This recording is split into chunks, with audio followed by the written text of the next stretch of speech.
In his student days, Severus Snape strayed onto a treacherous path in pursuit of power, but soon experienced a profound awakening, aligning himself with Dumbledore to combat Voldemort, thereafter operating as a double agent amidst the tumult of Hogwarts and dark forces.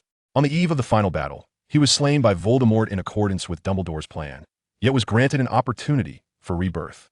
Upon awakening once more, Severus discovered he had returned to the year he first entered Hogwarts, embarking on a quest for vengeance in the name of justice. This time, Severus resolved to take the reins himself, determined to eradicate the dark forces and protect those he felt powerless to save. The only uncontrollable element was the unexpected presence of a third-year student named Hermione Granger, who originated from decades into the future during that fateful summer of 1971. Severus initially believed that Voldemort posed the greatest threat, yet he soon realized that an even greater peril awaited him in the aftermath of peace.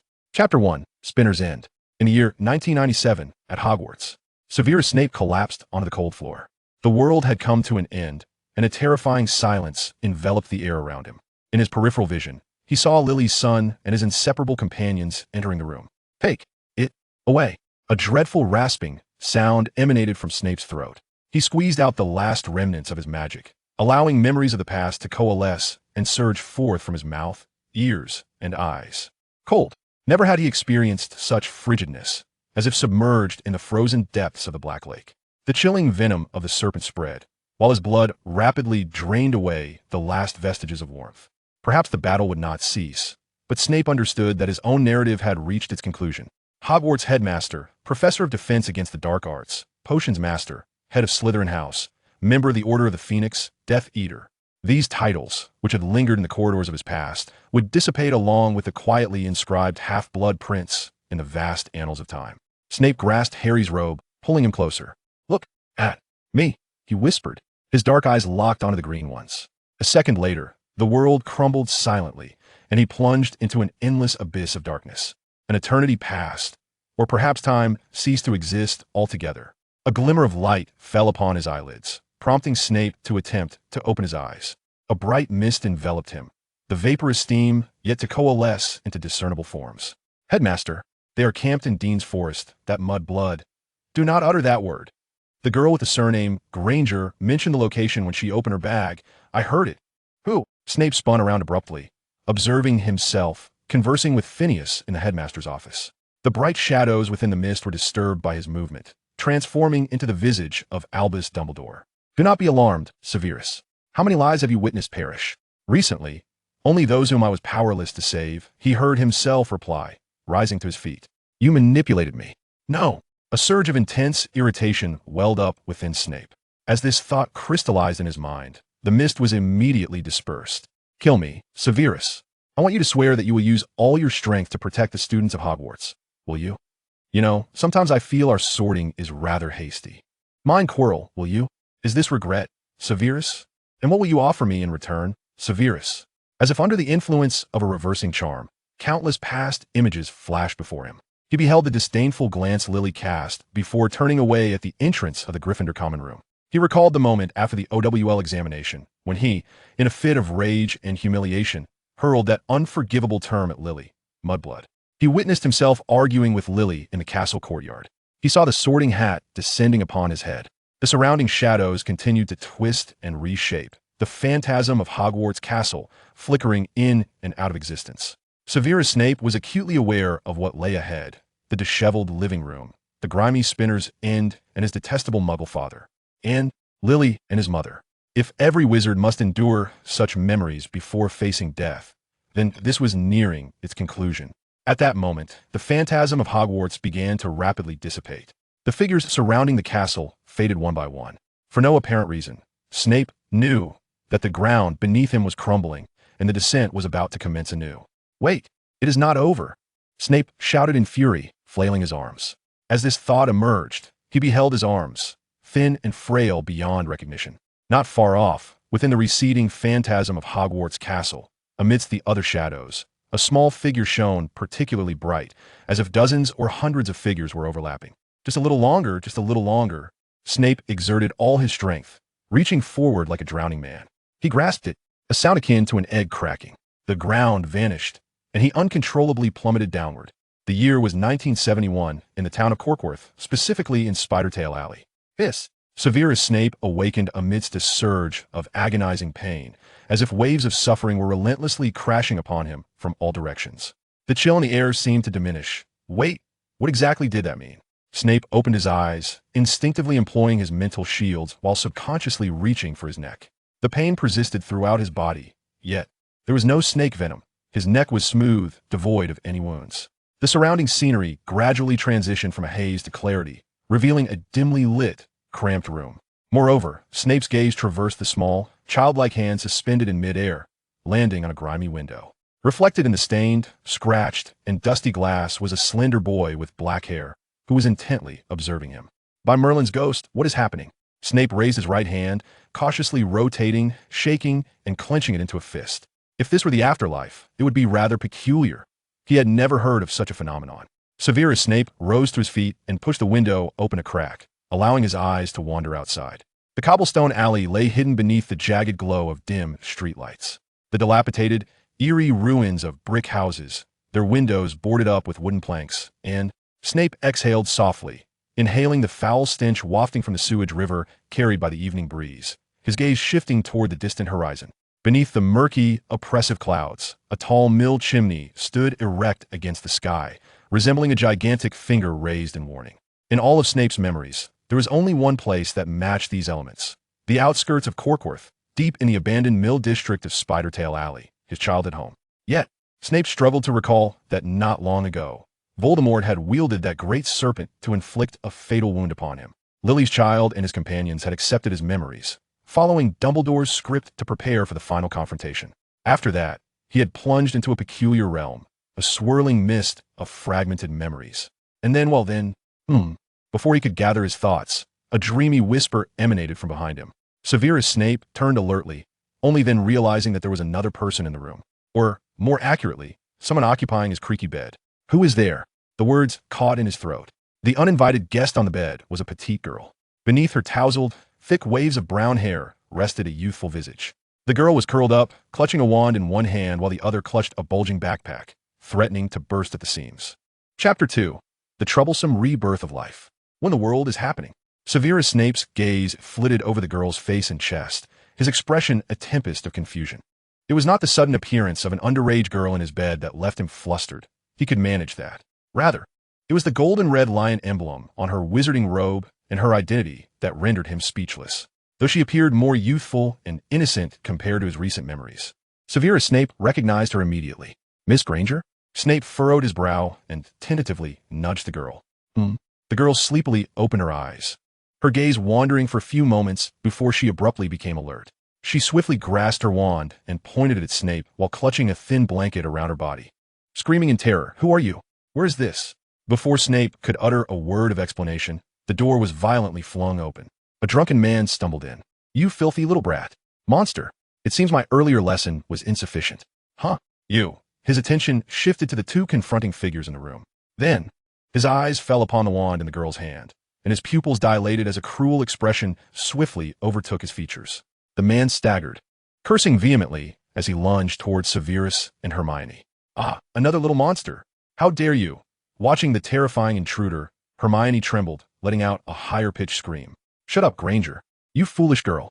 Without a moment's hesitation, Snape snatched the wand from Hermione's grasp. He spread his arms like a gliding bat, instinctively shielding the reckless student behind him. His expression a complex tapestry of emotions as he regarded the approaching threat. The man's repugnant visage, yellowed skin, unkempt beard, and heavy eye bags bore an unsettling resemblance to Snape himself, with the same dark hair and eyes. Memories long buried surged forth, intertwining with reality. Bias Snape, a drunken gambler residing in Spinner's End, and the source of his half-muggle bloodline. Severus fixed his gaze on the charging man, raising his wand as he had done countless times in nightmares. Boom! The seething magic erupted from his fingertips. The seemingly fierce and robust man slammed into an invisible wall of air, crashing backward. "You scoundrel! How dare you?" With a second spell, the man's voice, filled with bluster, was abruptly silenced. He staggered backward, his eyes losing focus, a blank expression overtaking him. "Don't! Bias! Let go of Severus! What do you want from me?" At that moment, frantic footsteps echoed from outside, accompanied by the sound of something crashing. Severus, don't provoke your father." A gaunt, disheveled woman stumbled through the door.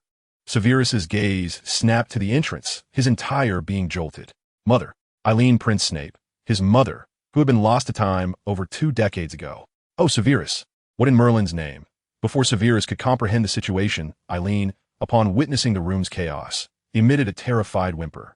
Though she was unaware of how Severus had acquired the wand, the worst of her fears had evidently come to pass. Drop the wand, quickly hide, otherwise, your father will kill us." She trembled as she hurried forward, attempting to snatch the wand from Severus. "Bias will be furious. He hates—" "I'm sorry, Eileen." Severus gazed at his mother, gently shaking his head. He scanned the eerily familiar room, his eyes flitting from the man on the ground to the girl huddled in the corner. Finally, they landed on Eileen Prince, who was trembling and reaching out toward him, and he slowly raised the wand.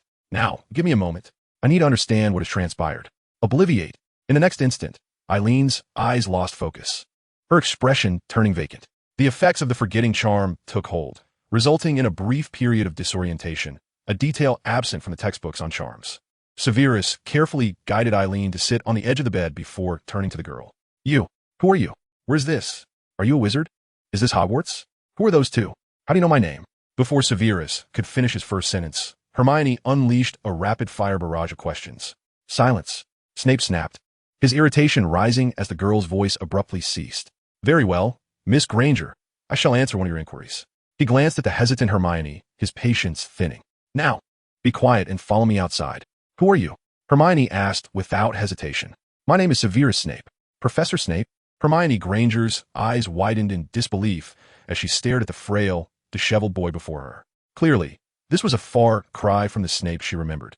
The boy's dark hair was long, and he appeared smaller than even first-year Harry. He wore ill-fitting, almost comical clothes, baggy trousers that seemed to have been hastily altered, cinched at the waist with a broken belt, and an oddly shaped, tattered shirt that looked like it had once been a maternity garment. Only one sock adorned his left foot, which was riddled with holes and stained beyond recognition. "Indeed, I find it gratifying that your little mind retains some memories," Severus murmured, his dark eyes glinting with annoyance. "Now, if your curiosity has been satisfied, let us ascertain why we are here." As Hermione began to speak, she suddenly realized, quickly covering her mouth, it was not merely because he had raised his wand. More importantly, it was the familiar pressure reminiscent of the potions classroom. "Good question," Severus replied, furrowing his brow as he surveyed the room. Though he harbored a ludicrous hypothesis, he felt the need to verify a few details. "I am intent on uncovering the answers to your inquiries, and unless your bag is brimming with galleons, it would be prudent to set it aside." "Oh." Hermione's face flushed as she instinctively released her bag, hastily jumping off the bed. Clatter. A long, exquisite golden chain slipped from her robe, clattering to the floor. At the end of the chain dangled a small, twisted, and distorted time-turner, as if it had endured some harrowing ordeal. "Wait, why is this object still in your possession?" Severus's gaze fixated on the time-turner, his expression growing grave as he scrutinized Hermione. "Miss Granger, what year are you in? I mean, before you appeared here." Third year." "Third year? Ah, that was the year Sirius Black escaped from Azkaban." Snape approached, picking up the obviously non-functional time-turner and absently toying with it. "Third year, time-turner, Hogwarts time," he murmured softly, glancing up at the bewildered Hermione. Damn, he realized he was surprisingly shorter than her by half a head. Perhaps not all the visions he had witnessed after death were mere figments of imagination. Among the myriad of lights and shadows, this particular variable seemed the most plausible. "Well, this is troublesome." Snape furrowed his brow slightly, casually tucking the time-turner into his robe, and said, "Do not remove your cloak. Stay close to me if you wish to return safely to Hogwarts Castle." Hermione nodded nervously. In Spinner's End, an indescribable emlang of foul odors permeated the air. The slick, damp cobblestone streets were flanked by rows of dilapidated brick houses, devoid of life. Snape strode past boarded-up, shattered windows, the echoes of his footsteps resonating on the cobbles. "Where are we going now, Professor?" Hermione asked, closely trailing behind, her robes billowing behind her. She watched as Professor Snape swiftly navigated the alley, turning down nearly identical streets. Several streetlights flickered, occasionally illuminating them, only to be swallowed by darkness once more. There were no shops or inns on this side of Spinner's End. The nearest one lay at the far end of the road. Snape provided a vague explanation and suddenly halted. Hermione, unable to stop in time, nearly collided with his back. She glanced around in confusion. discovering Snape was staring intently to his right.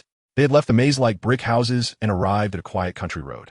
Ahead, a small amusement park appeared, where two girls frolicked near the swings under the glow of a streetlight. "Professor?" Hermione asked hesitantly, her voice barely above a whisper. "I don't know, all right. That's Lily Evans over there." Severus, unusually flustered, waved his hand dismissively. "You must know, she is Harry Potter's mother." "Yes, she happened to live in this area." "Wait, you knew Harry's mother since childhood?" Hermione exclaimed, astonished. "That's not surprising. We are both witches," Severus replied coldly, quickly regaining his composure after his brief lapse. He gestured towards another direction. "All right, let us head there. It should contain the answers we seek." "Answers we seek?" Following Snape's pointed finger, Hermione turned her head to see a flickering sign for a rundown motel.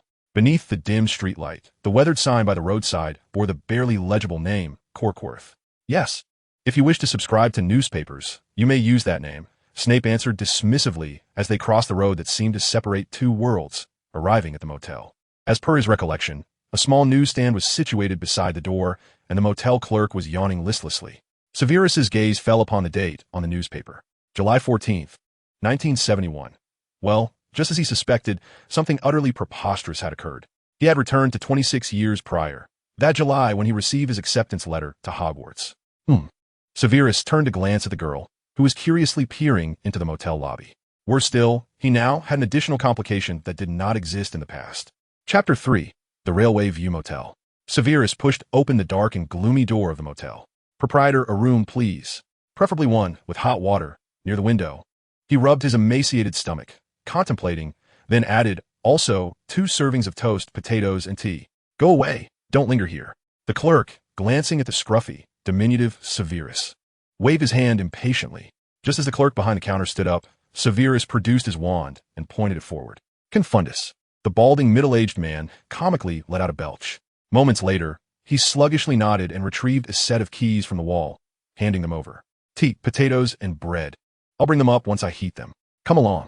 Severus ignored the man, grabbing Hermione by the arm. Before she could react, she was propelled into a guest room on the second floor of the motel. The room was small, furnished with 2 beds against the wall, the damp sheets exuding a musty odor, and a dirty oil lamp rested on the nightstand. Severus waved his wand, igniting the lamp with a dim glow. "Seat." Hermione, at a loss, awkwardly perched on the bed opposite Severus. "Professor, should we not? I apologize. But I do not have the time to entertain your childish questions at the moment," Severus interjected, standing and glancing swiftly out the window. Bang! The window slammed shut. "Unless you have a way to summon Dumbledore right now, it is best that you remain quiet and listen to me." He looked at the now silent Hermione and tossed her a hotel card he had just retrieved from downstairs. First, the location, Corkworth, Railway View Motel. Then the time. Severus pointed to the newspaper resting by the bed. Around July 14th, 1971. The newspaper may be a bit old, but not by much, given the current circumstances. "I have likely returned to the time before I attended Hogwarts. As for you, Miss Granger." As he spoke, he produced the twisted, damaged time turner from his robes, gently placing it on the newspaper. In 1993, Sirius Black escaped from prison. That same year, Professor McGonagall made an exception to secure a time turner for your classes. He had seen your textbooks before leaving, peering through the mist to see the future in magical potions and elixirs. Severus lightly tapped on the warped golden hourglass. "You are currently in your 3rd year, correct?" "Yes, I just finished divination class. Professor Trelawney saw death in Harry's tea leaves," Hermione hurriedly explained, recalling only that she had turned the time turner at a deserted corner. Before she had fully emerged from the sands of time, a force had yanked her outward. "Death? Oh." Severus's expression turned complex as he muttered quietly. He then raised his gaze to the agitated girl opposite him and calmly stated, "Well then, welcome to 22 years ago. Miss Granger, it seems we have encountered quite the predicament. 22 years ago, but I distinctly remember turning it only 3 times." Hermione's eyes flitted between the newspaper and Snape, still struggling to fully comprehend what had transpired. Professor McGonagall had mentioned numerous precautions regarding the time turner, the dangers involved. However, none of the cases had mentioned an accidental leap back several decades. Silence. Snape frowned, rubbing his fingers over his wand. "First, we must return to the Wizarding World. The Muggle realm cannot provide a solution." "I'll post," Hermione exclaimed, her words tumbling out in a rush. "We could write to Professor Dumbledore. He must have a solution." "Miss Granger, this is the 2nd time you have interrupted me," Severus remarked coldly, casting a disapproving gaze upon the chatty young witch. Under Severus's watchful eye, Hermione sheepishly fell silent, retreating slightly behind the bed, a flicker of apprehension crossing her features. Yes, let us assume for the moment that Professor Dumbledore is indeed omnipotent. Severus continued, a sardonic smile gracing his lips as he fixed his indifferent stare on Hermione, his voice barely above a whisper. What do you intend to include in your letter? Oh, dear esteemed headmaster, I'm a student from Hogwarts, 20 years hence. I hope you might reply, or better yet, appear before me to assist with this bewildering predicament. Do you envision the headmaster of Hogwarts as some sort of Santa Claus, always at one's beck and call? Severus rose slowly, towering over Hermione. The flickering oil lamp cast an enormous, shadowy silhouette upon the wall behind him. Hermione bit her lip, shaking her head in dismay, as if on the verge of tears. Though the youthful version of Professor Snape appeared frail, his serpentine aura was somehow even more pronounced. Do not cry. Stifle those tears, Severus admonished, glancing at Hermione with a furrowed brow, his impatience palpable. Such young witches are the most troublesome. Their naive thoughts lead them to tears at the slightest provocation. In Hogwarts, one could simply deduct house points for this. But now, of course, a letter to Dumbledore must be penned. Severus's tone softened slightly, at least in his own estimation. He cast an exasperated glance at Hermione's robe, his gaze lingering on the Gryffindor crest for a few moments. The time-turner, Hogwarts. His own demise, that strange play of shadows, even without any logical reasoning or magical texts. One could draw troubling inferences from the basic threads of evidence. For instance, Hermione Granger had unwittingly ensnared him in this bizarre journey. He distinctly recalled seizing something of significance. In contrast to the simple-minded students, Severus contemplated more profound matters the moment he grasped the wand. Listen carefully, Miss Granger. We have a fundamental difference. You should not be here. Do you comprehend? Severus massaged his temples, glancing at the girl who nodded cautiously, his tone fraught with vexation. You possess no family, no friends, no history. You are but a living specter. Your name will not appear on the Hogwarts roster for another decade or so, even if you currently wield a wand and don the Gryffindor robes. Hermione nodded, bewildered and frightened, her gaze fixed on the gaunt, waxen countenance of the youthful Severus. The fear of time, travel, and the inexplicable displacement in an unfamiliar realm began to envelop her once more. Yet, before panic could fully seize her, Severus's voice resounded again. Therefore, he paused, adopting an authoritative tone. If you wish to return to your own time, or at least safely back to Hogwarts, I expect you to adhere strictly to my instructions from this moment on. Do not act impulsively. His eyes swept across the newspaper, landing on a headline. Third gas explosion in Yorkshire this month, 11 dead. It was 1971, the height of the Dark Lord's activity. Hermione's eyes widened in alarm. However, before her voice could escape her throat, Severus abruptly covered her mouth with his hand. Silence. Do you wish to attract the Dark Lord and his Death Eaters? He chastised. Allow me to impart a piece of knowledge to your uninformed mind. Releasing his grip, Severus continued in a grave tone. The Dark Lord's name is enchanted. He can sense the location of every wizard in the UK who utters his name. He may not choose to act directly, but his Death Eaters would certainly seize the opportunity to make an impression. Knock, knock, knock. A rhythmic rap echoed from the door. Shoo, Severus hissed, placing a finger on his lips, withdrawing his wand, and directing his gaze toward the entrance. A guest, your requested toast, sausages, and tea. It shall be placed at the door. However, there's also a letter addressed to room 17. I wonder if it is for you. The innkeeper's voice was tinged with confusion as he mentioned the letter addressed to Mr. Severus Snape. Severus retrieved the letter from the floor. The familiar pale yellow envelope bore no stamp, with emerald ink tracing the address. Corkworth, Scenic Railway Inn, room 17, Mr. Severus Snape. On the reverse, a brown wax seal and a heraldic emblem imprinted with a capital encircled by a lion, an eagle, a badger, and a serpent. Chapter 4. This doesn't count as cohabitation, does it? Does Professor Dumbledore know we are in trouble? Hermione exclaimed as she peered at the Hogwarts crest, her face alight with surprise. This is merely the Hogwarts acceptance letter. You fool, Severus retorted, tearing open the envelope and glancing inside before carelessly tossing it aside. He had nearly forgotten that the custom of acceptance letters being sent by owl would not commence until 8 years hence. Due to Voldemort's pure-blood ideology and the rampant dark magic activity, Hogwarts had suspended the dispatch of acceptance letters to Muggle residences. Yet, the address intrigued Hermione as she picked up the envelope, studying the ink. It is merely a rudimentary locating charm. The true destination will only be confirmed upon delivery. Severus waved his hand dismissively, casually explaining. The letter had originally reached Eileen, and he was unsure whether an owl courier would have been involved. Certainly, there would be professors visiting Lily's home to explain matters, but Severus preferred to contact Dumbledore directly. After all, whether through time travel or a bizarre rebirth, such extraordinary occurrences would likely not astonish that old man. Owls were not difficult to procure. A few nuts could send an owl messenger soaring hundreds of miles from Diagon Alley.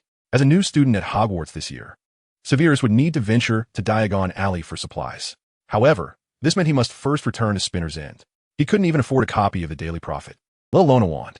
Moreover, it would be preferable for Eileen to see the acceptance letter that Hogwarts had sent. In Severus's memories, this was one of the rare occasions when his mother had been genuinely happy. Severus cast a glance toward the distant, shadowy silhouette of the mill's chimney, still uncertain how to face his parents. The prospect of seeing Eileen again was certainly appealing, but he feared he might succumb to the temptation of eliminating that wretched Muggle father. Or perhaps Severus turned, regarding Hermione with an enigmatic expression. Ahem, Miss Granger, how much money do you currently possess? I mean in goblin-issued coins. London, Charing Cross. The streets of 1971 London were far less vibrant than those of decades hence.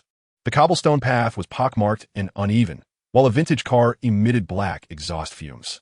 Professor, are we heading to the Leaky Cauldron now? Should we grab some lunch first? Standing at the corner of Charing Cross Road, Hermione grasped the hem of Snape's robes, her eyes sparkling with excitement as she scanned her surroundings. The journey, spanning hundreds of miles on a swaying train and bus, quickly dulled the girl's earlier uncertainties. Miss Granger, our combined pockets wouldn't amount to a single penny, but we possess wands, and your confundus charm is quite effective. Hermione's gaze fell on the pocket of Snape's right side, her excitement palpable as she gestured animatedly.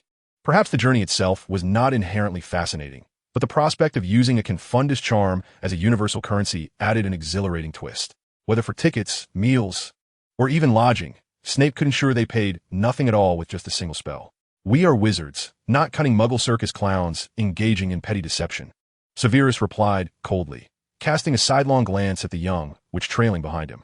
He was well aware of the mischievous tendencies of Gryffindor students. However, this was not the time to dwell on foundational rules or student discipline. Listen, from now on, do not refer to me as Professor. As he spoke, he pointed toward the increasingly visible black sign of the Leaky Cauldron, a magical tavern with centuries of history. It served as the entrance to Diagon Alley from Charing Cross Road. The eavesdroppers within were more numerous than rats in a sewer. That's Severus. Hermione quickly corrected herself, noticing the professor's suddenly somber expression. I mean Snape? Severus noncommittally grunted in acknowledgement. He withdrew his wand and tucked it into his sleeve. Stay close. The Leaky Cauldron seemed perpetually cloaked in dimness and narrowness. At the smoke-filled bar, two gaunt and sullen witches puffed away on their long pipes. Meanwhile, three oddly garbed figures swathed in cloaks were engaged in a game of cards with a goblin. The balding tavern owner polished a glass while chatting with a short male wizard at the counter. Upon hearing movement at the entrance, the tavern owner looked over with eager anticipation, only to be momentarily taken aback. What a strange pair indeed. Well, odd patrons were hardly a rarity at the Leaky Cauldron. A portly muggle mixed with a young Hogwarts witch. 2 rooms, Tom, for 2 nights. Severus approached the bar directly, producing 2 gold galleons from his pocket and speaking in a muted tone. The tavern owner glanced at the coins on the counter, continuing to polish the glass in his hand. At most a day and a half. 1 room will do, 2 if there's no fireplace.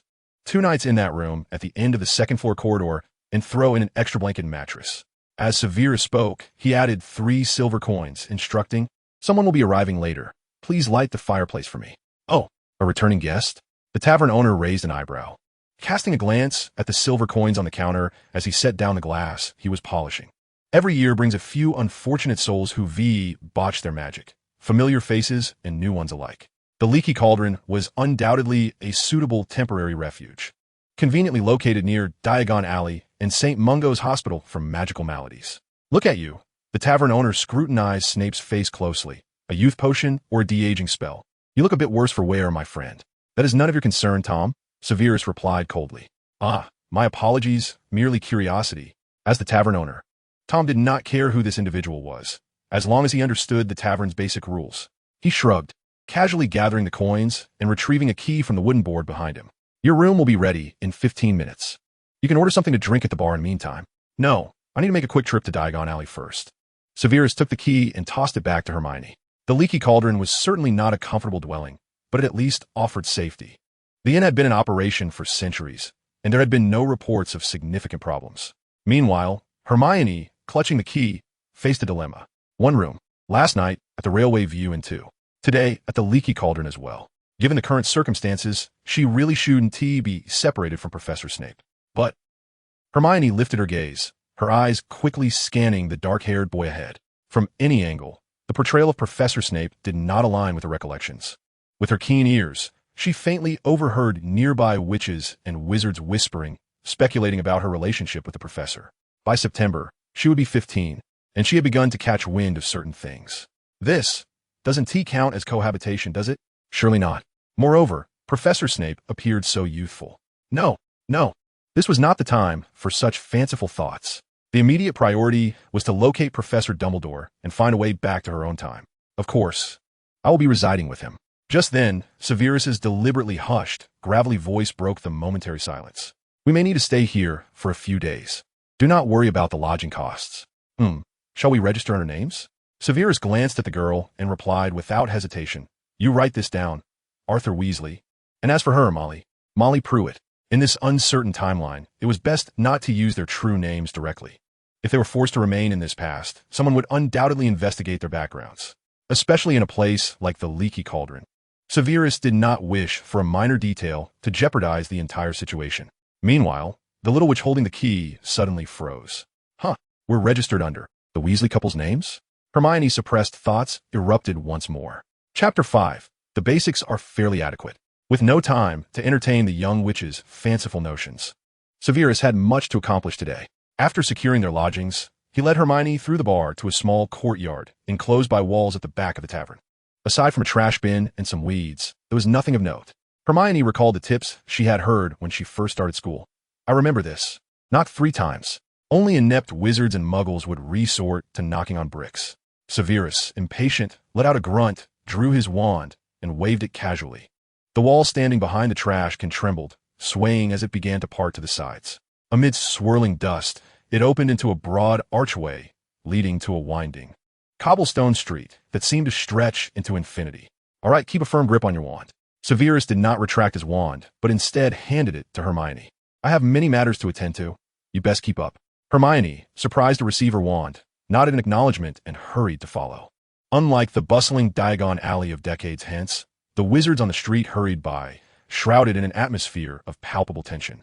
Moreover, the storefronts lining the street exhibited numerous distinctions, brimming with a kaleidoscope of vibrant magical materials. Hermione faintly discerned the melodic chimes of wind bells singing ancient verses by the windows. Miss Granger, I require your assistance in procuring some items. Professor Snape's voice echoed once more before she could fully grasp the recent wind bell song. We're to part ways? She inquired. Of course, otherwise. Why would I have entrusted you with my wand in this? Severus frowned, retrieving a purse adorned with a feline motif from his robes. This was Hermione Granger's purse, brought from decades in the future, containing 2 galleons, 13 sickles, and 19 nuts.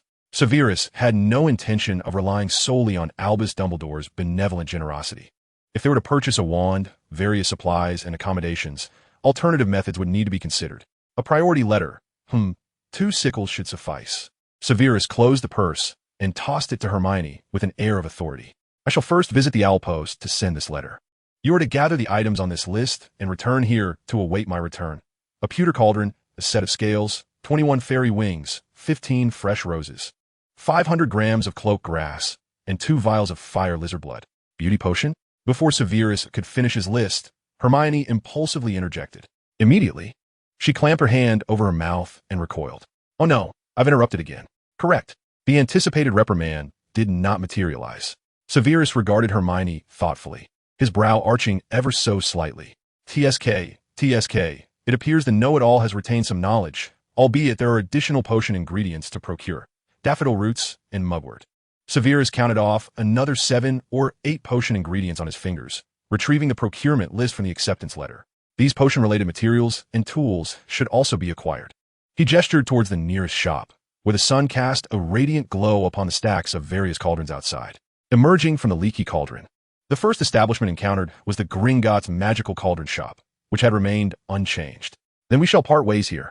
You may proceed first. Before Severus could finish his sentence, His hands were unexpectedly occupied again. He glanced at the wand and the cat-patterned purse now in his grasp, his expression darkening swiftly. What do you mean by this? Miss Granger? In the brief interlude of Severus's introduction, Hermione had spotted at least 4 or 5 ominous, shadowy wizards passing by. Unlike the familiar faces of her time, the alley was now haunted by a multitude of figures that resembled dark wizards.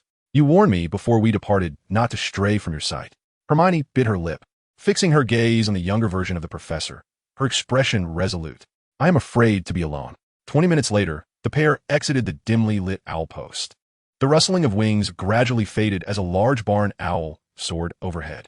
Hermione had held her tongue for a long time, but ultimately could not resist. Even though the dark-haired boy beside her seemed disinclined to converse. Is this sufficient? Will Professor Dumbledore come? Yes. However, the post clerk mentioned that letters addressed to Professor Dumbledore are often returned. Typically, yes, but this one shall not be returned. So we simply wait at the inn? Indeed. Severus frowned, casting a glance at the bothersome tale that had followed them. Ever since she had declined his request to act separately, the young witch had become increasingly chatty. By the way, Professor, is there truly no issue with the individual mentioned in your letter, Tom Riddle, due to their height difference? Hermione had inadvertently glimpsed the name while Severus was writing. She recalled seeing it just last semester. Before she could finish her thought, a force suddenly sealed her lips together. Listen, this is not an outing. This is your final warning. Hermione felt a sharp pinch in her shoulders as a pale, gaunt face loomed before her. Severus gripped her shoulders tightly, his gaze fierce and his voice hoarse. If you wish to return alive, it would be prudent to stifle your curiosity. Do you understand? Terrified by Severus's fury, Hermione nodded in compliance, perhaps frightened into silence. She did not utter a word throughout the remainder of their shopping trip and the return to the inn. After a simple dinner provided by the leaky cauldron, she followed Severus back to their room. However, her spirits soon revived. Opportunities to observe a master potion maker at work were rare. Not to mention the potion they were brewing today was likely the beauty potion. Quit dawdling. I hope you remember your lessons. Upon returning to the leaky cauldron, Severus spread the potion ingredients they had purchased across the floor. The portable magical stove radiated heat as the newly acquired cauldrons were set up. Grind the daffodil roots. Chop the mugwort into pieces no larger than your pinky. Crush the cloak grass into a paste, weighing 50 grams. I do not wish for any potion mishaps. As Severus instructed Hermione, he deftly handled several other potion ingredients. The effectiveness of spells is constrained by the soul and the body, whereas potion-making leans heavily on technique and experiential knowledge. While masters of spells, transfiguration, and even ministry officials may find themselves in financial straits, the foremost potion masters would never fret over a few galleons. For instance, a flawless beauty potion could command at least 50 galleons per vial, while its cost in simple materials was merely under 10 silver sickles, easily brewed by a competent potion maker. Regrettably, the vast majority of Hogwarts students were lamentably incapable of grasping this. Severus glanced at the young witch assisting him, assessing her with a critical eye. Well, this third-year know-it-all is passably adequate. Chapter 6, Professor Snape. Meanwhile, in a certain location in the Scottish Highlands, Hogwarts Castle, within a brightly lit tower window, Diagon Alley, room 13 at the Leaky Cauldron. I shall wait for you for 2 days. Do not let anyone see you. Dumbledore set down the letter he had been holding and gently rubbed his brow. He had just checked, aside from these 2 simple lines. There was no additional information on the paper. No dark magic. No coded messages. The parchment was as clean as if written by a student. However, Dumbledore's gaze shifted to the envelope set aside. Tom Riddle. Few were aware that the infamous dark wizard known as Voldemort had once been a model student at Hogwarts. When he attended Hogwarts, he was known as Tom Riddle. This letter was likely not sent by Tom, but undoubtedly by someone in the know. The Leaky Cauldron, concealing its movements. After a brief moment of contemplation, Dumbledore rose decisively.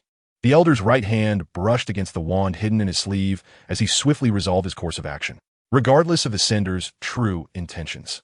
A glance into the past will reveal all. Creak. The door of the Leaky Cauldron swung open. Dumbledore strode in with a lightness in his step. As night descended, the tavern was at its most bustling. However, the cacophony of chatter came to an abrupt halt the moment Dumbledore entered. There was not a soul unfamiliar with the esteemed figure. All eyes turned, some filled with respect, others with caution, toward the venerable elder standing at the threshold. The tavern owner, Tom, nervously wiped down a table. Greeting. Good evening, Professor Dumbledore. How may I assist you? Good evening, Tom, Dumbledore replied cheerfully, his gaze swiftly surveying the tavern. I have a brief appointment, but I would like to first peruse the guest register. An appointment? The tavern owner looked at Dumbledore with confusion. Nevertheless, he retrieved the register from beneath the counter and spread it open. Leaky Cauldron, 2nd floor. Ah, room 13. Dumbledore's long fingers glided over the coarse parchment. Guest name, Arthur Weasley, Molly Pruitt? Huh? Are you here to see them? I shall escort you. The tavern owner stepped out from behind the bar, speaking nervously. Oh, that would be most excellent. Thank you, Tom. Dumbledore nodded with a smile. The two of them ascending the stairs in tandem. Casting a glance at the fidgeting tavern owner, Dumbledore gently patted his shoulder. There's no need for such formality. You were far less anxious when you confessed your feelings at the 5th-year Halloween party. You remember, Tom exclaimed, clearly a bit flustered. Of course, Dumbledore replied softly, a glimmer of intrigue sparkling in his blue eyes.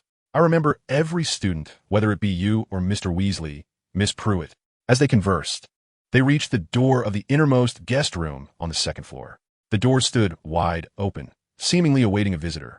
Good evening, Mr. Weasley, Miss Pruitt, Dumbledore greeted, his eyes flickering with interest as he took in the sight of the 2 brewing potions. However, Mr. Weasley's hair is not black, and those 2 children by the cauldron do not appear to be recently graduated adult wizards. Please wait a moment. This potion is nearly finished. The odd-looking black-haired boy said without lifting his gaze. You arrived sooner than I expected, Dumbledore. It seems being in your 20s makes quite a difference. And Mr. Aberforth, please remember to close the door on your way out. Thank you. Dumbledore raised an eyebrow, first nodding at the tavern owner before returning his attention to the boy not far away. Fascinating, Dumbledore mused to himself. He had encountered many intriguing and memorable appointments. Or rather, impromptu meetings. He had once discussed ideals with Grindelwald by a small cottage. He had introduced Riddle to the magical world at an orphanage. As he prepared to depart this evening, Dumbledore had contemplated numerous possibilities. Perhaps a meticulously crafted trap, perhaps life-threatening information being conveyed, or perhaps a meaningless interview. He was uncertain of what outcome awaited him, but upon seeing the name Tom Riddle, he felt compelled to make the journey. Even if it meant confronting the dark wizard who had since renamed himself Voldemort, or a cadre of treacherous Death Eaters. After all, the Wizarding World had recently endured a war, and no one desired to reignite a full-scale civil conflict. However, the current situation was evidently far beyond Dumbledore's expectations.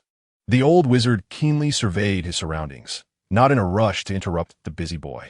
Aside from the black-haired lad, the small witch standing by in her Gryffindor robes piqued his curiosity.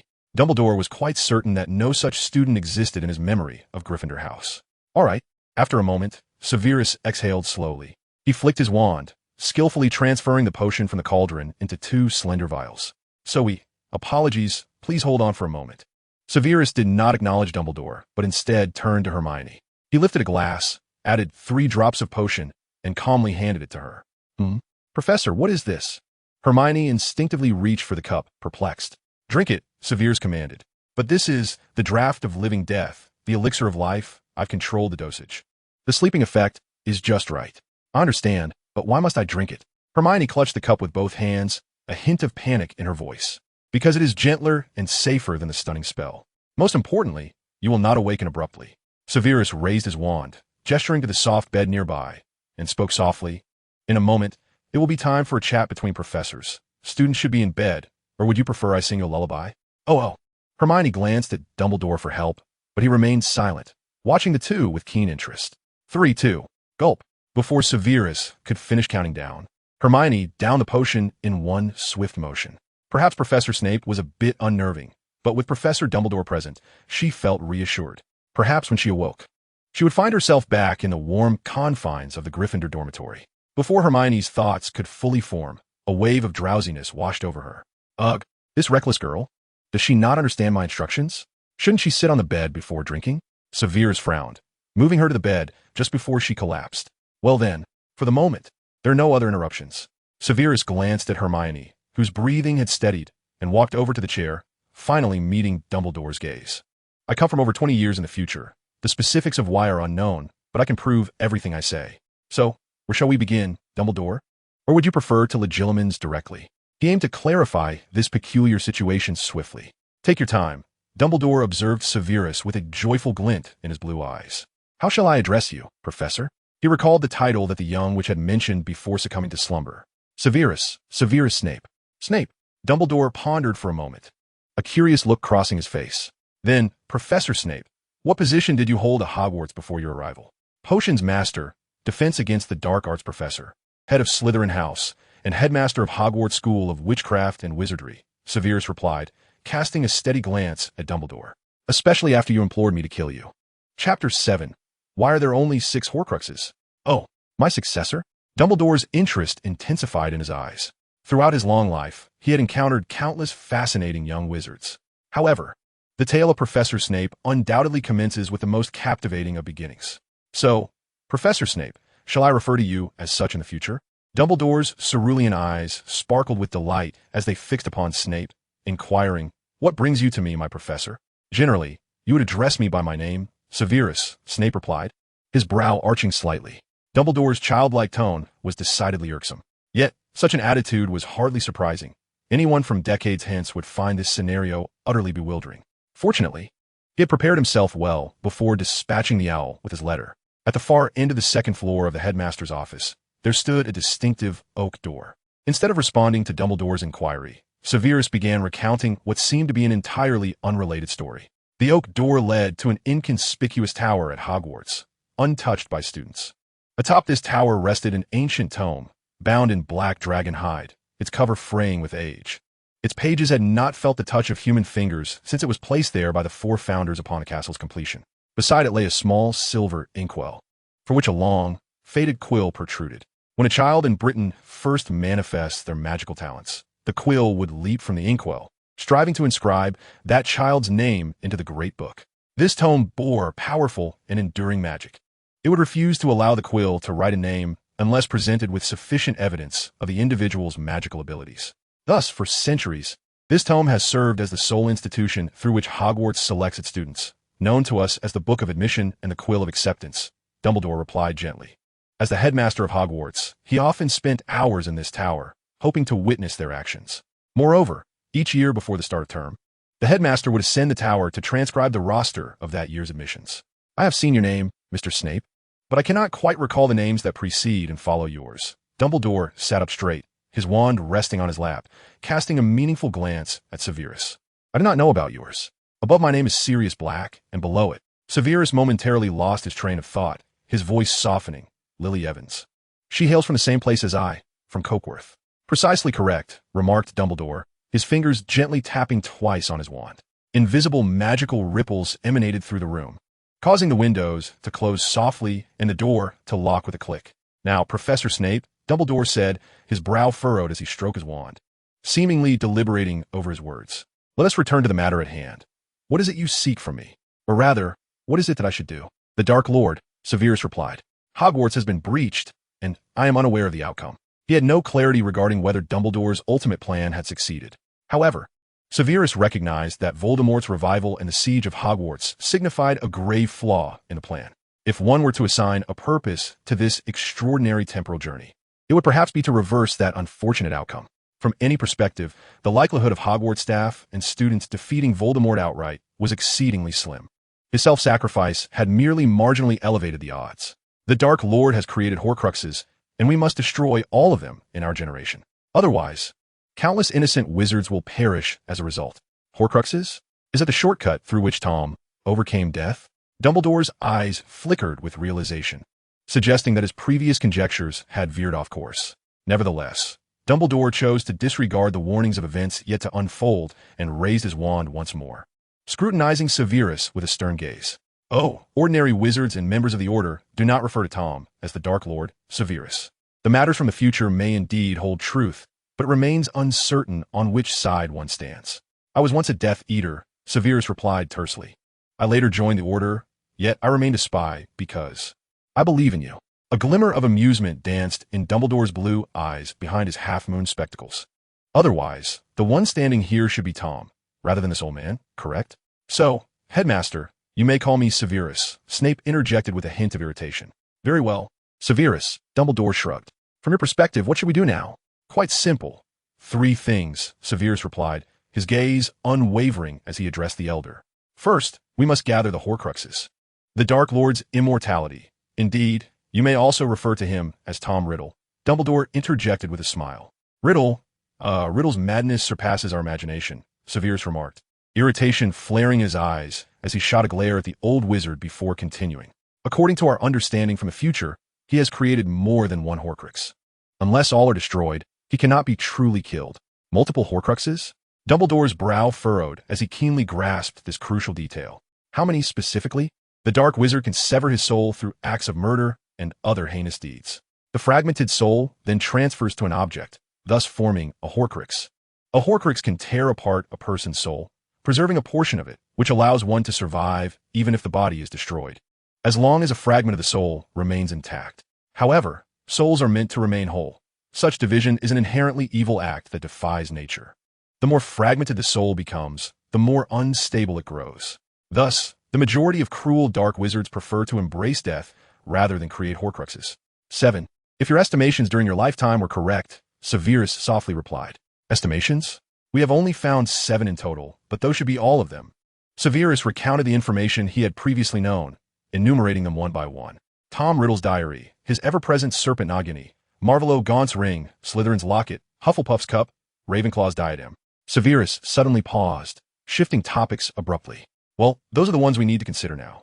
If we locate them, destroy them, and eliminate the Dark Lord Tom Riddle before he creates a new Horcrux, we can ultimately defeat him.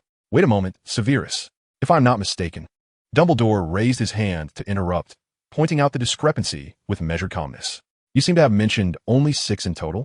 The diary, Nagini, and the ring lack a clear logical connection. However, the latter 3 are indeed hard to overlook. Slytherin, Hufflepuff, Ravenclaw. Missing among them is Gryffindor.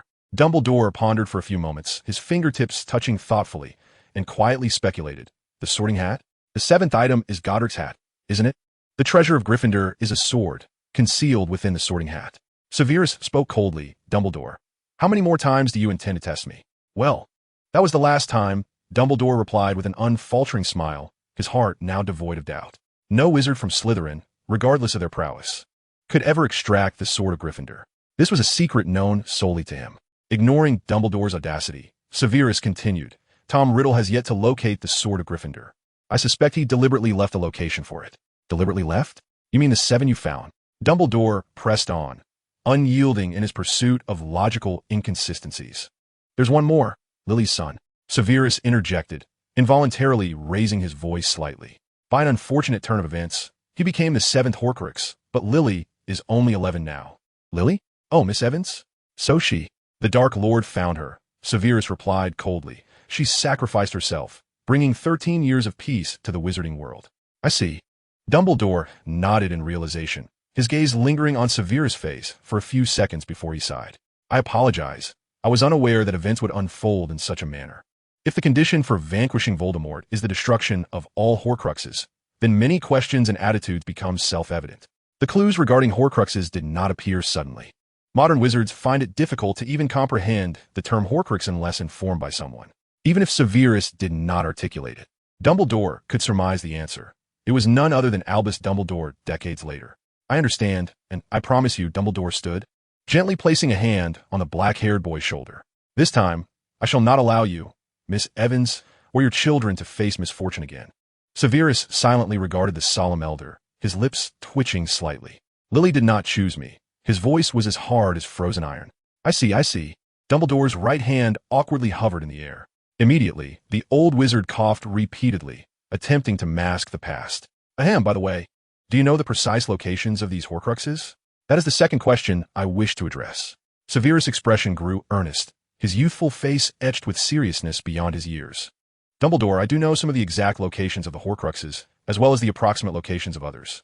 However, strictly speaking, I should refer to them as their locations at some point in the future. When he arrived, Voldemort had clearly become aware that his Horcruxes were being destroyed. Severus was uncertain whether, even if Harry succeeded in killing Voldemort and Nagini, and destroyed all known Horcruxes, it would truly lead to Voldemort's demise. If Voldemort were to create new Horcruxes during this time, the war would devolve into an interminable conflict devoid of hope. Thus, there is only one opportunity, Dumbledore. Severus slowly raised a finger, emphasizing gravely. In the original timeline, Tom Riddle would fall silent on October 31st, 1981, the eve of Halloween a decade hence, due to the rebound of the killing curse. It is at this moment that Riddle would truly verify the indestructible nature of the Horcruxes, but the future will. Oh no, has already changed, Dumbledore murmured, his gaze flickering. Unless a memory-erasing spell is cast now, the future is bound to change. For example, he is already aware of the Horcruxes. Indeed, Severus nodded, his voice cold and menacing. We must gather all the Horcruxes before Riddle realizes everything. Then, we shall destroy them all at once, utterly vanquishing him and obliterating any chance of his return. In the original timeline, Voldemort had hidden for years in a spectral form after his failed attempt on Harry. In other words, the closer it drew to the Halloween, even a decade later, the more controllable the locations of each Horcrux became. Of course, prior to that, they still needed to locate Ravenclaw's diadem, which had not been found in the future. I understand. Dumbledore rubbed his brow, exhaling a soft sigh. Do not worry, I will find a way. I shall. Before Dumbledore could finish, Severus raised a third finger. Now, the third and most crucial matter. He glanced at the elderly wizard seated on the room's sofa. I wish to take the lead this time, whether in the overall plan or in the judgment of each critical juncture. Severus, in my previous life, I unconditionally trusted you. Dumbledore, Severus interrupted once more, his dark eyes resembling bottomless tunnels. But what was the outcome? Countless lives were lost due to your hesitations and indecisiveness, and even you could not resist temptation. From the moment Tom Riddle first fell from power to his resurgence, the Order of the Phoenix and the school have been pushed along. There can be no second chance. Dumbledore, I am familiar with Riddle and the Death Eaters, but I know you even better. I must bring an end to all tragedies before the Halloween, even a decade from now. Severus took a deep breath, staring intently into the old wizard's eyes. Albus, I'm not commanding you. I am imploring you. As co-headmaster of Hogwarts School of Witchcraft and Wizardry, I hope you will give this due consideration. Dumbledore gazed at the black-haired boy before him, uncharacteristically falling into silence. He could not personally discern what had transpired in the future, but he could imagine and speculate. Dumbledore was acutely aware that his character, much like when he faced Grindelwald in the past, often caused him to miss the best opportunities. As for leadership, we will discuss it in detail once you arrive at Hogwarts. After a moment's deliberation, Dumbledore slowly replied, I have some doubts that require further verification. He still could not fully trust this suddenly appearing boy. Regarding the information provided by Severus, Dumbledore also needed to verify and confirm its authenticity. Moreover, Dumbledore's gaze shifted toward the slumbering young witch. Professor Snape, this is Hermione Granger, a student who entered Hogwarts in the same year as Lily's child. She and I come from different timelines. I suspect she hails from around 1994. Severus glanced at the sleeping Hermione, hesitated for a few seconds, then added, Miss Granger is outstanding. In her third year, Professor McGonagall applied for a time turner for her to study all her courses. I suspect my return to this timeline is highly likely connected to her frequent use of the time turner at that time. As he spoke, he retrieved the twisted, deformed time turner from his pocket. A time turner, is it? Possible. Dumbledore took the severely damaged time turner. Time. It is one of the most perplexing subjects in the modern magical world. So what do you plan to do now? I hope you can amend the admission list and add her name to this year's parchment. The book of admission is not permitted, and I shall not inscribe any students' names therein. Indeed, Professor McGonagall is unaware of all the names each year. Severus nodded slowly, responding with a measured tone. At the sorting ceremony, that parchment list. Chapter 9, The Prince Family Vault. The leaky cauldron in the innermost room on the second floor. By the time Hermione awoke, Professor Dumbledore had already departed. She was oblivious to the particulars of the conversation between the two professors, the only information she gleaned being a resorting from first year onwards. Indeed, remember, you are now a first-year student. But it seems Miss Granger is reluctant to return to Hogwarts. Very well. I shall write to Dumbledore immediately. No, I am willing. Hermione hastily leapt from her bed, seizing the arm of the dark-haired boy. If I must repeat a year, so be it. It is certainly preferable to languishing alone in the Muggle world. Well then, you have a considerable amount of coursework to catch up on. Coursework? Hermione looked at Severus with confusion. Now I ask, and you shall answer. No irrelevant chatter. Severus approached the wooden table in the room, unfurling a sheet of parchment. He extracted a quill from the ink pot, allowing the excess ink to drain. Name, full name, articulated in letters. Hermione Jane Granger. H. Date of birth. September 19th, 1979. Henceforth, it shall be transformed to September 19th, 1959. Residence, along with parents' names and professions. London. This too has changed. Remember, you now reside in East Midlands, Derbyshire, in the town of Kirkworth. As Severus fluidly inscribed upon the parchment, he recited with the rapidity of a lecture. Spinner's End, parents are Muggle doctors. They just relocated to escape the war.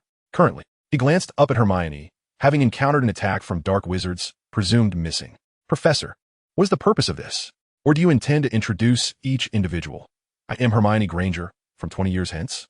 Severus continued to write several lines on the parchment, casually passing it to Hermione beside him. You do particularly enjoy memorizing textbooks, do you not? Commit every word to memory. From this moment forth, you shall be an orphan residing in Spinner's End. Hogwarts School of Witchcraft and Wizardry provides financial assistance for underprivileged students. However, this is exclusively for those of unblemished lineage and economically distressed Muggle families. The most illustrative examples are the underage wizards who originally lived in Muggle orphanages.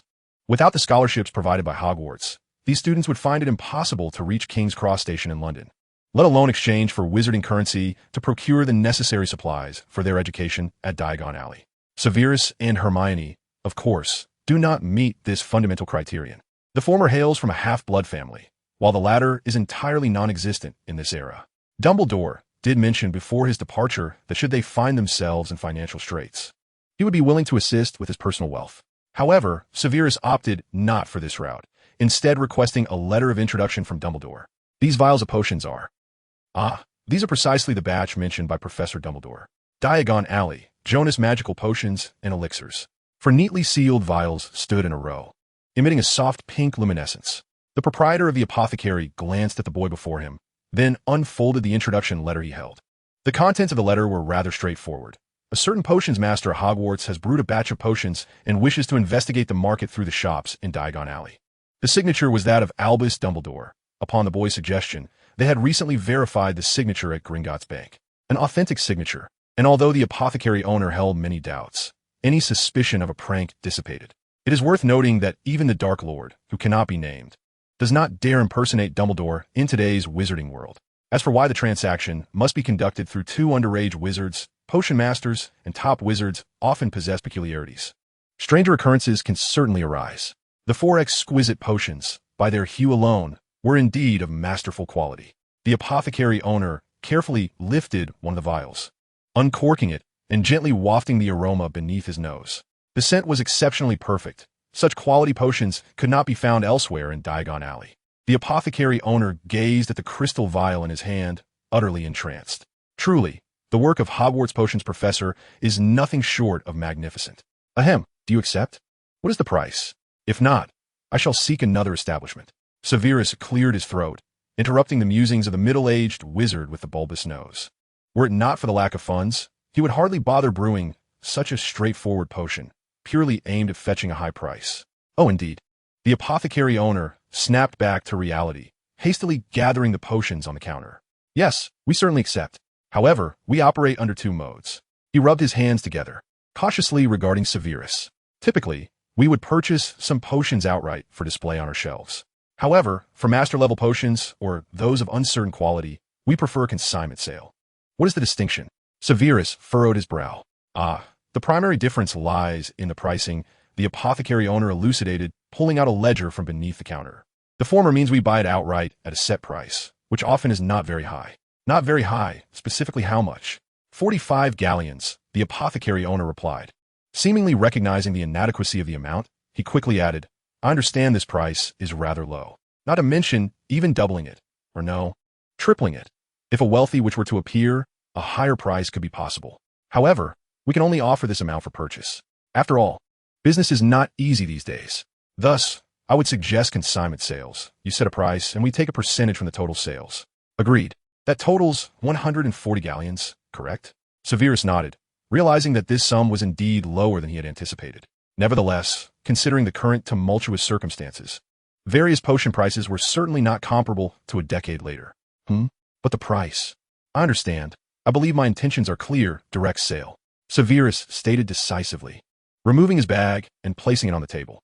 If that is not feasible, I shall go elsewhere. The potion should not be this troublesome to sell in Nocturne Alley. Agreed.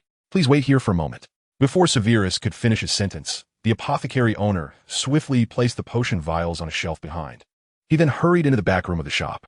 Accompanied by the sounds of clattering, the proprietor quickly re-emerged. Clink! The sound of a money pouch landing on the counter resonated pleasantly. All the galleons are here. You may count them. Severus drew his wand from his sleeve, lightly tapping the pouch. Counting charm. A most simple spell. The goblins of Gringotts often attach this enchantment to money bags. After all, the complexity of currency in a magical realm makes transactions rather cumbersome without such magic. There are precisely 200 here. After careful consideration, I decided to raise the redemption price for each vial to 50 galleons. The apothecary proprietor shrugged and replied, I'm afraid that's the best I can do. Hogwarts professors wield far more influence than officials from the Ministry of Magic. In particular, the esteemed professors of potions, charms, and transfiguration hold a distinguished status within the realm of magical academia. Perhaps that enigmatic professor is indifferent to such a trivial sum. Yet, as the owner of the apothecary, he still wishes to convey a modicum of respect.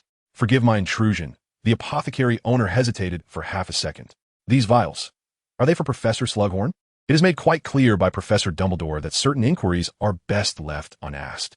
Severus retracted the money bag, casting a cursory glance at the relatively agreeable apothecary owner. Professors from Hogwarts seldom sell potions in the marketplace, and this is not solely a matter of pricing. Oh, I see, I understand. The apothecary owner nodded rapidly, making a gesture of comprehension. He was puzzled. A professor of potions at Hogwarts would certainly not wish to reveal their identity, setting aside potential conflicts of interest. Once the floodgates are opened, they would be inundated with all manner of potion commissions. Then, if similar situations arise in the future, the apothecary owner looked at Severus with a hopeful expression. Masters of potions rarely engage in the direct sale of their brews. Such matters are typically delegated to trusted apprentices or family members. Although he was uncertain of the black-haired boy's exact standing, he certainly possessed the means to relay his intentions. Very well. Severus waved his hand dismissively, casually placing the heavy money bag into his cloak. Outside the apothecary, Hermione glanced at the money bag nestled within Severus's robes. In a mere night, the time spent brewing potions could hardly amount to half a day. 2 galleons had multiplied 100-fold, utterly shattering Hermione's fragile perception of wealth. She now comprehended the vast disparity between the expertise of a professor and her own. Where are we headed next, Professor? Gringotts. Severus indicated a towering white structure situated midway down Diagon Alley. 2 goblin sentinels stood guard at the entrance. We need to open an account. It is prudent to store certain items there. With a chime, a goblin behind the Gringotts counter revealed a sycophantic smile. Its slender fingers deftly grasped the gold coin, eagerly addressing the 2 underage wizards. Oh, how may I assist you, esteemed guests? To reactivate a family vault, Severus replied succinctly. Reactivate? The goblin's expression momentarily stiffened, narrowing its eyes as it spoke softly. You mean the kind of vault that has been frozen or closed? That entails quite a hefty fee. You would be better off opening a new personal vault for only 50 galleons, rather than the 100 for reactivation. With a thud, a money bag landed on the counter. Here are 100 galleons, Severus declared. Prince family. You can verify my mother's name in the family tree. Ah, your mother is Eileen Prince, Severus answered calmly. Oh yes, I recall. I knew you would restore your family's fortunes. The goblin adjusted its monocle and turned to shout at a goblin beside the counter. Bog, go check on the status of the Prince family vault. Don't keep our esteemed guest waiting. Chapter 10. Professor, is your hobby a bit unique? Gringotts Wizarding Bank is located centrally on the northern side of Diagon Alley. It is said to be the first establishment in Diagon Alley, or more accurately, that Diagon Alley came to be due to the presence of Gringotts. As the only wizarding bank in the British magical community, Gringotts is entirely owned and operated by goblins, serving both to issue galleons and exchange muggle currency. Over time, Gringotts has gradually begun to recruit employees from the wizarding community, primarily for roles such as curse breakers, potion masters, and members of the risk assessment team. However, the core operations and vault management within the bank's hall remains solely under goblin control, a stipulation from the long-standing agreement made after the last Goblin Rebellion. Severus's specific request to reactivate the Prince family vault naturally falls within one of Gringotts' most critical operational sectors. Hermione did not grasp the implications of this. Yet it was evident from the goblins huddled together in discussion that the matter was far from simple. Ahem. A quarter of an hour later, the goblin manager returned to the counter. Mr. Prince, do you have the documentation for your family vault? Snape. Excuse me? My full name is Severus Prince Snape. Severus replied evenly.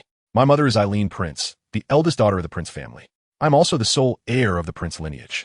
The goblin manager elongated his tone, raising an eyebrow. Documentation? None, Severus replied softly. Before the manager could respond, he gestured toward the money bag on the counter. However, I have prepared gold. Gringotts does offer this service, does it not? Severus addressed the goblin manager, his demeanor calm and unhurried. Should a magical family's vault remain unpaid for an extended period, the bank would seal it, or even liquidate its contents. No, no, that cannot be, the goblin manager stammered. 50 galleons, what does that sound? I'll pay the overdue rent and request a key to my vault. The goblin manager, initially dismissive, suddenly brightened at the prospect. But you see, that does not comply with our regulations. You do not bear the name Prince. Besides, the outstanding debt is at least several hundred galleons. 80 galleons. If that is insufficient, I will simply open a regular vault to deposit my funds, Severus shrugged, reaching for the money bag on the counter. You're right. I do not need the name Prince. Wait. Before his hand could touch the money bag, the goblin manager interjected. The goblin manager swiftly pressed down on the money bag, a fervent smile spreading across his face. Of course, in such a case, I can make arrangements.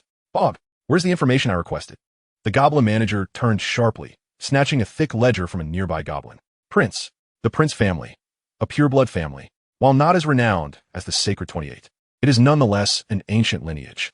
Just as this young wizard cub indicated, the Prince family has not paid vault rent in many years. Mr. Snape of the Prince family. The goblin manager noted the esteemed guest's name. I have checked, and the Prince family vault has considerable overdue rent. Given its location in the deep vaults, the reactivation fee is rather steep. Focus, Severus interjected. My suggestion is to open a new vault under the name Snape, located where the Prince vault resides. A glint of cunning flashed in the goblin manager's eyes as his slender nails gently tapped the yellowed ledger. Regarding the amount, you may simply supplement a small portion of the rent, and from now on, you can repay a little extra each period. How much should I contribute? 100 galleons? 100 galleons, merely to unlock an empty vault?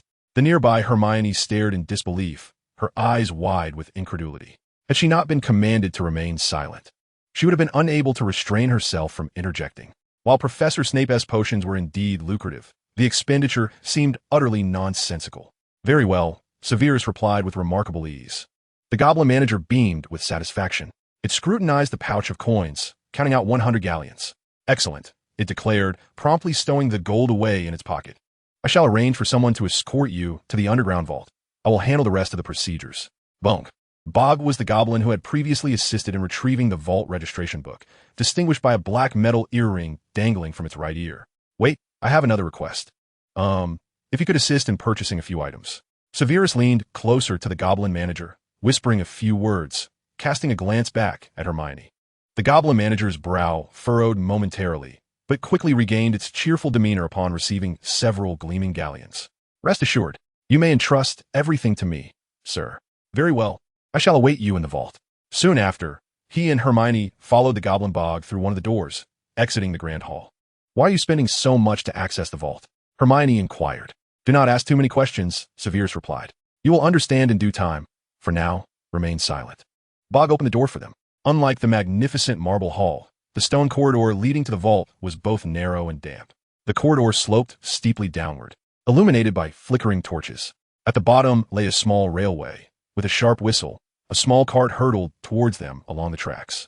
They climbed aboard, and Bog piloted the cart through the labyrinthine passages at breakneck speed, the frigid air rushing past them, stinging their eyes. Nevertheless, Hermione strained to keep her eyes wide open, absorbing every detail around her. She had never ventured into the depths of Gringotts before. Her parents had always exchanged pounds for galleons in the upper hall before departing. Most of her knowledge about the underground vaults stemmed from Harry and Ron, but the reality was far more magnificent than her imagination had suggested. Where are we headed? Hermione shouted over the clattering of the cart. Are we there yet?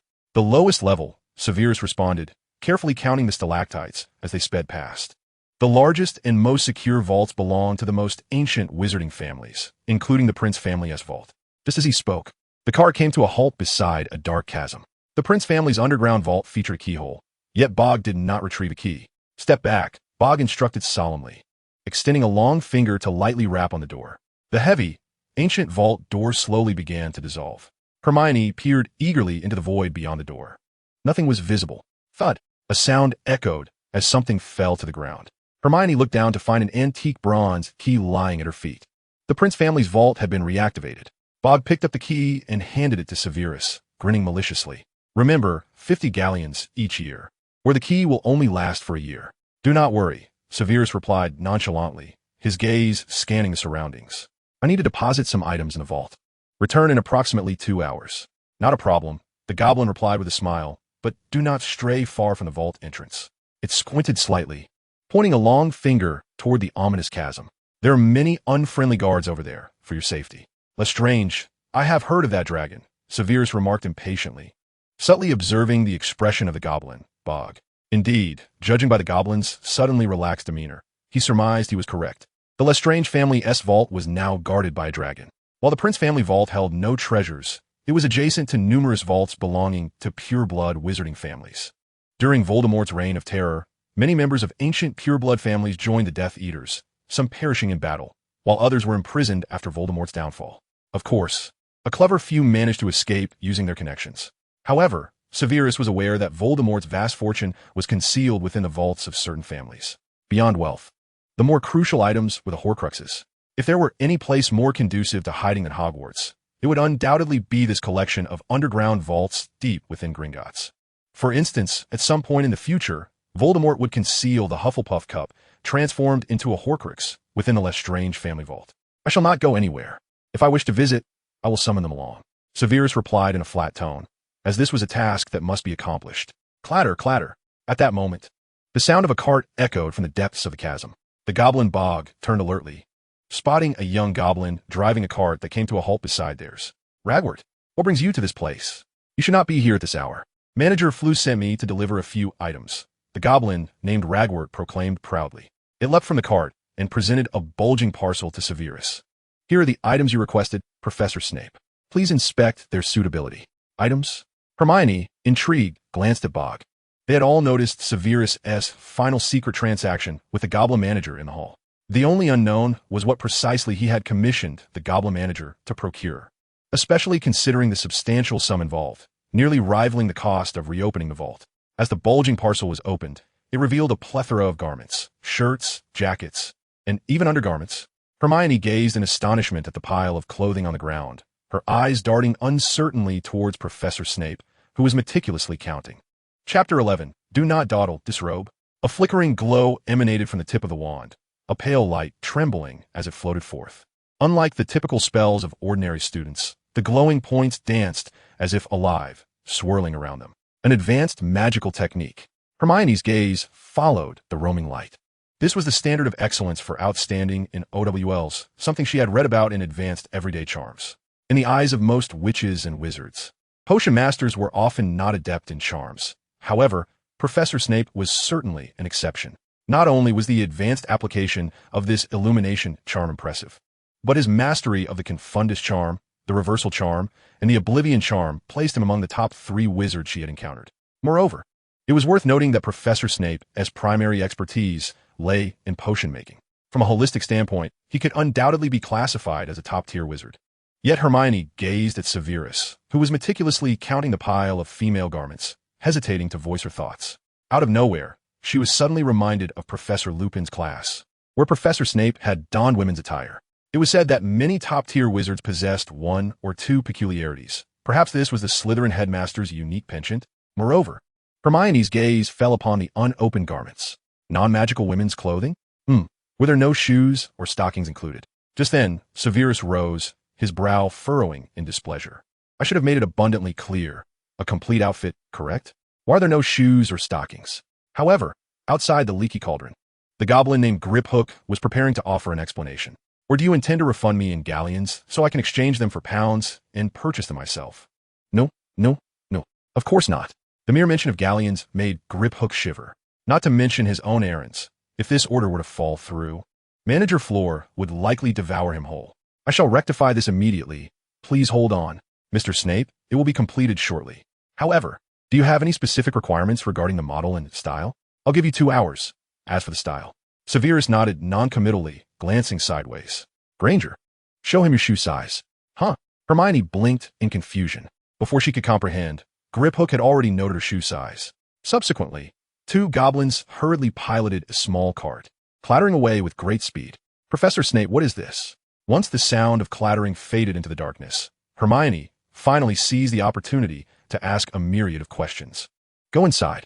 Severus raised the key and gestured towards the empty underground vault. Huh? While the goblins are away, go in and change. Severus coldly commanded, nudging the edge of the package with his foot. You must remove every article of clothing on your person, including your shoes and stockings.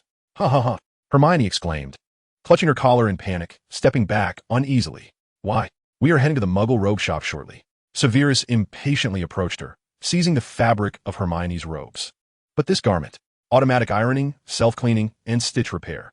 This wizarding robe was introduced 20 years later.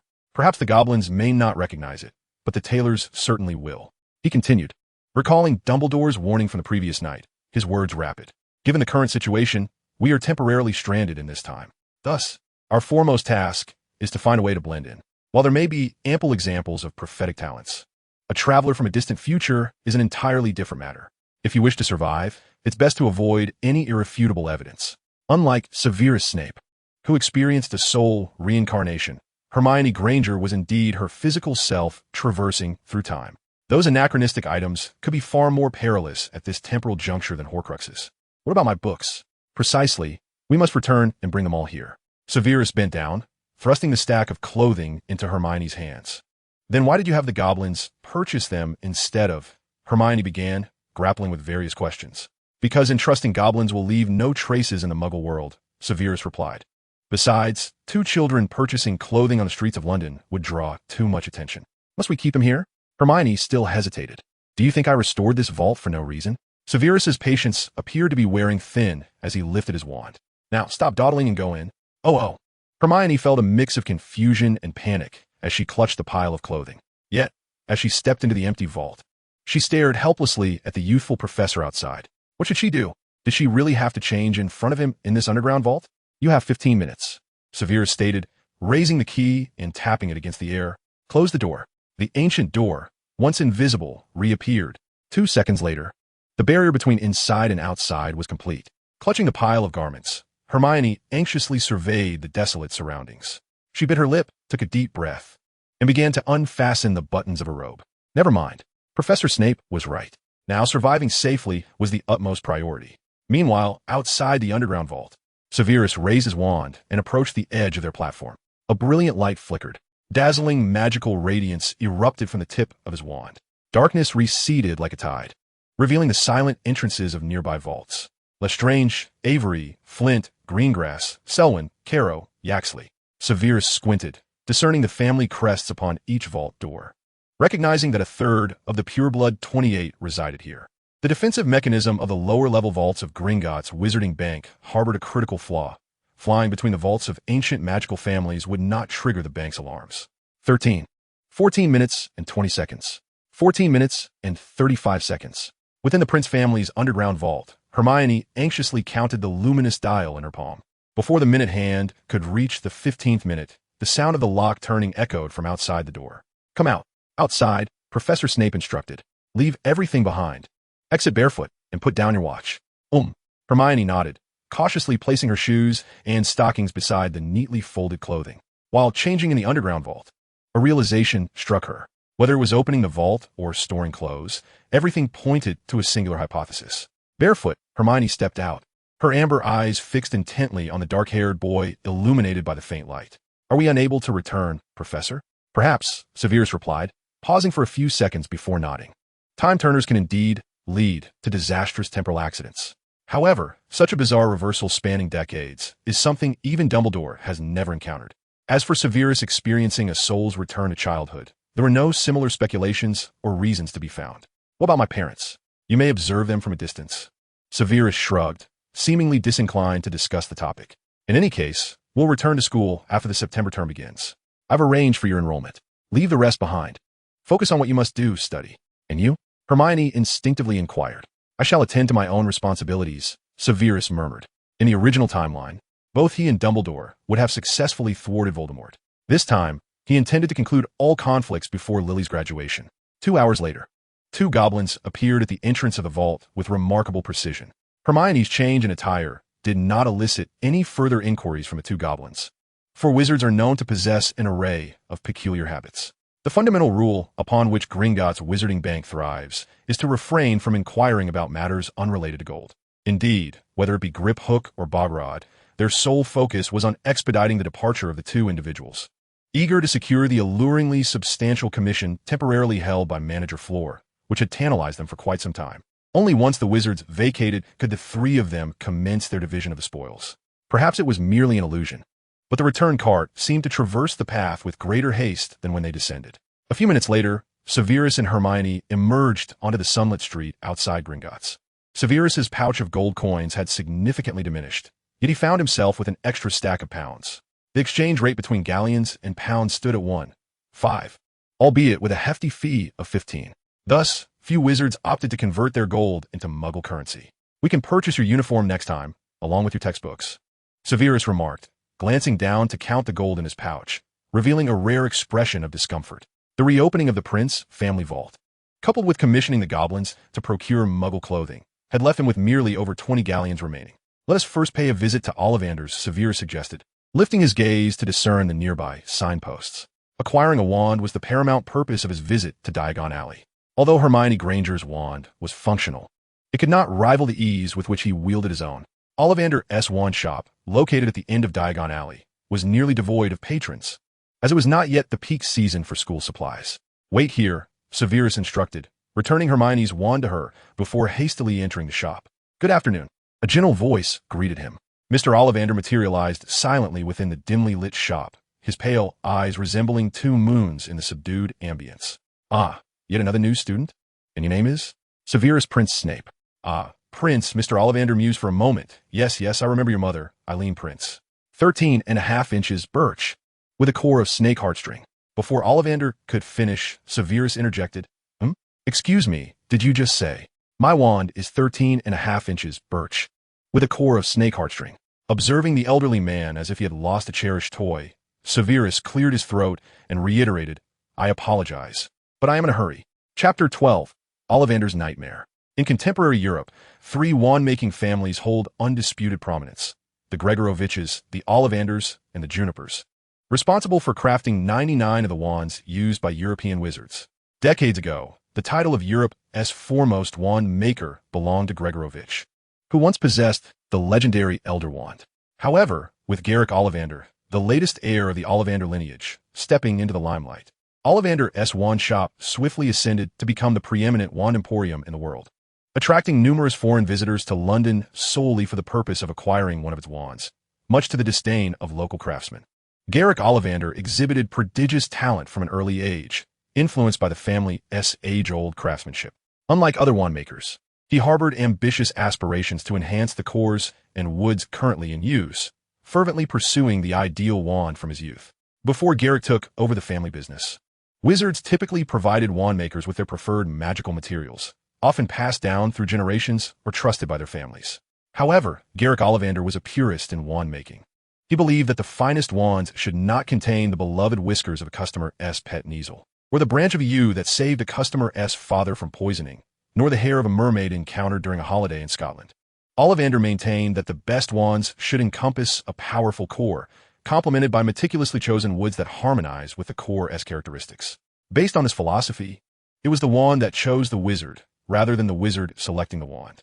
Although this revolutionary approach initially met with resistance, wizards soon discovered an undeniable truth: Ollivander's wand surpassed all others in excellence. The wand chooses the wizard. This principle was Garrick Ollivander's pride and the foundation of his status as the foremost wand maker. Nevertheless, even in light of this truth, there were still young individuals who sought to challenge this principle. "Mr. Snape, it is not you who will choose the wand here." The elder intoned softly in the dimly lit wand shop. As he spoke, he moved toward the towering shelves, extracting 2 or 3 sealed wand boxes. "Snake heartstring, birch, 13.5 inches. Yes, I remember this wand. It was crafted by my grandfather. Birch, the second oldest tree after elder, symbolizes both life and death, beautiful and noble, while the snake heartstring adds a layer of perfect elegance." Mr. Ollivander continued his gentle soliloquy, lamenting that this was merely an art piece based on an ethereal aesthetic. He firmly believed in the potency of a strong, stable wand core, harmonized with appropriately magical wood. As Mr. Ollivander slowly moved, his keen gaze swept over the oblivious young wizard. "Do not rush to choose just yet. Which arm will you wield your wand with?" "My right," Severus replied. "Raise your arm," Mr. Ollivander instructed, producing a long measuring tape marked with silver increment from his pocket. As the tape unfurled, it did not fall to the ground, but instead floated gracefully beside Severus, initiating its measurements. "Of course, I respect your choice. You may try it out first, but soon you will understand." Mr. Ollivander opened a box and casually handed over a wand. You may give this one a try." With that, He turned and walked back toward the shelves. Since taking over the family wand shop, he had encountered many self-important customers. However, all demands were soon rendered childish after experiencing the wand. Crack! Before Mr. Ollivander could return to the shelves, the measuring tape fell to the ground, coiling into a heap. The dim wand shop suddenly illuminated. Mr. Ollivander turned. As a wand maker, he could distinctly hear the jubilant cheers emanating from the wand itself, akin to the countless customers who had found their ideal wands in his shop. Thus, Severus glanced down at the wand in his hand and smiled faintly. Long time no see. A familiar warmth spread from his fingertips throughout his entire being, and the magic within him pulsed with joyful vigor. 6 nuts, you may leave now. A dry voice interrupted from short distance away. Did you just misstate the unit? Severus paused in surprise. In his recollection, it seemed that he had expended 7 or 8 galleons back in the day. If you promise to keep it discreet, I shall simply take 6 nuts. Mr. Ollivander's pale, colorless eyes fixated upon the rather detestable young wizard. Understand? Consider it a fateful encounter between you and your wand. For the first time in many years, he felt the weight of pressure. Had it not been for the fact that the individual was indeed a young wizard, Ollivander might have suspected that a rival had been sent to disrupt his establishment. Really? 6 nuts will suffice? Yes, take your wand and be on your way. Ollivander, evidently in no mood for further elaboration, waved his hand in irritation. With a scowling face, the old man counted out the 6 nuts and hastily ushered Severus out of the shop. It was nothing short of a nightmare. Well, it is not surprising to encounter such occurrences after all these years.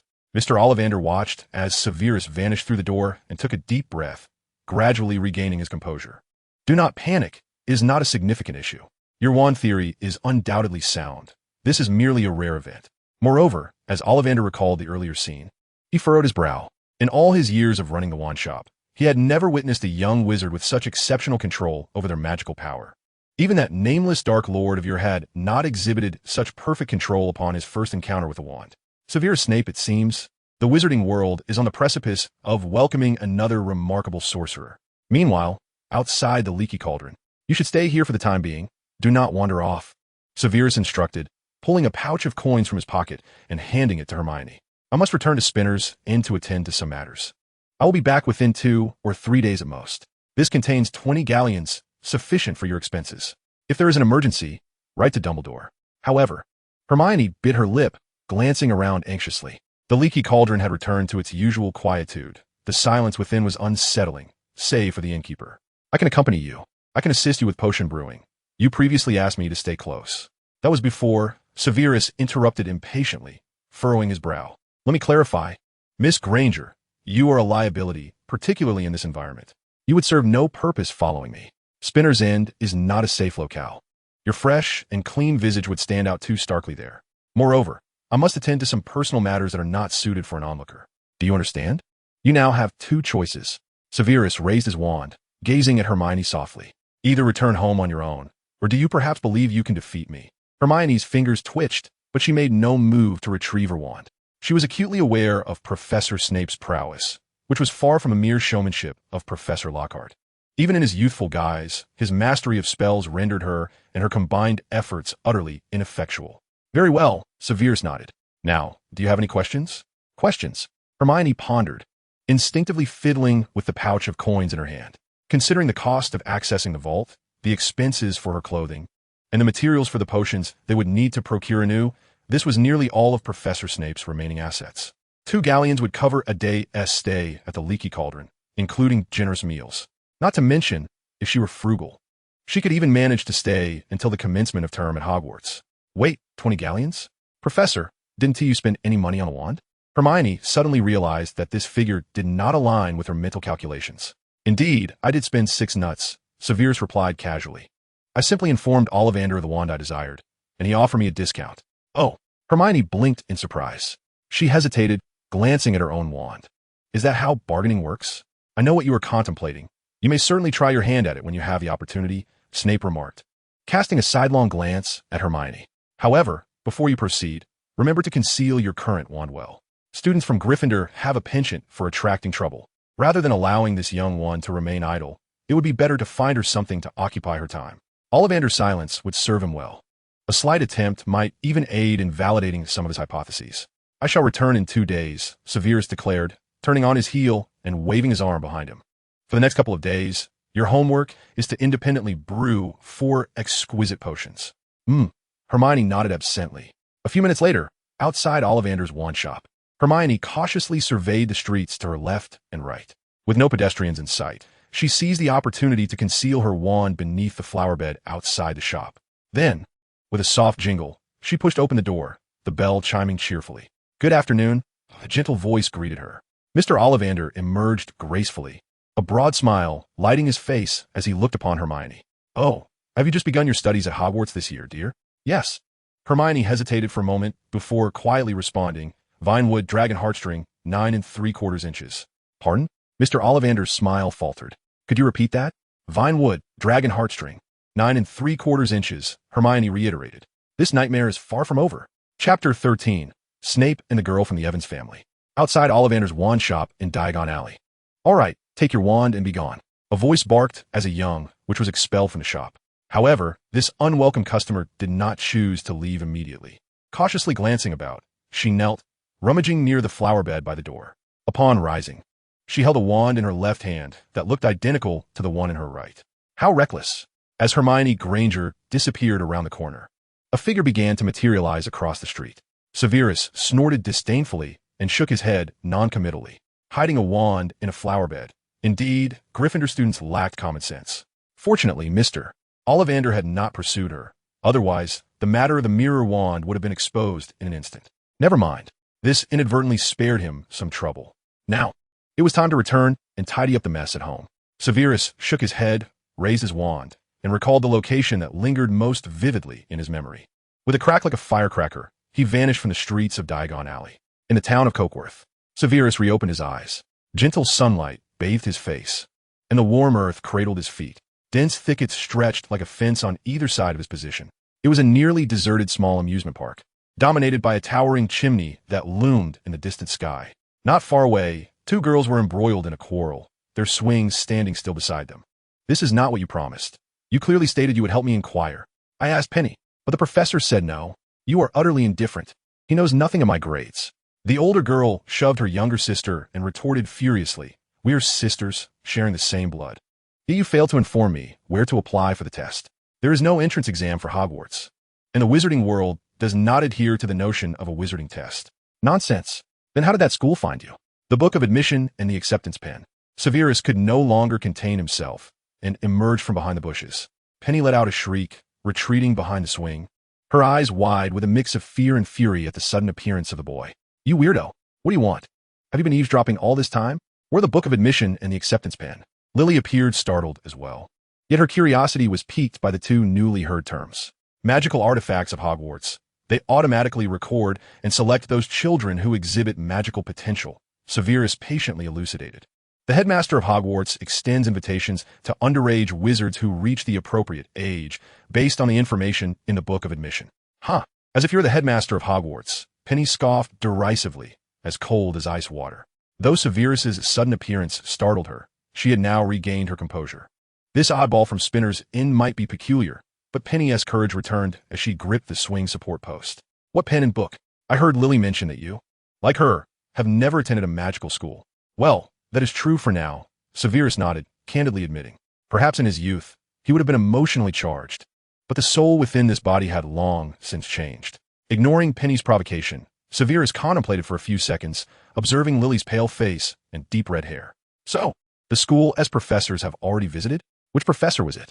He introduced himself as Slughorn. Lily pondered the professor's name, uncertain. "No, that does not seem quite right." "Horace Slughorn, the potions master and head of Slytherin House," Severus stated, nodding thoughtfully. "No wonder he valued you so highly. It appears you have that connection with Horace." Professor Slughorn was quite different from the other professors at Hogwarts. Unlike those focused solely on teaching, Professor Slughorn had a penchant for collecting promising students. He established a slug club within the school, exclusively inviting future stars of the magical world. Each year, the number of invitations was minimal, and Lily was the only Gryffindor invited this year. "Did he come looking for you as well?" Lily inquired. "No," Severus gently shook his head. "The Muggle school sent a professor to explain. My mother is a witch." "So that's it," Lily said, sitting down while grasping the swings post, her tone tinged with yearning. "Professor Slughorn has shown us many spells. He said I could do it too with training. Illusions like magic. Have you forgotten?" Dad asked him to transform into a kitten, and he just froze. Penny scoffed dismissively, interrupting her sister. He claims to be inept. I see it as a lack of preparation.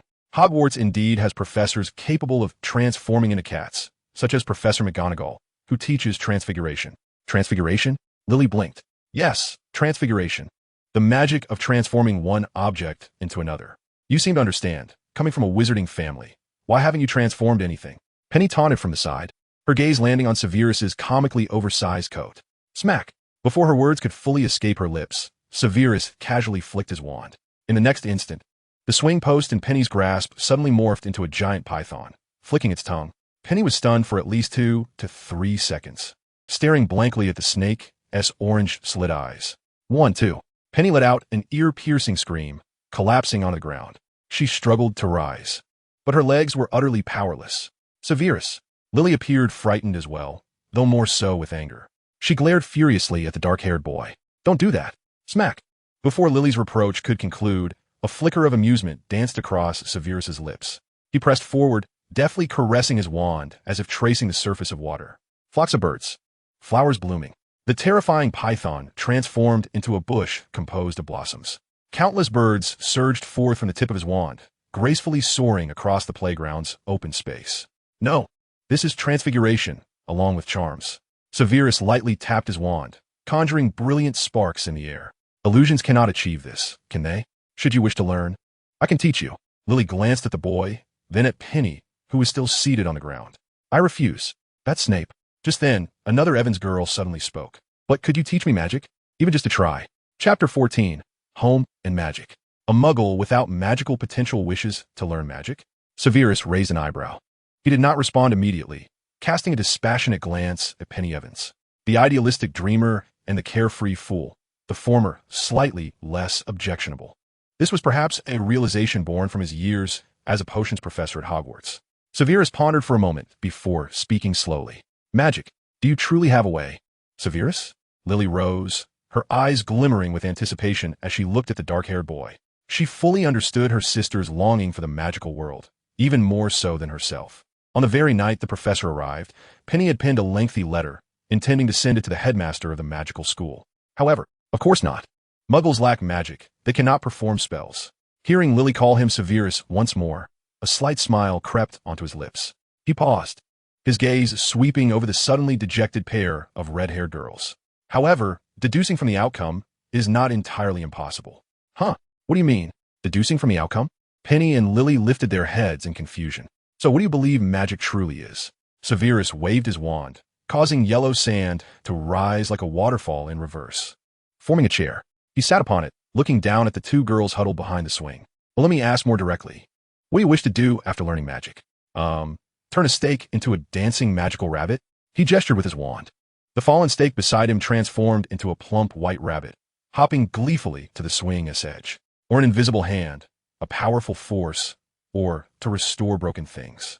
Severus's wand traced intricate, elegant arcs. The plump rabbit morphed back into the steak, gently levitating into the air. With a sudden crash, it shattered into 2 pieces, as if an invisible blade had sliced through it in an instant. Before Petunia and Lily could comprehend the situation, the split would reassembled into a stump, as if time itself were rewinding. Or perhaps, Severus rose, toying with his wand as he approached the stump. Crystal-clear springs flowed, and vibrant flowers bloomed. Abruptly, a stream of pristine water gushed from the tip of his wand. As the water cascaded down, the decrepit stump miraculously burst forth with blossoms of myriad hues. He casually plucked a few of the flowers and tossed them toward the 2 girls huddled by the swing. Was it merely for their aesthetic appeal? Spells, transfiguration, potions, magical creatures, and the defense against the dark arts could all be termed as magic in abundance. Severus took 2 steps forward. His dark eyes locked onto the verdant gaze of Lily. The inability to perform magic did not equate to an inability to exist within the realm of magic. Knowledge. He raised his hand and tapped his temple, was the essence. Strangely, upon seeing Lily again, he felt less exhilarated than he had anticipated. At most, it was Severus gazed at Lily's pale visage and deep crimson hair. An inexplicable urge to say more, as if it were the first day of class. Did muggles inhabit this magical world?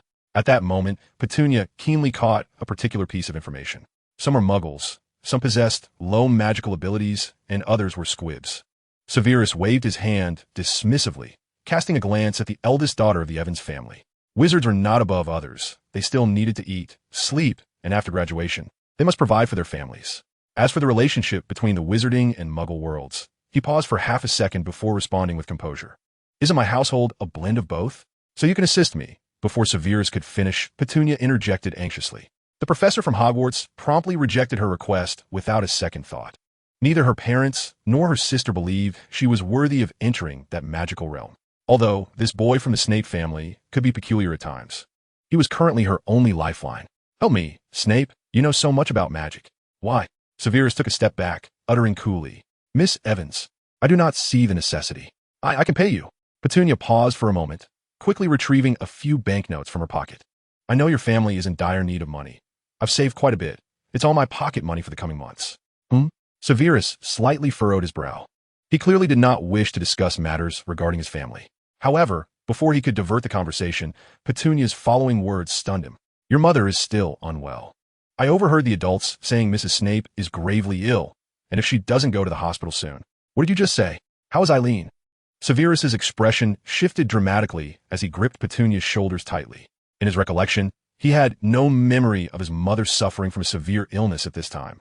Ouch! Petunia cried out in pain, feeling as if a colossal vice was clamping down on her shoulders. Let her go. Severus. Lily stormed over, knocking Severus's hands off Petunia's shoulders. I heard your parents had a fierce argument. Mrs. Snape was looking for you everywhere yesterday. As for whether she is ill, I cannot say. Ill? She was looking for me yesterday? Severus furrowed his brow deeply. Could it be a chain reaction from his departure the previous day? I see. His gaze fell upon the stack of banknotes in Petunia's hands. Blast it. When he left Diagon Alley, he had been in such a hurry that he only had a few galleons in his pocket. Without further hesitation, he reached out and took the banknotes from Petunia's grasp, casually waving his wand. I'll go home and check on her. I'll accept this money. Meet me here by noon tomorrow. Huh? A refreshing breeze brushed against Petunia's shoulder. Before she could respond, the figure of the dark-haired boy suddenly distorted. Crack! The light and shadow burst softly. In the blink of an eye, Severus vanished. Spinner's End. Snape's bedroom. Severus. Eileen struggled to sit up in bed. Her face was frightfully pale, her lips devoid of color. Lie down. Severus firmly pressed Eileen back down, raising his hand to feel her forehead. It burned with an alarming heat. A high fever? Severus quickly assessed. Over the years, many students at Hogwarts had caught colds. If they were still at school, a simple invigorating potion could easily cure Eileen. But given the current situation, not to mention the cauldron and how to procure the materials, even if he started brewing now, it would have to wait until tomorrow. As for rushing back to London to find a healer or buy potions, Severus glanced around the room. That man had not yet returned. He could not bear to leave his mother alone in Spinner's End. He could only hope that Muggle medicine offered some relief. I'll make a trip to the apothecary, Severus said, pointing his wand around the room. A fire ignited in the damp fireplace, warming the room slightly. The copper kettle in the kitchen began to steam, and a filthy cup was magically restored to cleanliness. I'll be back shortly. You just lie in bed and rest. Don't wander around. Severus busily arranged everything, oblivious to how strange it was for a preschool wizard to perform such magic. However, Eileen Prince did not inquire further. The woman quietly observed the boy's face, weakly nodding. Thank you, Severus. Severus waved his hand and quickly exited the bedroom. Oh, right. He nearly forgot one crucial detail. In his previous life, after Tobias Snape froze to death on the streets while intoxicated, Eileen did not last a week before passing away. At that time, he was preparing for his OWLs in 5th year. He was in a wretched mood and hurried home to hold the funeral, which was attended only by the church officials and himself. After the funeral, he returned to school to take the exams, and under the great tree by the Black Lake, he committed an act he would regret for a lifetime. He called Lily a mudblood. This time, he would not repeat the same mistakes, neither concerning Eileen's death nor Lily's. And the first step was he halted at the door, raising his wand and calmly waving it. An invisible magical mark enveloped the old brick house like a shroud. Muggle repelling. The hospital in Cokeworth did not come cheap. Fever reducers, cold medicines, and glucose were nearly 10. A confundus charm might waive the fees. But Severus dared not attempt it here. This was not an inn or a restaurant. It would be catastrophic if a nurse mistakenly administered the wrong medication due to confusion. Twice a day, one at a time? This is 3 times a day? Severus confirmed once more before hastily leaving the hospital. Eileen was not a competent mother. After locking away his wand, she struggled in the non-magical world. However, Severus was acutely aware of how to navigate life, whether at Hogwarts or in this place. The canned baked beans from the railway scenic inn were far from delectable, yet they were undeniably convenient. Soft bread had been procured, and the flavor of cold sausages grilled over the fire was quite agreeable. Severus, your wand, he recalled. He had ventured to Diagon Alley, where Professor Dumbledore was also present. Severus blew gently on the spoonful of baked beans, explaining as he fed Aaron. He drew a thick envelope from his pocket and placed it beside Aaron's knee. Professor Dumbledore? Aaron whispered, her fingers trembling as she grasped the hefty envelope.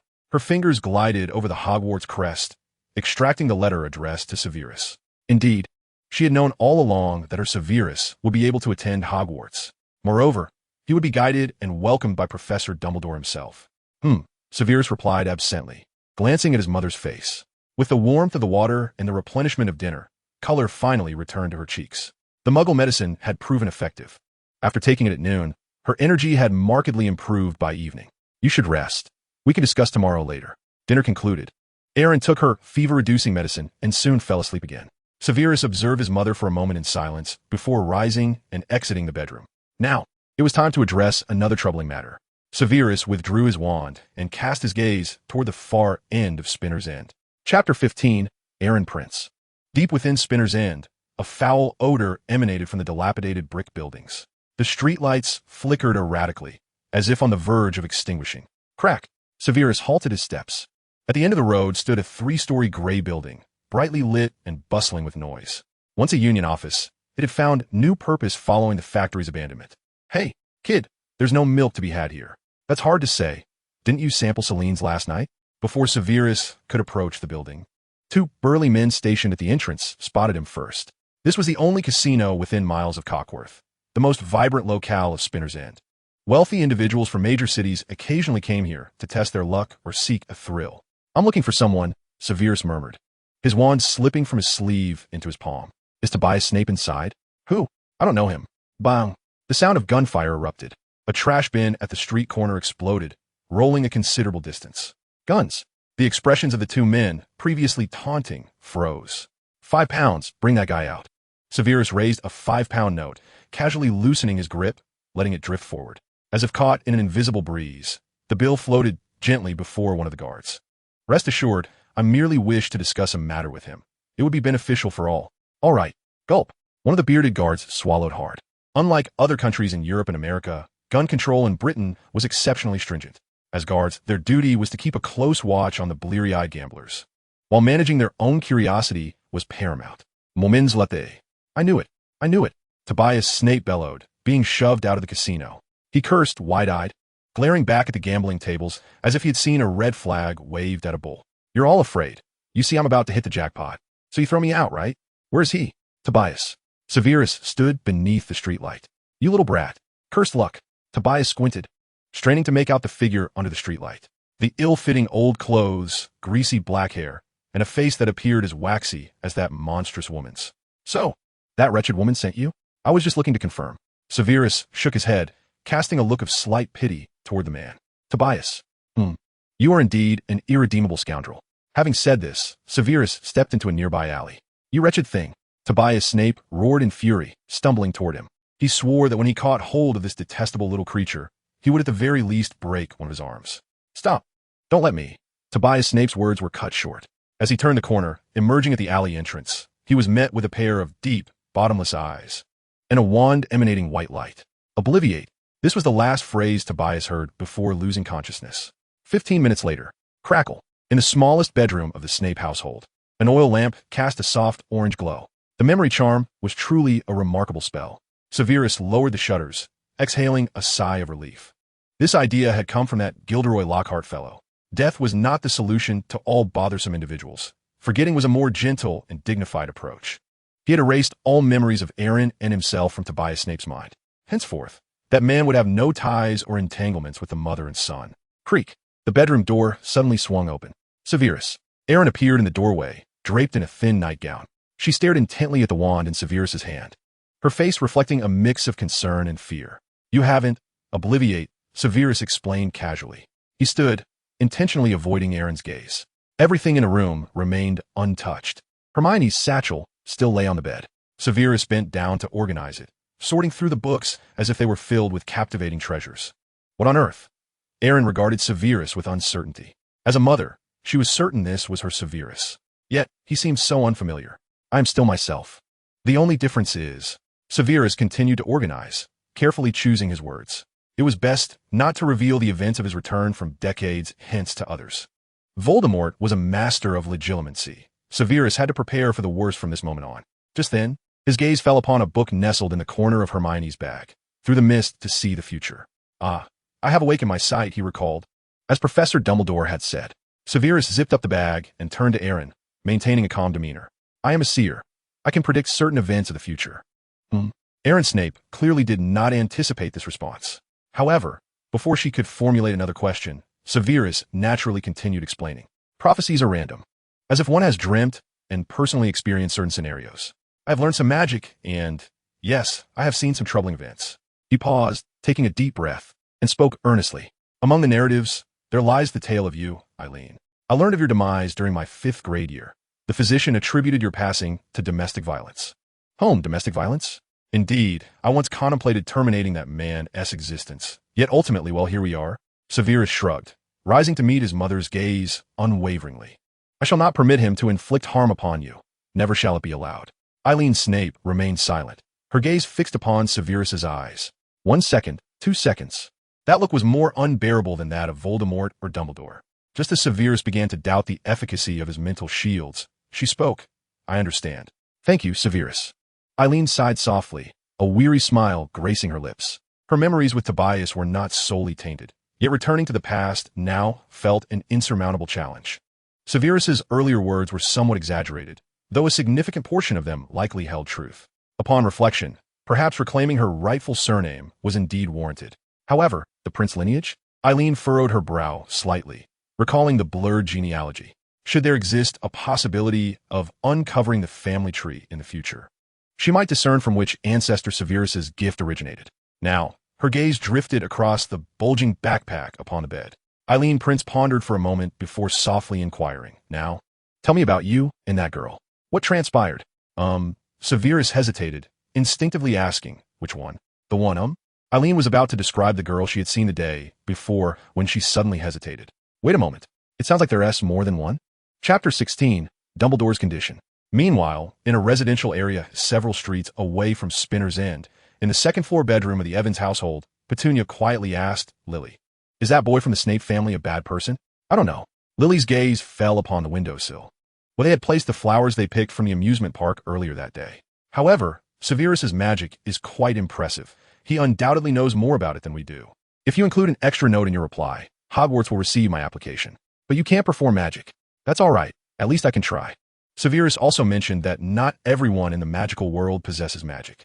Petunia lay on the bed, rummaging through her small wallet, diligently counting the pocket money she had saved over the years. I want to live in the magical world. Even if I can't do magic, I don't want to just give up. The two girls fell silent for a moment. Lily climbed off the bed, searching in the corner of the bookshelf. Petunia knew what she was looking for. It was a habit they shared.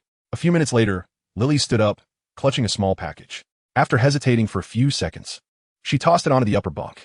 At least we can give it a try, can't we? Severus said pounds can be exchanged for wizarding gold. We'll find out together. Then, I'll persuade her. Lily replied earnestly, we'll go together, to that place, Diagon Alley. Agreed. Petunia sat up, extending her pinky finger toward her younger sister. Are there 2 other wizarding families nearby? Well, that is not entirely inaccurate. Severus replied with a nonchalant shrug, glancing at his mother. The Evans family lives in town. Their youngest daughter is starting school this year, just like me. The girl you saw that day is Dr. Granger's daughter. She is a bit older than I am, but also a new student this year. Eileen was not accustomed to Spinner's End and naturally had little interest in neighbors. In her mind, this area was supposed to be a completely non-magical Muggle settlement.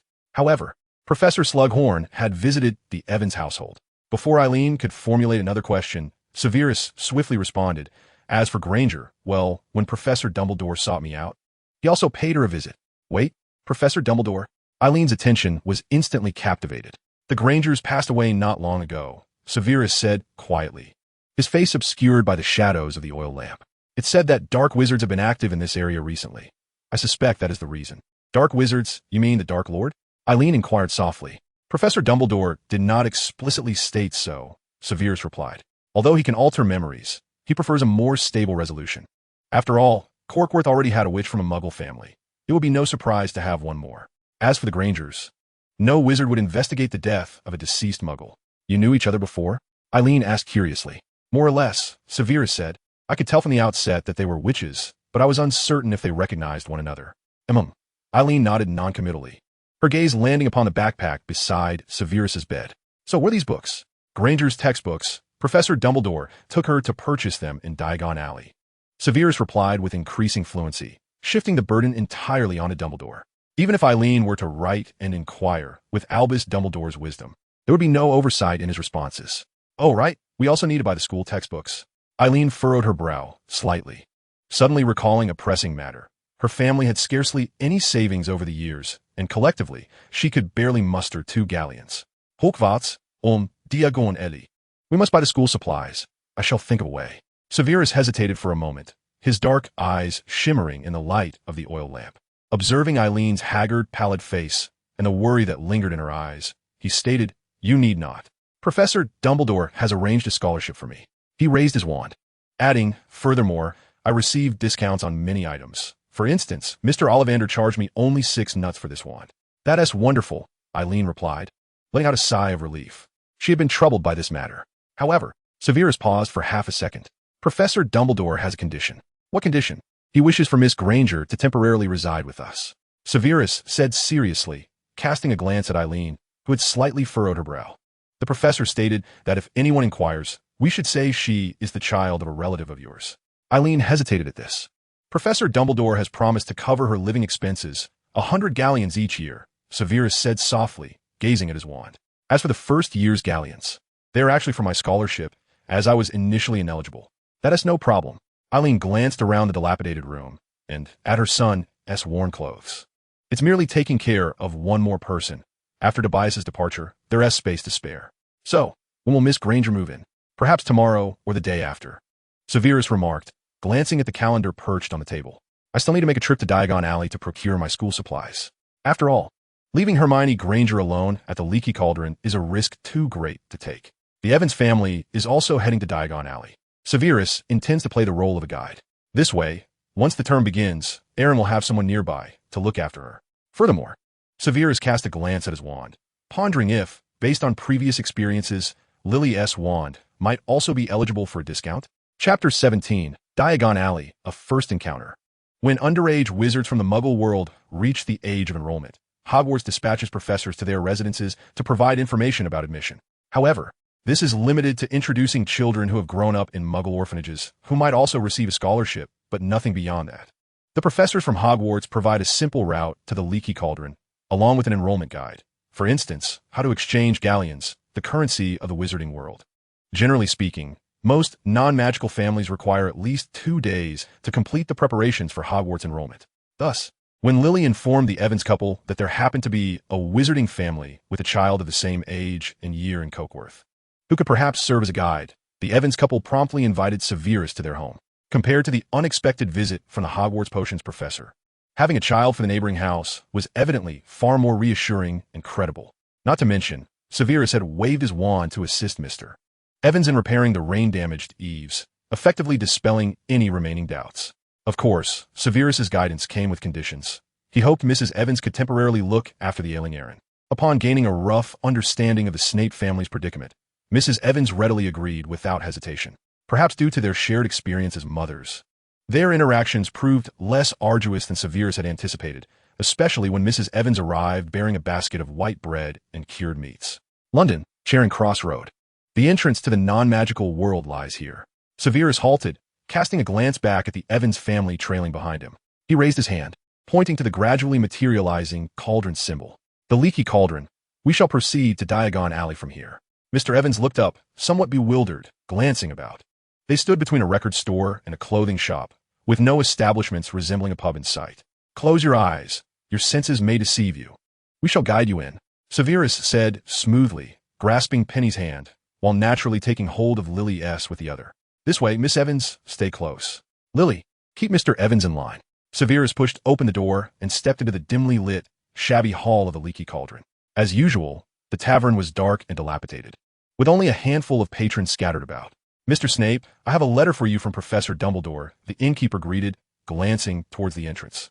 He spoke while retrieving a thin envelope from within his robes. A letter from Albus Dumbledore? Severus furrowed his brow, extending his hand to receive the missive. The scholarship is rather difficult to apply for. Fortunately, I have a friend with strong ties to Gringotts. You and Miss Granger may withdraw 100 galleons from the goblins with this letter. It read, the content brief, yet significant. The elegantly looped signature was even larger than the text itself. A friend, Severus raised an eyebrow, almost forgetting that Dumbledore had a renowned alchemist as a companion. And Miss Granger? Is she in her room? Severus neatly folded the check for 100 galleons, glancing up at the loft above. Oh, she went out early, the innkeeper shrugged. She mentioned something about going to Flourish and Blots to read. Reading? Severus nodded slightly, maintaining a neutral expression. This was hardly surprising. During their time at school, that know-it-all had always been fond of spending time in the library. Granger? Lily inquired curiously. Yes, Hermione Granger, a distant cousin of mine, Severus replied casually. Like you. She is a witch, and she will also be starting this year. As they spoke, he led the Evans family through the bar, arriving at the empty courtyard. Count 3 bricks above that rubbish bin, and then 2 across, Severus explained while drawing out his wand, standing on tiptoe to tap a particular green brick. The bricks trembled and parted, revealing a cobblestone street before them. Welcome to Diagon Alley, Severus announced. However, before he could finish his statement, a series of peculiar explosions and shouts erupted from a shop not far ahead.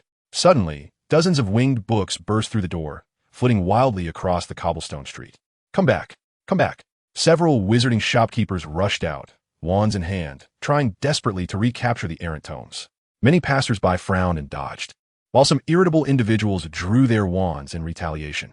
Flames blazed, and people fell unconscious. Oh no, don't attack them, the frantic shopkeepers shouted, leaping about in a bid to corral the wayward volumes. Amid the chaos, a young witch with chestnut waves excitedly raised her wand, attempting to catch the fleeing magical books. However, upon locking eyes with Severus, who stood by the cauldron shop, she sheepishly lowered her wand. Ah, Professor Snape? Granger? What is going on? Severus furrowed his brow, observing Hermione engaged in her game of capture. He had known it. Gryffindor students were naturally prone to mischief. Perhaps they weren't the root cause of the trouble, but the presence of a Gryffindor certainly heightened the likelihood of unexpected events. Ah, don't panic, I'll handle this. At that moment, a bright, confident, and sunny voice suddenly rang out from within the shop. Huh? Severus's frown deepened. From the chaotic entrance of Flourish and Blots, a golden-haired boy, around 16 or 17, with impeccably white teeth, dashed out. Trust me, I learned a simple spell from Professor Flitwick at school. I can easily catch these runaway books. Shut up, Lockhart. Don't even think about running. Listen carefully. For every book lost, you'll owe me one. Before the boy could finish, a furious voice erupted. The proprietor of Flourish and Blots, wielding a feather duster in one hand and a wand in the other, stormed out, seething with rage. Gilderoy Lockhart? Severus scoffed softly, his gaze settling on the apprehended older studentess' face. Almost forgot. This flamboyant, peacock-like individual wouldn't be graduating until next year. No need to pay him any mind. Severus waved his hand dismissively, surveying the chaotic street. Perfect. You and I shall visit Gringotts together to deposit your belongings. He glanced at Hermione, tossing the heavy backpack he had carried all the way to her, then turned to face the Evans family behind him.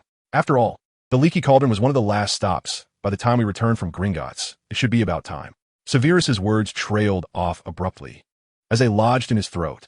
Behind him, the whispered comments of the Evans sisters wafted into his ears. Wow, he's so handsome. Is he also a senior at Hogwarts? Chapter 18. The Wings of a Butterfly. Severus Snape was not one to meddle in affairs that did not concern him. Or, more accurately, he was vehemently averse to engaging in frivolous matters that squandered time.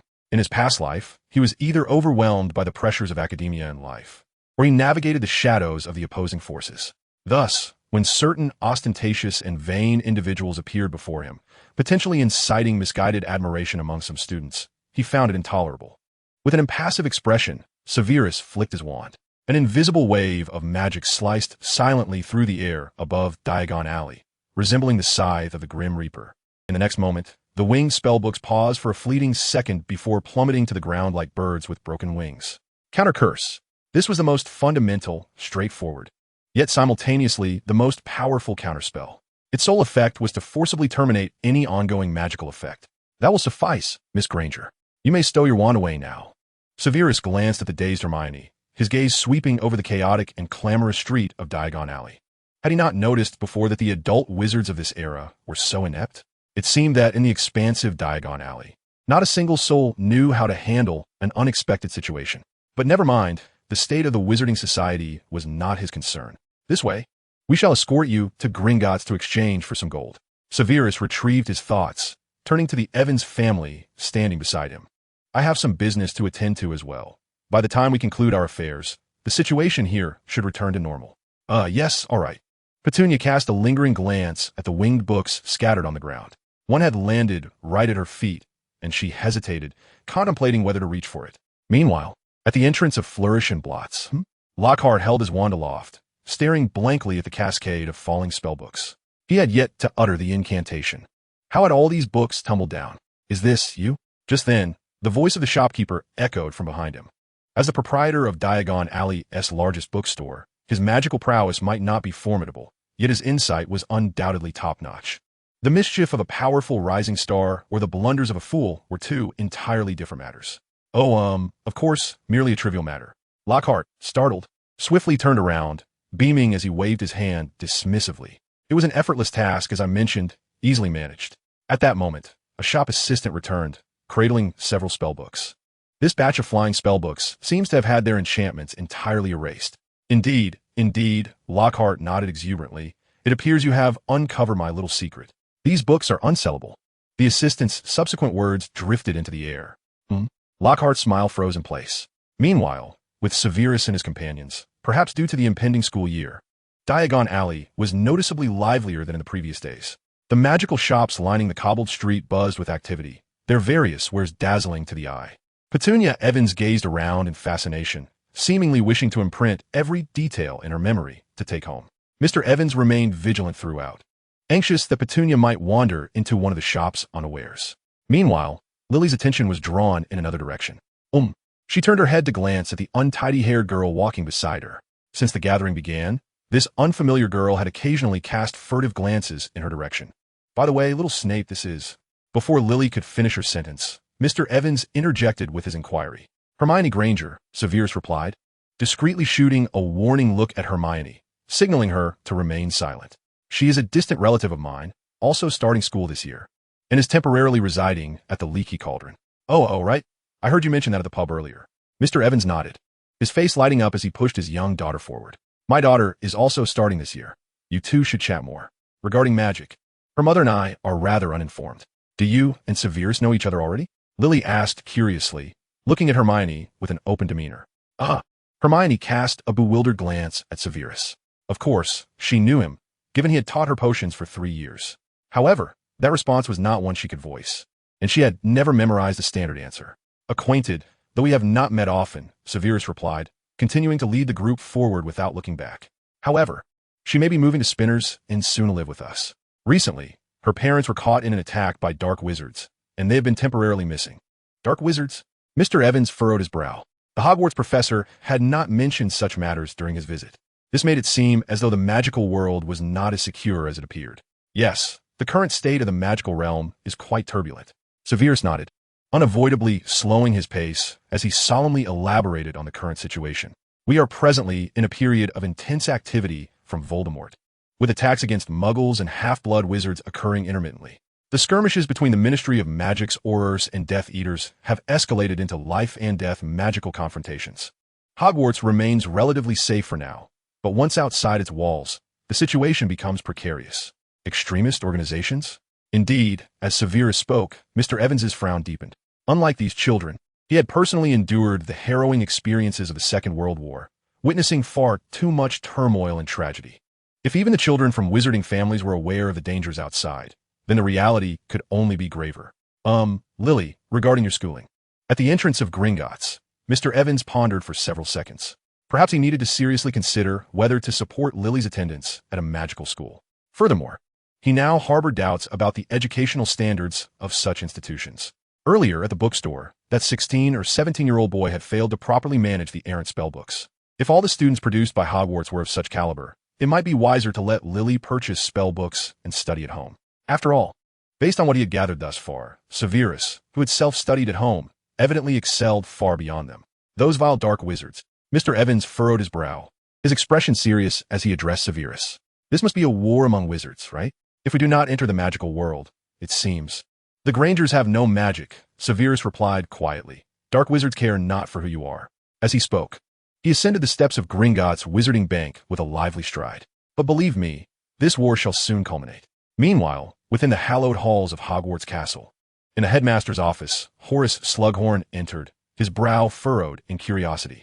Headmaster, I have heard you wish to see me? Ah, Horace, Dumbledore replied, seated behind a mahogany desk, absent-mindedly toying with a splendid golden crown. Upon hearing Slughorn's voice, he set the crown aside and smiled, lifting his gaze. Indeed, Professor, I wish to discuss the matter of Horcruxes with you. With a soft click, the wooden door closed gently behind him. Chapter 19. Moken, the currency of the Wizarding World, comprises gold galleons, silver sickles, and bronze nuts. 17 silver sickles equate to 1 galleon, while 29 bronze nuts correspond to 1 sickle. Quite simple. I assent to it. At the entrance of Gringotts' wizarding bank, Severus patiently elucidated the exchange rates of magical currency. This expedition to Gringotts proved to be remarkably smooth. Upon their arrival at the bank, Severus instructed Hermione to accompany the Evans family in the lobby, while he, guided by a goblin, secured the tomes from the future within the Prince family's underground vault. By the time he ascended from a vault, the Evans family had completed their exchange, and Mr. Evans had withdrawn the 100 galleons mentioned in Dumbledore's letter. Although Mr. Evans appeared somewhat pained by the expenditure, the spirits of the 3 young girls were exuberantly elevated. Each of their pockets brimmed with gleaming galleons, their excitement palpable as they anticipated a shopping spree on the streets. Without needing to calculate the equivalent in pounds, the sheer weight of their newfound wealth made it clear they were in possession of an unprecedented fortune.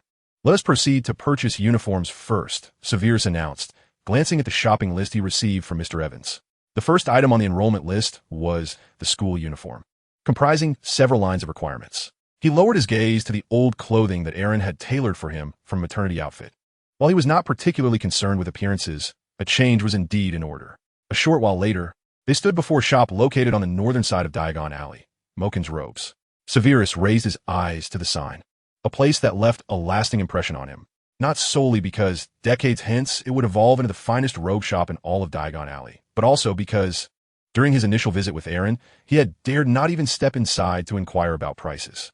Most of their savings had been spent on wands, with the remainder allocated to textbooks, clothing, and scales, all sourced from the second-hand market in Nocturne Alley.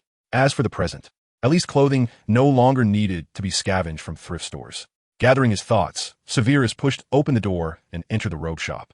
New Hogwarts students? The proprietor, a somewhat stooped, middle-aged man clad in an exquisitely tailored purple robe, cast a somber glance over the throng that flooded into the shop. An adult, and 3 children clad in muggle attire. His gaze lingered on the maternity alteration worn by Severus, and he could not suppress a slight frown. With decades of experience, he could discern the socioeconomic status of his customers merely by their attire. This tattered, ridiculous garb was even inferior to that of orphans. 3. No, for sets. We shall order 4 sets of Hogwarts uniforms, Mr. Moken. Ignoring the proprietor's scrutinizing gaze, Severus strode to the counter, snatched the pouch of coins from Hermione, and tossed it onto the counter. The weighty pouch landed with a melodious thud, the universal sound of sincere transaction. In addition, sweaters, shirts, skirts, trousers, ties, and socks for spring and summer were to be included. Oh, Mr. Moken lifted the pouch, weighing it in his hand while his eyes fixed upon Severus's face. 100 galleons may not suffice for 4 individuals' attire. Severus raised his gaze, stating, for first-year students, it is ample, unless you intend to provide us with garments meant for third-year students. The most significant expense for Hogwarts students was indeed their uniforms, as the ages of 11 to 17 coincided with a period of growth. Except for a rare few young wizards from impoverished backgrounds, most children would require new uniforms after 1 or 2 academic years. At times, those who experienced rapid growth might even need to consider a new size within a single semester. Humph. Mr. Moken appraised Severus from head to toe, letting out a dismissive huff. Very well, a child from a wizarding family, yet with an odd penchant for muggle imitation? This was not the first time he had encountered such a situation. He shoved the pouch beneath the counter and called out, Isel, come out and get to work. At the sound of old Moken's call, a girl of around 14 or 15 emerged, lifting the fabric curtains.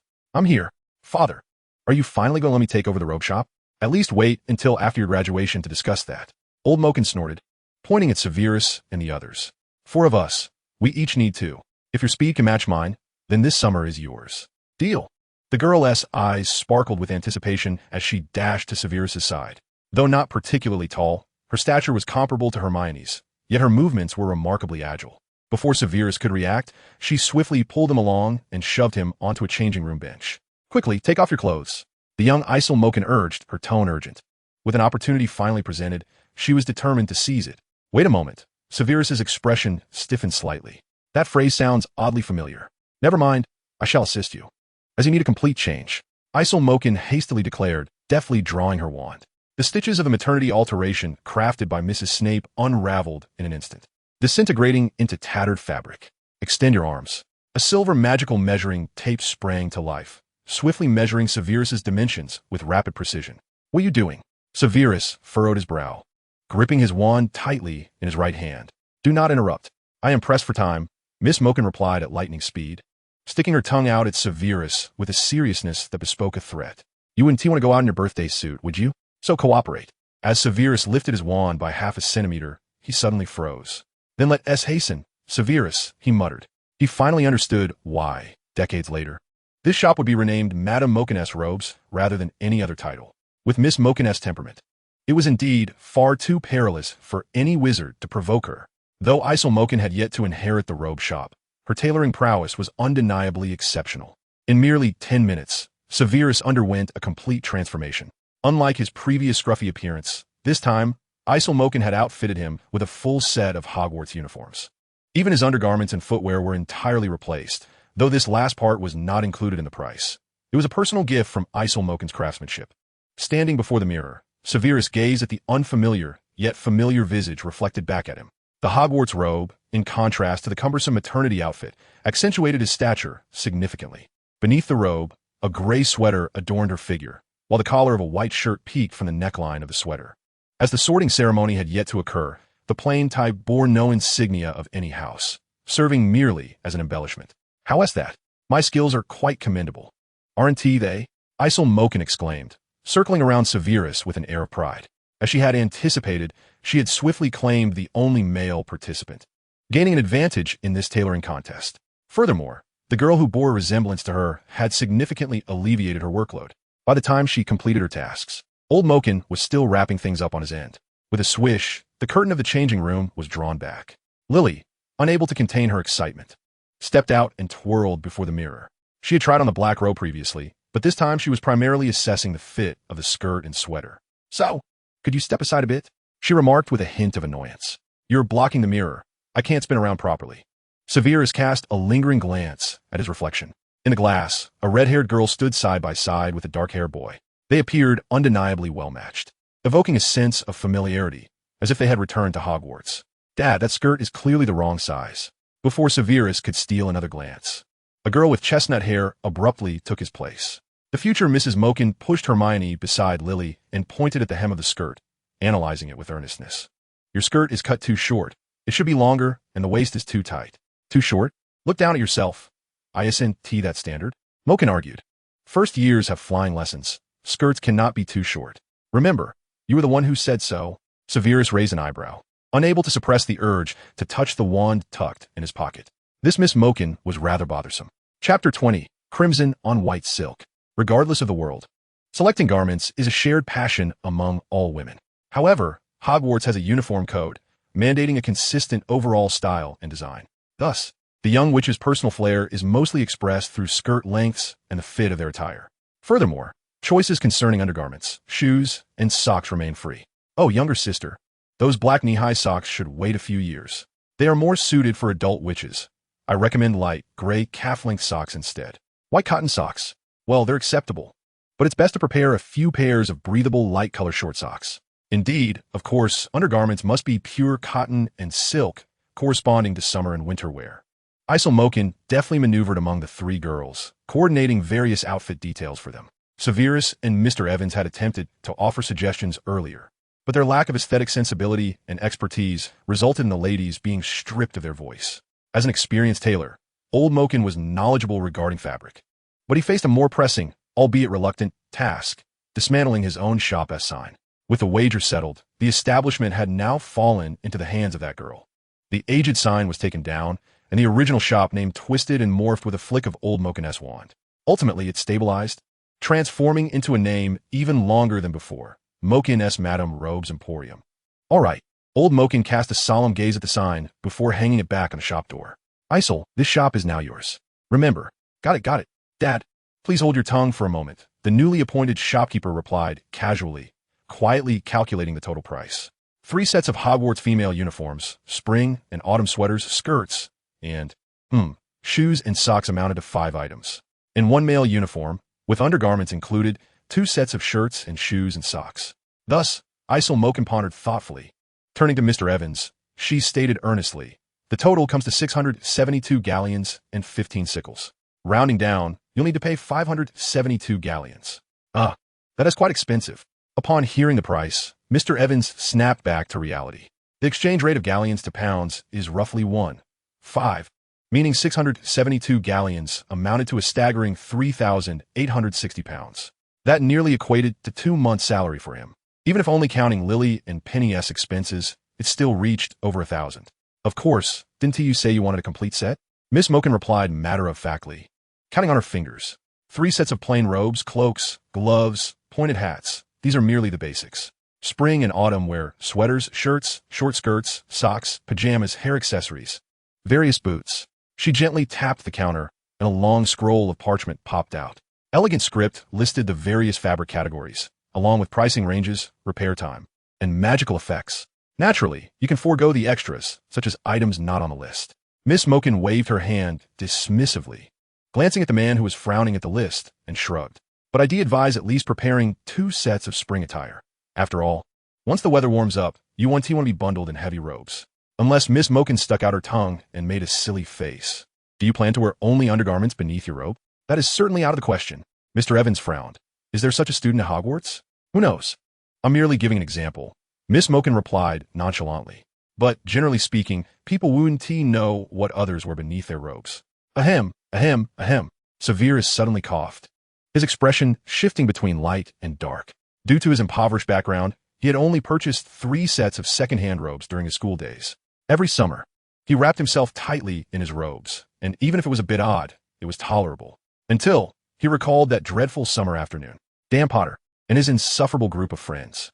Regardless, if conditions allowed, it was still advisable to purchase a full set, for Hogwarts often presented unexpected situations. Severus contemplated for a few seconds, glancing at the onlookers, and casually explained, for instance, during spell practice, one might rip their clothes, or garments could be contaminated by potions. Indeed, Mr. Evans nodded thoughtfully upon hearing this.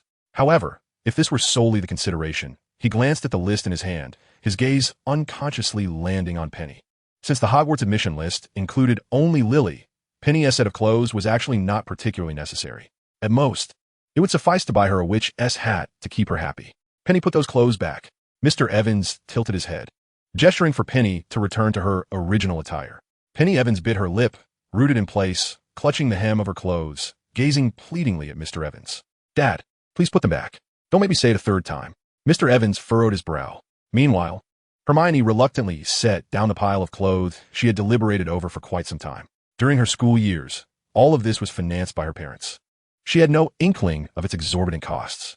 Now, the combined savings of her and Professor Snape amount to less than 200 galleons. Last night, she endeavored to sell the potions she had brewed to the apothecary, but the apothecary categorically rejected her products. We do not accept student assignments. The shop assistant stated with unwavering clarity. Merely acceptable, or even exemplary, conventional potions did not meet the basic consignment standards. Each apothecary was capable of crafting such creations. Generally speaking, apothecaries do not take on consignment for master-level potions from outside wizards, with the exception of special formulae. Oh, Miss Moaning remarked with a hint of disappointment as she watched the garments being returned. She had anticipated making a substantial profit on her first day of business. You see, this is the nature of commerce and life, she reflected. Old Moaning approached, casting a glance at Severus and the others deliberating which garments to return. He had anticipated the situation from the outset. The talent for tailoring and the aptitude for commerce are distinctly different. Perhaps these customers possessed some wealth. Yet it certainly did not reach the level of reckless extravagance. Listen, the secret to running a robe shop is to recommend suitable clothing for customers of varying statuses. Old Moaning articulated slowly, deftly removing a significant portion of the clothing pile from Hermione and Lily's vicinity. Observing his daughter, his stooped figure suddenly exuded an aura of competence and authority. This one, these are clearly beyond their financial reach.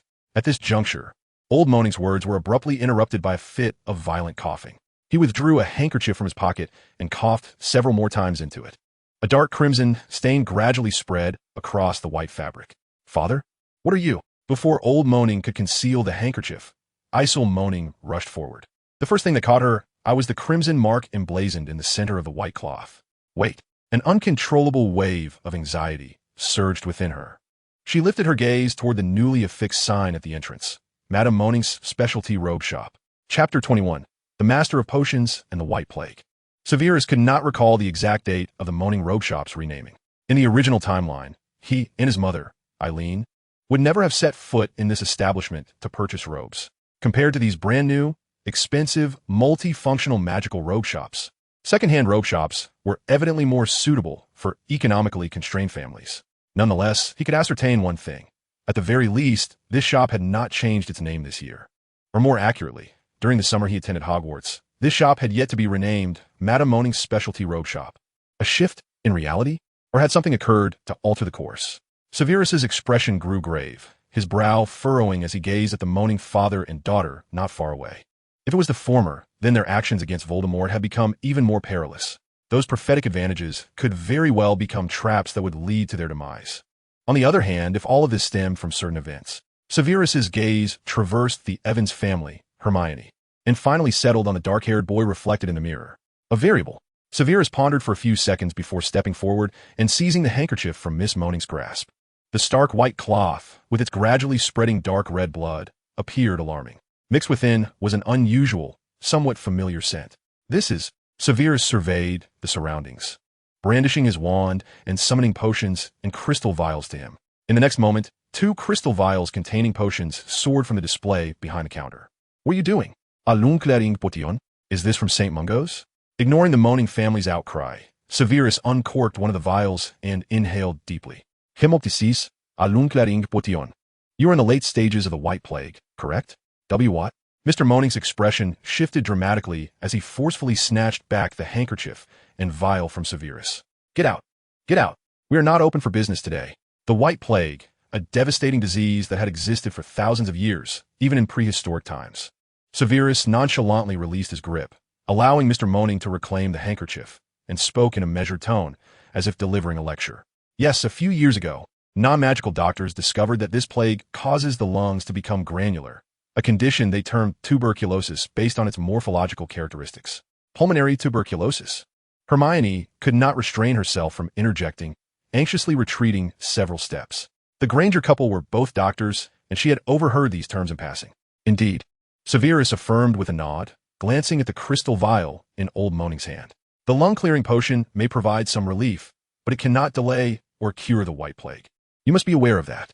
Given your current condition, your lung function will likely deteriorate completely within 6 months to a year." "Nonsense!" Old Moaning erupted in a furious roar. "Get out, get out!" He seemed to find a long stick from somewhere, intent on driving Severus away. However, before he could raise the stick, Miss Moaning stepped in front of him. "Is it true? What he just said? The White Plague? Nonsense! Just a cough." Old Moaning insisted, struggling to maintain his composure, but as his gaze met Miss Moaning's, he suddenly lost his resolve. With a thud, the stick slipped from his grasp, and he slumped down beside the disheveled counter with a heavy sigh. "All right, yes, the doctors at St. Mungo's said, optimistically, that it would be at most by next summer." He seemed to age a decade in an instant. "Why didn't you tell me sooner?" Miss Moaning cried out sharply. "So that's how it is. I should have realized." Last summer, her father had coldly rejected her offer to help. Since returning from school this year, she had been unwittingly drawn into the various matters and skills of the robe shop. Just moments ago, even the shop's name. Miss Moaning froze for 2 seconds, drawing her wand and rushing outside. "Stop! Isle, what are you doing? The bet is off. I have no interest in your robe shop. You should keep it for yourself. Listen, whether you like it or not, starting next year, this shop will be yours." Old Moaning seized her, forcibly taking her wand and speaking in an authoritative tone. "But what if the St. Mungo's healers? I've asked many friends. The White Plague has no cure." Old Moaning shook his head, letting out a resigned sigh as he wiped away his daughter's tears streaming down her cheeks. "There's roughly a year left. By then, you'll be close to graduating." No, There must be another way. I will ask the professors. Isol, moaning vigorously, shook her head, her gaze falling on the boy beside her. Yes, he can recognize the White Plague. He must have a solution. Useless, sighed Old, moaning. Since learning of my affliction with the White Plague, I have consulted most of the healers in magical hospitals across Europe in recent months. As the healer at St. Mungo's Hospital for Magical Maladies and Injuries remarked, late-stage white cough is untreatable. Solutions, however, do exist. Before old Imogen could finish his thought, Severus suddenly interjected. 5 years hence, Eileen Snape would succumb to the same affliction, an everlasting sorrow for Severus. During this period, white cough, or tuberculosis, remains an almost insurmountable ailment. This is particularly true in the magical community, where medical knowledge lags behind that of the Muggles. In fact, just 6 years prior, a French Muggle doctor had elucidated the pathogenesis of white cough and officially named it tuberculosis. Correspondingly, Muggle treatment methods advanced rapidly in the subsequent years, successfully conquering the disease in under a decade.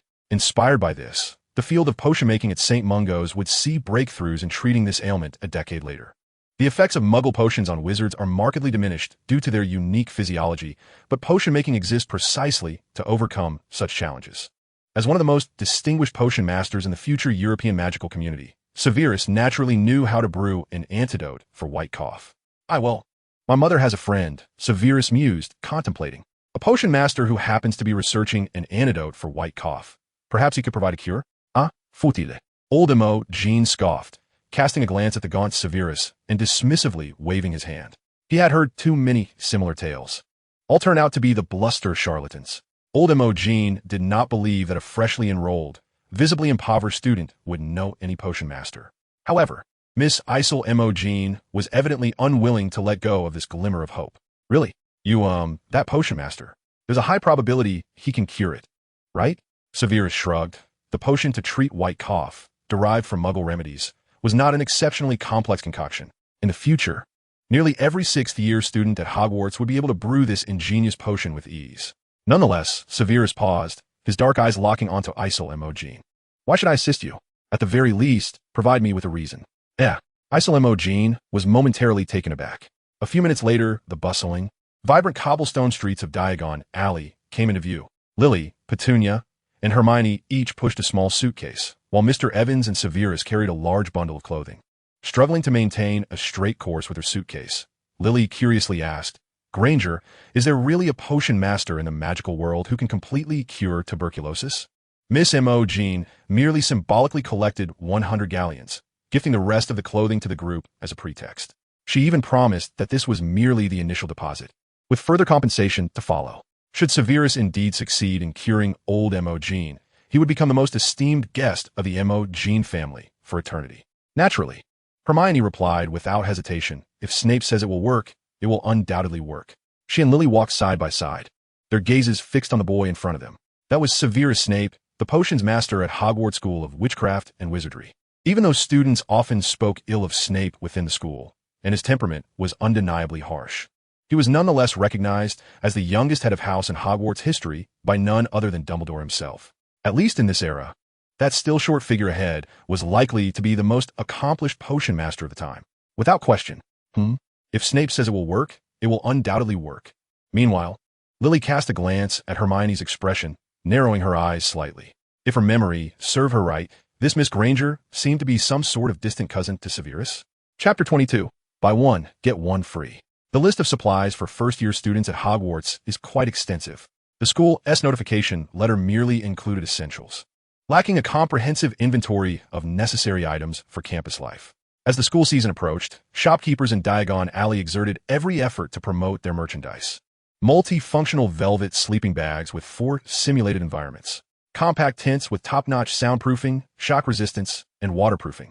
The thoughtful quill, an automatic spell-checking magical quill. The Evans family strolled along Diagon Alley, taking their time to peruse each shop, with each meter traveled taking several minutes. Occasionally, shop staff would approach them, eager to promote their wares. After leaving Imogen's robe shop, Severus had changed out of the maternity outfit, since he had yet to complete the sorting ceremony. He was still clad in a plain wizard robe.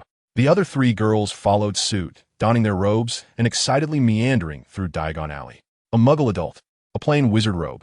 This conspicuous group of 1 adult and 4 children stood out in Diagon Alley. Since the end of July, shopkeepers had welcomed these newly arrived Muggle customers, who were particularly prone to marveling at everything.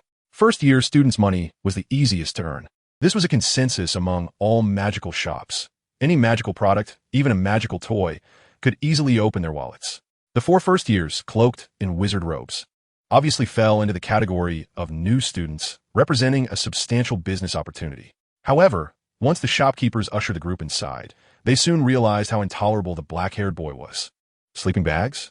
There are plenty at Hogwarts, Severus remarked, raising a hand to stop Mr. Evans from reaching for his money. Unless you're considering a breach of security at the school, or if they unfortunately transform into trolls. Compact, magical tents? Waterproof and shock-resistant? I don't recall Hogwarts organizing student outings. If you wish to avoid warnings for cheating or being confined, it's best not to buy this. What? You say the magic is exquisite and undetectable? Severus paid no mind to the shop assistant's ashen face, casually remarked, "Guess where the wizard who made this quill learned the spells inscribed upon it?" Having been a professor at Hogwarts for over a decade, Severus was well aware of what was genuinely useful and what was merely superficial. The contraband items confiscated by Mr.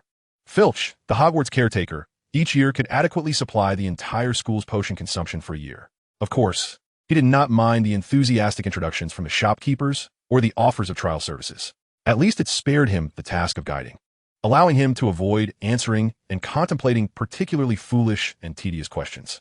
Naturally, questions from Lily did not count, but aside from Lily Evans, the other Miss Evans, Miss Granger, and the curious Mr. Evans seemed to produce strange inquiries every minute or two. Severus certainly did not possess the patience to address each of their trivial questions. In any case, once the interest and trial period concluded and the actual sales pitch began, he would step in to interrupt the loquacious merchants and move on to the next shop. For instance, at this moment, Mr. Evans was experiencing some exclusive magical wrist care kit with Petunia Evans on the other side of Eller's magical stationery. Meanwhile, Lily and Hermione were captivated by the 2 ornate magical backpacks displayed side by side in the storefront. Above the black velvet, crystalline magical starlight gently cascaded down like snowflakes, vanishing into the air. The sign bore the name Magical Book Bag, yet Severus was acutely aware that this was merely a marketing gimmick designed to entice customers. How could Hogwarts students possibly consider purchasing such peculiar bags, especially those evidently devoid of spatial magic? They were nothing more than superficial eye-catchers. His task throughout this excursion was to discern and eliminate such trifles. Mr. Evans was responsible for the payments, while 3 young ladies took the liberty of browsing. The procurement list rested in his hands. Compared to the perilous shops in Nocturne Alley, the establishments in Diagon Alley were markedly safer. Even in the event of a failed sale, the likelihood of encountering irate merchants was slim. Furthermore, Severus was not intent on obliterating all of their business in one fell swoop. Outside of potions class, he had served as the head of Slytherin for over a decade and was well aware of the basic supplies students required. However, various parchment rolls and self-inking quills were still essential. Severus scanned the counter of Alaris magical stationery, adeptly selecting merchandise, parchment trimmers, ink stain removers, high-sensitivity calipers, and quick-drying magical ink. Ah, yes, there was no need to take all the parchment and ink immediately. A prepayment would suffice, allowing for phased deliveries via OWL once term commenced. These were experiences known only to Hogwarts upperclassmen, along with certain insider tips reserved for professors. Freshmen often exhibited one of 2 extremes in their luggage, either overwhelmingly cumbersome or woefully inadequate. In fact, most shops in Diagon Alley offered scheduled delivery services. A mere few silver sickles, in comparison to the hassle of travel, potential luggage loss, and the ensuing chaos, were an absolute bargain. The gilded quill was unnecessary. However, acquiring 3 sets of high-end quill cases would be prudent, allowing for verbal note-taking, just the one you pointed out. Severus glanced at the lengthy procurement list he had composed, ready to instruct the shopkeeper to tally the bill. At that moment, his gaze unexpectedly fell upon Hermione, who was gathered with Lily by the display, admiring the starlet bags. Clad once more in her plain wizarding robes, Hermione resembled her arrival here, save for one detail. Ah, yes, and you'll need 2 of those book-holding satchels as well. Severus mused for a moment before gesturing towards the bags hanging by the display. The shopkeeper, however, raised an eyebrow, casting a skeptical glance at Severus. After several rounds of haggling and selection, he was not one to underestimate the boy, who seemed as if he had grown up in Diagon Alley. Thus, the 2 magical bags designed to deceive the unwary were, in terms of value, quite lacking. You Haven T obtained a permit for the undetectable extinction charm, have you? I know. Severus raised his eyes to the awkwardly smiling shopkeeper and waved dismissively. No matter, as long as the books are not heavy. They should be aesthetically pleasing, sturdy, and durable. The premium price of magical bags and tints lies in the undetectable extension charm. Decades ago, the Ministry of Magic enacted regulations prohibiting wizards from altering items with the undetectable extension charm without authorization. In Diagon Alley and other magical thoroughfares, items with spatial enhancement effects typically commanded prices of at least several dozen galleons. However, Severus was unconcerned with ministry regulations. A discreet application of the charm would suffice. After all, once at Hogwarts, any repercussions could be conveniently attributed to Dumbledore. The ministry officials were currently too wary to challenge him. Very well, then. The shopkeeper at Alara's magical stationery nodded enthusiastically, finally revealing a genuine smile.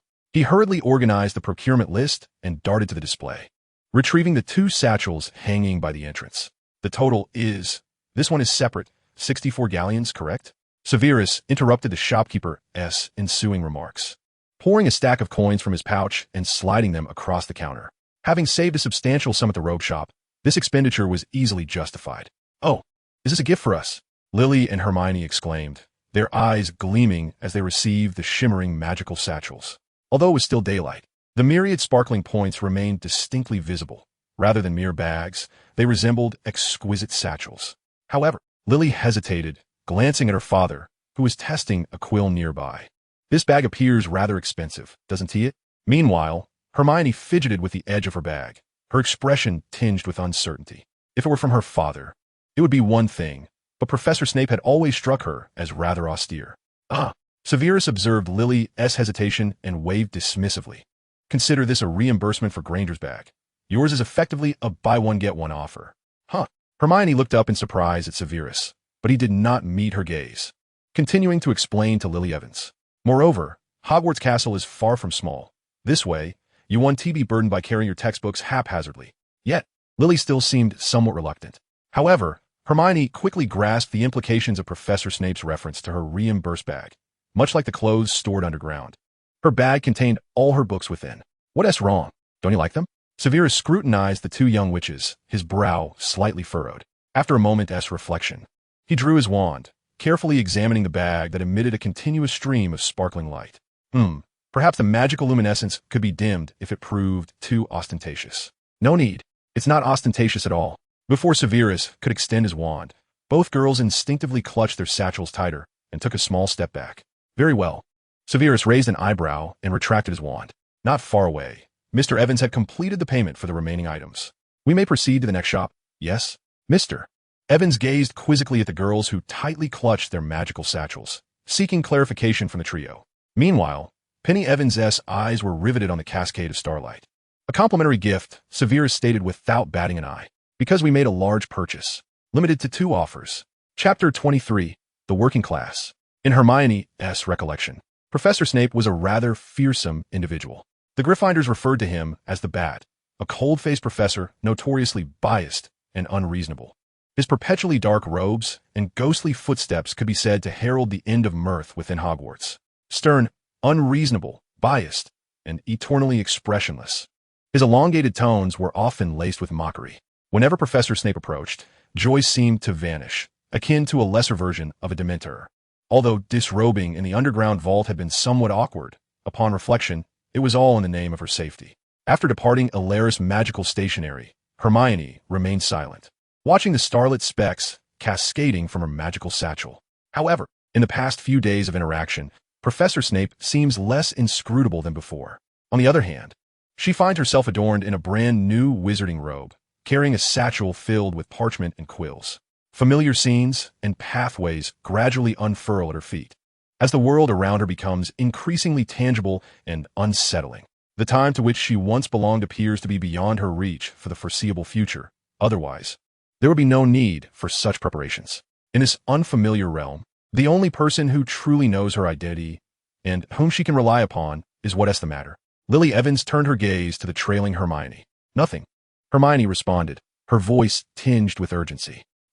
Lily followed Hermione's line of sight and glanced ahead. Not far off, Severus was impatiently explaining the matter of Outpost. The television had mentioned mail-order shopping, yet Mr. Evans appeared oblivious to the fact that the Wizarding World offered similar services. Granger. Why do you consistently refer to Severus Snape by his full name? Lily inquired curiously. Aren't you distant relatives? You should be quite familiar with him. Well, Hermione hesitated, rummaging through her mind for the prearranged background she had crafted.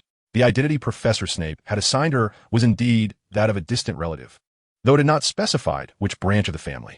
Oh, right. We recently moved to Godric's Hollow. She recalled the rehearsed explanation and, noticing Lily's growing suspicion, hastily shifted the topic. My parents are muggles, so the Snape family hasn't really interacted with us. Isn't your family different from ours? Lily furrowed her brow, casting a quick glance at the wand Hermione had tucked into her pocket. I mean, you and Severus seem to possess quite a bit of magic. After a moment's pause, Lily could no longer suppress her long-standing worries. You see, I still don't know a single spell. It's all right, Hermione reassured her, shaking her head seriously. The foundational differences among first-year students at Hogwarts aren't as vast as one might think. Even children from pure-blood families are generally at a similar level. Severus Snape, he and I are rare exceptions. Most students only begin experimenting with spells after acquiring their wands. How do you know? I have a friend who hails from a muggle family as well, Hermione replied, blinking with a hint of pride. Yet among our year, no one learns spells faster than she does. What exactly does Hogwarts teach? Lily pondered aloud, recalling the extensive list of books she had seen. I noticed we have to purchase quite a few. Indeed, there's transfiguration, charms, potions, defense against the dark arts, and history of magic. Hermione enumerated, her fingers counting off the subjects with enthusiasm. In the first and second years, there are only core classes, but by the third year, one can choose from a plethora of electives, up to 13. As they spoke, they found themselves back at Flourish and Blots. The earlier chaos at the entrance had been cleared away, and the bookstore now bore no signs of disorder. Hermione and Lily quickly turned their attention to the array of books.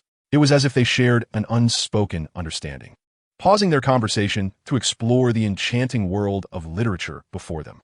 The shelves were brimming with an assortment of books, towering to the ceiling, some as large as cobblestones bound in leather, while others were no bigger than postage stamps.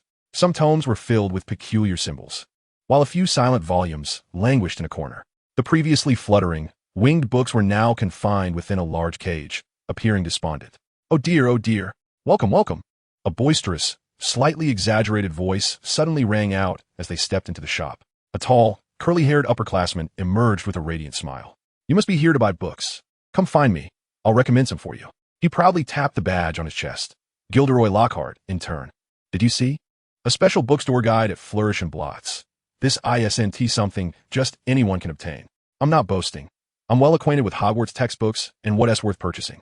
Just listen to me. Lockhart, get over here and help. A booming voice interrupted from nearby. Behind the counter, a bespectacled middle-aged witch raised her eyebrows in exasperation. These customers need 3 sets of first-year Hogwarts textbooks. Hurry and fetch them. And don't forget, you still owe me 20 galleons. Work hard to pay off your debt. Chapter 24. The Apprentice's Appointment. A Dostal, Vain Jarlatan. Hermione recognized Gilderoy Lockhart at once. Just last semester, he had served as the defense against the dark arts professor at Hogwarts. Like many other girls, she had once idolized him, even going so far as to purchase 2 signed copies of his books, only to discover that he was nothing more than a fade, lacking genuine talent. All of his accomplishments were pilfered from other wizards. In fact, when Harry and Ron found the entrance to the Chamber of Secrets, Lockhart's first instinct was to flee, and he attempted to cast a memory charm on Harry and Ron, ultimately leading to his own downfall, leaving him a pitiful figure devoid of memory.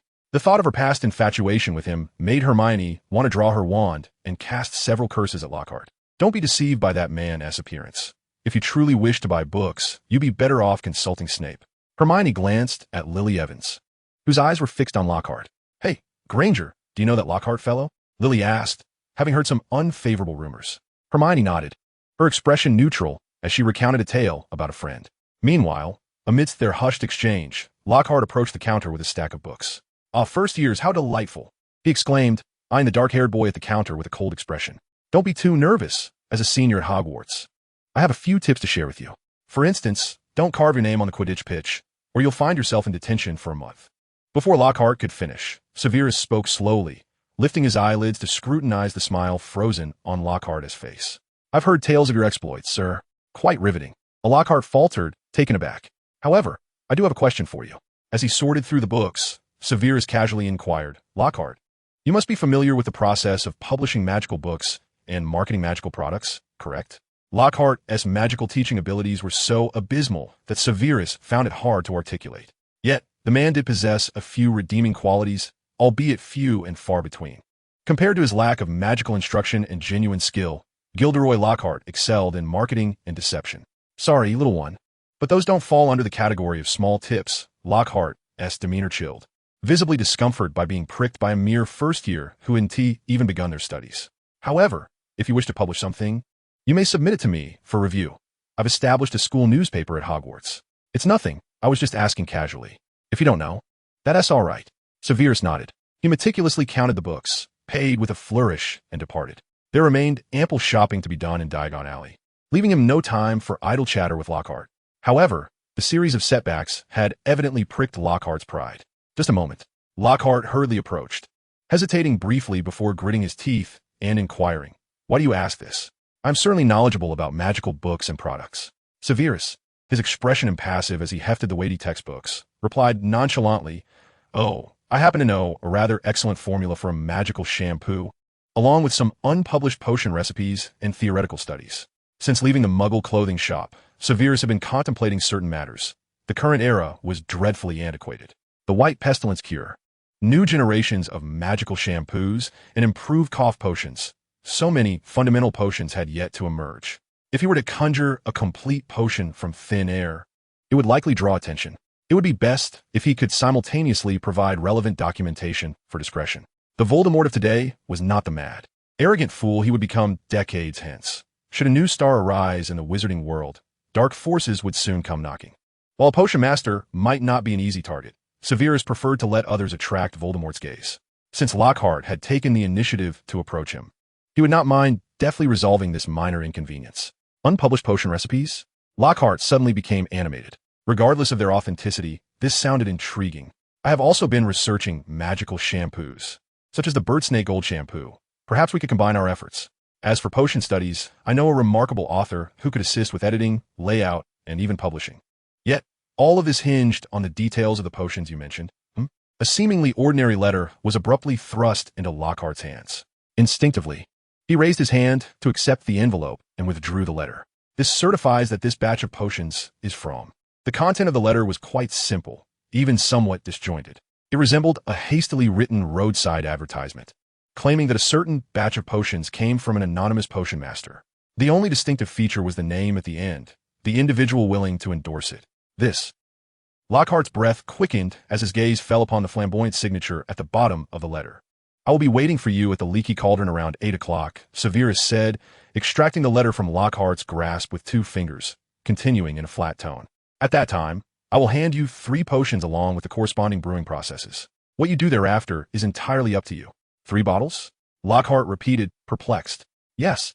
2 to be delivered to the Muggle clothing shop, and the remaining 1 to St. Mungo's Hospital for magical maladies and injuries." "What potions?" "The white pestilence cure. That will suffice." "And if they inquire about the name of that potion master?" "Name?" Severus paused for 2 seconds, his brow arching slightly, and calmly murmured, "The Half-Blood Prince." The conversation between Severus and Lockhart was merely a brief interlude during a book purchase. Neither the Evans father and daughter nor Hermione gleaned any further details from Severus.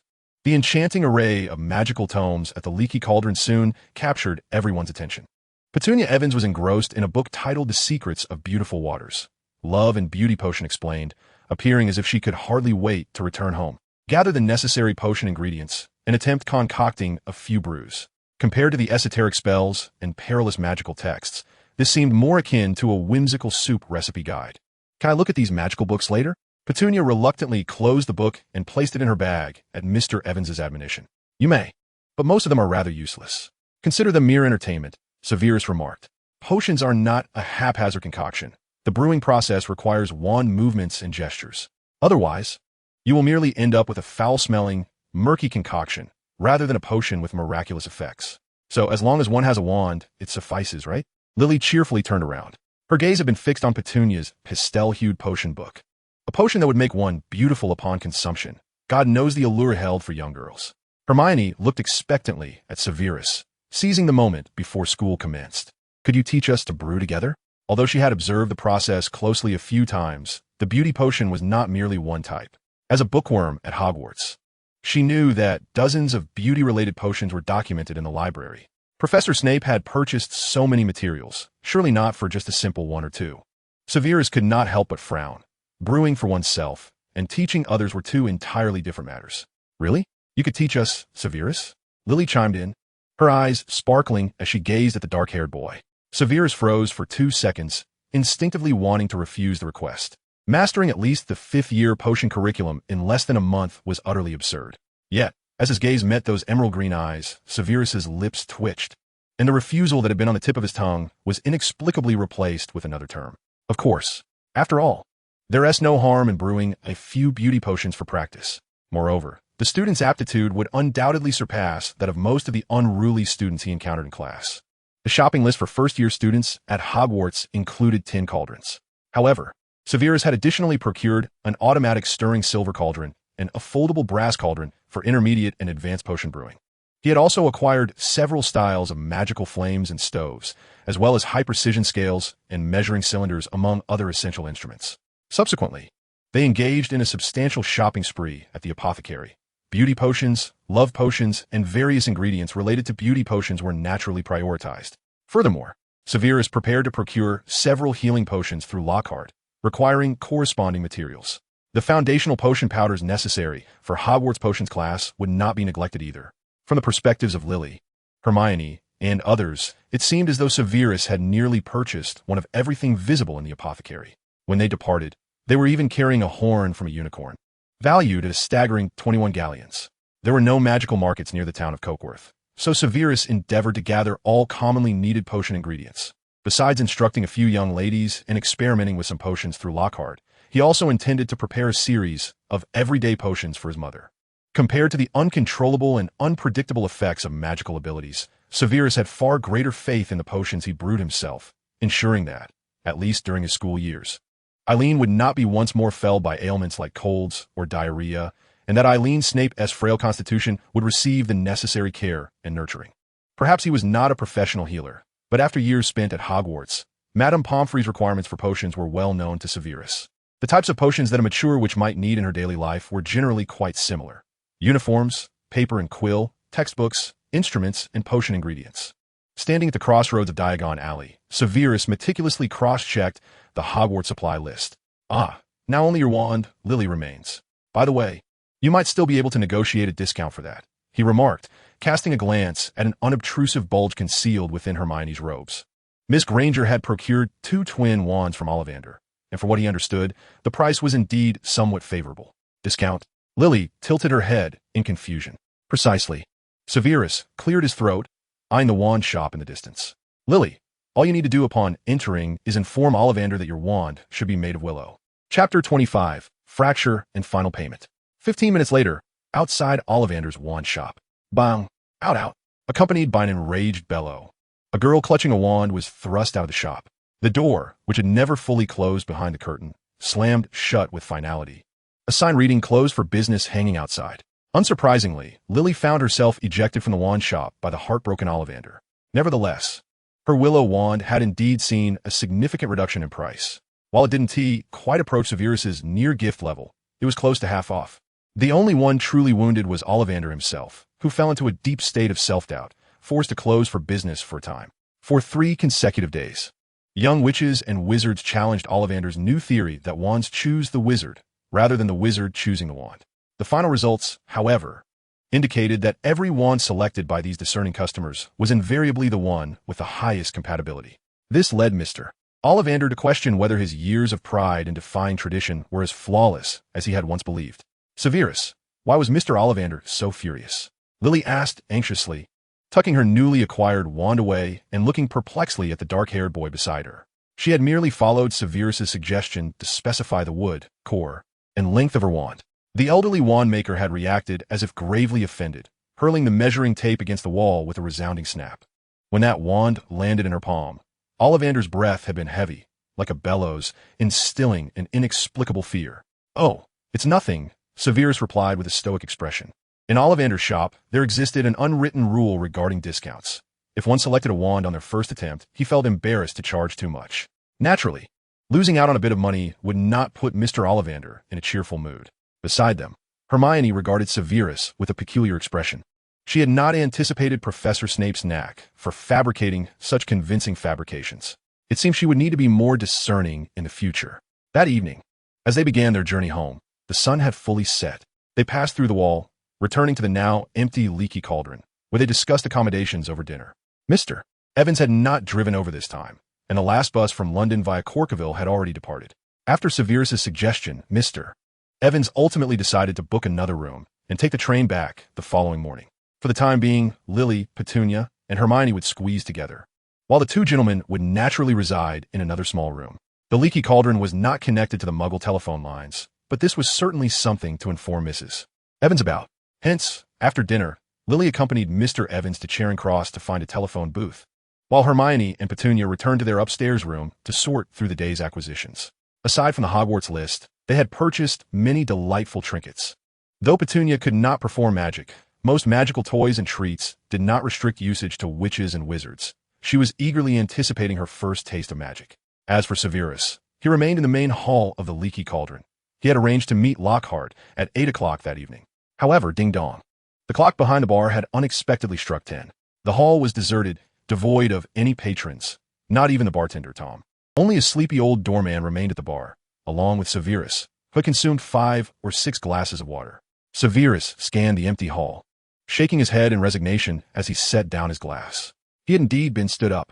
Oh well, he hadn't held any high expectations for Lockhart. Moreover, he had anticipated this outcome.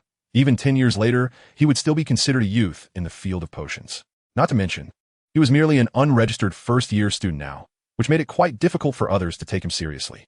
Rising from his seat, Severus prepared to return to his room on the second floor of the pub to brew potions. Regardless, he still needed to concoct the white pox potion he had promised Old Moke. Dingling. At that moment, the doorbell rang from outside. A breathless girl appeared at the entrance of the leaky cauldron.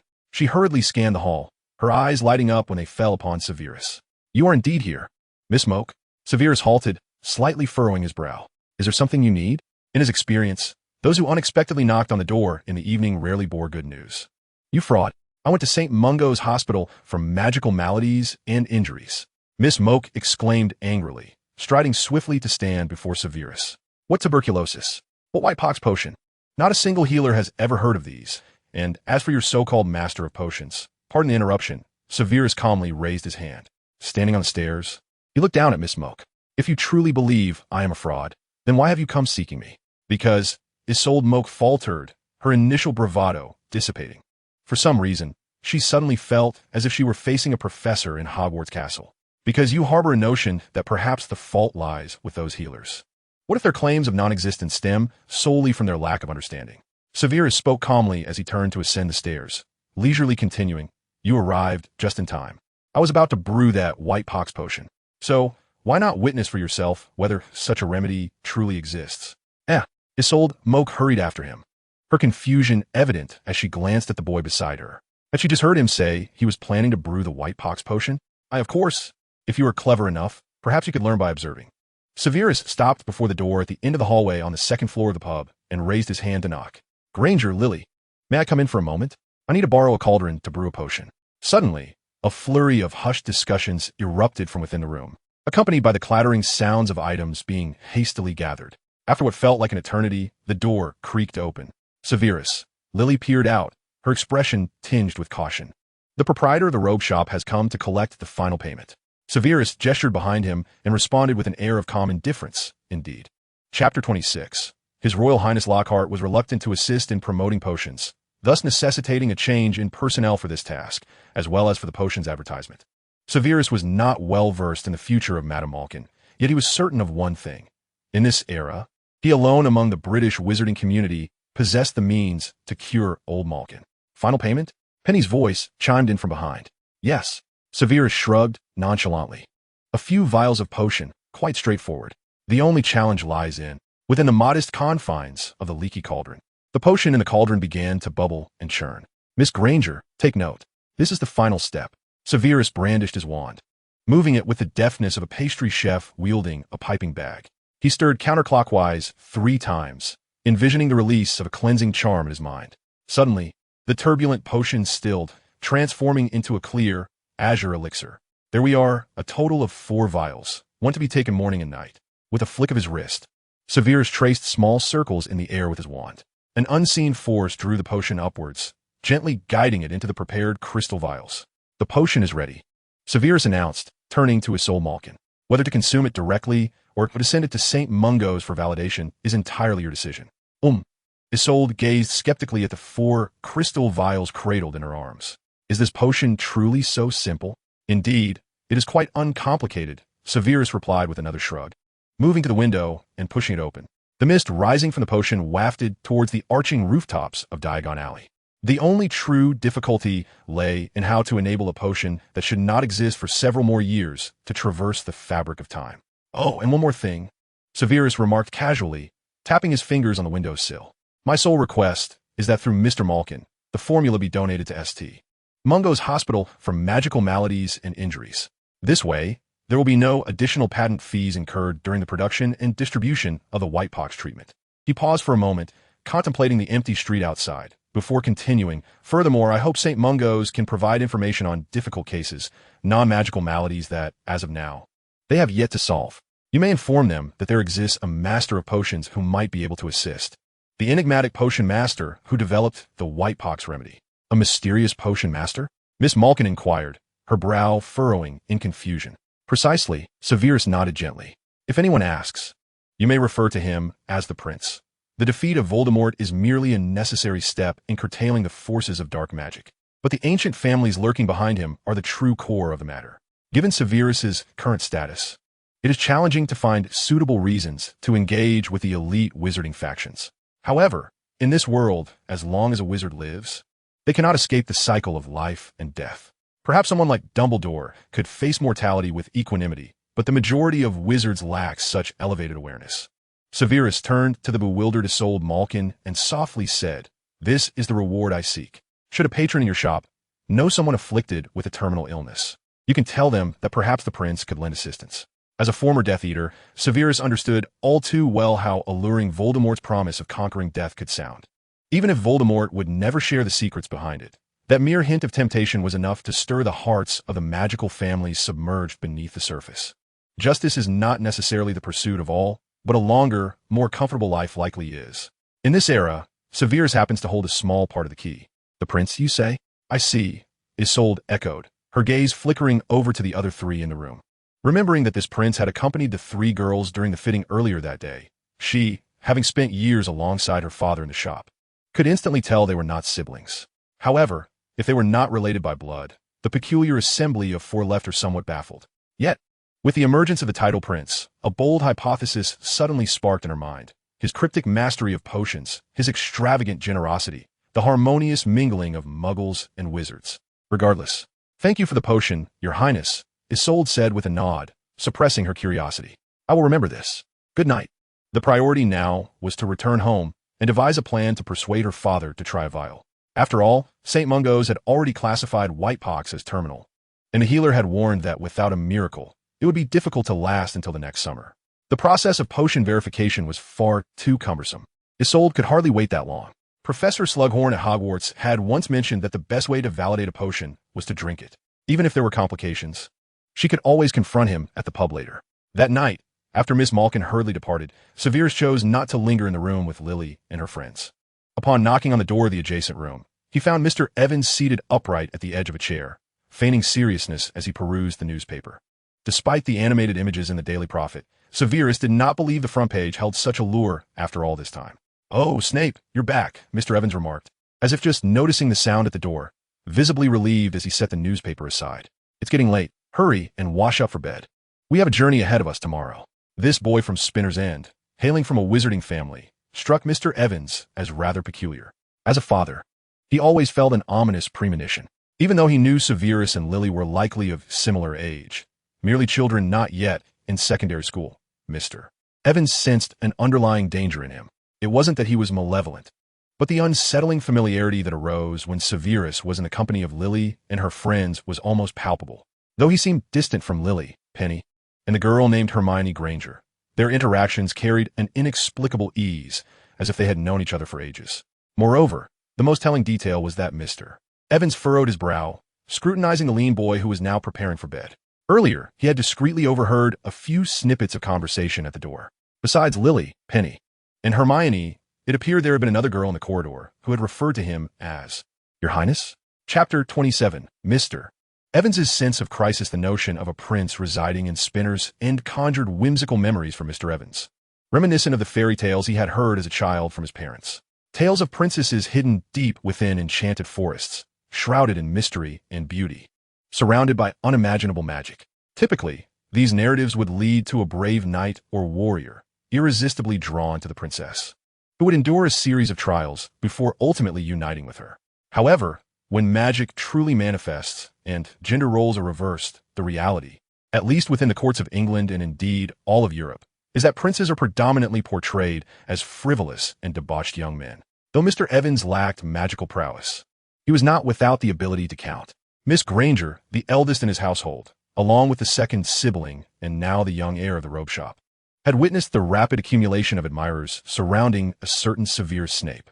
It was implausible for him to believe that no magical influence was at play. Moreover, it seemed that this boy from the Snape family was particularly adept at potion making. In the realm of wizardry, potions are not merely benevolent artifacts, as folklore might suggest. Yes, he must remain vigilant. Mr. Evans set aside the newspaper and feigned nonchalance as he inquired, Severus, in your magical world, do you consider yourself something of a potion prodigy? To be frank, I excel more in charms and, dare I say, the field of defense against the dark arts, Severus replied, shaking his head slightly. Potion brewing is rather straightforward. One merely needs to diligently and meticulously adhere to known procedures. A fool could follow the steps without fail. It is the individual who breaks the mold and discovers extraordinary combinations amidst countless possibilities that truly merits the title of genius. In comparison to true brilliance, I am merely steady-handed and possess a decent memory. So, it is effort and diligence, rather than innate talent? Mr. Evans mused, momentarily taken aback, before nodding thoughtfully. Ever since he had learned about Hogwarts School of Witchcraft and Wizardry, a vague apprehension had lingered in his heart. Could the wizarding world be one where innate ability supersedes hard work? Indeed, the non-magical realm also has its share of geniuses, dazzling talents that perpetually shine in broadcasts and newspapers. Yet, at least in that world, the distinctions are not as stark as a binary of 0 and 1, much like the diverging paths of Lily and Petunia. On the other hand, Mr. Evans's gaze fell upon the boy on the narrow bed not far away. Severus had turned his back, clearly signaling his desire for silence. Clearing his throat, Mr. Evans hesitantly ventured, Severus, may I ask one last question? Have you ever encountered or heard of anyone more extraordinary than true geniuses? I find you quite impressive. This sentiment was indeed a genuine reflection of Mr. Evans's thoughts. He had yet to grasp the full extent of a fully fledged wizard's capabilities. However, Severus's displays of magical restoration, repulsion, and his profound knowledge of potions and magical lore had long surpassed Mr. Evans's understanding as a muggle. If there existed individuals even more remarkable than Severus, the wizarding world would be a daunting place indeed, filled with unimaginable creatures. Is this truly the final question? Severus's tone bore a hint of resignation. It seemed that unless he answered, he would not enjoy a peaceful night's rest, unless he resorted to using his wand against Lily's father. Absolutely, Mr. Evans affirmed earnestly. Indeed, there are. Severus shifted his position and casually mentioned, Lily, her aptitude for potions surpasses my own. Oh, so, it is Lily, Mr. Evans nodded with satisfaction, only to suddenly widen his eyes in realization. Wait, what? Lily. Indeed, Lily. Now, I bid you good night, Severus declared, as the flickering flame of the oil lamp in the room was extinguished by an unseen force. Silence enveloped the guest room, allowing Severus to finally drift into a tranquil slumber. However, Mr. Evans found himself wide awake, grappling with the implications of Severus's words. It was clear to him now, Severus had undoubtedly set his sights on their dear Lily. In the ensuing month, Mr. Evans's suspicions were further validated. While Lily and Petunia had occasionally ventured out to play in the past, they now spent nearly all their time in the company of young Severus. Apart from meals and sleep, the girls were often found clandestinely brewing potions in the playground, reviewing lessons beneath the trees, or practicing magic in the secluded corners of Spinner's End. Mr. Evans shadowed them, under the guise of providing protection. Yet his true intention was to find ways to interrupt their activities. His wife, Mrs. Evans, seemed to have been enchanted as well, frequently visiting the Snape household to converse with the somewhat brooding Mrs. Snape. Recently, It appeared she had taken up a peculiar game known as gobstones, which was rumored to be quite popular among wizarding children, akin to the non-magical game of marbles.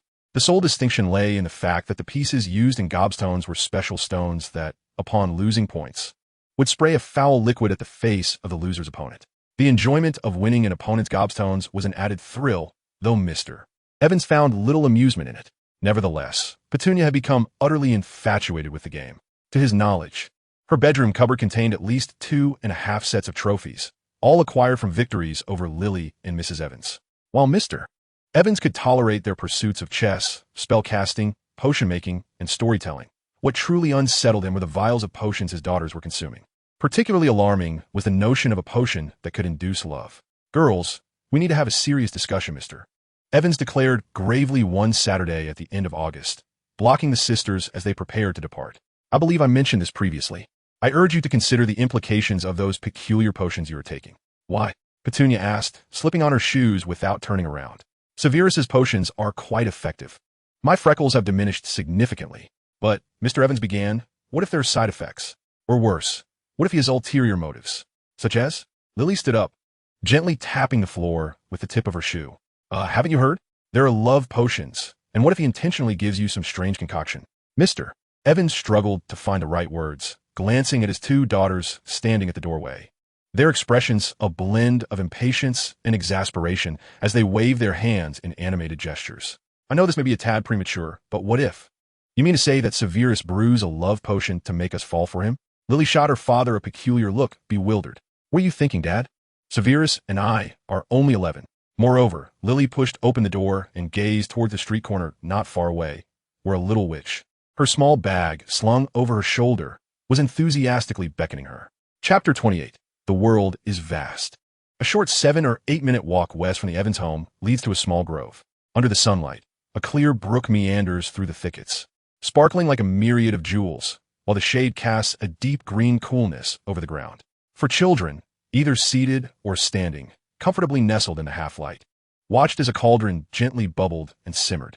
Lily removed her outer garment and tossed it onto the ground blanketed with leaves, casting a curious glance at the boy not far off. "Severus, don't you feel hot?" "Not all." Severus leaned against a tree, enveloped in his plain, unembellished wizard's robe. Ever since their return from Diagon Alley, he had not donned the hideous muggle attire. To him, the plain robe was the epitome of elegance. "Really? But you certainly look as though you were sweating." "That's merely an illusion created by the steam rising from the cauldron." Before Lily could pursue the matter further, Severus raised his chin, his expression impassive as he interjected, "Let us not digress. Once this potion brewing session concludes, your supplementary lessons will come to an end, and you may cast spells at your leisure." "Huh, we don't have to practice spells today." "Of course, tomorrow marks the beginning of the Hogwarts term. You must find time to enjoy yourselves." Severus nodded, adding, "Once the formal enrollment begins, if you wish to cast spells outside of school, the Ministry of Magic will impose penalties, and you will receive a letter regarding it." "But how does the Ministry know if students have secretly cast spells?" Penny picked up a stick from the ground and twirled it rapidly in the air. Lily understood that Penny hoped for sparks to suddenly burst forth from a stick, thus enabling her to attend Hogwarts as well. "Trace, I have heard professors and other witches speak of this matter." Hermione bit her tongue, swallowing her words about professors, and explained to Penny, who was playing with the stick, "At the end of each term, Hogwarts students receive a letter stating that casting spells outside school is prohibited. I have heard that it is not merely a letter, but also a rather extraordinary magical contract. Once we come into contact with that notification, we will be marked with a trace, and all instances of spell casting outside the school will be detected. The Ministry of Magic's reasonable restrictions on Underage Sorcery Act prohibits underage wizards from using magic outside of school. Thus, all young witches and wizards under the age of 17 carry that mysterious trace to monitor their compliance with this prohibition." "That sounds a bit like a listening device." "It feels rather uncomfortable," Penny remarked, frowning slightly.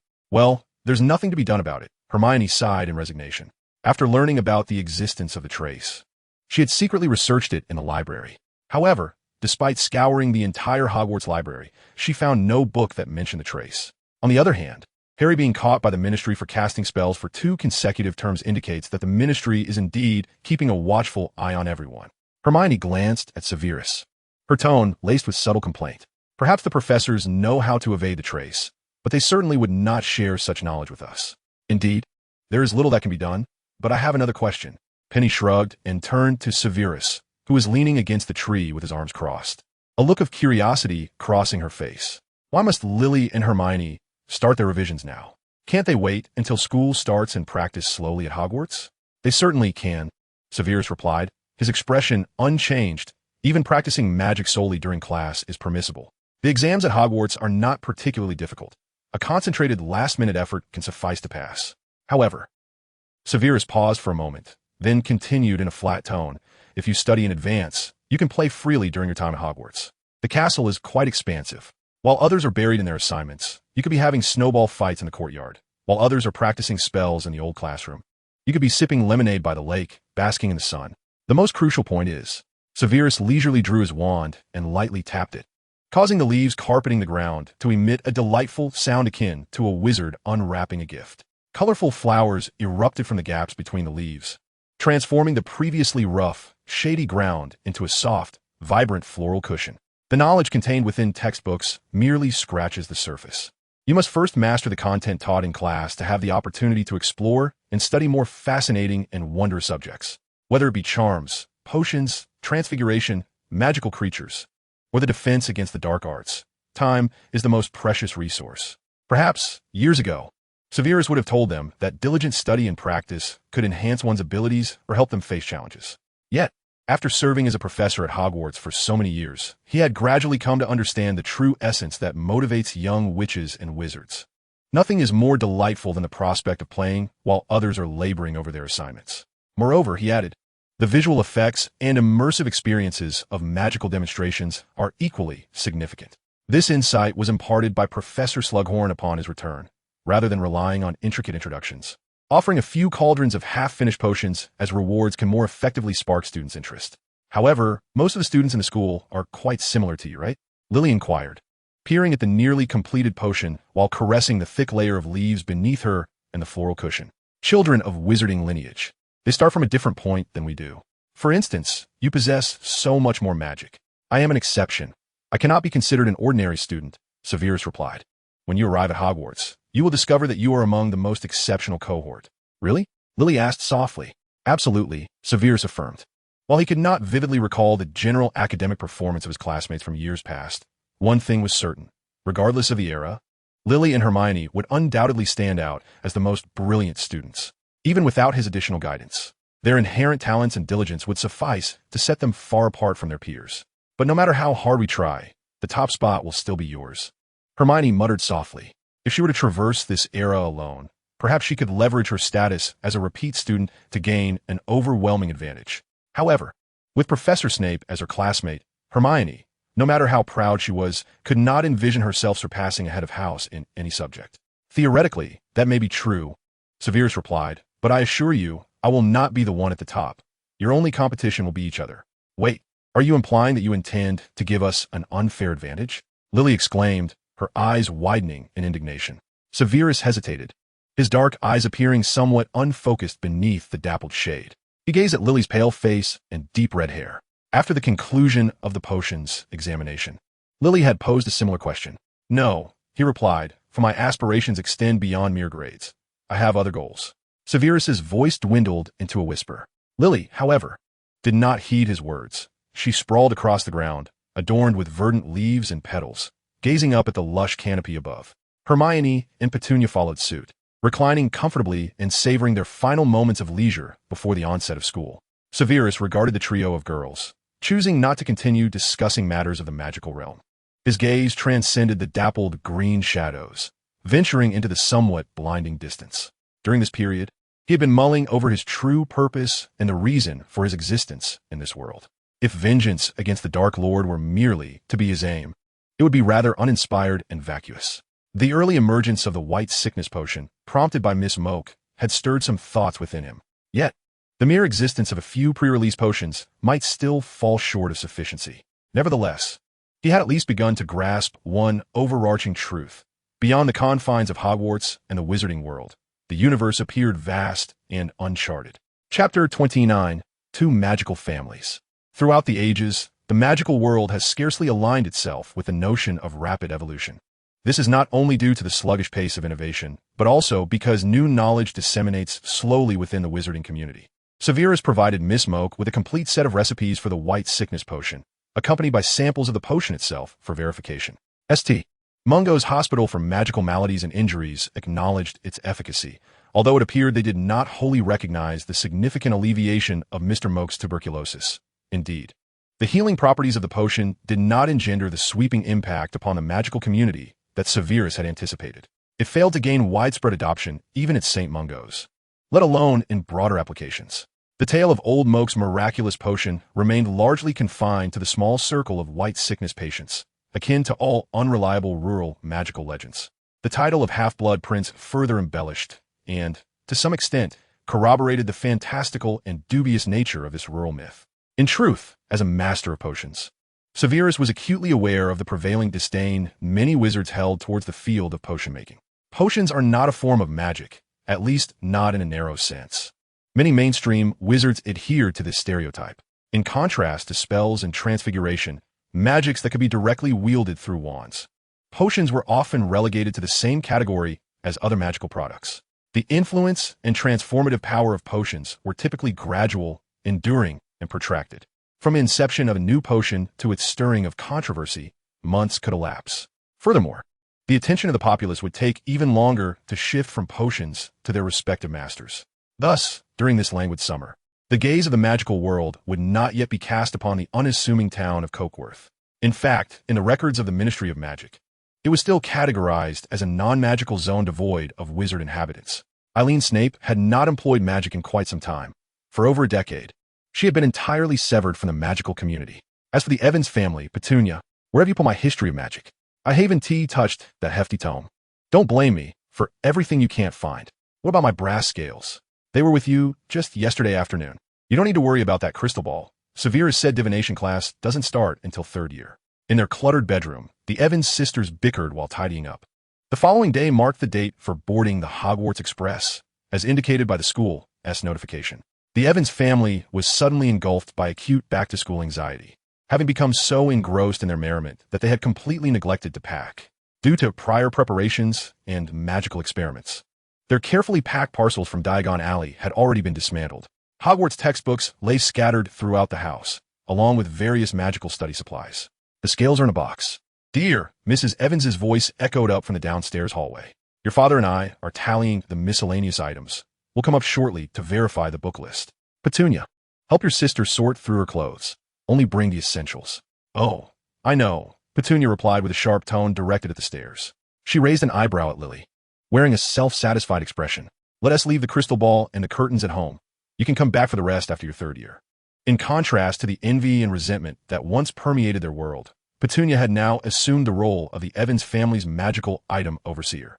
While there were a few magical artifacts she could not activate, she could manage the vast majority with the accompanying instructions. If one were to gauge whether a house is indeed a magical dwelling based on the density and quantity of magical items, the Evans family might not qualify. Yet the sisters' bedroom undoubtedly epitomized a quintessential witch-s chamber. Hogwarts School of Witchcraft and Wizardry's regulations held no sway over the distant Evans residence in Cokeworth. The magical sheer curtains currently draped by their beds served as a prime example. Petunia merely needed to pull the pendant beside the curtains to effortlessly switch between the ambience of the seaside, forest, flower garden, or meadow. All right, Petunia, be gentle with those curtains. Don't ruin them. Lily cast a lingering glance at the curtains, and after a moment of contemplation, ultimately chose to relent. With so many magical items hidden at home, if she left Petunia with nothing, it would likely result in mutual downfall. Most crucially, should she wish to discreetly smuggle prohibited magical artifacts to school, it would indeed require Petunia's assistance to provide cover. For when they had all ventured to Diagon Alley together, Lily's purchases were all recorded, whereas many of Petunia's miscellaneous items were not. Then I want a magical feather quill and the rainbow light-up wand, and I'll keep one of the small mirrors. You can hide the other under your robes. Severus said they sell magical sweets at school. I'll trade you for the bleeding pillow. Not enough. I barely have any left unless you promise to buy some, and send them back to me once we're at school. Deal. Meanwhile, on the other side, at the Snape residence located in Spinner's End, much like the Evans family, Severus was also commencing preparations for the upcoming school year. Oh, and Hermione is temporarily staying at the Snape home. She occupies the vacant bedroom. Professor Dumbledore's request proved highly effective, as Eileen Snape accepted Hermione without a hint of hesitation. Of course, the glittering gold galleons from the Hogwarts scholarship played an equally crucial role, for merely providing lodging and meals to a first-year student. 200 galleons was an exceedingly generous reward. Granger, if you're finished eating, please return to your own room and pack your belongings, Severus said, swallowing a mouthful of bread with salt pork as he glanced at Hermione, who had already set down her knife and fork at the dining table. Tomorrow, we board the train. Should you forget anything, I shan't be responsible. All right. Hermione nodded, relief washing over her as she hurriedly departed. The Snape household lacked any formal dining rules, yet as a guest, she generally behaved quite decorously. If by any chance she inadvertently provoked Professor Snape's mother and was expelled from the house, her troubles would surely magnify. A soft click echoed as the door to the bedroom where Hermione resided closed. Ah, tomorrow Severus will be heading to school. Eileen Snape, belatedly realizing this fact, rose from her seat. Speaking of which, she had yet to assist Severus in packing for his academic journey. To be frank, Eileen was not particularly adept at motherhood. She was clumsy and slow in managing her child and household affairs, her only notable skill perhaps being in the game of gobstones. Lately, it was Severus who had been taking care of her, orchestrating and organizing the myriad responsibilities within their home. Bias Snape had long since vanished from their lives, and Severus had matured swiftly, exhibiting a remarkable level of understanding. Eileen felt as though the world had transformed around her, not merely due to the nearby neighbors beginning to visit their home or the arrival of boarding students and magical newcomers, but significantly because of the changes manifesting within Severus himself. Nonetheless, one certainty remained. Regardless of what transpired within Severus, he was still that child connected to her by blood. Mother, I have prepared 2 boxes of potions for you. This should suffice for most emergencies. Severus suddenly interjected before Eileen could utter a word. Magic may be omnipotent, yet regrettably, the majority of wizards lack the comprehensive magical prowess to wield it effectively, in contrast to the uncertain outcomes of spells. The greatest advantage of properly brewed and securely stored potions lies in their stability and convenience. For ailments such as fever and diarrhea, I have marked the appropriate remedies. Should you encounter any bruises or cuts, simply apply these few vials. For any troublesome visitors, the sleeping draught and weakness potion can be readily thrown at them. Just ensure you avoid inhaling the contents. I have also concocted several vials of swelling potions, as well as treatments for scabies, along with a few basic remedies for common ailments. You might offer them to the Evans family, which would be ideal if they are in need.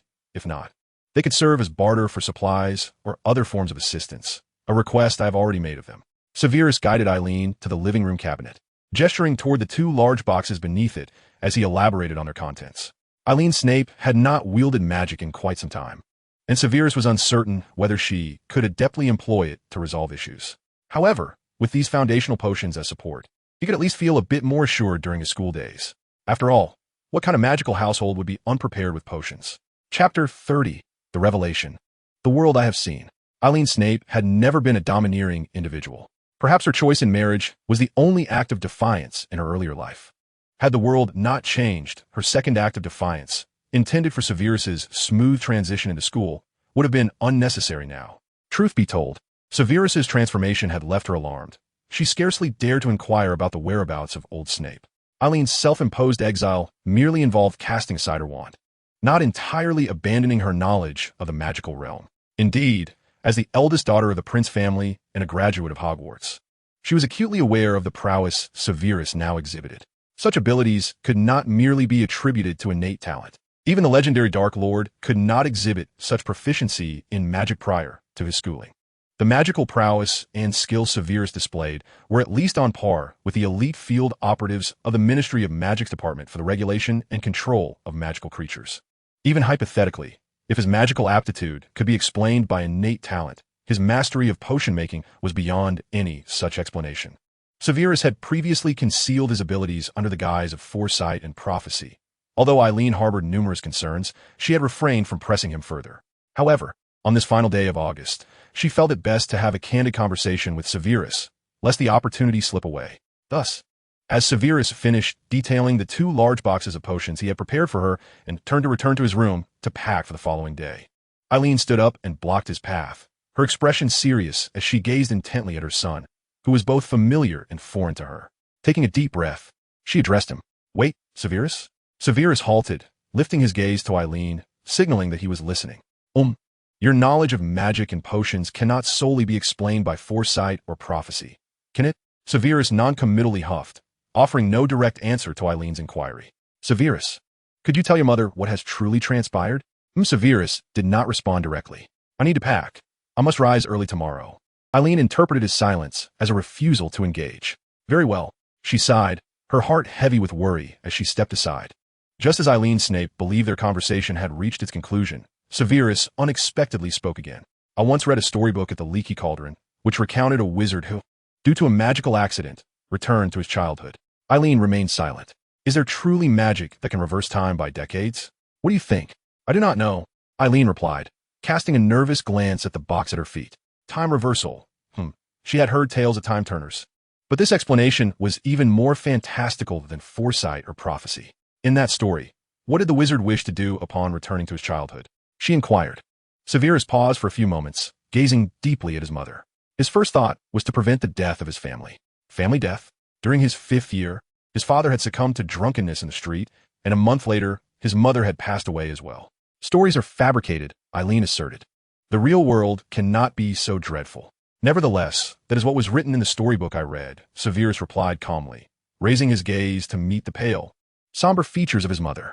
The reality was far grimmer than he described. After completing the funeral for his family in the desolate church, he had to rush back to school to sit for his OWLs. Following the examinations, in a fit of frustration, he uttered the forbidden words that he would regret for a lifetime beneath a tree at Hogwarts. And then what happened to that wizard when he grew up? Eileen asked, lacking the courage to pursue Severus's train of thought, instead diverting the topic. After graduation, he strayed from the path, leading to numerous unfortunate events, Severus replied, his countenance darkening. As for what happened next, he returned to Hogwarts to become a professor. A professor? Eileen's eyes widened as she glanced at the box of potions at her feet. Surely, he cannot be a potions master? Perhaps. I cannot quite recall, Severus shrugged, choosing not to continue the discussion. Instead, he raised his wand and summoned a wooden box from the corner of the living room. While I was clearing out the attic recently, I discovered a wand in the topmost box. I suspect it is the wand you misplaced. I have prepared a basic assortment of potions, but there are certainly other minor details. Magic suits me better than potions. I have no other requests. My only wish is for a home waiting for me in Spinner's End each Christmas, rather than merely a house. That fellow, Bias, likely will not return. My forgetting charm, though not mastered, is adequately effective. Very well, I understand.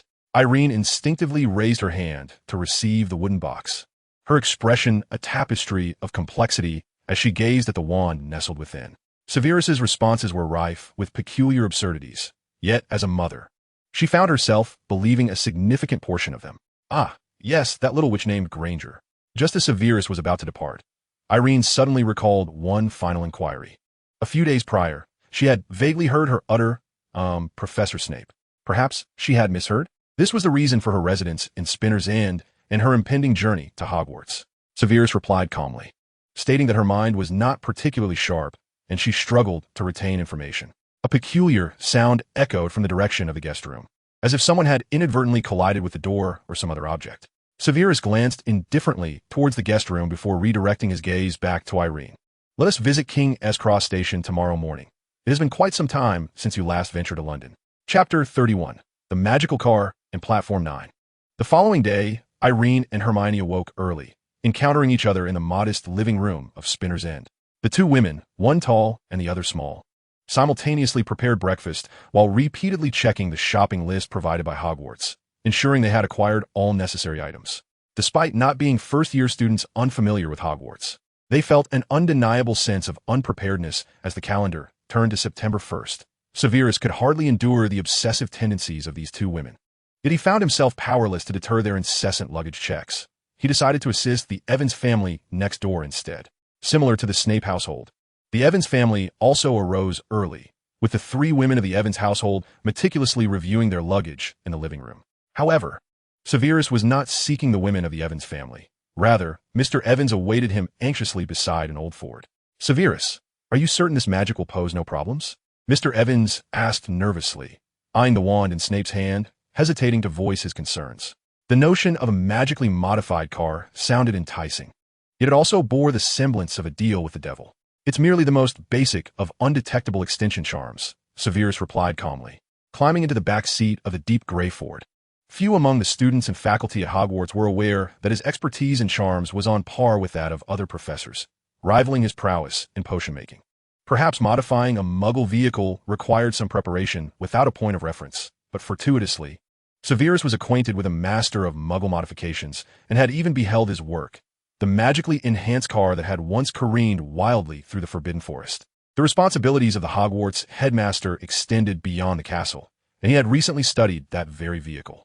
One must acknowledge that while Arthur Weasley lacked prominence within the Ministry of Magic, he was undeniably a genius in the realm of magical modifications. Having observed the exemplary magical car belonging to the Weasley family, Severus found the difficulty of this current modification to be nearly negligible. Very well, he declared, emerging from the back seat of the old Ford a quarter of an hour later. It should suffice now, Mr. Evans. Take a look. The interior is now somewhat more spacious. Somewhat more spacious? Mr. Evans inquired curiously, bending down to inspect the layout within his beloved car. His voice suddenly ascended in pitch, brimming with excitement. And in the next moment, he could not help but leap inside. Mr. Evans, incredulous, caressed the seats. The back seat was now so ample that it could comfortably accommodate 6 individuals sitting side by side. Remarkably, despite the apparent spaciousness in the rear, the view from the back seat still retained the normal driver's seat and passenger seat. I did not enchant the passenger seat, Severus casually clarified. For one occasionally needed to check the rearview mirror, did they not? Casting a glance at the instinctively nodding Mr. Evans, Severus waved his hand dismissively and added, of course. It matters not if you do not look. I have added a few basic protective charms around the car. While it may not match the durability of the night bus, it is certainly sturdier than an ordinary Muggle vehicle. Additionally, I have slightly increased its load capacity. Arthur Weasley's magical car featured several intriguing designs, and Severus had roughly replicated them from memory. Although the Wizarding World offered numerous modes of travel, driving directly from Cokeworth to King's Cross Station remained the most comfortable and secure option. As neighboring families, the Snape household would undoubtedly find themselves in need of assistance from the Evans family in the future, thus modifying the magical car proved mutually beneficial. On another note, if his memory served him correctly, Severus cast a contemplative glance at Mr. Evans, who was eagerly exploring the new vehicle. Ah, but magic is not infallible. Do exercise caution while driving. It was as though a curse loomed, for in the second year following the death of old Snape, when Lily and he were in their 7th year, the Evans couple met with a tragic demise in a car accident. However, as Lily and he had already severed ties by that time, Severus was not particularly well versed in the specifics. The only thing he knew was that scoundrel Potter had seized the opportunity to wed Lily during that void. Now, with a chance to start anew, and with Mr. and Mrs. Evans being quite amiable towards him and Irene, Severus was determined to avert any recurrence of tragedy. Oh, this is a powerful healing potion, Severus said, retrieving a vial from his pocket and handing it to Mr. Evans with utmost seriousness. In the event of an accident, apply it to the wound. It will facilitate rapid healing and at least sustain you until a doctor or healer arrives. Very well, Severus. You sly fellow. I did not realize you had considered matters so far ahead, Mr. Evans replied, accepting the healing potion and nonchalantly placing it beside the front passenger seat. The magical world was indeed remarkable, yet ultimately, they were still ordinary individuals. This was the conclusion Mr. Evans had drawn after a month of observation. Thus, once he had established the character of his wizarding neighbor, having such a wizarding family nearby was undoubtedly more advantageous than detrimental. This was also the rationale behind Mr. Evans's agreement to allow Severus to assist in modifying the car and his voluntary offer to drive Severus and the others to London. Over an hour later, the Evans family, the Snape family, along with Hermione, who was temporarily staying at Spinner's End, found themselves in a remarkable scene. 7 individuals and 3 large trunks were all crammed into Mr. Evans's old Ford amidst the astonished expressions of onlookers. Mr. Evans started the engine, and the car smoothly merged onto the highway. The journey from Cokeworth to London was not particularly long, and fortune smiled upon them as there was no traffic. By the time they arrived at King's Cross Station, it was barely past 10 o'clock, leaving them ample time. Upon disembarking, Mr. Evans soon discovered a newfound sense of achievement. As the only adult male in their group, he naturally assumed the role of coordinator, guiding everyone. However, this state of ease lasted only until they pushed their luggage carts to the edge of the platform. Mr. Evans furrowed his brow as he scrutinized the golden ticket in his hand. Platform 9? Are you certain this ticket is correct? Indeed, it is correct, came the reply, as the Hogwarts acceptance letter had clearly stated that the method to access Platform 9 was to walk through the barrier between Platforms 9 and 10. Lily unfurled the sheet of parchment she carried, her demeanor earnest as she responded. Hogwarts School of Witchcraft and Wizardry provides each Muggle family's child with a guide. This guide elucidates the secrets of Diagon Alley and the Hogwarts Express. Professor Slughorn had presented this guide to Lily during his visit to the Evans household last month. Without it, the vast majority of Muggle students would likely find themselves unable to attend school. Passing through the wall between platforms 9 and 10, Mrs. Evans lifted her gaze towards the seemingly solid wall ahead. Though she had witnessed much magic in recent days, the sight still strained credulity. However, before Lily could elaborate, Severus opted for the simplest approach. He gestured to Hermione, who was leaning against her trolley. Granger, you go first. Oh, Hermione nodded, hastily pushing her cart forward and vanishing. Well, that's essentially how it works. Just proceed normally, one at a time, no need to rush. Severus shrugged, signaling Mr. Evans to place his hands on the handles of Lily's cart. In theory, Muggles could indeed pass through the platform, but for safety's sake, it was preferable to have a wizard guide them. After all, the Ministry of Magic occasionally employs enchantments to prevent Muggles from inadvertently stumbling into platform 9 3/4. You and Lily together, Petunia and I will pair up. Mom, you take Mrs. Evans. Severus swiftly assigned the groups and stepped forward. Hurry, let us board the train early. The empty compartments are more plentiful. Wait a moment. Petunia Evans, eyeing the approaching wall, instinctively grasped the trolley's handle more tightly. Yet, before she could release her grip, the dark-haired boy beside her seized her wrist and pulled her forward. A collision, anticipated yet absent. They found themselves in a bustling station corridor. A deep crimson steam engine awaited by the tracks, a sign hanging from the front reading, Hogwarts Express, 11 o'clock. Petunia turned to glance back. The place they had just traversed had transformed into a stone wall column, adorned with an old brass plaque. Platform 9 was established in 1849 by Evangeline Opington. She surveyed her surroundings. The steam from the locomotives swirled above the chattering crowd, while variously patterned cats darted about their feet. Amidst the hum of conversation and the clatter of heavy luggage, owls hooted piercingly, observing the students, some already adorned in black robes, eagerly greeting their friends. Petunia suddenly regretted not having donned her own robe before leaving home that day. Chapter 32. Get out, Potter. King's Cross Station, Platform 9, a throng of people. Severus scanned the scene, the steam from the locomotive swirling, as faded memories regained their vibrancy. Just as on his first day of school, his mother, Eileen Snape, stood beside him. The Evans family, just a short distance away, beamed with genuine delight as they took in the sights of the platform. Meanwhile, Lily and her sister stood a bit further from their parents, engaged in quiet discussion, reminiscent of the scenes Severus had glimpsed in the Pensieve. However, Severus was acutely aware that unlike the platform he had traversed years ago, certain things had subtly shifted. Though Eileen's complexion remained somewhat sallow, her cheeks visibly glowed with newfound vitality, and a glimmer of hope illuminated her gaze as she surveyed the surroundings. I will do my best, Sev. I won't let you down. Trust me. Eileen crouched down, steadying Severus's shoulder, speaking earnestly as she observed the parents embracing their children on the platform. Promise me you won't go near that person whose name we dare not utter. Stay away from him, Severus, regardless of how reliable your experiences may seem. Let Professor Dumbledore handle those matters. I promise you a well-lived life, but you must study safely within the castle. The burdens of the outside world are not your concern right now.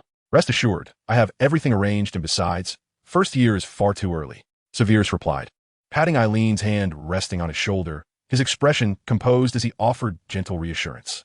Mom, you must also be cautious of that man. I do not know who he is, but you should observe him closely. Understood. I will pay more attention in the coming months. I have a few suspicions already. Eileen nodded, somewhat awkwardly, rising to her feet and clearing her throat. Adult matters are for us to manage. During the previous night's family discussion, Severus selectively described parts of the future to Eileen, some truths, some illusions. With the complete disappearance of Tobias Snape from their lives, Severus felt compelled to paint a future for his mother that was filled with hope, yet fraught with peril. Becoming a formal professor at Hogwarts, the youngest head of house and headmaster, would certainly instill in Eileen a sense of anticipation for the future's harvest. Yet, the image of being forcibly drawn into the ranks of dark magic, struggling for survival amidst shadows and disdain, weighed heavily on Eileen's heart. Severus discreetly intertwined many misfortunes with Eileen's passing, a connection that had always existed. Moreover, the mysterious man who appeared at Eileen's funeral stirred her curiosity all the more. Of course, even Severus himself was unaware of that man's identity. He merely referenced the troublesome, ostentatious figures from his memories. For instance, the silver wand, the violet robes. The graying hair, the well-defined muscular lines. By the way, Severus, that story of yours. What flowers does that man's mother bring to the grave each year? Eileen asked casually, her gaze scanning the platform. Lilies, Severus replied without hesitation. Oh, does she favor lilies? Eileen softly echoed, lost in thought as she gazed at the steam billowing from the crimson locomotive. Little did she know, in a hidden corner she had overlooked, there was indeed a gentleman who silently adored her. Phew, this should pose no further problems. At least Eileen would no longer dwell on the fantasies of that scoundrel, Tobias. Severus glanced at his mother, whose eyes were now distant, and he felt a slight sense of relief. His gaze shifted to the side, not far away. The Evans sisters' farewell was nearing its conclusion. You promise, if you find a way for me to learn magic, you will tell me. Petunia grasped Lily's hands, seemingly fearful that her sister might vanish in the next moment. I promise, Lily said, I will return every year.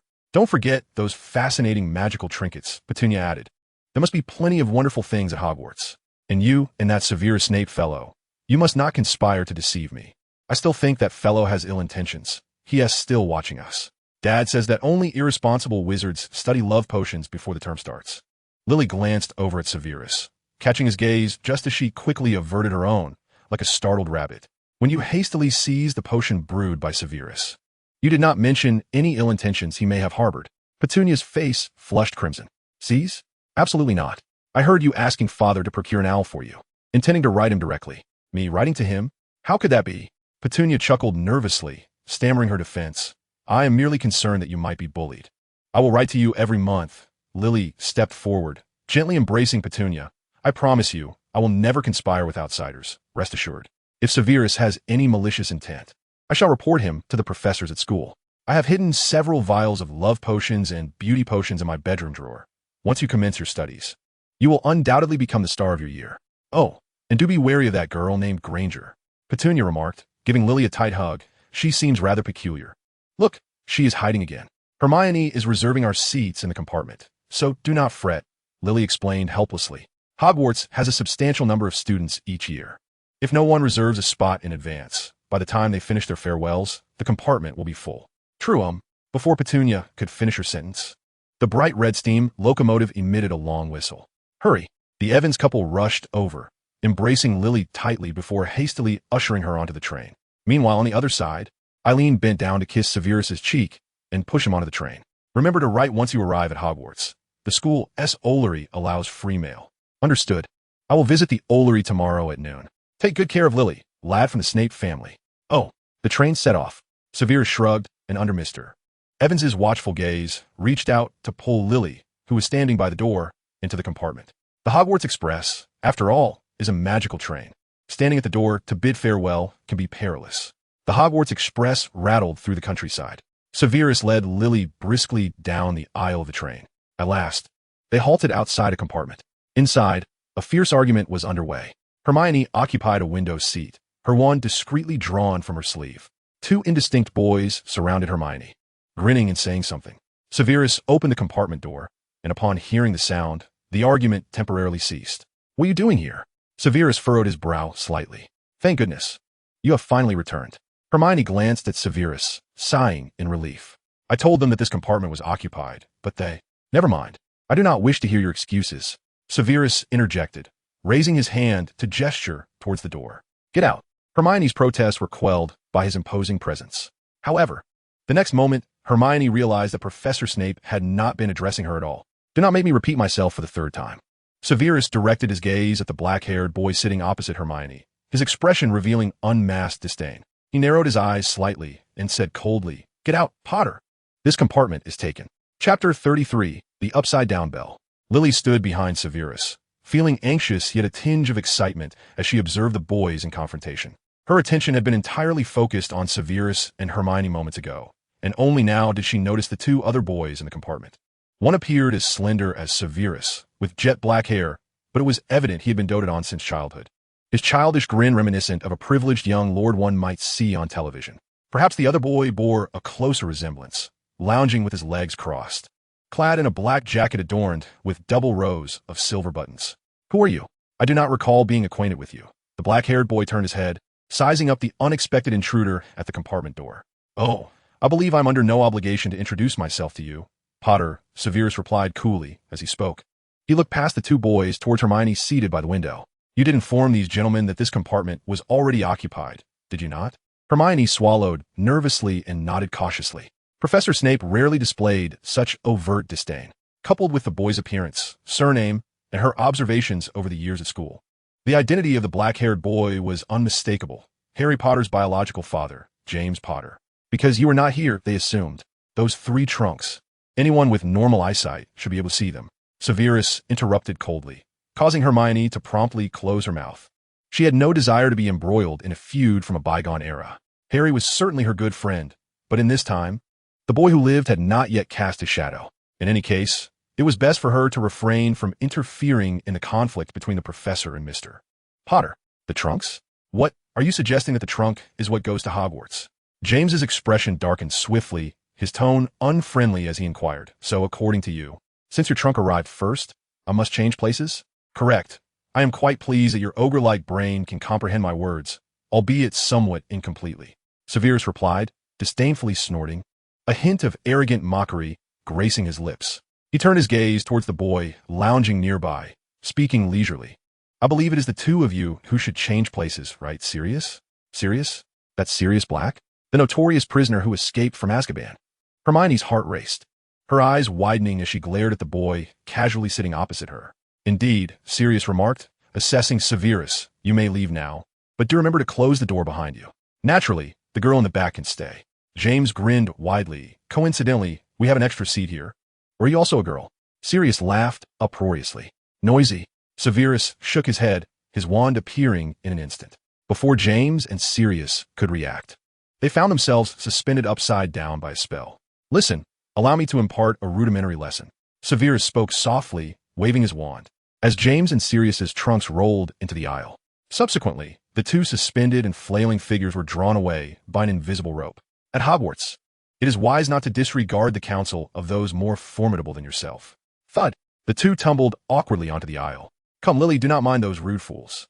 Oh, Lily bit her lip, curiously glancing at James, then at Sirius.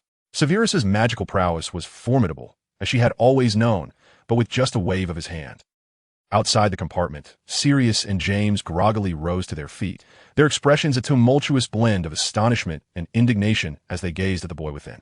Nonverbal magic. That was undeniably nonverbal magic. Having grown up in a family steeped in wizardry, both were acutely aware of the implications of the spell they had just witnessed. It was inconceivable that even the majority of fifth-year students at Hogwarts, let alone a mere first year, could execute spells without incantation.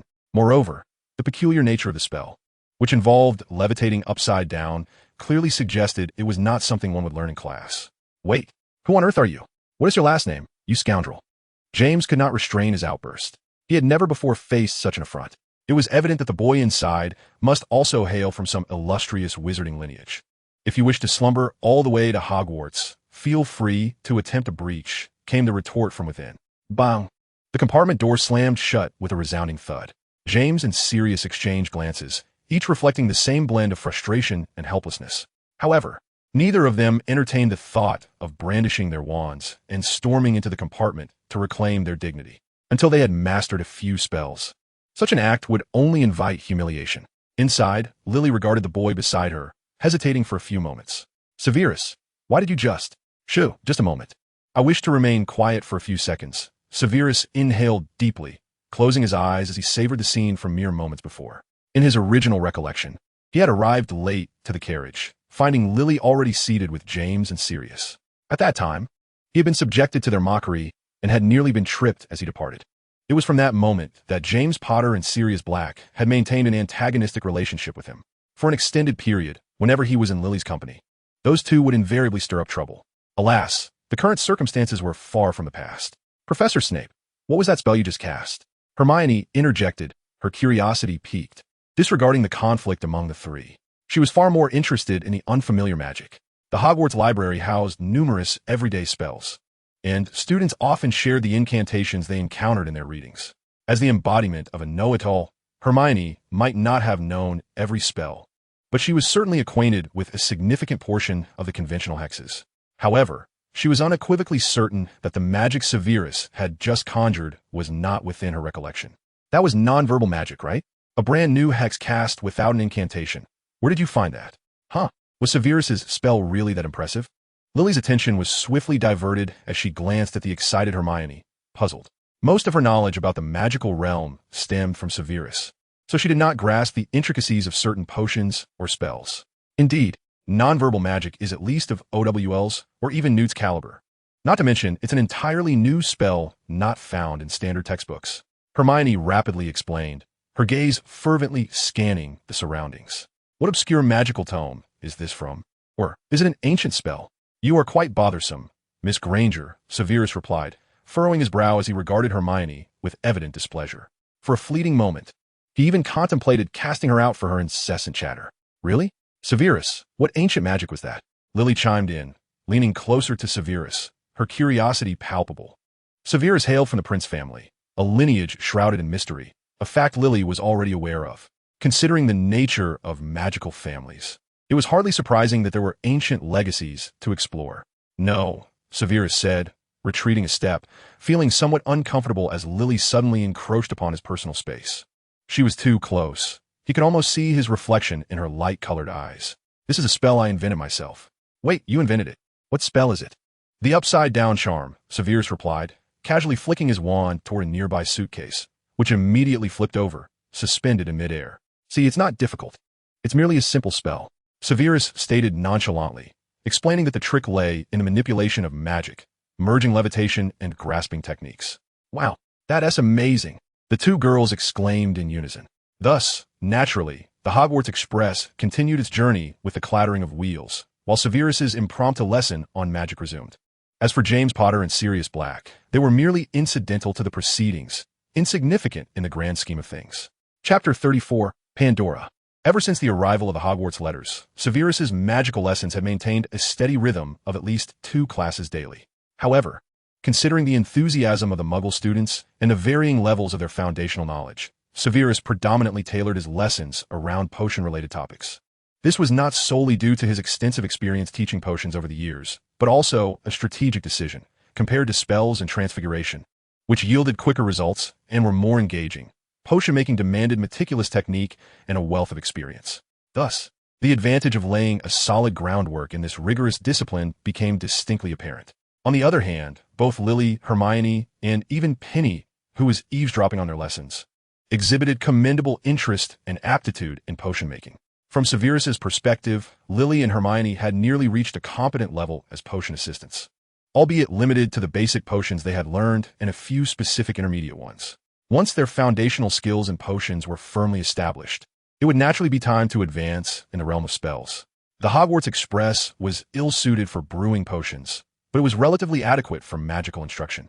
First and foremost, the upside-down charm does not classify as a hex, Severus remarked, casting a sidelong glance at Hermione, his demeanor calm as he corrected her. He waved his wand, and the suitcase that had been suspended in midair flipped upright once more. As a formal professor at Hogwarts, although Severus had never taught a charms class, he was broadly familiar with the basic pedagogical steps. Strictly speaking, the upside-down charm is a functional charm. Yes. It falls under the advanced spells category. Severus paused momentarily, observing the perplexed expressions on Lily and Hermione's faces before elucidating further. Levitation charms, Lumos, and repairing charms all belong to this category. In fact, most spells you learned in your lower year charms classes are functional spells. Their defining characteristic is that as long as you accurately pronounce the incantation and execute the correct wand movements, you will invariably succeed in casting the spell. The effects may vary from person to person, but just as touching fire will burn you, it is governed by the objective principles of magic. As he spoke, his wand shimmered with a pale glow, the luminescence being one of the first spells mastered by Lily, Hermione, and the others. It was inscribed on the very first page of basic spells, making it the most straightforward illustration. But Professor, aside from functional spells, are there any other kinds of magic? Hermione instinctively raised her hand, her curiosity evident as she inquired. In the narrow compartment, the stern yet enigmatic professor evoked a sensation within her that felt akin to having one foot back in Hogwarts. I'm not a professor, but I can certainly address your question, Severus remarked, casting a warning glance at Hermione before continuing in his usual impassive manner. The simplest approach is to employ the Boggart banishing charm, or more amusingly, the ridiculous charm. This will be covered in your defense against the dark arts lessons.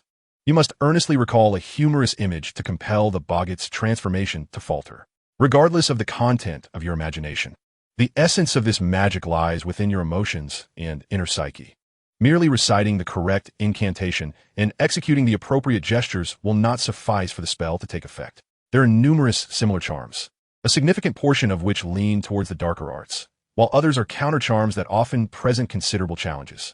As you advance to higher years, you will gradually encounter these. For now, however, it is paramount that you remember the correct pronunciation of the incantation and the precise gestures. This will serve as your foundational step for a considerable time. Severus stood at the center of the compartment, speaking with an unexpected eloquence. It felt peculiar to him, as if a tap within his heart had been quietly turned on. Given his nature, he would not typically divulge such intricate details about magical fundamentals, but the presence of a pair of light emerald eyes among the onlookers compelled him. Severus's peripheral vision caught a glimpse of Lily, her gaze fixated intently on his face and the wand in his hand. Clearly, the boggart banishing charm and his earlier monologue had successfully piqued Lily's interest. Now, let me elucidate the invention of this charm. Just then, a series of knocks interrupted Severus's discourse. A cautious voice from outside, tinged with a peculiar resonance akin to wind chimes, inquired, "Excuse me, may I come in?" "Certainly," he replied, with a soft click. The sliding door of the compartment was opened, revealing a small girl with a suitcase, nervously surveying Severus. Severus furrowed his brow slightly, contemplating the girl's countenance. The girl at the threshold wore a pointed witch's hat, her dark golden-brown hair cascading over her shoulders, and her skin was almost translucent. Her eyebrows were faint, and her silver eyes protruded slightly, giving her a perpetual expression of surprise and inquiry.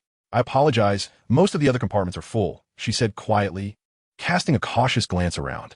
"Perfect, we have an empty seat here," Lily exclaimed warmly, rising to assist in pushing the suitcase inside.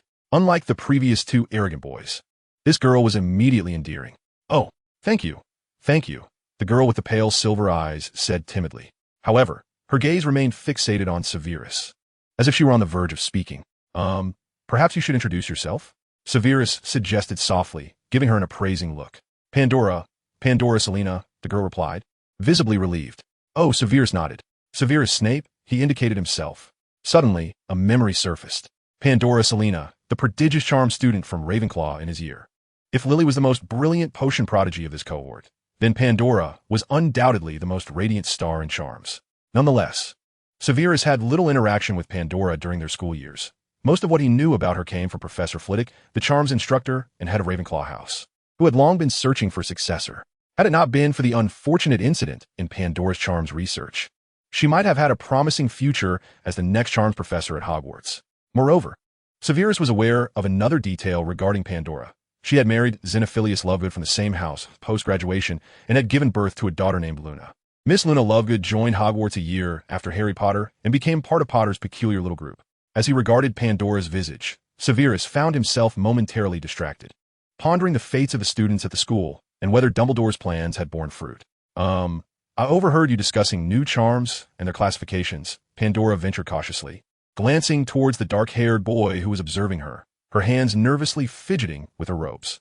"I apologize, I did not mean to eavesdrop. I was wondering if I could." "Of course," Severus interjected briefly. "However, I have one stipulation. Do not alter my spells without due consideration." Chapter 35. Geniuses and Geniuses.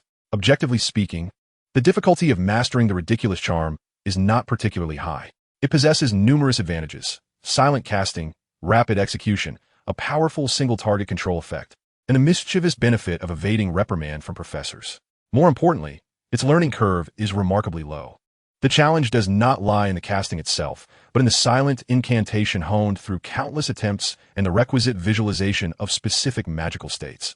Levitation charm, summoning charm, and the reversal charm, all foundational techniques that can be learned in third-year charms classes. However, even though the ridiculous charm is easily grasped, it remains beyond the reach of first-year students prior to their enrollment. At least, that was Severus's conviction until today.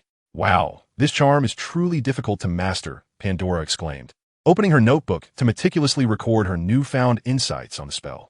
She glanced at the silent Severus beside her, cautiously prodding the parchment. "Mr. Snape, I believe lowering the pitch of this syllable might yield a smoother flow." Severus emitted a non-committal grunt. Indeed, his charm had been altered, albeit slightly. Yet, He had to concede that it appeared somewhat more fluid, which was precisely the aspect he found most disconcerting. This irrational charm instinct. No wonder Phileas always expressed regret whenever he spoke of Pandora. Meanwhile, Hermione and Lily were silently competing, their poor history of magic textbook suspended between their wands, resembling a toy hourglass flipping back and forth. Indeed, Severus mused. In less than half an hour, the number of witches proficient in the ridiculous charm had increased by 3. Severus, who prided himself on being a top-tier genius in charms and potions, suddenly recognized another issue today. So-called geniuses can generally be classified into 2 categories: those with extraordinarily high potential and boundless innovative possibilities, and those whose magical aptitude is astonishingly gifted. At Hogwarts Castle, people typically only observe the latter, those who effortlessly excel beyond their peers, ranking at the top of their class. Throughout his past, present, and future, Severus had never claimed the foremost position academically. Yet, he now surveyed the 3 young witches in the compartment, eagerly experimenting with the new magic: Lily Evans, Pandora Selena, and Hermione Granger. He almost forgot that all 3 of them, even the somewhat less prominent Pandora in his memory, were geniuses far surpassing their peers, particularly the foolish individuals who attributed the Dark Lord's first defeat to the boy who lived. Even Dumbledore seemed to unintentionally perpetuate the moniker of the so-called Savior Star. However, few realized that Voldemort's downfall was fundamentally a defeat in the contest of spells. This contest encompassed not only magical power and destructive capability, but also technique and wisdom. Severus, did you truly invent this? Pandora inquired cautiously, gazing at the spells in her notebook. The title of Master of Spells had lingered in her mind ever since she learned about the magical world. She had initially reveled in the fact that she had mastered a few minor incantations before the school year began. Little did she know that before even arriving at Hogwarts, she would encounter a true genius. The creation of new spells was a scene that belonged only in her dreams. Humph, Severus replied impatiently, nodding slightly. He cast a glance at the spells written in Pandora's notebook, not inclined to elaborate further. In truth, this was a question devoid of any proof or definitive answer. After all, the names of the inventors were not inscribed within the spells themselves. Incredible. Severus, I bet you must be sorted into Ravenclaw, Pandora exclaimed. Her eyes filled with envy as she looked at the boy before her. Slytherin. Huh. I want TB go to Ravenclaw. I must go to Slytherin, Severus stated calmly in a low voice. If he were to return with a purpose, the foremost would undoubtedly be to end Voldemort's dark reign. The path to dismantling dark forces has always been singular, from the inside out. Slytherin. Pandora's gaze shifted slightly. In this era, Slytherin was hardly a noble ambition. The house was nearly synonymous with dark magic and dark wizards. Indeed, Severus nodded coolly. If one wished to terminate Voldemort's rule prematurely, someone must strike from within the ranks of dark forces. Among the 4 houses of Hogwarts, Slytherin undoubtedly offered the easiest access to Voldemort and his Death Eaters. I will certainly be sorted into Slytherin, and I have compelling reasons to do so. Pandora instinctively shifted back. You want to join? You can't possibly admire, sorry. But what are Slytherin and Ravenclaw? Lily asked, observing Pandora with a wary expression. They're the houses of Hogwarts, Hermione explained. Hogwarts is divided into 4 houses: Gryffindor, Ravenclaw, Hufflepuff, and Slytherin. Each student is sorted into a house based on their characteristics upon enrollment. Generally speaking, Gryffindor values courage and a sense of justice. Ravenclaw prizes talent and wisdom. Hufflepuff emphasizes honesty and unity, while Slytherin, she glanced cautiously at Severus, carefully choosing her words. Well, Slytherin places greater importance on bloodline and status. Voldemort graduated from Slytherin, and many of the corrupted witches and wizards did as well. Before Hermione could find the right words, Severus looked into Lily's eyes and said, the current Slytherin has but one rule: might is right. My father mentioned that many Slytherin students secretly study dark magic, which is very dangerous, Pandora observed, fixating her gaze on Severus. As a spell enthusiast, she had certainly heard of Slytherin's reputation. While Ravenclaw might possess the most extensive knowledge of spells, Slytherin was undoubtedly the most perilous. The term dark wizard preparatory circulated among the populace. The more exceptional a Slytherin, the more malevolent. Indeed, the vast majority of Slytherin students will at least know 1 or 2 dark spells, Severus nodded, pointing at Pandora's notebook. However, if you are familiar with the Bat Bogey Hex, very few will pose a threat to you until at least 5th year. As for beyond that, it will depend on the speed of your spell casting. An uncast dark spell amounts to 0. You don't sound like one who enjoys dark magic, Pandora remarked, momentarily taken aback and feeling somewhat confused. No, Severus shrugged, gazing out at the fields racing past the window. You'd best not think too highly of me. I know far more dark magic than you can imagine. Of course, Slytherin has its merits, he added quietly. The Slytherin common room lies beneath the lake, and one wall offers a view of the Black Lake. Severus had never regretted being sorted into Slytherin. Well, perhaps in a few fleeting moments, but for the majority of his life. He did not perceive Slytherin as a terrible place, especially after having served as the head of Slytherin for over a decade. That silver and green banner had almost become intertwined with his identity. Voldemort and the Death Eaters did not represent true Slytherin. Rather, they were the ones who brought shame upon the house and led it astray. Even without the plans of the Order of the Phoenix, Severus would not have chosen another house apart from Slytherin. Thus, Lily gazed at Severus, somewhat bewildered. So, Slytherin, we need to fill out an application form or something. At present, she could not grasp the concepts of Voldemort or the Death Eaters. She merely understood that they were all exceedingly wicked wizards. However, if Severus believed Slytherin was worthwhile, perhaps she could consider it. It's not that complicated, Severus replied calmly. You just need to wear the hat. The hat? You'll know when the time comes, he said, observing the pale face seated across from him, offering a slight smile. Do not worry. Even though we will not be sorted into the same house, you will be with Granger. You speak as if you are the sorting hat. Pandora raised an eyebrow, unimpressed. I am far superior to the sorting hat, Severus retorted, his expression unfazed. Not necessarily. I could very well end up in Ravenclaw, Hermione interjected unexpectedly, her eyes sparkling with mischief as she glanced at the startled Severus. I've heard that the Ravenclaw common room is quite beautiful. I've never been there before. Severus glanced at the inquisitive student and stated calmly, when you entertain such thoughts, Ravenclaw will no longer want you. What about Hufflepuff? Lily raised her hand. Hogwarts' four houses were a new story she had never heard in detail before. A strange competitive spirit suddenly surged within her. It was evident that both Pandora and Hermione had gathered some understanding of the houses. As Lily posed her question, the conversation in the compartment swiftly shifted from magical studies to discussions about Hogwarts houses and castle. Chapter 36. Severus's mission. Severus had never been one for idle chatter. Even though he possessed an intimate knowledge of Hogwarts, he would never allow himself to become a peacock, endlessly flaunting his knowledge. On the other hand, Hermione had not yet fully transformed into the extroverted Miss Granger from the third-year timeline. While it could be said that she had made significant progress since her initial days at Hogwarts, her conversations predominantly revolved around various magical knowledge and literature. When it came to thrilling adventures, she had to tread carefully with her words to avoid revealing any information about time travel. As the food trolley arrived, discussions about the academy and school temporarily subsided, and everyone shifted their focus to the exquisite array of food. Unlike the previous timeline's constraints, the profits from potion sales and recipes had rendered Severus notably affluent. While a few sickles or a dozen nuts might seem extravagant to students, to adults, it was a trivial matter. In any case, let us start with 4 or 5 portions of everything, Severus declared, extracting a handful of galleons from his pocket before the trolley vendor could even utter a word. Witnessing the instant sparkle in the eyes of the 3 young witches and their muffled expressions of gratitude, Severus suddenly grasped the allure of wealth. Was it truly so liberating during one's school years? Although the 3 young witches feigned a keen interest in magic and curiosity about Hogwarts, the arrival of various magical snacks swiftly overshadowed any intrigue regarding the school, with discussions quickly pivoting to which candies were delectable, which cakes were visually appealing, and whether indulging would lead to weight gain, along with the collectible wrappers and cards. It was worth noting that Hermione and Lily were not born into wizarding families, and Pandora's household also appeared to lack opulence. By the way, how many chocolate frogs do you have? I'll take them all, or around 100 galleons. Severus pondered for a moment, glancing at the trolley vendor who was counting coins, before speaking up. Chocolate frogs? We want to be able to finish that many, Lily interjected, her head rising from the task of unwrapping a sweet lollipop. The Hogwarts Express trolley was no ordinary Muggle train. She had witnessed the vendor bringing out several large cakes from the trolley. The assortment of snacks, cakes, and beverages that had accumulated in their compartment was sufficient to fill a small trolley.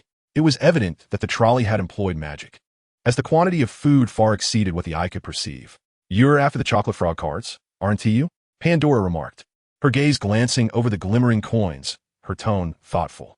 Chocolate frog cards? Lily asked, perplexed. These, Pandora replied, deftly opening a box of chocolate frogs.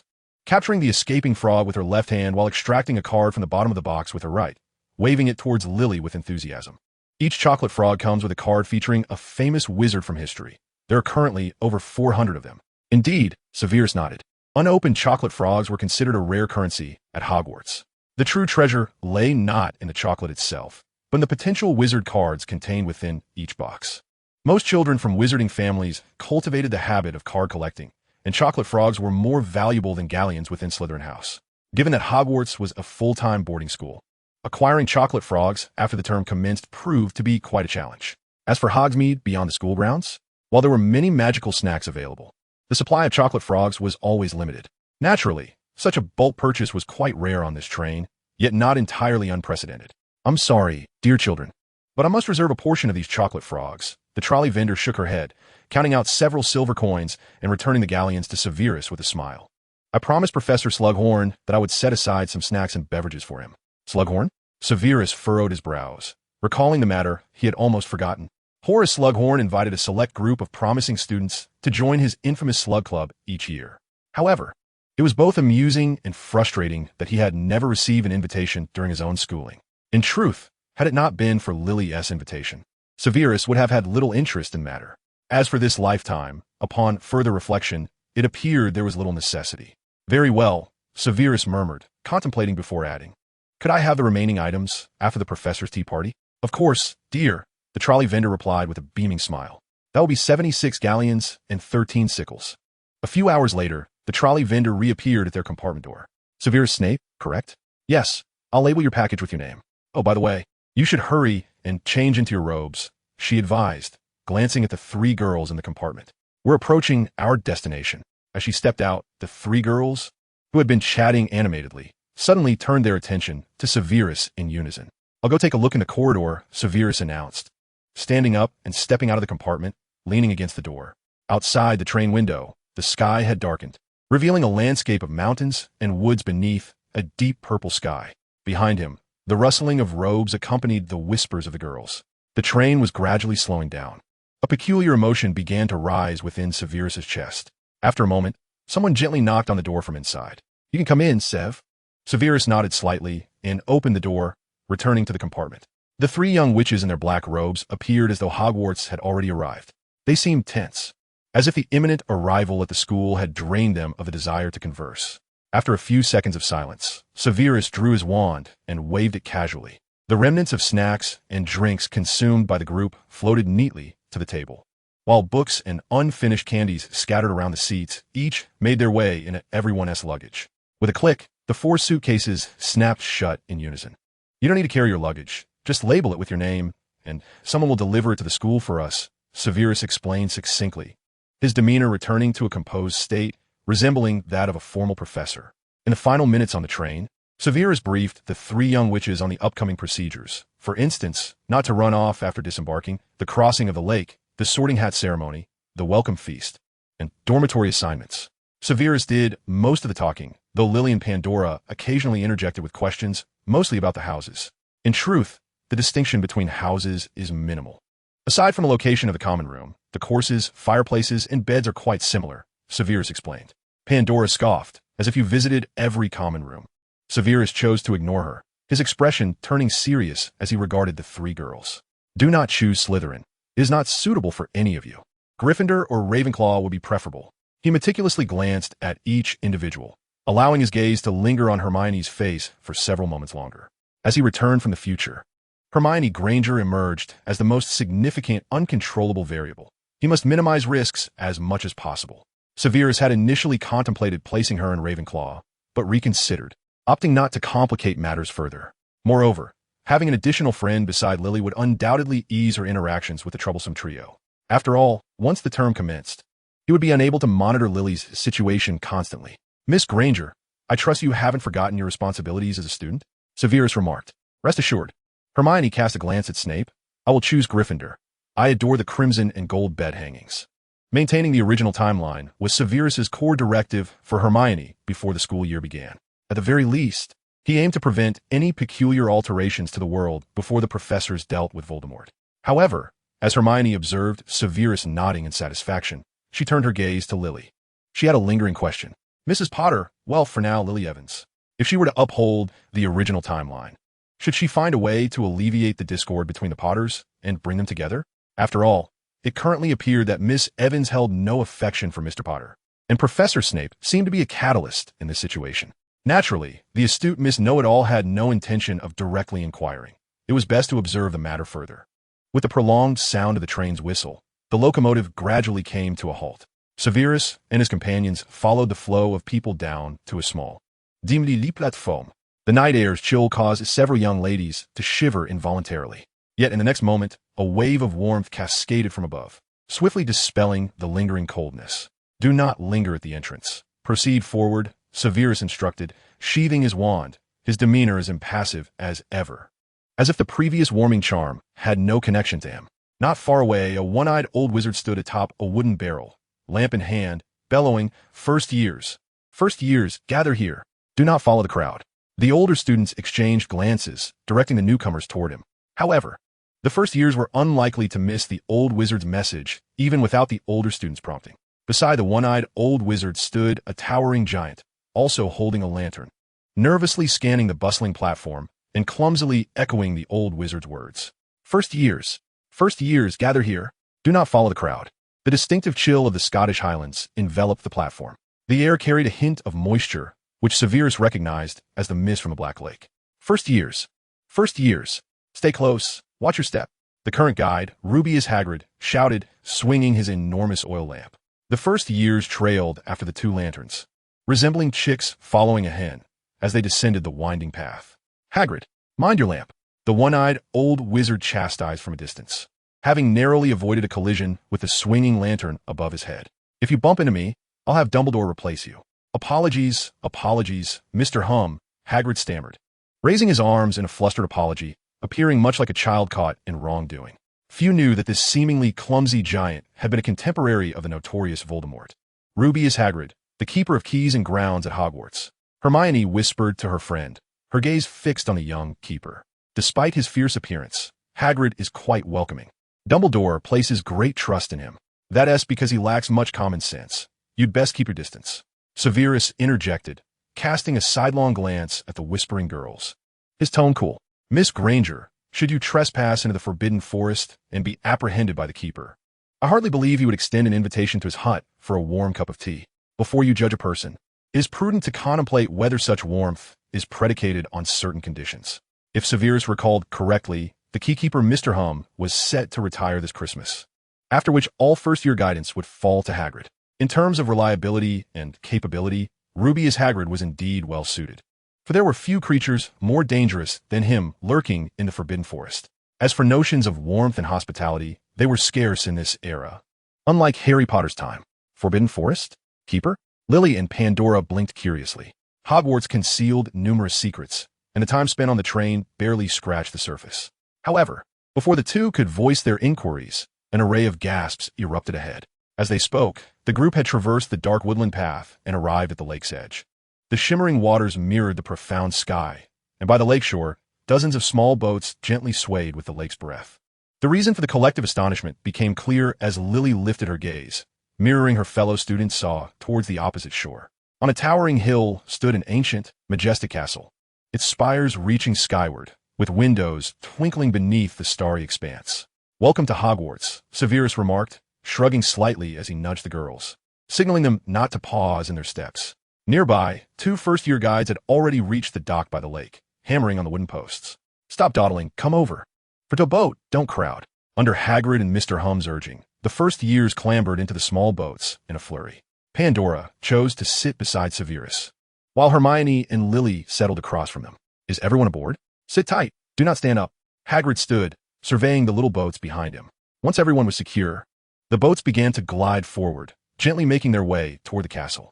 The first years excitedly pointed out their surroundings, eager to imprint every sight into their memories.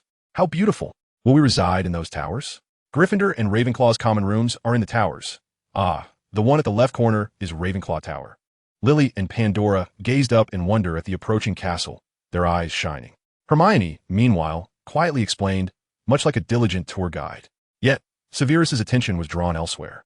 From the moment they set foot on that rugged path, a faint, resilient magic began to envelop each student, initially akin to an almost inaudible morning breeze. This sensation intensified as they boarded the boats and crossed the Black Lake, drawing nearer to Hogwarts Castle. Severus could distinctly sense the castle calling to him, its voice familiar, reminiscent of the gentle whispers he occasionally heard since becoming headmaster. Severus recalled the literature he had perused in the headmaster's office. Each first year must traverse the paths established by the 4 founders to reach the castle. This is a process that is absolutely not subject to alteration or adjustment, and though the literature does not elucidate further, he now has a rough understanding of some of the reasons behind it. Is it the ancient covenant that Hogwarts Castle, or rather, Hogwarts School of Witchcraft and Wizardry, has upheld through the ages? At Hogwarts, there exist 4 tiers of authority: residents, students, formal professors, and a headmaster. The will of a formal professor is intricately linked to the hourglass of the house in the Great Hall. Regardless of their location within Hogwarts, any deduction or addition of points requires merely a spoken word to shift the gems within the hourglass. As for the headmaster's powers, they are even more extensive. As a temporary headmaster, Severus knows only a trivial fraction of them.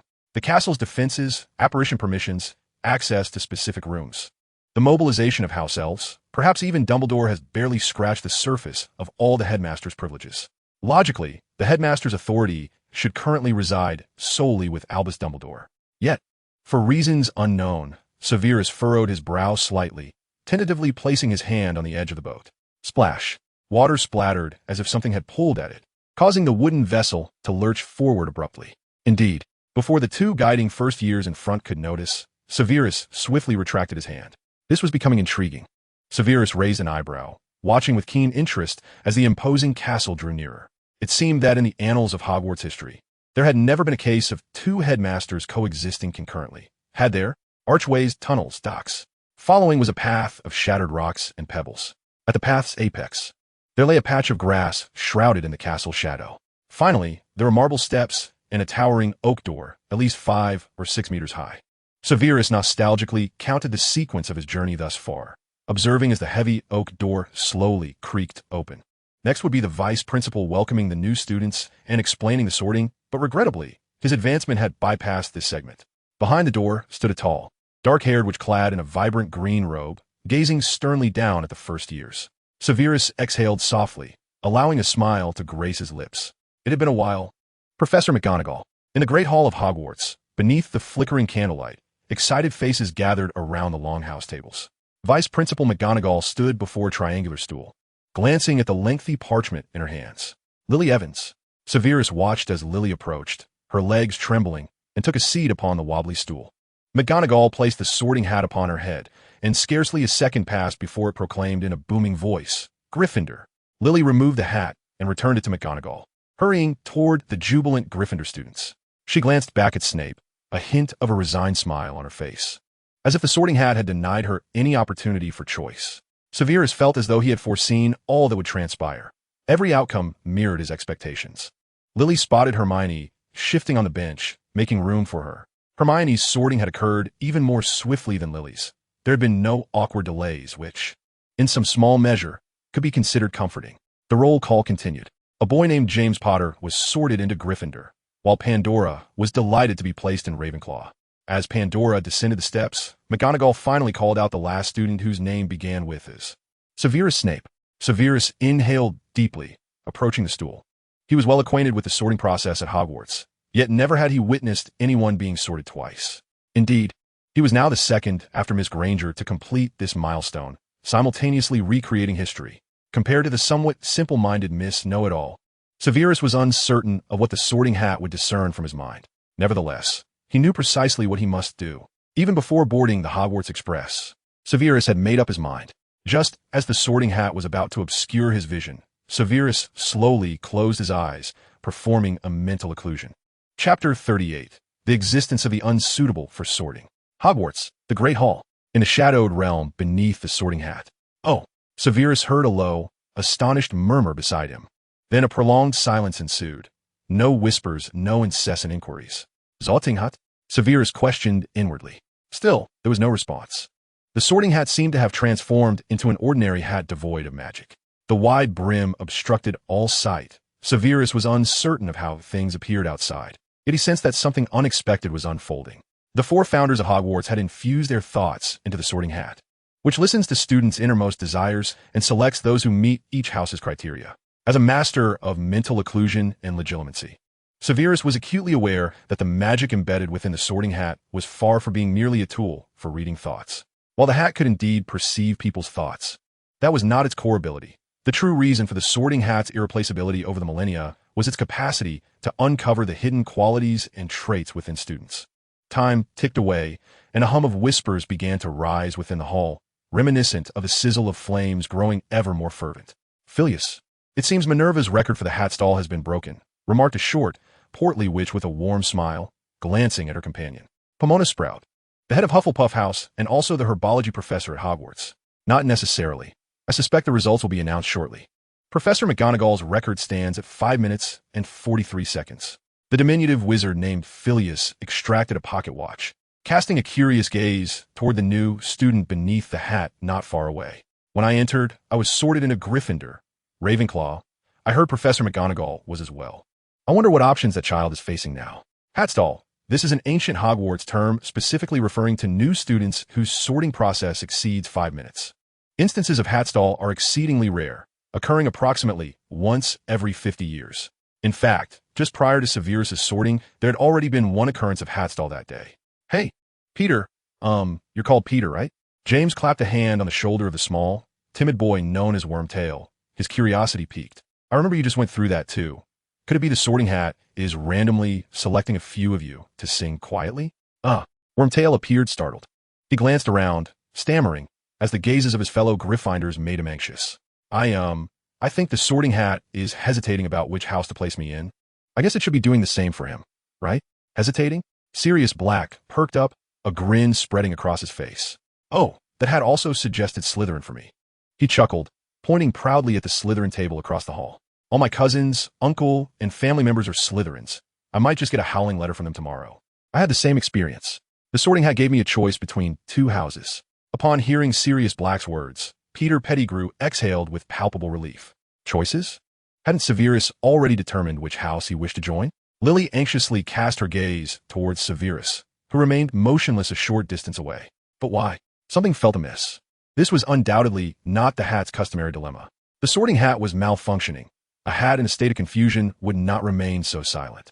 In the shadow cast by the brim, Severus's expression grew increasingly grave. Surely he hadn't inadvertently damaged the hat? Though the sorting hat of Hogwarts appeared tattered and worn, it was, after all, a magical artifact that had endured for nearly a millennium, possessing a resilience surpassing that of most magical creations. Not to mention the spells woven into it by the 4 founders, alongside protective enchantments added by successive headmasters, which would ensure the hat's continued existence for another 1,000 years. Wait, an idea suddenly dawned on Severus. During the sorting ceremony, the hat's primary function was indeed to guide students to their respective houses. However, aside from the annual sorting event, the hat spent the majority of its time stored within the headmaster's office. If Hogwarts possessed any items exclusive to the headmaster, this sorting hat would surely be among them. Therefore, how curious, how exceedingly curious. At that moment, a faint voice finally reached his ears, resonating with a hint of reverent trepidation. Professor of Potions, Defense Against the Dark Arts, head of Slytherin House, and, oh my, the headmaster. Professor Dumbledore pondered aloud whether our sorting might be somewhat arbitrary at times. Indeed, courage. He had scarcely witnessed such admirable bravery.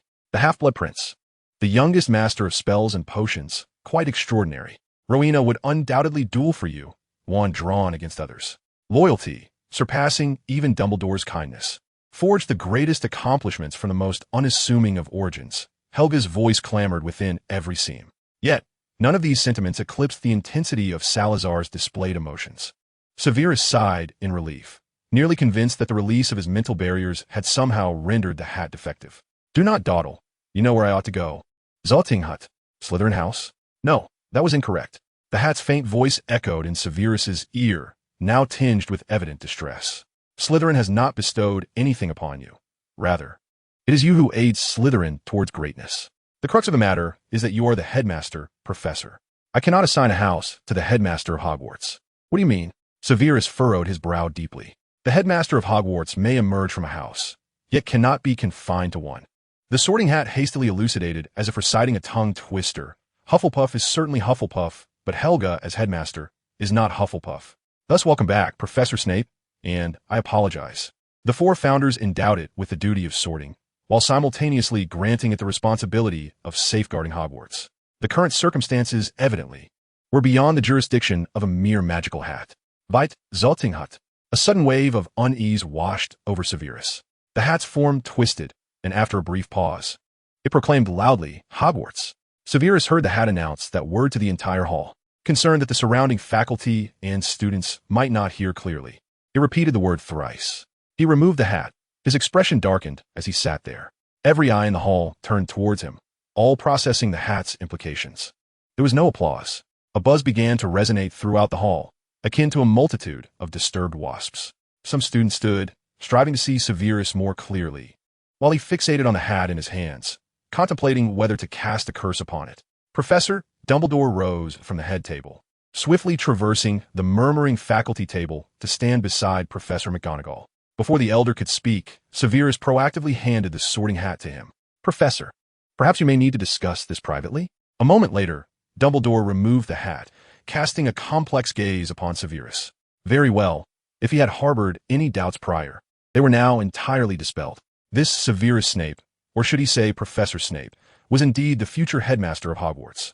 Time and soul, the two most enigmatic realms of the magical world, were simultaneously triggered by Severus' presence.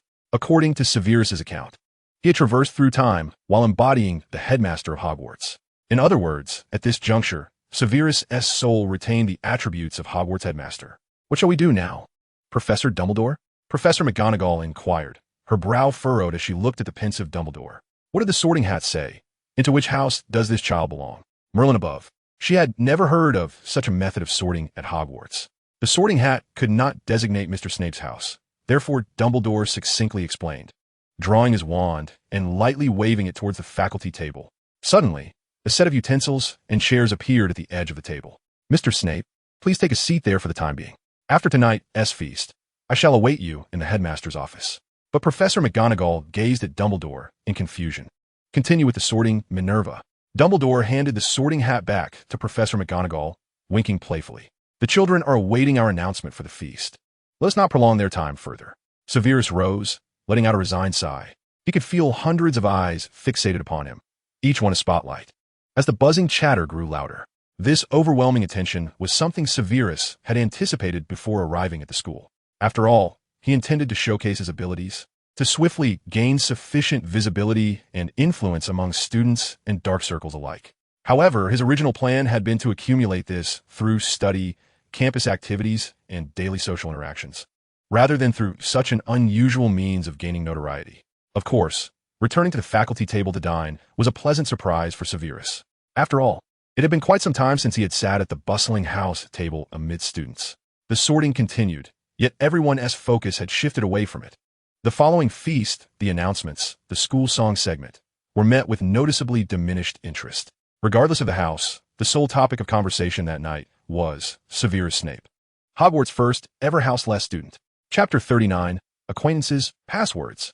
As the melody of the Hogwarts school song drew to a close, the feast also reached its conclusion. Heads of the four houses rose, leading everyone out of the hall towards their respective common rooms. It was worth noting that Severus had few friends during his student days. Aside from Lily, he scarcely conversed with anyone from other houses. However, among those standing now, many of the heads of houses were familiar faces, and Severus recognized them at a glance. Stodgy Podmore, the head of Gryffindor House, was leading a throng of first-year students, including Hermione and Lily, through the bustling crowd as they exited the dining hall. After graduating, Stodgy had joined the Order of the Phoenix, and he remained one of the few original members still alive in Severus's recollections. On the Ravenclaw side, Pandora waved cheerfully at him, and then, under the urging of Headmaster Lockhart, she scampered to catch up with the group. The head of Hufflepuff was a wizard with short brown hair and a somewhat flushed face, Amos Diggory, whose name Severus vaguely remembered as having gone to a department within the Ministry of Magic after his graduation. However, Severus recalled Amos primarily because he was the father of the first student who had unexpectedly died during Severus's tenure. As for Slytherin, Severus's gaze fell upon the head student leading a group on the right side of the hall, who was nearly disappearing through the door. Lucius Malfoy's headboy badge gleamed prominently on his chest. According to the original house arrangement, he would have been seated beside Lucius that evening. This seating order had continued into the gatherings of Death Eaters, remaining consistent throughout various periods. Next to Lucius were Goyle, Crabbe, Narcissa, Augustus, Evan, and Wilkes. Severus could almost name each one. Some had perished shortly after graduation. Others had met their demise at the hands of Aurors following Voldemort's downfall. While many had survived to the Second Wizarding War, attacking Hogwarts alongside the resurrected Voldemort. Nevertheless, this time, such events seemed unlikely to unfold. After all, Dumbledore was well aware of Voldemort's various machinations, and the future had shifted. The only concern now was how to swiftly stabilize the scattered and chaotic forces of dark magic once Voldemort was defeated. Perhaps, I beg your pardon, Mr. Snape, but could you please wait in the headmaster's office for a moment? At that moment, a familiar yet annoying voice interrupted Severus's thoughts. Dumbledore looked at Severus with a gentle smile and said, I may need to explain a few things to the heads of houses first. As he spoke, he surveyed the staff table, where the heads of the 4 houses had yet to depart. Hogwarts had never encountered a situation devoid of house representation, and Dumbledore evidently needed to provide a reasonable explanation to each head. Explanation? Severus raised an eyebrow, casting a contemplative glance at Dumbledore. Everyone believed that the most adept wizard at manipulating hearts and minds was undoubtedly Voldemort. However, Severus knew all too well that the true master of such art was the elderly gentleman standing before him. Very well, Professor Dumbledore. Severus nodded and rose to follow the Gryffindor first years. While he was uncertain of the nature of Dumbledore's explanation, it was clear that the latter had devised a compelling narrative. As for the specifics, it was evident that they would discuss and deliberate further once Dumbledore returned to the headmaster's office. The headmaster's office was situated on the same level as Gryffindor's common room. Thus, Severus merely had to accompany the Gryffindor students to reach the entrance of the office. Among the curious students of Hogwarts, Ravenclaw was undoubtedly the most inquisitive. However, unlike the quiet and graceful Ravenclaw students, Gryffindor students were bothersome in their eagerness to put their curiosity into action. After being approached for the 3rd time by a Gryffindor upperclassman, Severus ultimately dismissed the idea of accompanying them. Furthermore, the portraits in the corridors whispered and pointed as he passed, evidently already aware of the events that had transpired in the Great Hall. Unsurprisingly, the ghosts of Hogwarts would soon spread tales of these occurrences. Severus felt a sense of relief that Peeves was not qualified to attend the welcome feast. As Severus scanned his surroundings, he skillfully navigated through doors concealed behind sliding panels and hanging drapes, arriving at the upper levels of the castle even before most of the Gryffindors. Here we are, new students. Remember the route we took? Stodgy Podmore's voice echoed from the other end of the corridor. He was introducing the new students to the fat lady and explaining the precautions for entering and exiting the common room. Severus shook his head, surprised by how attentive Stodgy had been in his role as head boy. Perhaps it was this meticulousness that prompted Dumbledore to eagerly recruit him into the Order of the Phoenix after his graduation. Oh wait, the password. Severus suddenly furrowed his brow. Before him stood 2 enormous, grotesque stone gargoyles, which served as the entrance to the headmaster's office. Just like entering the Gryffindor common room, one could only pass if the correct password was spoken. Dumbledore had seemingly forgotten to mention the password when he summoned Severus. How tedious. Severus glanced at the 2 gargoyles. The headmaster's office was not a place one could enter casually. Even high-ranking officials from the Ministry of Magic could not forcibly intrude without the castle's approval. Dumbledore certainly would not have overlooked this detail, so the only plausible explanation remained. If Severus truly possessed the authority of the headmaster, he would surely find a way to enter the office. Oh, little one, this is not the common room. One of the gargoyles suddenly animated, gazing down at Severus with an air of condescension. It appeared that the statue was not programmed to recognize his identity. Severus frowned. This was to be expected, as he had not paid much attention prior to being announced by the Sorting Hat. Engaging in conversation with the gargoyle was certainly one approach. Perhaps demonstrating his magical prowess or persuading it could yield the password. However, Severus had a more efficient and expeditious method at his disposal. Thus, he decided to give it a try. Maintaining a stoic expression, Severus drew his wand. Without uttering any incantation, he felt his magic resonate gently with the castle. It was an extraordinary sensation, as natural as breathing. Password change. African snakewood. Severus whispered. The headmaster of Hogwarts had the authority to alter most of the castle's passwords, which also explained why he could not be sorted into any house. He could freely enter and exit all common rooms from the very beginning. At your service, headmaster. The gargoyle's momentary look of astonishment quickly transformed into one of respect. It bowed and stepped aside, allowing the wall behind it to silently part in 2. Although Severus felt a degree of resistance towards Dumbledore's test, it simultaneously affirmed the Sorting Hat's conclusion. For some inexplicable reason, Hogwarts had unprecedentedly yielded 2 headmasters. And he, Severus Snape remained the officially recognized headmaster of Hogwarts School of Witchcraft and Wizardry. Chapter 40. The Pensieve of Hogwarts. Hogwarts, Headmaster's Office. The brass door knocker, shaped like a lion's body and an eagle's head, emitted a melodious sound. Before Severus could raise his hand to push the door, the oak portal slid open silently. It was not due to any enchantment. Rather, it was the mere presence of him here that caused it. The longer he lingered within the castle, the more distinct the ripples in his soul became. Each wall, every stone column, and every door of Hogwarts was extending a respectful and friendly greeting to Severus.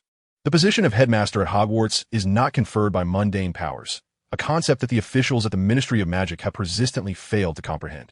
It is the recognition by the castle, the embodiment of the school's will, that constitutes the most essential criterion for the role of headmaster. As for the office behind the door, Severus was intimately familiar with it. It was a spacious and elegantly circular chamber, brimming with an array of whimsical and amusing curiosities. A slender-legged table was adorned with many peculiar silver artifacts, which emitted wisps of smoke that spiraled into the air. The walls were adorned with portraits of past headmasters and headmistresses, each of whom appeared to be softly snoring within their frames, though Severus knew most were merely feigning slumber. Each headmaster of Hogwarts, upon assuming their position, would select a portrait, infusing their wisdom and experience into that magical likeness. This became a gift left for their successors.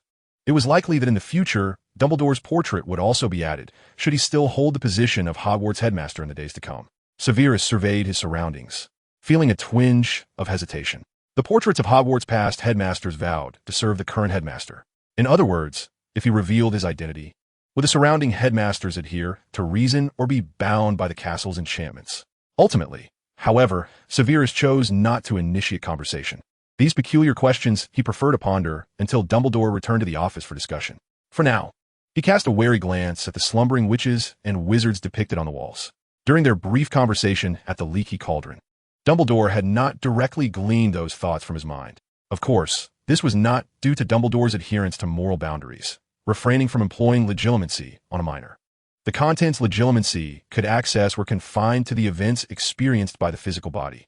It was precisely for this reason that Dumbledore crafted various questions as tests of perspective or the identity of a time traveler. Severus, too, had several inquiries to resolve. Foremost among them, the authenticity of the future memories residing within his mind. If all went as expected, within the cabinet behind Dumbledore's desk lay the tool pertinent to this question. Severus cautiously navigated around the desk to the low cabinet situated behind it. With a soft click, the cabinet door opened gently as soon as the thought crossed Severus' mind. Inside was a shallow stone basin, intricately carved, with the rim inscribed with slightly altered Saxon runes.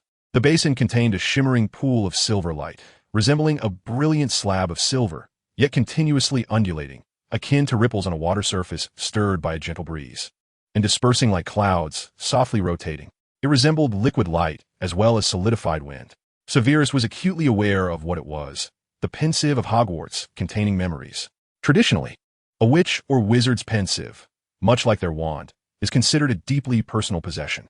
Unlike any other form of magic, the enchantment of the pensieve vividly presents the memories deposited within it, faithfully recreating every detail embedded in the subconscious, thus allowing the owner or a third party, which harbors potential risks, to enter the memory and navigate, explore, and analyze every facet of past experiences and dialogues. Inevitably, those who harbor secrets, feel shame for their past, or wish to maintain their privacy, would be particularly vigilant regarding the pensieve, unless otherwise stipulated.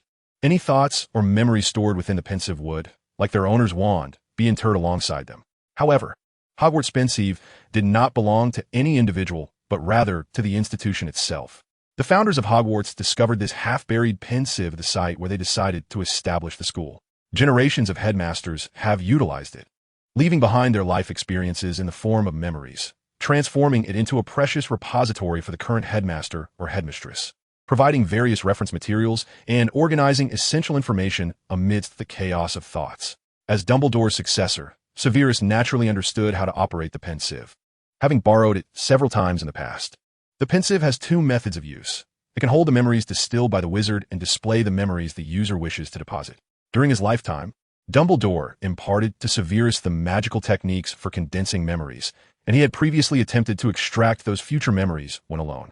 However, just as Dumbledore's attempts at legilimency had proven ineffective, The luminous shadows swirling in his mind could not be solidified, were it not for the spells, potion knowledge, and various memories that coincided yet diverged. Severus might have nearly doubted whether he had ever experienced those events. Fortunately, the pensive possessed another unique method of utilization. Severus raised his hands, gently pressing them against the elevated patterns on either side of the pensive, softly uttering the Saxon runes inscribed upon it.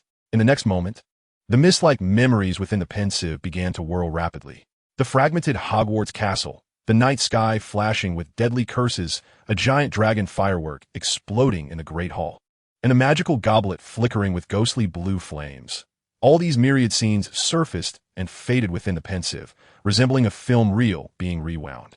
The pensive of Hogwarts was capable of revealing such sights. Severus exhaled in relief. Even a wizard as formidable as Dumbledore could not possibly remember every moment and detail of the past. Nevertheless, with the aid of the Hogwarts pensive, the future information nestled within his soul could be fully harnessed. At this moment, one particular detail required confirmation. The rapidly spinning memories gradually slowed, and the surface of the liquid began to clear. Another headmaster's office materialized within the pensive. Dumbledore appeared slumped in a throne-like chair behind a desk, looking disoriented. His right hand hung limply, charred and presenting a grotesque, blackened appearance. Marvolo Gaunt's ring lay shattered on the table before Dumbledore, alongside the sword of Gryffindor. "Why did you?" Severus heard his own voice, laced with anger, echo from the other side of the liquid. "Why did you put on that ring?" I did a foolish thing." The temptation was too great. The Dumbledore within the pensive replied with a bitter smile. "What temptation? What temptation?" Severus's questioning seemed to resonate within the pensive. But in the next moment, he realized that it was not an echo. He lifted his gaze to the right, where a healthy Albus Dumbledore was curiously observing him. That is one of the Dark Lord's 7 Horcruxes, the ring of the Gaunt family, along with the legendary Resurrection Stone.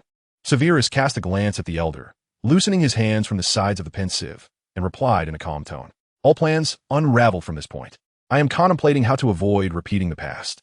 Unraveled? The Resurrection Stone. Dumbledore glanced at the pensive, deep in thought. "So, this is the crux of the matter." Didn't I mention it before? You asked me to kill you." Severus raised an eyebrow, his tone laced with sarcasm. "What? Would you like to witness it? Later?" Dumbledore shook his head. The silvery light from the pensive illuminated Dumbledore's face, and Severus suddenly realized that Dumbledore was no longer youthful. Even with nearly 20 years having passed, the elder appeared just as haggard and aged. "Well then, Professor Snape," Dumbledore spoke slowly, seemingly acclimating to this peculiar form of address. Unlike before, Dumbledore's current tone and demeanor were entirely befitting of a professor. "Before we discuss your intended affiliation with the school, do you have a teaching position in mind?" Chapter 41. The Cursed Defense Against the Dark Arts Class. Undoubtedly, the defense against the dark arts is the subject. Severus unabashedly expressed his desire to teach this course. In his previous life, he had held a strong obsession with it. It was not until 1996 that he finally succeeded in securing this position, by which time his life was already drawing to a close. Defense against the dark arts? From the perspective of the potions master, that might seem somewhat unreasonable. However, from the standpoint of the headmaster of Hogwarts, Dumbledore himself has taught this subject. Dumbledore rested his chin in his hand, meticulously scrutinizing Severus, giving a slight nod. "Indeed, you certainly appear to be someone who would relish this class." Severus remained indifferent to Dumbledore's dry humor, his expression void of emotion. "Even I cannot teach this class with mere expressions, Dumbledore." "Of course. So, Professor Snape, how much do you know about this course?" "I presume you are inquiring about my understanding of curses, are you not? Or is it that dear headmaster Dumbledore harbors doubts about my abilities?" Dumbledore seemed unfazed by Severus's provocative tone. A smile played at the corners of his mouth, and his twinkling eyes appeared to be smiling as well. "Then, Professor Snape, well, I shall admit it feels somewhat awkward, but please do not take offense. I certainly do not doubt your competence, for that would be foolish. So, let's discuss curses, shall we? You believe curses to be mere fabrications, do you not? Since Gilderoy Lockhart vacated the position of defense against the dark arts professor and Voldemort's application for the role was denied, the position has been cursed. No one has managed to hold it for more than a year since then." Severus shook his head. "I believe the curse to be quite real." Initially, he had been skeptical of the existence of such a curse. But when he considered Quirrell, Lockhart, Lupin, Barty Crouch Jr., Umbridge, and himself, it became evident. Including himself, none of the subsequent defense against the dark arts professors at Hogwarts had lasted more than a year. Each had encountered a misfortune that could hardly be dismissed as mere coincidence. Although the curse seemed to target every defense against the dark arts teacher at Hogwarts rather than an individual, this vague concept, though perplexing to the wizarding community, was not entirely implausible in theory. Facts speak louder than words. This is indeed a cursed course, as verified by countless defense against the dark arts instructors. Dumbledore furrowed his brow. I apologize, Professor Snape, but I do not quite grasp your intention. Dumbledore, this course is cursed by the Dark Lord. And since we cannot directly lift the curse, the position of defense against the dark arts should not be held by anyone. I am even more perplexed. You just stated that you wish to obtain this position. I meant that I wish to teach defense against the dark arts. But there is no rule stating that the instructor must be a professor. Dumbledore narrowed his eyes, observing Severus with keen interest. I believe I understand your point. It is the position of defense against the dark arts professor that is cursed, not the subject itself. Precisely. Curses are rather rigid phenomena, operating according to fixed rules. We could transform the defense against the dark arts class into a study period, wherein I, as a student, merely lead the study. Then it is settled, although we must wait for Professor Adolphus to step down. You know how difficult it is to secure a job these days. Adolphus is this year's defense against the dark arts professor, and Severus held little impression of him. In fact, during his student years, he had not formed strong memories of any defense against the dark arts professors. Perhaps it was because these professors had imparted little of value to him. Or perhaps it was because these unfortunate souls were all short-lived. Or perhaps it was a combination of both. Very well, I can wait. However, for the sake of Professor Adolphus, wouldn't it be better for him to resign now? Don't you think? That decision lies with Professor Adolphus himself. Let's not dwell on that. Dumbledore squinted, frowning slightly, turning his head slightly towards the cabinet. Severus followed Dumbledore's gaze. There was little on the shelves in Dumbledore's cabinet. The bottom shelf neatly housed several old leather-bound tomes, from which Severus could identify Hogwarts, a history and the magic of time, while the rest remained indistinguishable from a distance. The middle shelf held magical postcards, enchanted hourglasses, and various trinkets, most of which were gifts from students across generations. At the very top, the Sorting Hat lounged lazily, and Dumbledore's gaze was fixed upon it. The Sorting Hat, noticing that both Dumbledore and Severus were observing it, rolled its eyes in exasperation. Looking at me, one tea help. Perhaps we could resort to a more primitive method, like drawing lots. Dumbledore shook his head. No, that would be too hasty. It is better for Professor Snape to decide for himself. The Sorting Hat. Severus exhaled in relief upon hearing this. He had been somewhat anxious about becoming the first without a house, but Dumbledore's words reassured him. I choose Slytherin. Dumbledore remained silent for a moment before slowly responding. I knew you would choose that. Very well, that is excellent. Although Severus was not of pure blood, joining Slytherin had never required such a condition. In truth, true pure-blood wizards were becoming increasingly rare. Even among Slytherin students, most were of mixed Muggle heritage. For instance, the notorious Voldemort himself was a half-blood wizard. A wise decision. Good night, Dumbledore. Good night, Professor Snape. As Severus departed the headmaster's office, it was well past curfew. The surroundings were shrouded in darkness, rendering everything invisible, with only the occasional distant chirping of birds echoing in the stillness. A faint glow emanated from the tip of Severus's wand, casting a weak light in the oppressive darkness. Yet despite this, the glaring fluorescence proved to be rather jarring, provoking discontent among the figures depicted in the portraits. Those caught in the light shielded their eyes, unable to restrain their grievances toward Severus. Child, do you truly believe it's a suitable hour for such illumination? Doused at a cursed light. My eyes, how intolerable. Why must there always be a few miscreants each year? These portraits remained oblivious to the fact that Severus had merely been delayed from returning to his dormitory due to a conversation with Dumbledore, rather than having deliberately violated curfew. However, Severus found little inclination to elucidate this to the portraits as their complaints trailed after him, echoing through the corridors toward the Slytherin dormitory. Upon reaching the bare stone wall leading to the Slytherin common room, he halted. Let me ponder what the password was. Never mind. With a flick of his wand, he casually altered the password to Prince. The incantation from his era had long slipped his mind. It was far easier to create a new one than to recall the old. The passageway to the Slytherin common room was narrow and low, an elongated tunnel that, despite the flickering torches, seemed to stretch into infinity. As he approached, a distinct, damp aroma of algae permeated the air, which might be stifling to an ordinary person but felt as comforting to Severus as a snake returning to its den. Chapter 42. The Slytherin Common Room. Severus quickened his pace through the corridor leading to the common room. Once he navigated the labyrinthine twists and turns, he arrived at the Slytherin common room, a gateway to the dormitories. Although he had escaped the oppressive gloom of the corridor, he found no sense of liberation. The common room remained profoundly stifling. The emerald-hued light and the narrow, low structure evoked an ambience both eerie and exquisite. As the Slytherin common room lay beneath the lake, the windows offered no glimpse of the sky. Instead, they revealed the myriad of fantastical creatures dwelling within the water. Near the left-hand window, a colossal squid rested, its tentacles curiously tapping against the glass. Above the giant squid, two mermaids darted past. Unlike the enchanting mermaids of Muggle lore, these were far from beautiful. Their skin bore a dull, gray hue, and their disheveled green hair was unkempt, revealing yellowed teeth when they smiled. Nonetheless, the tales of Muggle folklore were not entirely fictitious. The alluring mermaids did indeed inhabit the warm, temperate waters, while the cold, unforgiving depths of the Great Lake harbored only such unappealing specimens as the Selkie mermaids. Severus cast a fleeting glance at the seemingly dim-witted giant squid before shifting his attention to the interior of the common room. The decor within Slytherin was a fusion of opulence and savagery. The materials employed were the same rugged stones as those in the corridor, while green-hued chandeliers dangled from iron chains above. Scattered throughout the common room were various bones of creatures and humans alike. The atmosphere was exceptionally frigid. Although the Slytherin common room boasted a fireplace like the other three, the flickering flames offered scant warmth against the pervasive chill.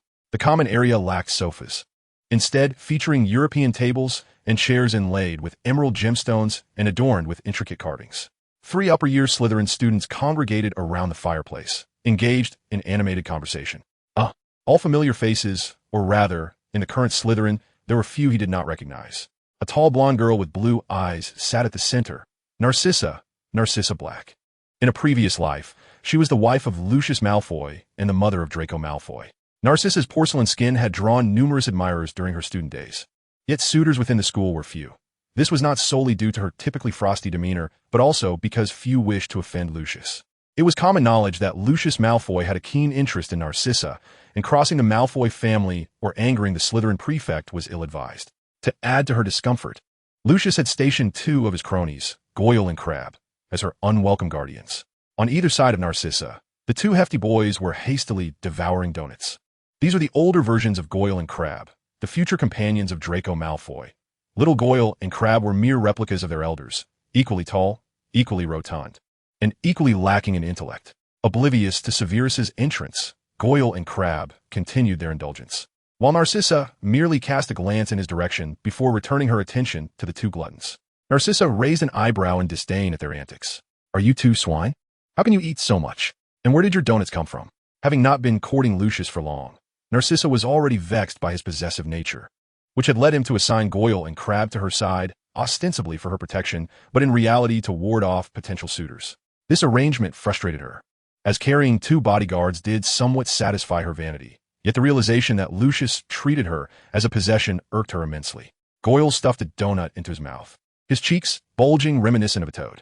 Chewing with his mouth full, he managed to utter, "Of course, we got them from the kitchen." Crumbs from the donuts scattered across the table, further aggravating Narcissa. Meanwhile, Crabbe was patting his substantial belly, rolling his eyes as he seemed to choke. After a fit of intense coughing, he finally expelled the donut he had been struggling with, regaining his composure. "Ahem, yes, indeed, the kitchen. Those wretched house elves were overjoyed to see us, and generously prepared a feast."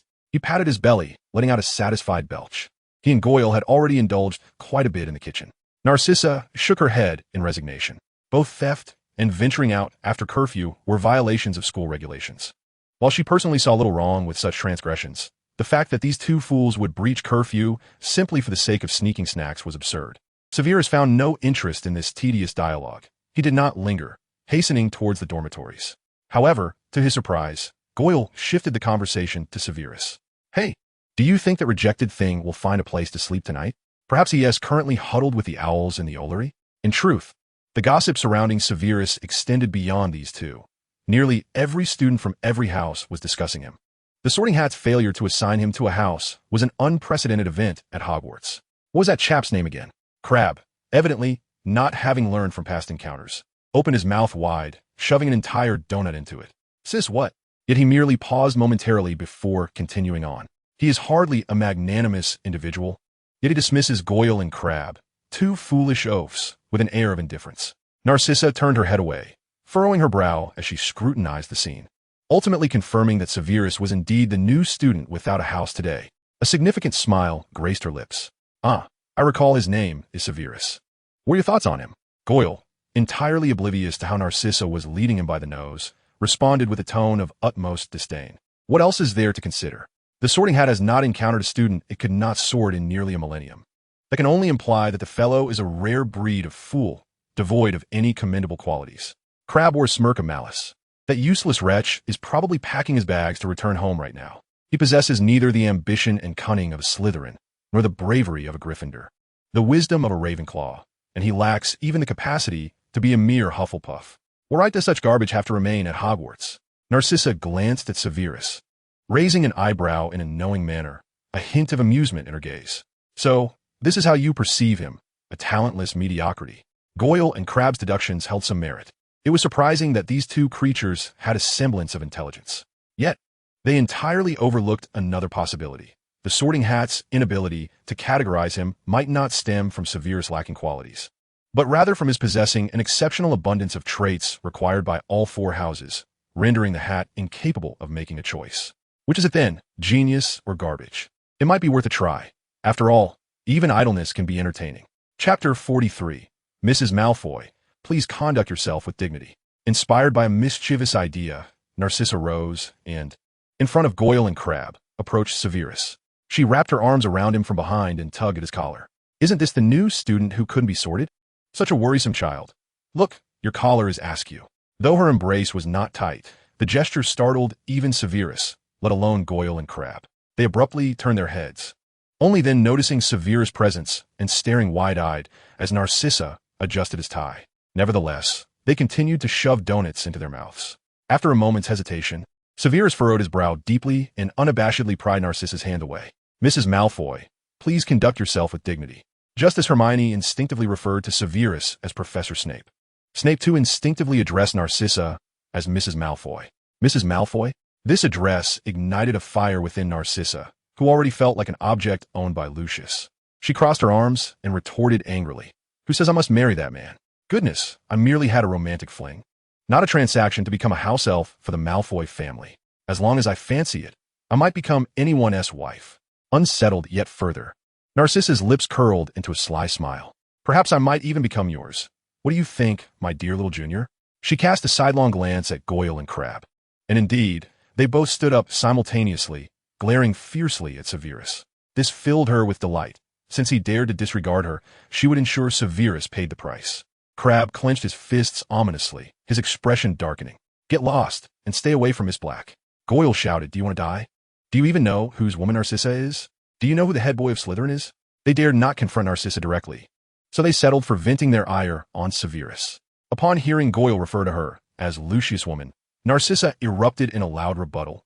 "Oh, I would like to know whose woman I am now. I've had enough. Stop following me. I've had enough. Do you two fools understand?" As Severus recognized the inevitability of a confrontation, he drew his wand and, with a disdainful curl of his lip, remarked, "Ah, being targeted by two brainless trolls is quite bothersome." Goyle, incensed, retorted, "You must want to die. Who are you calling a troll?" Similarly furious, Crabbe shouted, "Trash like he needs to learn how to treat your seniors properly today." Both Goyle and Crabbe drew their wands, but before they could raise them, Severus flicked his wand with a mere gesture, invoking the spell Invertus. They were suddenly suspended in midair by an invisible force. Witnessing this, Narcissa sprang to her feet, her eyes fixed intently on Severus. She gasped, "A silent spell? How is this possible?" A silent spell does not refer to a singular incantation. Rather, it encompasses any spell cast without verbalizing the incantation. Most spells can be executed silently, yet mastering silent casting is exceptionally challenging, requiring extensive practice, formidable willpower, and intense concentration. Additionally, certain wands are ill-suited for silent spells due to their unique characteristics. Such advanced spells, which necessitate not only hard work but also a wizard's innate talent, and even wand compatibility, are rarely managed even by upperclassmen like them. It was truly hard to believe that this was being executed by a mere first-year student. The world has gone mad, Narcissa thought, her perception of reality shifting dramatically. Meanwhile, Goyle, flailing in the air, continued to shout curses, "You bastard. When Lucius hears about this, you're finished. You're too noisy." Severus frowned, irritated, and aimed his wand at Goyle's mouth. A flash of light erupted, and Goyle's tongue was glued to the roof of his mouth, rendering him incapable of uttering a word, only able to emit muffled sounds of indignation. Severus then waved his wand again, relocating Goyle, who had been hanging in the air, into the fireplace. While Severus intended no harm, and carefully placed Goyle at the top of the hearth where the flames could not reach him, the heat was sufficient to cause Goyle to scream like a pig being roasted. Crabbe, witnessing Goyle's predicament, was too frightened to speak, closing his mouth tightly. Severus shot Crabbe an exasperated glance and coldly asked, "Do you want some too?" Crabbe shook his head vigorously in fear, and Severus chose to ignore him. With a flick of his wand, Severus cast Clean Sweep, causing all the donuts belonging to Goyle and Crabbe to vanish. According to Hogwarts Rule 10, nighttime wandering is prohibited after 10 o'clock, and Rule 23 forbids unauthorized entry into the kitchen. All these are confiscated. For two gluttons, this was more distressing than a death sentence, and they shut their eyes, unable to bear the sight. Violation of school rules. Narcissa scoffed, feeling somewhat speechless. Severus had the audacity to say this, given that he had returned later than both Goyle and Crabbe. Having dealt with Goyle and Crabbe, Severus intended to return to the dormitory, but Narcissa suddenly emerged to obstruct his path. "Hey, those spells you just cast were impressive. I've never seen anything like them before." Of course, Narcissa had never witnessed them. Those two spells, the tongue-tying curse and the bat-bogey hex, were both inventions of Severus himself. "Step aside, Narcissa. Don't be so dull." Little Snape. Narcissa casually twirled her hair, continuing to stand in front of Severus with an air of indifference. "Shall I introduce you to the Slytherin common room?" Growing impatient, Severus raised his wand. "Narcissa, do you wish to join them hanging around? If not, then move aside." Narcissa's smile faltered as she shot Severus a glare, clutching her skirt as she stepped aside. Severus didn't spare her another glance, and strode directly into the boys' dormitory. Both the Black and Malfoy families were troublesome. For now, he wished to avoid entanglements with them. How intriguing. Narcissa couldn't help but smirk, her curiosity piqued. "Severus Snape, is it? It seems we have an interesting new student this year." Watching Severus's retreating figure, she noticed Crabbe still suspended in midair, desperately reaching out. "Wait, you can't just leave us like this. You haven't let us down yet." Narcissa rolled her eyes at Crabbe and drew her wand. Finite Incantatem. She then directed the spell at Goyle as well. In an instant, both fell to the ground. Crabbe fared better, merely suffering a painful bump to his head, while Goyle had a more unfortunate descent, landing directly in the fireplace with a yelp. Chapter 44. The Stairs and Peeves. Emerging from the floor, Crabbe clutched his head, a look of gratitude on his face. "Thanks, Narcissa. You're really kind." However, Narcissa merely rolled her eyes, dismissing him entirely. Soon, Goyle bounced out of the fireplace, desperately trying to extinguish the flames that licked at his clothes by rolling on the floor. He pointed at his tongue, making frantic noises. "I understand. Finite Incantatem." Narcissa aimed her wand at Goyle's tongue, but there was no change. The counter curse was not infallible. Perhaps in the hands of a powerful wizard, it could dispel most spells. But at that moment, it was beyond Narcissa's skill. She lowered her wand and shook her head. "I can't undo it." Goyle's eyes widened in panic as he shook his head vigorously, not wishing to endure this for the rest of his life.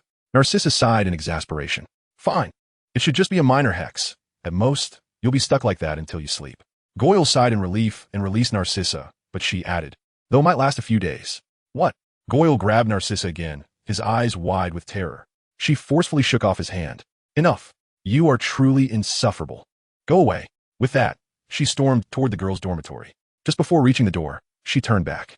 "Oh, and tell Lucius that I'm not his pet canary. If you two follow me around tomorrow, our relationship is finished." With a loud slam, she shut the door behind her, leaving Crabbe and Goyle dumbfounded in the corridor.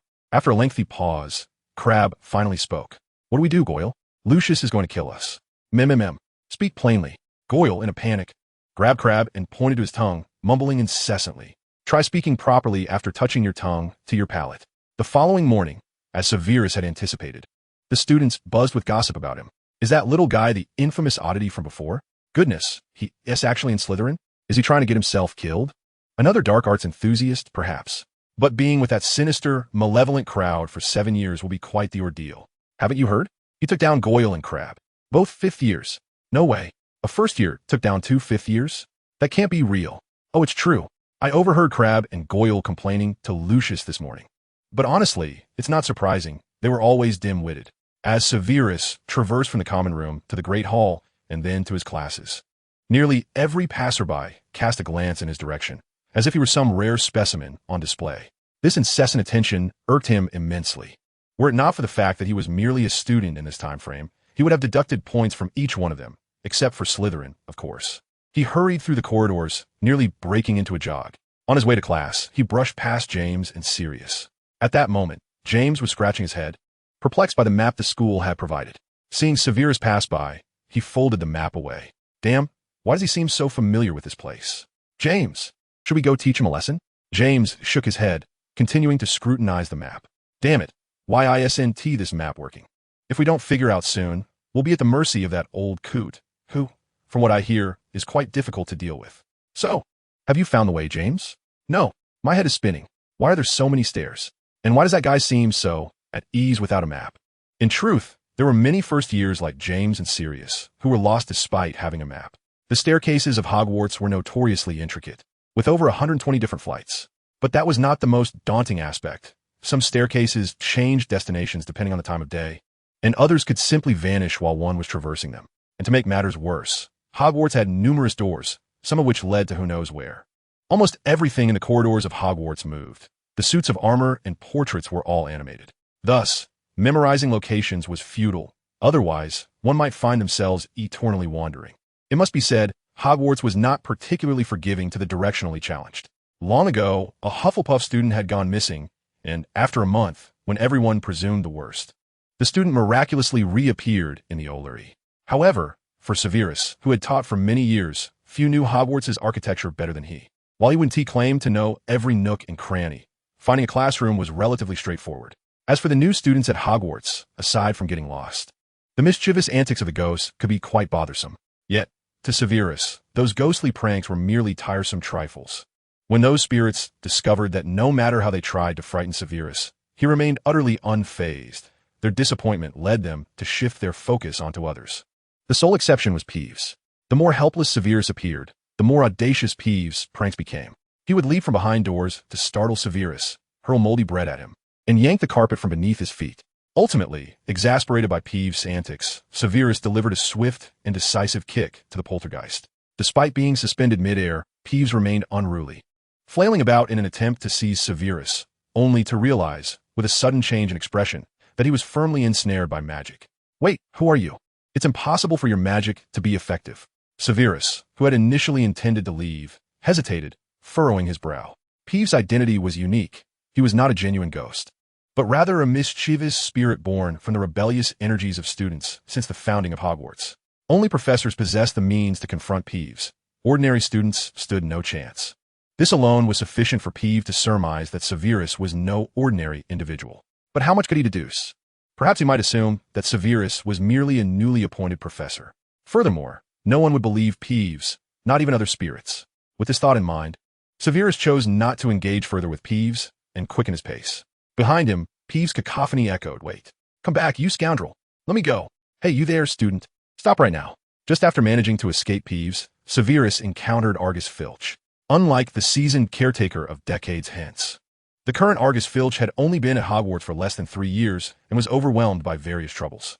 His predecessor had advised him, catch a few troublemakers and give them a good thrashing, and the students will learn their lesson. However, this time, Filch was not seeking to punish Severus. Rather, he was curious to see how Severus dealt with the troublesome poltergeist. "No magic in the corridors. Come with me," Filch said sternly as he led Severus directly to his office. This scene was witnessed by Sirius and James, who were searching for their classroom nearby. Excitedly, Sirius nudged James and pointed towards Severus entering Filch's office. "James, look over there." Gripping the map tightly, James felt his head might explode. "Don't bother me, Sirius. I think we've been here before. Damn it, I never thought I was directionally challenged." "Forget your blasted map. Severus is being taken by Filch. This is going to be entertaining." James, upon hearing this, folded the map away, his eyes gleaming with excitement. Let's guess how long Severus will be in detention this time. Chapter 45. Do you think you're a professor?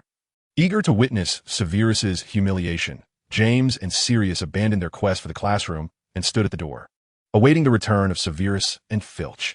However, they could scarcely imagine that, upon their exit, Filch would be beaming with delight. Filch held a thin piece of parchment, and while James and Sirius could not discern its content, it was evident that Filch was quite pleased with what was inscribed upon it, a formula for a stain-removing potion, refined by Severus. This potion, crafted by Severus himself, far surpassed the efficacy of Madame Scour's universal cleaning solution available on the market, let alone that of lesser brands. In his previous life, Severus had consistently supplied such potions to Filch. For most, a more effective cleaning potion might not hold much allure, but for Filch, who had to clean Hogwarts daily, this would significantly lighten his burdens. While he lacked a specific method for dealing with peeves, Severus did suggest a few ghosts within Hogwarts capable of managing peeves, along with minor tips that Filch would eventually compile over the decades. Naturally, Filch would not accept these benefits from Severus without a trade-off. The agreement was that Filch would refrain from meddling too much in Severus's affairs. James and Sirius were blissfully unaware of these intricacies. They exchanged glances, perplexed as to what means Severus had employed. The squib and the big black dog? Severus's gaze swept over the two from a distance. Frowning, he instinctively barked at James and Sirius. What time do you think it is? Now, leave and get to your classroom. James glared fiercely at Severus. Who do you think you are? A professor at Hogwarts? Why should we listen to you? Sirius chimed in. Exactly. Why should we listen to you? Aren't you late for class yourself? Before Severus could retort, Filch produced a pocket watch. You two have 5 minutes and 48 seconds. If you don't reach your classroom in time, I will deduct 20 points from Gryffindor. James pointed at Severus. That's unfair. What about him? 5 minutes and 32 seconds, sir. I suggest you get moving, Filch replied. Hastily, James pulled out the magical map. Damn it. How do these staircase rules work? I can't make heads or tails of it. Unlike the headless chicken that James was on the first day of school, Sirius had a different approach. By the time Severus leisurely strolled to the astronomy tower, only 2 minutes remained before class. The first lesson for first-year Slytherins was astronomy with Professor Sinistra. Although Severus considered observing those foolish stars to be of little significance to wizards, he was the first to identify the stars and articulate their names. Even before Professor Sinistra had the chance to utter a word. In Professor Sprout's herbology class, Severus was comparatively obedient. Acknowledging Sprout as his future supplier of potions, he afforded her some respect. Naturally, regardless of the task, he was still the first to complete it. In Professor Binz's class, the elderly ghost's droning lectures had students nodding off, yet no one dared to truly fall asleep, except for Severus. Not only did he doze off, but he also audaciously conjured a pillow. Nearby, Pandora watched enviously and nudged Severus. How did you conjure that? Make one for me too. Severus shot her a disdainful glance. Pay attention. Hogwarts is not a place for you to sleep. This remark left Pandora speechless, watching Severus, who was resting on his pillow, wondering how he had the audacity to criticize others. In Charms class, Severus was the first to levitate a feather. Just as Professor Flitwick was about to commend Severus for his cleverness, Severus methodically demonstrated all the spells they were to learn that year in the order presented in the textbook. In Professor McGonagall's Transfiguration class, Severus boldly wrote the theoretical principles of transformation on the blackboard, even kindly highlighting the key points for the upcoming exam. After that, he departed, leaving a bewildered Professor McGonagall in his wake. As the days unfolded, the consensus among all the professors who had encountered Severus was that he exuded arrogance, yet possessed ample justification for it. They felt a twinge of embarrassment, as Severus's hubris inadvertently reflected poorly upon him. After all, they were acutely aware that given Severus's demonstrated capabilities, he could easily excel in the final examinations.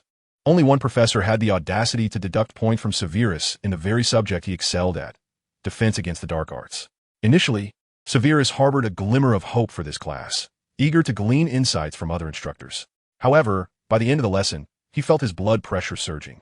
It dawned on him that the professor who had once taught him defense against the dark arts was, in fact, rather unreliable. Professor Adolf repeatedly made egregious errors, and Severus, unable to contain his frustration, found himself compelled to correct him time and again. Students, the five-legged creature is primarily found on the southernmost tip of Derry Island. Professor, Derry Island is located at the northernmost point.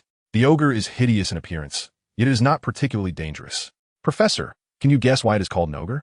Now, let us practice the stopping spell. Which student would like to demonstrate? Professor, your pronunciation is rather incorrect. You seem to be somewhat tongue-tied. With a sharp crack, Adolf tightened his grip on his wand, his face flushed with indignation. Mr. Snape, perhaps you would like to come up and demonstrate? Severus rose to his feet. Trust me, Professor Adolf, this is the wisest decision you could make this year. Enough. Slytherin loses 20 points. This deduction prompted a chorus of boos from the Slytherin wizards. A blend of discontent directed at Adolf and frustration aimed at Severus, the troublemaker. Yet, Severus remained remarkably composed.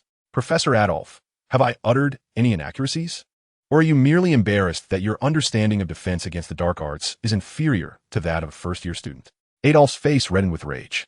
Disrespecting a professor results in another 20-point deduction for Slytherin. In mere moments, a total of 40 points had been deducted, and the Slytherin students were visibly unsettled, whispering among themselves. What is he trying to accomplish? Does he intend to strip us of all our points? Why doesn't he go wreak havoc elsewhere instead of tormenting Slytherin? Why can't we just expel him from Slytherin? Seeing the discontent brewing among the Slytherins, Adolph felt a surge of satisfaction. He smugly twirled his wand. Mr. Snape, I hope this lesson proves sufficiently profound for you in the future. Before Adolph could finish, Severus interjected. Slytherin bravely addresses errors. Add 50 points. Adolph starred in disbelief. As though confronted by a simpleton. He had never encountered such audacious, nay, foolish behavior from a student before. He scoffed. Mr. Snape, do you fancy yourself a professor? Surely, you do not believe that as a mere student, you can manipulate the house points? Perhaps I can, Professor Adolph, Severus replied, disregarding Pandora, who was tugging at his sleeve, and speaking in a tone of amused indifference. After all, in your world, the five-legged creatures migrated hundreds of miles overnight. What significance does an anomaly in house points hold? Ah, since Mr. Snape can add points, I trust you won't mind if I deduct another 20 then? Slytherin loses another 20 points. Thus, the defense against the dark arts class morphed into a mathematics lesson, with points being added and deducted in rapid succession. The original intent of the class, an introduction to dark arts and practice of the stopping spell, was overshadowed by the arithmetic of points. By the end of the lesson, the Slytherin students regarded Severus with palpable malice, yet he paid them no heed, striding purposefully towards the dining hall. Upon his arrival, chaos reigned. What on earth is happening? The Slytherin points? Has Slytherin saved the Wizarding World? This is preposterous. Hey, can someone explain what transpired? The Slytherin hourglass, embedded in its niche, had emptied, signifying that Slytherin had reached full points. This had never occurred before. The hourglasses of the four houses were designed to prevent such a scenario, with a maximum capacity of 10,000 points. As the students, bewildered, gawked at the hourglass, even Goyle and Crabbe, typically preoccupied with their pumpkin pasties, paused in disbelief. Severus, however, was entirely unfazed. As the headmaster of Hogwarts, he was aware of his rights to deduct and award points. The Slytherins who had attended potions class with Severus finally grasped the situation, and in unison, they turned to him. Moments later, Adolph's furious voice rang out. Severus, you despicable cheater, you'd best come out now. Fuming, Adolph pushed through the throng, intent on taking Severus to meet Dumbledore. After more than 10 minutes, they emerged from Dumbledore's office. No one knew what had transpired, only that Slytherin's points returned to normal after the conversation, while Adolph appeared crestfallen and Severus maintained his usual impassive demeanor. Word of Severus's exploits spread among the students, and in the dining hall, wizards buzzed excitedly. Speculating how he had accomplished such a feat, however, their thoughts leaned more towards mischief or discovering a loophole in the point system. As Severus returned to the hall, he had just taken a bite of apple pie when a cluster of slender Slytherin boys approached him. Severus, what you did today was absolutely brilliant. Did you see Adolph's face? Oh, I swear, it was the most ashen face I have ever witnessed. The speaker was Avery, a former companion of Severus, now his roommate. Their past camaraderie had forged a bond, and they had quickly become friends upon Severus' arrival at school. However, facing this old friend, Severus offered little warmth. Avery, where were you when I faced those accusations? Avery blinked, scratching his head. Well, Severus, those people looked as though they wanted to devour you, so you understand what I mean, right? Severus chose to ignore Avery, feeling more amused than angry. His reprimand was more a reminder not to treat him as a fool than a genuine offense. He knew his dear friend all too well. If he were to rely on someone like Avery to stand up for him in crucial moments, he would certainly be confined to St. Mungo's hospital for magical maladies and injuries. Just as the atmosphere turned awkward, a pair of delicate, alabaster hands covered Severus's eyes. Guess who I am? It is the voice of Narcissa, a woman who would hang anyone daring enough to cover her eyes. Narcissa released Severus, crossing her arms and glaring coldly at him. Goodness, are you made of stone? I cannot fathom how it is that I am always the one who remains aloof. Have you finished speaking? As the most revered which among the Slytherin admirers, Narcissa should be wearing that expression of you owe me that now graces Severus's face. Little did she expect that her first display of warmth toward the boy would be met with disdain from Severus. Although she did not genuinely wish to cultivate anything with him, finding him merely amusing, his attitude incensed her nonetheless. Yet, It is often the case that the more unattainable something is, the more one desires it, be it man or woman. Faced with Severus's lack of romantic interest, Narcissa did not take her leave. Instead, she settled beside him. With her arms crossed, she sulked and declared, "Severus, I imagine you must find my presence beside you quite irksome. However, Hogwarts is not your domain. I shall sit wherever I please." She anticipated a sharp retort, a cutting remark from him, which would, in turn, provide her with some measure of satisfaction. Yet, Severus entirely ignored her, which only served to heighten her irritation, leaving her at a loss for words. In the distance, Goyle and Crabbe exchanged glances, both smirking.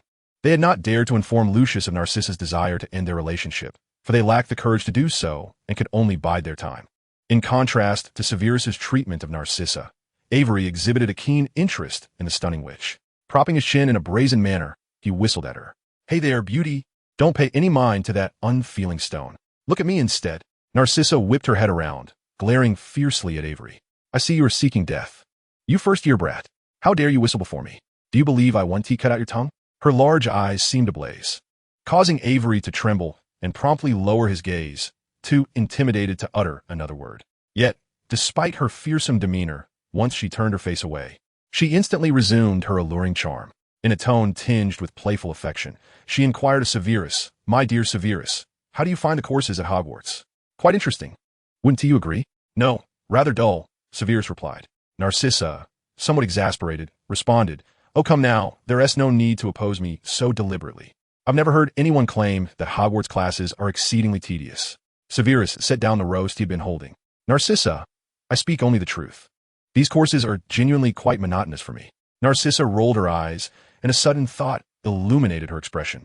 "You cannot tell me that you understand everything. While this leaves me disheartened regarding Hogwarts' educational standards, it appears to be the case." "Really? Is there nothing that captivates you?" "There should be, but Adolph's teaching is abysmal."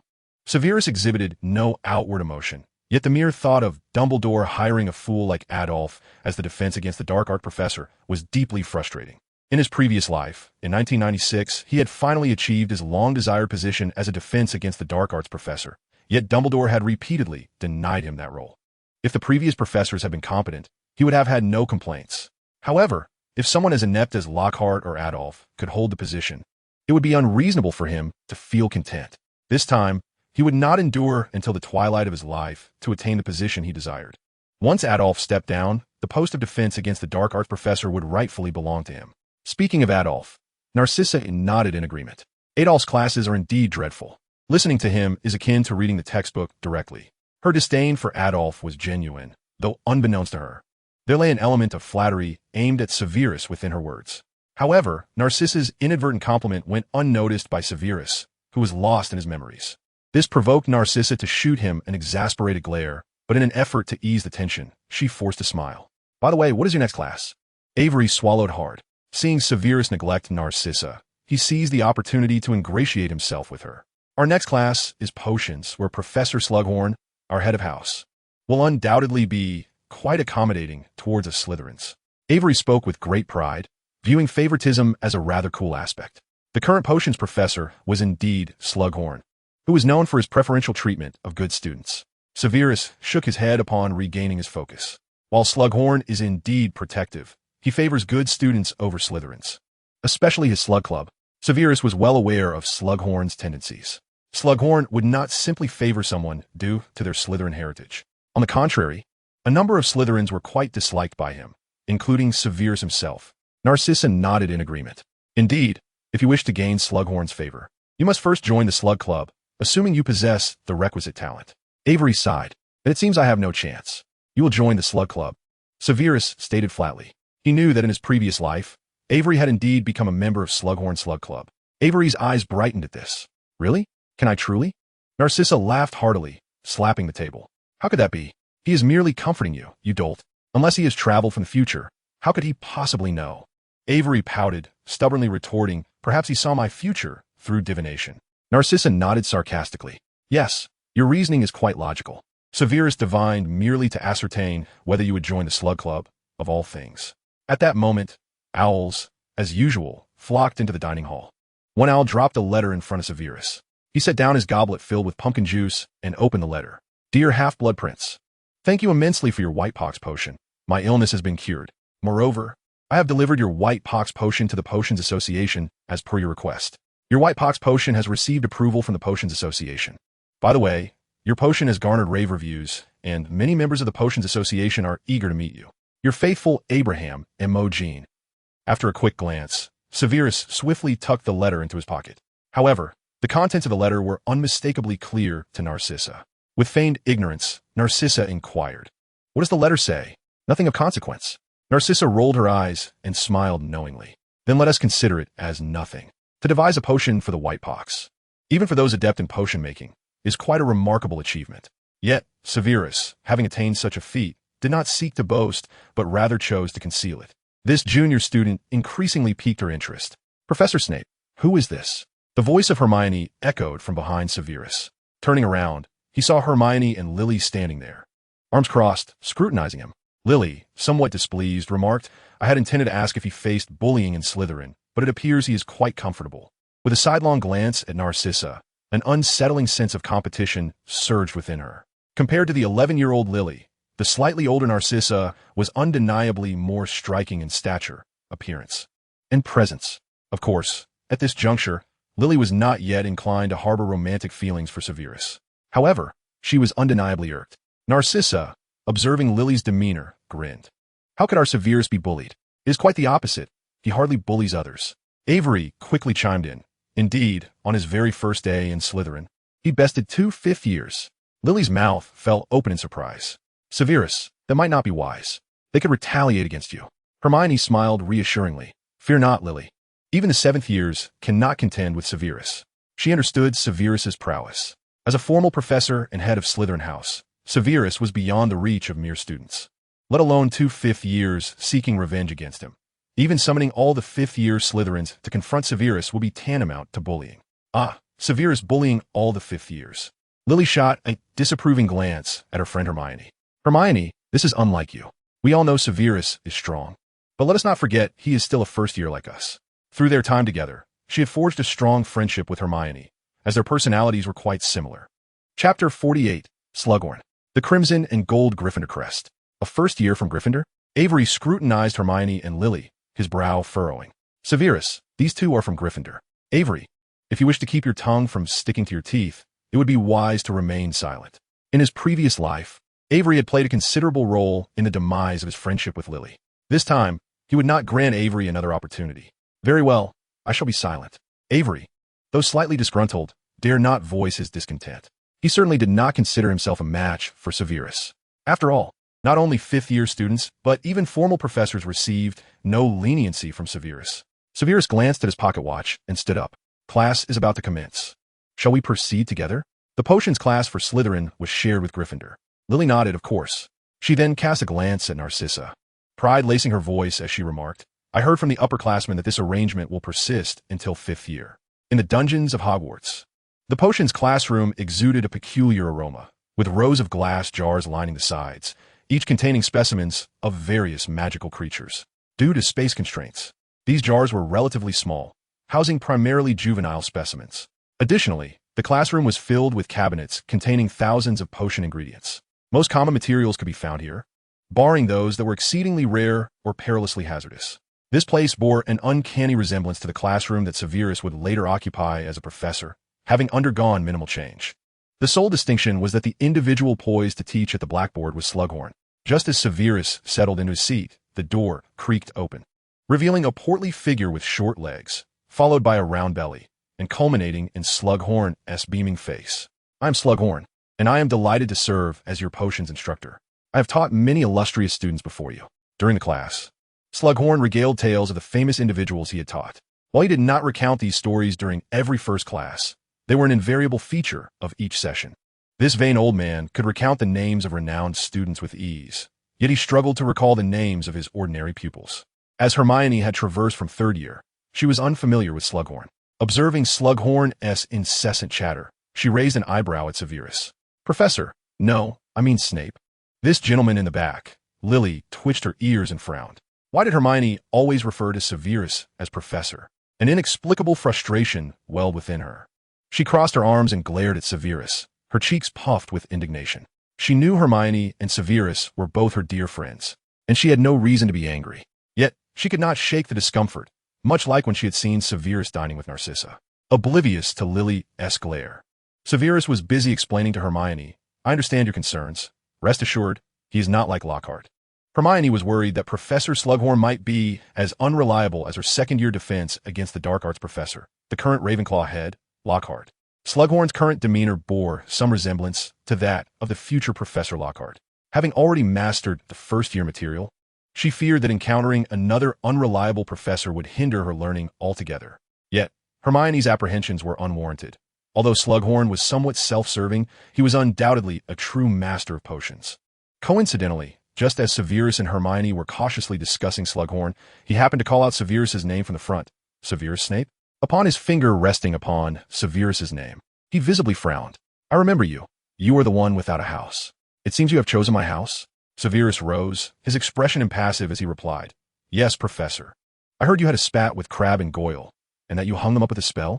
Clearly, not everyone was aware of what Severus had done in the common room. As Slughorn finished speaking, the uproar from the audience confirmed that fact. "Crabbe and Goyle? Aren't they upperclassmen? Is that for real?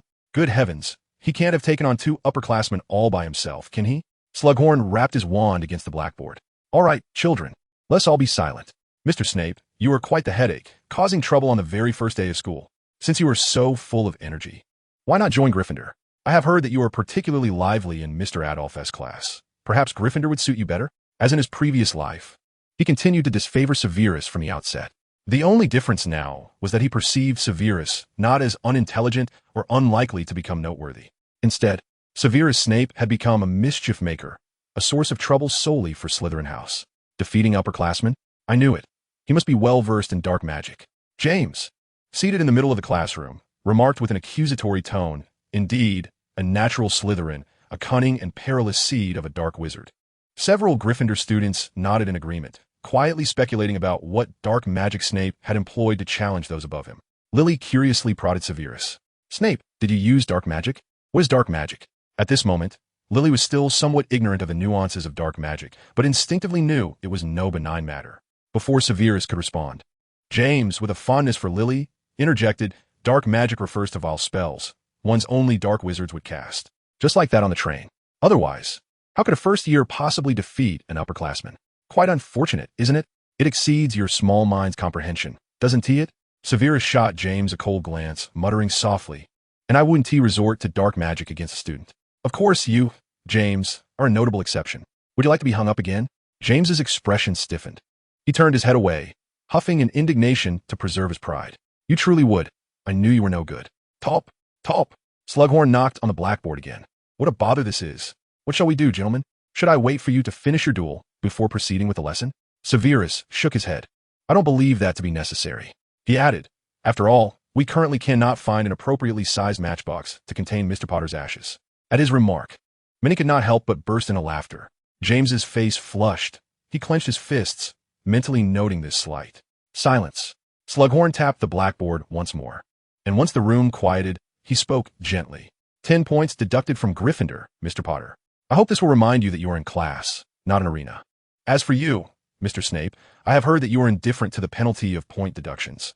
Perhaps we should explore another form of communication. Given your mischief in class, you may have to spend some time in detention with Mr. Filch after school tonight. Chapter 49. The Hubris of the Potions Master. Severus was utterly unconcerned about being sent to Filch for detention. After all, he had a good rapport with Filch. Being handed over to him was no different from not being punished at all. "So, Professor Slughorn, may I take my seat now?" Slughorn waved his wand. No. Severus, you cannot sit yet. You need to answer a few questions so I can see what else you know aside from causing mischief." "Please, go ahead, Professor Slughorn." Severus feigned indifference. "Don't be too confident. Let us start with something simpler." With that, Slughorn opened a book and nodded. "Let's see. When daffodil bulb powder is mixed with wormwood juice, what does it create?" Ironically, this was the very question Severus had once posed to Harry Potter. "It is a potent sleeping draught, Professor, noted in Chapter 8 of Magical Herbs and Fungi." Slughorn swallowed hard, glancing reflexively at the chapter number. "Incredible. You remember the chapter number?" "Sir, it's nothing. I'm not like some students who only possess fame." Severus did not forget to take a jab at Harry Potter, even post-transmigration. Hermione merely shook her head in resignation upon hearing this. "I knew Professor Snape would say that. He wouldn't be Professor Snape without his sharp tongue. Don't get too smug. I have plenty more questions. Now, what are the effects of the unique herb? It is a magical plant resembling celery, typically used to brew confusion potions and bewilderment drafts. Besides that, all right, children, no need to elaborate so much. Now, the recipe for the giggle potion: 3½ leaves of the Ariat tree, 1 gram of billywig wings, and Professor Slughorn continued to ask numerous questions, many of which were topics only upperclassmen would learn. Yet, Severus answered them all with ease. Slughorn's eyes widened in astonishment. After a brief pause, he nodded. Very well. I must admit, aside from your penchant for mischief, you do possess some talent. You may take your seat. Not merely some talent. His expertise was such that he could graduate from his potions class and take up a professorial position. However, due to his poor first impression of Severus, Slughorn still harbored disdain for him. The reaction to Severus's responses astonished not only Slughorn, but everyone else as well. Aside from Hermione, all were in disbelief, and the classroom buzzed with murmurs. Oh my, I may not yet be awake. This is too outrageous. This fellow's mind is more magical than the spells themselves. How does he remember so clearly? Lily inquired curiously. Snape, how do you know so much? Because I know so much. Lily responded somewhat exasperatedly. If you don't wish to say, you needn't tea. Hermione could not help but interject. Professor, isn't it normal for Snape to know so much? Leaving aside the textbook knowledge, from first year to 7th, he could probably lecture without any preparation. Being the only one aware of Severus's true identity, she found it hard to contain herself. Come on, that's Severus, the youngest potions master and head of house at Hogwarts in the future. Although unsure who was more formidable between Professor Slughorn and Professor Snape, Hermione knew that Severus would eventually replace Slughorn in his position, from first year to 7th. Is there anything that could possibly stump Severus? Hearing Hermione's words, Slughorn closed his book, his expression darkening. Miss Granger, is it? From your tone, it seems you imply that Mr. Snape need not attend my class. I concede that Mr. Snape is quite gifted, but I believe he is not yet qualified to stand here at this moment. Slughorn began to understand the meaning of the term troublemaker as described by other professors. Indeed, Severus Snape possessed a certain cunning. However, such arrogance and insubordination in a student must be firmly curbed. Otherwise, this fellow could easily turn the class into a farce. At this juncture, James, already irritated by Severus's show-stealing, fanned the flames. Professor Slughorn, Snape often claims he does not need to attend your class because he knows more than you do.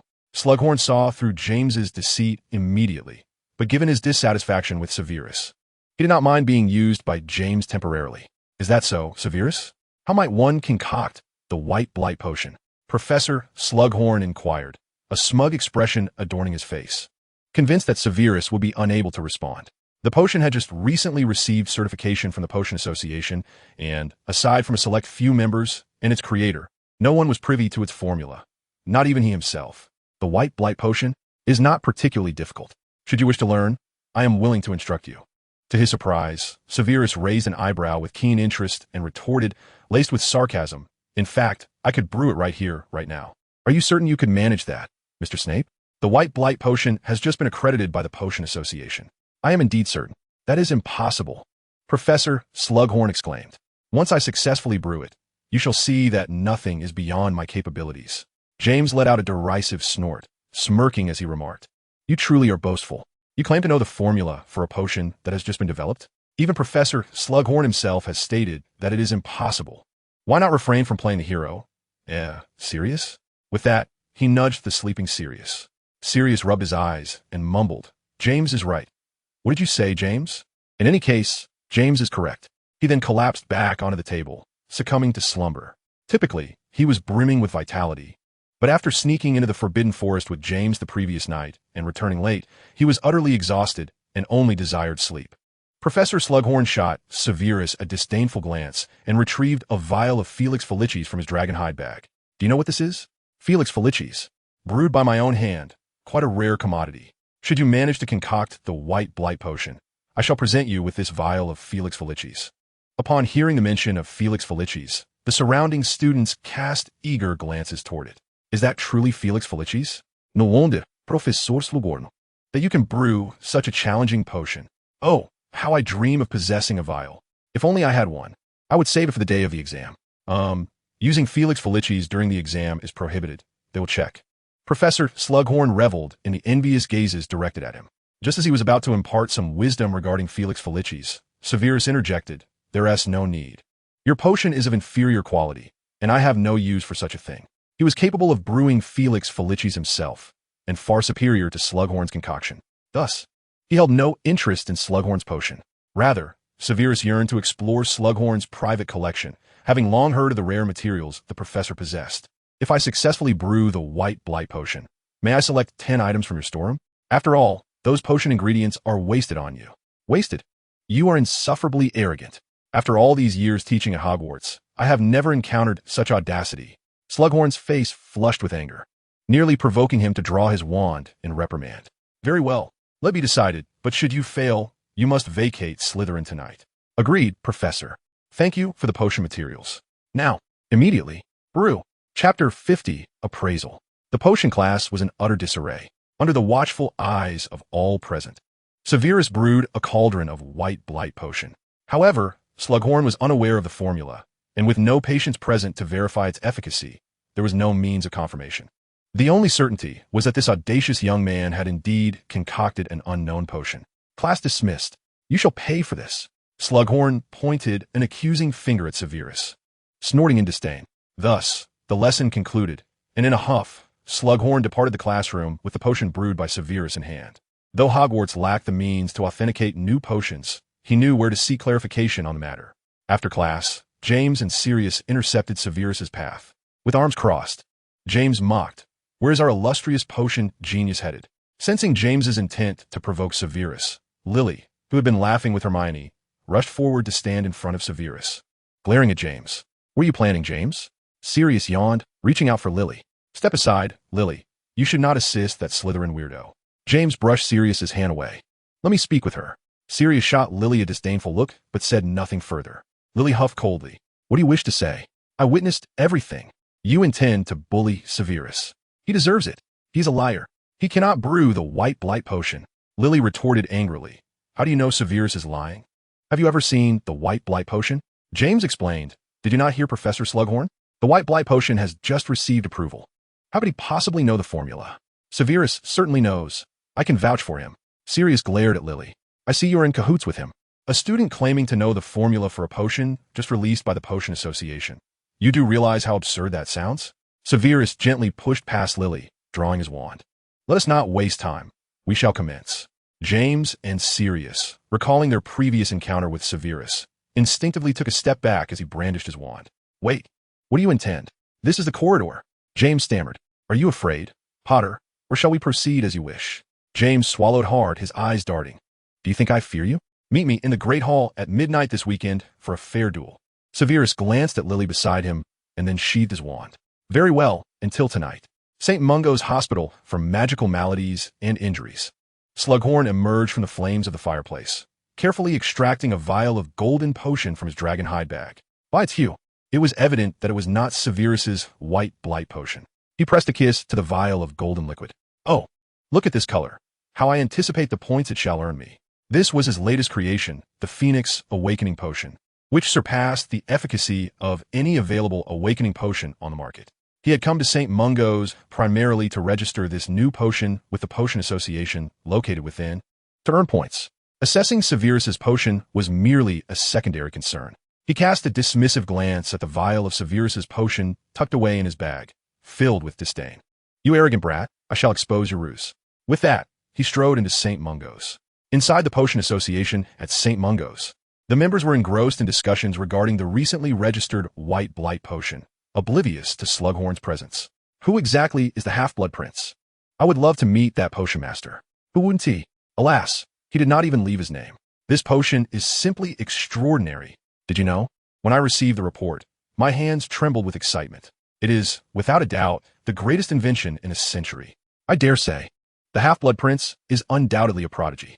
The ingenious application of potions is such that, even after examining the ingredients, I found myself immersed in study for quite some time. It still could not fathom the underlying principles. Most members hold the white fever potion in high regard, but one can never escape the presence of sour radishes. In my view, the white fever potion is not as miraculous as you all claim. Upon inspection, it seems merely a modification of Muggle concoctions. He merely invented it first. Given me some time, I could do the same. However, These few sour radishes have not been greeted with much kindness by my companions. How casually one speaks. The research on the white fever potion has persisted for over a century.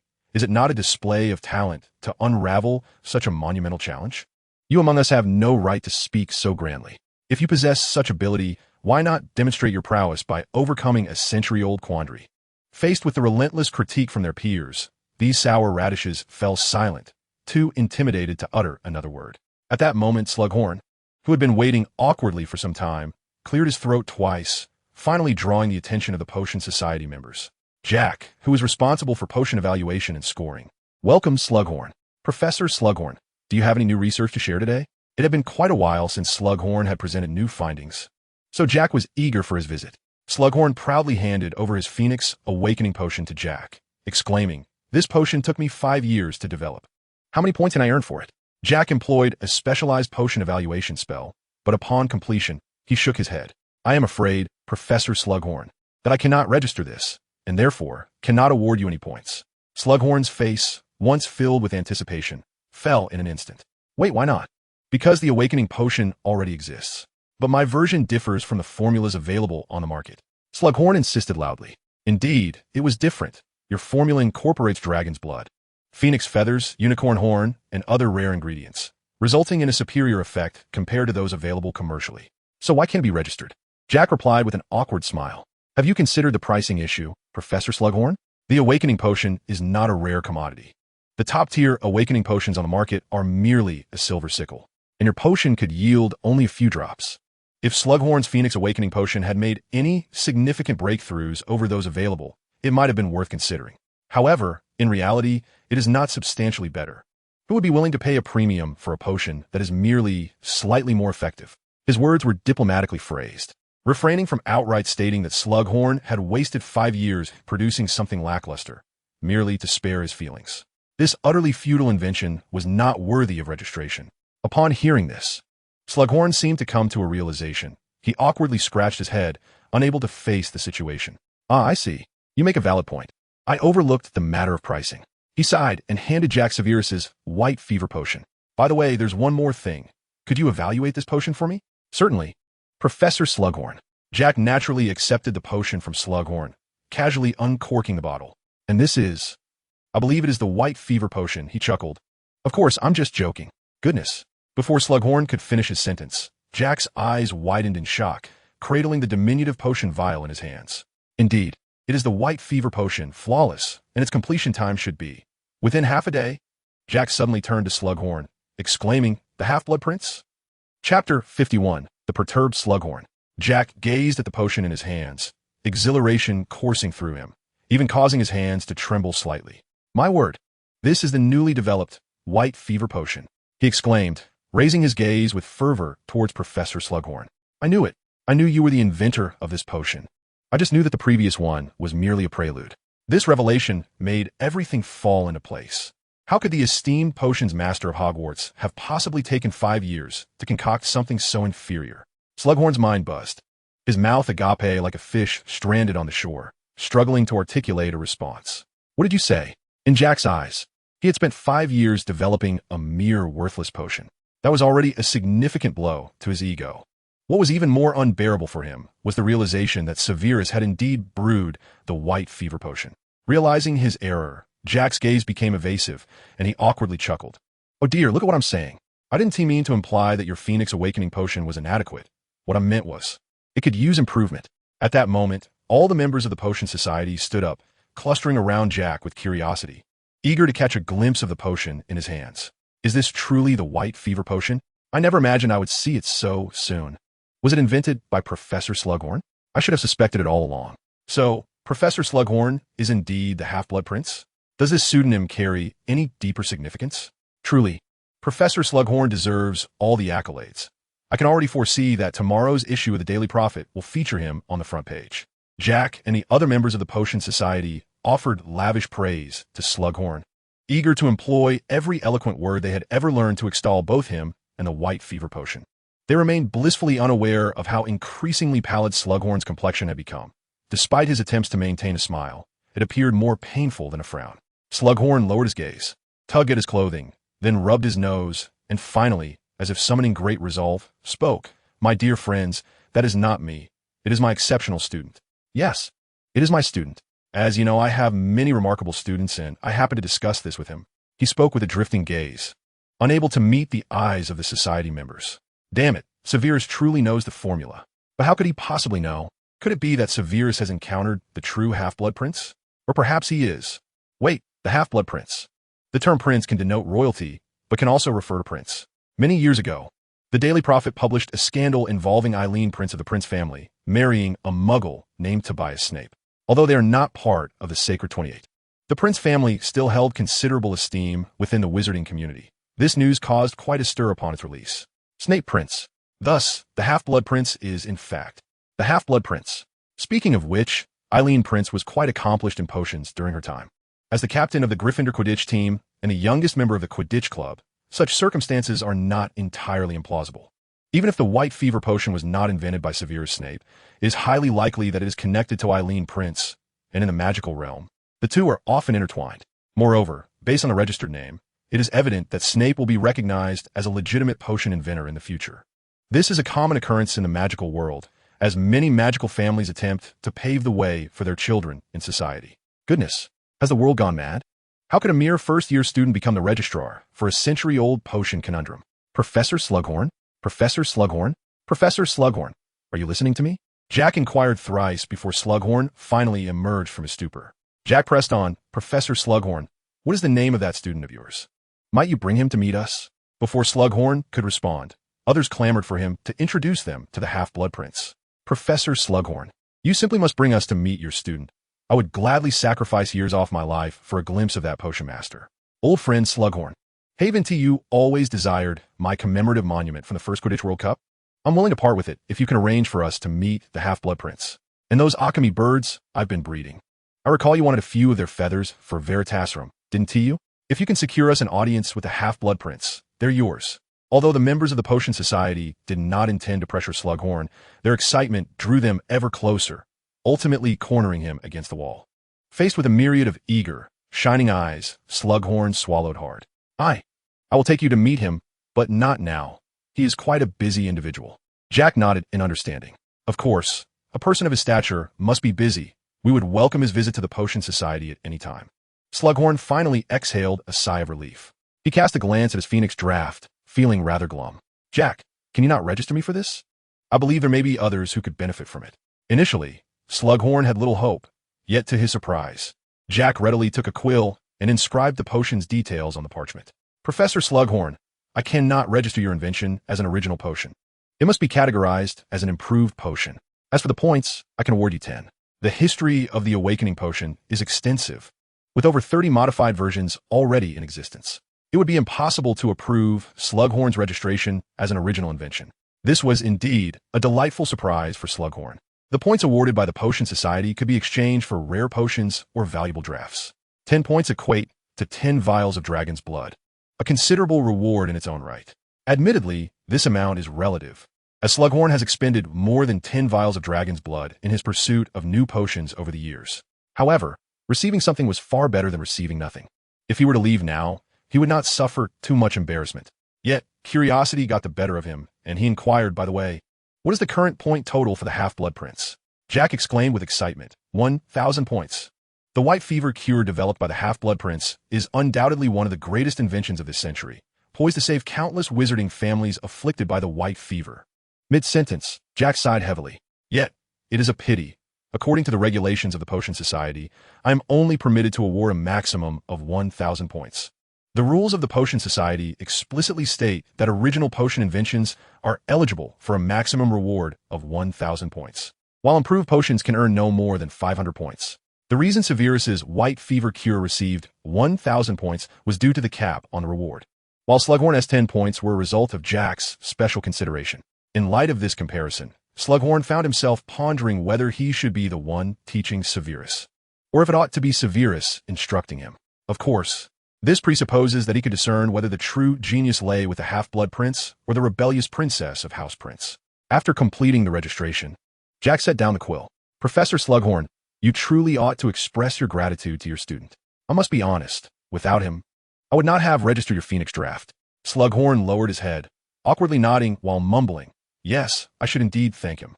He felt deeply frustrated, as he had originally intended to expose Severus's lies, only to find himself basking in Severus's reflected glory. However, it wasn't long before Slughorn adjusted his mindset. The Slug Club hadn't welcomed new members in ages. Now, he had a promising candidate to invite.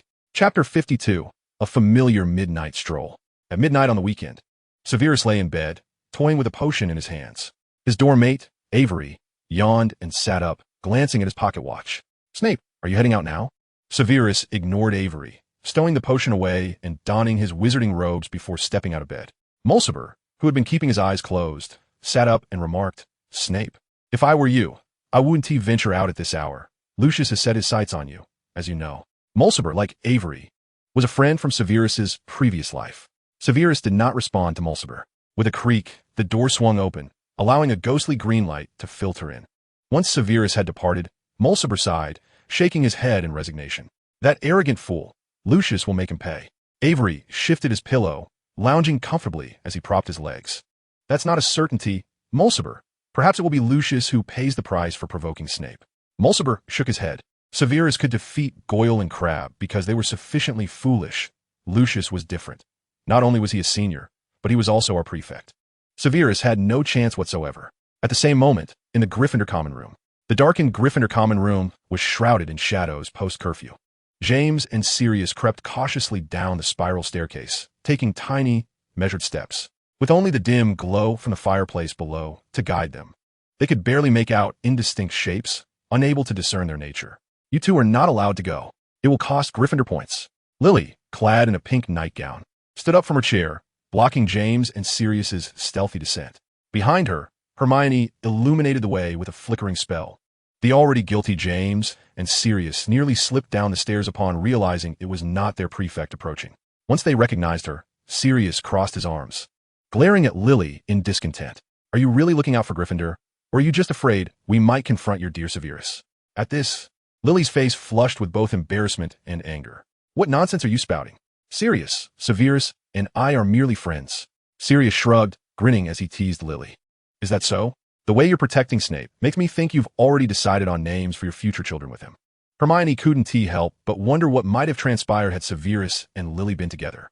Would James then find himself watching Severus and Lily's son with a complex mix of emotions, remarking, "You have Lily's eyes, but I despise your greasy hair, just like your father's." As Hermione lost herself in thought, Lily was unceremoniously pushed aside by Sirius. As they departed, James turned back and whistled at Lily. "Indeed, if you wish for us to refrain from confronting Severus, it is entirely feasible, provided you agree to engage with us in future endeavors. We shall leave him untroubled. In your dreams, I would rather go on a date with a giant squid than play with you." James smirked. "Hey, is my charm not greater than that of a giant squid? At least the squid wouldn't deduct points from Gryffindor, nor would it attempt to assault my friends." James, once again belittled by Lily in comparison to a giant squid, visibly darkened in countenance. "It seems you might require a sound thrashing of Severus. Perhaps then you would reconsider." With that, he swung open the door to the Gryffindor common room. As he departed, Sirius remarked, "James, I must say, playing with a giant squid could actually be quite cool." "Shut it, Sirius. Why not? Why don't you silence Lily instead?" "James, I'm not your sidekick." Ignoring Sirius further, James pulled the door open and exited the Gryffindor lounge. Sirius, resigned, shook his head and followed closely behind. Once James and Sirius had left, Lily turned to Hermione. "Hermione, let us follow them. We cannot allow them to engage in foolishness, or Gryffindor will lose points." Hermione, surveying the surroundings, subtly nodded in agreement.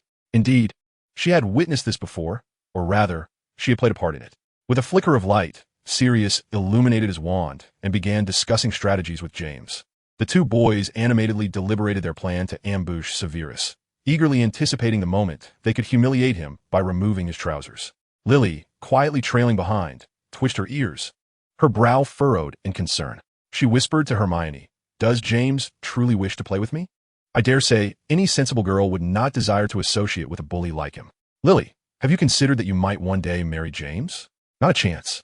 The likelihood of that happening is slimmer than that of a giant squid." Up ahead, James sneezed. "It's so cold. Damn it, I should have worn an extra layer." "Quit complaining, James. Look, this spot is undoubtedly the prime location to ambush Severus. He will surely pass through here when he leaves Slytherin, and we can catch him off guard." He directed his glowing wand into the abyss of an unlit corridor, the darkness impenetrable. James rested his chin on his hand, a wicked grin spreading across his face. Kudos to you, Sirius. I believe you could be a Ravenclaw. When Severus approaches, we shall leap out from here and make him beg for mercy. Sirius chuckled. I'll slap him on the left cheek, you on the right. We'll turn him into a pig's head. Ultimately, they were merely 11-year-old children, oblivious to the fact that their scheme of ambushing in the shadows was hardly a sophisticated strategy. As James and Sirius hid in the dark alley, both Lily and Hermione understood precisely what the two intended to do. Lily felt an increased disdain for James. Should these two truly belong to Gryffindor? Especially James. He was insufferably obnoxious. Throughout both her past life and the present, Lily held a deep-seated aversion to James. Lily, if you detest James so much, then why? Never mind. I shan't ask. Hermione was tempted to inquire of Lily why, despite her disdain for James, she would consider marrying him. But it was evident that Severus would not permit such a discussion. Just as James and Sirius reveled in their fantasies of defeating Severus, footsteps echoed in the distance. James quietly warned Sirius, "He is coming. We must hide." Both boys swiftly concealed themselves in the shadows, while Lily glanced around before pulling Hermione into a classroom to hide as well. She was not afraid of Severus, but what if it was Filch? Suddenly, Sirius's eyes widened in realization. Wait, those footsteps are not coming from the Slytherin direction. They hail from Gryffindor. As Sirius had predicted, it was not Severus at all. Soon, Madame Pomfrey and Remus Lupin appeared within their sight. Heaven knows what had befallen Lupin. He was hunched over, trembling, with his arms wrapped around himself. Madame Pomfrey gently patted Lupin's shoulder. "It's all right, dear. Trust me, this will soon pass." The rhythmic footsteps gradually faded away as Lupin and Madame Pomfrey disappeared from James and Sirius's view. Just as James was about to step out, Sirius yanked him back. Before James could voice his complaints, Sirius covered his mouth and motioned for silence, pointing toward another corner nearby. James cautiously peeked out, only to see Severus emerging from that very spot, trailing behind Lupin and Madame Pomfrey without so much as a backward glance. Once Severus had walked far enough away, James and Sirius emerged from their hiding place. How peculiar, Sirius. Where could Madame Pomfrey and Lupin be headed? Surely to the hospital wing? This statement was not answered by Sirius, but by Lily, who had appeared behind them unbeknownst to the boys. Startled, James and Sirius jumped. They spun around to find Lily and Hermione, arms crossed, frowning at them. Having been startled twice, Sirius scoffed. "You two surely must be destined to become ghosts, given how fond you are of scaring people." James whistled. "What a momentous day. 2 model students have ventured out into the night, drawn by our charm, no doubt." Lily's frown deepened. "What are you thinking?" "James, you arrogant fool. We're here to monitor whether you'll do something foolish. Now, immediately come back with us. I do not wish for the points Hermione and I painstakingly earned to be deducted because of your antics." Hermione shook her head in resignation, pondering how eerily familiar this scene felt. James shrugged nonchalantly. "Come on, we're already here. Aren't you curious about what Lupin and Madame Pomfrey are doing out so late? I've already told you, they're headed to the hospital wing. Now come back with me." James shook his head, feigning mystery. "That cannot be the route to the hospital wing. Do you not wonder if Lupin and Madame Pomfrey might be harboring some secret? Secret? What could possibly be secretive? Come back. Can't you think of Gryffindor for once?" Lily's curiosity was piqued, and she began to wrestle with herself internally. Sirius seized James's hand. "Who would go back? We cannot miss out on such an exhilarating event. James, let us go." With that, he tugged James forward without glancing back. Lily and Hermione exchanged glances and followed suit. Before long, James and the others trailed Severus out of Hogwarts Castle into the night. Suddenly, Severus halted in his tracks, just when James and the others feared they had been discovered. Severus cast a glance at the round moon and concealed himself at the edge of the forest.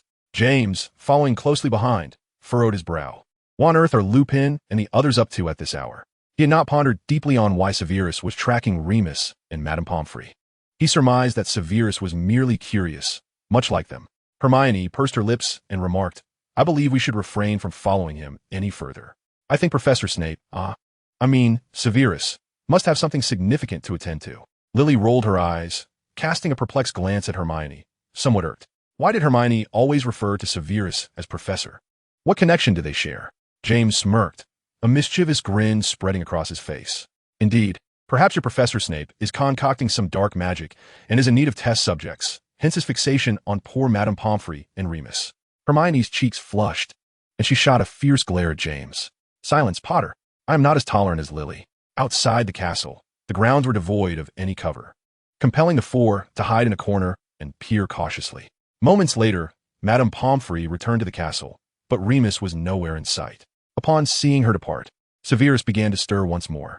"Follow, follow," James whispered, cautiously trailing to the spot where Severus had previously concealed himself. At the end of Hogwarts grounds stood a colossal willow tree, which Professor Sprout had introduced during class.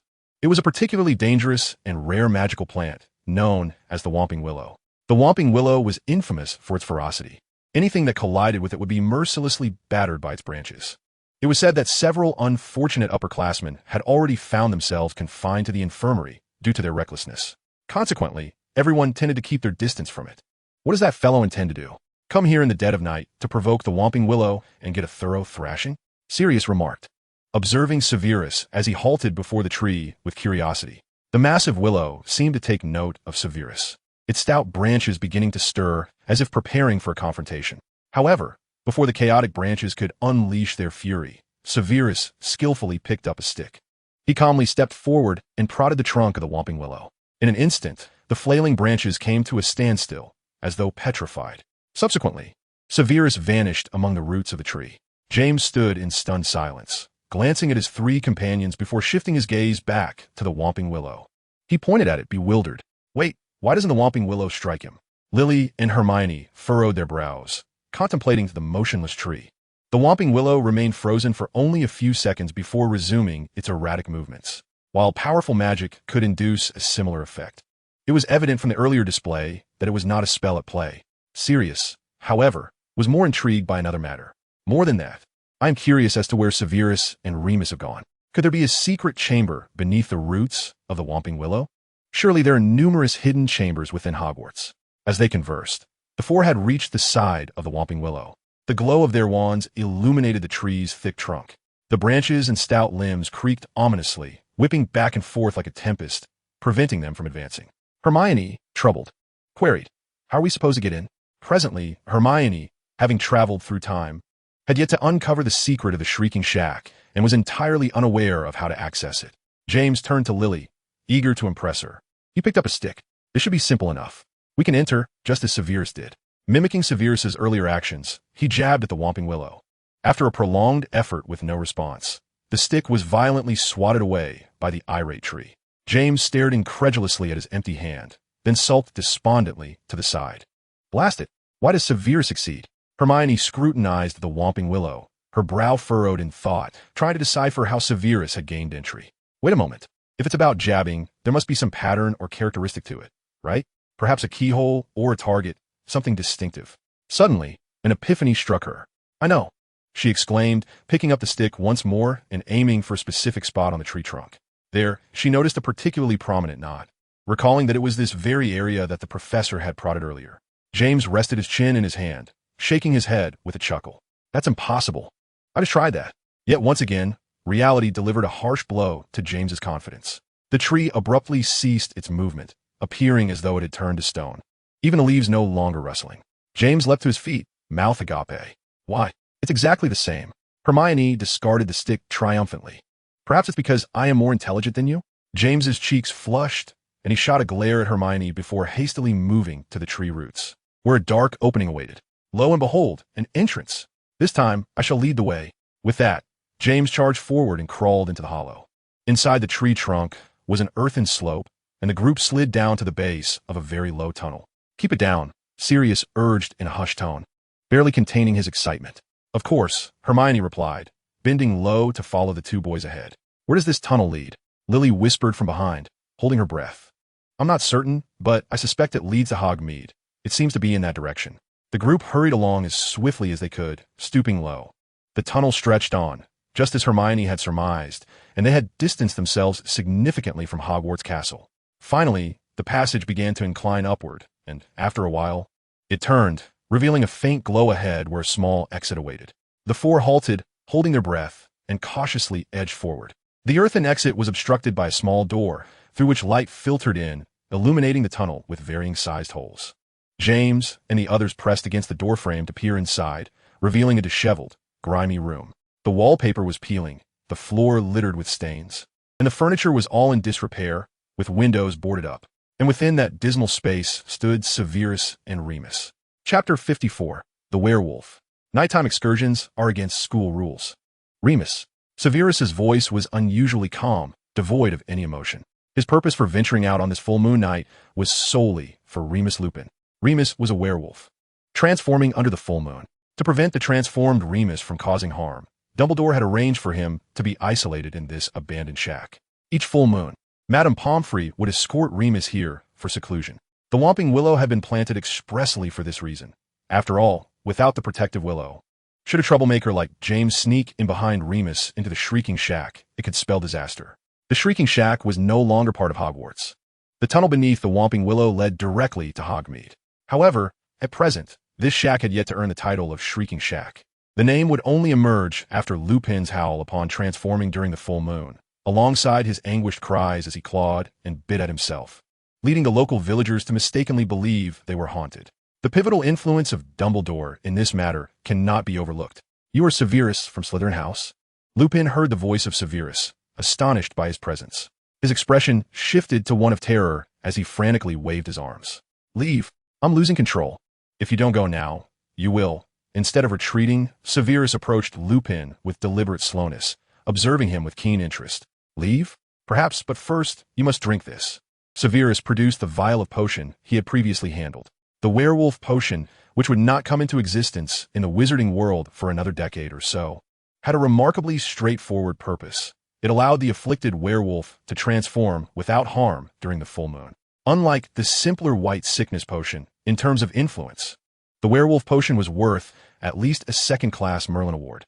Even in Severus's time, only a handful of potion masters could brew it successfully. However, Remus Lupin was evidently unable to comprehend Severus's words. As their conversation unfolded, his limbs began to tremble uncontrollably. "I beg you, please just go," Lupin cried out in agony, pleading with a voice nearly desperate. "Please, hurry and leave." "That is not an option," Severus replied, shaking his head, leisurely drawing his wand. "Now, let us see your true capabilities." Lupin did not respond. His trembling limbs abruptly ceased, his eyes bloodshot. "Arg!" With a terrifying roar, Lupin's head elongated, his body grew. His shoulders hunched, dark fur sprouting from his face and hands, fingers curling into claw-like paws, and his mouth opening and closing with a long snout. Saliva dripped from his sharp fangs as he licked his elongated mouth, the scent of beastly musk wafting through the air. What is happening? The gentle, frail Remus Lupin is actually a werewolf. The four onlookers outside gasped in shock at Lupin's transformation, instinctively covering their mouths, wide-eyed and holding their breath as they stared intently within. "Arg!"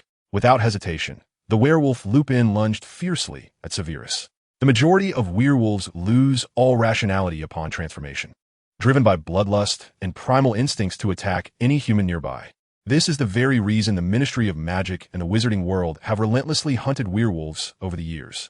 Regardless of their kindness in human form, they become the most malevolent beasts when the full moon rises. However, well, I anticipated this. It's better to converse with a foolish werewolf like you this way. Severus tucked away the potion and drew his wand, speaking with a detached demeanor. "In any case, let's exchange greetings first."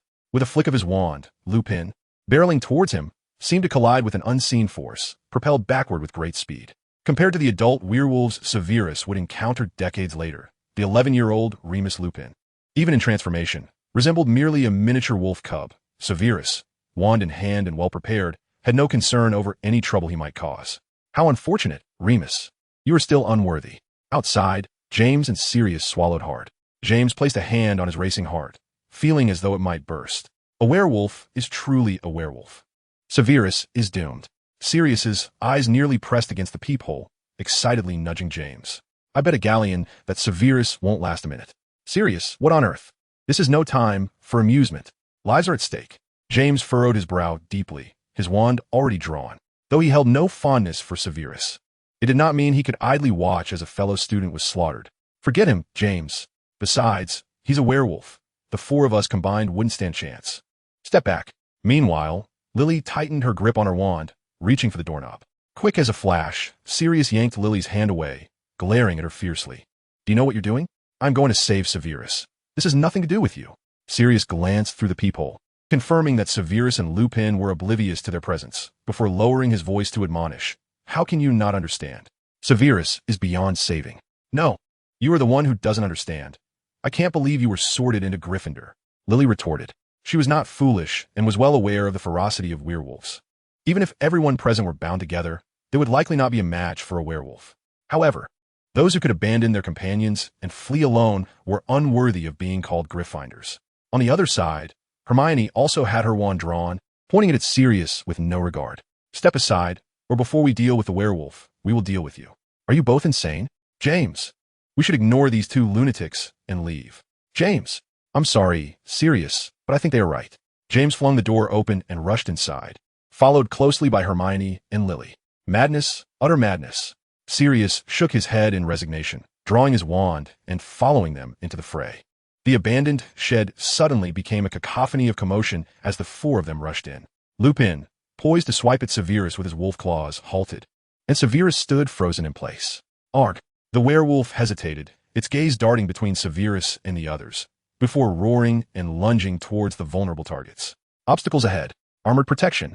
Severus instinctively shouted, his arms flailing like a windmill. With a resounding crash, Lupin collided with an invisible wall of air. Simultaneously, a magical barrier appeared before Lily, Hermione, and the others. Severus could see that the four of them, startled, had their mouths agape, emitting piercing screams. Silence. You foolish lot, do not meddle. Severus barked. Waving his wand, the large bed on the left flew towards them, creating a barrier between Lily and the others and the werewolf Lupin. He had not anticipated the presence of several annoying tails. Petrificus totalis. Another spell was cast, and the wooden bed swiftly transformed into a gray-white stone sculpture. The werewolf clawed at the stone bed a few times before suddenly turning its head and lunging at Severus again. Severus, watch out! Lily's warning echoed from behind. Thwack! The sharp claws of the wolf pierced through Severus's body. He vanished. The next moment, Severus reappeared in another corner of the room. Come here, you hideous beast! As if yanked by invisible ropes, the werewolf, having missed its target, howled as it was forcefully pulled in the opposite direction, colliding heavily with the wall. Meanwhile, Severus once again vanished from the spot where the werewolf had charged. What kind of magic is this? The four who had clumsily stumbled onto the battlefield gaped in astonishment, their eyes wide with disbelief. James pinched Sirius sharply on the thigh, prompting an annoyed elbow jab to James's stomach in retaliation. What are you doing, James? Are you out of your mind? James groaned, clutching his belly. It's nothing. I merely wanted to ascertain whether I was dreaming. Sirius, gazing into the small opening, wore a grave expression, his brow tightly furrowed. I doubt dreams can be this vivid, but this is indeed astonishing. I've never encountered such magic before. He swallowed hard, filled with envy. Hermione interjected, I believe this must be apparition. Lily inquired, what is that? It's a form of magic that allows one to transport to any location. James clarified, casting a puzzled glance ahead. I recall that those under 17 are prohibited from using this magic. Hermione nodded in affirmation. According to the Ministry of Magic's regulations, one must be at least 17 and possess a license to perform apparition. However, this does not mean that those under 17 are incapable of using it. Lily, who is not as well versed in the magical world as the other three, appeared confused. Is a license truly required? Is such a permit established solely for this magic? Hermione patiently continued, yes, this magic is quite challenging to master and requires immense concentration. Otherwise, one risks being torn apart. Each year, only a handful pass the apparition exam, and the licenses issued are quite limited. Many who attempt the exam fail multiple times. I recall an article in the Daily Prophet about a wizard named Alan who failed over 30 times. Even those who obtain a license and are permitted to perform apparition must spend considerable time contemplating their desired destination. Generally, one cannot omit the incantation and gestures, yet. Hermione gazed at Severus, who was playfully toying with the werewolves, her expression one of astonishment. To omit incantations, gestures, and intervals, I'd wager that most aurors would struggle to accomplish that. Chapter 55, Wadawasi. Before Severus' ghostly apparition, the ferocious werewolves resembled nothing more than roaring teddy bears. Lupin lunged at Severus repeatedly, his mind lost to the beast within him. Severus smirked, a look of disdain gracing his lips. Perhaps you should move a bit faster, Mr. Werewolf. He had never held a fondness for Lupin, and even during their time in the Order of the Phoenix, he never offered him a kind word. Severus had never considered himself a magnanimous individual. In a previous life, Lupin had been inseparable from James and the others, although he did not directly partake in the bullying. He always aided James and his friends, making him, in Severus's eyes, just as culpable, a bystander to the torment.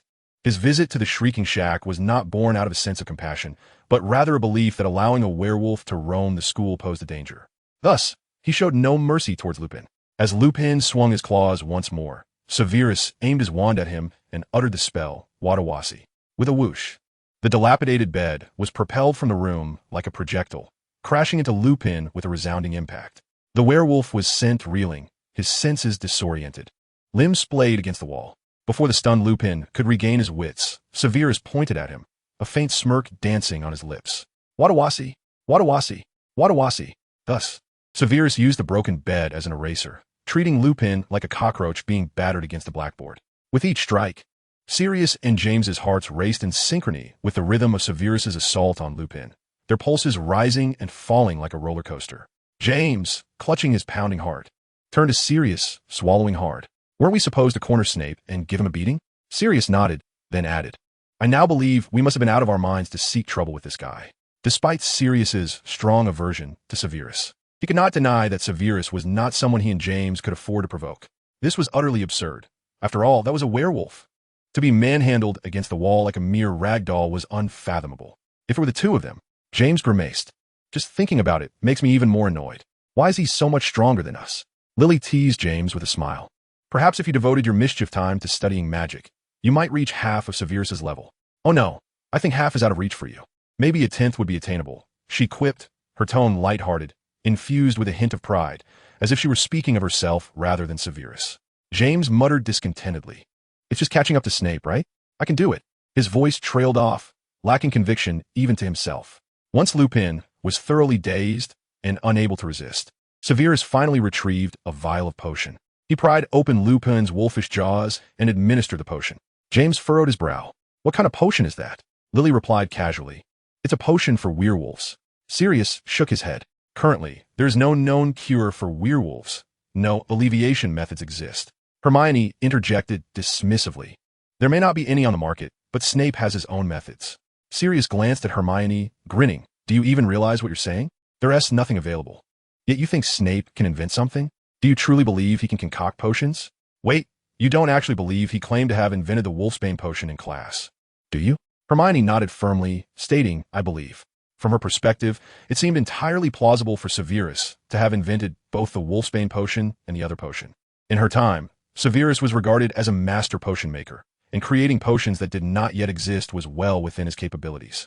Sirius shook his head in exasperation, unable to comprehend how someone as intelligent as Hermione could believe everything Severus claimed. James rolled his eyes, his mouth slightly agape. If there is no Wolfsbane potion, then what could it be? Goodness, Severus wouldn't be feeding Lupin poison, would he? Hermione instinctively replied, Of course not. Professor Snape wouldn't do that, right? As she spoke, uncertainty crept in her voice. Before the question of whether Severus was poisoning Lupin could be fully formed, a gentle white light suddenly radiated from Lupin's being. The fur across his body vanished at a visible pace, his fangs and elongated jaw retracting. He swiftly transformed back into his human form. As Lupin transformed back into human form, his eyes remained tightly shut, his body drenched in a cold sweat, and his complexion ashen. Given his frail state, it seemed unlikely that he would awaken anytime soon. Severus glanced at James and the others, then waved his wand to dispel the protective enchantment that had been cast before them. This evening had indeed turned tumultuous, one werewolf and a group of students flouting curfew. I shall escort you to Professor Dumbledore, for the consequences of breaching curfew are quite severe. James glared at Severus in discontent. Snape, have you not also violated curfew? You intend to deliver us to Professor Dumbledore, despite the fact that we were just attempting to save you. Sirius exclaimed furiously. You think we'll just follow you? Without hesitation, Severus brandished his wand. James and Sirius instinctively recoiled. James swallowed hard. What are you doing? Are you prepared to resort to violence simply because you cannot win a verbal skirmish? Is this how you treat your benefactor? Calm down, James, Severus replied coolly. I merely recalled our previous duel. Although the hour is late, I trust you won't mind. James waved his hands frantically. Wait, forget that damn duel. We will accompany you. A wise choice, Mr. Potter. And what of you, Mr. Black? Sirius shot Severus a venomous glare, but ultimately turned his head away. Fine, we'll go with you. Severus nodded in satisfaction and redirected his gaze to the ground. Now then, he flicked his wand, conjuring a thin rope that ensnared Lupin securely, even muffling his mouth. Although Severus was confident in his potion, he opted not to wait for Lupin to regain consciousness before setting off. He murmured softly, "Flotation charm." An invisible tether seemed to bind Lupin's wrists, neck, and knees, lifting him upright. Yet his eyes remained shut, his head drooping as if he were a peculiar marionette, his feet dangling helplessly a few feet above the ground. "Let us return," Severus declared, surveying the others in the room. "You shall follow behind me. I will lead Lupin. Should any unforeseen events arise, do not impede my path, or I shall not hesitate to incapacitate a few of you, transporting you along to the headmaster's office, just like Lupin." Chapter 56. Confidentiality. Surprisingly, Severus and the others encountered no mishaps on their way back to Hogwarts Castle. The Wolfsbane potion had worked flawlessly, and even under the full moon's glow, Lupin did not transform again. However, as they prepared to head to Dumbledore's office, a door handle rattled abruptly, and a small creature burst forth. It was Peeves, who paused for a moment before exuberantly shrieking at the group. "Naughty students! Here we have naughty students! Students who should be sleeping! Naughty students must be punished!" Apart from Severus and Lupin, the others were taken aback. Although they were undoubtedly bound for punishment in front of Dumbledore, if given the choice between the ominous Filch and the benevolent Dumbledore, they would undoubtedly choose the latter. Lily implored Peeves, "You won't betray us, will you?" Peeves crossed his arms, feigning seriousness. "I certainly will, but it's for your own good." Just as the group was at a loss, Severus interjected coldly, "Be quiet, Peeves." Lily, James, and Sirius simultaneously turned to Severus, their expressions akin to that of bewildered fools. Their eyes brimmed with disbelief. Could Severus truly be attempting to command Peeves? Did he not realize that no student had ever been able to control Peeves? Yet, to their astonishment, as soon as Peeves recognized Severus, he shivered and stood at attention. "My apologies, Mr. Snape. I did not realize it was you. Where are you headed?" "I shall show you the way. To Dumbledore's office." "Right this way, Mr. Snape." The effect was not merely a result of one lesson learned. In fact, Peeves had attempted to prank Severus multiple times during this period, each time resulting in his own downfall. Thus, he had developed a profound fear of Severus. Moreover, as the Hogwarts poltergeist, Peeves could sense Severus's uniqueness. He was akin to another headmaster. James and Sirius exchanged glances, both filled with confusion. James incredulously exclaimed, "Goodness, this is unbelievable. I have never seen Peeves so obedient." Indeed, how on earth did Severus manage that? Even Peeves is terrified of him. Moments later, in Dumbledore's office. "Dear Severus, could you attempt to explain what is going on here?" Dumbledore inquired, closing the tome titled Major Discoveries in Modern Magic and regarding the rather unusual sextet with keen interest. At this point, Lupin had regained consciousness, sitting despondently at the back of the group, gazing around in confusion and alarm. Meanwhile, Severus boldly approached the desk, engaging the elder with familiarity. "Professor Dumbledore, I have violated curfew and thus shall forfeit 50 points. "Very well, Severus. I have no objections." Severus glanced at the 5 Gryffindors beside him, a smirk gracing his lips. "And these 5 have also violated curfew. Gryffindor shall lose 250 points. As you say, Hogwarts' penalties can be adjusted according to the situation, resulting in a significant variance in disciplinary measures, depending on the professor or head of house involved." Given that Severus was to be the future headmaster, such trivial matters were, of course, not within his purview. However, this was quite surreal for James and Sirius. They exchanged bewildered glances, realizing they were both equally perplexed. They could not comprehend how, even with Dumbledore's kindness, Severus, a mere student, could dictate terms. It felt as though Severus were directing Dumbledore. Dumbledore continued, "So, you are all aware now." As he spoke, he curiously observed Lupin, who had regained his human form, attributing his condition to the remarkable potion crafted by the future master of potion-making. Dumbledore had thought he had already held Severus's abilities in high regard. Yet now he realized he may have underestimated him. It was evident that, unlike other wizards, Professor Snape's knowledge of magic from the future was infinitely more valuable. "Indeed, Mr. Lupin is somewhat different from the rest." Severus remained stoic, his expression impassive as he stood there. Lupin lowered his head, gripping his sleeves tightly without uttering a word. James and the others exchanged glances before simultaneously nodding. "Professor Dumbledore, could you elucidate the matter?" James asked. Dumbledore clasped his hands together, regarding James and the others with a benevolent gaze. "Of course, I believe you have the right to know the truth. As you may have gathered, Mr. Lupin is a werewolf. However, it is crucial for you to understand that this is not his fault. He too is a victim. Therefore, Severus interrupted Dumbledore, saying so.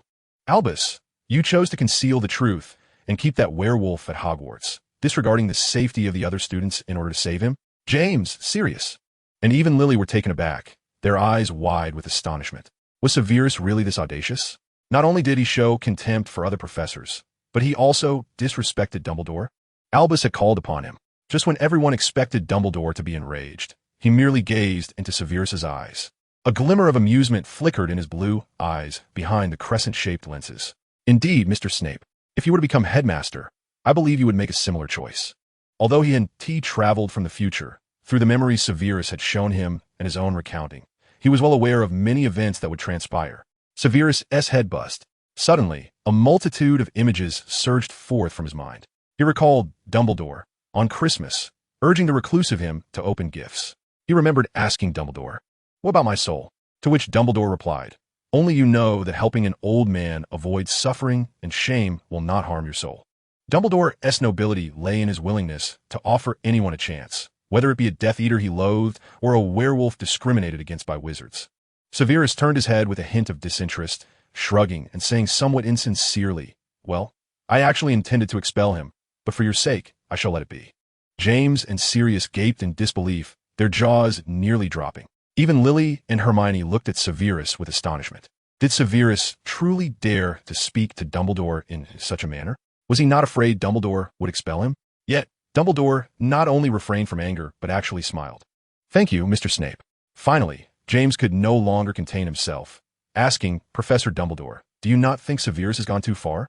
He disrespects you." Dumbledore shook his head. "Severus does not disrespect me, my child. There are some things I cannot yet divulge to you, at least not now." James grimaced, "Professor, I don't wish to know. This is too insane." Dumbledore mischievously winked. "Well then, children, can you help me keep a secret? Those who can keep a secret may collect a pack of chocolate frogs as a reward from me." Lily chuckled wryly. "It seems we have no choice but to comply, right? We broke curfew, and you could very well expel us." Dumbledore adjusted his glasses, a kind smile gracing his face. "Indeed, Miss Evans, you are quite astute. You make me want to award points to Gryffindor." Lupin, gathering his courage, cautiously asked, "Professor Dumbledore, may I remain at Hogwarts?" "Of course," Dumbledore replied with a smile, his gaze falling on Severus not far away. "However, starting this month, you must take your potion on time before each full moon, Mr. Snape will provide the potion ingredients and brewing location. The rest is up to me." Severus replied curtly, then added after a moment's thought, "In addition, I require you to write a letter of recommendation." Chapter 57, The Theory of the House Cup. However, at that moment, Lupin hesitated. Severus cast a glance at the pale-faced Lupin, a smirk appearing at the corners of his mouth. "What is it? Do you not wish to continue your studies here?" Lupin shook his head. "Of course I do, but I am a werewolf, and today I nearly—" He clenched his fists, unable to look at Dumbledore and the others. If he had harmed someone in his wolf form today, he would never forgive himself. "Do not worry, my child. It will not happen again. Look outside. The moon still hangs in the sky."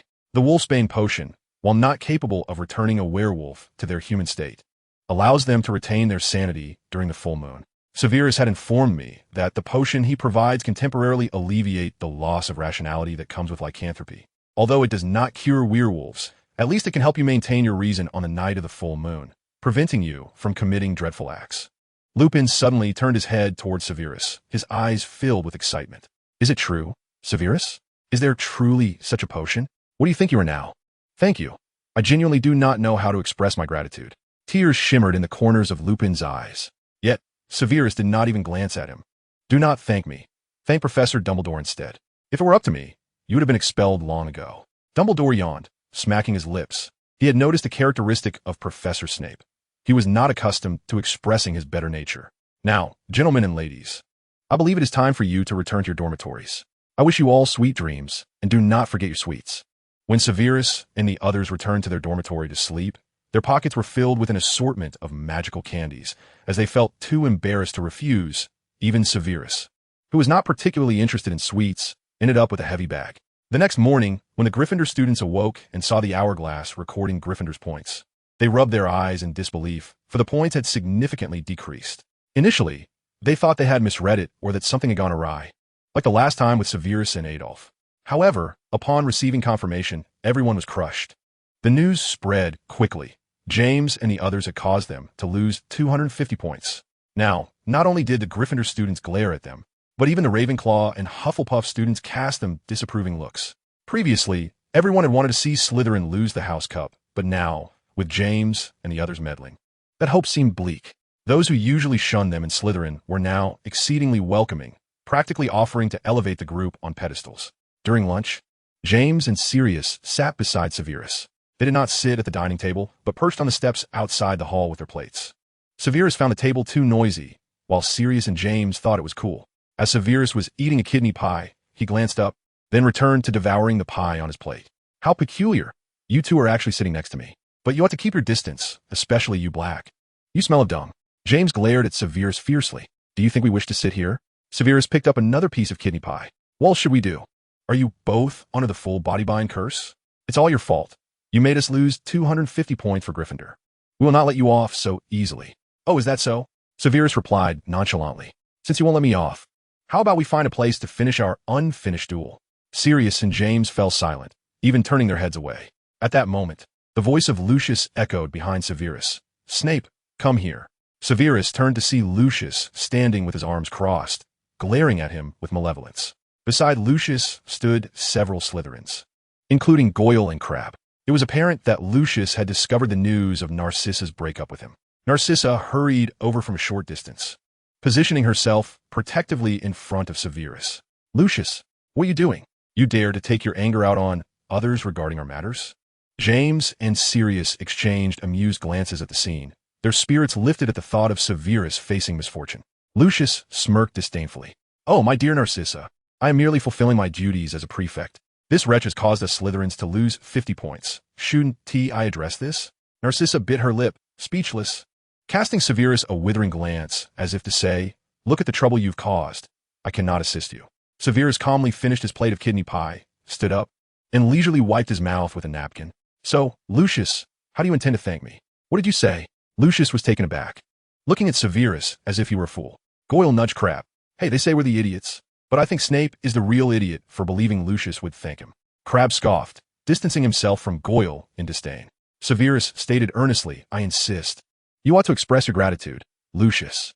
Lucius, both exasperated and amused, shot Severus a scathing look and coldly retorted, you caused us to lose 50 points. Do you expect a reward? Do you even comprehend what you are saying? However, I simultaneously caused Gryffindor to lose 250 points. If Lucius were even slightly more intelligent than a troll, he would recognize which number is greater. Severus continued, when others lose points, we gain them. Effectively, I have increased our house's score by 200 points, ensuring that Gryffindor has no chance of claiming first place this term. After saying this, Severus felt two menacing glares directed at him from behind, and he could easily guess their source. Lucius was momentarily speechless, his eyes bulging and his teeth grinding audibly. Yet he remained silent, struggling to find a retort. At that moment, Goyle nudged Lucius, reminding him, Head 250 is indeed a larger number. Shut your mouth. I do not need your reminders. With a flick of his wand, Lucius sent Goyle's hefty form flying against the wall with a thud. Severus glanced at the dazed Goyle and calmly remarked, using a silencing spell for a banishing charm? Quite impressive for a student. Lucius snorted coldly. Do not think you're the only one capable of using a silencing spell. Noting Severus's lack of response, Lucius continued, despite the positive outcome. The fact remains that you caused us to lose 50 points, and you must face the consequences. Are you certain you wish to proceed, Prefect? Do you not realize how others will perceive your actions? Narcissa crossed her arms and sarcastically remarked, what else can they think? They will surely believe that you, Lucius, are abusing your position for personal vendetta. The others, spurred on by Narcissa, voiced their discontent. Prefect, I believe you may have gone too far. Since the outcome was favorable, why quibble over details? Malfoy, focusing on the process is not the Slytherin way. Slytherin is about doing whatever it takes. Though I do not care for that wretched Snape. In this instance, I stand with him. Chapter 58. Snape actually washes his hair? Though Lucius held the title of prefect, it did not mean that Slytherin was a dictatorship under his rule. Slytherin House was inherently divided into numerous cliques, with many not fully supporting Lucius. You, Lucius, infuriated, raised his wand at Severus. What, are you embarrassed now? Before Severus could react, Narcissa swiftly drew her wand, pointing it at Lucius. Lucius's expression twisted into a snarl, veins visibly throbbing as he gritted his teeth. Indeed, the two of you share a rather unusual bond. Narcissa, you are quite something. Lucius, I have told you before. We are done. Even if I declare Severus as my boyfriend, you have no right to interfere. And look around you. Are you truly willing to escalate this? Lucius scanned the area, frowning deeply. The surrounding Slytherins, along with students from other houses observing, cast him disdainful looks. As the prefect of Slytherin, it would not reflect well for him to resort to violence against a first year. Realizing this, he reluctantly lowered his wand and shot Severus a furious glare. Snape, you will regret this. The days ahead are long. With that, he flared his robes and strode away, followed closely by Crabbe and the recently recovered Goyle. Narcissa watched Lucius depart, a glimmer of contempt in her eyes. Once he was out of sight, she remarked, Severus, I now find individuals like Lucius, the spoiled scion of a wealthy family, utterly tiresome. She felt a sense of past folly for having been attracted to someone so superficial. To care for appearances to the extent that one cannot even maintain their dignity is truly lamentable. Severus turned to James, a smirk gracing his lips as he scoffed. Indeed, I do not particularly favor the likes of wealthy heirs. James shot Severus a pointed glare. If you so detest U.S. privilege types, then by all means, refrain from washing your hair. Every magical shampoo on the market is from our family. Sirius turned to James. James, do you not think that is precisely what he intends to do? Look at that greasy hair. I truly suspect he hates you and plans to never wash his hair again. Severus touched his hair, grimacing slightly. He usually did not care for grooming, and did indeed feel greasy. Rest assured, James, I do wash my hair occasionally, using Muggle shampoo. Narcissa seized Severus's arm, grinning as she said, Come, let me take you to wash your hair. I know the password to the prefect's bathroom. Severus shrugged off Narcissa's hand. Thank you, Narcissa. But I believe washing my hair does not require any elaborate procedure. I can manage on my own. With that, he touched his hair, intending to return to wash it while there was still time before potions class. He had a bottle of Muggle shampoo. However, this did remind Severus that perhaps considering alternatives to Potter's family shampoo might be a worthwhile endeavor. After Severus departed, Narcissa stomped her foot in frustration, her fierce stomping as if she were actually stepping on Severus. Seeing Narcissa so angry, Sirius rested his chin on his hand and teased, Cousin, though you Slytherins are all oddballs, I still advise you to find someone a bit more normal. First, you dated a loser, and now you've picked a bat. Your taste is rather questionable. Narcissa, incensed, pointed her wand at Sirius's neck. My dear cousin, if we're discussing oddballs, you're the one to talk. Born into the illustrious Black family, you have chosen to align yourself with Gryffindor, and your actions have indeed disappointed us. My dear cousin, you have no right to criticize me. As far as I am aware, Severus is merely a half-blood. Associating with him will render you a disgrace, much like myself. While marrying a half-blood or even a Muggle may be of little consequence to ordinary wizarding families, for a family such as the Blacks, which upholds the ideals of pure blood supremacy, such unions are considered a source of shame and may even lead to disownment. Narcissa clenched her jaw and shot a venomous glare at Sirius. What business is it of yours? She retorted. With that, she tucked her wand away and stormed off. But after a few steps, she pivoted sharply, once again aiming her wand at Sirius's throat. You nearly had me fooled. I must remind you, I do not simply find Severus amusing. Unlike you, I will not forget the teachings of our family. Sirius quipped, I certainly hope so, because I would much rather you marry some dull-witted pureblood than see you call that bat my brother-in-law, though I care little for you either way. Narcissa retaliated by striking Sirius on the head with her wand, causing him to wince and clutch his head. What are you doing, you madwoman? Is that how one uses a wand? A wicked smile crept across Narcissa's face. You should consider yourself fortunate that I am merely tapping your head and not using an explosion curse to blow it off. Sirius. Believe me, I am equally indifferent to your existence, even to your very life. With that, she turned on her heel and left without a backward glance. James watched as Severus and Narcissa walked away, shaking his head in resignation. Why is it that there are always women surrounding Snape? Although his heart belonged solely to Lily, he felt an inexplicable discomfort at the sight of Severus being flanked by beautiful women. You don't envy him, do you? Sirius, still nursing his head, inquired. James shook his head. No, it's merely unsettling. Seeing Snape live so comfortably makes me feel uneasy. Sirius leaned against James's shoulder with a mischievous grin. Fear not. Snape's days of comfort are numbered. Have you forgotten our next class is potions? At the mention, James's eyes lit up. Right? I had forgotten. Now, I'm actually looking forward to potions. I can't wait to see how Snape reacts when Slughorn exposes him. Eager to witness Severus's humiliation, James and Sirius arrived early at the potions classroom, taking their seats in anticipation of Slughorn's arrival. However, the professor was notably late. "I can't believe you two arrived so early today, and Professor Slughorn is actually late. That's quite the rarity, almost as rare as Snape washing his hair," Lily remarked, resting her chin in her palm as she gazed at the blank blackboard. "Good afternoon, Lily." Just as she mentioned Snape, he entered the classroom, his hair freshly washed. Lily's gaze fixated on Severus's head, her eyes widening to the point of near explosion. "Snape, you Slytherins had divination last class. Did you see the apocalypse in your crystal ball?" "Lily, I believe I previously mentioned that I, like you, do not put stock in prophecies." "Then why did you wash your hair?" Before Severus could respond, Hermione's head snapped up from her studies. "Professor Snape washed his hair? Professor, are you feeling unwell?" Severus replied, "I merely wash my hair.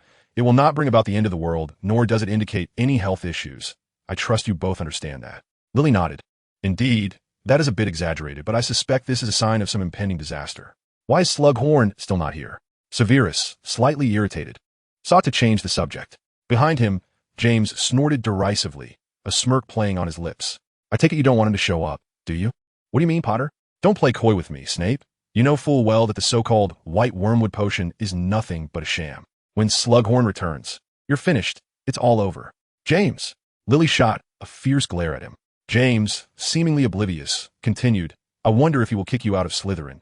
You'd be homeless." Sirius grinned. "Snape, if you get kicked out, will you come join us in Gryffindor?" James scoffed. "Don't be ridiculous. Snape wouldn't dream of joining Gryffindor. Even if he were to begrudgingly lower himself to come here for Lily and Hermione's sake, the Gryffindor boys' dormitory is already full, and he would have to room with the fat lady." Severus pondered what creature would sleep on the floor. James and Sirius erupted in laughter, as if they had just shared the wittiest joke. The door creaked open, and Slughorn waddled into the classroom, his rotund belly leading the way. He hesitated at the threshold, his short legs retreating and then advancing several times before finally mustering the courage to step inside. Although he wore a smile, it appeared somewhat forced, especially when he inadvertently locked eyes with Severus. "Ladies and gentlemen, today we will discuss." Before Slughorn could finish, Sirius rudely interrupted. "Professor Slughorn, have you forgotten something quite important regarding last class?" Slughorn's expression soured at the interruption. "Oh, I remember you, Mr. Black from Gryffindor. 5 points from Gryffindor." In truth, he had a favorable impression of Sirius. The boy was clever, and he had even contemplated swapping Severus for him. By doing so, he could have all the Black family members of this generation under his tutelage, as none of them were anything less than brilliant. However, he would not tolerate Sirius's insolence, just as he could not abide Severus's previous transgressions. "Oh, my apologies, Professor." Sirius slapped his forehead in frustration. Seeing his admission of guilt, Slughorn's demeanor softened considerably. "Very well. What is your question?" "Professor Slughorn, when do you intend to expel Snape from Slytherin?" As soon as Sirius finished speaking, the entire class turned to him in unison. None had forgotten Slughorn's earlier wager with Severus, but no one had been as brazen as Sirius to inquire directly. An awkward silence enveloped Slughorn as his gaze darted, the smile on his face freezing as he realized he had been caught. "Black, I have no idea what you're talking about. Why would I expel Snape from Slytherin?" Sirius understood now. Slughorn intended to weasel out of his obligations. Although others might have let it slide, Sirius, being impulsive and still a child, would not grant Slughorn any leeway. He indignantly retorted, "Professor Slughorn, have you forgotten your prior wager with Snape?" With a palpable sense of guilt, Slughorn dared not meet Sirius's gaze. He tightened the buttons of his beige checkered shirt and coughed awkwardly twice. "Mr. Black, it was merely a jest. As a professor, I would never nitpick like a student," he stammered. James sprang to his feet. "Professor Slughorn, you must indeed be meticulous. As our educator, should you not teach Mr. Snape the importance of keeping his promises?" Upon finishing his statement, James cast a sidelong glance at Severus, his lips curling into a triumphant smirk. Hermione remarked, "Look, compared to Professor Snape, Professor Slughorn, though vain, possesses a far more amiable temperament. If it were Professor Snape, I fear all points from Gryffindor would be deducted." She recalled her first lesson with Professor Snape, which was less about potions and more akin to a masterclass in finding 100 reasons to deduct points from Harry Potter. Slughorn's face turned pale. Had it not been for Sirius's surname, he would have relished the opportunity to cast a hex upon him. He glared menacingly at James and Sirius, letting out a resigned sigh. "Very well, I declare that I shall uphold my own promise." James nearly leaped with excitement at this proclamation. "That's more like it, Professor Slughorn." "Severus, it seems you shall need to be resorted. Snape, after class, Please visit my potion store to collect the ingredients. Still processing the situation, James snickered. But our Gryffindor fireplace remains quite cozy. Sirius, equally taken aback, chimed in, Severus, how does it feel to have your ruse exposed? Do you now regret those deducted points? Of course, both James and Sirius were no fools. As soon as they spoke, they sensed something amiss and hastily covered their mouths. Yet it was too late. Students from both Slytherin and Gryffindor regarded them with expressions akin to pitying the foolish.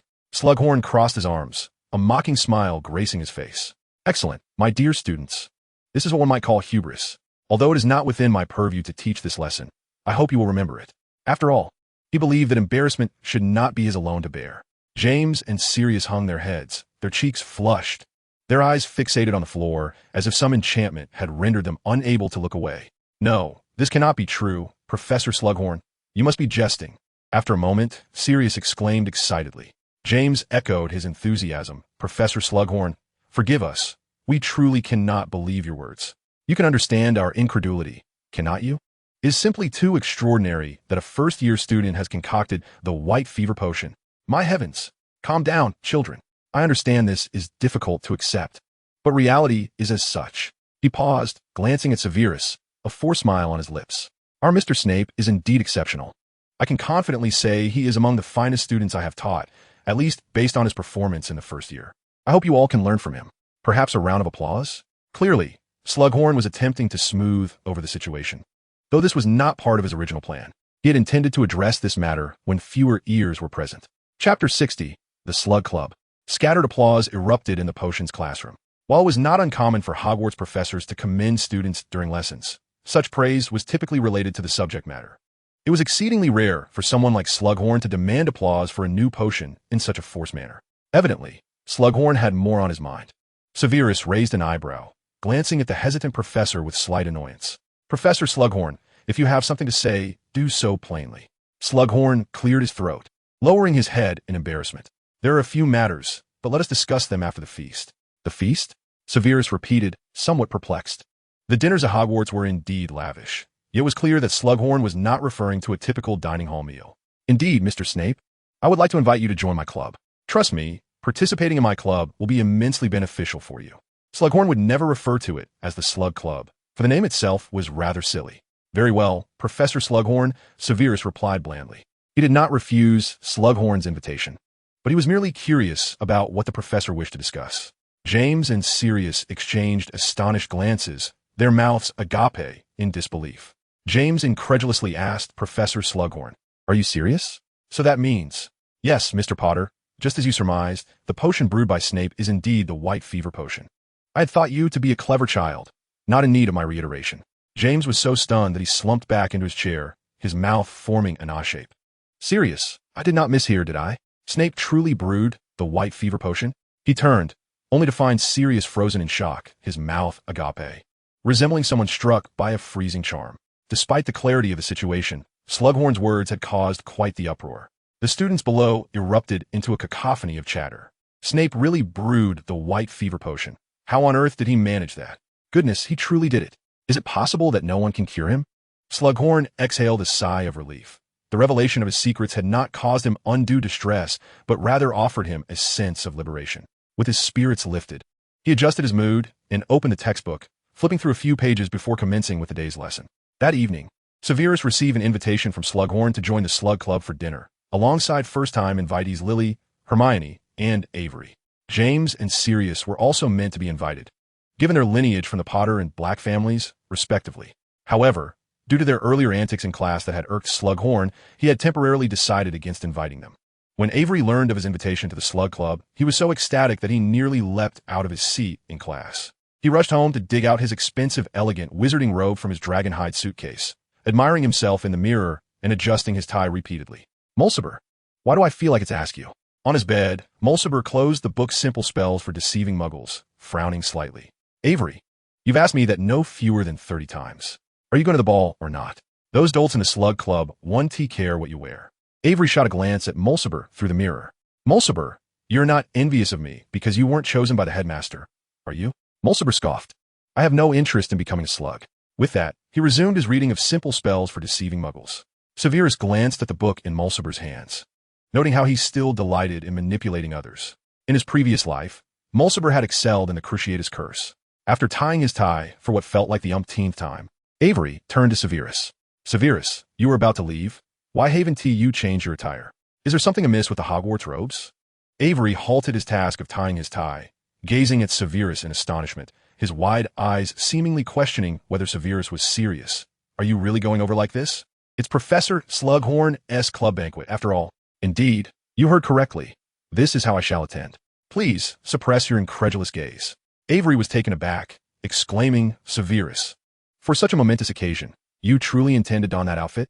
Mulciber casually flipped through the pages of a book, his finger moist with saliva. Momentous occasion? A gathering of a bunch of bookworms indulging in food and drink constitutes a significant event. Besides, does it truly matter what Severus wears? Did you not witness Slughorn's attitude in class? Avery nodded. Well, I must admit, there is some truth to that. I have never seen the headmaster regard any student with such importance. Although Slughorn was typically quite fond of diligent students and maintained a friendly demeanor, it was unprecedented for someone like Severus, who could nearly ride on Slughorn's coattails, to receive such preferential treatment. Mulciber smirked slightly. Thus, it matters not what Severus wears. Unlike you, who require attire to maintain appearances. Avery retorted, silence. At least I am better off than you, who lacks even the qualification to attend. When Severus and Avery arrived at the banquet, a multitude of students had already gathered, including Hogwarts attendees. Although this year's assembly of notable alumni was evidently more substantial than in previous years. The venue for the dinner was set in Slughorn's office. Despite being an office, it comfortably accommodated the throng of attendees, as Slughorn's office was far more spacious than those of other professors. In preparation for this occasion, Slughorn had redecorated his already lavish office. The ceiling and walls were draped with emerald green and deep crimson curtains, while a magnificent golden chandelier hung from above, illuminating the room in resplendent glory, with the tiny fairies within being veritable living beings. Elegant waltzes began to play softly as several well-dressed upper-class wizards engaged in jovial conversation. Slughorn's Slug Club was not solely for current students. Each year, he invited some alumni during the first round at the school. On the other hand, accomplished wizards from various fields eagerly seized this opportunity to expand and deepen their social circles. This immediately reminded Hermione and Lily of the adults discussing business at the banquet tables. The professional, insincere smiles and feigned enthusiasm required for high society interactions were indistinguishable between muggles and wizards alike. Amidst the long tables, house elves flitted through the throng, balancing silver platters that often contained dishes larger than their entire bodies. Yet remarkably, they navigated with ease, employing but a single hand to deliver the delectable fare to the dining tables. Severus, oh dear Severus, you have finally arrived. Upon seeing Severus and company at the door, Slughorn promptly abandoned his previous conversation, opening his arms wide to greet them with fervor. He embraced Severus as one would a beloved nephew, showcasing his ample girth. However, Severus felt no joy. He regarded the embrace as one from a sea lion. Chapter 61. Wine and Orange Juice. After Slughorn released Severus from his embrace, Avery instinctively stepped back. Yet, it was clear that Slughorn had no intention of embracing Avery. Instead, he firmly grasped Severus and led him into the throng. Avery closely trailed behind, apprehensive that a moment's distraction would cause Slughorn and Severus to vanish among the crowd. Observing Slughorn maneuvering through the dense gathering with a girth comparable to that of a walrus, Avery was astounded, suspecting some form of sorcery at play. Severus, come, dear child. I wish for you to meet this individual, Lucius of the Malfoy family, a rather remarkable young man. Of course, I assume you're already acquainted with him. Our Slytherin prefect. Upon hearing Lucius's name, Avery recoiled back into the crowd. Nearby, Narcissa conversed with two elders, with several gentlemen casting covetous glances her way. Accustomed to being the center of attention, Narcissa paid little mind to their gazes. After politely responding to her elders, she turned her interest towards Lucius and Severus. Lucius swirled his goblet, preparing to savor the elven wine, a brew crafted by house elves, which, while somewhat akin to fermented grape juice, possessed a hint of alcoholic flavor, one of the small perks of being part of the Slug Club. Upon hearing Severus's name, his brow furrowed slightly. He turned in the direction of Slughorn's voice, and upon spotting Severus's stern countenance, his own features mirrored that severity as if Severus's expression had been transcribed onto his own face. Professor Slughorn, we have met before. Perhaps due to the Slytherin penchant for maintaining a grim demeanor, Slughorn failed to perceive the tension between the two. He stepped between them, embracing both shoulders and jovially burping. Ah, splendid. That is even better. Avery, concealed within the crowd, grimaced. This was hardly favorable. Did the headmaster truly remain oblivious to the animosity between these two? Slughorn continued. Lucius, as prefect, you must look out for Severus within the house, understand? Of course, only if Severus adheres to the school rules. Child, I sense you have a deeper meaning, do you not? The headmaster was likely unaware that, due to Severus, Slytherin had just lost 50 points. Lucius cast a sidelong glance at Severus, his lips curling in a disdainful smile. Narcissa shot Lucius an angry glare, muttering something under her breath, though the surrounding noise rendered it inaudible. Slughorn poured a glass of elven wine for Severus, then filled another for himself. I am aware of this matter. It is of no great consequence. I do not believe that mischievous students are inherently bad students. However, headmaster, Lucius began, but Slughorn interrupted. Enough, Lucius. Today is a rare gathering. Let us all enjoy ourselves, shall we? In truth, his banquets were hardly rare, occurring several times each semester. Lucius paused, then lowered his head. Very well, headmaster.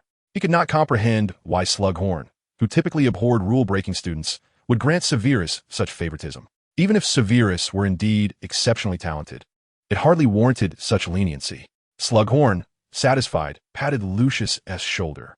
That's the spirit. You see, Severus is truly exceptional. His mastery of potions is simply astonishing. His command of curses is equally remarkable. Lucius, begrudgingly, replied with a hint of jealousy. Indeed, I share your sentiments. Severus is quite adept at the dark arts, as well as the silent spell. My goodness, Lucius, can you fathom that a mere first-year student has mastered the silent spell? I recall that you spent no less than 6 months learning it, and you were already in your 6th year at that time. It was 5 months and 19 days. Not quite 6 months, Professor. Well, that's nearly the same. No, there's a significant difference. Lucius's face flushed, and he turned his head away in resignation. The silent spell is a formidable skill. For wizards, spells and wands serve as conduits to enhance their magic. However, one must not underestimate these two mediums. A wizard without a wand can only perform the simplest of spells, and of course, simple is relative. What is simple for one wizard may not be for another. Similarly, being without spells is hardly an improvement. The situation is roughly analogous to being wandless. Yet, through the practice of a silent spell, a wizard can employ high-level magic silently with formidable willpower, akin to the wandless condition. However, few wizards can achieve this feat. The silent spell is highly technical, and even for those exceptionally gifted, it remains a challenging magical skill. He had once taken pride in having mastered the silent spell in just 5 months and 19 days. Previously, he had heard that Severus could also employ the silent spell, but it did not strike him as remarkable. Yet today, upon hearing Slughorn's remark, the realization hit him. His once proud skill was now effortlessly wielded by Severus, a mere first-year student, which was nothing short of mockery. At that moment, Slughorn noticed Narcissa, pausing momentarily with his wine glass, before smiling and gesturing for her to approach. Narcissa gracefully made her way to Slughorn, her face adorned with a smile. Delighted to see you, Professor Slughorn.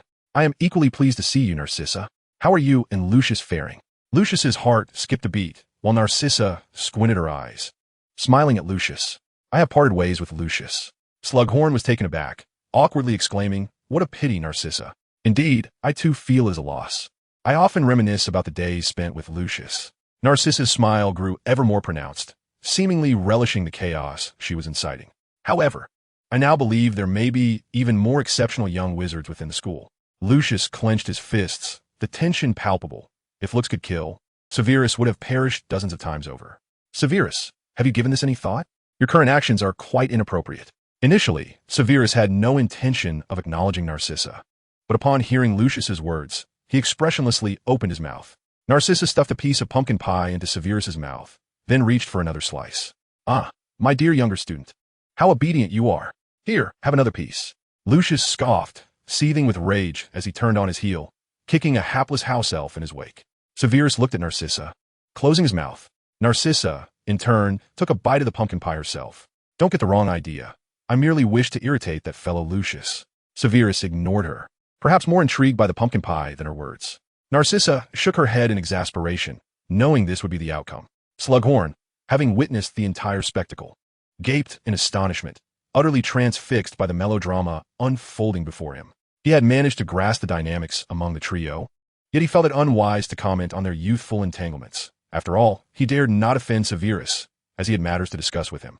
Compared to the Malfoy family, the half-blood prince offered him more tangible benefits. Professor Slughorn, what exactly do you wish to discuss with me? Severus interrupted Slughorn's reverie, jolting him back to reality. My dear boy, we shall address that later. For now, feel free to explore. Trust me, forming connections with anyone here will be immensely beneficial for you. After Slughorn's words, Severus surveyed his surroundings. He had not intended to roam until he noticed Hermione. Her head bowed, moving about in a distracted manner. Curiosity piqued, he approached her from behind. What are you doing? Hermione jumped at Severus's sudden appearance, turning to face him. Professor Snape, I've never seen so many house elves. Are these house elves cared for by Professor Slughorn? Even as she spoke to Severus, her gaze remained fixed on the bustling house elves. Her curiosity was palpable as it was her first encounter with them. These house elves hail from the Hogwarts kitchen. Hogwarts has house elves? Severus cast Hermione a sidelong glance. Of course. Otherwise, how do you suppose Miss Granger receive her meals each day? Are they not conjured from thin air? Are they not? Hermione retorted earnestly. Severus smirked derisively. It seems the know-it-all does not know everything, according to the basic principles of Gamp's law of elemental transfiguration. The first of its 5 exceptions states that food cannot be conjured from nothing. This was likely something Hermione was aware of, but that was the Hermione from a 1997 to 1998 school year, not the present Hermione. But Professor Snape, I have never seen a single house elf. A well-behaved house elf is one that allows you to forget its existence, just as a good Gryffindor's hallmark is to not breathe at all. Moreover, these house elves are exceptionally busy. They not only prepare meals, but also handle the cleaning and tidying of the kitchen, and, at times, they assist Filch in cleaning the castle. Typically, house elves do not frequently appear at dinner. As for why Slughorn's dinner features house elves, it likely pertains to Slughorn's personal arrangements, compared to an ordinary gathering. Having casually dispatched servants lends a certain comfort. Surely their wages must be quite high for such labor? They receive no wages. No wages. Hermione echoed Severus's words in disbelief. Indeed, they do not receive compensation. Severus reiterated in a tone devoid of embellishment. So, there is no holiday, sick leave, or allowances. Indeed, some of the mundane folk lack these privileges, let alone the house elves. Hermione waved her hand dismissively. I shall not partake of another morsel from this place. It is slavery, she declared, her breath becoming labored mid-sentence. This dinner is derived from the forced servitude of those unfortunate house elves. Miss Granger, before Severus could finish, Hermione interrupted him. Professor Snape, there is no need to persuade me. I shall not eat a single bite. No, Miss Granger, you misunderstand. What I intended to convey is that every meal at Hogwarts is prepared by the house elves. Hermione shot Severus a venomous glare, possibly the first time she dared to do so. I understand, Professor Snape. Rest assured, from this moment forth, I shall abstain from every meal. Fuming, Hermione stormed off, her long brown hair bouncing indignantly amidst the crowd. Severus leisurely lifted a glass of wine, gently swirling it, a playful smirk curling at the corners of his mouth. Go ahead, you might just starve yourself, and perhaps Dumbledore will awaken to the reality of awarding the house elves a single canute each month. In honor of our valiant Miss Granger. I will show you, Hermione shouted from the throng, this time neglecting to address him as Professor.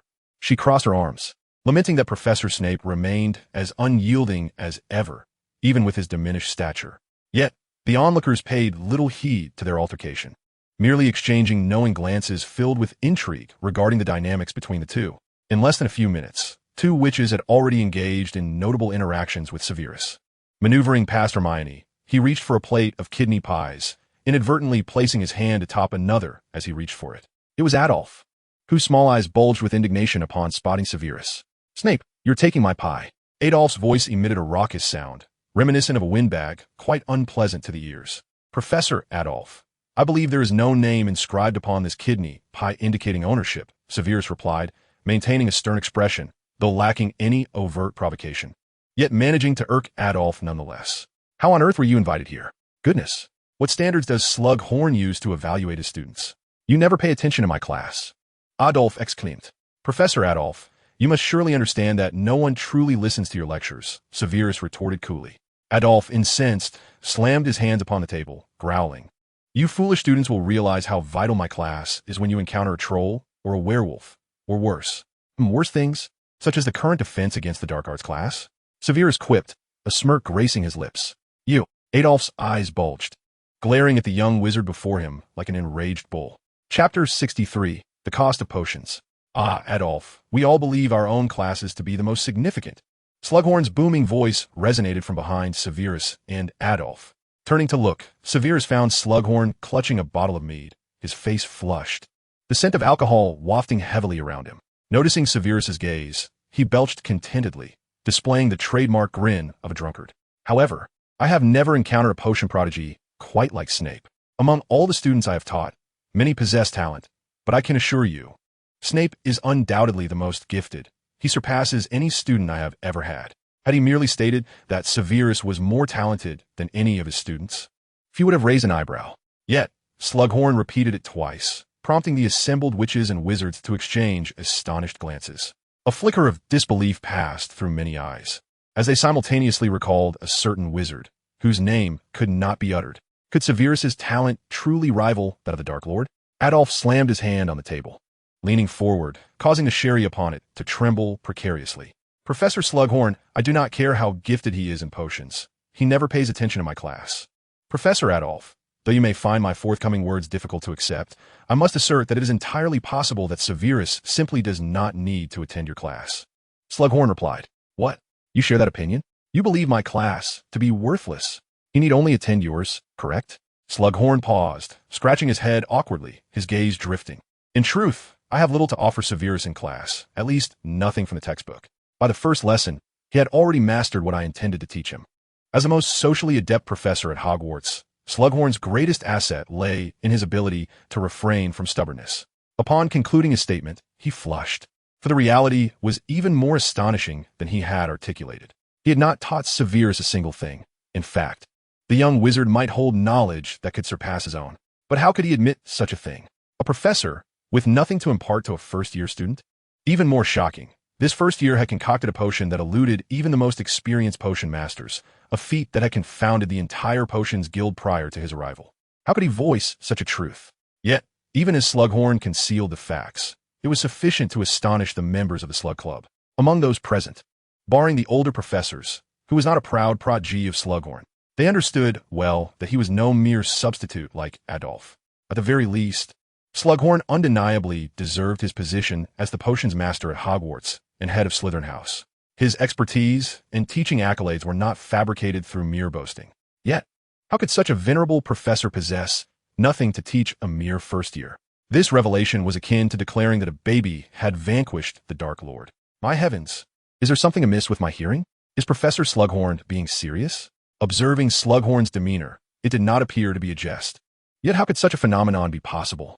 Truly, Professor Slughorn, you are the most knowledgeable expert on potions I have ever encountered. How could this be? Hey, you all seem to be missing the point. What do you mean, first-year student? Shouldn't the most astonishing aspect be the first lesson? Indeed, I was so nervous that I nearly exploded the cauldron. The assembled elite of the wizarding community engaged in animated discussion. Although they belonged to the upper echelons of the wizarding world and had heard countless bizarre tales, the situation surrounding Severus was unprecedented. Not only at Hogwarts, but across all wizarding academies. Never had there been a student of such extraordinary talent. Even the illustrious Voldemort, hailing from Hogwarts, alongside Dumbledore and Grindelwald, who emerged from Durmstrang, did not possess the extraordinary ability to absorb an entire lesson's content from their instructor in such a terrifyingly swift manner. Only Hermione, standing stoically in the corner with her arms crossed, let out a disdainful huff. Surely, that scoundrel Severus was not beyond reproach? Though she was reluctant to admit it, Severus, while not the most amiable of professors, had achieved a mastery of potions that was nothing short of astonishing. After all, potions was his forte. Yet, unbeknownst to Hermione, Severus's true expertise lay not merely in potions, but in the darker arts and their defenses. Hermione had no inkling that Severus had once been the second in command among the Death Eaters, a legendary figure alongside Voldemort. As half-blood wizards, their extraordinary prowess allowed them to command the unwaveringly pure-blooded Death Eaters. Meanwhile, Adolph was consumed by frustration. He longed to express his anger, but as he surveyed his surroundings, he noticed everyone else was animatedly discussing Severus. With a resigned shake of his head, he reached for a glass of pear cider, drowning his sorrows and occasionally striking the table in frustration. As the festivities continued, Slughorn summoned Severus to remain in his office. Would you care for some mead, dear Severus? Slughorn reclined on the sofa, the office now restored to its usual state. No, Professor, I have had enough to drink. I believe I am now privy to the matter you wish to discuss with me. Slughorn sat up, swallowing nervously, as if steeling himself to speak, to be forthright. The old guard of the Potions Association wishes to meet you. I understand you use a pseudonym for your own reasons, but I implore you to consider this. I am not aware of what you speak, Severus replied calmly. Slughorn chuckled, gesturing toward Severus. Ah, Severus, the half-blood prince, is it? Haha. Prince refers to the Prince family. I presume. I am acquainted with Miss Prince. She possesses considerable talent. The Prince family? Eileen, is that what you believe, Slughorn? Severus's expression remained unchanged. His demeanor as stoic as ever. Very well. I concede, I do indeed hail from the Prince family. Are you seeking to borrow a formula? Then, indeed? Slughorn inquired. His curiosity piqued. I presume that your inspiration for potions has been exhausted due to excessive use of Felix Felicis in your youth. Am I correct? Severus retorted. I do not comprehend what you are insinuating, Slughorn. Taken aback, Slughorn hesitated, his eyes darting nervously away from Severus as he masked his unease with laughter. Actually, that might be feasible, Severus said, rising and retrieving an envelope from his robes, presenting it to the elderly wizard with an air of calm. For instance, Professor Slughorn, would you care to view the next potion that the Half-Blood Prince is preparing to submit with Professor Dumbledore's endorsement? Slughorn's eyes lit up, so much so that he leaned forward slightly in excitement. Of course I wish to see it, dear Half-Blood Prince. Please, do allow me to witness your new invention. Take it and examine it for yourself, Severus replied, and upon receiving an affirmative answer, Slughorn eagerly grasped the envelope. As he read the contents, his hands trembled with anticipation. My goodness, this is a potion for lycanthropy. Severus shook his head, correcting him. No, it merely alleviates the condition during the full moon. It does not offer a cure. Even in my previous life, no one had ever devised a method to revert a werewolf to human form. That is astonishing. My word, Severus. To describe you as a genius is an understatement. I find myself at a loss for words to encapsulate your brilliance. Then, Professor Slughorn, do you desire this formula? Slughorn hesitated, glancing back at the letter, his brow furrowing. Severus, I see no need to conceal my greed. Yes, I indeed wish to possess it. However, it bears Dumbledore's seal, which implying that Dumbledore is aware that the Wolfsbane potion was developed by the Half-Blood Prince. You are correct in your assumption. Severus interjected. So how do you attribute the Wolfsbane potion to me? Quite simply, not many know who the Half-Blood Prince is. It could be either you or me. Slughorn's frown deepened. You mean to suggest that I impersonate you? Rest assured, Dumbledore is aware. This matter has his approval. Severus had previously contemplated that merely using the pseudonym of the Half-Blood Prince was inadequate. It would be more prudent to assign a stand-in, a tangible person, at least as a misdirection. This way, no one would engage in fruitless speculation about the identity of the Half-Blood Prince. However, I have already informed the members of the Potions Association that the Half-Blood Prince is my student. That is of no consequence, Professor Slughorn. They're eager to meet me. Are they not? At that point, I will explain that this matter pertains solely to the Potions Association, and you must refrain from further gossip. The scene before them would have surely left any onlooker astounded. Slughorn, in the presence of a first-year student, seemed more like a mentee. The entire conversation was under Severus's control. Severus, do you believe this is wise? Is it not a bit, rather reckless? He certainly desired to be acknowledged as the inventor of the Wolfsbane potion. But what if the truth were to be revealed one day? Yes, at that juncture, as long as Severus clarified, no one would hold him accountable. However, that did not preclude others from questioning whether his other inventions were genuine. You could append a mentor's name to it. Even if I were to step into the spotlight later, it would be impossible to deny, as if anticipating Slughorn's concerns. Severus's dark eyes bore into Slughorn's, adding, moreover, regardless of the nature of this arrangement, you would not refuse, would you? Feeling uncomfortable under Severus's gaze. Slughorn turned his head away. Severus, if you have something to say, simply say it. Severus paused for a moment before speaking slowly. Professor, do you still possess the right to choose? You should have known that the members of the Potions Association can meet with me, if I am not mistaken. You have accepted a gift. Slughorn sprang to his feet, momentarily taken aback, his mouth agape, his eyes wide as saucers. Child, how did you know? Professor, from your demeanor. It is evident that whether or not I meet with the members of the Potions Association is of great importance to you. If you were merely relaying a message, there would be no need. The only explanation is that you agreed for the sake of appearances. Slughorn lowered his gaze awkwardly, quickly offering a rueful shrug. Very well, child. You are correct. Everything is as you say. I find myself without a choice. Severus, I appreciate clever children. But you have reached a level of cleverness that borders on terrifying. James could hardly believe that he had developed a disdain for a boy. While he frequently bullied his classmates, that had not constituted true hatred, at least not to a significant degree. The singular individual he truly loathed was Severus. That wretched fellow was a Slytherin. Once again, he found himself entangled in thoughts of Lily. At least, he believed it was Severus who was entangled with her. This was his self-constructed rationale for harboring a profound disdain for Severus. Behold, such is the nature of humanity. One can deceive even oneself. Deep down, he understood that his animosity towards Severus stemmed not merely from this reason. Much more significant was the fact that he resented how Severus excelled in every regard, while he, in their confrontations, would invariably emerge humiliated, even before Lily at times. Watching Lily's growing admiration for Severus felt like a dagger twisting in his heart. Fortunately, during their first year, Gryffindor and Slytherin only shared potions class together. However, today was different.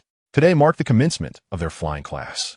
Flying was a subject James had eagerly anticipated. The Potter lineage had long been renowned for its prowess in Quidditch, and James was no exception. He had been gifted his own broomstick at the tender age of 3 and had learned to fly quite adeptly. Of course, allowing such a young child to ride a broomstick was strictly forbidden. Yet, having been raised in the indulgent environment of the Potter household, James had often engaged in activities deemed off-limits. Thus, he should have been elated on the day of the flying class. Initially, he truly was excited, but his spirits plummeted upon learning it would be shared with Slytherin. Sirius, I've come to realize that I have developed a bit of a dislike for flying class. James lamented, lowering his gaze. Sirius slapped James heartily on the back. What is the matter, brother? Do we not agree that once we got our brooms, we would tie up all those messenger owls and hang them from the ceiling in the dining hall? Just imagine how amusing that would be, mate. James shook his head, muttering, it would be entertaining if only we weren't sharing the class with Slytherin. James, surely you're not. Shut it. Why would I fear Snape? Before Sirius could finish, James, feeling somewhat guilty, interrupted him. Once he realized he had betrayed his own trepidation, he kicked a stone by the roadside in frustration, sighing repeatedly. Sirius placed a comforting hand on James's shoulder. Relax, mate. You don't honestly believe Snape will excel at Quidditch, do you? At least up to this point. He hasn't shown proficiency in anything. Those are realms of magic, but Quidditch requires physicality. Do you think Snape's scrawny frame can handle it? A flicker of hope appeared in James's eyes, yet he remained skeptical of Sirius's words. At that moment, Severus and Avery happened to pass by in the corridor, oblivious to James and Sirius. Snape, have you heard? We finally get to have flying class, Avery exclaimed, his face alight with joy as he anticipated the lesson. There's nothing to be happy about. Wizards have no need to flit about in the air. We're not foolish owls. James and Sirius exchanged knowing glances, both of them grinning wickedly. James stepped in front of Severus, while Sirius blocked Avery's path. Avery drew his wand, directing a cold glare at Sirius. What do you want, traitor the Black family? Sirius shot back fiercely, don't mention the Blacks in my presence, or I'll fill your mouth with slugs. James scrutinized Severus, reveling in the sight of his frail figure. Severus, he declared with smug satisfaction, I wager you're not adept at flying, are you? James, I believe I have made myself clear. I have no interest in engaging in such a foolish activity as flying about in the air. James scoffed derisively. If you can't do it, just admit it, Snape. At last, we've uncovered your area of incompetence, while I, on the other hand, am quite skilled. He anticipated that Severus would be incensed by his taunts, but to his surprise, Severus merely pushed him aside with an expressionless demeanor. Childish. James's face flushed with indignation as he shouted after Severus. Childish? Do you think yourself mature? Let me tell you, I will soon become a star player in Quidditch, and you'll be relegated to the sidelines, watching as I utterly dominate your Slytherin house. After lunch, the students of Gryffindor and Slytherin gathered for their flying class. Before the lesson commenced, the children buzzed with excitement, discussing the upcoming experience. Those from wizarding families often shared tales of their delightful encounters with broomsticks. Although they had not yet attended a flying class, most had flown on a broom at some point, even if their parents had not procured a broom for them. Many wizarding families possessed one, allowing their children to experience flight. Hermione and Lily were also engaged in a discussion about broomsticks. As a time traveler, Hermione had already attended a flying class, thus she was far less anxious than during her first experience. Lily, with a more optimistic disposition than Hermione, was not only unperturbed but positively brimming with excitement. As for James, he had already begun to boast, declaring that not only was he proficient at riding a broom, but that he also excelled at Quidditch, claiming that the older students were no match for him. On the Slytherin side, Avery was visibly trembling. Severus noticed this. "Avery, what is wrong with you?" Avery awkwardly scratched his head, a wry smile tugging at his lips. "Snape, flying class is about to start, right? But actually, I've never ridden a broom, not once." Mulciber, who had been discussing with the other Slytherin students, suddenly turned in shock. "Avery, how could you have never ridden a broom?" Most students from Slytherin hailed from noble bloodlines, often more ambitious and fitting the Slytherin mold. Noble ancestry typically indicated wealth, which meant that most Slytherin students had acquired their own expensive broomsticks at a young age. Of course, if any Slytherin student claimed they had never flown on a broom, Mulciber would not have been surprised. But since it was Avery, it was entirely different. The Avery family, while not one of the Sacred 28, was still a well-known name in the wizarding world, certainly not lacking in funds. How could Avery have never ridden a broom? Avery sighed. "I'm the only child in my family, so my elders don't allow me to engage in any dangerous activities, not even slightly perilous ones." He, too, could be considered a child raised in indulgence. However, unlike the complete permissiveness of the Potters, Avery's family maintained strict safety regulations while allowing him freedom in other areas. Mulciber nodded thoughtfully. "No wonder you've been discussing broomsticks all day. It's evident you're eager to try." Although everyone was discussing broomsticks, it was indeed rare to find someone like Avery who could not divert the conversation at all. "Yes, but when it comes to actually flying, I find myself quite anxious." Mulciber gently patted Avery on the shoulder. "Do not fret. It is quite simple, and I have faith in your abilities, despite your apparent ineptitude." Avery brushed off Mulciber's hand, glaring at him with indignation. "Get lost. It's just riding a broomstick. I assent it. Perhaps I may not ride better than everyone else, but I can certainly ride better than you." Amid their playful bickering, the trio of Severus, Lily, and the others arrived outside Hogwarts Castle. The weather was delightful. The sun shone brightly, and a gentle breeze wafted through the air, carrying the sweet scent of fresh grass. The flying lesson was to take place on a flat expanse of grass, where over 20 brooms were neatly arranged on the ground. Although the brooms were uniform in model, they were antiquated relics, old and tattered, with many bristles protruding awkwardly, rendering them rather unsightly. Opposite the flying lessons green was the Forbidden Forest. Unlike the sunlit meadow, the dense trees of the Forbidden Forest allowed little light to penetrate, casting a gloomy shadow even at midday. The contrast between light and darkness was stark, creating two entirely different worlds. Lily swallowed nervously as she gazed towards the Forbidden Forest. To her knowledge, students who committed serious offenses, if not expelled, were often sent to patrol the Forbidden Forest for the hunting grounds, a far from enjoyable task.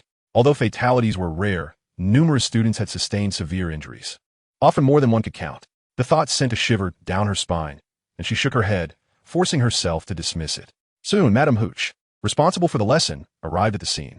As in her previous life, she sported a short, cropped hairstyle of gray, and her striking yellow eyes were particularly captivating. "All right, everyone, stand beside your brooms, quickly." The students hastily complied, rushing to the nearest broom. Madame Hooch continued, "Extend your right hand over the broom and shout, 'Up, up.'" They echoed. Despite being of the same model, brooms, like wands, possessed distinct personalities. While they did not choose wizards like wands did, a particularly obstinate broom could certainly vex novice witches and wizards. James's broom was obedient, flying into his hand with a single command. Severus's broom was relatively compliant as well, responding promptly, but swaying slightly in a display of discontent. However, no amount of calling could persuade Lily's broom to rise. Initially, Mulciber's broom remained stubbornly grounded as well, until he, losing patience, delivered a forceful kick, prompting the broom to finally soar into his grasp. It must be noted that this action mirrored the reactions of Muggles when their computers or televisions malfunctioned. Avery, who was also struggling with his unyielding broom, observed Mulciber's approach and decided to kick his broom as well. The result was that it did indeed rise, but not into his hands. Instead, it seized his nose and began to mercilessly batter him. Avery clutched his nose as he was chased around by his rebellious broom. What a pitiful fellow. Such a tempestuous broom was a rarity, and encountering one on his first flying lesson would surely lead to some discomfort. When all had finally grasped their brooms, Madame Hooch returned to the front of the line to elucidate the subsequent flying lesson. Grasping a broom, she demonstrated how to mount it to ensure it would not slip from beneath one's feet. There are primarily two mounting positions for riding a broom. The straddle position allows for greater speed and the ability to withstand more wind pressure while providing a broader field of vision. Moreover, it enables rolling maneuvers. enhancing agility and allowing for the convenient use of one's wand. Madame Hooch executed a standard straddle demonstration, pausing midair after her feet left the ground. The side saddle position, on the other hand, offers more comfort and elegance while riding, especially for girls in skirts, preventing any unfortunate exposures. Furthermore, it allows for a swift dismount in case of emergencies. As she spoke, she glanced at the girls in the line, nodding slightly. Undoubtedly, this was the exclusive posture for witches. However, the drawbacks were equally apparent. The view was largely limited to one side of the flight path. Speed could not be increased, and performing rolls or similar maneuvers was impossible. Additionally, it required a higher degree of flying talent and balance, necessitating a period of training before attempting this method. Thus, today was merely an introduction. After several demonstrations, she walked through the line, correcting students' grips. Any student found with an improper grip was met with her stern reprimand. All right, when I whistle, you will tighten your grip on the broom and lift off the ground. Sirius, is your other leg injured? Get up. Once Sirius complied, she continued. Steady your brooms, ascend a few feet, and then, Avery, what are you doing? Get down, right now. Before Madame Hooch could finish her command, Avery had already soared into the air. I want to, but the broom 1T listen to me, In the sky, Avery's broom bucked wildly, tossing him around as if he were riding a runaway stallion. Stop, child, Madame Hooch shouted. I said I want to. Avery's face turned ghostly pale, devoid of color, his hands gripping the broom tightly as he was thrown about in the air. Ultimately, he was flung off after the broom made a sudden halt. Fool, Severus remarked, watching Madame Hooch panic on the ground like a muggle. He quickly dropped his broom and brandished his wand. As if suspended in midair, Avery's descent was momentarily arrested, though only slightly. Even Dumbledore would struggle to save a falling individual under such unexpected circumstances. Thud! Avery landed heavily on the ground. Madame Hooch rushed to his side, cautiously helping him sit up. Child, are you all right? She asked, her face pale with concern, mirroring Avery's own distress. Avery, drenched in sweat and unable to articulate his pain, merely gestured towards his leg. Levitation. Madame Hooch pointed her wand at Avery, and a beam of light shot forth, lifting him gently. I will take Avery to the hospital wing. None of you are to touch your brooms. Return them to their original positions. If I find out that anyone has mounted a broom and taken to the skies, I will ensure you leave Hogwarts before the Quidditch match. After delivering her stern warning, she turned to Avery, offering gentle reassurance. Do not worry, child. You shall feel better soon. By the way, Mr. Snape, you did splendidly just now. Slytherin earns 20 points. Her gaze lingered on Severus, her demeanor softening slightly, for without his intervention, the situation could have been far worse. Of course, it was hardly ideal now, and she needed to hurry Avery to the Hogwarts hospital wing. After Madame Hooch departed, a hushed silence enveloped the area, whether from Slytherin or Gryffindor. A considerable number of students lamented how Avery had sabotaged their first flying lesson. Hermione gazed up at the sky, her eyes fixated on the spot where Avery's broom had vanished. She mused, it seems even brooms yearn for freedom. Now, it has achieved that. Severus sneered slightly. After championing the cause of house elves, are you now going to advocate for brooms? Truly remarkable, Miss Liberator. Miss Liberator was the moniker Severus had bestowed upon Hermione. She frowned, her displeasure evident. It was clear she abhorred this new nickname. Not all, Snape. I merely had some thoughts, and besides, the elves will eventually gain their freedom. Yes, Miss Liberator. Observe your grandstanding. It closely resembles the benevolent actions of those who transport polar bears to warmer climes. Hermione's frown deepened. Severus, I fail to comprehend your meaning. My meaning is quite straightforward. Those house elves do not desire liberation. They relish their existence as it is. No, that cannot be. No one would wish to be enslaved. House elves are not human. Their mindset is fundamentally different from ours. Severus waved his hand impatiently, observing the indignant Hermione, and coldly remarked, if one day you truly set the house elves free, the very first thing they would do is raise a cleaver. I must remind you, it would not be to prepare a sumptuous feast for you to study the origins of elves in the library. Thank you for the reminder. I shall certainly consult the library. Hermione huffed, turning her head away. Oh, by the way, Severus glanced around to ensure no one was watching. After confirming their privacy, he awkwardly coughed a few times and quickly retrieved some items from his pocket, placing them into Hermione's bag. This was hardly a significant gesture, yet it felt rather awkward for him. Perhaps it was due to his face, which seemed to convey that doing good would lead to his demise. Huh? What are you doing? Wait, what is this? Hermione exclaimed, startled, instinctively swatting Severus's hand away as she pulled out the items from her bag. There were several cauldron cakes, The most common smoked venison pies from the dining table and a few sweets. She stared at the food in her hands, somewhat flustered, glancing at the stoic figure before her. Severus, what is this? No poison or malevolent curse involved. It was simply too heavy in my bag, so you can keep it. The sweets were those given to him by Dumbledore, which he had hardly touched, and he had taken a few extra pies during lunch for a snack later. It certainly was not due to any concern that a certain problem-ridden girl might starve herself at Hogwarts over the issue of house elves. Observing Severus's reluctant demeanor as a do-gooder, Hermione couldn't help but chuckle softly.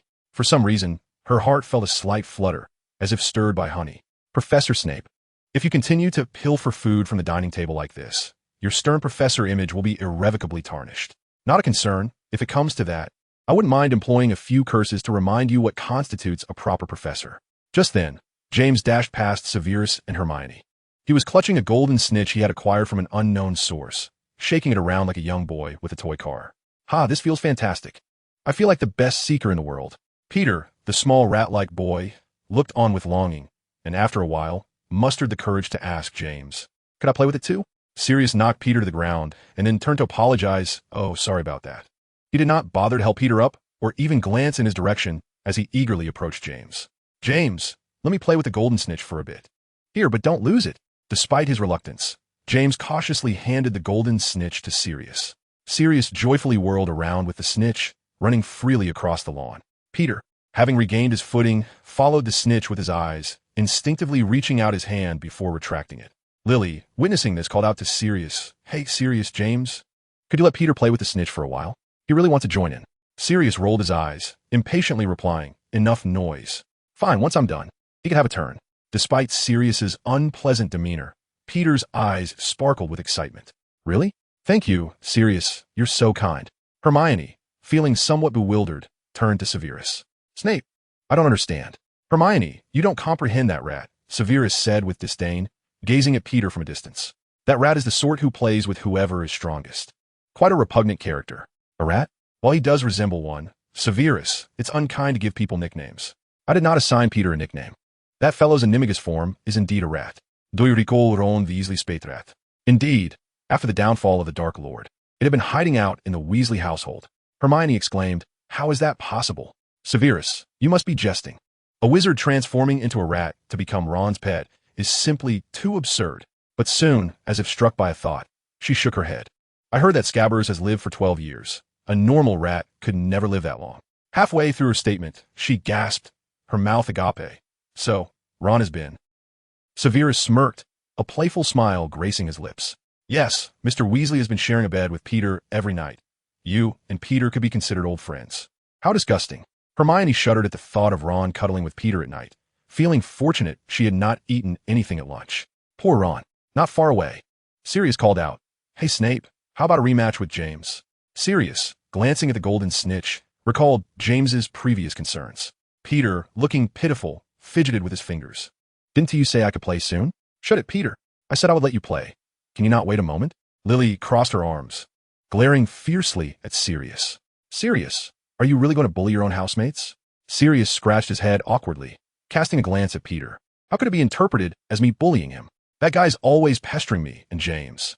Besides, I've been quite nice to him. At least much kinder than I am, Snape." James glanced at Lily before approaching Sirius to take the golden snitch. "All right, Sirius. Let Peter have a turn with the snitch for a while. Don't be so stingy. I will let him play, but first, you must have a match with Snape. Haven't you noticed? You seem rather intimidated by that bat." Severus, listening with his arms crossed, not only did not feel anger, but instead let out a disdainful scoff. "Childish." Upon concluding his words, he attempted to depart, only to be halted by Sirius, who brandished his wand. "You are not permitted to leave before the match concludes." James rolled his eyes, recalling Severus's prior remarks about the flying broomsticks in the corridor, and cast a glance at Lily. "Very well, Sirius, perhaps you were right. I ought to settle things with Severus, just like the last time." Hermione scoffed. "Is no one concerned about Snape's perspective?" Severus produced his wand, a cryptic smile curling at the corners of his mouth. "Has the day finally arrived? So, James, you wish to engage in a duel to the death, do you? That implies I may employ the killing curse against you, correct?" Both Sirius and James recoiled in fright. James, bewildered, exclaimed, "What on earth? There are flying broomsticks and a golden snitch here. Cannot you deduce that this is a Quidditch match?" Sirius trembled, contemplating whether Severus's jest held any truth.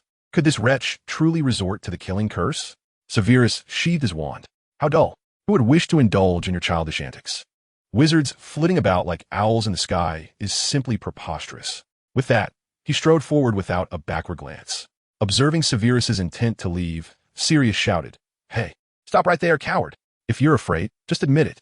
James glanced at Lily, noticing her deliberately, though it was merely coincidental, turning away to ignore him, causing his face to flush. Not wanting to humiliate himself again in Lily's presence, he rushed to intercept Severus. "James," Severus intoned slowly, "I believe I mentioned that I would not resort to dark magic against students. But you, James Potter, are the exception." Gathering his courage, James swallowed hard. "Do you fancy yourself impressive merely for possessing knowledge of dark magic? Do you think the girls will be enamored with a peculiar individual who revels in the dark arts and curses?" Severus's expression darkened ominously. "James, what precisely are you attempting to convey?" "It is quite simple. You believe your ability to cast harmful curses renders you exceptional. If you truly possess skill, then let us engage in a Quidditch match." Severus disdainfully scoffed, pushing James aside. "How juvenile. Why on earth would I wish to compete in Quidditch with you? Your notion is utterly foolish." At present, James remained an 11-year-old boy, undeniably immature. Yet Severus was far from it. "I shall not engage in this match without stakes. Should you lose, you must keep your distance from Lily. If I lose, I too shall distance myself from her." Upon uttering this, James's heart raced, an intensity far beyond mere butterflies, akin to a gorilla pounding its chest. Lily, infuriated, stamped her foot, her striking green eyes glaring at James. "James, I am a living, breathing person, not your possession. You have no right to wager me," and Severus would never agree. "He is not as childish as you." Yet Severus paused. James distancing himself from Lily? If James were to truly remain forever away from her, then Trelawney's prophecy would bear no relation to Lily. Would this not mean altering her tragic fate? Contemplating this, he suddenly turned around. "I accept your wager." This revelation left both Lily and Hermione speechless, their mouths agape. Especially Hermione, who found it incomprehensible that Severus, a full-fledged professor, would engage in a rivalry with a mere child. How utterly juvenile. It appears Severus harbors feelings for Lily. For reasons unknown, a twinge of jealousy stirred within her. Up you go. Upon Severus's agreement, James swiftly seized his broom. "You better not regret this. I admit my previous tales may have been embellished, but my talent in Quidditch is genuine." "Up," Severus echoed, also grabbing his broom, adding, "Let us conclude this tiresome competition swiftly." With that, both ascended into the sky, casting their gazes upon Sirius below. Sirius glanced at the golden snitch in his hand, then proclaimed, "Let me clarify the rules.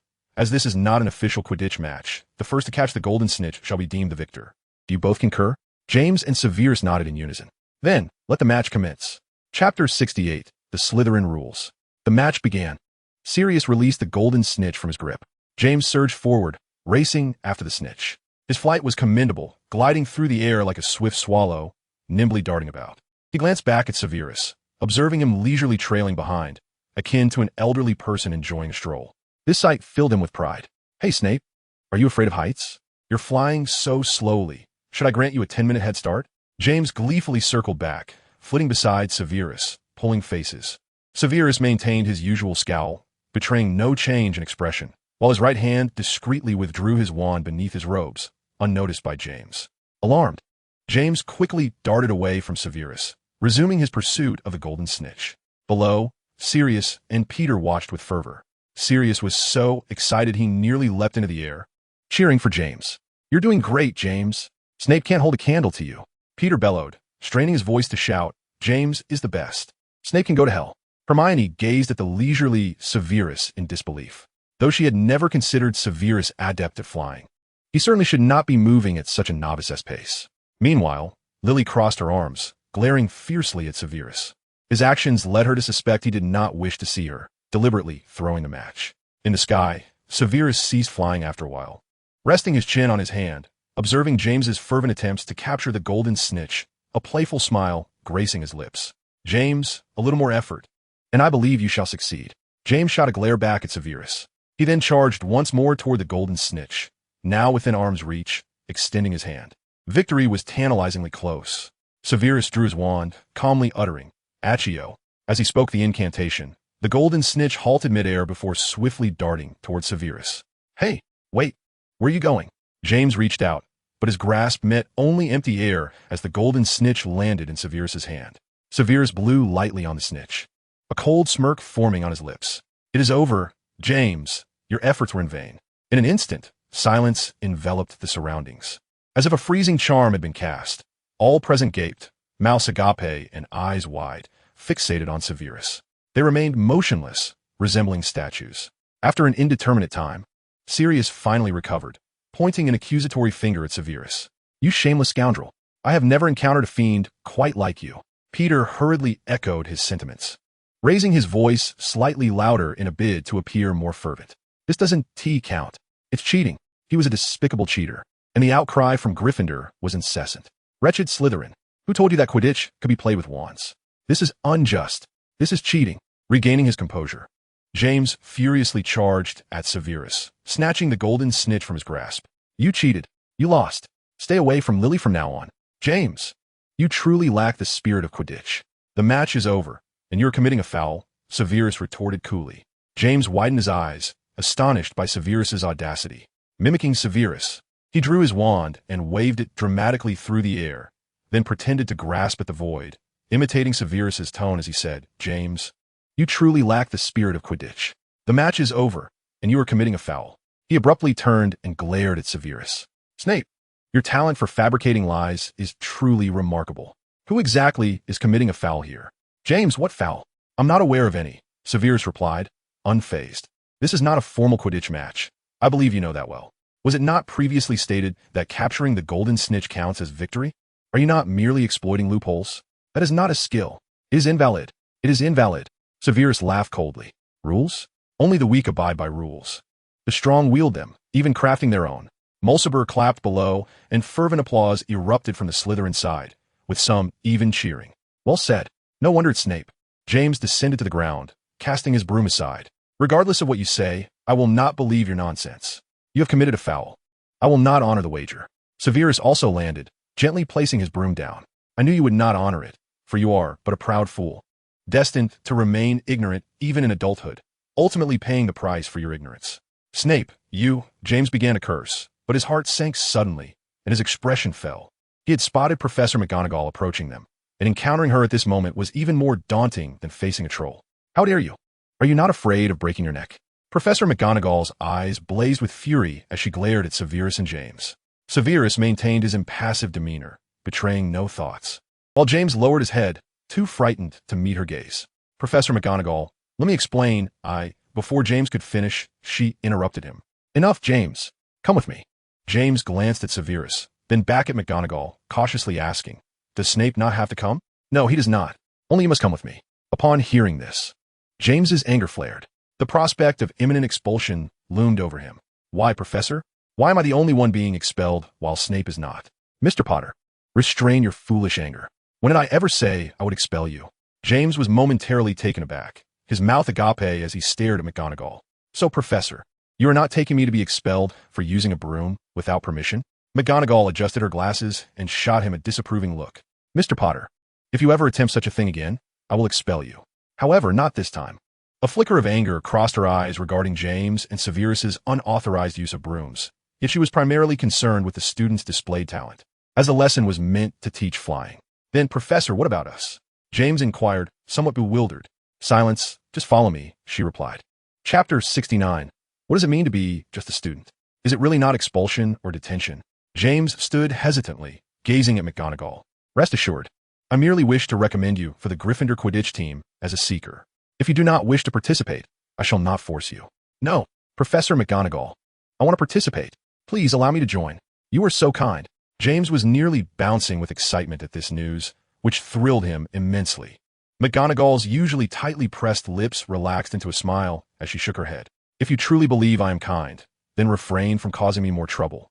Gryffindor's points are nearly depleted thanks to you and Sirius."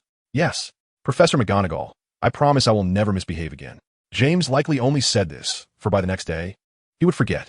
Upon hearing that James had joined the Gryffindor Quidditch team, Sirius rushed over, excitedly embracing him. He held James tightly, exclaiming with exuberance, as if he himself had made the team. "James, I knew you could do it. You truly have a talent for Quidditch." Sirius's enthusiasm startled McGonagall, causing her to instinctively draw her wand.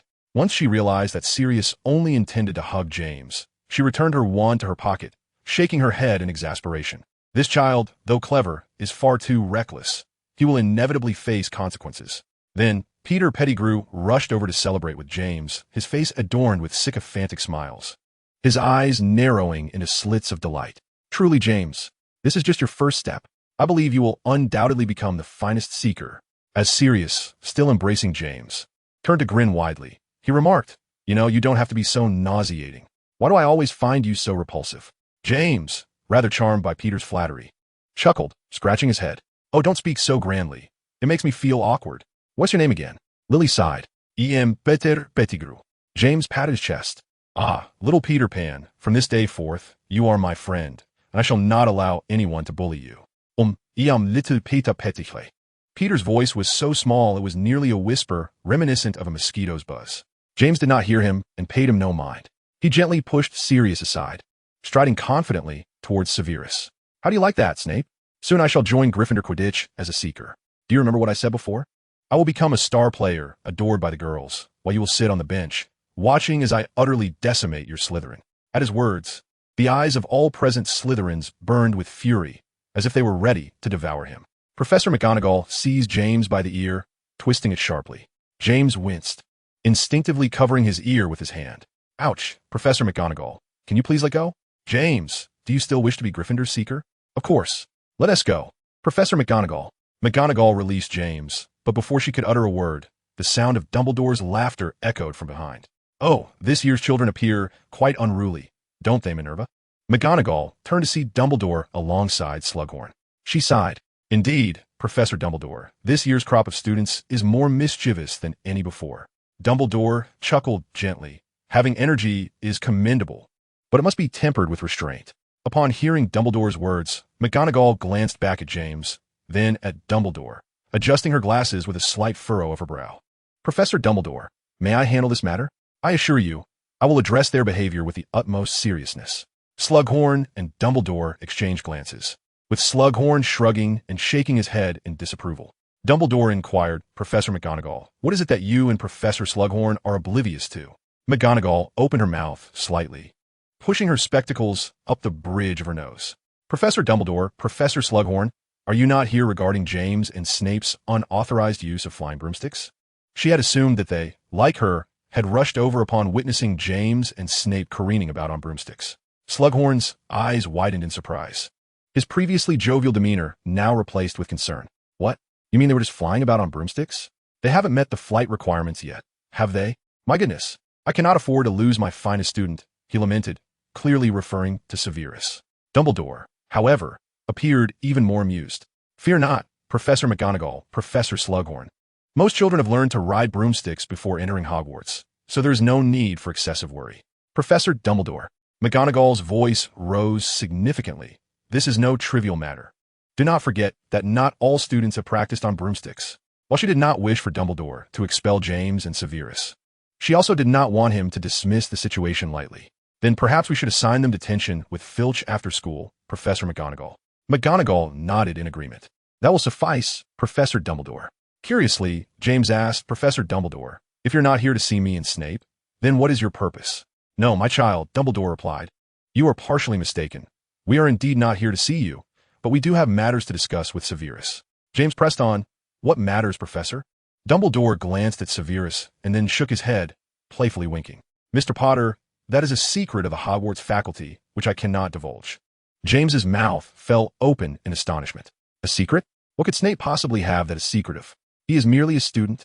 Slughorn's expression darkened slightly. It was evident he did not appreciate James's tone. James, do not underestimate Severus. He is a student solely due to his age. Trust me, many professors do not possess his level of understanding. He was of course displeased. What did it mean to be merely a student? Severus, after all, possessed a depth of knowledge in potions that surpassed even Slughorn's own. If Severus was to be considered an ordinary student, then what did that make Slughorn? Less than a student, perhaps. Chapter 70. The Half-Blood Prince? Dumbledore? Very well, McGonagall announced. It is time for us to depart, James. James nodded and followed McGonagall out. He was indeed curious about where Severus was being taken, Yet thoughts of becoming a Quidditch player quickly overshadowed his curiosity regarding Dumbledore and Slughorn's intentions. Whatever Severus was up to, surely nothing could surpass the thrill of being a Quidditch player. After McGonagall led James away, Severus was taken by Dumbledore and Slughorn. Throughout the journey, Severus remained silent, expressionless as he trailed behind them. Suddenly, Slughorn halted, compelling Severus to stop as well. "What is it, Professor Slughorn?" Severus inquired. "Oh, nothing. But Severus, are you not curious as to why we sought you out?" One need not ask. The combination of individuals was telling. Dumbledore paused and turned back, unable to suppress his curiosity. What is peculiar about our gathering? It must pertain to potions, and I suspect it involves the Potions Association. What else could it be? Am I to be appointed head of Slytherin? Slughorn shook his head, grinning. No, you cannot be head. You are not of age, and Lucius has not graduated. I cannot replace him. Most importantly, I cannot guarantee what Slytherin would become under your leadership. Slughorn's mouth slightly parted, and after a moment of contemplation, he nodded. Yes, that is correct. Oh my goodness, my mother never understood me this well. Dumbledore, ahead, could not help but chuckle softly. Slughorn, he does not merely know you. He knows each of us almost intimately. Slughorn squinted, his brow furrowing. Professor Dumbledore, do you know something? I mean, do you have a greater understanding of Severus than I do? From some unknown point, his curiosity about Severus deepened. This child possessed not only an extraordinary reservoir of magical knowledge that surpassed that of a typical first year, but also exhibited a maturity and depth of character well beyond his years. This led him to suspect that Severus's identity was far from ordinary. Dumbledore arrived at the small hall adjacent to the Great Hall and came to a halt. Gentlemen, we have arrived. Now, let us prepare to surprise them. With a creaking sound, Dumbledore slowly opened the door to the small hall. The small hall of Hogwarts was typically used for first-year students to wait before the sorting ceremony and serve as a venue for casual gatherings. Of course, in situations like the Triwizard Tournament, where guests were numerous, arrangements would be made in the Great Hall. Inside the small hall, over 200 chairs and tables were arranged around the main guest area, with a wide pathway lined with dragonhide carpets leading to the seating, including the main area. Although the seats were not fully occupied at that moment, there was still a considerable gathering of around 50 individuals, all members of the Potions Association, renowned potion masters in the Wizarding World, eager to catch a glimpse of the Half-Blood Prince and discover the identity of the enigmatic figure who resolved the century's dilemma of the White Plague. Thus, when Dumbledore opened the door, all members of the Potions Association stood in excited anticipation. However, as they recognized the trio before them, most of them froze for a moment, merely stunned. What? The Half-Blood Prince is Professor Dumbledore? I suspected as much. In the realm of potions, only Professor Dumbledore could rival Slughorn. What is the meaning of this? Professor Dumbledore? You seem to grow more fond of these antics with age. It would suffice to simply admit it was you. They readily presume that Dumbledore is indeed the Half-Blood Prince. There are only 3 individuals in the Great Hall, and Slughorn has already dismissed the notion that it could be him. Who else could it possibly be? Naturally, it is Dumbledore. As for that young lad, it remains unclear. He likely came merely to observe. Silence. Everyone, Dumbledore declared with a grave expression. The room quickly fell into stillness. The members of the Potions Association gazing at Dumbledore like students awaiting a lecture. Indeed, given Dumbledore's extensive teaching career, there were many present who were his former students or had attended Hogwarts during his tenure as headmaster. As the hush enveloped the hall, Dumbledore smiled softly. Ladies and gentlemen, the Half-Blood Prince is not I, but rather this esteemed Mr. Snape. With that, he gently nudged Severus forward. Taken aback by the sudden push, Severus stumbled a few steps before regaining his footing. The first thing he did upon stabilizing was cast a disapproving glance back at Dumbledore, evidently displeased with this method of introduction. The atmosphere was one of stunned silence as the members of the Potions Association initially froze, akin to statues in Hogwarts, before exchanging bewildered glances and erupting into chatter. Oh, Jack, I cannot believe this is true. You needn't believe it, for I too find it hard to accept. What is Professor Dumbledore saying? A child, the inventor of the draft of living death? How can this be? I thought my ears must be malfunctioning. Did Professor Dumbledore truly say that? Who are you asking? Are you not standing right here? Though I am equally astonished, Dumbledore indeed said so. The members of the Potions Association would rather believe their ears had deceived them than accept that Severus was the creator of both the draft of living death and the Wolfsbane potion. The expressions on their faces suggested that Dumbledore's proclamation was akin to announcing that tomorrow would herald the apocalypse. However, one could hardly blame them. After all, Dumbledore's assertions were as shocking as if a child were awarded a Nobel Prize in the Muggle world. Unable to contain himself, Slughorn exclaimed, "Enough, gentlemen. Do you not remember your station? This is hardly dignified. The students in my class do not make such a ruckus." Gradually, the members of the Potions Association quieted, their eyes fixed on Dumbledore, eager for clarification. Dumbledore spoke slowly. "I understand your astonishment, but the truth is often more difficult to accept than the most outrageous rumors. Whether you accept it or not, this Mr. Snape is the inventor of both the draft of living death and the Wolfsbane potion. That enigmatic half-blood prince, indeed. I can assert that in the realm of potions, I am greatly outmatched by this young man." Chapter 71, The Order of Merlin. Slughorn cleared his throat awkwardly. "Though I am reluctant to admit it, this child possesses the highest talent in potions I have ever witnessed." Despite the Potions Association members' incredulity at the notion that a student could brew the draft of living death and the Wolfsbane potion, it would be even more absurd to suggest that Slughorn and Dumbledore were merely jesting in such a serious setting. The reality was undeniable. They had to accept that Severus was indeed the Half-Blood Prince. How astonishing was that the Half-Blood Prince turned out to be a mere child. I have studied potions for decades, dedicating a significant part of my life to this craft, and yet, in the end, I find myself eclipsed by a child. A prodigy. My goodness. I must be witnessing history. The greatest potions master of the future has been born. As the members of the Potions Association reconciled with this revelation, their excitement grew palpable. Many approached Severus, clamoring for his handshake and autograph. Although Severus accepted the attention without reservation, his expression remained stern to an unfamiliar observer. He might appear to loathe such occasions. In truth, he felt neither fondness nor aversion towards the situation. Meanwhile, Dumbledore and Slughorn found themselves sidelined, akin to mere onlookers. Dumbledore bore no discomfort. A benevolent smile graced his face as he watched Severus bask in admiration, more delighted by Severus's popularity than his own. In contrast, Slughorn frequently turned his head to feign interest in some inconsequential object or coughed to mask his discomfort. It was clear he did not relish being relegated to the role of a mere accessory. "Gentlemen, may I have your attention?" Dumbledore's voice, though not loud, pierced through the surrounding clamor. Jack and the others turned to face Dumbledore in unison. "The purpose of gathering you all here is that I wish to discuss a matter concerning confidentiality. I implore you to keep the identity of the Half-Blood Prince a secret." "Why?" Jack questioned audibly, unable to contain his incredulity. "A talent like Severus should not be concealed." Dumbledore replied slowly, "Mr. Jack, we do not wish for Severus to remain obscured. However, do you wish for the Dark Lord to learn of such a prodigy at Hogwarts?" Upon hearing this, the members of the Potions Association exchanged glances, fully aware that Dumbledore was not indulging in hyperbole. If the Half-Blood Prince, the inventor of the draft of living death and the Wolfsbane potion, were merely a novice, the Dark Lord might not take notice. Yet, should he discover that the Half-Blood Prince is merely a lower-year student at Hogwarts, it would be hard to believe that the Dark Lord would remain indifferent. It was evident that the astute Dark Lord would not be so easily dismissive. Consequently, should he become aware of this information, he would undoubtedly seek to entice Severus into his ranks. Should Severus acquiesce, the Dark Lord would gain a formidable ally. If he declined, one could not guarantee Severus's safety. Such a scenario was one none desired to witness. Little did they know, this was merely an excuse devised by Severus to request Dumbledore's discretion. In truth, Severus longed to attract the Dark Lord's attention, thus enabling him to join the Death Eaters and become an undercover agent, as in his previous life.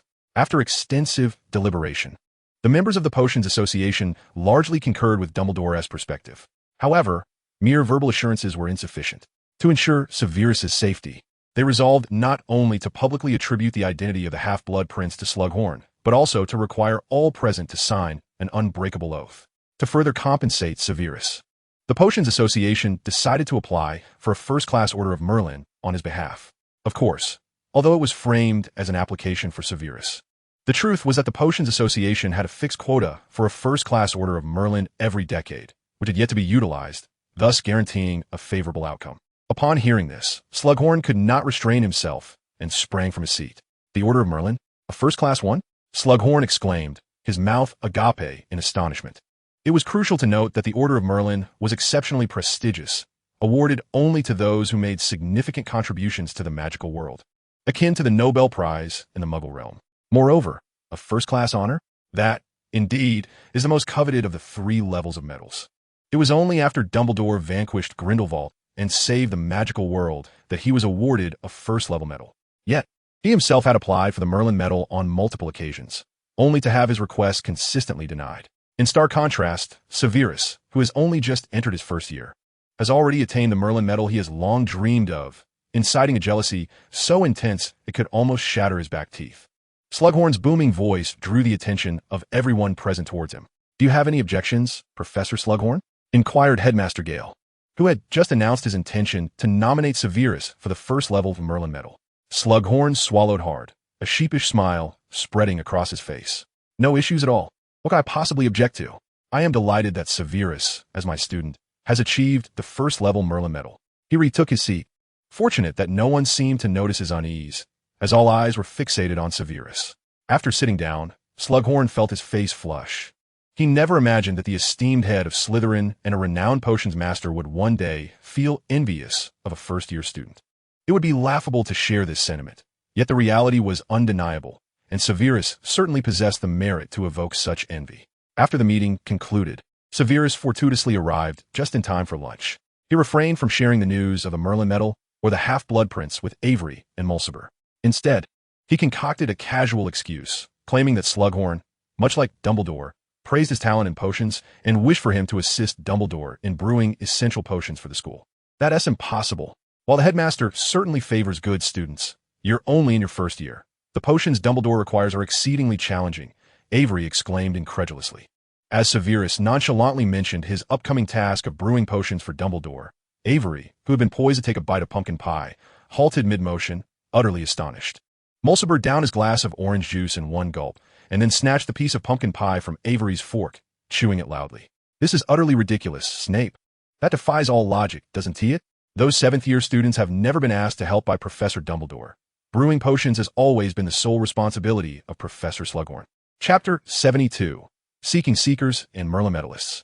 "Hey, Mulciber, that was my pumpkin pie," Avery protested, attempting to reclaim his dessert, but Mulciber, being quicker, shoved the piece into his mouth and began to chew noisily. "Avery, there's still another piece on your plate. Why must you insist on this one?" he retorted, bemused by Mulciber's audacity. After swallowing the pie, Mulciber smirked mischievously. "Actually, I don't even like pumpkin pie. I merely enjoy snatching others' food." Avery shot him a venomous glare. "What a character you are." Recognizing that he stood no chance against Mulciber, he opted not to retaliate and instead reached for another piece of pie. However, another hand preemptively seized it. Severus S. "When I brewed the white WIRM potion, I figured you two would believe me, right?" he said, savoring the pumpkin pie as Avery scowled in resentment. Mulciber nodded in agreement. "That makes sense, Snape. You always manage to achieve astonishing feats. In light of that, what you've mentioned today seems more palatable compared to the formula for the white WIRM potion." Little did he know, Severus' words were mere fabrications. The truth would be far more difficult for him to accept if Avery and Mulciber were to discover that Severus was the creator of both the white WIRM potion and the Wolf-S Bane potion, as well as the impending recipient of the Merlin Medal. They would likely be so astonished that they'd question the very fabric of reality. "Hey, Snape, what are you called for? Surely Professor Slughorn ISNT finally planning to expel you from Slytherin?" James quipped, accompanied by Sirius and the diminutive Peter Pettigrew, who carried his broom. Mulciber and Avery rose, glaring intently at James and his companions. Mulciber coldly replied, "You know that's impossible, James. Our headmaster is quite fond of Snape." Avery crossed his arms and scoffed. "What are you thinking, James? Snape is already part of Slughorn's club, the formal name of the Slug Club. Do you really expect the headmaster to expel him?" Upon hearing the mention of Slughorn's club, James's previously smug demeanor diminished, though he had no desire to join the Slug Club. The fact that Slughorn invited Severus and not him stung his pride. It was a blatant indication that he was deemed inferior to Severus. He feigned indifference, letting out a scoff. "I couldn't care less about the Slug Club. Everyone who attends is a slime ball." "Including Lily?" Mulciber interjected with a sly grin, interrupting James. The fury on James's face rendered him speechless. Avery laughed heartily, nearly in tears from amusement. Severus' expression darkened. "Is this amusing to you, Mulciber and Avery?" Avery trembled slightly. "I'm sorry." Mulciber wiped the smile from his face. "Me too." Although they often teased Severus, they knew better than to provoke him when he was genuinely angry. They were acutely aware that, even combined, they were no match for Severus. Severus disregarded Mulciber and Avery entirely, casting a cold gaze at James. "James, if Slughorn's club consists solely of slime balls, then what does that make you? Who was he even invited?" James's mouth moved, the sound of his grinding teeth audible, his expression darker than Severus's. Sirius stepped forward, sneering. What does it matter if Snape is in the Slug Club? Who but those oddballs would want to be associated with it? But we're different, James. You become the youngest Seeker in Hogwarts history. Today, all eyes will be on you. Peter Pettigrew quickly chimed in, eager to agree, resembling a dog afraid of missing out on a bone. Indeed, James will be the center of attention. All the girls will adore him, including Lily. Just think, who would prefer the dark bat Snape over the charming Seeker James? Flattered by Pettigrew's words, James puffed up with pride, pointing to himself. Exactly. The captain told me today that I'm the most talented Quidditch player he has ever seen. Just wait. Lily will surely fall for me. Soon, Lily and the Quidditch championship will both be mine, while you can stick to your curses and potions for life. Avery and Mulciber, incensed, drew their wands. Yet Severus calmly lifted his glass of pumpkin juice, casually mocking, James, Lily won't develop feelings for you simply because you excel at Quidditch. Only a spaniel would fancy you for that. Severus's words elicited peals of laughter from Avery, while Mulciber lowered his wand, watching James's scowl with keen interest. James squeezed a faint smile from his otherwise grim visage, retorting, say what you will, I have become the Seeker for Gryffindor, while you merely joined an absurdly vain club filled with loathsome hex-casting oddballs. You cannot possibly compare to me. Honor is paramount. Do you understand? In response, Severus merely smiled silently. Rather than engaging with James's provocation, he was more intrigued by the flavor of the pumpkin juice in his hand. What more was there to say? To compare accolades with James was ludicrous. Even the glory of illustrious Quidditch players paled in comparison to the Order of Merlin, first class. A Seeker from a school team, yet to even grace the field, dared to compete in the realm of honor?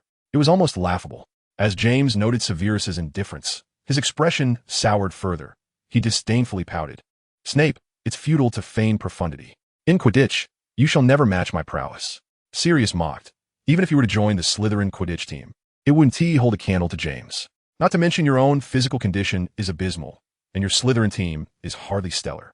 Peter quickly chimed in, exactly. Besides, how could Snape even join the Slytherin team? He is prohibited from using magic during official matches.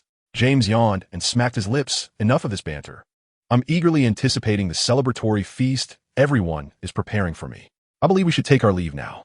Farewell, talentless oaf devoid of Quidditch aptitude. Chapter 73. The new coach of Slytherin team. After James and his companions departed, Avery kicked the table with great force, eliciting disdainful glances from the nearby wizards. Unfazed by their glares, Avery casually crossed his legs atop the table. What a pompous twit.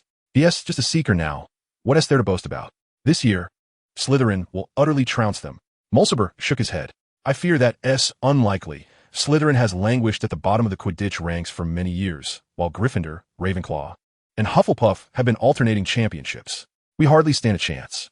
Avery, Mulciber exclaimed, his voice raised in discontent. Why do you always contradict me? Because you consistently articulate foolish opinions. Do you think I don't want Slytherin to win? The truth is, our players are simply inadequate. Avery sighed, suddenly struck by an idea as he withdrew his legs. Sitting upright, he leaned towards Severus, his eyes gleaming with excitement. Severus, why don't you consider joining the Quidditch team? I'm certain you could impart a heavy lesson to those Gryffindors. Avery, how many times must I reiterate? Severus replied, his expression unyielding. Wizards need not flit about in the air. It's utterly ridiculous. Are we a flock of foolish owls? With that, he rose, wiped his mouth, and strode towards the common room. Once Severus had departed, a despondent Avery sighed heavily in the direction Severus had gone. Why does Severus refuse to participate in Quidditch? Do you still not understand? Mulciber shrugged, lowering his voice as he reprimanded a certain fool. Severus is not omnipotent. He has his limitations. Do not mention Quidditch in his presence. However, both Mulciber and Avery would soon discover Severus's aptitude for Quidditch manifested in a different manner. The following morning, as the Slytherin Quidditch players prepared for practice, Severus intercepted them holding a piece of parchment. Apologies, gentlemen, but Slytherin's training schedule must be adjusted. Adjusted? Huh. The Slytherin players exchanged glances, unable to suppress their laughter at the sight of the diminutive figure before them. What is that you're holding? Our signatures? Look at this chap. Even the younger years tower over him. He has practically the same height as my house elf. Oh, if you hadn't pointed it out, I would have thought he was a house elf clutching an adoption agreement. The Slytherin players erupted into merriment, completely disregarding Severus. The team's captain, Marcus, gestured rudely at Severus, as if swatting away an insect. Run along, little one. If it's signatures you want, wait until the adults complete their training. He bore a striking resemblance to what one might envision as his future son, with an elongated face reminiscent of a monkey, slightly protruding teeth, and a physique akin to a rugby player, albeit with a similarly dull intellect. Signatures? The autographs of the worst team in the school, plastered on the wall of shame? Severus retorted coldly. 7 years without a championship. You don't truly believe you have fans, do you? Marcus's face turned a deep shade of crimson. His eyes glared menacingly at Severus, and the other players wore equally menacing expressions. What do you mean, little one? Are you asking for a beating? Severus appeared unfazed, continuing. It seems you not only play poorly, but also lack decorum. How fortuitous. I am currently in need of some undisciplined players. Marcus, infuriated, yanked Severus by his collar and growled. I don't care who sent you. You've angered us today. You're right. We may not excel at playing, but we certainly know how to fight. Severus calmly stepped back, deftly avoiding Marcus's grasp. He tilted his head back to gaze at the towering, hulking Marcus, a satisfied smile gracing his lips. Excellent. I am precisely in search of players proficient in physicality. Marcus was left speechless with rage, his face contorted with fury. What's wrong with you? Have you ever felt the wrath of a troll? Do you even know who you're speaking to? The other Slytherin players were in stitches, pointing and laughing at Severus. What a fool. Little one, do you think you're Professor Slughorn? Marcus, show this little brat a lesson. Don't you see he's not taking you seriously? Little one, you're finished. Marcus's iron fist will give you a lesson in love. In the eyes of these Slytherin players, Severus was merely a fool teetering on the edge of folly. Yet moments later, their captain Marcus would be the one to send this oblivious fool sprawling. In the face of the enraged Marcus and the mocking players, Severus maintained his impassive demeanor. I am well aware of whom I am addressing. I'm speaking to the captain of the team I am about to coach, a leader as reckless as a troll. And just to clarify, I am not belittling you. In fact, I require a simple-minded brute like you. What? Marcus's face contorted with veins bulging, his eyes aflame with fury, nearly reaching the boiling point. You insolent little wretch. Are you delusional or simply sleep-deprived? It seems you might need a visit to the hospital wing today. Marcus was on the verge of losing control, while the other Slytherin players continued to stoke the flames of his anger. Marcus, what are you still standing there for? That massive frame of yours isn't just for show, is it? Charge. Attack. Beat him up. Marcus, if you don't strike him, you might as well resign as our captain. Hey, Marcus, stop dawdling. That arrogant brat is making a mockery of us, clearly dismissing our presence. Quickly, use your iron fist to discipline him. How amusing. Our new coach, huh? Even someone like Goyle or Crabwound T swallow such nonsense. Irritated, Marcus turned to his teammates and barked, Enough. I will deal with him severely. Then he twisted his head back, glaring at Severus with clenched teeth. Very well, you've brought this upon yourself, he declared, readying his fist. Perhaps you should take a look at this first. Severus did not flinch, casually waving the parchment in front of Marcus. What is this? Although I believe your intellect is akin to that of a troll, I would think you could recognize the words written here. Marcus shot Severus a scowl and snatched the parchment from him. The other players gathered around, peering at the contents, gasping in astonishment. My goodness, how is this possible? The parchment contained a simple message, easily read. Effective from this academic year, Mr. Severus Snape will serve as the head coach of the Slytherin Quidditch team, fully responsible for training, matches, and personnel arrangements. No objections will be tolerated. Horace Slughorn. The Slytherin players were thrown into a tizzy. They glanced at Severus, then at the parchment, back to Severus, and back to the parchment again. Slughorn's decree held considerable weight, particularly within Hogwarts, although they were uncertain how Severus had obtained such approval. If they wished to avoid detention, it would be prudent to adhere to the contents of that parchment. This was the cardinal rule of Slytherin, and indeed all houses. The word of the headmaster is absolute. They examined it repeatedly, as if trying to decipher its meaning. As Slughorn was their head of house, they recognized his handwriting. Moreover, the parchment bore Slughorn's seal, the unmistakable emblem of Slytherin. Yet it was nearly impossible for them to accept that this seemingly younger, shorter individual was their appointed Quidditch coach, an idea that was simply intolerable. Severus stood with his hands clasped behind his back, a faint smirk gracing his lips. It appears you lot are truly illiterate. Do you require me to read it aloud for you? Marcus and the others' expressions darkened. Had their glares been lethal, Severus would have been slain hundreds of times over. So what? Marcus suddenly declared, throwing the parchment into the air and drawing his wand. Shatter. A beam of light shot from his wand, causing Severus's parchment to disintegrate into fragments. Severus raised an eyebrow, intrigued as he regarded Marcus. What do you mean by that? Marcus cracked his knuckles, licking his lips. his smile growing increasingly menacing. Nothing much, just noticed someone impersonating the headmaster's signature and decided to take action. Well, I understand now. Severus sighed, resigned. As he surveyed his surroundings, he noted that under Marcus's incitement, the Slytherin Quidditch players were all rolling up their sleeves, eager to teach Severus a lesson. They were certainly aware that Severus's appointment as their coach was at the behest of the headmaster. However, Slytherin would never accept orders from someone they deemed inferior. They did not believe this diminutive figure before them was stronger than they were. A beating would surely reverse the power dynamic. Mr. Snape, it seems we need to conduct a bit of extra training to ensure you understand the team's atmosphere. Marcus sneered. Very well, Severus replied, a playful smile curling at the corners of his mouth. But are you certain you want to proceed with this? Have you prepared yourselves for the consequences? Marcus dismissively rolled his eyes at Severus, a mocking smile gracing his lips. Consequences? Do you think we fear the punishments outlined in the school rules? A good thrashing will only result in a few lost points at most. Exactly. You don't think we are the model students who adhere to the rules, do you? Little brat, if you want to blame someone, blame Slughorn for thinking you could control us. Go ahead and report us to Slughorn. We'll see what happens after that. Severus shook his head, his wand deftly resting in his palm. He observed the oblivious Slytherin Quidditch team members with a calm demeanor. What I refer to are not school rules, but the consequences from your coach. Are you sure those Slytherins have invaded the pitch? Fledgwood and several Gryffindor Quidditch team members rushed to the Quidditch field.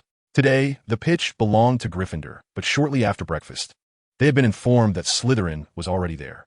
However, when Fledgwood and his teammates arrived at the Quidditch pitch, their furious questioning transformed into incredulous silence.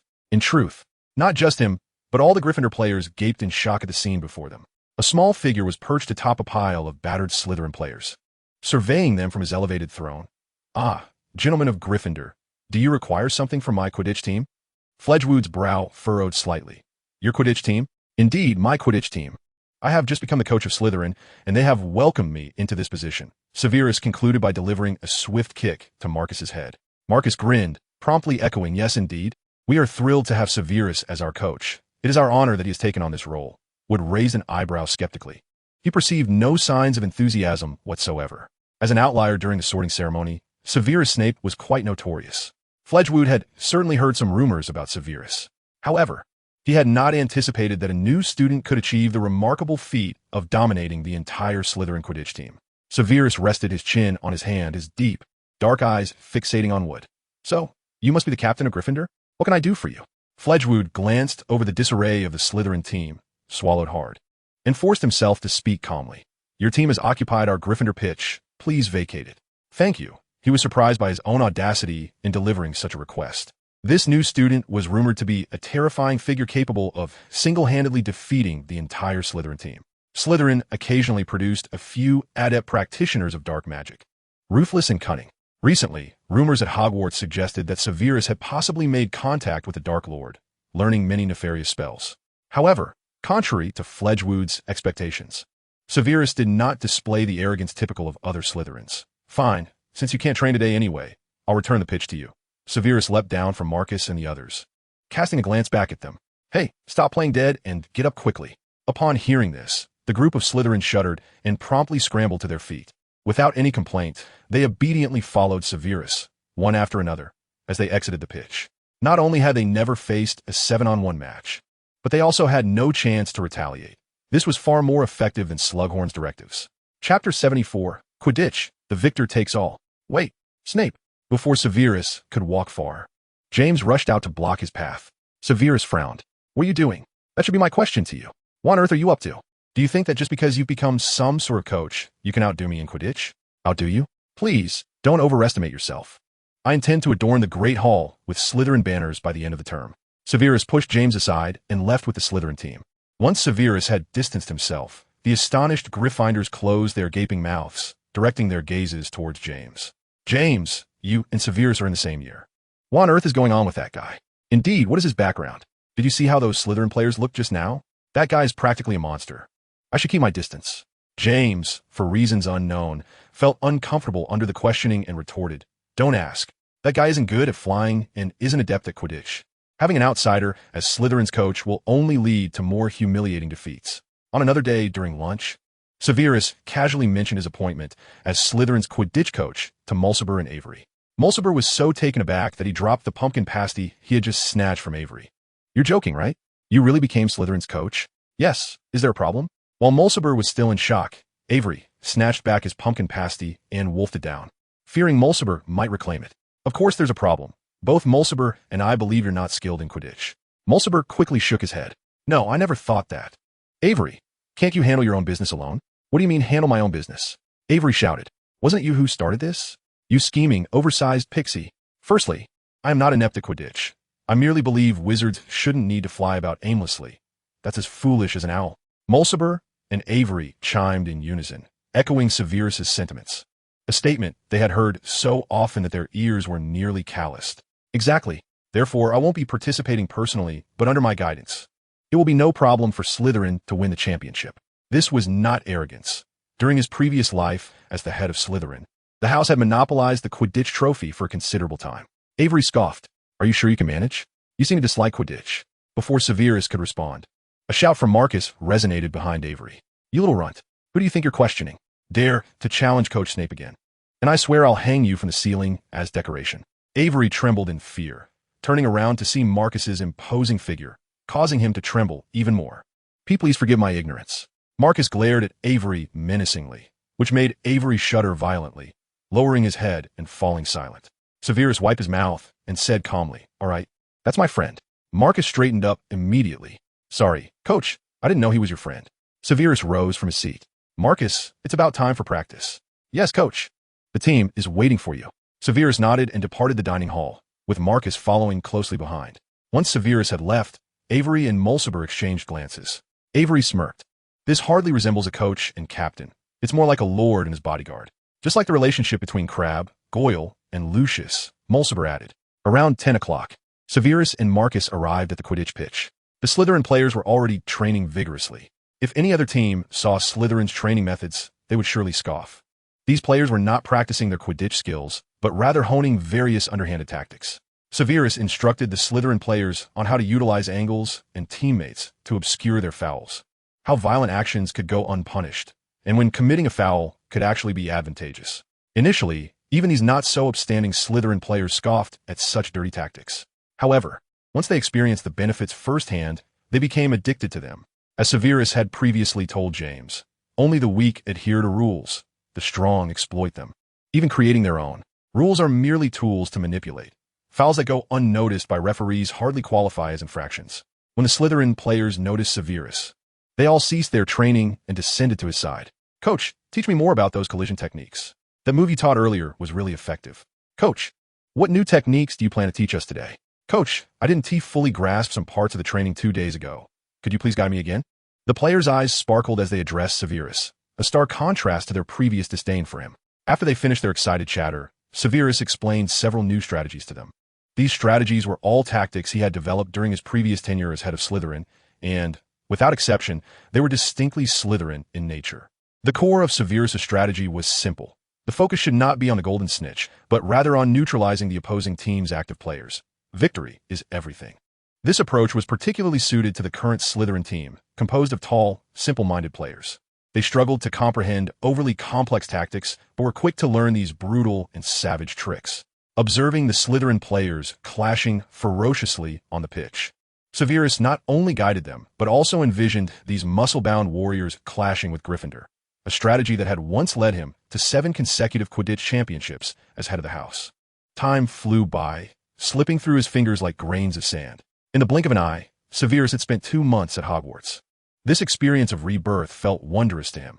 Although he found Hogwarts' classes dull, overall, everything seemed more fulfilling and relaxed compared to his previous life, which felt rather pleasant.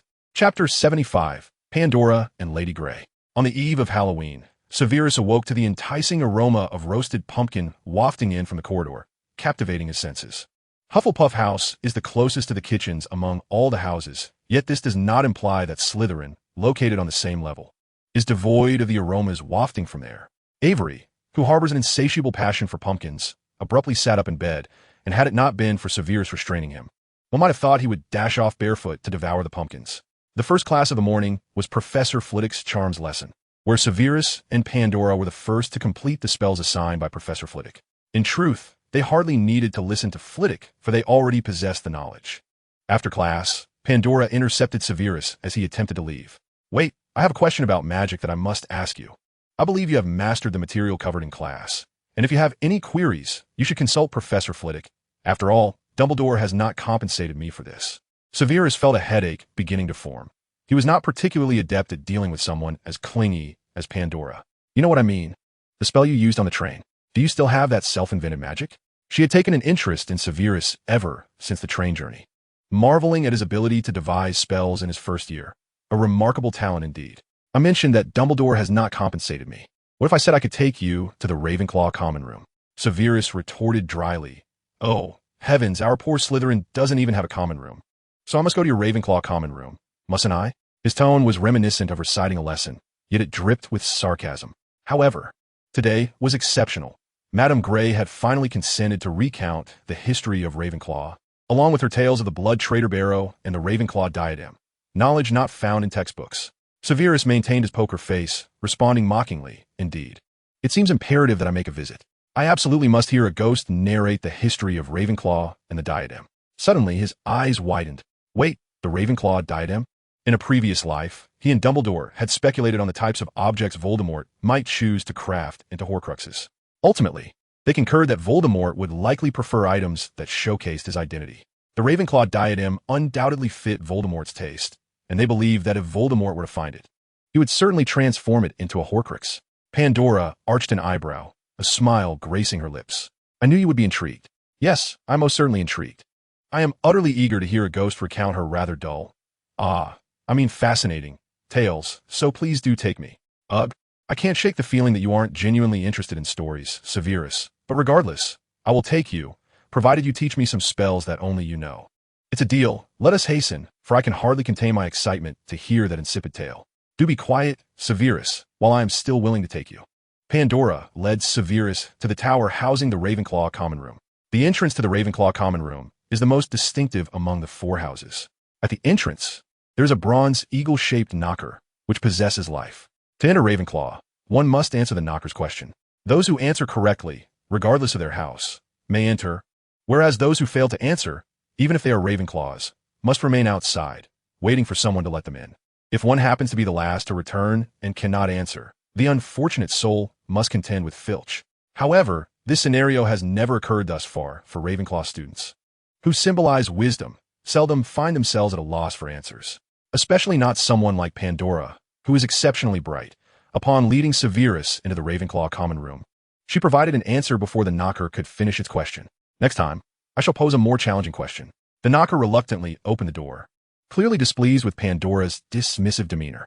It is best this way. Your questions are far too simple, lacking any challenge. Pandora did not conceal her desire for the knocker's inquiries to be more stimulating, as its current questions bored her. With a creaking sound, Severus beheld the Ravenclaw common room for the first time. The common room is a vast circular chamber, its high dome adorned with numerous stars. The predominant color scheme within is blue, complemented by silk drapes on the arched windows and a deep blue carpet underfoot. Opposite the entrance stands a statue of Rowena Ravenclaw, while Madame Grey recounts the history of Ravenclaw, with students seated cross-legged on the floor, listening intently.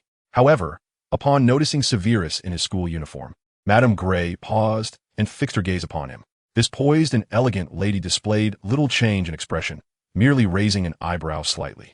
Children, it seems we shall not be able to proceed with our history lesson today. The Ravenclaw students groaned in dismay. Yet, Madame Grey offered no explanation and drifted away. Among the crowd, Lockhart stood up. Upon turning to see Severus and Pandora, he scolded Pandora. Pandora, how could you bring an outsider here? Especially one from Slytherin. Do you not know that Madame Grey despises Slytherin? He endeavored to appear furious, though in truth, he felt no such anger. He had no desire to hear Madame Grey's tedious recounting of Ravenclaw's history. As a prefect, he relished the feeling of exerting control. This vain individual was not genuinely upset about Pandora interrupting the storytelling, but rather enjoyed wielding his authority. Pandora furrowed her brow. Indeed, I was unaware. Pray tell, on which page of the textbook does it state that Madame Grey loathes Slytherin?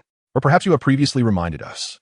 Pandora, I have always believed that we Ravenclaws are intelligent beings. You have greatly disappointed me. With that, he angrily raked a hand through his hair, convinced he must appear radiant, poised, and just a touch melancholic. Yet, in reality, both Pandora and Severus considered Lockhart to be merely suffering from an itchy scalp. Chapter 76. Bird Snake Shampoo. I apologize. Prefect. Perhaps our definitions of wisdom differ. Pandora replied leisurely. Moreover, no matter how clever one may be, it is perfectly normal not to know everything. Even Socrates once stated, "The only thing I know is that I know nothing." Pandora maintained a composed demeanor towards Lockhart, while the Ravenclaw students remained rational. They did not blame Pandora entirely for their inability to hear about Ravenclaw's history. "Lockhart, are you not being excessive? I have reason to suspect you are abusing your power. Isn't it quite normal not to know that Madame Grey dislikes Slytherin? I also do not know. I believe there are many things that Ravenclaws remain unaware of." Do not say that Pandora, a first-year student, is unaware. Even I, a fifth year, am not fully informed. It is entirely reasonable for Pandora to be oblivious to Ms. Grey, who seldom speaks. As these Ravenclaws have remarked, Ms. Grey harbors a disdain for Slytherin, a sentiment shared by few. Her animosity towards Slytherin stems from having been slain by the Blood Prince, and subsequently deceived by Voldemort, resulting in the Ravenclaw diadem being transformed into a Horcrux. Both individuals hail from Slytherin. These experiences have led her to distrust the other three houses, particularly Slytherin, given her past grievances. However, very few are aware of her history with the Blood Prince, and she has never divulged anything regarding Voldemort. Thus, it is quite natural for Pandora to be ignorant of Ms. Grey's aversion to Slytherin. Under the principle of ignorance being bliss, no one, except for Lockhart, holds her accountable. With the scrutiny now directed at him, Lockhart felt a wave of embarrassment, instinctively taking a step back and lowering his head to adjust his collar. I'm not trying to put her in a difficult position. She should have anticipated this as a Ravenclaw. If she truly could not foresee it, she ought to have been able to predict it like Trelawney. For the sake of his pride, Lockhart gradually became oblivious to the nonsense he was uttering. Trelawney, clutching her cup by the fireplace and observing the commotion, was taken aback when Lockhart mentioned her. "Lockhart, you ought to return and get a good night's sleep." Severus, maintaining an expressionless demeanor, opened his mouth and suggested he return with a solid excuse. "No worries, Pandora, and I possess the patience to endure your ramblings." As he spoke, all eyes turned to him. Lockhart had evidently forgotten his prior encounter with Severus. Already irked, he impatiently reached out to shove Severus. "Hey, who is this Slytherin brat? Return to Slytherin. What? Have you forgotten me so soon?" As he began to speak, Lockhart suddenly recalled something, his pupils dilating as he scrutinized Severus from head to toe. "Is it you? The one from Diagon Alley?" Indeed. In an unexpected turn of events, Lockhart, who had just been furious, instantly donned a charming yet hypocritical smile. "Oh, my friend, allow me to explain. I had every intention of meeting you, but I encountered quite a predicament, a chimera, to be precise. It took me an inordinate amount of time to resolve the matter. Surely, you understand that even a master of combat like myself requires considerable time when facing a dragon." He was lying. At that time, he had little interest in Severus's potions, suspecting that Severus, like himself, enjoyed boasting about frivolous matters. However, he later came to believe otherwise, as the White Blight potion had indeed been unveiled, and the timing was too coincidental for him to dismiss. Even if Severus was not the inventor, he must have had some connection to the creator. This realization filled him with regret. Had he attended the meeting and assisted Severus in promoting it, he would have had much to boast about upon returning to Hogwarts. A chimera appeared in Diagon Alley, did it? The corners of Severus's mouth curled slightly upwards, exuding a hint of disdain, indeed, a considerable amount of disdain. Lockhart nodded, puffing himself up. "Yes, it seems you did not witness my heroic performance. What a pity, my friend. I shan't inquire why a dragon in Diagon Alley went unnoticed. How about I take it upon myself to improve your snakebird shampoo?" He required Lockhart's shampoo to break the monopoly held by the Potter family's magical shampoo. As for his motivations, he simply desired to do so. It pleased him. If letting James live in comfort was the case, he would hardly be named Severus. Moreover, with the entirety of the magical world shampoos being produced by the Potters, acquiring any shampoo was quite a hassle. Of course, Lockhart's snakebird shampoo was not suitable for direct use. It was akin to Slughorn's Phoenix Awakening potion, rubbish, and perhaps even inferior. Slughorn's potion was both expensive and only marginally effective, while Lockhart's was both costly and hazardous. Suddenly invigorated, Lockhart excitedly placed a hand on Severus's shoulder. He had been uncertain how to broach the subject of involving Severus in his shampoo venture, but the opportunity had presented itself. "Oh, my friend, you are indeed wise. Trust me. Once this shampoo hits the market, it will surely become a sensation throughout the magical world, and our names will echo far and wide." "Ah, yes." About the name of the inventor, Severus shot Lockhart a disdainful glance. "Simply write your own name. I only require a share. He was indifferent to whether Lockhart would attribute the Snakebird Golden Shampoo to himself. After all, compared to the Wolfsbane Potion and the White Blight Potion, a new magical shampoo was hardly of consequence. Was he mad to covet Lockhart's insignificant reputation? As for Lockhart's claim of creating a sensation throughout the magical world, he did not doubt it. As long as the expensive raw materials and dangers of the Snakebird shampoo were improved, it would undoubtedly gain public favor. For the Snakebird shampoo possessed undeniable advantages that the Potter family's magical shampoo could not compete with, and Lockhart's creation, capable of locking and shine, was not mere fabrication. This had been validated by future markets. However, for Severus, the most crucial aspect of collaborating with Lockhart was to uncover information about the diadem, a Horcrux he had been unable to find prior to his demise in his past life. Lockhart's face brightened with a more radiant smile, clearly elated. My friend, you are truly generous. However, let's not forget that this is only right. Rest assured, your share will not be diminished. Come here after dinner, and we shall discuss the division of profits thoroughly. Now, please excuse me, I must prepare. No, I meant to say, I have some pressing matters to attend to. Yes, that is what I meant. Awkwardly, Lockhart tapped his wand against his forehead, his smile becoming increasingly forced. Chapter 77, The Forbidden Forest. After Lockhart's departure, Pandora advised Severus. I urge you not to get involved with Lockhart. He is utterly unreliable. Rest assured, I have long been aware of his unreliability. Pandora exclaimed, Goodness. Then why would you even consider collaborating with him? What Snakebird Golden Shampoo? That is simply foolish. She shook her head in resignation and continued, However, whom you choose to collaborate with is of no concern to me. I only care about when you will teach me spells. The corners of Severus's mouth lifted slightly, hinting at a faint smile. Why should I teach you spells? I have mentioned before that Dumbledore has never compensated me for my services. Severus, you know this is not my fault. Yet you have not succeeded, have you?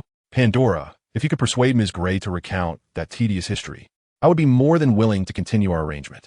Following the conclusion of a day's classes, the students were greeted with a sumptuous Halloween Eve feast prepared by the house elves. As in previous years, this year's Halloween Eve feast was lavishly adorned, featuring vibrant decorations. Magical mini pumpkins floating in the air, and flocks of bats fluttering about the ceiling. The golden plates adorning the dining table were filled to the brim with an array of Halloween delicacies, including pumpkin pie, pumpkin seeds, gingerbread, hot apple cider, and toffee, creating a scene reminiscent of the grand feast at the start of the term. Avery was voraciously stuffing his mouth with pumpkin pie, and observing the bulging cheeks of his gluttony, Mulciber cast a disdainful glance at him. Do take care not to overindulge, you gluttonous hamster. Just as Severus was about to take a seat next to Avery and Mulciber, he halted in his tracks, his gaze caught by Hermione, who was similarly devouring her food with reckless abandon. He found himself momentarily stunned. Noticing Severus's attention, Hermione set her half-eaten pumpkin pie back on her plate. I know what you're thinking, but I resumed eating a long time ago. Have you finally abandoned your foolish house elf liberation campaign? Hermione shook her head, retrieving her half-finished pie once more. No, Snape, I have not given up. I merely realize that if I starve here, no one will advocate for those poor house elves. Severus sighed. Suit yourself. It is a pity that a madwoman wishes to starve them. Hermione shot Severus an exasperated look. Severus chose to disregard her further, lifting a cup of hot apple cider to his lips just as an owl swooped down beside him, delivering a letter that landed before him. And the same occurred for Hermione. Severus furrowed his brow and exchanged a puzzled glance with Hermione. Both were bewildered, as nocturnal owls were a rarity. With a sense of trepidation, Severus opened the letter, which read, The detention period begins at 11 o'clock this evening. Report to Mr. Filch in the entrance hall. The signature was that of Professor McGonagall. It appeared to be a punishment for their previous breach of curfew. As Severus finished reading, a heart-wrenching wail from afar caught his attention. James lamenting, Why tonight of all nights?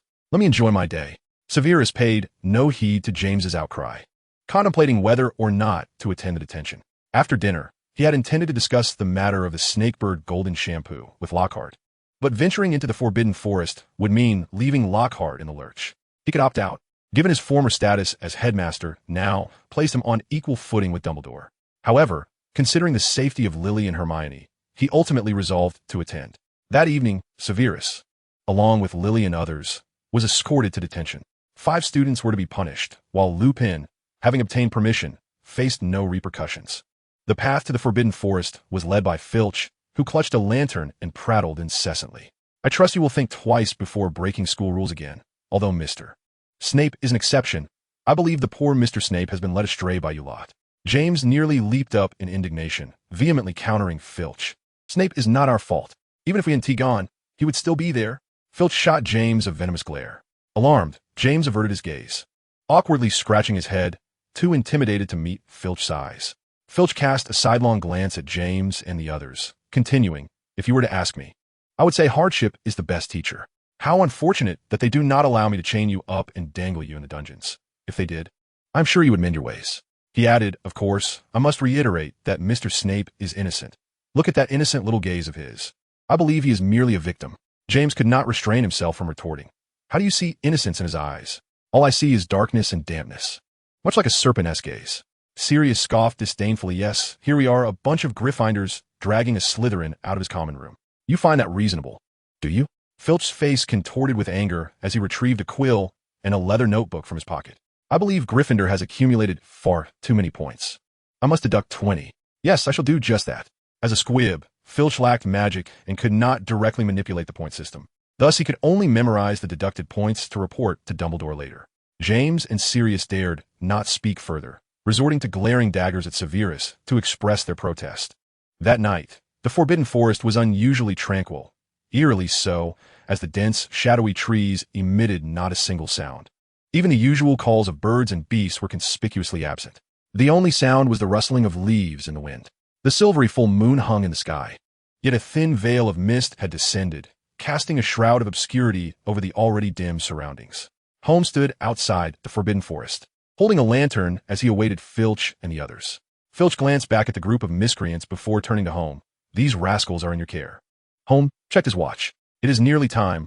I should escort them into the forest. Filch, you may leave them here. Of course.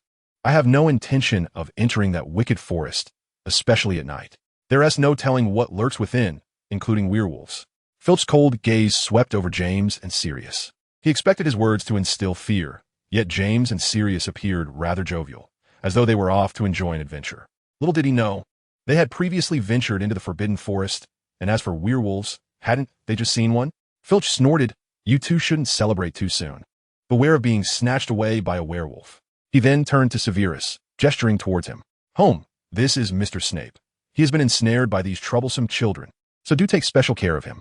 Chapter 78, The Forbidden Forest Tour. Holmes' mouth fell slightly agape, his expression betraying a flicker of surprise at Filch's concern for a student. He was momentarily taken aback before regaining his composure. Very well, but I shall keep a watchful eye on each child.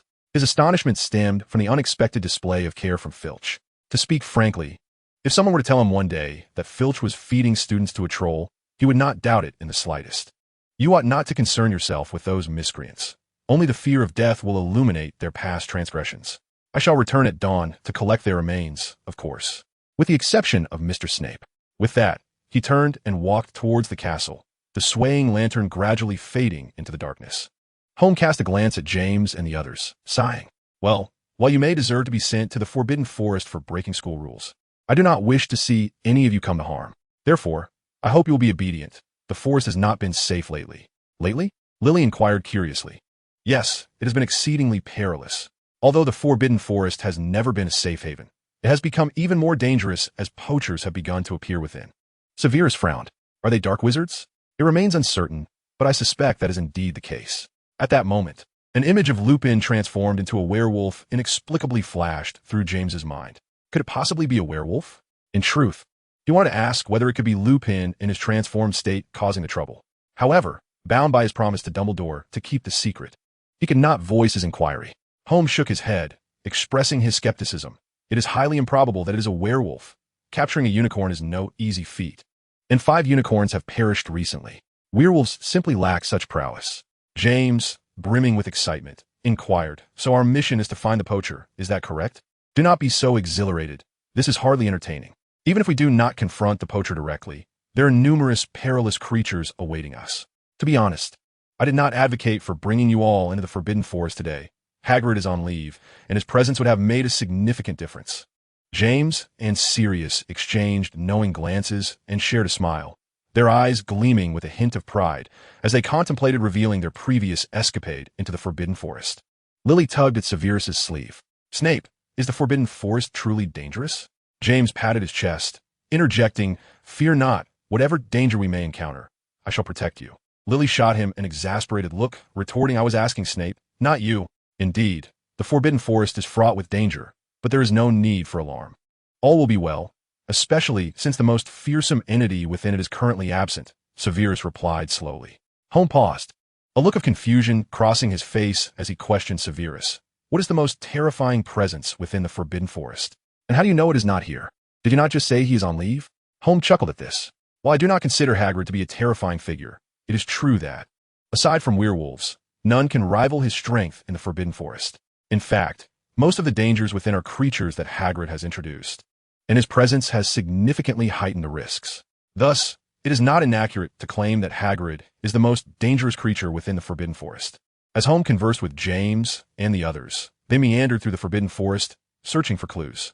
Look, what is that? Suddenly, Holmes halted, raising his oil lamp high. Beneath the moonlight, the silvery blue blood stood out starkly. It is unicorn blood, Mr. Holmes, Hermione replied. Holmes nodded, gazing toward the nearby fork in the path, furrowing his brow. That appears to be a beast trail. It seems we must split up. Mr. Holmes, if it is indeed a dark wizard, I fear we students are ill-equipped to handle it. Lily expressed her concerns. Though she was a Gryffindor, she did not equate bravery with recklessness. Their earlier incursion into the Shrieking Shack had been driven by urgency, but now they could devise a more sensible plan. At least, that was her belief. I had thought the same, but Professor Dumbledore informed me that among you is a remarkably capable wizard named Snape, whom we can rely on in critical moments, Holmes stated, glancing at Severus. Given Professor Dumbledore's confidence in him, I believe there is no cause for concern. Now, let us begin to divide into groups. No sooner had Holmes finished speaking than Sirius stepped beside him. I wish to be in Mr. Holmes' group. He then gestured for James to join. And when James remained unresponsive, Sirius waved him over. James looked at Lily, then at Sirius, and with a resigned shake of his head, approached. Snape, take care of Lily. Otherwise, I will have words with you. I will, Severus replied, which was hardly contentious, as the two were merely classmates, and Lily even regarded him with disdain. However, from Hermione's perspective, James's statement seemed to suggest, take good care of my wife. Holmes produced his wand. If you find a unicorn or encounter any danger, set up green sparks. I trust you have learned this in your charms class. Is that correct? Lily and Hermione nodded in unison, with Lily proudly declaring, of course. It is a very simple charm. The depths of the Forbidden Forest were enveloped in darkness, with the faint glow of their lights casting a sense of impending doom, as if they might be consumed by the shadows. In this abyssal gloom, even the smallest flicker of light felt insubstantial. We should borrow Holmes' oil lamp. It seems to emit more light, Hermione lamented. Lily hugged her shoulders tightly and surveyed her surroundings, feeling the piercing gaze of emerald eyes fixated upon them, causing her to tremble. Snape, in the films I've seen, such woods are often haunted or inhabited by psychotic killers. Surely that is not the case here? She was the sole newcomer to the Forbidden Forest, and while the perimeter had seemed ordinary, venturing deeper instilled a growing sense of unease. This forest exuded an indescribable eeriness. The biting wind chilled her to the bone, and the rustling of the trees echoed like the weeping of a woman, their swaying forms reminiscent of twisted, emaciated giants. Calm yourself, Lily. Have you not seen enough ghosts at Hogwarts? Unlike the films you watch, they cannot harm you, as you know. As for those cinematic killers, Severus interjected, if they were to encounter 3 wizards wielding wands in the dead of night, it is the killers who should truly be terrified. Lily nodded in agreement. That makes sense. But I am still afraid. The 3 continued deeper into the Forbidden Forest, having now reached its innermost sanctum, a place even Holmes seldom ventured. The ground, undisturbed for years, was thick with decaying leaves, and recent rains had turned the underbrush into muddy pits that squelched beneath their feet. Hermione lifted her muddy shoe in disgust, grimacing. Goodness, how much longer must we walk? I would rather sing a lullaby to the fat lady. Severus remained silent, his focus intent on the bloodstains on the ground as he advanced cautiously. Suddenly, his eyes widened in alarm. Quiet. Hermione, Lily, did you hear that? Lily twitched her ears, frowning. Is that the sound of hooves? Is it the injured unicorn? Or perhaps a killer on horseback seeking a target? Which, your imagination is truly vivid. A figure suddenly galloped into view before Lily. As she focused, she discerned a centaur, human from the waist up, horse from the waist down, sporting a bushy red beard. It was Ronan, the centaur. Lily smirked, thinking her imagination was rich. The appearance of a centaur was far more outrageous than her fanciful thoughts. Ronan merely cast a glance at Lily before directing his gaze toward Severus. Do you have something on your face? Severus retorted with annoyance. You have indeed returned. Severus's heart sank, He should have anticipated that these stargazing centaurs would know something, though he regarded both centaurs and astrology as rather eccentric. He had to concede that their prophecies were often remarkably accurate. Lily looked at Severus with confusion. Snape, what is he talking about? What does he mean by you have returned? Do not attempt to make me comprehend a centaur, Ronan continued, for it is the call of the Earth Mother, who would defy the paradox of time to ensure your arrival here. Severus, growing impatient, inquired, while I harbor no interest in your peculiar centaur beliefs. Has that Earth Mother informed you where I might find an injured or deceased unicorn? Just ahead, Ronan replied. Thank you. As Severus turned to leave, Ronan added, endless suffering awaits you to overcome. Severus abruptly spun back, casting an irritable glare at the centaur, prompting Lily and Hermione to stifle their laughter. Severus shot a menacing look at Hermione, the expression seemingly conveying a warning against Gryffindor's potential deduction of points, causing her to hastily clamp her mouth shut. To Ronan, this scene appeared invisible. As he continued to muse aloud, you have returned from the river of bloody flesh. Remember your sins. Lily discerned a hint of meaning within the centaur's ramblings, her brow furrowing. Severus, what does he mean by return from the bloody river? Sins? She began to harbor doubts about Severus. You are perhaps a reincarnated ancient wizard, are you? After all, Severus is exceptionally gifted, so much so that not even those in higher years can match his prowess. Severus met Lily's gaze, his dark eyes deep and brooding. Were you doubting? Surely you do not believe this creature's nonsense? Lily, you must understand that centaurs are whimsical beings. Their prophecies may occasionally hold truth, but only at times. Hermione, who understood Severus' situation better than most, came to his defense. Lily, you must realize that reincarnation is impossible, and besides, haven't we discussed how prophecies are often unreliable? Feeling the weight of Severus' scrutiny, Lily turned her head away, attempting to laugh it off.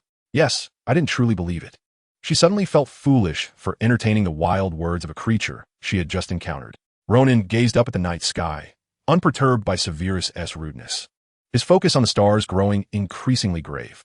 You will drive the sharpest blade into the head of the unspeakable wizard, yet none can ascertain whether you have truly attained redemption. Severus could no longer endure the conversation. Just as he intended to leave, another centaur emerged. This one was entirely black, and in the hazy night, even the flickering glow barely revealed its outline. Very well, I shall make one last attempt, Severus said. Have you seen an injured or deceased unicorn? Indeed, you have returned, the centaur replied. Severus whipped around to Lily and Hermione. Let's go. While I strive to accommodate the intellect of these whimsical centaurs you have seen for yourselves, I have done my utmost. He realized that seeking answers from centaurs was certainly a foolish endeavor, as they never spoke plainly and often seemed irrelevant to the inquiry at hand. Ignoring the incessant prophecies of the centaur, the trio pursued the trail of blood, continuing their search for the unknown fate of a unicorn. After venturing deep into the forbidden forest for approximately half an hour, the bloody trail became increasingly pronounced. The unicorn's blood splattered everywhere. It seems we have arrived at the right place. Look, Severus indicated towards a nearby clearing where a shimmering unicorn lay. Its long legs maintained an unnatural position from its fall, its mane spread upon the ground like freshly fallen snow. The surrounding earth bore numerous irregular pits, a testament to the poor creature's desperate struggle before its demise. Beside the unicorn, a hooded wizard clad in a dark cloak and wearing a bronze mask was extracting the unicorn's blood with a vial. According to wizarding law, hunting unicorns is illegal. One must wait until a unicorn has died before handling its body. Clearly, this wizard had become a wanted dark wizard after slaying the unicorn, regardless of his previous status. As Severus and his companions drew near, the mysterious dark wizard twitched his ears, swiftly retreating and brandishing his wand. Upon seeing 3 students, his previously tense muscles relaxed. Dumbledore is quite the fool. He could have at least sent a professor. 3 students?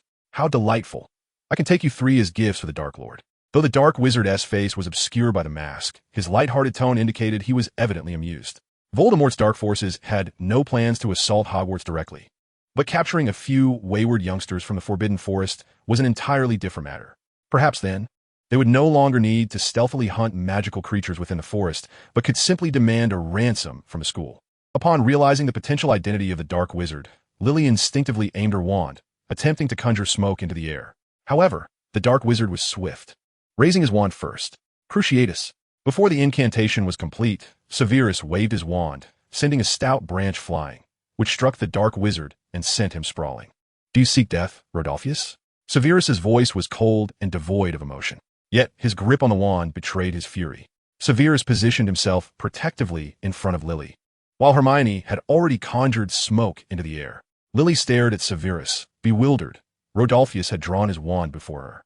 Though she did not know what curse Rodolphus intended to use, she feared for her life. Her heart raced, pounding as if it might leap from her chest. "Snape, leave it to me," Severus interjected. The simplicity of those words, while unremarkable, warmed Lily's heart. How fortunate she felt to have Severus by her side. Without him, she might have met her end. Rodolphus rose, brushing dust from his clothing, his eyes filled with malice as he regarded Severus. "You know me?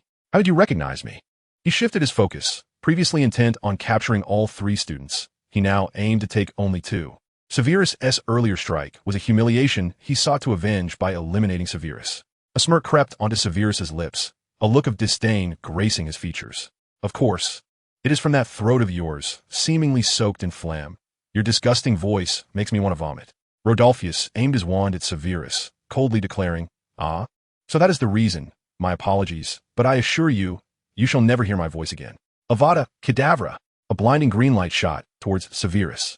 This was none other than the infamous killing curse from the 3 unforgivable curses. Yet, in the face of certain death, Severus merely waved his hand nonchalantly. A stone wall materialized from thin air, intercepting Rodolphus's killing curse. Accompanied by a thunderous explosion, the wall shattered, green flames shooting into the sky. Rodolphus stared blankly at the scene before him, as if he had been struck by a freezing curse. Once he regained his senses, his wand instinctively lowered, clearly exhibiting his disheartenment. How could this be possible? The killing curse had been blocked. "Hermione," Severus softly called her name. Hermione paused momentarily before replying. "I'm here, Professor Snape." "Can the shield charm truly withstand the killing curse?" Hermione shook her head. Under normal circumstances, the killing curse cannot be obstructed by any other spells. Thus the shield charm is ineffective against it. Severus nodded in satisfaction. "Excellent, Miss Granger. However, let me add a few words. As you mentioned, whether a transfiguration can resist the killing curse depends not only on the thickness of the transformed object, but also on the strength of the killing curse itself. We all know that different wizards possess varying degrees of mastery over magic, and thus the intensity varies. If you are uncertain, it is wiser to choose evasion." Hermione pursed her lips, clearly displeased with the moniker Miss Know-It-All, muttering under her breath, "Professor Snape is such a bully." Lily twitched her ears, her expression darkening. Why was Hermione still addressing Severus as professor? What were they doing, behaving like teacher and student? Meanwhile, the overlooked Rodolphus's hands trembled with rage, though his face remained hidden. The sound of his grinding teeth was audible. "What do you mean, brat? I believe my meaning is quite clear. But considering your intellect is hardly superior to that of a troll, I shall elucidate further. I am merely demonstrating to you that transfiguration can block the killing curse, a fact known even to first years at Hogwarts. Judging by your astonished expression, it seems you ought to return to Hogwarts for a refresher course, starting from the first year." "You little brat." Rodolphus attempted to raise his wand once more, but Severus swiftly countered, a blinding red light flashing, causing Rodolphus's wand to fall from his grasp. Instinctively, Rodolphus reached to retrieve it. With a swift motion, a shadow darted past, and before Rodolphus could react, a serpentine rope shot forth from Severus's wand, binding him tightly. Mortified, Rodolphus struggled, cursing, "Let me go, you damn bastard. Otherwise, I will make you pay." Severus acted as though he had not heard, turning back to continue his lesson with Hermione. "Miss Know-It-All, you must understand this principle. Magic knows no hierarchy. Even the most mundane spells, when wielded adeptly, can yield remarkable effects. Now, the question arises, which 2 spells have I employed here? I presume they are the disarming charm and the binding spell, both of which are foundational magics." Hermione wished Severus would refrain from calling her Miss Know-It-All. However, after some consideration, she decided against it, given her understanding of Severus. Such a request might only provoke him to use the moniker more frequently. Severus nodded. "Indeed, quite basic, yet remarkably effective. In my view, the essence of dark arts defense lies in agility, a point you must remember well." Rodolphus, infuriated at being treated as a mere subject of study, felt his face flush with rage, yet no one paid him any mind. At that moment, he longed to cast the killing curse upon himself. After all, he was a well-known lieutenant of the Dark Lord, now reduced to being utilized as a practice subject for a lowly Hogwarts student. Severus, annoyed by the incessant noise, waved his wand, causing Rodolphus's tongue to adhere to the roof of his mouth, rendering him unable to speak, only able to emit muffled sounds. Chapter 81. Return to inform Voldemort. Severus's expression remained impassive. So, how shall I deal with you now? Severus advanced toward Rodolphus step by step, causing him to begin to tremble in fear, shaking his head frantically. He did not truly believe that a student like Severus would kill him. However, being thrown into Azkaban to be tormented by Dementors was a fate worse than death. Severus crouched before Rodolphus, leaning in close to whisper in his ear, "Return and inform the Dark Lord that next time, he should refrain from sending worthless pawns like you. At the very least, he should send Bellatrix. She would be more fitting." Bellatrix Lestrange was none other than Rodolphus's wife, a formidable asset to Voldemort before Severus's time. Rodolphus's eyes widened in shock. Who was this child? Not only did he recognize him, but he also knew his wife. Moreover, what did he mean by telling Voldemort? Before Rodolphus could process this revelation, Severus released the spell binding him and retreated swiftly. Lily and Hermione, having no doubts about Severus, assumed that Rodolphus had freed himself and quickly raised their wands. Although Rodolphus was uncertain about what had transpired, the immediate instinct was to flee. Without a second thought, he turned and ran. Hermione and Lily attempted to pursue him, but were halted by Severus. "Do not follow. We do not know if he has accomplices nearby." Both Hermione and Lily halted in their tracks. At that moment, James, having received the signal, burst forth from the woods, followed closely by Sirius, with a breathless Remus trailing behind. "Are you all right?"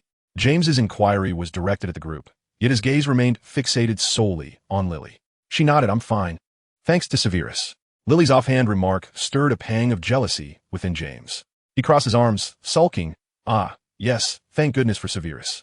How delightful that sounds. I suppose I needn't have worried about you. My concerns seem insignificant in your eyes." He was unaware of why he was sulking. Perhaps it was the sight of Lily frequently mentioning Severus while he, the boy she fancied, felt dismissed in comparison. Lily, taken aback by James's unexpected sarcasm, retorted, "How strange. Did I ever say that I disregarded your concerns? I did not. That is merely your arrogant imagination. Your pompous attitude is truly exasperating."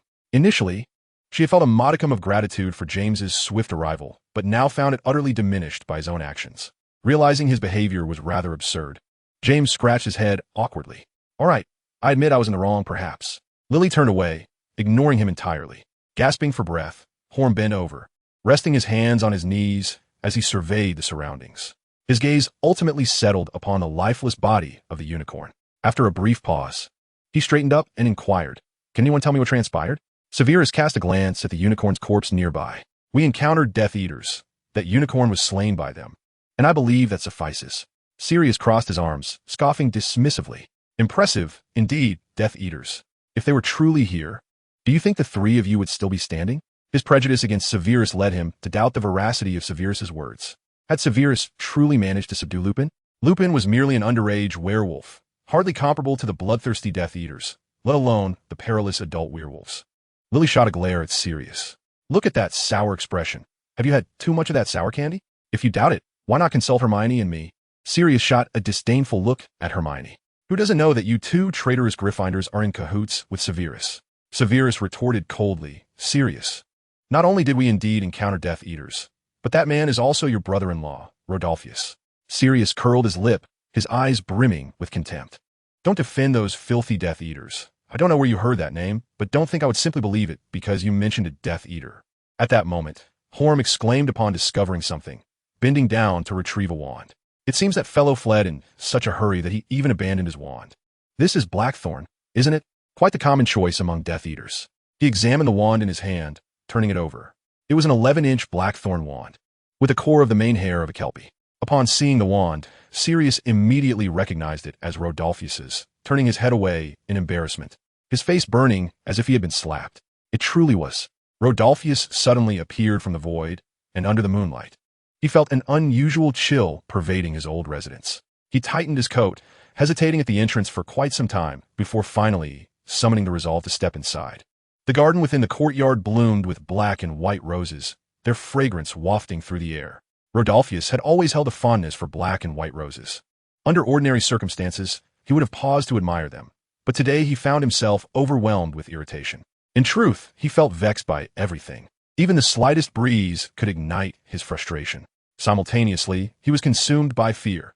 Even the goblins peering out from their burrows could send him stumbling in terror. At that moment, he was both frightened and agitated, and in an effort to maintain the courage he had so painstakingly mustered, he hurriedly left the garden, suppressing the panic within him as he opened the door. With a creaking sound, a spacious foyer came into view. The entrance hall of Rodolphus's estate was vast, once adorned with an array of antiques that showcased his taste. However, since that individual had taken over, his precious collectibles had been relegated to the attic, gathering dust. The foyer had been redecorated according to that person's taste. The renovations were minimal, merely a lavish carpet and a long wooden table. For the new master of the estate, Voldemort, unnecessary embellishments were deemed superfluous. He had no appreciation for the ostentatious indulgences of the nobility. Voldemort sat at the head of the long table, lightly tapping the chair's backrest. With his eyes closed, he listened to the creaking door without opening them. "Rodolphus, how was your harvest tonight?" His voice was sharp and piercing, akin to a chilling wind, which only intensified the coldness in the room. "I seem to detect a foul odor, dullness, guilt." Chapter 82. Voldemort's Curiosity. In the foyer, aside from Voldemort, there were many others who remained silent, their eyes fixed on Rodolphus, devoid of any emotion. Among them was Bellatrix Lestrange, Rodolphus's wife, standing behind Voldemort. "Master, please let me explain. Tonight was an accident."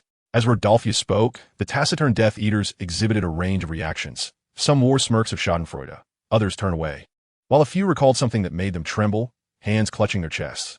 Bellatrix shot Rodolphus a disdainful glance, showing no sympathy for the impending misfortune her husband would face. "It's all right, Rodolphus. I won't hold it against you too much, as you know." Voldemort's voice was cold yet clear, resonating with an eerie calm. With a sudden thud, Rodolphus's legs buckled, and he fell to his knees beside Voldemort, desperately kissing his master's feet. "Master, please forgive me.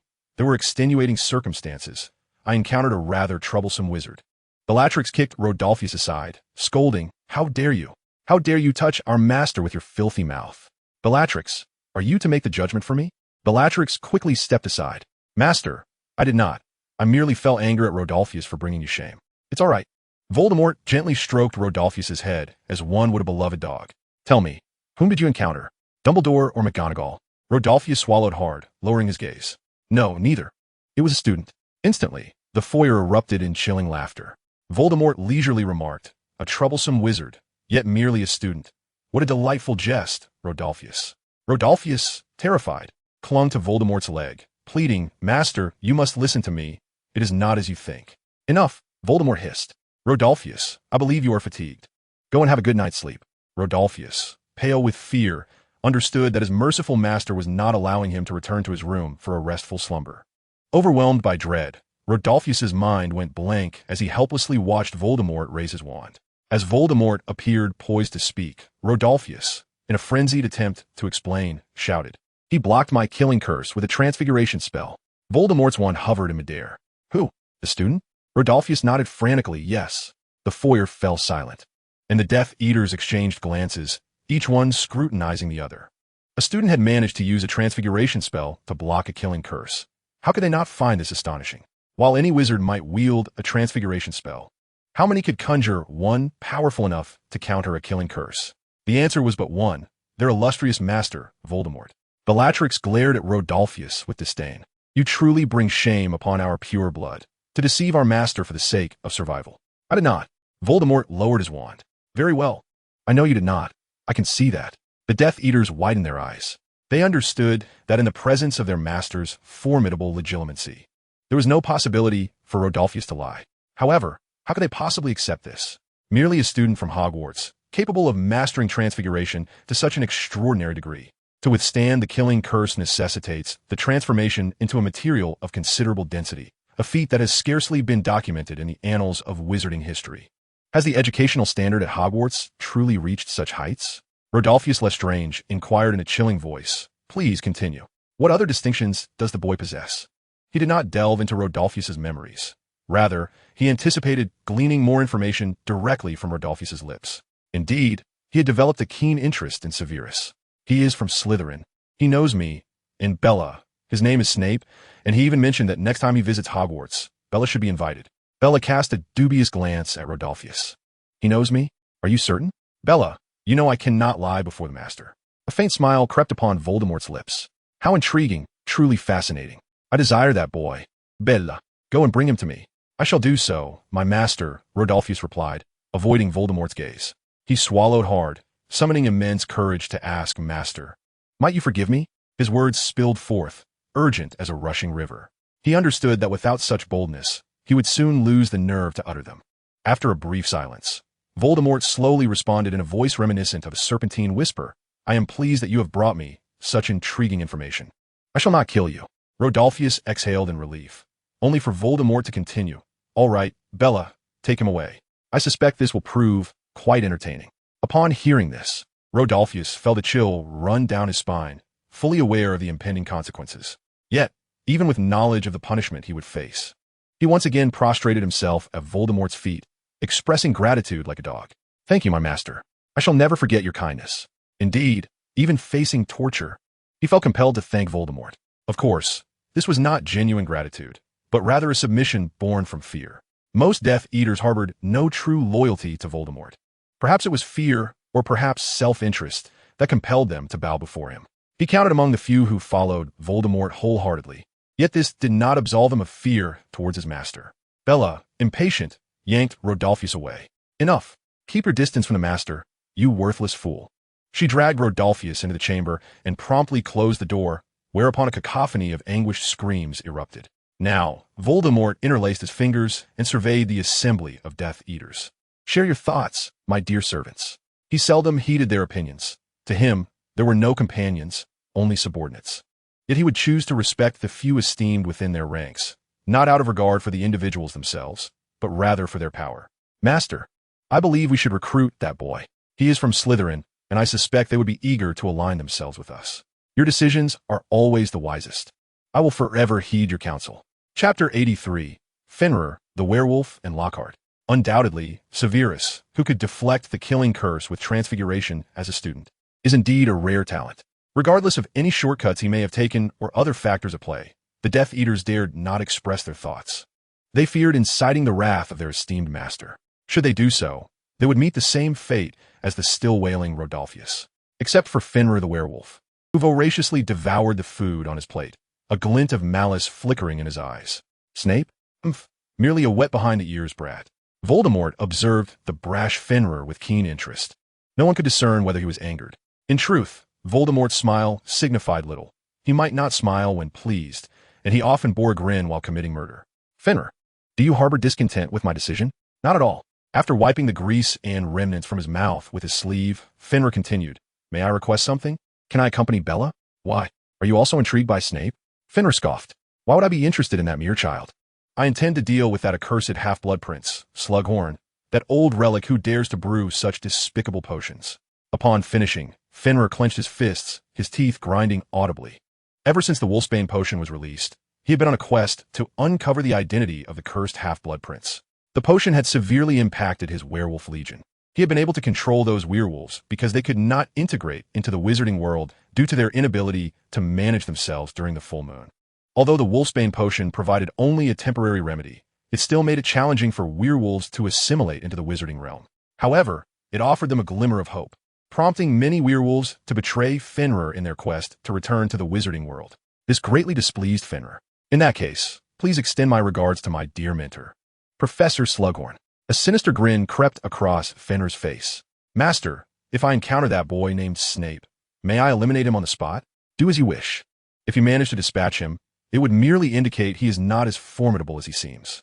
But do not return to me like Rodolphus, tail between your legs, claiming you could not best a mere child. Voldemort's gaze shifted toward Rodolphus.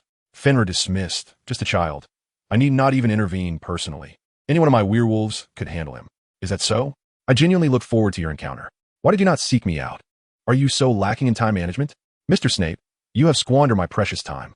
The following day at lunch, Lockhart stood fuming behind Severus. Avery, seated beside Severus, nearly spewed his mashed potatoes in laughter, echoing Lockhart's words in a mocking tone. Why did you not seek me out? Are you so lacking in time management? Huh. You nearly make me die of laughter, Snape. Your charm is truly remarkable. How did you manage to turn the boastful Lockhart into a simpering wretch? Lockhart glared daggers at Avery. Boastful? You are quite ignorant. Do you think my tales of battling vampires and bravely confronting acromantulas are mere fabrications? No, if not for Snape, I would certainly teach you a lesson. Severus casually picked up his butterbeer, remarking indifferently, "No, you need not spare me any consideration. You may tell Avery just how brave you are right now." Avery rose, brandishing his wand, a mischievous grin plastered across his face. "Brave Lockhart, du te achmi à leçon." Lockhart, terrified, retreated repeatedly, waving his hands in panic. No, not now. I did not bring my wand." He understood that he could only boast, and lacked the skill to engage in combat with these Slytherins, who devoted their days to the study of dark magic and curses. There would be no favorable outcome for him. With a flick of his wrist, Severus summoned Lockhart's wand into his grasp. Lockhart swallowed hard, casting a beseeching glance at Severus. Severus exchanged a knowing smile with Avery before dismissively sheathing his wand. With an air of indifference, Severus remarked, "Lockhart, it would be prudent for you to exercise caution in our future conversations. I am merely mirroring actions you have previously undertaken." Lockhart nodded in acknowledgement. "Indeed, you speak truth. I was at fault initially. Thus, I shall overlook the indiscretions of your friend. Let's shake hands, Snape." He extended his hand. Yet Severus regarded him with a frosty stare. It appeared that the lesson had yet to resonate with him. Severus drew forth his wand, pointing it menacingly at Lockhart. The latter's heart raced, for he had gleaned enough from yesterday's inquiries to understand the depths of Severus's capabilities. Despite being but a first-year student, he questioned whether he would emerge from this encounter unscathed. For the sake of his own life, he mustered a feeble smile. "Mr. Snape, could you possibly grant me a modicum of respect? Are we not allies?" Severus sheathed his wand, patting Lockhart's shoulder with a feigned joviality. "That is more like it, but still insufficient." Lockhart's smile remained fixed, though it appeared more grotesque than a frown. "What more do you require from me? Please, Snape, have some compassion." His tone now reeked of desperation, and amidst the scrutinizing gazes of passing students, he wished to vanish into the earth. "Rest assured, I merely find myself nostalgic for your charming smile. Your current grin is rather unsightly. I prefer the one you wore previously. Is that so?" Lockhart forcibly conjured his signature charming smile. "Now that's more acceptable. Do provide me with the formula for your Serpent Bird Golden Shampoo. I shall revise it for you." Lockhart retrieved the formula, only to retract it. "Wait, what if you were to consume my formula?" Severus shot him an exasperated glance. "I could seek Dumbledore's testimony, or I could bind myself by an unbreakable vow." Lockhart rolled his eyes and, with a smile, handed the formula to Severus. "No need for such formality, my friend. I place my trust in you." Severus accepted the formula, stating, "Not only will I assist you with the revision, but I shall also help you establish a school publication." Lovegood possesses considerable talent in this regard. Lovegood, the former editor of the magazine Chanting Dissonance, was known for his eccentric articles. Nevertheless, he was undeniably gifted. Lockhart, brimming with excitement, grasped Severus's hand. "Really? You are truly... Wait, why are you being so kind to me?" Chapter 84. You must have used a love potion. Lockhart, in this moment, I find myself convinced that the Sorting Hat's decision to place you in Ravenclaw was not a misjudgment. Lockhart proudly declared, "To be candid, wherever the Sorting Hat placed me would have been a mistake. I possess not only the wisdom of Ravenclaw, but also the bravery of Gryffindor, the integrity of Hufflepuff, and the ambition of Slytherin." At this point, you must think I am merely boasting, correct? However, Snape, I am tormented, for I believe the greatest injustice in this world is not lineage or wealth, but rather talent. Some are born to be mediocre, while individuals like myself are destined for greatness. He crossed his arms, reveling in his own self-importance, even as he discerned the mocking undertones in Severus's response. Severus ignored Lockhart's self-aggrandizement and continued, "I need you to do something for me. Ascertain the whereabouts of the diadem for Mrs. Grey." Lockhart rested his chin on his hand. "Ah, I see. As expected, you harbor grand ambitions, seeking the diadem of Ravenclaw to gain even more wisdom. If I were you, I would absolutely refrain from such pursuits. Snape, you must understand that excessive intelligence does not equate to happiness. I envy those who lead ordinary lives." Severus's brow furrowed slightly. "I have no time to listen to your inane self-praise. Will you do it or not?" Lockhart patted his chest, grinning broadly, his pearly white teeth glimmering. "Of course. You shall go. Consider it a trivial task, my dear friend. Await my good news." After Lockhart departed, Avery scoffed. "Snape, are you sure you want to entrust this to him? Lockhart is hardly reliable." "Avery, I chose him for my own reasons," Severus replied. What he sought was precisely Lockhart's unreliability, the very quality of this blabbering charlatan that might inadvertently extract the location of the diadem from Mrs. Grey. Moreover, Lockhart possessed an unnoticed advantage, his considerable appeal among older women and younger girls. Had he been aware of this, He might not have gone so long without receiving a single love letter. I can hardly believe you genuinely wish to collaborate with Lockhart. Pandora seated herself opposite Severus, crossing her arms and shooting him a disapproving glance. As I mentioned, my reasons for selecting him are my own. So, if Lockhart is handling this matter, does that mean you can now teach me spells? Severus shook his head. Do not even entertain the thought. There are no free lunches here. At that moment, Narcissa settled beside Severus, her eyes narrowing with interest as she observed Pandora. It seems my junior is quite popular. The company of women around him has certainly shifted. With a thud, Lily slammed her plate onto the table, glaring at Narcissa. What nonsense are you spouting? Must you madwoman, persist in harassing Snape? Narcissa turned her gaze to Lily, resting her chin on her hand, her expression a mixture of amusement and scrutiny. What nonsense am I speaking? Is Snape not sufficiently popular? It seems jealousy has already crept in. Lily's cheeks flushed. What are you talking about? When have I ever been jealous of Severus? I do not have feelings for him. Her voice dwindled to a whisper, hardly louder than the flutter of a mosquito's wings. This valiant girl, herself bewildered by her own timidity in the face of Narcissa's teasing, was at a loss. Narcissa smirked wickedly, leaning closer to Severus. I see. It appears I've misjudged the situation. In that case, Snape, I shall gladly claim you for myself. How about a date after lunch? Pandora raised an eyebrow at this bold proposition. I must say, you are rather audacious, woman. Is it not presumptuous to embrace him without his consent? Besides, Snape has promised to teach me spells after lunch, hasn't he? Right, Snape? Lily seized Severus's arm, forcibly pulling him closer. No, Snape must attend my study group with Hermione.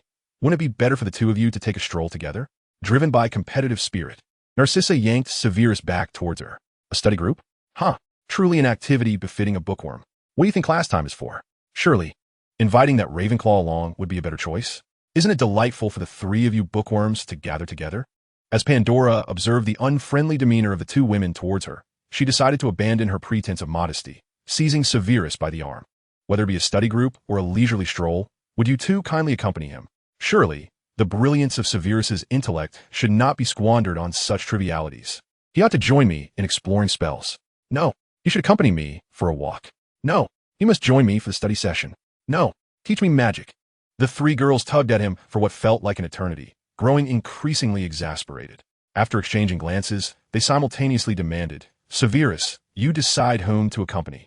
Their fiery glares at Severus suggested that should he choose any of them, the others would be left seething with envy. Severus, expressionless, drew forth his wand. Earthquake and frost.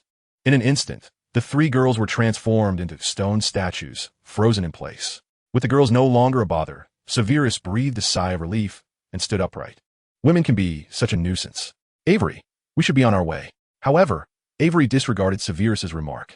Turning around, Severus realized that Avery was glaring at him with palpable animosity. Severus rolled his eyes. What's the matter, Avery? Before he could finish his thought, Avery lunged at him, but Severus dodged just in time to avoid being restrained. What are you doing, Avery? Have you been cursed with a soul-snatching spell? Avery, having missed his target, pushed himself up from the ground, his gaze towards Severus more ferocious than before, akin to a frenzied beast. Damn it, don't you understand? It's infuriating. You wretched fool. Severus maintained his impassive demeanor, his face a mask of indifference. I fail to comprehend your words. Fail to comprehend? Why are there so many girls around you? Each more beautiful than the last? Surely, you've employed a love potion. Avery, I have not used a love potion. In fact, it's quite the opposite. I am overwhelmed by their incessant attention. Avery brandished his wand, tears of frustration glistening at the corners of his eyes. This is precisely what irritates me. Why are there so many girls around you, and yet you exhibit such impatience? In a moment of folly, as Avery uttered an incantation, Severus merely waved his hand, not even needing his wand, and Avery was frozen in place. Observing Avery's immobility, Severus shook his head in exasperation. Chapter 85. The overachiever across all standard Sirius would likely never forget the fear he felt on the day of the exam under Severus's dominion. In truth, the exam questions posed that day were not particularly challenging for Sirius. While he encountered a few he could not answer, he generally felt confident about his performance and sensed he would achieve a commendable score. Just as he reveled in his self-satisfaction, he inadvertently caught sight of Severus. The audacity! That fellow was asleep. To make matters worse, Severus had conjured a pillow for his comfort. Sirius's eyes widened in disbelief. Is this a jest? Sleeping in class is one thing, but this is a final exam. Severus's behavior was utterly outrageous, yet once Sirius regained his composure, he merely scoffed and chose to ignore Severus further. The oppressive heat of the day began to irritate Sirius, and ultimately, after struggling with a few more questions, he set his paper aside and glanced at Severus once more. He was astonished to find that Severus was still asleep, and upon checking the clock, he noted that less than 5 minutes remained. Could Severus possibly be considering submitting a blank paper? Just as this thought crossed Severus's mind, he sat up and grasped the anti-cheating quill. Sirius couldn't help but let out a derisive laugh. Caught off guard, are you fool? Who told you to sleep during the exam? Now, with less than 5 minutes left, how can Severus possibly complete even half of the paper? Scoring a 20 would be a miracle. Indeed, Severus completed only a few questions before frowning in concentration. Sirius relished the thought of Severus failing this exam and reveled in the prospects of how those who idolized him would react. Wasn't he hailed as a prodigy? The most talented student of Hogwarts this year? An entity surpassing the Dark Lord? Huh. And yet, he can't even handle final exam. Just as Sirius basked in his smugness, Severus raised his hand. Professor McGonagall, there seems to be an issue with this question. McGonagall furrowed her brow and approached swiftly. Are you certain? I've reviewed this paper numerous times. Sirius instinctively glanced at his own test paper. Had there been a mistake? Seriously? Which question? As McGonagall rubbed her temples, she addressed the class. Children, listen to me. The 13th question requires revision too. With a collective groan from the class, Sirius's mouth dropped open in astonishment. No way. Severus is astonishingly formidable. First, he had recited the textbook verbatim during potions class, then brewed a potion before Slughorn's eyes. And now he had unearthed an error in Professor McGonagall's examination paper. Was he even a student? Yet, what did it matter how exceptional Severus was? Identifying errors at this juncture was undeniably foolish. Time was running short, and Severus's arrogance would surely lead to his downfall. It was as though the universe conspired to validate Sirius's thoughts, for upon checking the clock, Severus's expression turned grave. Sirius couldn't help but snicker derisively. However, the subsequent actions of Severus would astonish Sirius for the entire year. Realizing the time constraint, Severus began to write with such speed that the quill appeared to blur. Sirius stared, wide-eyed, as the quill moved faster and faster. With less than a minute remaining in the exam, Severus tossed the quill aside and resumed his slumber. Sirius could hardly believe his eyes. Had he truly completed the exam? So swiftly? Just then, the clock in the classroom chimed, and Professor McGonagall looked up. All right, children, time's up. Cease writing. Only then did Sirius recover from his stupor. He was about to submit his paper when a sudden thought struck him, and he smacked his forehead. He had forgotten to answer the last few major questions. As he exited the examination room, Sirius's spirits plummeted, but he consoled himself. Severus must have guessed. Yes, that had to be it. No one could possibly finish the paper that quickly. Did Severus not need to think at all? Surely even the professors would take some time to consider their answers. With this thought, his mood lifted considerably, and his steps became lighter, until he passed by the classroom where the exam had taken place. What? The examination paper was completed by Severus in the final 5 minutes. What could this troublesome lad possibly be contemplating? 5 minutes. I can hardly finish in that time. It was the unmistakable voice of Slughorn, evidently on the verge of apoplexy, nearly shouting in exasperation. Sirius could not help but halt in his tracks. There was no doubt that this pertained to Severus's paper. He pressed his ear against the door, eavesdropping on the sounds within. Professor Slughorn, please remain calm, came the voice of Professor McGonagall. Calm? How can I remain calm when Snape is up to something? Did he even manage to answer all the questions? 30 points? Or perhaps 20? Outside the door, Sirius stifled a laugh, struggling to contain his amusement. It appeared that Severus was in quite the predicament this time. The conversation continued within. No, Professor Slughorn, it's not that low. Sirius's attention sharpened at this revelation. Could Severus's score possibly exceed 30 points? It was worth noting that the recent exam had no multiple-choice questions. Severus had answered at such a rapid pace that his quill seemed to leave a blur. Could he genuinely surpass 30 points? Slughorn paused momentarily, and after a prolonged silence, he inquired, so did he pass? Not merely pass. He achieved a perfect score, with not a single question incorrect. What? Sirius burst through the door, causing both McGonagall and Slughorn to turn towards him. Realizing his blunder, Sirius awkwardly scratched his head. Ah, well, I didn't mean to eavesdrop, but really, isn't that a bit exaggerated, Professor McGonagall? You witnessed Severus's speed of answering. McGonagall nodded. Indeed, I understand this is difficult to accept, dear boy. In truth, I find it hard to believe myself. I have taught many students, yet never have I encountered a talent as prodigious as Severus's. Had I not witnessed it with my own eyes, I would share your disbelief. To complete the exam in such a brief span and achieve full marks is nothing short of astonishing. Chapter 86, The All-Powerful Prince. Sirius shook his head. No, professor. What if he cheated? Cheated? A flicker of anger flashed in Slughorn's eyes. Are you suggesting that our Slytherin students excel simply through deceit? Professor Slughorn, do you not find this astonishing? Snape finished the entire paper in the last 5 minutes and did not miss a single question. Yes, I am indeed astonished. But my dear boy, Snape is a miracle. Has he not amazed us countless times before? Slughorn's eyes widened, torn between envy for Severus's brilliance and pride in having such an exceptional student. Enough. McGonagall reprimanded Sirius. You ought not to speak to Professor Slughorn in such a manner. Sirius felt a surge of embarrassment as he scratched his head again. My apologies, Professor McGonagall, but I do believe it's not entirely implausible, is it? McGonagall shook her head. There is no possibility of that. Her tone softened considerably. Sirius, you must understand that the enchantment on the anti-cheating quill is highly intricate. Do not underestimate such a seemingly simple quill. It encompasses dozens of spells and is improved upon each year. To cheat while using an anti-cheating quill is far more challenging than achieving a perfect score in 5 minutes on a first-year exam. Oh, Sirius's response was reluctant and half-hearted. Rather than concerning herself with Severus, McGonagall adjusted her glasses and retrieved Sirius's paper. I believe Mr. Black should be more attentive to his own results. Would you care to explain why you left the final few questions unanswered? Sighing, McGonagall added, I hope that in the upcoming practical exam, Mr. Black, you will take it more seriously. I have high expectations for you.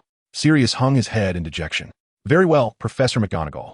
During the subsequent practical examination, Professor Flitwick instructed them to make a pineapple dance-tap dance across a desk.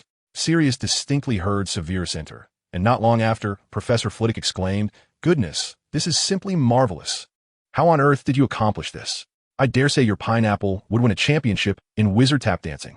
Then came Professor McGonagall's practical transfiguration class, where she asked them to transform a mouse into a snuff box. While Professor McGonagall did not exclaim as Professor Flitwick had, when she emerged, she could not refrain from praising Severus's transformation as exceptionally perfect. Professor Slughorn, your Slytherin's performance in this examination was remarkable. I have never seen such an exquisite snuff box. And he didn't even use a wand. It was truly astonishing. It was worth noting that Professor McGonagall was typically composed. She often praised her students. It was rare to hear such effusive commendation from her. Upon hearing this, Slughorn swelled with pride, resembling a father delighted by his son's achievements. Of course, Snape is the pride of our house. When it came to the potions examination, all students were assessed together. As Sirius furrowed his brow while attempting to brew the forgetfulness potion, Severus had already submitted his meticulously prepared potion to Slughorn. After inspecting it, Slughorn deliberately raised his voice in praise, exclaiming, My word, look at that hue! Not a trace of impurities. Oh, Snape, your forgetfulness potion is truly exceptional. I've forgotten your previous mischievous antics even before tasting it.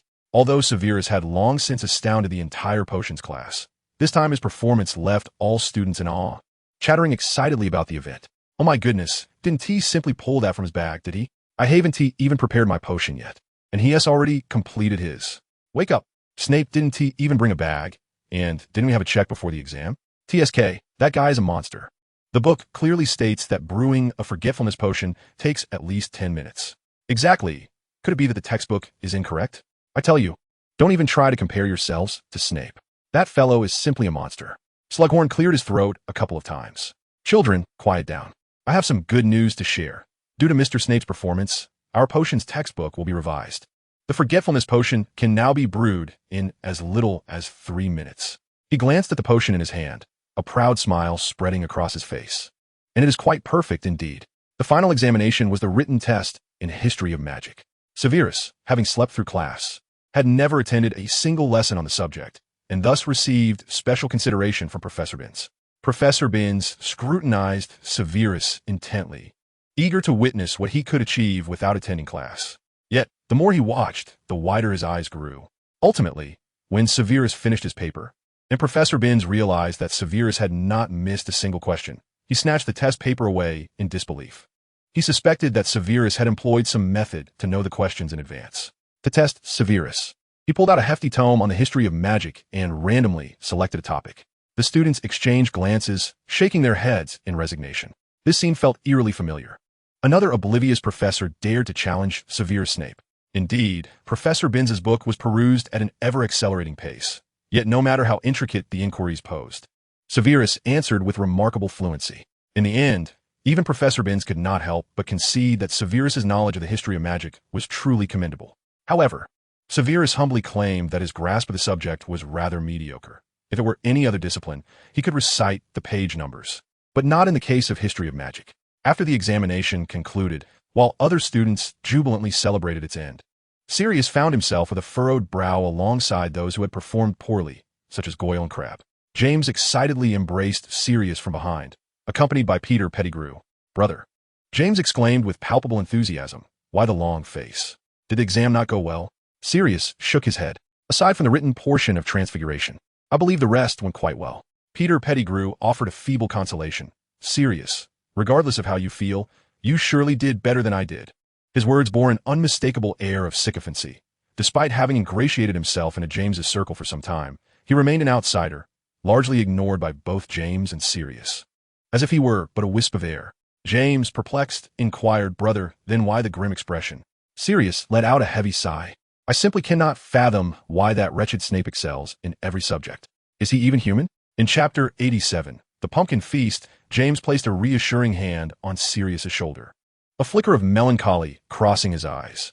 "Sirius, I think it's only natural. You know we cannot compare ourselves to that fellow." In a fit of anger, Sirius shoved James away, exclaiming, "James, are you under Snape's imperious curse? Why do you defend him?" Peter hurriedly steadied a wobbling James. "Sirius, I believe James meant no offense." "Be quiet, Peter. This is not your conversation." Sirius glared fiercely at James, ignoring Peter entirely. James, still supported by Peter, widened his eyes in disbelief at Sirius's aggression. "Sirius, I merely wish to speak the truth. We cannot best him. Why must we oppose him?" Sirius forcefully pushed Peter aside, pinning James against the wall. "What do you mean we cannot best him? James, do you even comprehend what you are saying?" James, now equally incensed, retorted, "I speak the truth. Have you not noticed that even you feel inferior to Snape?" Sirius roared, "I do not. How could I possibly be outdone by that old bat?" His fierce gaze seemed as if it would consume James whole. Deep down, he understood that his words were more for his own reassurance than for James. He dared not confront the truth, for in the recesses of his mind, he knew James was right. Meanwhile, Peter, watching the exchange, trembled in fear, nervously gnawing at his grimy hands. James eventually calmed himself, letting out a gentle sigh. "Sirius, evasion serves no purpose. Reality lies before us, and I too feel helpless." In a fit of hysteria, Sirius bellowed, "What do you mean by reality? Are you suggesting we should not fight back simply because we are inferior to Snape? Then you may as well prepare for Lily to marry him." Now, it was James's turn to lose his composure. He thrust Sirius back against the wall, shouting, "You intend to make me miserable, do you? Lily would never marry Snape. How could it be impossible if you do not resist? Have you not noticed how close Lily has been to Snape? And it seems she hardly acknowledges you." In a fit of rage, James swung a punch at Sirius, prompting Peter to hurriedly shield his face. However, James's fist ultimately struck the stone wall instead of Sirius's face. Sirius chuckled. "I knew you wouldn't truly hit me, brother." James shot Sirius an exasperated glance. "Firstly, I never claimed I would abandon the struggle against that wretch. We are two, while he is but one. Avery and Mulciber do not always accompany him." Peter timidly pointed at himself, adding, "There's also me." After glancing at Peter, James responded, "Ah, yes, we have three. Why should we worry about handling Severus?" As in his previous life, James remained hesitant to confront Severus alone. Yet he was blissfully unaware that this Severus had traversed time. And even the Severus of his own age was a formidable adversary. To think that having two allies would suffice to contend with the peak of Snape's prowess was sheer folly. Upon hearing this, Sirius excitedly clapped James on the shoulder. "Now that is the spirit, brother. Together, we shall one day make Snape pay." Peter darted between them, sporting a sycophantic grin. "That will not be long. The Quidditch match is approaching, and since Snape has become the Slytherin coach, teaching those Slytherins a lesson would be akin to slapping Snape in the face."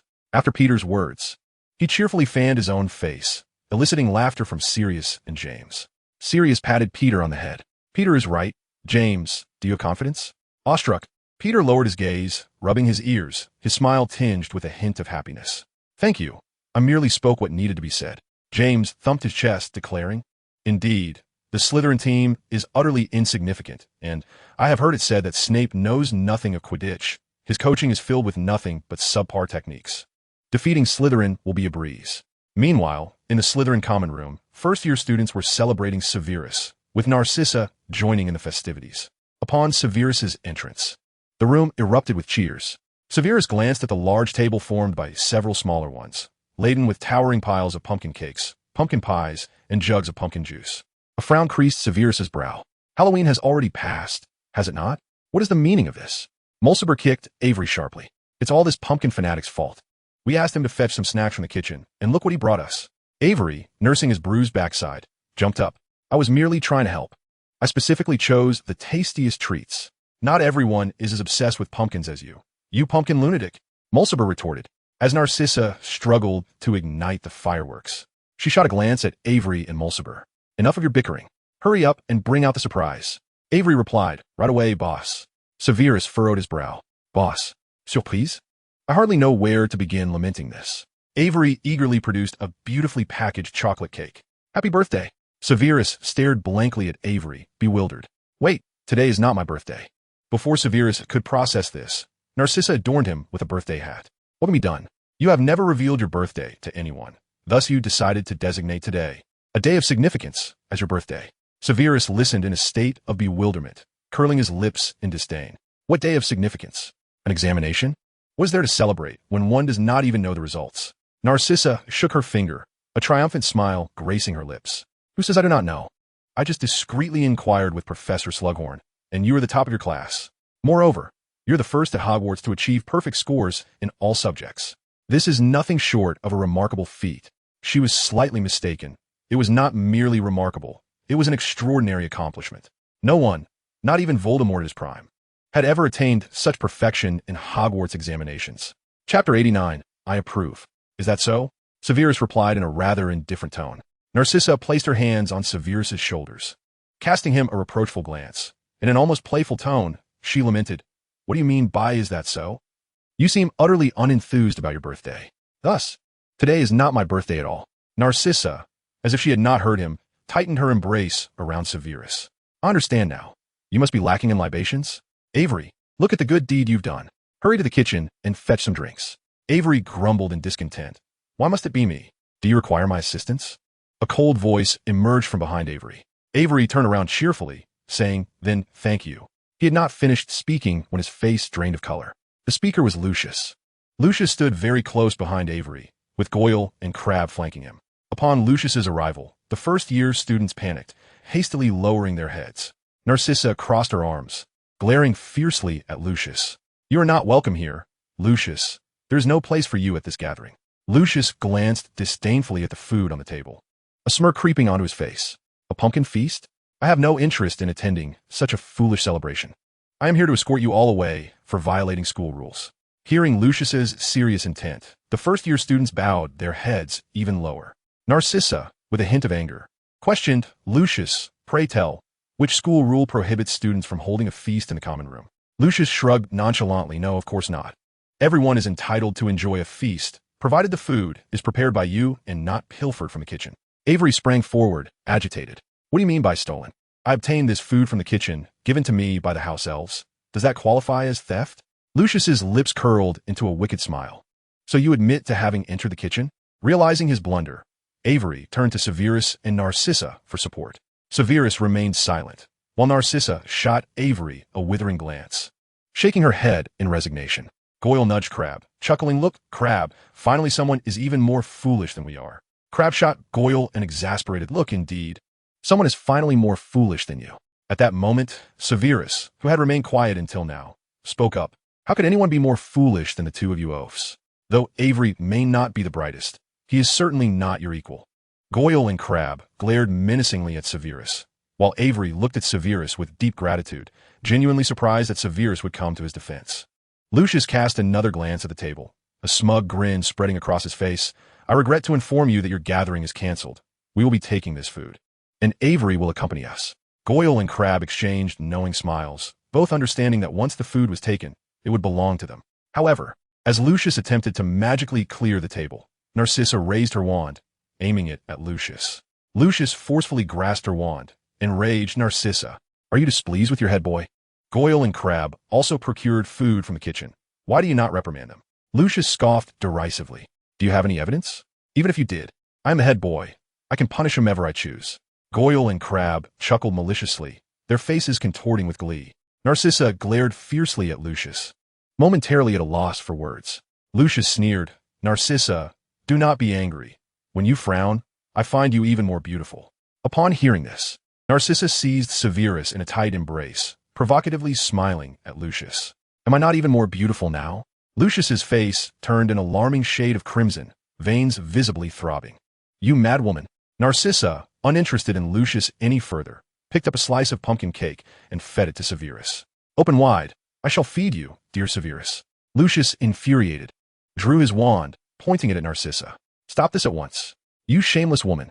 How am I shameless? Lucius, I'm already finished with you. Even if I were to declare myself Mrs. Snape now, it would have no bearing on you.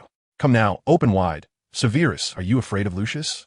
Severus shot a glance at Narcissa before obligingly opening his mouth. After savoring the cake, Severus, intending to provoke Lucius, remarked, Delicious, I would like another piece. Lucius trembled with rage, his hand gripping the wand, shaking as he bellowed. Enough! You two impertinent fools! Do you disregard your head boy?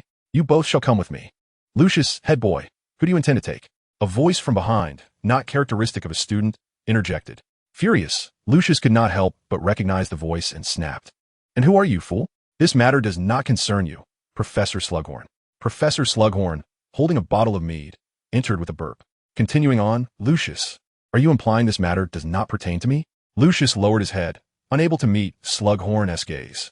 Headmaster, I recognize your favoritism towards Snape, but it is imperative that Snape faces some consequences for his actions. Look at the trouble he has caused.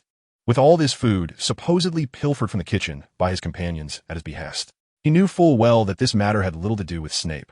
Yet he sought to place the blame squarely on him. Lucius, I believe they need not steal. As soon as they enter the kitchen, even inadvertently, those eager house elves would gladly provide them with an abundance of food. How could that be considered theft? Nevertheless, even so, entering the kitchen without permission is still a violation of school rules. Slughorn shook his head. No. They did not enter without permission. Someone allowed them to do so, and that person is me. Lucius abruptly raised his head, his eyes wide with disbelief. He exclaimed, No, headmaster, you cannot show such bias towards Snape. Slughorn contentedly burped again. Lucius, do you see me frequenting the common room? Look at my smoking jacket. A centennial commemorative piece from a bespoke tailor. Quite precious. Do you honestly believe I would wear this ordinarily? Having said that, he disregarded the astonished Lucius and instead turned his attention to the table, grimacing. Oh dear, Lucius has ruined half the feast, and these pumpkins have spoiled the other half. Chapter 89, The Gift. Evelyn couldn't help but murmur softly, Why is everyone so intent on disparaging pumpkins? Is there anything wrong with pumpkins? Slughorn gently ruffled Evelyn's hair, replying, Indeed, my dear child, there is. Just look at you. It is precisely because you have consumed so many pumpkins that you are so thin and small. Lucius interjected hastily. Professor, even if, before Lucius could finish his thought, Slughorn interrupted him. Enough, Lucius. If you wish to remain for the feast, you are most welcome, but if not, I kindly ask you to leave. Lucius clenched his jaw, inadvertently tightening his fists. Enjoy your meal, he muttered before turning on his heel and departing. Goyle gazed longingly at the bountiful spread before him and reached out a hand. Can't we stay and eat with them? Crabbe swallowed hard, his eyes fixated on the pumpkin pie. Indeed, Lucius, can't we just stay and eat together? Lucius coughed in frustration, and Crabbe sighed, prying Goyle's hand away. Come on, Goyle. We must leave now. Otherwise, the boss won't let you off easily. Goyle cast a reluctant glance back at the food, turning every few steps, still murmuring, Can I just have one piece? The longing in his eyes evoked memories of parents bidding farewell to their first-year children as they boarded the Hogwarts Express. Once Lucius and his companions departed, Slughorn surveyed the disinterested students, a smile curving his lips. Do not wear such gloomy expressions, children. I anticipated that today's feast might not be sufficiently lavish, so I have summoned the house elves to bring forth a sumptuous array of delicacies.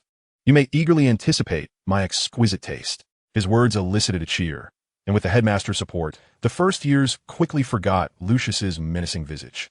Evelyn scratched his head, puzzled, and asked, Professor Slughorn, are you truly here for the feast? Of course.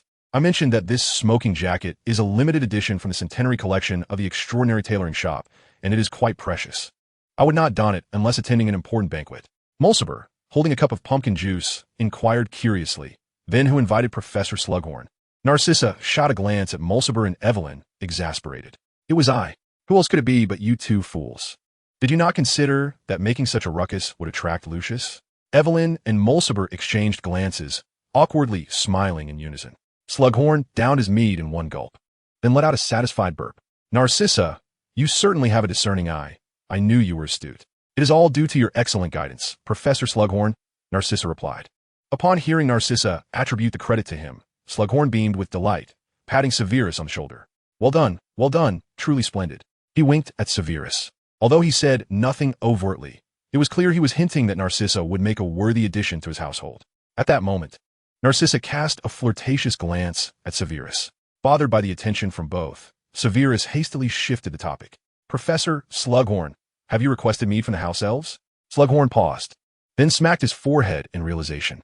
Blast it, how could I forget my beloved mead? He then hurried off to the kitchen, anxious not to miss too much of the revelry. Not long after Slughorn's departure, Lockhart and Lovegood entered, the latter carrying a large gift box. Lockhart, upon entering, instinctively touched his chest. He had originally planned to slip into the Slytherin common room after a student opened the door, but instead, Slughorn had emerged. The thought of his disastrous performance in the potions exam made Lockhart's heart race. Fortunately, Slughorn was too preoccupied with the feast to pay him any heed. Lockhart, ever the social butterfly, paid no mind to the astonished gazes of the Slytherins, seating himself across from Severus and immediately indulging in a slice of pumpkin pie. Oh, my friend, you are quite generous to host a feast in my honor. However, I must say, for future reference, please refrain from serving lowly dishes such as pumpkin pie. Of course, I do not mind, as we are friends after all. Evelyn retorted. Do you have a grudge against pumpkins? Hey, Mulciber added, you call it lowly food. Yet you seem to relish it. Narcissa remarked, is this fellow blind? Can't he see this is a birthday celebration? Lockhart paused, placing the half-eaten pumpkin pie aside. Is today your birthday? No, but it is my birthday feast. A strange sensation washed over him, but fortuitously, I have brought you two splendid gifts. First behold. With a flourish, Lockhart produced a thick stack of newspapers from his dragonhide bag, distributing them among the group. Narcissa frowned upon opening hers. The Hogwarts Gazette? Who is this bumbling fool with the silly grin on the cover? I feel like tearing his mouth open. Lockhart displayed his signature charming smile, even striking a peace sign. Why, it is I, my beautiful lady. I know you have fallen for me. You are simply trying to catch my attention, aren't you? Narcissa swiftly shoved the newspaper into Lockhart's mouth, holding his head still to prevent him from moving. Charming my foot. Looking at that repulsive grin makes it hard for me to eat. Mulciber, having read his own copy, frowned as well. Is this the Hogwarts Gazette everyone has been talking about? Why not call it the Lockhart Gazette? Lockhart outsmarts Peeves. Lockhart crown top of the year. Lockhart the heartthrob. What is all this nonsense? Evelyn set the newspaper aside, reclining on the sofa with his legs crossed. No one would buy this paper. It is merely gossip about some egotist. Lockhart suddenly broke free from Narcissa's grasp, slamming his palm on the table and puffing his chest with pride. You are mistaken. Not only do people buy it, but it is also a bestseller. According to my statistics, 3/4 of the students have purchased it. While he was not entirely wrong, he was unaware that most bought it merely for amusement, as everyone was well aware of Lockhart's true character, and Lovegood's light-hearted writing style made it an enjoyable read as a humorous book. Chapter 90, The Quidditch Final. Narcissa scoffed. Even though I know this was not something you prepared, you used a newspaper filled with your ugly mug as a gift? Lovegood suddenly slammed his hands on the table. Leaning forward, his eyes locked onto Narcissa's. No, this newspaper features more than just the editor's ugly face. Could you not do this behind my back? Lockhart complained. However, Lovegood paid no mind to Lockhart, flipping through the newspaper instead. The paper was not particularly thick, and he soon reached the column on the Bowtruckle. Lovegood excitedly pointed to the image of the so-called horned snorebeast, exclaiming, Look, this is tangible evidence of the horned snorebeast's existence. Just see how clear the photograph is. Avery, somewhat at a loss for words, retorted, Where's the clarity? That is clearly a rhinoceros. Narcissa furrowed her brow and remarked, I know who this fool is. ISNT he Lovegood from Ravenclaw, the one who claims to have discovered the horned snorebeast? For heaven's sake, the horned snorebeast does not exist. Upon hearing this, Lovegood's tone grew even more fervent. Madam, do not dismiss my claims. I truly have discovered the horned snorebeast. Even Lockhart could no longer bear it, and promptly pulled Lovegood aside. Now, for the real surprise, I must declare that this gift is for Severus's eyes only. Everyone else must close their eyes. Narcissa shot Lockhart a disapproving glance. Who are you to dictate that we close our eyes? Miss Black, please refrain from ruining Severus's birthday celebration. This is a surprise I have prepared for Mr. Snape. With another disapproving look at Lockhart, Narcissa ultimately decided to close her eyes for Severus's sake. Once everyone had complied, Lockhart handed the gift box that Lovegood had brought to Severus, winking at him with his signature smile. Severus, suppressing a wave of nausea, opened the box. Initially curious about what frivolous gift the self-absorbed Lockhart could possibly have for him. Perhaps an autograph or some such nonsense. To his surprise, he was momentarily taken aback before a slight smile crept upon his lips. What a splendid gift, Lockhart. It is indeed the diadem of Ravenclaw. I never expected you to acquire it so swiftly. Perhaps Lockhart's charm was more effective on older women. Moreover, one must admit Lockhart possessed a certain cleverness. Knowing that the fewer people aware of this matter, the better, hence instructing everyone to close their eyes. Soon, all he needed to do was deliver the diadem to Dumbledore, thus eliminating one Horcrux. Lockhart, the boastful one, would never realize that he had inadvertently accomplished a remarkable feat before long. Avery could no longer resist the urge to open his eyes and curiously glanced toward Severus. What gift did Lockhart give you? May we see it? The others also opened their eyes, intrigued by Severus. No, it is a gift of great importance to me. It cannot be shown to anyone else. This is for you. Lockhart, you have earned it. Severus handed Lockhart the revised formula for the golden shampoo for snakebirds. Without needing Severus to explain, Lockhart excitedly stuffed the formula into his pocket. Indeed, my friend, this is truly well-deserved. You cannot fathom how perilous the journey was. First Severus felt a headache coming on, sensing that Lockhart would spin a grandiose tale of how he had tricked Mrs. Gray into acquiring the diadem. Days later, the day of the Quidditch finals arrived. Despite the sweltering heat, the excitement among the students remained undeterred. They eagerly discussed the upcoming match. Did you hear? Slytherin has made it to the finals. It's unbelievable. Is that true? If so, I'm losing interest. Honestly, what is there to look forward to with a weak team like Slytherin facing Gryffindor? You can't say that. I've heard that Slytherin's coach is none other than Snape. So what? Gryffindor is the strongest team, and their new seeker, James, despite being a first year, is said to be performing better than any seeker before him. Exactly. I've also heard that Snape doesn't understand Quidditch at all. Him being the coach is just a petty rivalry with James. Most students were not optimistic about Slytherin's chances, believing their advancement to the finals was purely a matter of luck. This was understandable, given that Slytherin had long been a losing team, facing off against the consistently victorious Gryffindor, whose new player, James, had excelled in previous matches and was hailed as the best seeker in Hogwarts history. Severus, dining in the Great Hall, heard all of this clearly, but he was more preoccupied with identifying the enticing aroma of roasted sausages wafting through the air. Avery, have a piece of bread. Trust me, you don't need a diet. Severus located a platter brimming with roasted sausages and happily piled his plate high. No, it's not big. I'm too nervous to eat anything. Mulciber stuffed bread into his mouth while attempting to feed Avery. You're not even playing. What are you worried about? Eat up. Today's bread is especially delicious. Reluctantly, Avery accepted the bread from Mulciber, chewing it with difficulty, the fragrant loaf proving hard to swallow. I may not be playing, but I'm still anxious. This is the first time in years that Slytherin has reached the finals.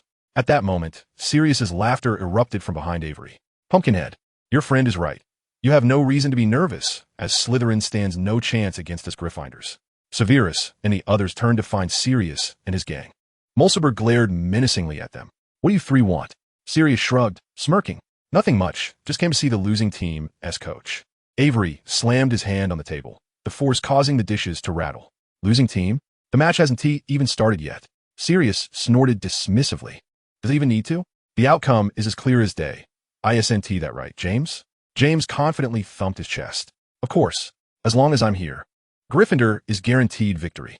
Peter, the rat-like friend, quickly chimed in exactly. As long as we have James, we won T lose.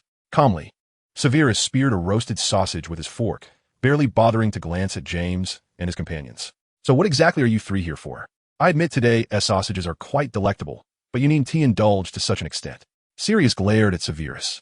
Do you think we're just here to fill our bellies? Just wait, James will show you what. James shot Severus a derisive look. Enjoy your sausages. But I will prove that neither you nor your Slytherin players belong in Quidditch. Let us just wait and see. With that, James and his friends turned to leave. Severus couldn't help but smirk, shaking his head in resignation. How childish. Before long, Marcus arrived with the Slytherin team beside Severus. Despite the formidable Gryffindor team they were about to face, each of them radiated confidence, standing tall and proud. Their current demeanor was a far cry from their previous despondency. Severus glanced at his Quidditch team, continuing to savor the roasted sausage on his fork. Are you confident against Gryffindor? Marcus patted his chest, his gaze resolute. Rest assured, trust us. We are indeed the team you have nurtured. Under your guidance, we shall emerge victorious in every encounter. In the eyes of the Slytherin Quidditch team, Severus is akin to a deity. As long as they adhere to his teachings, they are destined to triumph over any opponent. Severus nodded in satisfaction. Excellent. Let Gryffindor witness the prowess of Slytherin. The members of Slytherin Quidditch responded in unison, their voices brimming with excitement. Yes. At 11 o'clock, the Quidditch final commenced as scheduled, with nearly the entire faculty and student body gathered at the Quidditch pitch to witness the spectacle.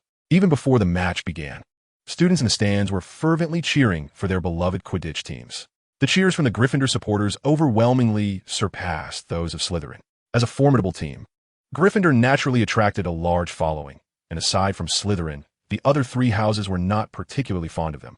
In addition to the cheers, various flags fluttered in the stands, with many dedicated to James, who had become a legendary figure in Hogwarts history as the strongest seeker in his first year. Almost like a mythical being, as Marcus led the Slytherin players onto the field, he and his teammates merely exchanged disdainful smiles in response to the deafening shouts of Gryffindor will prevail. Soon, Gryffindor, under Wood's leadership, also entered the arena, their excitement palpable as they enthusiastically waved to the fans, some even blowing kisses, inciting shrieks from a throng of young admirers. James, arms crossed, looked smugly at the Slytherin team. Though he said nothing, the smirk curling at the corners of his mouth radiated contempt. Just wait, he thought. He would soon demonstrate that Severus was no match for him in Quidditch. Madame Hooch, serving as the referee, strode to the center of the pitch, a broomstick in hand. Listen, I hope you all play fairly and embody the spirit of the game. Understood? Her gaze was fixed on Marcus, clearly addressing the Slytherin team, which he led. Marcus pretended not to hear, as did the other Slytherin players, who seemed to let her words enter one ear and exit the other. Fairness? What does fairness mean? According to their coach Severus, anything done by the strong to the weak is deemed fair, for fairness is defined by the powerful. Madame Hooch produced a pocket watch and announced, "Time us up. Please mount your broomsticks." She blew her whistle, and 15 broomsticks soared into the sky almost simultaneously. The commentary was provided by old Jordan, who, like his son, little Jordan, was rather irreverent. Look, Gryffindor's Lilith has seized the quaffle. My goodness, her legs are so fair. Jordan, Professor McGonagall scolded, her brows furrowed, her eyes wide as if they could devour him whole. Jordan gulped nervously, sorry, Professor. She zoomed across the pitch, evading Marcus with grace. Brilliant. A flawless pass. And now the ball was in the hands of her teammate, Denise. By the way, that girl's legs are also quite fair. Jordan, I apologis, Professor. Clearly, Jordan had not learned his lesson. Next, we observed Denise's performance. Her movements were lightning fast as she dodged Slytherin while racing towards their goal, she's about to score. Oh, not quite. The returning Marcus barreled into her. Madame Hooch, is that not a foul? Madame Hooch glanced at her whistle, shaking her head in resignation. She too wished to blow it, but that would contradict the rules of Quidditch. According to Quidditch regulations, intentional collisions are fouls, yet Marcus's timing was impeccable. Had one not been aware of Slytherin's consistent tactics post-code change, one might assume Marcus had merely collided with Lilith inadvertently. A chorus of boos erupted from the stands, while Lilith on the field cradled her arm, wincing in pain. As a girl not built for strength and more adept in agility, she could hardly withstand a collision with someone as bulky as Marcus. Seeing no whistle blown, Jordan scoffed. Well, it seems Slytherin is employing the same dirty tactics as before, but I believe their little cleverness is negligible before Gryffindor. Jordan, I apologis, Professor. Now the ball had returned to Gryffindor's possession. It was Old Bell, a recently discovered star who had previously languished on the bench. Hey, what is Slytherin's Alan doing? ISNT, there a bludger near him? Good heavens, what is he doing? He actually struck Bell on the head with his bat.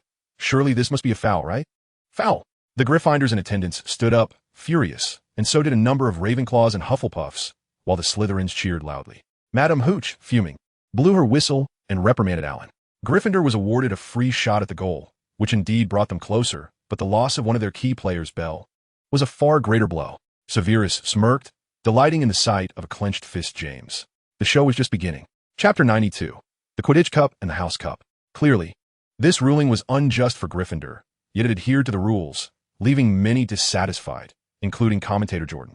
I think everyone sees that Slytherin is undoubtedly being intentional. Such despicable behavior. Jordan, must I repeat myself? Professor McGonagall nearly shouted. Yet this time, Jordan ignored her. Such despicable behavior is truly revolting. Jordan, they should not be playing Quidditch. Wouldn't it be more fitting for them to disband and join the Death Eaters? Jordan, if you don't wish to commentate, you may step down. Jordan sighed. All right, Professor, please forgive me, I just lost my composure a bit. The ball is now back in Slytherin's possession. It's Flint.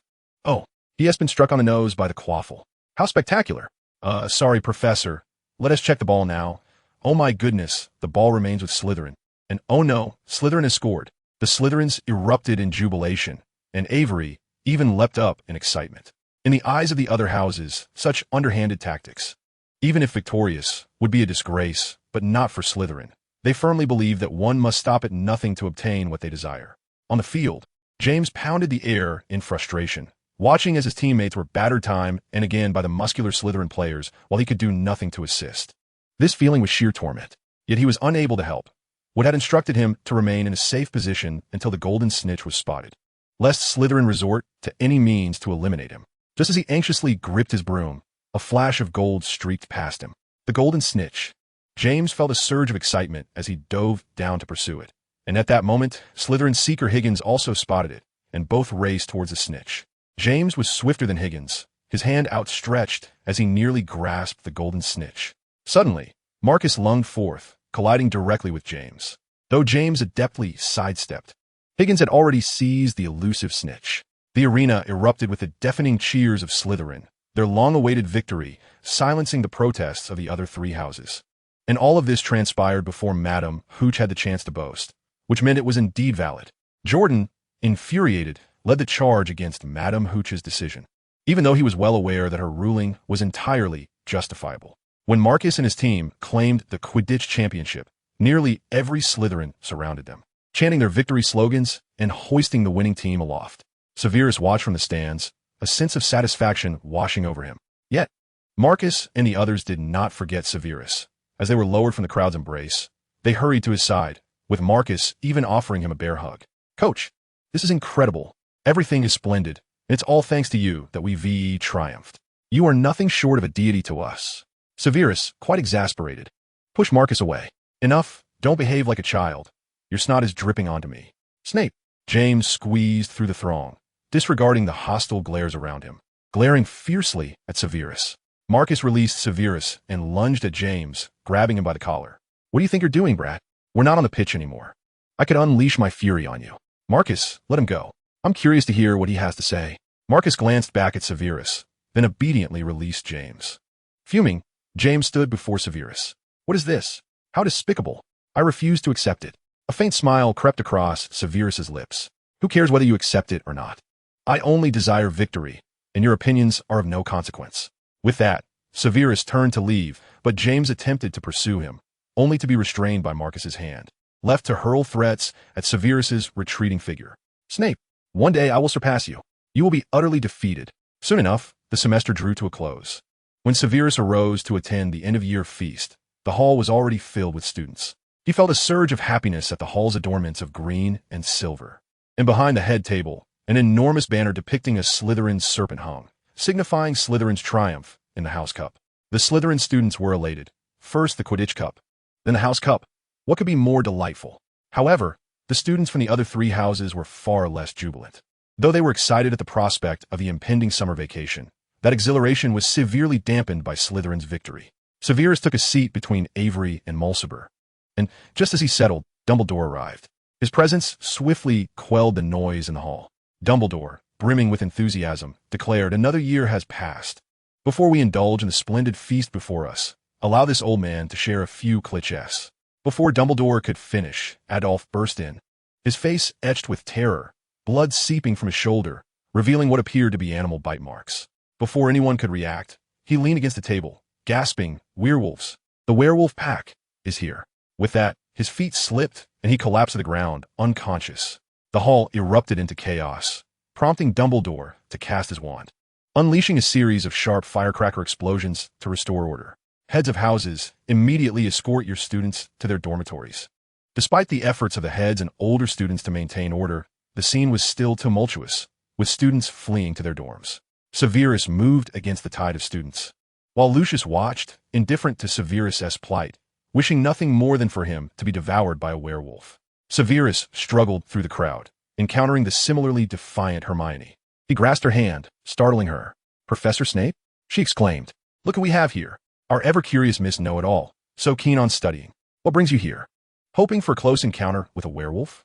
If so, you might just get your wish sooner than you think." At that point, you won't have to go through all the trouble of looking in the mirror to understand a werewolf. Chapter 93. An Encounter with Fenrir. Snape, no.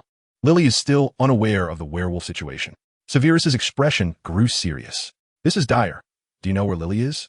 Hermione shook her head. "I don't know. So should we split up the search for her?" "Miss Granger, trust me, any werewolf could tear you to shreds. So for your safety, stay close to me."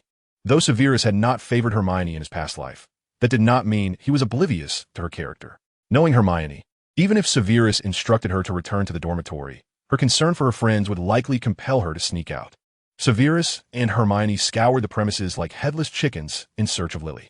"Professor Snape, do you think a werewolf could have snuck in?" "While I doubt the likelihood, Hermione, I cannot assure you. I only hope Lily has returned to her dormitory. Even if that were the case, we would still appear as two foolish souls engaged in a fruitless endeavor." Severus and Hermione surveyed their surroundings, retracing paths Lily might have taken. Just as they were mired in worry, Severus detected a scent. "Hermione, do you smell that?" "Yes, Professor, it would be hard not to." The odor resembled that of Lupin, akin to the stench of a dog, but far more repugnant. Clearly, Hogwarts students' pets did not emit such a foul odor. This was the scent of a werewolf. No sooner had he spoken than a massive figure emerged from around the corner. Fenrir, now in his werewolf form. It was strange. The moon was not full, and yet Fenrir remained lucid in his transformation. "Oh, look what I've stumbled upon. A pair of leisurely strolling lovebirds. You are quite unfortunate, as I happen to be hungry." Fenrir licked his lips, a wicked grin spreading across his face. He had intended to stealthily enter Slughorn's office to catch him off guard. He never anticipated a delightful surprise. Hermione flushed. "Who said Snape and I are a couple? Don't be ridiculous." Severus pointed his wand coldly at Fenrir. "You've arrived at a fortuitous moment. Werewolf fur is an essential ingredient in many advanced potions." Severus expected Fenrir to become enraged, but instead, he opened his wolfish mouth and laughed heartily. "I knew you were that little brat, Snape. Just as I imagined. An arrogant little brat." Severus scoffed. "I hardly believe my name was renowned enough for even the likes of you to recognize it. Beings who wouldn't even wash themselves. And you have the audacity to criticize others? Look at your greasy hair. We are two peas in a pod, aren't we?" At this moment, Hermione drew her wand, directing it at Fenrir with a serious expression. "Professor Snape, I am here to assist you." This was the first time she felt such tension in Severus's presence.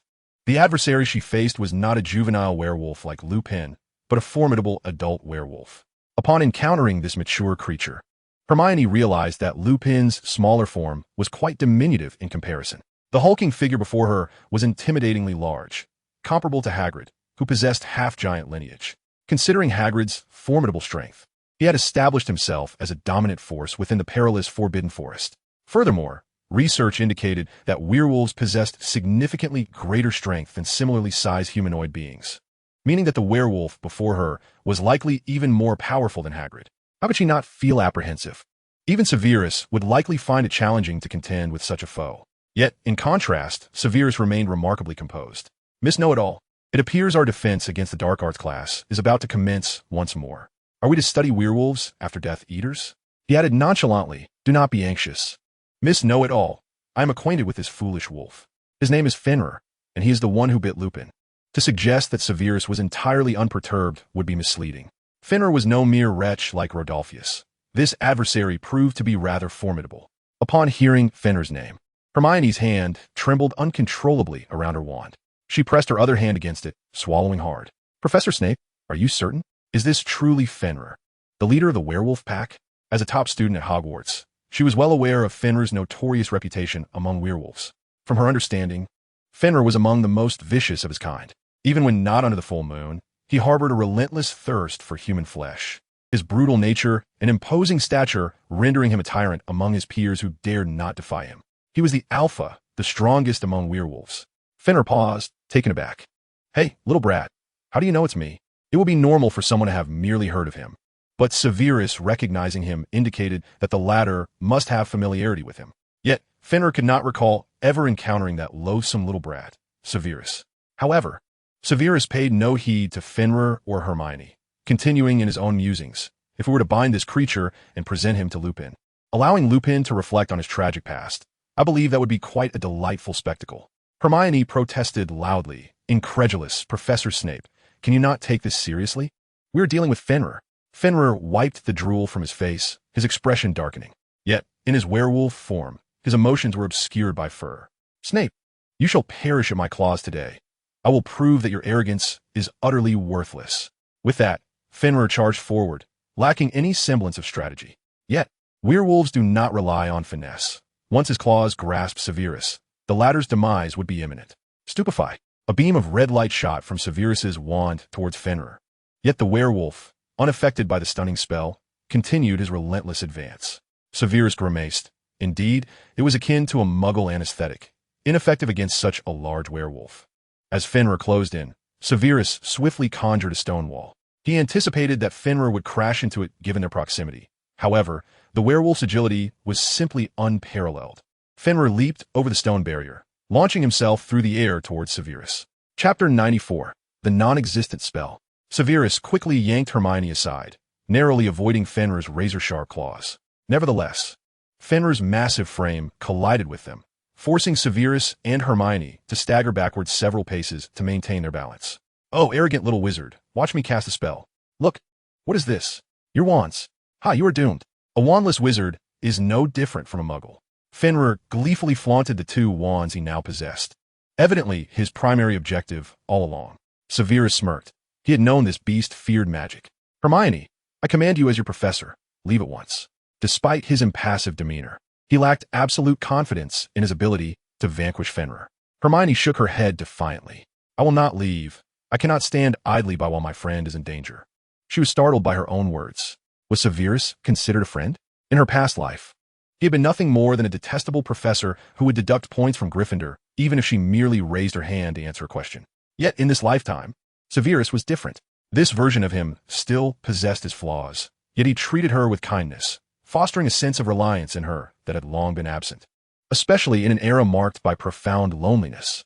Gradually, she began to comprehend Severus's background, understanding the extreme personality he had developed due to his upbringing. Severus's deep, dark eyes bore into Hermione's, devoid of any emotion, yet his body twitched slightly, as if jolted. Friend? How amusing. To me, you are merely an insufferable student. Fenrir rose, a malicious grin spreading across his face. Is the touching farewell over?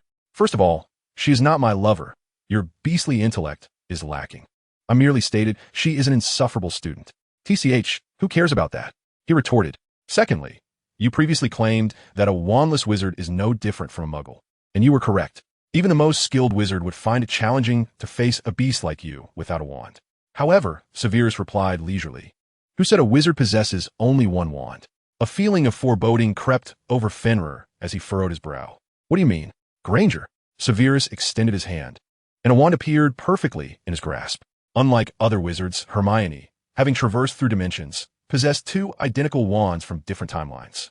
Fenrir possessed formidable magical resistance. Conventional spells would be weakened against him.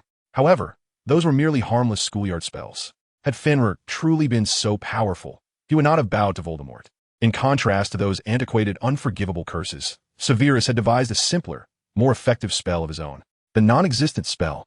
Severus waved his hand lightly, yet nothing materialized. Professor Snape, this Hermione gasped in surprise. Had Severus actually missed? This was understandable, as he was wielding her wand.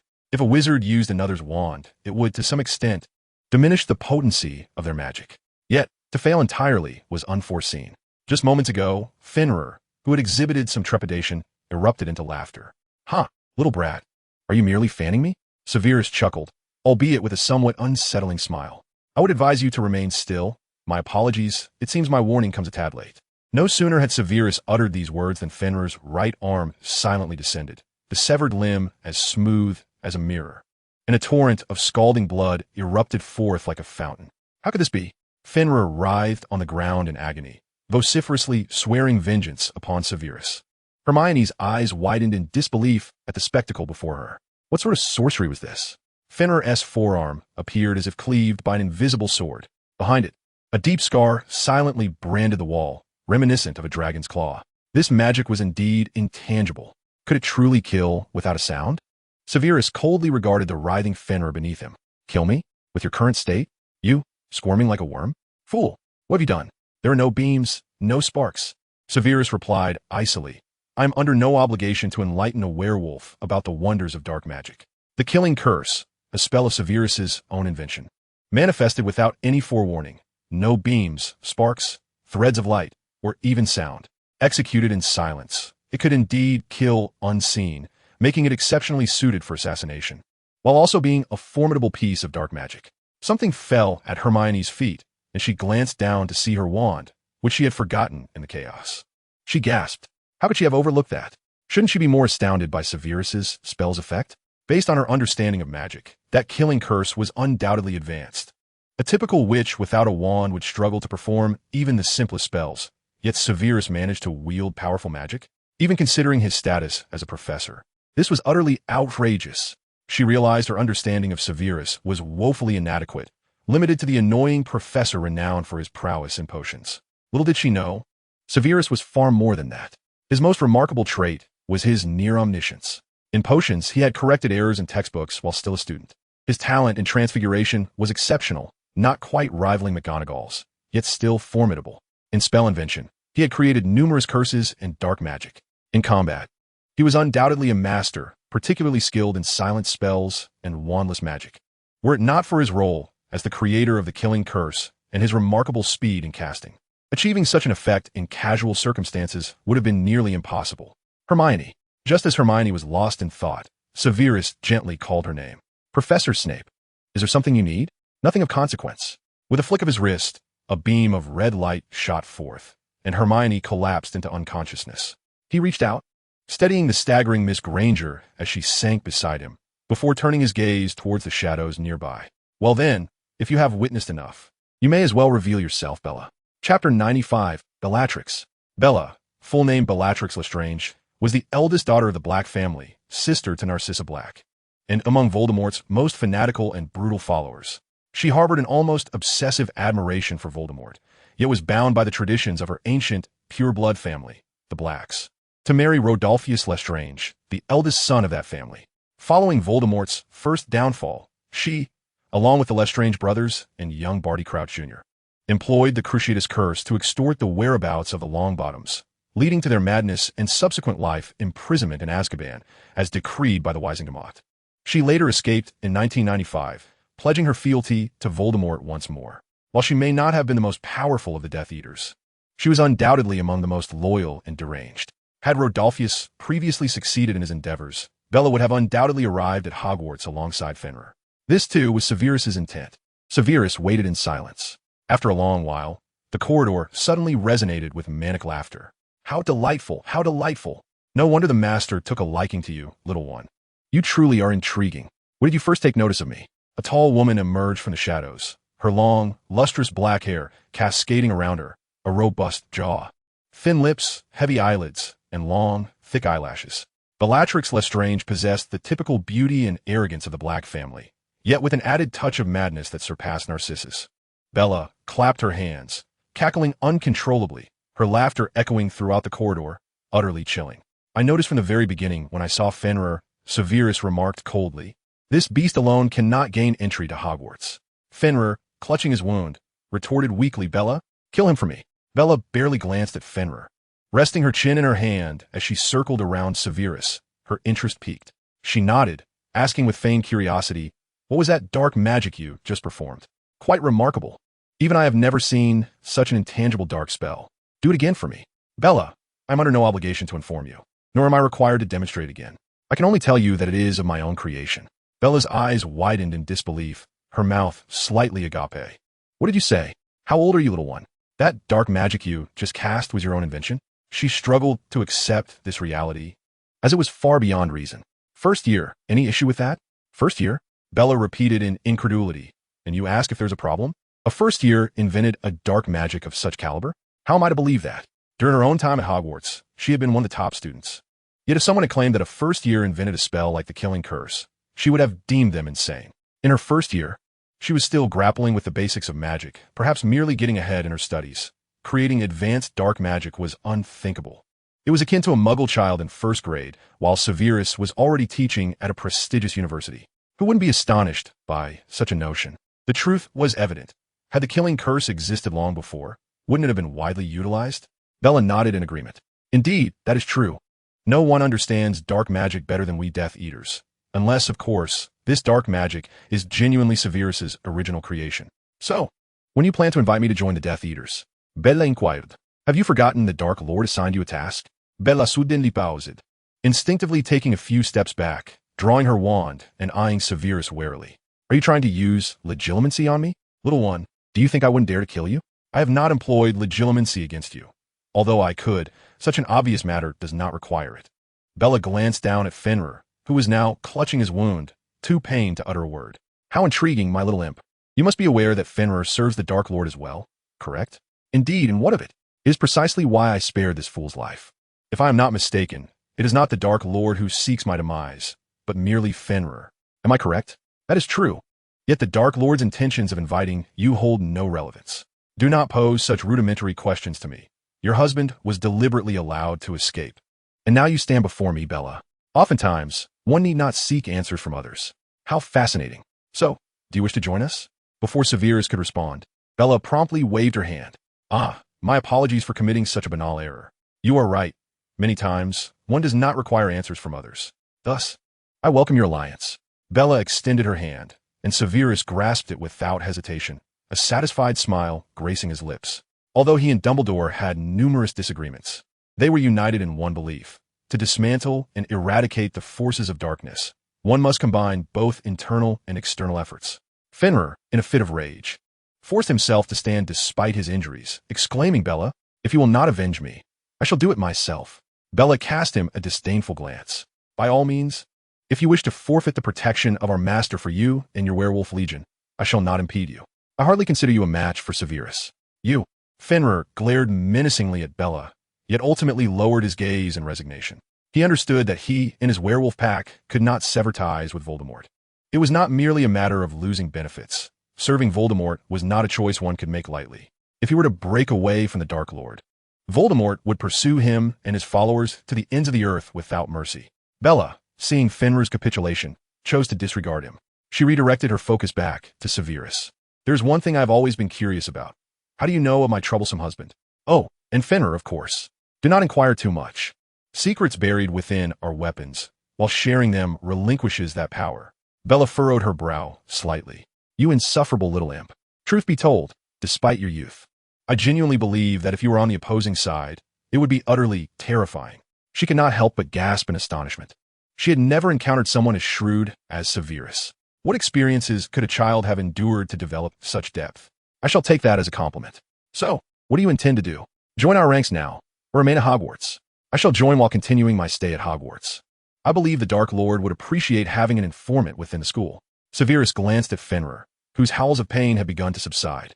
The resilience of the werewolf was greater than he had anticipated. Even with his severed arm, the bleeding had ceased, and the wound was rapidly scabbing over. As for its strength, this beast and its lost limb spoke volumes. I will convey your sentiments accurately. Farewell, you disgraceful creature. Bella gracefully turned and departed. After giving Severus a final venomous glare, Fenrir picked up his severed arm and followed Bella into the shadows. When Hermione awoke, Lily was seated at her bedside, engrossed in a book. Upon noticing Hermione had stirred, she set the book aside. You're awake? I had intended to take you to the hospital wing, but Severus insisted you merely suffered a stunning spell and would awaken shortly. By the way, do you recall who cast the spell on you? Hermione pressed her forehead and grimaced. Severus. Lily's mouth fell open in shock, followed by an eye roll. That bat. Why would he use a stunning spell on you? Well, I'm not entirely sure, but it's likely inconsequential. If it weren't for Severus, I might not have survived. Hermione pondered why Severus had employed a stunning charm against her. She doubted she could confront him about it, as she sensed he was concealing something from her. So, did you encounter werewolves with Severus? Please, share what transpired. She had returned to the dormitory before the werewolf legion's attack. Yet all the Gryffindor students had fled back to their common room. It was difficult not to know what had occurred. It's quite a lengthy tale indeed. Hermione recounted the events to Lily.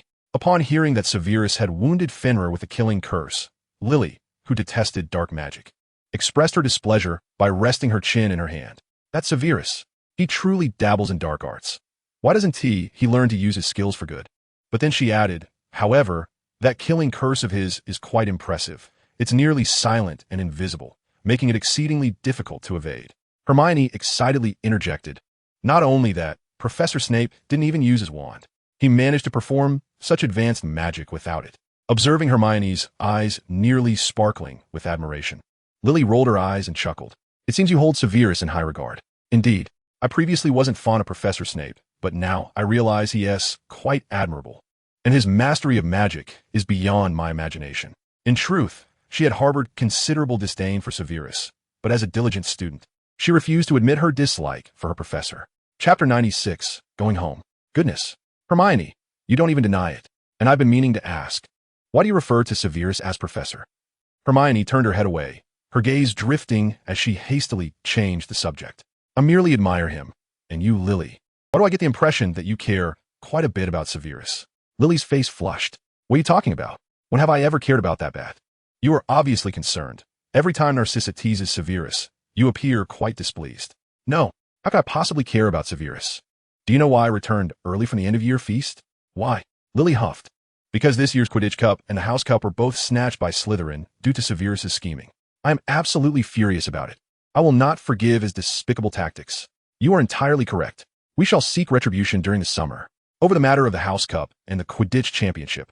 Hermione and Lily quickly found common ground. On the first day of summer vacation, with nowhere to go, Hermione accompanied Severus back to Spinner's End. Along the way, she incessantly complained to Severus about the use of underhanded tactics to secure the House Cup and the Quidditch Championship for Slytherin. It was not until Severus, unable to endure it any longer, threatened to use her as a test subject for his newly invented spells if she continued to complain. Upon arriving home, Hermione intended to discuss Severus's conduct at Hogwarts with Eileen, but Severus commanded Hermione to start packing. This perplexed Eileen, who stood at the door to greet them. Severus, what are you doing? Is your father back? That wretched man will never return. We are merely moving to a better place. Eileen and Hermione exchanged glances, both utterly bewildered. Severus, where are we moving to? Hermione inquired.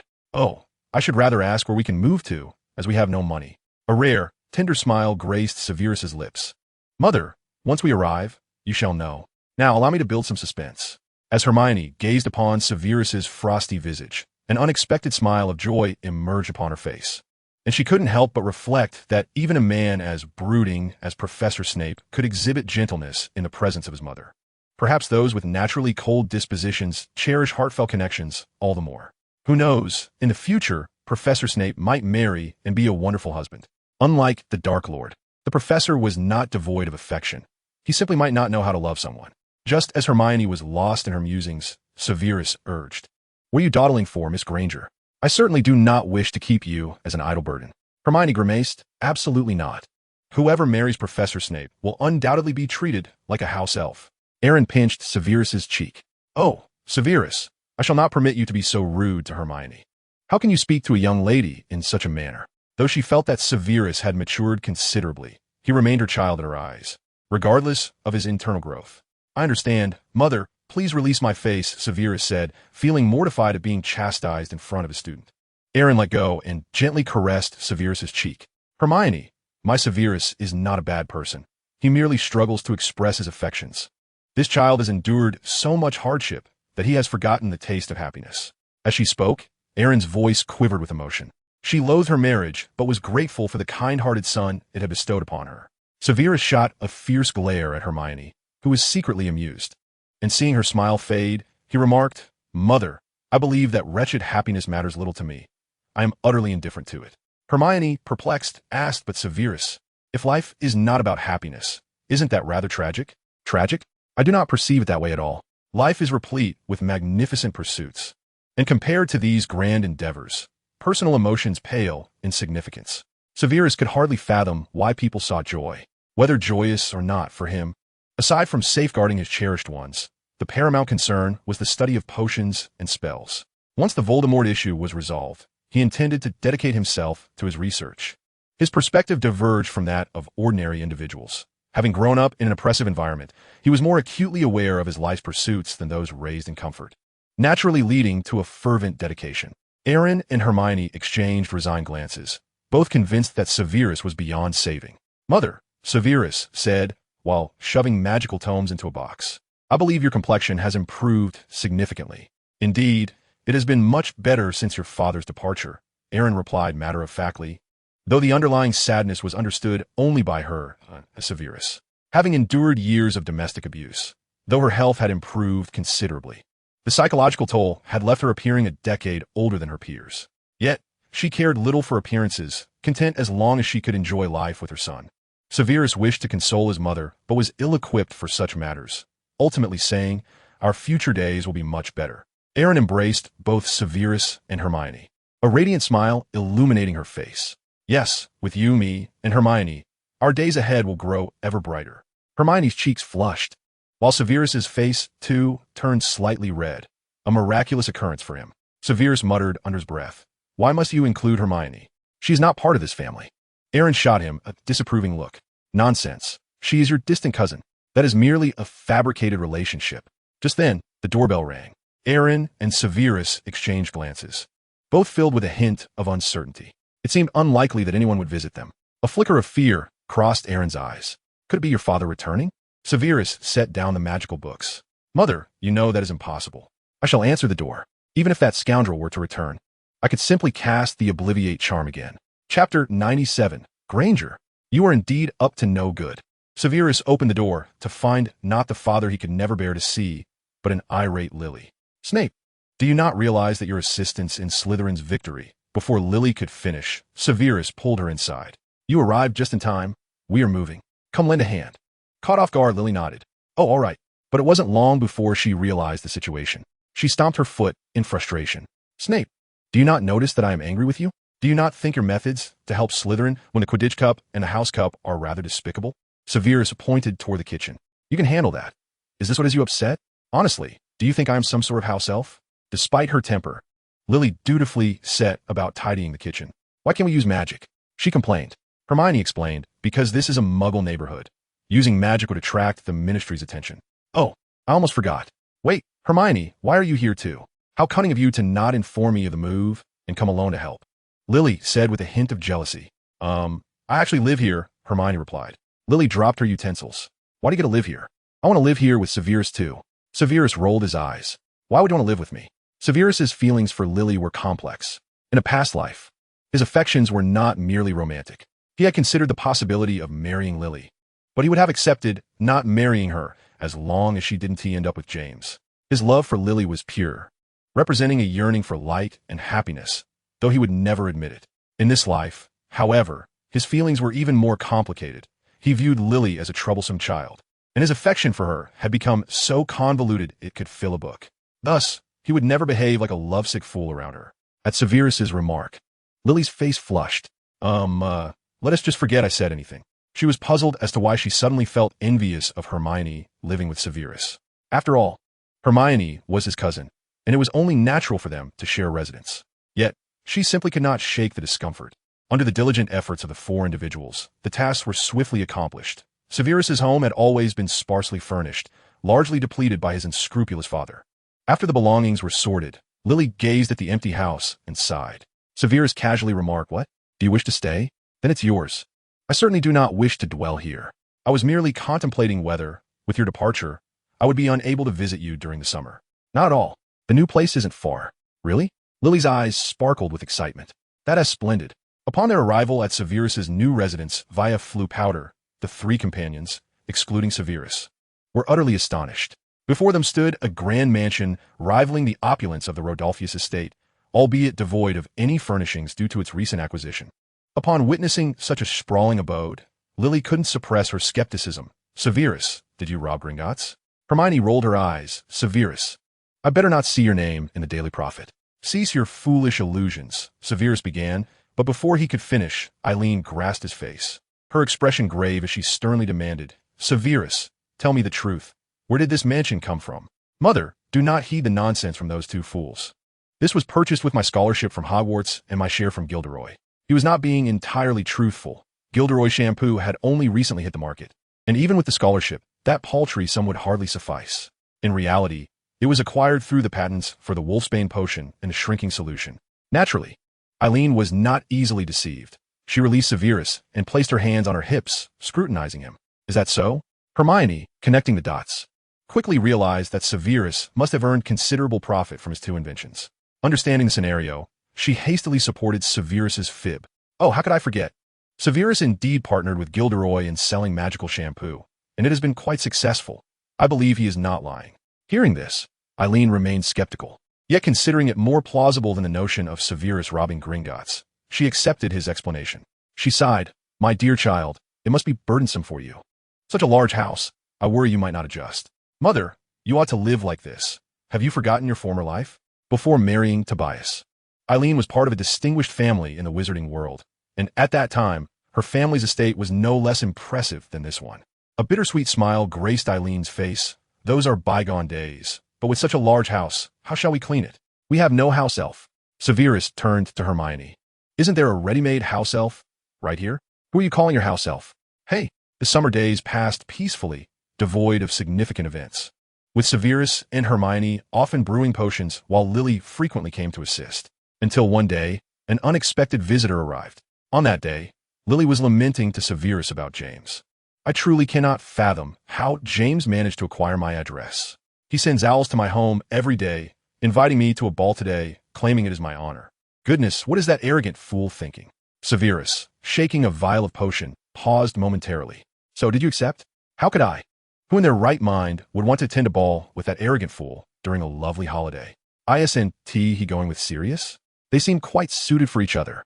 Hermione, wishing to avoid altering the future too drastically, advised, I think you could consider accepting James's invitation. The ball might prove quite enjoyable. Lily shot her a disapproving glance. Hermione, are you plotting something? Why do you wish to matchmake me with that arrogant fool? Has he done anything for you? Not at all, Lily. The corners of Lily's mouth curled up in a knowing smile. Ah, I believe I understand now. Hermione, you truly have ulterior motives. Chapter 98, The Truth Serum. Lily, I do not quite grasp your meaning. Oh, it's nothing. Just don't think you can shake me off. At that moment, a cheerful voice echoed from the hallway. Severus, your friend has come to see you. Soon. Eileen dashed into Severus's laboratory, wearing an apron and holding a whisk, a delightful aroma of grilled sausages wafting around her. Severus glanced at Hermione and Lily, his brow furrowing slightly. He couldn't recall informing anyone of his move. Is it Avery or Mulciber? I do not fancy either of those two friends of yours. Lily remarked, displeased. Oh, you're both here? My junior is truly enjoying a fulfilling summer. Isn't he? Before Severus could utter a word, Narcissa leaned against the threshold, her eyes sparkling with mirth. Lily huffed. I would have preferred Avery or Mulciber. Severus, you truly have an interest in this viper. You've been in contact all summer. Lily, just as James can find your address, can't Narcissa also discover mine? Narcissa crossed her arms and smiled. Aren't you here as well? Really, why be so stingy? Isn't this quite fair? It's not the same. Severus and I are friends. As for you, I fail to see any semblance of friendship. In truth, if Narcissa were not a Slytherin and did not frequently flirt with Severus in jest, Lily would not harbor such animosity towards her. Eileen regarded Narcissa with curiosity. Not friends? A hint of regret laced her tone. Narcissa elegantly bowed her head to Eileen. Madam, indeed, I am not Severus's friend. I am Narcissa Snape. Hermione gasped, covering her mouth in astonishment. Goodness, what is she saying? How audacious! Lily's face flushed with indignation, her eyes blazing as she glared at Narcissa. What nonsense are you spouting? You clearly bear the name Black. Oh dear, today's youth are remarkably bold. Eileen also covered her mouth, but unlike Hermione, her lips curled into a delighted smile. Evidently charmed by Narcissa's graceful bow, Severus, however, chose to ignore Narcissa's teasing and continued to shake the potion in his vial. Narcissa, since you are here, do not linger idly, or if you choose to leave before lunch, I shall not mind. Narcissa pouted and shot Severus a fierce glare. Hey, who do you think I am? As if I were missing a meal. But then she burst into laughter. Well, I rather like your foul temper. Let me see what you're working on. Narcissa leaned closer to the cauldron, curiously inhaling the fumes, her brow slightly furrowing. Severus, what are you concocting? Boiling water? Or have you not added the potion ingredients yet? The liquid in the cauldron appeared to be nothing more than plain boiling water, devoid of any aroma. Narcissa, you really ought to study your potions. This is the truth serum. Narcissa showed little reaction, but Eileen's mouth fell open in surprise. Truth serum? Is that for real? ISNT that learned in the 7th year? She vaguely recalled that during her graduation year, the practical exam for potion making involved the draft of truth. A significant portion of the candidates failed, unable to brew the potion. The remaining few who succeeded produced potions of rather poor quality, barely passable. This was not due to a lack of capability among that year's graduates. The draft of truth is considered one of the most intricate and error-prone potions taught in the 7th grade curriculum. It was indeed a formidable challenge for those 7th-year students. How could her first-year son possibly manage it? If he could brew the draft of truth, then Severus had no need to attend potions class. He could simply graduate from it. Yes, mother, Severus replied flatly. In his eyes, brewing the draft of truth was a trivial matter. After a few shakes, he opened a drawer filled with various potions, neatly organized in label boxes, yet the one marked for the draft of truth remained empty. Eileen shook her head. No, dear, I must insist that this is impossible. Lily and Hermione exchanged knowing glances and smiled at each other. Lily, arms crossed, declared proudly, it's merely a 7th grade lesson. For Severus, it's an effortless task. Nothing to be astonished about. Her air of pride suggested that it was she, not Severus, who had brewed the potion. Hermione nodded in agreement.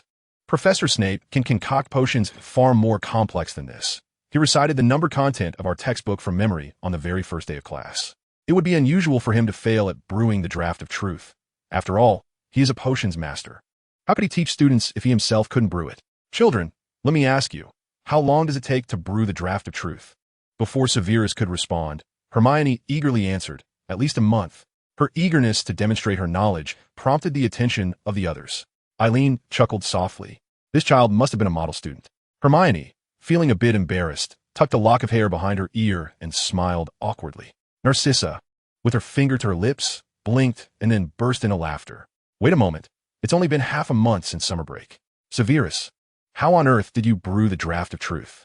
Moreover, as a rare potion, how could you have produced such a large batch as if it were mere water?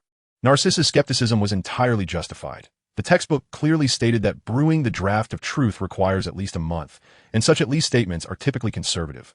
Often, it could take a month and a half or more to achieve. Furthermore, the brewing process is exceedingly complex, and using a cauldron would yield only a single vial of the potion, as the draft must be concentrated to a specific degree to be effective. This is why just 3 drops can compel a person to reveal their innermost secrets. In Severus's cauldron, while not brimming to the top, there was indeed a substantial amount. Confronted with Narcissa's doubts, Severus opened the drawer once more and retrieved the vial of draft of truth, presenting it before her. If you don't believe me, you may test it yourself. Narcissa shot him a disbelieving glance, setting aside the fact that the draft can be harmful to one's health. What if you've brewed something bizarre? Chapter 99. Which one do you prefer, Severus? I'm under no obligation to convince you, Narcissa. As Severus prepared to return the vial, Narcissa snatched it from his grasp and concealed it behind her back. Hand the draft back to me, he demanded, extending his hand. Narcissa, with a playful smile, gradually backed away until she leaned against the wall. Don't be so stingy. Just let me have this one.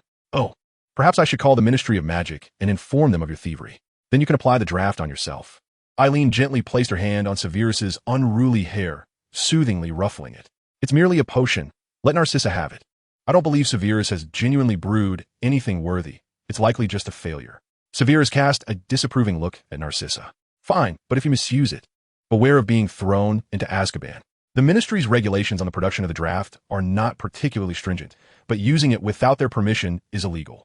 I understand, Narcissa replied, tucking the vial into her pocket, her eyes glinting mischievously as a smirk crept onto her lips. Lily and Hermione exchanged glances, simultaneously rolling their eyes. It was evident that Narcissa would undoubtedly use it. All right, children, let us tidy up. It's nearly time for dinner. Lily and the other 2 girls quickly agreed, eagerly rushing to clear the table. For some reason, they all felt a sense of urgency, as if they were afraid of being outshined by the other 2. Severus, meanwhile, busied himself with his potion, determined to shake it well and transfer it into vials before dinner. Once the laboratory was tidied, Narcissa jogged over to Eileen, offering her assistance in the kitchen, claiming she was quite adept at cooking. Eileen chuckled, her hand over her mouth, praising Narcissa not only for her beauty, but also for her domestic skills, assuring her that she would make an excellent wife. Lily glared at Narcissa from behind, her expression fierce, as if she wished to devour her whole.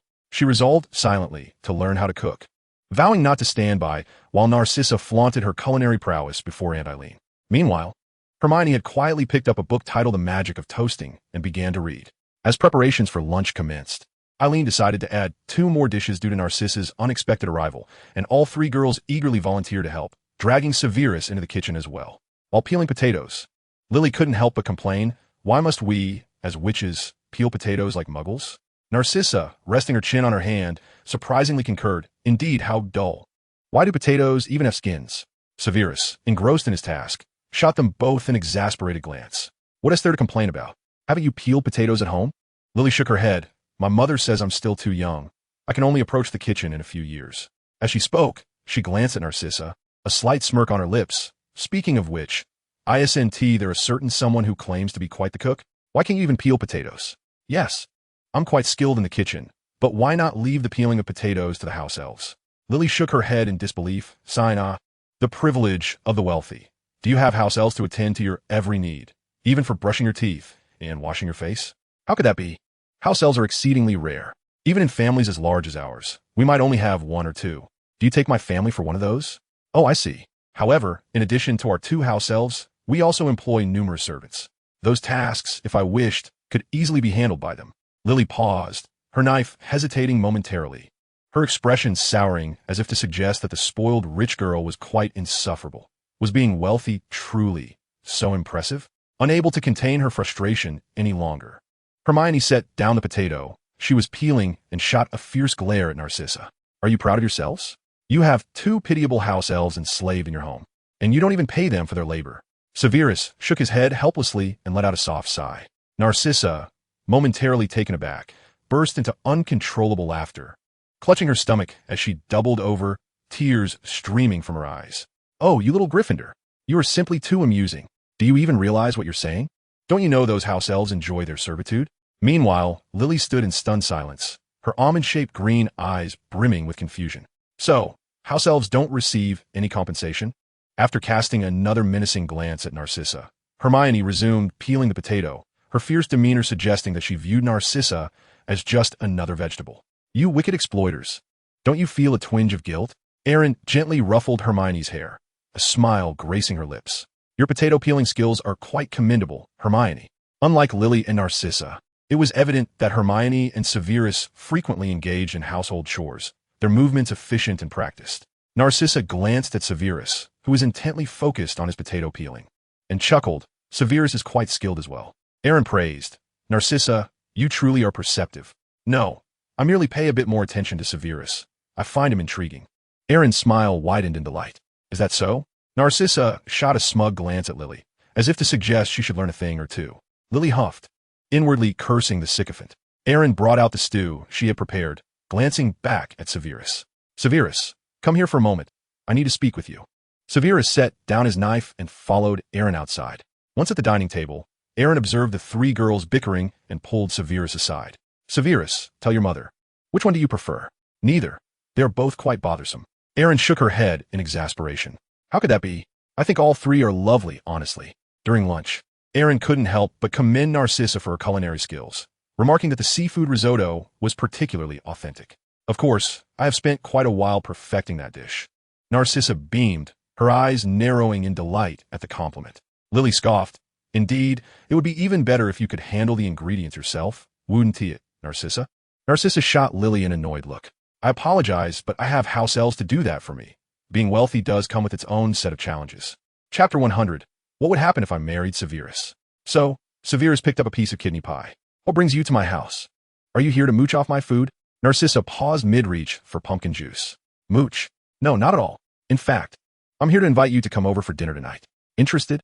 She tilted her chin towards Severus, offering him a coy smile, her sparkling eyes radiating allure. "Sure." Considering the possibility of encountering Bellatrix, which could provide him with information about the Dark Lord, he readily accepted. Lily chewed her fried egg with vigor, letting out a cold huff. "Severus, even if you won't admit it, you must have some interest in Narcissa." Hermione sighed, feeling inexplicably empty inside, an uncomfortable sensation settling in her chest. Even Narcissa blinked in surprise, her brow slightly furrowing. "I never expected you to agree so readily." If you wish to back out, now is still the time. Oh no, how could I possibly back out? It took me a lot to invite you. After lunch, Aaron and Hermione began tidying Severus's room. Aaron organized a stack of parchment covered in various writings and illustrations, neatly placing them on the table. Meanwhile, Hermione sorted through the assorted trinkets cluttering Severus's desk. Aaron sighed. This boy, can't he tidy up even a little? The lab is messy enough, but why is his bedroom in such disarray? Hermione adjusted a photograph on Severus's desk, pondering where to place his rather unsettling garden gnome specimen. It can't be helped. Severus is he is utterly absorbed in potions and spells, neglecting his living space. She sometimes truly felt for Severus. While she worked hard at Hogwarts, she still managed to maintain her own life. But Severus was a different creature entirely. He had no life outside of books, potion brewing, and spell research. It was no wonder he became Hogwarts' youngest professor and even the youngest head of house in history. Aaron gently stroked Hermione's hair, her eyes filled with affection. Hermione, you are such a good person, making excuses for that troublesome boy of mine. Hermione blushed for reasons unknown, stumbling over her words. I am just speaking the truth. Oh dear, Hermione, you're adorable. Blushing so easily. You're wonderful at household chores. Why not stay here to take care of Severus? If you don't mind my messy little boy? That, doesn't seem appropriate. Hermione grinned, pondering what it would be like to marry Severus.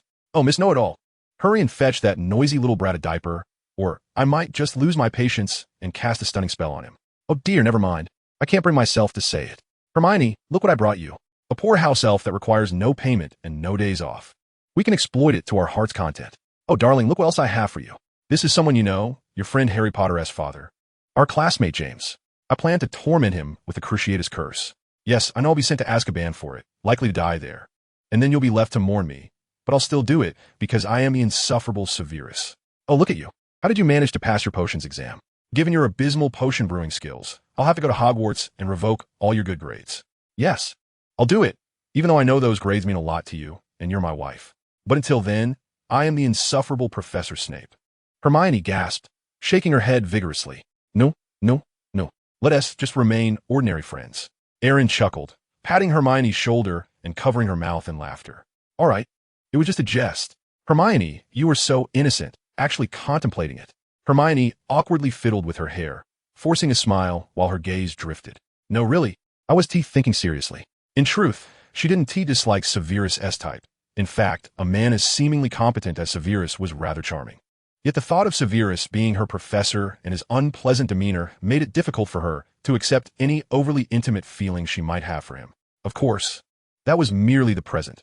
What the future held was anyone's guess. Aaron sighed gently.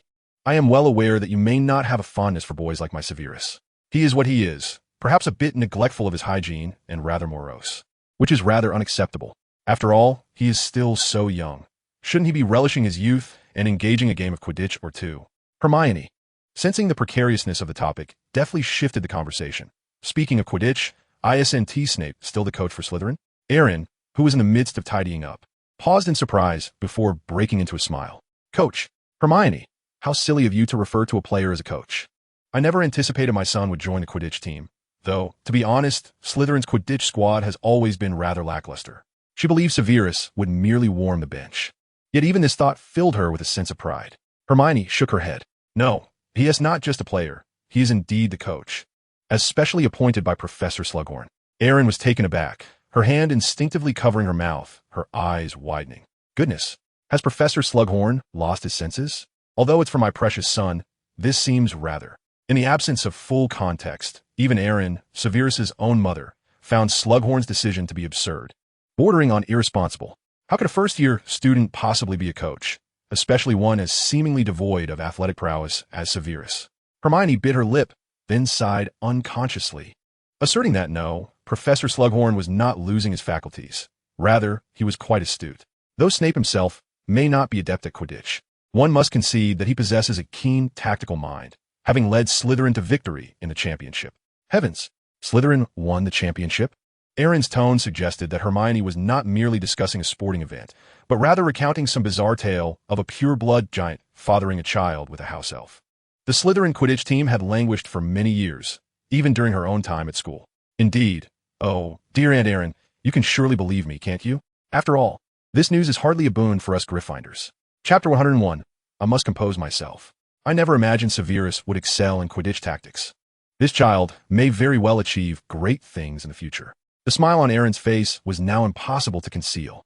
No one could be happier than she was about her son's potential. Aunt Erin, Snape will undoubtedly find success in the future.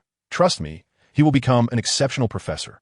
Well, perhaps exceptional is debatable. Erin waved her hand dismissively. Hermione, do not flatter me. My Severus is indeed clever, but becoming a Hogwarts professor is no small feat. Despite the fact that some Hogwarts professors are rather dubious, each holds a notable position in the outside world. Even the likes of Trelawney and Lockhart, who are the least reliable, are not ordinary individuals. One is a renowned descendant of seers, and the other, a best-selling author.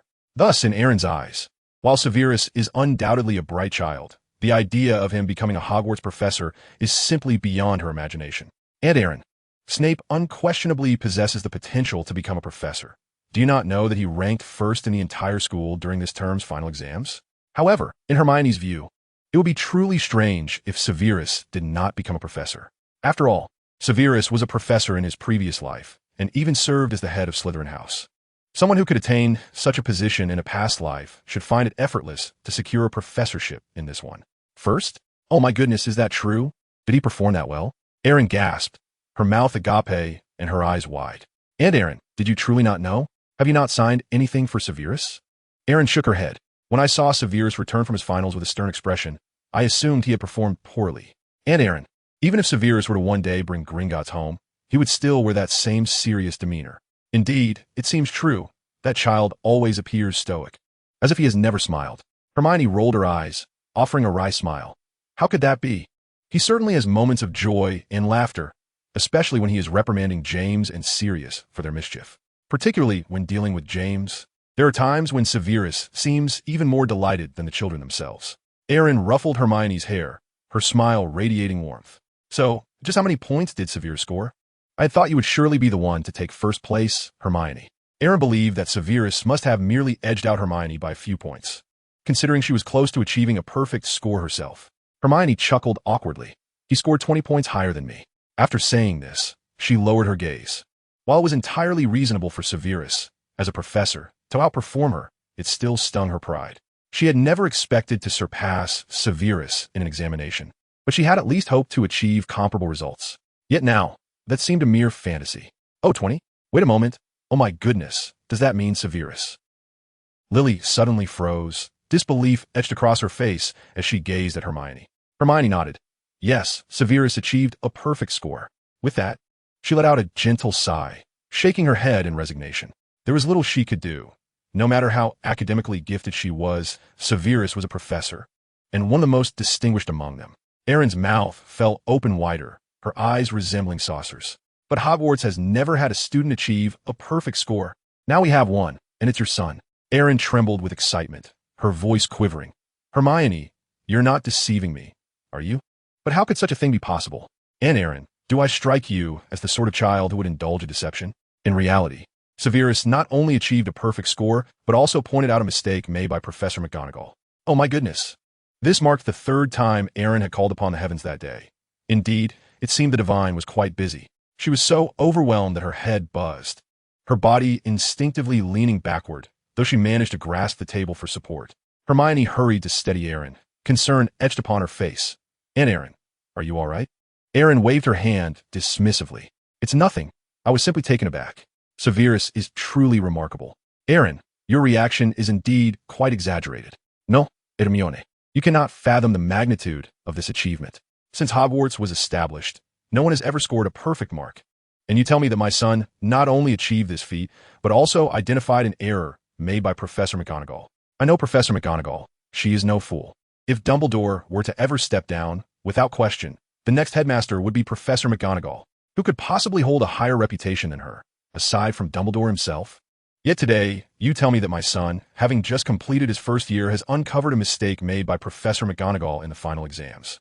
This is as astonishing as a primary school student in the Muggle world pointing out an error made by a highly esteemed university professor. Aunt Erin, I understand your excitement, but do try to contain it. This really is not such a monumental event. Erin grasped Hermione's hand tightly. No. Hermione, you are still young. You do not comprehend the significance of this. So please, tell me, is what you say true? Her eyes brimmed with anticipation, her heart fluttering erratically. The fact that Severus achieved a perfect score at Hogwarts and even exposed Professor McGonagall's error thrilled her beyond measure, far more than the prospect of Severus earning enough from selling shampoo to purchase a villa. Hermione shrugged. I truly understand what this signifies, and Eileen. I assure you, there is no need for such excitement. This is quite ordinary for Severus. In her perspective, this was hardly a shocking development, as it was merely a commonplace occurrence for Severus. Yet, Eileen obstinately adhered to her perspective. No, Hermione, you cannot comprehend. This is extraordinarily difficult. For Severus to accomplish this is nothing short of miraculous. Oh my goodness, what should I prepare for that child as a gift? Eileen began to fluster, picking up Severus's parchment only to set it down again, pacing the room with a furrowed brow.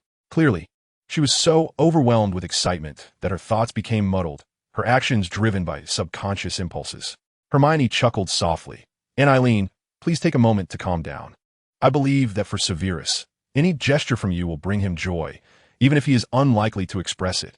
Eileen settled down and took a sip of the pumpkin juice from Severus's desk. Oh, this must not be underestimated. Yet you are right, Hermione, I should indeed compose myself. Chapter 102. Is the Half-Blood Prince my son? And Eileen, I think rather than gifting Severus something, you might consider preparing a delightful meal. I believe he would prefer your cooking over any material gift. He is not one to seek out material pleasures. Hermione had gained some new insights about Severus during this time. Severus was certainly not the type to indulge in materialistic pleasures like Slughorn, but he shared a fervent obsession with intellectual pursuits. However, while Slughorn sought fame and recognition, Severus was drawn to the essence of power itself. Few in this world genuinely appreciate power for its own sake. Most are merely enamored with the benefits it brings. Severus's loyalty lay with power itself, and although he was reluctant to admit it, he bore some resemblance to the Dark Lord. Eileen nodded thoughtfully. That seems to make sense. My child appears disinterested in what other children enjoy, fixated solely on the cauldrons in his laboratory. Alas, I fear he may spend his entire life with a cauldron. How could that be? Severus is quite popular with the girls. Eileen covered her mouth, unable to suppress a laugh. It seems so, as a mother. It's inappropriate to say this, yet I truly cannot fathom how someone so brooding could be so well-liked. Suddenly, Eileen's gaze fell upon the letters scattered across Severus's desk. Given that Severus had few friends, the stack of envelopes was not particularly high, half of which were filled with James's taunting letters and challenges. Throughout the entire summer, the letters from Avery and others combined did not surpass the number from James. Eileen stood up, tidying the letters for Severus while mumbling, "Oh dear, I wonder if there are any love letters here for my Severus." However, at his age, it seems inappropriate to peruse his correspondence. Rather than speaking to Hermione, she was essentially reminding herself that it was not proper to pry into her son's letters, just as she grappled with the temptation to peek at Severus's letters. One letter slipped out, fluttering down her feet. It appeared to be divine providence. Could be a love letter? Finding the perfect excuse, Eileen bent down with a smile to pick up the letter.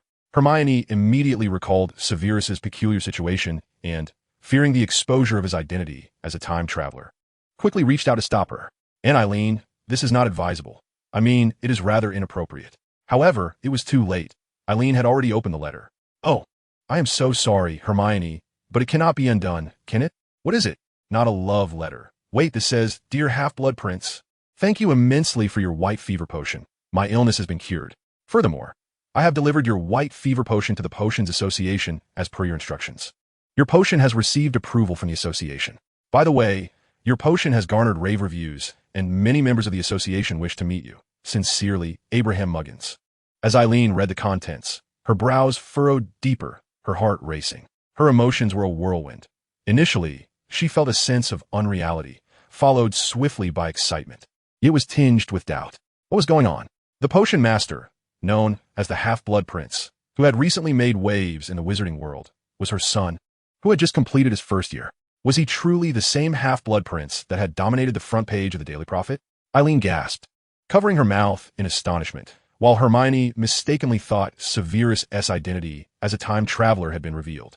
Hermione leaned in, curious, her toes peeking over to see the letter's contents, asking, "Aunt Eileen, what does the letter say?"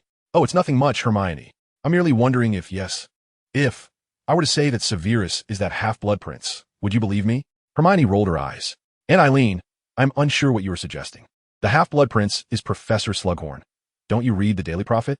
She had long suspected that the half-blood prince was indeed Severus, but thought it best to keep Eileen in the dark for now.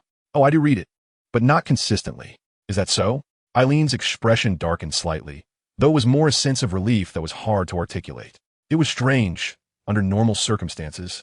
If her son were indeed such a remarkable individual, she should be elated. Yet, she felt an inexplicable weight of pressure. If Severus were truly the half-blood prince, this revelation was evidently overwhelming for her. Indeed, the half-blood prince is Professor Slughorn and Eileen. Though Severus is exceptionally talented, he is still just a child. Eileen sighed softly, a smile of relief spreading across her face. Indeed, what was I thinking? Is it really Professor Slughorn? It is no surprise he has developed the white fever potion and the poison potion in such a short time. It would not be an exaggeration to say he will be remembered in history. Of course, and Eileen, trust me, he will indeed leave a lasting legacy. No matter how many years pass, people will remember this great wizard. Hermione smiled knowingly. At the same time, in Grimmauld Place. You reside here? I never imagined the Black family would live in a Muggle neighborhood. Severus had long been aware that the Black family home, the headquarters of the Order of the Phoenix, was situated in a Muggle area, yet he casually mentioned it in a remarkably relaxed tone. His years of undercover work had enabled him to slip into character effortlessly, never portraying the first-time visitor to the Black family home. What is so surprising about that? Your family used to live in a Muggle neighborhood as well, didn't they? Severus shot Narcissa an incredulous look. You seem to have conducted quite a thorough investigation into my background, but my father was a Muggle.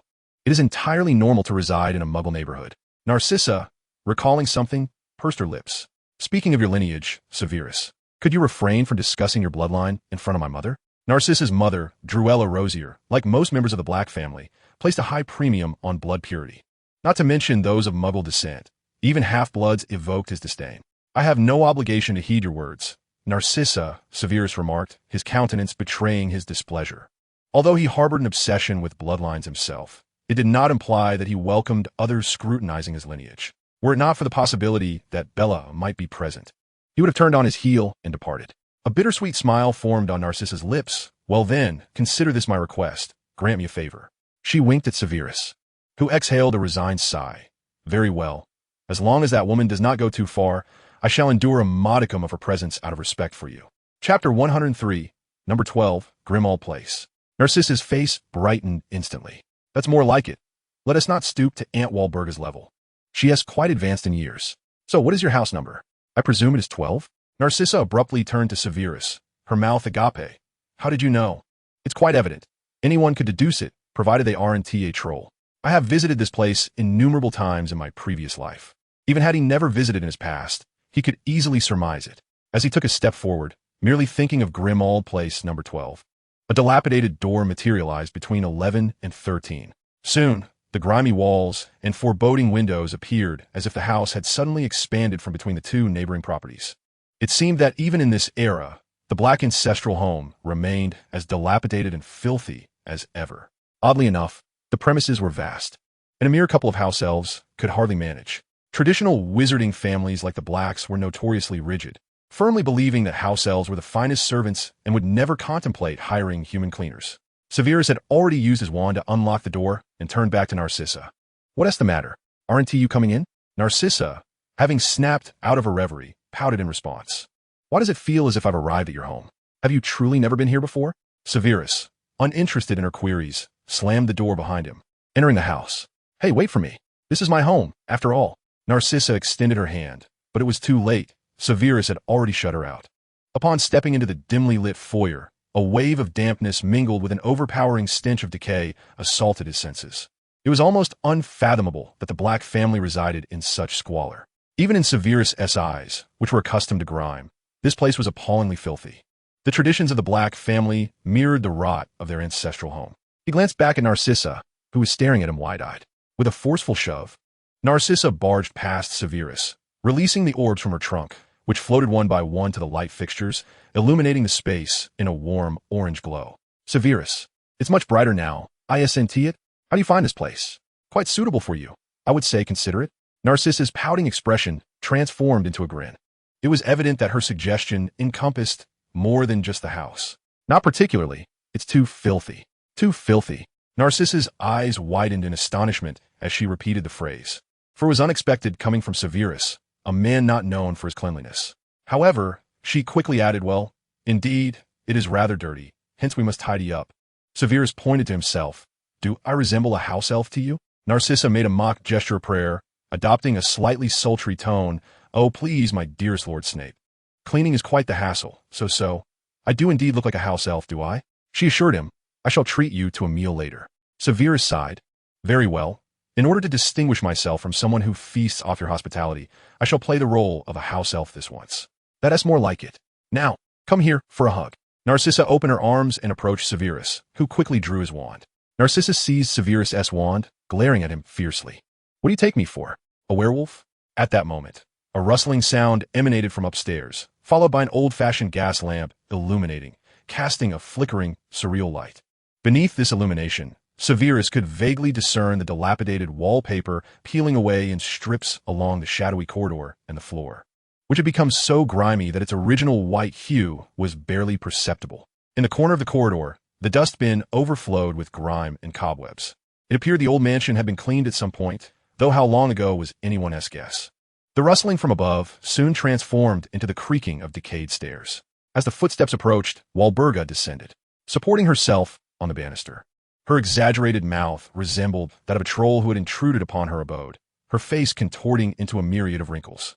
She rhythmically pounded the staircase, stomping her feet, creating a cacophony as she approached. Oh, goodness, you truly brought this half-blood back with you. He will tarnish the floors of our home. Evidently, she had learned of Severus's character through some means. Narcissa, bewildered, extended her hand to assist Walburga from the rotting floor. And Walburga, please calm down. It's rather your filthy floors that have sullied my shoes. Walburga rolled her eyes in exasperation, her body threatening to topple. Narcissa rushed to steady her, gently patting her back. And Walburga, are you all right? Right? Walburga gasped, clutching her chest, deliberately exaggerating her labored breaths. Of course I am not well. You've brought a half-blood into our home. This is an affront to the dignity of the Black family. Severus feigned surveying his surroundings before scratching his head. Is there a clean spot in this house? Or might I defile it? Walburga trembled with rage, her hands slapping her thighs in frustration. Narcissa, hand me your wand. Narcissa turned and shot Severus a fierce glare. You promised me.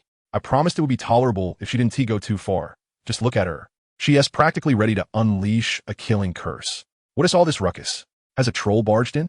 Bella emerged from her bedroom, tousling her hair and yawning. Clearly still half asleep, Walburga rushed forward to seize Bella's arm. You arrived just in time. Look at the mess your sister Narcissa has made. She brought a half-blood into our home. Oh, my goodness. Oh, my goodness. Walburga's state was even more exaggerated than the portraits of her past life. It seemed she still possessed some vigor, capable of hurling insults. What half-blood? This is Mr. Snape. Mr. Snape, greetings. Welcome to our ancestral home of the Blacks. Is it not a splendid day? Volgabab's eyes were wide as copper bells, and she pointed at Severus, gritting her teeth. Mr. Snape? How dare he be referred to as Mr.? He's nothing but a half-blood. Chapter 104. Enemies on a Narrow Path. Bella let out a gentle sigh. Calm yourself, Aunt Volgabab. My master holds him in quite high regard. Volgabab's eyes seemed ready to pop out, her mouth agape as if an egg could fit inside. She stood there, frozen as if petrified by a freezing charm, time seemingly suspended. No one moved. Only the dim light flickered, and the dust in the air danced. It's him. A half-blood. Why would the Dark Lord take notice of him? Volgabab shouted, her voice echoing as loudly as it had the last time she de-screamed, when a famished rat had bitten her. Bella opened her mouth, stifling a yawn before covering it with her hand. Indeed, Aunt Volgabab, I must concede that Mr. Snape, despite being a half-blood, surpasses many purebloods. And a small piece of advice, do not speak so in front of the Dark Lord. Now, I shall return to my slumber. With that, she turned to head back to her bedroom. If such praise had come from another's lips, it would have been ordinary. Yet, spoken by Bella, it carried weight.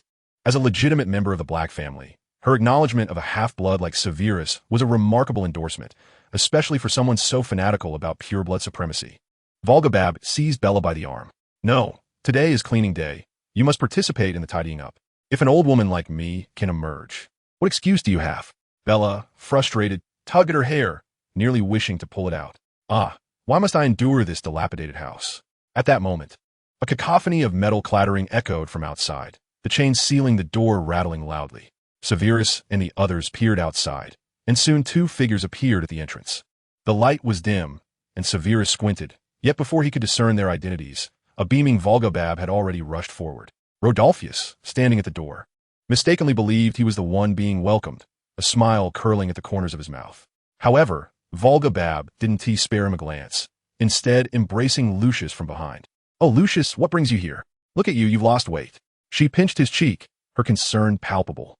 Lucius, more startled than displeased, wore an awkward smile, feeling more uncomfortable than he ever had, even more so than when dealing with his own grandmother. Rodolphus, on the other hand, felt only embarrassment, tightening his clothing, puffing out his chest, and coughing a few times as if feigning interest in the peeling wallpaper of the Black Estate, staring at it intently. Narcissa strode angrily in front of Lucius, forcefully separating him from Volgobab. "What are you doing here?" Lucius glanced at Rodolphus, a mischievous grin forming at the corners of his mouth. "Don't blame me. It was Mr. Lestrange who summoned me." "Yes, I did bring Lucius here, Narcissa. I heard there's some misunderstanding between you two, and I hope you can have a proper conversation." Volgobab frowned. "Narcissa, do not let a trivial misunderstanding cause you to overlook Lucius, a boy as remarkable as he is hard to find." Narcissa crossed her arms, glaring at Volgobab. "Aunt Volgobab, which good boy are you referring to? It wouldn't be about bloodline, would it? Does having a prestigious lineage guarantee excellence?" Volgobab's eyes widened, and she raised her voice. "Of course. Good heavens. Is there anything to question? Pure blood is supreme. Half-bloods will never compare to us purebloods." She refrained from uttering the derogatory term mudblood, not because she forgot about those wizards of Muggle descent, but because equating them with purebloods was, in her eyes, an affront to their noble lineage.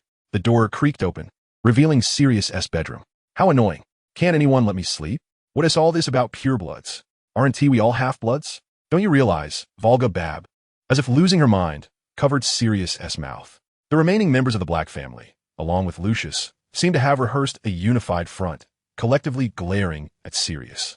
They were indeed aware of what he was about to say, the very taboo that each pureblood family concealed, the fact that no truly pureblood families existed today. If pureblood families had truly enforced strict adherence to blood purity, they would have perished long ago. In reality, the existing pureblood families had clandestinely intermarried with half-bloods and even Muggles, discreetly disposing of any evidence. This was a well-known secret among pureblood families, only spoken of by traitors like Sirius. Seeing Volgobab cover Sirius's mouth, Bella and the others breathed a sigh of relief. Bella turned to her husband. Despite having witnessed Severus's prowess firsthand, her disdain for her inept husband had not waned over time. "Though I find Narcissa somewhat extreme, she does make a valid point.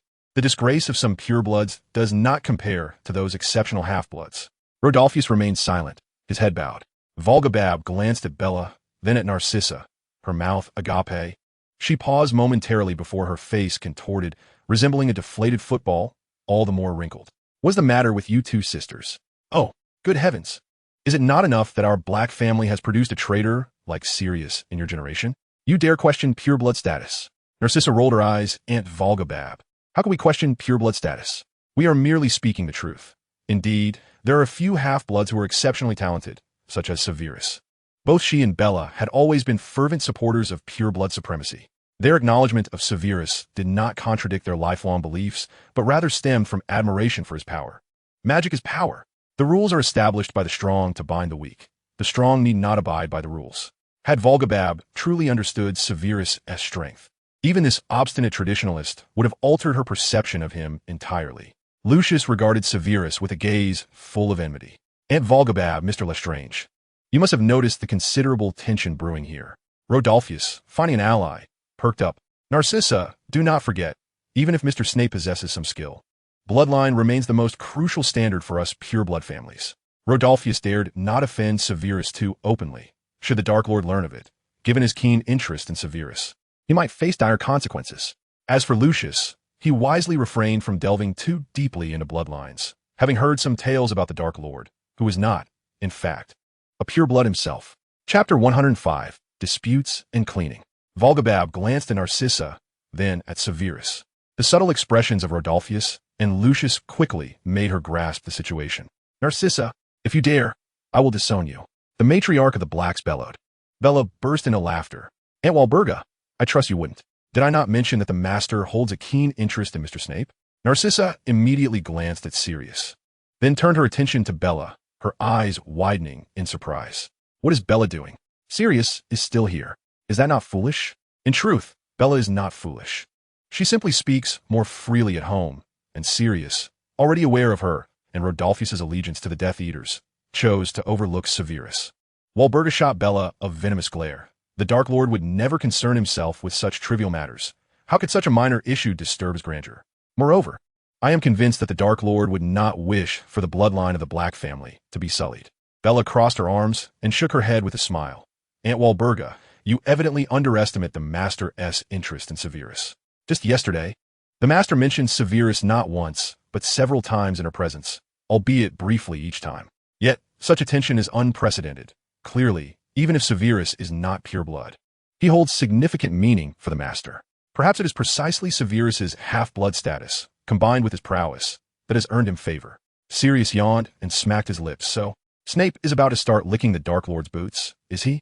I wager the Aurors will be quite pleased with this news. You dare. Narcissa glared at Sirius like a furious lioness. Bella brandished her wand, her eyes glinting with malice. You certainly may, but before that, I shall kill you. Even Rodolphus drew his wand, aiming it at Sirius. Though I harbor no fondness for that wretched fellow, should you dare to jeopardize the Master's affairs, I will not spare you. This man, despite often being at the receiving end of Voldemort's wrath, remains fiercely loyal to him, even perceiving that Bella loves Voldemort more than she does him. Walburga furrowed her brow heavily and quickly positioned herself in front of Sirius. Wait, what are you all intending to do? Put your wands away. Despite Sirius's furious demeanor, and her being a rather emotionless elder woman, it did not mean she would stand idly by while others cast spells at her son, especially not those from outside the family. At that moment, Narcissa also shouted, You two, drop your wands. Sirius would never. She did not care much for Sirius, but it would be utterly excessive if these two lunatics actually killed him. Even Lucius was taken aback by this bizarre family dynamic, utterly bewildered by the situation. Cousin and cousin-in-law attempting to kill their own cousin? How utterly insane. One could only say that Lucius had no understanding of the true nature of the Death Eaters. Such behavior was entirely typical for them. In fact, many Death Eaters, prior to their induction, possessed a rather superficial understanding of the insane conduct associated with their ranks. Consequently, after joining, many wizards regretted their choices, yet out of fear, they chose to remain loyal to Voldemort. Bella fixed a cold stare on Walburga, pressing her wand against Walburga's throat. Step aside, or I shall kill you too. She no longer referred to her as Aunt. Walburga swallowed hard, beads of sweat trickling down her forehead, fully aware that Bella was capable of such actions. Sirius smirked. Hey, immediately spoken jest. It seems you and your husband are truly intent on killing me. I swear that is sufficient, right? He was reckless, but not foolish. If he dared to retort further, Bella would indeed kill him without hesitation. Bella shot Sirius a glare and lowered her wand.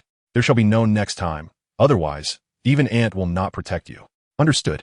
Sirius replied begrudgingly. Thus, following a domestic farce that nearly cost Sirius's life, the group began to tidy the room. Sirius wiped the heads of the house elf figurines adorning the walls, grumbling incessantly. Why must Lucius sit idly by, leisurely sipping butterbeer while I toil away? As he stated, Lucius was indeed the only one exempt from cleaning, reclining on a tattered sofa that was frayed and leaking stuffing, contentedly enjoying his butterbeer. Lucius, finding amusement in watching Severus sweep the floor, paid no heed to Sirius.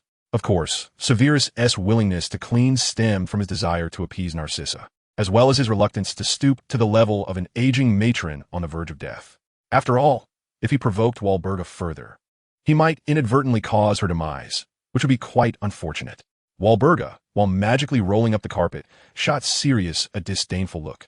Lucius need not clean. He is a guest. Narcissa tossed aside the cloth in her hand, crossing her arms as she loudly complained. This is unfair.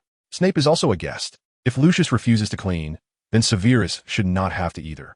Severus, having anticipated this, promptly tossed aside his broom. Walburga retorted coldly.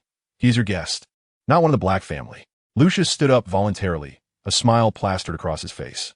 Aunt Walburga, I believe I should also lend a hand. Kindly assign me a task. Narcissa, look at him. What a splendid child. So polite. Why do you not appreciate him? If you fancy him so much, why not gift him to Aunt Walburga? Should you wish to incorporate the Malfoy bloodline, Aunt, you may do so. Bella, amused, placed her hands on her hips and laughed heartily. I think that's a splendid idea. Indeed, Lucius and Aunt Walburga, Narcissa and Severus.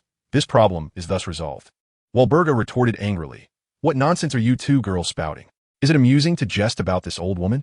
Bella waved her hand dismissively. Not at all. We are merely concerned that you might expire right here. Ah, truly, I desaironop. So do I. Sirius, cradling the head of a house elf figurine, agreed. Narcissa scoffed. It is only evening. Do you all enjoy sleeping so much?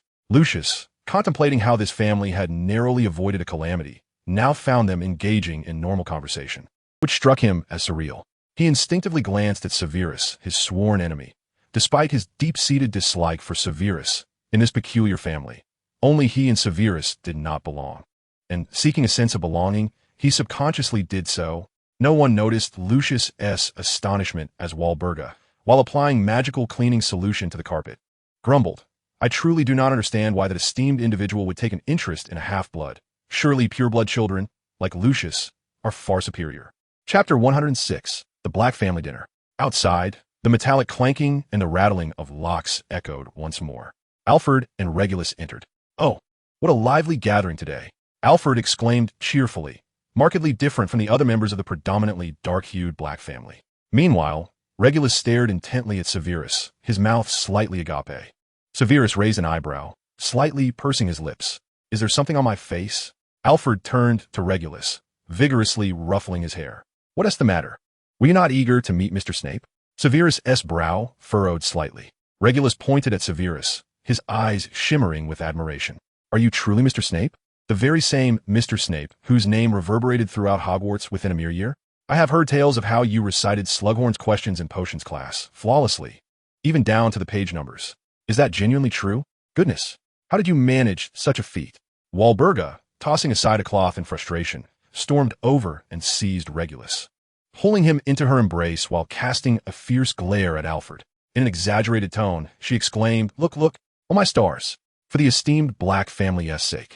Behold the strange notions this scoundrel has instilled in my son. A half-blood, quite remarkable. It's utterly laughable. Alfred, scratching his head awkwardly, gave a rueful shrug. I said nothing. Narcissa smirked slightly. It is I who spoke, Regulus. The accomplishments of Severus extend far beyond what I have shared with you. There will be ample time for me to elaborate. Walburga rolled her eyes in exasperation, placing a hand on her chest in an effort to steady her breathing. She felt as though she might burst into a tap dance or throw herself onto the floor in a fit of rage. Have you all turned against me? Beware that I may disown you from the family. Narcissa retorted.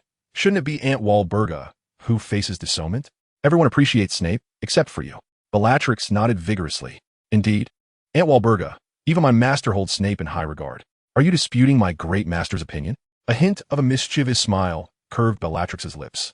Sirius murmured softly, I do not like him either. Severus frowned. Hiss, Narcissa had advised him against stooping to Walburga's level, yet she was unrelenting. Walburga pointed angrily at Narcissa and then at Bellatrix, finally dropping her hands and nodding viciously, a sinister grin forming on her face. Very well, you are all quite bold. With that, she ascended the stairs without a backward glance. Bellatrix crossed her arms and called after Walburga. Hey, Aunt Walburga, where are you off to? Do you not need a clean? I'm nearly driven to madness by you all. Clean? Do you wish for my demise? Bellatrix and Narcissa exchanged glances, both sighing deeply.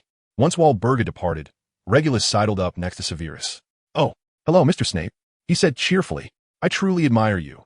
You are the most Slytherin-like Slytherin I have ever encountered. Regulus turned his gaze towards the second floor, and then smiled awkwardly at Severus. Mr. Snape, I hope you do not hold my mother's opinions against me. She simply does not understand you. If only she did, she would surely regard you with newfound respect. Lucius snorted dismissively. It seems your entire family is enamored with Snape. How quaint. What is so special about him? Rodolphius patted Lucius on the shoulder. Do not worry, I stand with you. Aunt Walburga supports you as well. After laboring for about 3 hours, they finally managed to make the black residence somewhat livable, and Severus finally laid eyes on the 2 house elves of the black family. The 2 house elves had always been Creature, and the other, a much older creature named Henry, had already passed before Harry's birth. Of course, with their masters preoccupied, the house elves were not slacking off. They were primarily responsible for cleaning the kitchen and several surrounding rooms, as well as preparing lavish meals for the black family. When mealtime arrived, Severus, gazing at the sumptuous feast before him, was reminded that the black family was indeed of noble lineage and quite affluent. Hinny pie, roast turkey, and heaps of steak. The fare here surpassed that of Hogwarts, though the quantity was not as abundant. Such culinary excess was indeed extravagant. It appeared the Black family did not shy away from indulgence. He found it perplexing that the noble pure-blood families insisted that house elves were superior to any servants, compelling them to reside in such a dilapidated manner. Was it truly worth it? As far as he knew, while many pure-blood families were as rigid as the Blacks, not all were. Some families, such as the Malfoys, had more flexible views. The Malfoy estate was too vast for house elves alone to manage, yet they employed servants. For these families, their supposed devotion to pure-blood supremacy seemed more about the advantages it brought than a genuine belief in its superiority. Certainly, these individuals were like weather vanes. Should Dumbledore or the Ministry offer them greater benefits, they would readily align themselves with what they deemed the righteous cause. "Come, Lucius, eat a bit more," Walburga insisted, continually piling roasted sausages onto Lucius's plate. "Aunt Walburga, I believe Narcissa should eat more. She has lost weight," Lucius remarked, passing the sausages to Narcissa, seeing it as an opportunity to both avoid the food and curry favor with his former girlfriend. However, Narcissa merely huffed in response. Walburga, on the other hand, was all too eager to indulge. Look, Narcissa, what a splendid man Lucius is, pure blood, charming, handsome, and academically gifted. Why do you not fancy him?" Narcissa appeared oblivious, pushing the sausage towards Severus. "Snape, you ought to eat a bit more. You are far too thin, and your complexion is rather poor." Lucius, infuriated, flung down his fork, feeling as though he was akin to giving galleons to Narcissa while she used them to support Severus. Walburga shot a disapproving glance at Narcissa, cutting her sausage with exaggerated flair, and remarked sarcastically, "Oh dear, I scarcely know what to say. What is so appealing about that half-blood? He is gloomy and disheveled, really. Look at that outfit. He resembles a dark bat." Chapter 107. Truth or Dare. Narcissa rolled her eyes at Walburga. "I quite like bats. Now, Snape, open wide. I shall feed you." With that, she speared a sausage with her fork, poised to offer it to Severus. Lucius, currently enjoying kidney pie, choked in disbelief, pounding his chest and hastily gulping down some butterbeer to suppress his surprise. Upon witnessing Lucius drink the butterbeer, Narcissa paused, her feeding motion halted. She propped her chin on her hand, watching with keen interest, a wicked smile playing at her lips. "Don't choke now, do drink more." Walburga, infuriated, slammed her hands on the table, causing the dishes to rattle. "Narcissa, can you not eat properly?" "Aunt Walburga, is it not Lucius who cannot eat properly? Just look at him, he is choking." Walburga pounded Lucius' back, her eyes narrowing at Narcissa. "Isn't it your fault? Look at what you've done to Lucius." Narcissa flashed a charming smile. "Oh dear, it seems so. Let me ask you a question. Lucius, do you truly love me?" As soon as Narcissa posed this question, every eye at the table, save for Lucius's, turned toward her, wide-eyed, including Severus's. However, Severus was unlike anyone else. While others were bewildered by what Narcissa was up to, he had already discerned her intentions. He could hardly believe that Narcissa had resorted to using that substance on Lucius. The truth serum, without question, coupled with the earlier peculiar actions, led to an easy deduction. After a series of violent coughs, Lucius waved his hand dismissively, wishing to express the depths of his affection for Narcissa. Yet, when he opened his mouth, the words that escaped were, "Love you? How could that be? Your exquisite figure is commendable, but my interest lies solely in your being a Black."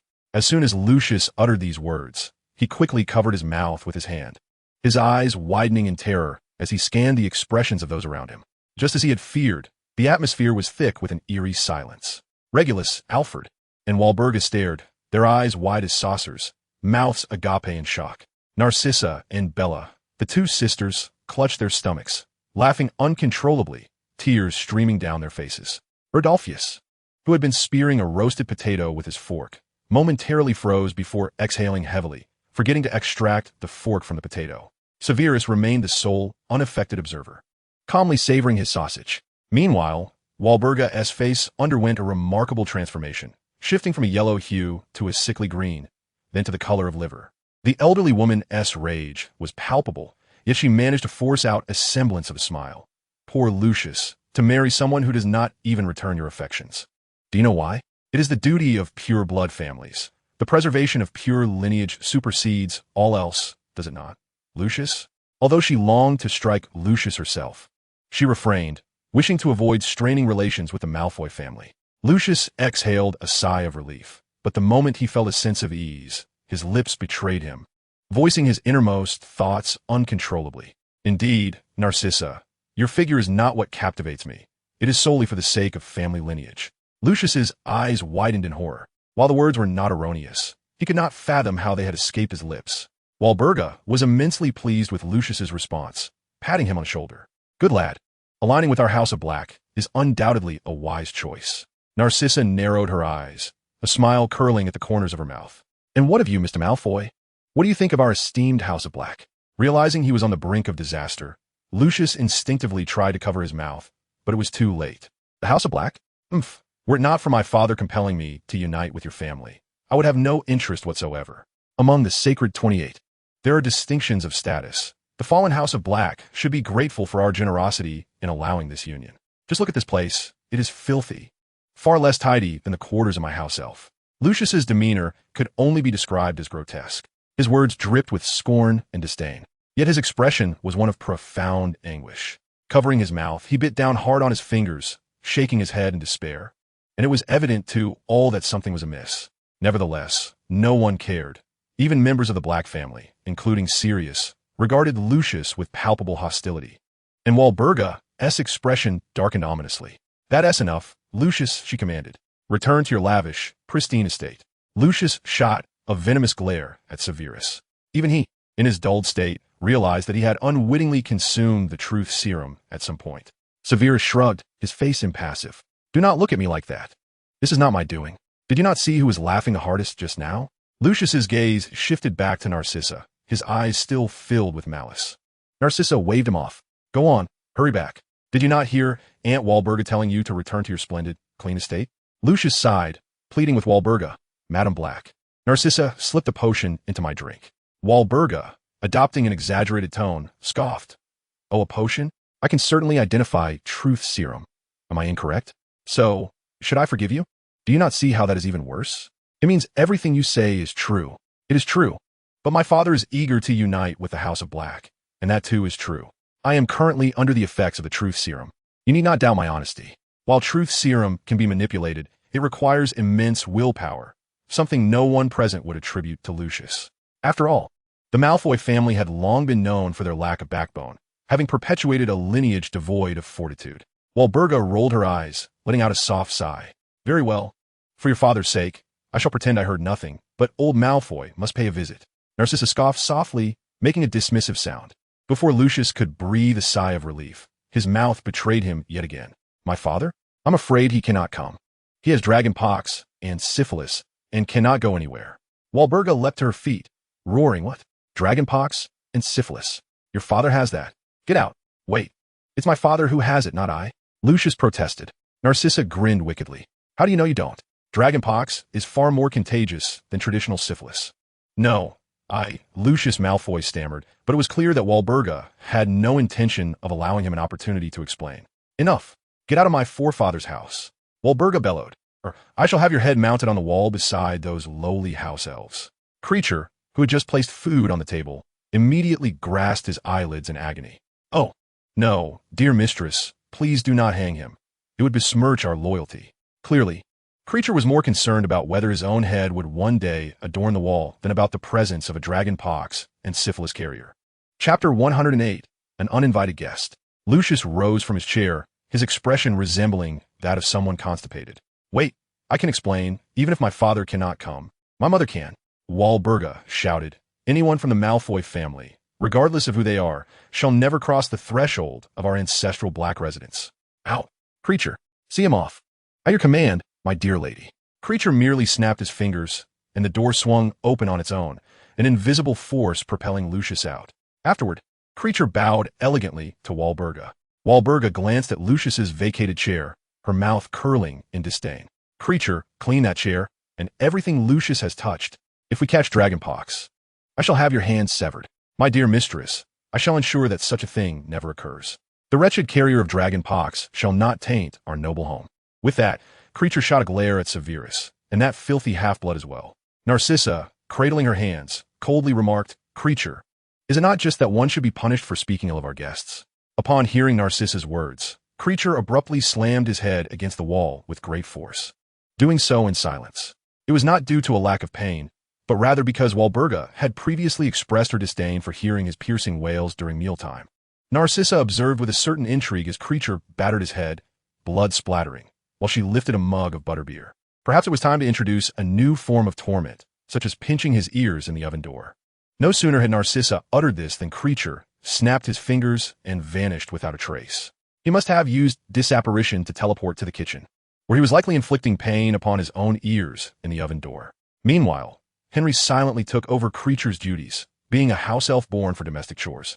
Little explanation was necessary. Regulus swallowed hard and stood up. I shall fetch the roasted meats from the kitchen. Narcissa cast a glance at the meats not far away, snorting disdainfully. Regulus, do you truly feel pity for that house elf? I have told you, they relish such treatment. They enjoy being bullied. Regulus shot Narcissa a fierce glare. But I do not condone such behavior. As one of its masters, do I not possess the right to ask it to refrain? Narcissa waved her hand dismissively, her impatience palpable. Go on, do hurry. Who cares how you treat a house elf? Sirius, gnawing on a turkey leg, suddenly tore off a chunk of meat. I believe Hermione will be quite pleased this year when she arrives at Hogwarts, finally encountering someone who, like her, empathizes with those oddities. Narcissa raised an eyebrow. Do not mention those wretches. It affects my appetite. Sirius chuckled heartily, as if he did not dine with those muggle-born students while at Hogwarts. Furthermore, your dear Snape, being half-blood, is not much better than a mudblood in your eyes. Is he? You. Narcissa fumed, utterly at a loss for a retort against Sirius's jibe. Walburga, wielding her knife and fork, voraciously chewed her food, her eyes wide with indignation. Enough. A dragon pox and syphilis carrier, a Gryffindor, a half-blood. What is this house coming to? The screeching sound of chair legs scraping against the floor pierced the air as Severus abruptly rose, glancing towards the stone steps leading out of the basement dining room. His brow furrowed in concern. Walburga barked, Oi, half-blood brat, what are you staring at? If you do not wish to eat, then leave. I shan't have you overstaying your welcome. Narcissa, displeased, interjected, Aunt Walburga, Severus has done nothing wrong. Why such hostility? Severus chose not to respond to Walburga and made his way towards the stone steps. Walburga stood up to follow him.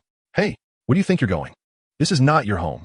As Severus exited the basement and stepped into the foyer, the temperature plummeted instantly, akin to stepping into a crypt.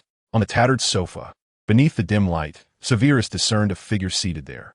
Though he could not clearly see the person, he was certain they were smiling. It was an odd sensation, akin to sensing their presence. In an instant, he realized that the figure before him was none other than Voldemort. He was uncertain of the magic Voldemort had employed. In truth, Voldemort possessed many unique spells not documented in any book. For instance, the ability to levitate without a broomstick, a spell known only to Severus and Voldemort. Of course, Severus had learned it solely because Voldemort had imparted it to him, and to him alone. Behind Severus, Walburga continued her incessant complaints. Dumb brat, where on earth are you headed? Are you mute or deaf? You, my heavens, the Dark Lord. Upon Walburga's entrance into the foyer, she immediately fell silent. Her eyes widened to the size of saucers, her mouth forming an OS. She stood in stunned disbelief. She had never encountered Voldemort before, yet she could unmistakably sense that the indistinct figure was him. The overwhelming aura emanating from Voldemort made her legs tremble. Fear, merely being in the same room as Voldemort, instilled a terror she had never experienced in her life. This was precisely Voldemort's intent whenever he wished. He could instill fear in others. The Dark Lord was the very embodiment of death, bringing with him an aura of demise wherever he tread. The chilling essence of Voldemort in his prime was truly spine-tingling. For those wizards lacking sufficient courage, the moment they faced him was enough to compel them to relinquish their wands and await their demise. However, for Walburga, it was not merely fear. Beyond the abyss of terror lay an immeasurable joy. Though she dared not approach, her face betrayed her delight. My lord, it is such an honor to have you visit our black family. Walburga wished to say more, yet found herself at a loss for words. Should she invite the Dark Lord to dine with them? Such casual conversation might provoke this capricious individual into unleashing a killing curse. Yet, failing to say something would seem insufficiently welcoming. In truth, she had implored Bella on more than one occasion to invite the Dark Lord to the black family home, yearning to demonstrate their unwavering loyalty to him. Naturally, should the Dark Lord accept, Sirius would undoubtedly be locked away. Yet the Dark Lord had never heeded her requests. Considering his esteemed stature, it was indeed no simple matter to entice him to visit the black ancestral home. Therefore, the fact that the Dark Lord had personally come to see the black family was an unparalleled honor for her. Chapter 109, Voldemort. Walburga. The voice of Voldemort carried a chilling undertone. Walburga quickly moved closer, her face alight with a sycophantic smile. My lord, what is your desire? Step aside. I wish to speak with that child alone. My lord, Walburga instinctively glanced at Severus, her tongue momentarily tied, her eyes wide with astonishment. She had assumed that Bella's mention of the Dark Lord's interest in Severus was merely a passing curiosity. She never anticipated that the Dark Lord would personally seek out Severus. What an honor this was. As members of the Sacred 28, the Black family had struggled to secure an audience with the Dark Lord, who had shown them little regard. Yet today, he had come specifically for Severus. Such an immense favor had never been bestowed upon her niece Bella, the Dark Lord's most trusted subordinate. After a moment of shock, Walburga softly inquired, My lord, are you here specifically to see Mr. Snape? This imperious and unreasonable matron, in the presence of Voldemort, suddenly appeared composed and courteous, even addressing Severus as Mr. Snape. Though the answer seemed evident, she could scarcely believe it.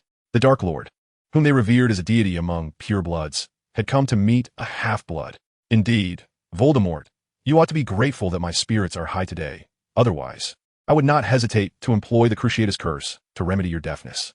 A shiver coursed through Walburga, her hair, standing on end as she clumsily retreated, still rattled. Back to the basement dining hall, gasping for breath. The well-fed Sirius wiped his mouth with a napkin and jested. What is the matter, mother? Has Snape set our house ablaze? Unbeknownst to him, a grand surprise awaited just outside as he prepared to ascend the stairs to bed. Walburga seized Sirius by the arm, still panting. You're not to go upstairs. Stay here with me. Sirius attempted to wriggle free from Walburga's grip, his displeasure evident. What is this? I haven't done anything to displease you, have I? Why can't I go upstairs? Let go of me. I am utterly exhausted. No one is allowed upstairs. You will perish, and neither of you is permitted to ascend. Bella and the others exchanged bewildered glances, while Rodolphus's eyes widened slightly as he stuffed roasted potatoes into his mouth, perplexed. Why? Walburga inhaled sharply, then exhaled joyfully, as if emerging from years of confinement to breathe in the fragrant grass, extending her arms between her waist, her face adorned with a blissful smile. The Dark Lord is above, in the company of Mr. Snape.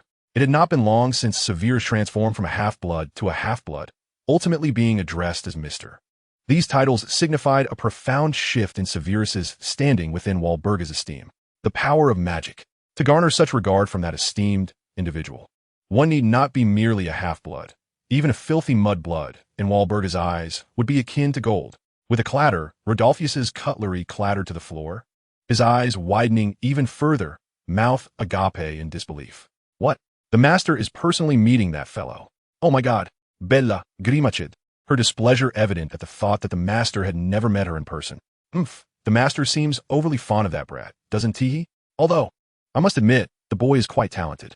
Narcissa smiled faintly, her lips curling upward. No wonder it is Severus. Suddenly struck by inspiration, Walburga approached Narcissa, seizing her hand with an iron grip, her excitement causing her withered fingers to squeeze painfully. This prompted Narcissa to instinctively attempt to free herself from Walburga's grasp. What on earth, Aunt Walburga, that hurts. Oh, my apologies, dear. I am merely overwhelmed with excitement. I believe that Severus is quite remarkable. Narcissa cast a cold glance at Walburga before teasingly retorting, but I thought Aunt Walburga had higher hopes for Lucius? Upon hearing Lucius's name, Walburga spat on the ground. Ha! Do not mention Lucius to me. Does a carrier of dragon pox and syphilis dare to seek an alliance with the illustrious Black family? Not a chance. He is hardly worthy to be compared with Severus. Narcissa teased, but you don't mind that Severus is a half-blood, do you? Oh, Narcissa, I'm not so narrow-minded. Am I? While most half-bloods are irredeemably foolish, dear Severus is an exception, is he not? Meanwhile, Voldemort gestured for Severus to take a seat beside him. The moment Severus settled into his chair, the legitimacy was complete. Voldemort believed he had uncovered the truth, though even he had not anticipated that the boy before him was a master of occlumency.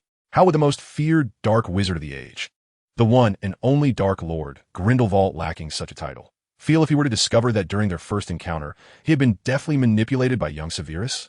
Sit, child, you are quite impressive. I have heard tales of your excellence at school. Yes? Voldemort's lips curled into a sinister smile, his voice smooth and slippery, evoking an image of serpents emerging from dank, shadowy depths. Though he was praising Severus, one could not shake the unsettling notion that he harbored a desire to consume him. A lengthy silence ensued, with neither Voldemort nor Severus uttering a word, the former's not-so-large eyes darting back and forth as he examined Severus. Akin to a serpent eyeing its prey. "Boy, are you not afraid of me?" Silence is quite impolite. Voldemort's laughter echoed, the situation growing ever more intriguing. "I doubt the master wishes to hear banal pleasantries like, 'Oh, thank you,'" Severus responded, undaunted, his demeanor neither servile nor overly familiar. Did he harbor fear of Voldemort? Not in the slightest. No one meets Voldemort for the first time without feeling trepidation, but he was far from a novice. In a previous life, when he returned to Voldemort's side, he had been terrified. Confronted with the most formidable legilimens of his era, he had been uncertain whether his occlumency would suffice. Under such circumstances, any hint of awkwardness would undoubtedly arouse Voldemort's suspicion, possibly resulting in his immediate demise. That day, even a master manipulator accustomed to playing everyone like puppets, felt immense pressure. Failure would spell disaster for both his life and Dumbledore's plans. Chapter 110, The Dark Mark. Indeed, he had felt fear that day, when Voldemort's cold, serpent-like gaze fixated on him. His head spun with confusion. Yet, his resolve remained unyielding. No one is born strong. Therein lies the true value of strength. Death instilled fear in him, but the faith bestowed upon him by Dumbledore and Lily made him invincible. That was the power of love, which he had always despised, yet willingly sacrificed his life for. Ultimately, this power enabled him to confront and conquer his fears. It is unclear when he ceased to fear Voldemort, no longer dreading death itself. Was it the moment he returned to Voldemort's side, or was it when death approached? This was not a distant memory for him, yet it felt shrouded in an otherworldly sense of separation. This sensation did not stem from the memory itself having spanned a lifetime, but rather from the spiritual rebirth one undergoes after enduring profound suffering, peeling back the layers of the psyche. At some point, Severus transformed from a dark, acerbic, cold-hearted Death Eater into a hero of the shadows. He remained dark, acerbic, and cold-hearted, yet none could deny his status as a true hero. Of course, beneath the intentional veil of occlumency, Voldemort could not uncover this truth, which only deepened his fascination with Severus. A meaningful smile adorned his face. Merely being in Severus's presence ignited a warmth within his icy body, his decayed soul momentarily ablaze. "Severus, come closer, my child," he beckoned. The notion of such words escaping Voldemort's lips was truly unfathomable. Although his voice remained chilling and somber, Severus stepped closer. Voldemort scrutinized him as one would a precious treasure, surveying him from head to toe. "You are truly remarkable. Yes, I sensed your potential even before." Voldemort was akin to gazing into a mirror. Severus shared a similar life trajectory, having grown up in an orphanage that, despite its careful supervision, was a brutal environment where only the formidable survived. Trusting anyone but himself was an impossibility for him.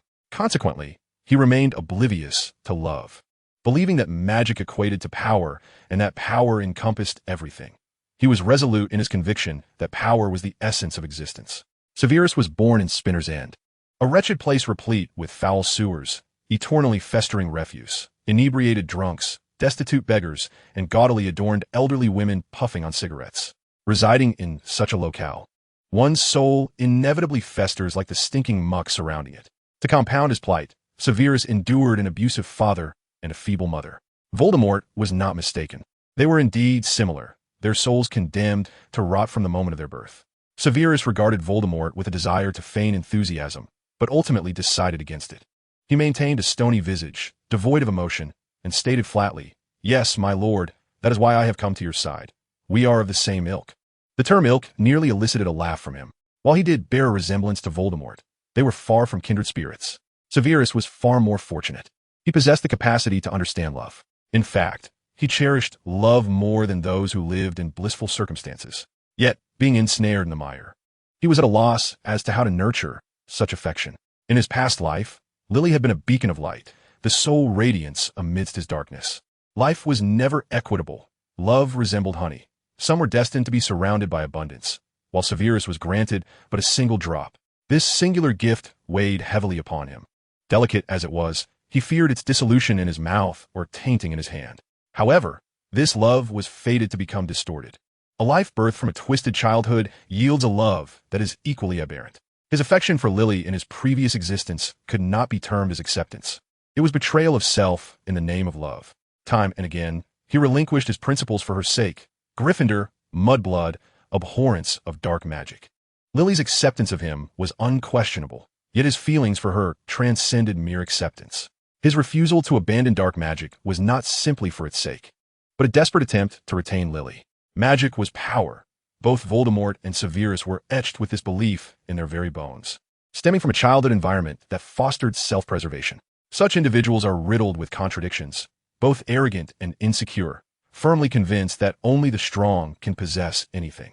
Severus believed that only by becoming a strong man could he keep Lily by his side.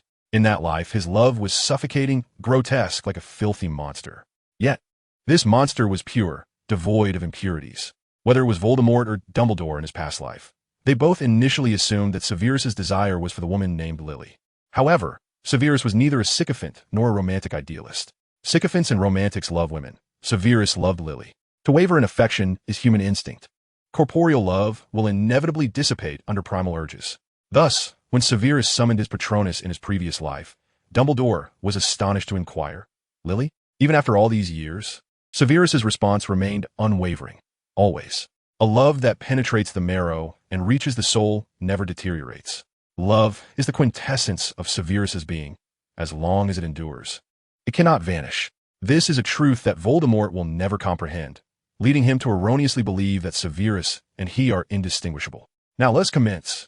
Mark me with the dark mark, and you shall be a Death Eater forever, eternally. Severus rolled up his sleeve, a flicker of inscrutable light glinting in his eyes. Perhaps position it in a less conspicuous area, my lord. It would be unfortunate if it were to be seen. I understand. It will never change.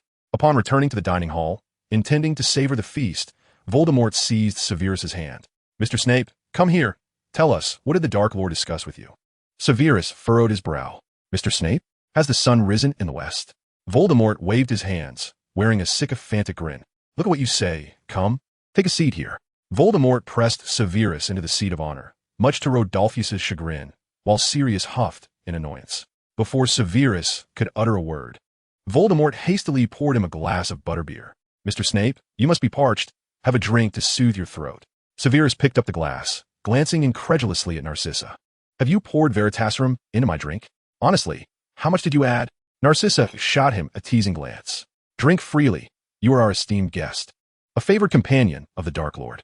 By the conclusion of dinner, the demeanor of the Black Matriarch towards Severus had undergone a complete transformation. However, neither Severus nor the Black Matriarch broached the subject of staying overnight.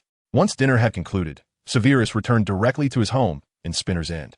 Aaron was nowhere to be found, yet the room was not entirely devoid of inhabitants. His bed was commandeered by an ugly little creature with bat-like ears. Undoubtedly, it was a house elf, yet it was certainly not one of the two from the Black Estate, though house elves bear a certain resemblance. The faded yellow dress indicated that this was a female house elf. In addition to her dress, she sported thick glasses. It is rare to see a house elf wearing glasses. Wizards typically do not provide them, unless the elf suffers from severe nearsightedness. "Severus Snape?" The house elf adjusted her glasses, a hint of defiance in her tone. "I have not permitted an unsightly house elf to utter my name. What brings you here? Have you been cast out by your former master?" The house elf frowned deeply. "Cast out? No, Anna would never be cast out. Anna is a good Anna, forever obedient to her master's name, fulfilling her master's wishes. This is not only true for Anna, but for Anna's descendants, for generations to come." Severus narrowed his eyes slightly, sardonic amusement lacing his words. "In that case, what is a house elf serving a noble pure-blood family doing in my half-blood abode? I am pleased you possess such awareness. Since you recognize the difference between my master and yourself, you ought to refrain from offending my master. You are merely a dirty half-blood. Master?" With a few pieces of information regarding half-bloods, the answer becomes glaringly obvious. Severus, rather than becoming enraged, allowed a smirk to curl at the corners of his mouth. "Lucius sent you, did he not?" The elf's large, bulbous eyes widened even further. "No, it was not. What are you hesitating for? I just offended Lucius, and you appear here as if I lack intellect." Anna removed her glasses and began to bash her head against the wall, shouting, "Bad Anna! Silly Anna! Bad Anna! Silly Anna!" This house elf seemed to possess a modicum of intelligence, albeit limited.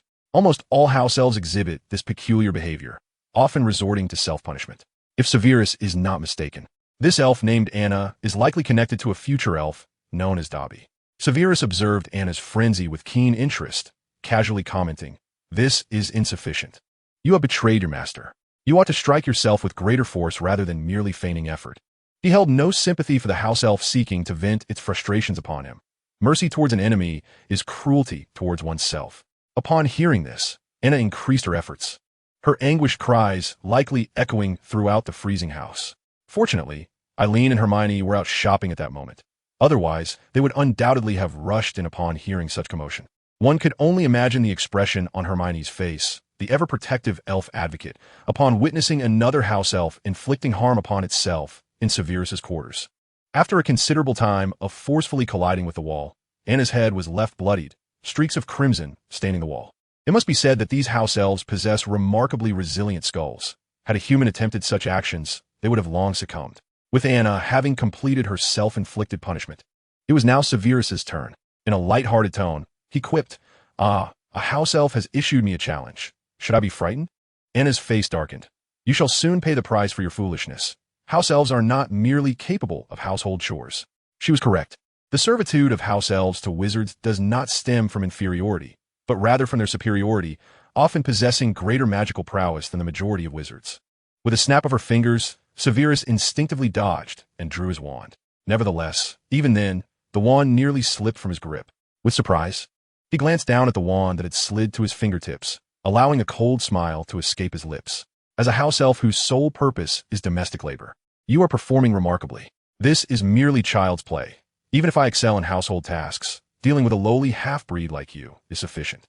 All house elves are adept in silent spells and wandless magic.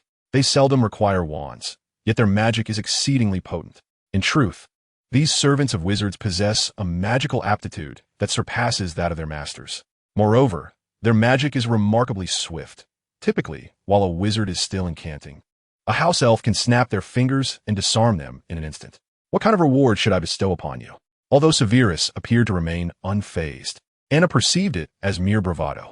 Half-breed, the best reward you can grant me is your promise to never return to Hogwarts.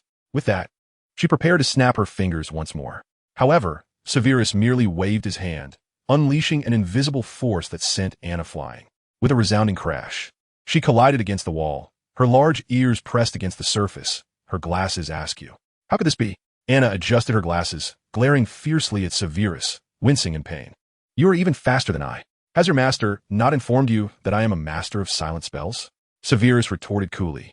Then I suppose there is no other option. With a snap of her fingers, a roaring fire erupted, not the typical fire spells of wizards, but unique cooking magic of house elves, originally intended for preparing grand feasts, capable of instantly roasting a lamb, or, in theory, a human. Of course, she dared not truly roast Severus. Attacking a wizard was taboo, not to mention the lifelong imprisonment or even execution she would face, along with the disgrace among her kind. While Lucius, who had commanded her, would also encounter severe repercussions. Thus, she aimed her fiery assault at Severus's textbooks and wizarding robes, hoping to incapacitate him by destroying his educational materials. Yet, this was merely her first step. After incinerating these items, she intended to target nearby muggles. At that point, the oblivious Ministry of Magic would likely attribute the chaos to Severus. However, she miscalculated from the outset. Severus charged directly into the flames to rescue his books, which frightened her immensely. She could not intervene, and the flames swiftly enveloped him. Oh dear, have I killed a wizard? Panic seized Anna, her eyes wide with terror. She covered her mouth, glancing around in distress. This madman had far exceeded her initial plans. Her master had merely instructed her to teach him a lesson. Yet she had inadvertently killed him. This would cause trouble for her. Chapter 112. My sister's not quite right in the head. Do not overestimate yourself. Kill me? Do you think yourself worthy? A cold laugh emanated from the flames. Severus emerged from the inferno, expressionless, clutching his books and robes before tossing them aside. Though his entire being was ablaze, he remained impassive. Anna, pointing at him, stammered in panic. You're on fire? Don't you realize you're burning? Put it out quickly, or it will be ruined and unappetizing. No, not that. In a state of frantic disarray, Anna flailed about, vigorously slapping her forehead. House elves possess the ability to extinguish fires when necessary, but in her flustered state, she evidently forgot how to do so. Severus cast a disdainful glance at the house elf, the flames only enhancing the slickness of his hair. Enough, foolish, lowly creature. Does your intellect equate to that of a troll? Do I appear to be in distress? Anna trembled momentarily before regaining her composure, coldly glaring at Severus. She adjusted her glasses, retorting, the water-fire protection charm. Was it not to be cast before the flames scorched you? She had heard of this spell, though never witnessed it. It is a practical enchantment capable of resisting water, fog, and fire, typically employed on valuable items, though it can be effective on individuals for a limited duration. Indeed, merely a trivial trick, nothing of great significance. However, I must begrudgingly commend you on your magical prowess.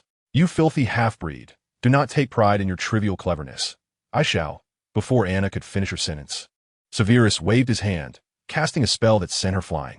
Dazed, Anna held her head, and upon attempting to rise, she cursed vehemently, "Damn half-breed." Severus's lips curled into a slight smirk. Truly a foolish, lowly creature. You can only boast in words. Severus aimed his wand at Anna, preparing to cast a freezing spell. Now, I shall send you to the Ministry of Magic. Soon, there will be quite the spectacle. Not a chance. I will never allow you to return to Hogwarts and continue disturbing my master.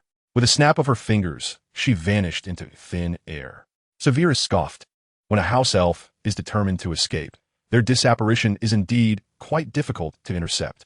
Shortly after Anna's disappearance, an owl swooped into Severus's residence, landing beside him. It was the Ministry of Magic's owl that arrived, prompted by Severus's use of magic, which led to an inquiry and a warning. Fortunately, Erin returned just in time. She promptly replied to the ministry, asserting that the magic was her own doing. The matter of underage magic outside Hogwarts could be quite serious. Although, using magic more than twice outside Hogwarts would incur severe penalties, the ministry was unable to ascertain who had cast the spell, only detecting a general vicinity from which the magic emanated. In his previous life, Harry received a warning during his second year because he was the only wizard residing there. Severus was warned because Erin had not registered. Thus, if Erin took some time to register, passing the ministry's scrutiny would absolve them of all troubles. Of course, the scrutiny merely involved a straightforward inquiry to verify the wizard's identity and residence.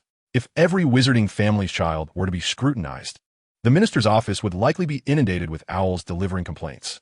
Not long after this episode, Severus's holiday was swiftly coming to an end. On the final night, Erin prepared an elaborate feast filled with all of Severus and Hermione's favorite dishes. This gesture moved Hermione, who was in an unfamiliar timeline, to tears. That evening, when Hermione spoke of liberating house elves, Severus surprisingly refrained from his usual sarcasm.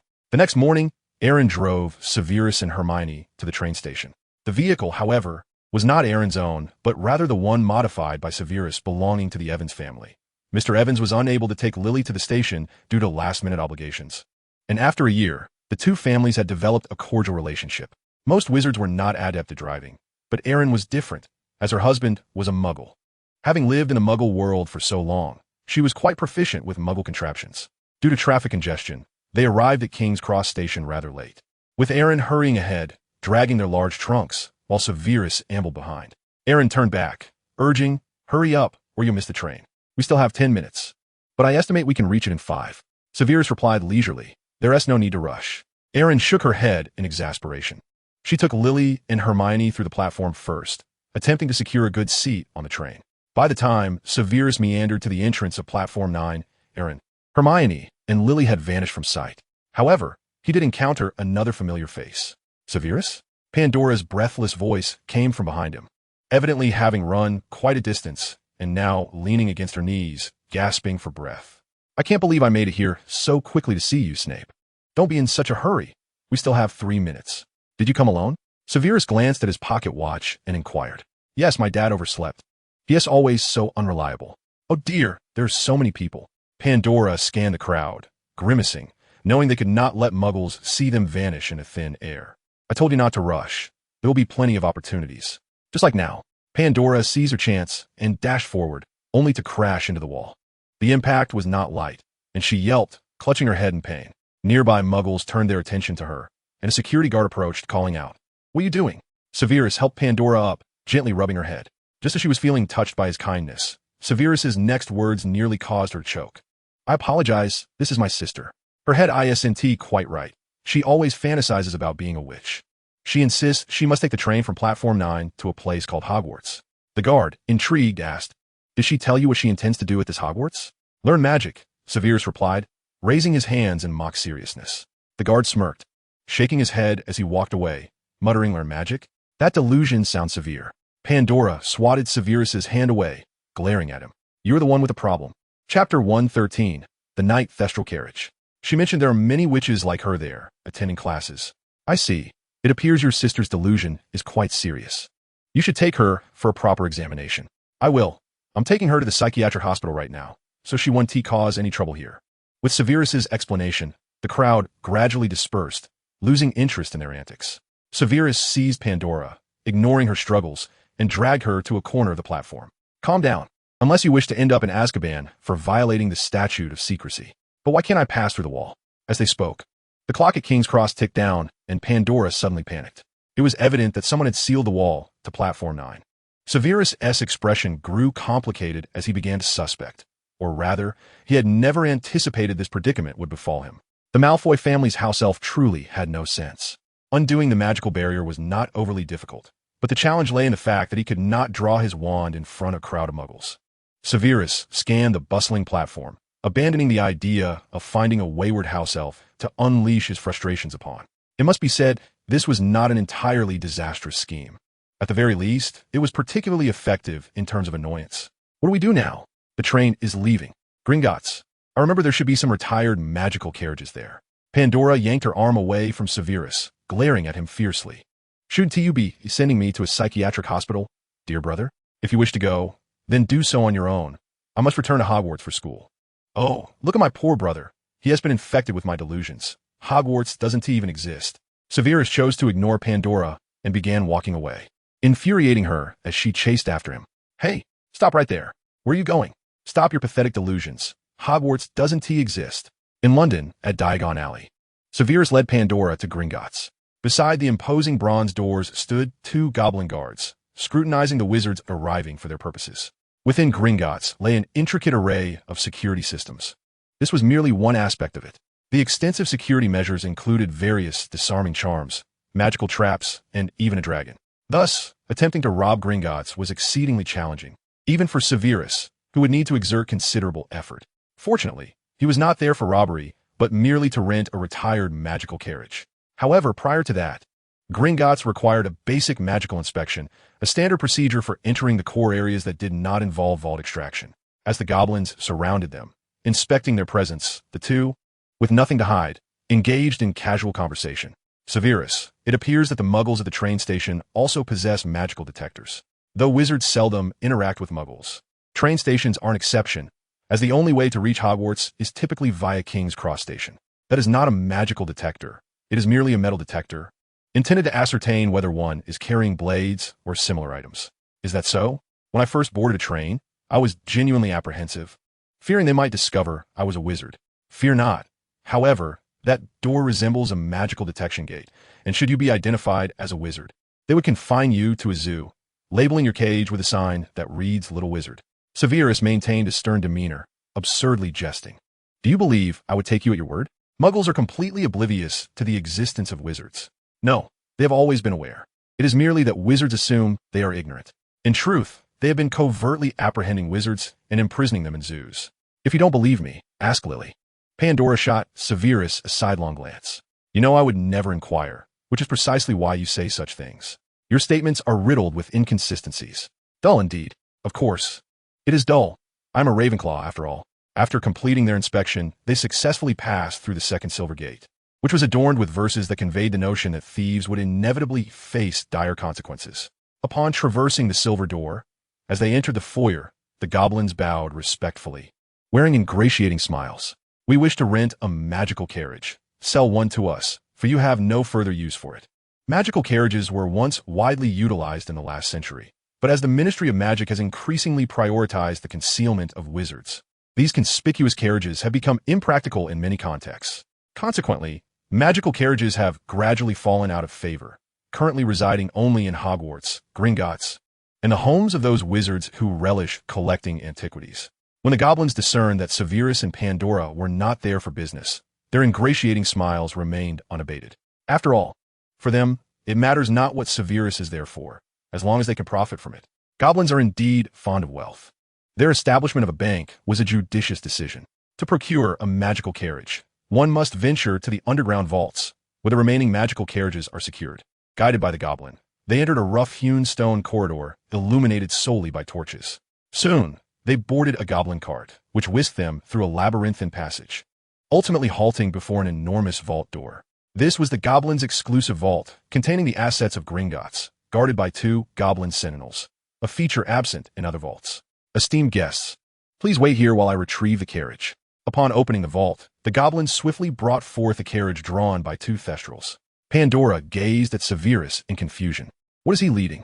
She had always assumed that magical carriages operated on their own, but upon witnessing the goblin grasping something in the air, she quickly realized it was not so simple. That was a thestral, visible only to those who have directly confronted death. You're deceiving me again, aren't you? Despite being a rare genius at Hogwarts, it did not imply that she was privy to all knowledge. The magical creatures of the wizarding world were overwhelmingly numerous, and many wizards were unfamiliar with thestrals. Most Hogwarts students believed the magical carriages that met them upon disembarking the train were self-driving. Deceiving you? What advantage would I gain from such a deception? Pandora crossed her arms, chuckling. Indeed, what could you possibly gain? If it were not for any benefit, you would not have deceived me into thinking muggles would imprison me in a zoo. I assure you, I am not lying this time. If you doubt me, inquire of that goblin.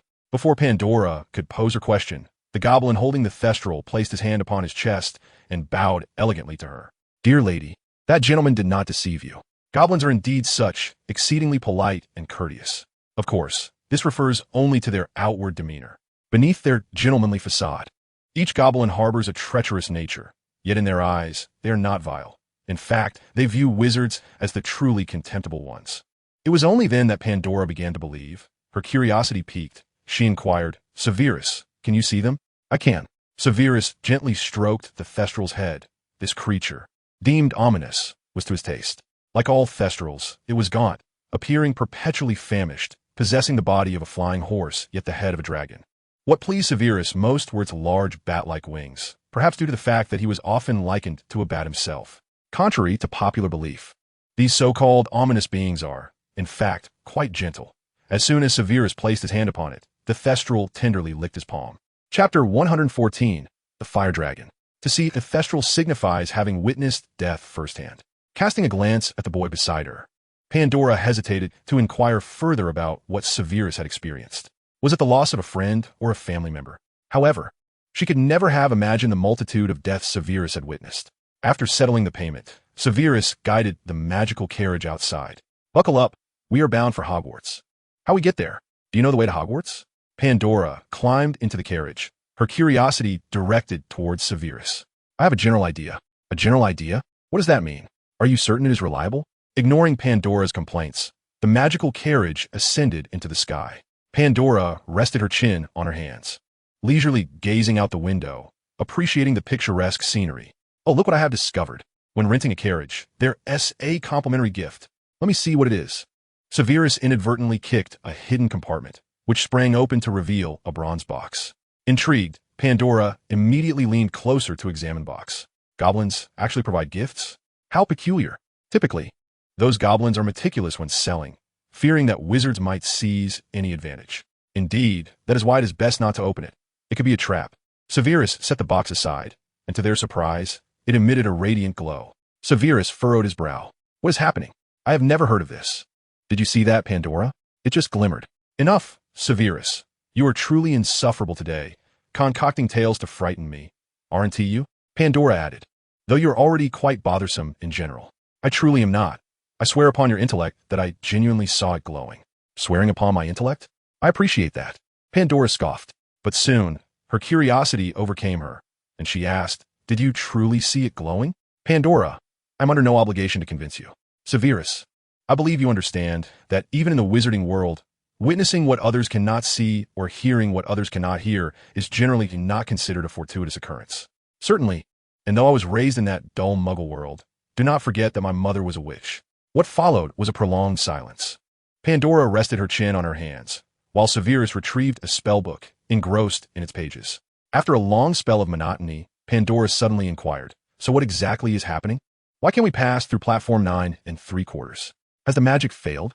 Severus, who had been engrossed in his reading, closed his book and replied, Such a thing is impossible. Platform 9 3/4 is protected by a permanent enchantment, rendering failure inconceivable.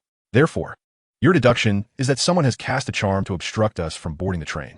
Quite astute of you, but there are two minor clarifications. Firstly, it is not we, but rather I, and secondly, it is not someone, but an insufferable house elf. Pandora grimaced. So, I am merely an innocent bystander caught in this predicament, am I? At that moment, she continued gazing outside, when suddenly her eyes widened in shock, and her body trembled. Severus, not glancing her way, continued, if my hypothesis is correct, that house elf cannot directly harm me. However, to fulfill its task, it will undoubtedly resort to any means necessary. Pandora's complexion turned pale. Severus's words struck her like a distant thunder, seeming near, yet utterly unattainable. If it involved a fire dragon, could that not be considered a form of indirect harm? Severus frowned and turned to Pandora. What fire dragon are you referring to? At that moment, even Severus's eyes widened in astonishment. An adult fire dragon was perched outside the window, its enormous eyes fixated on the carriage, occasionally shifting. Dragons are exceedingly rare, for one to appear in Diagon Alley. It could only mean that the beast from Gringotts had escaped. Is this truly a feat achievable by a mere house elf? That scoundrel Anna has unleashed a dragon? Wait a moment. The Malfoy family, the dragon epidemic. Perhaps the Malfoys of this era are more formidable than I had imagined. Lucius Malfoy alone could not orchestrate such a mad retaliation. However, if it involves old friends of the Dark Lord, the elder Malfoy might indeed be different, especially when the honor of the family is at stake. Pandora pouted, her lips trembling, struggling to articulate her thoughts. As Severus, you said we would be fine, right? This dragon must like me, or perhaps it's not hungry. Look, it hasn't attacked us. I've heard that lions are indifferent when they are not hungry. Do not ask me what a dragon thinks. For insights into such beasts, you should consult that hapless keeper of keys and grounds, Hagrid. Just as Severus finished speaking, a thunderous crash echoed, and he witnessed a dark object materialize within the carriage. By the time he realized it was the dragon's wing, it was already too late. The carriage splintered into pieces, and he was hurled out alongside Pandora after colliding with something. Due to the sheer velocity, Severus could not discern whether he had been struck by the wreckage of the carriage or the dragon's wing. Regardless, the object was unforgivingly solid, slamming into his shoulder with a painful thud, and he could even hear the crack of bone. Pandora instinctively shut her eyes, realizing that she might not survive this ordeal, and resigned herself to awaiting her fate. However, a pair of hands caught her securely. To her initial surprise, she thought it was the dragon that had saved her. When she bravely opened her eyes, she discovered it was Severus. Despite his right shoulder being fractured, he gritted his teeth and managed to hold on to her. Pandora's eyes widened in disbelief, her mouth agape, unable to comprehend what she was witnessing. This must be a jest. She gasped, covering her mouth in astonishment. Severus was somehow hovering steadily in midair, which should have been impossible for a wizard. Why else would wizards rely on flying broomsticks?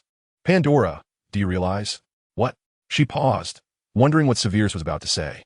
I have always believed that wizards need not flit about in the sky like foolish owls, yet now I find myself regretting that notion. Wizards ought to learn to fly, and, at the very least, should be swifter than dragons. A bead of sweat the size of a pea trickled down Pandora's forehead as she swallowed hard. So that means... Indeed, we are doomed.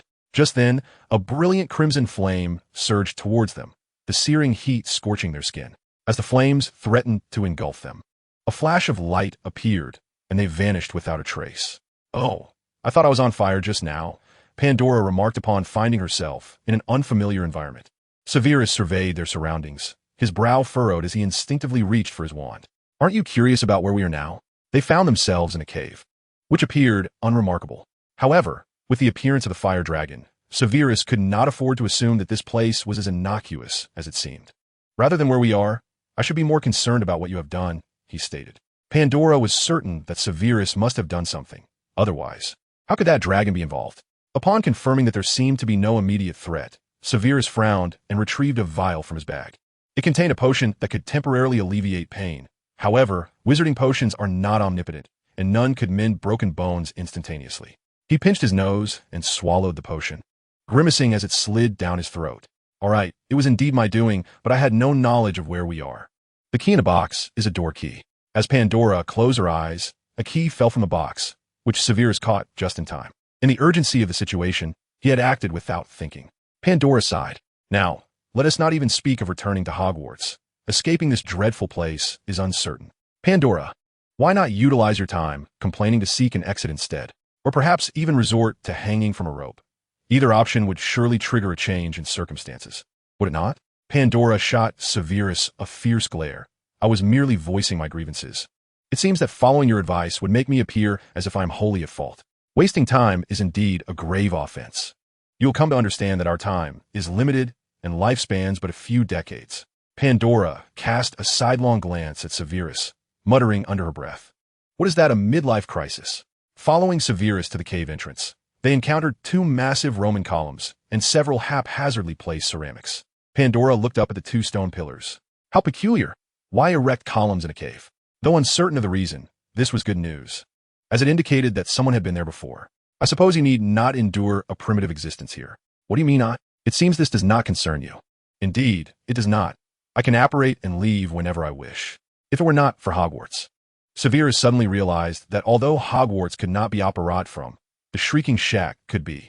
As long as he could apparate to the shack, he could return to Hogwarts. However, he could not abandon Pandora here.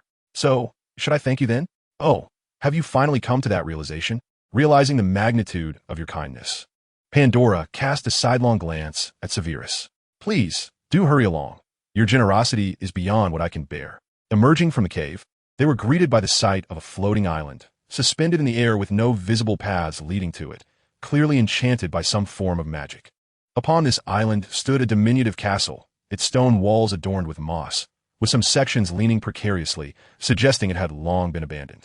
With an insatiable curiosity, Pandora exclaimed, pointing at the castle, "Let us explore that place. It appears quite intriguing." Pandora, you ought to have a healthy fear of death, despite the ultimate futility of life. As all souls eventually return to the void, that is not a justification for visiting that castle. My heavens, Snape, what nonsense are you spouting? Can you even comprehend your own words? What I mean to convey is that you should not court danger. That place radiates an unsettling aura, and who knows what may emerge from it. As Severus turned to leave, Pandora grasped his shoulder. Come on, let us just take a look. Aren't you even a little curious? You can go on your own. Fly there if you wish, Pandora. With that, he shrugged off her hand and continued onward. Quickly, she pursued him. By the way, could you teach me that flying spell? It seems quite marvelous, and I wish to learn. I shall reiterate, Dumbledore has not compensated me, though he ought to have by this term. At that point, I may be inclined to impart some knowledge to you. Really? Then you must teach me well. Her interest in Severus's willingness to teach her magic far outweighed her curiosity about Dumbledore's remuneration. As Severus traversed the rugged mountain path, he faced no dilemma in choosing which way to go, as the only alternatives were the craggy trail or the sheer cliffs. Upon reaching another cave entrance, they found their path obstructed by a mass of ice. Resting her chin on her hand, Pandora inquired, "Don't you find this peculiar, Snape? This temperature shouldn't be causing ice to form. Given the current heat, ice formation is improbable. One would expect to be sweating, as we are. Do not pose such trivial questions. It is evident that someone has cast a spell to prevent our passage." Pandora's eyes lit up. Then should we not return to investigate that castle? Do not even entertain that thought, Pandora. Use the blasting curse to break through this obstruction. Very well. It does seem rather intriguing here. Raising her wand, she aimed at the ice. Explodio.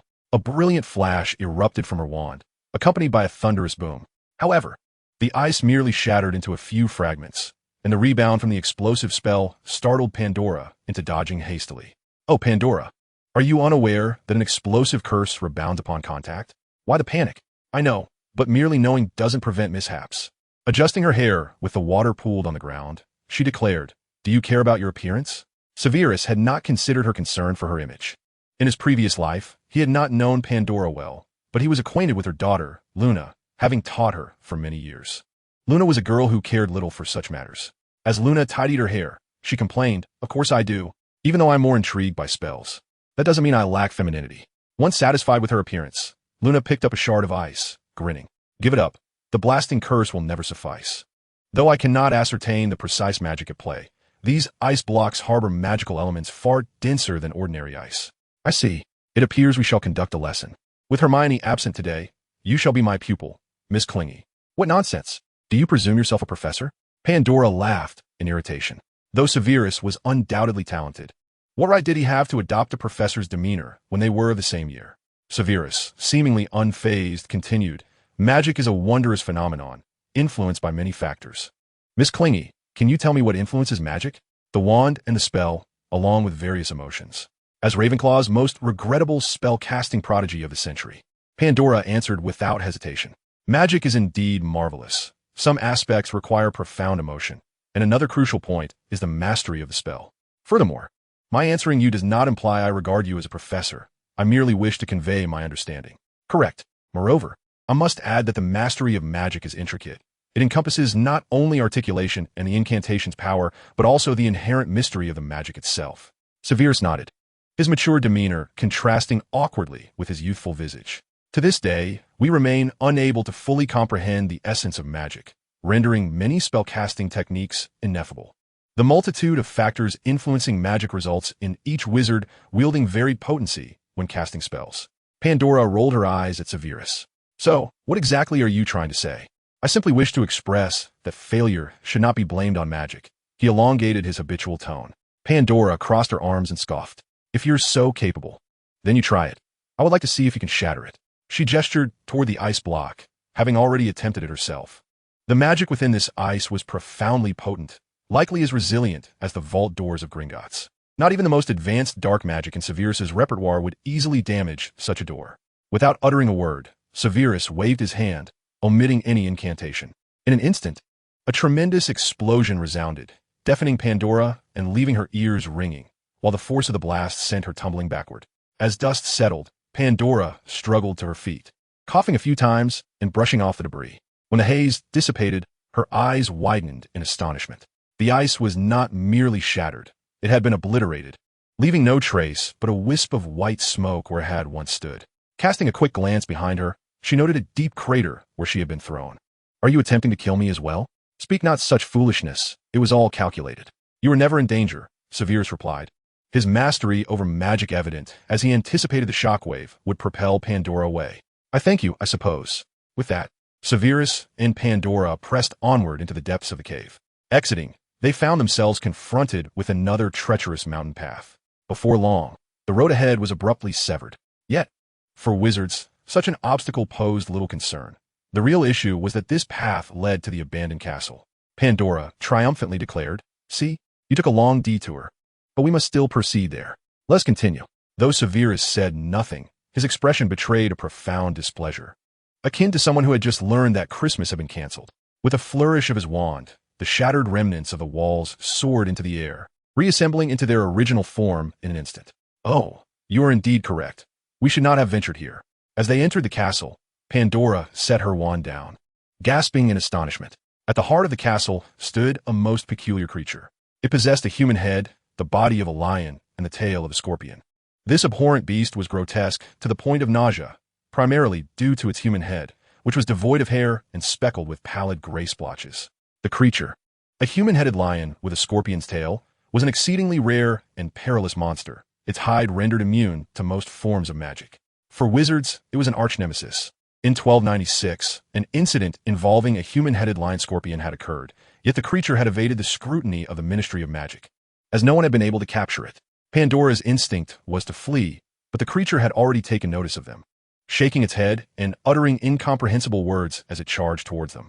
Realizing she could not outrun the beast, Pandora, in a panic, directed her wand at the creature, casting a flurry of spells that illuminated the air with various colors, yet none had any effect.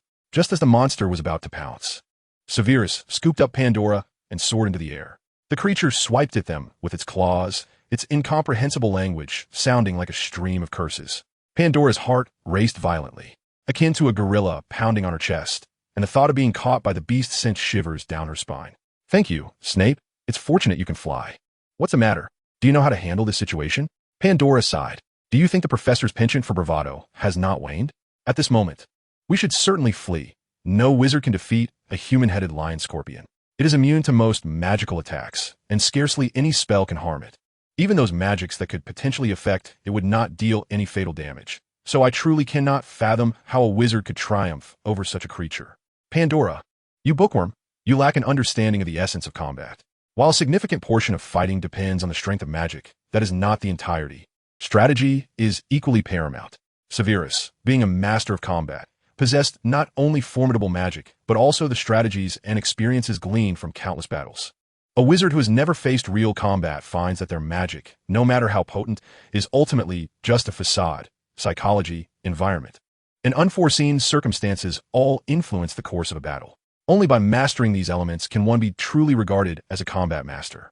Are you suggesting that if the damage comes from something other than magic, it would suffice? It appears you are not entirely beyond saving. At least you possess the capacity for independent thought. In that regard, you may be slightly more intelligent than a troll. I appreciate that. With a flick of his wrist, Severus hurled a massive stone at the creature, which struck it with such speed that it was reduced to a pulp before it could react. As Severus gradually descended, he unceremoniously dropped Pandora onto the ground, resulting in a rather abrupt encounter with the earth. Snape, you truly wish to do me harm, do you not? How could that be? I merely find you rather heavy. Who is heavy? How dare you say that about a girl? That is quite rude, Pandora protested, clutching her head and grimacing. Severus shot her an exasperated glance. Only those lacking in self-confidence concern themselves with such matters. If you were truly confident, my words would not bother you. And what if I were to say you resemble a greasy, disheveled bat? How would you feel about that? Severus pointed his wand at Pandora. Then I might need to impart a second rule to you. Do not provoke a wizard who is your superior, unless you wish to find yourself hanging here in the wind. You must have heard of Potter and his companion's misfortunes, haven't you? Chapter 117, The Mysterious Vault. Pandora swallowed hard. I apologize. I acknowledge I was rather arrogant just now. Severus lowered his wand and continued onward. Pandora hurried to catch up. I suspect that the human-headed lion scorpion did not appear here by mere chance. You may be right. Such creatures are exceedingly rare, and it is difficult to imagine this is merely coincidence. Does that imply it is a guardian kept by someone? Is it even possible to tame a human-headed lion scorpion? Most creatures can be domesticated, provided one understands their habits. At this, Severus raised his gaze, his eyes falling upon the stone wall. Inscribed upon it were strange characters, predominantly a combination of waves and straight lines, occasionally interspersed with triangles and circles. Each character was intricate, with the simplest comprising at least 7 or 8 strokes.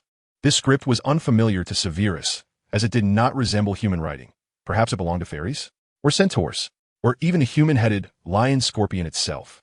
After all, information regarding these creatures was exceedingly scarce, and no one knew if they possessed a written language. Pandora leaned in, curiosity piqued. What do the inscriptions say? It states that by sacrificing a girl who incessantly asks questions, one can obtain supreme magic. I was just contemplating such an act. Huh, do you think I'll believe that? Severus appeared not to hear her, continuing on as if lost in thought. Follow me. Let us see if there are any clues to escape this wretched place. Severus led Pandora on a haphazard exploration of the area, which was not extensive, allowing them to cover it quickly. Eventually, Severus halted beside a stone wall, which was embedded with a magical crystal. Through it, a faint glimpse of space could be seen, yet its opacity rendered the details within indistinct. This is becoming increasingly intriguing. I recall this being a very ancient magical mechanism.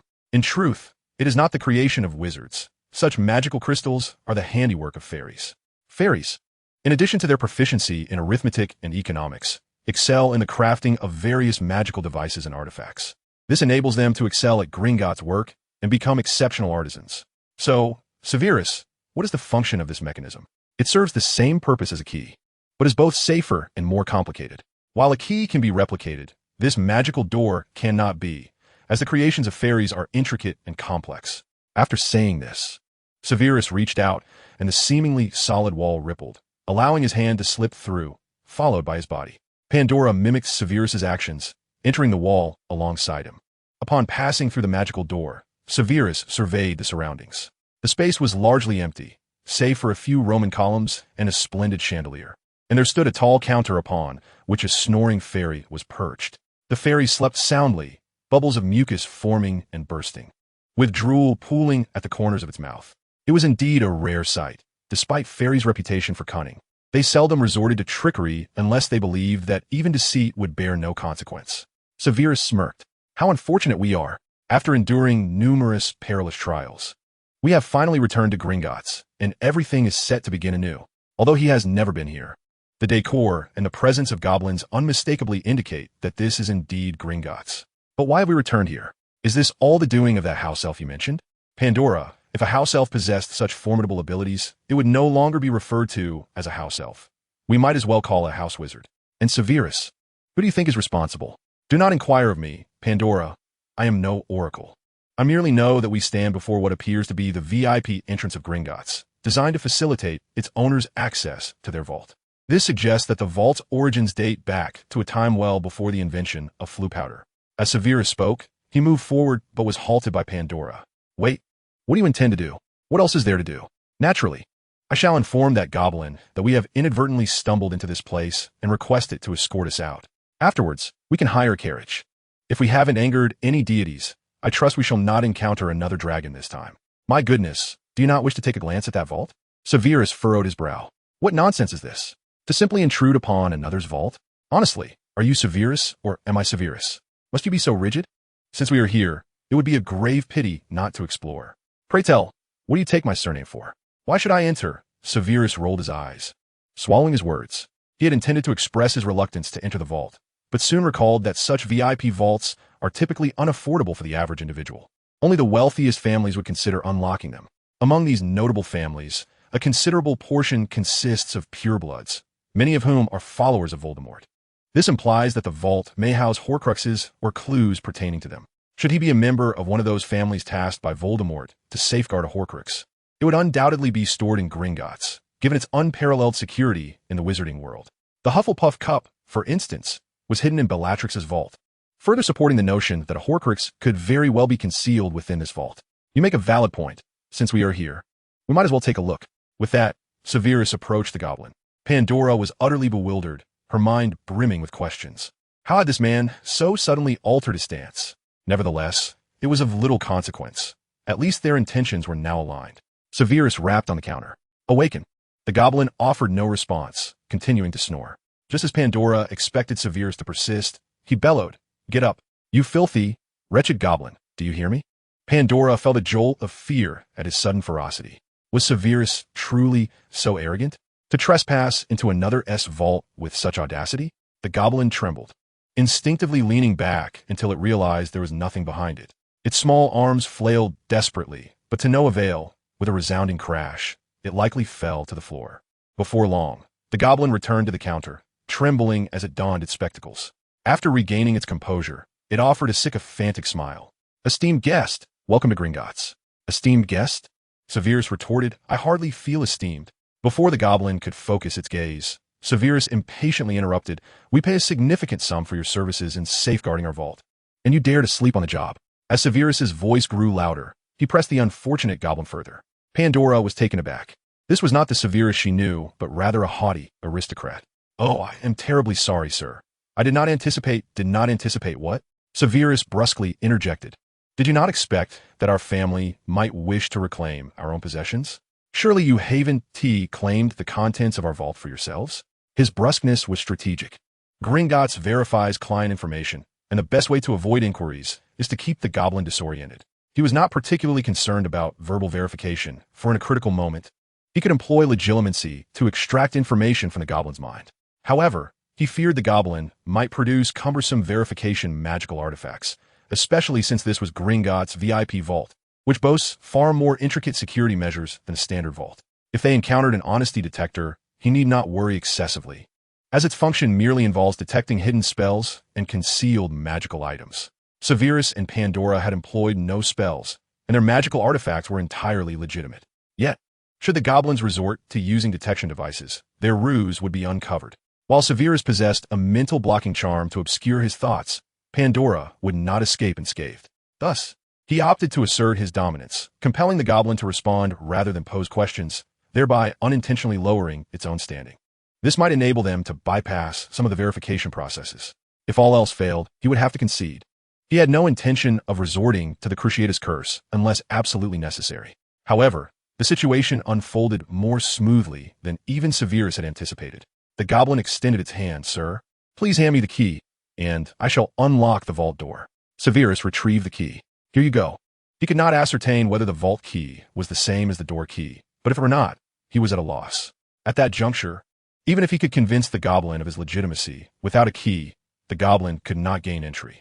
To his astonishment, the key was not maintained by Gringotts. Typically, wizards do not carry their vault keys with them. After accepting the key, the goblin adjusted its glasses, turned the key, and handed it back to Severus. Esteemed sir, please follow me. Goblins possess keen eyes, particularly the bankers of Gringotts. Even a fleeting glance ensures that no counterfeit can evade their scrutiny. After inspecting the key, the goblin summoned a minecart without conducting any additional verification. This unexpected ease left Severus quite astonished. Exercising caution, he employed legilimency to probe the goblin's memories. To his surprise, he discovered that the goblin had no knowledge of the vault owner's information. No wonder there were no extensive verifications. This was highly unusual. What wizard would neglect to leave their information at Gringotts? This revelation instilled a peculiar sensation within Severus. He sensed that this vault had been deliberately left by its original owner for a fortunate finder. Severus and Pandora boarded the minecart with the goblin, heading towards the vault. The journey was marked by the same mechanisms, the anti-theft waterfall and the honesty detector. Casually, Severus inquired, "Today I spotted a dragon in Diagon Alley. Could it possibly belong to Gringotts?" "Yes, sir. A madman released it, and as a result, we incurred substantial losses." Pandora leaned in, curiosity piqued. "And who is this madman?" The goblin smiled faintly, shaking its head. "Do not inquire, madam. Some matters even the most esteemed guests must not know." Severus raised an eyebrow with keen interest, indicating that this was no ordinary incident. However, it was better to avoid unnecessary complications. "Sir, this is your vault," the goblin banker announced. Much like the goblin bank's treasury, this vault was guarded by 2 sentinels, and it was evident that the entrance was crafted with more intricate techniques, suggesting a distinction between VIP treatment and that of a regular vault. Upon seeing the goblin banker, the 2 goblin guards approached eagerly. "What brings you here, goblin?" one inquired. The other guard turned to Severus and Pandora, asking, "And who are those humans?" The goblin banker replied with palpable excitement, "Today is an exceptionally special day. We are headed to Vault 12. Generally speaking, it was not surprising for wizards to withdraw money, but Vault 12 had not seen a visitor in nearly a century. The last goblin banker responsible for it had never worked a single day until his demise." The 2 goblin guards exchanged glances before bowing respectfully to Severus and Pandora. Then stepping aside, the goblin banker used the vault key to unlock the grand door and returned the key to Severus. "Sir, for reasons of confidentiality, I cannot accompany you further," it said, bowing gracefully and stepping aside. Severus and Pandora entered the vault, which then closed with a resounding thud. A flicker of luminescence illuminated the space. The interior of the vault was shrouded in darkness, prompting Pandora to light her wand. Yet, the surroundings remained obscured, revealing nothing. Snape, surely no one would pay a handsome sum merely to access an empty vault. Is there some sort of enchantment at play? Although she was unaware of the costs associated with a VIP vault, it was evident that having a dedicated banker and guards implied a significant expense. "Pandora, I am genuinely disappointed that you would inquire about a third-year subject. Do you not know the disillusionment charm? Hey, how long are you going to continue playing the professor? Besides, I just finished my first year. Is it so strange that I don't know about third-year subjects? If you wish to remain as ordinary as those lackluster students, I have no objection. Pandora, this world is unforgiving. Whether muggle or wizard, most live merely to ensure the happiness of a select few." Pandora shot Severus a fierce glare. "I do not wish to hear you preach like a decrepit old man. Just tell me how to make those invisible objects visible." "Very well, I shall demonstrate once. And by the way, you are among the least capable of my students." Revealing charm. Upon uttering the incantation, the contents of the vault materialized before them. Indeed, this vault was extraordinary, filled with towering heaps of galleons. Pandora's mouth fell agape in astonishment. While galleons do not shimmer, her eyes sparkled with wonder. "Oh, Merlin, how magnificent! Let us go, Pandora. Do not gaze upon these galleons. You do not aspire to be a thief, do you? Truth be told, I am a little tempted to try my hand at thievery. In that case, I shall cast you into Azkaban." "You say that as if you wouldn't be caught breaking into Gringotts yourself." Severus ignored Pandora and strode forward, suddenly halting, a frown crossing his brow. "A pensieve? I would never have imagined finding one in such a place." While Hogwarts pensieve was not unique, such magical artifacts were exceedingly rare in modern times.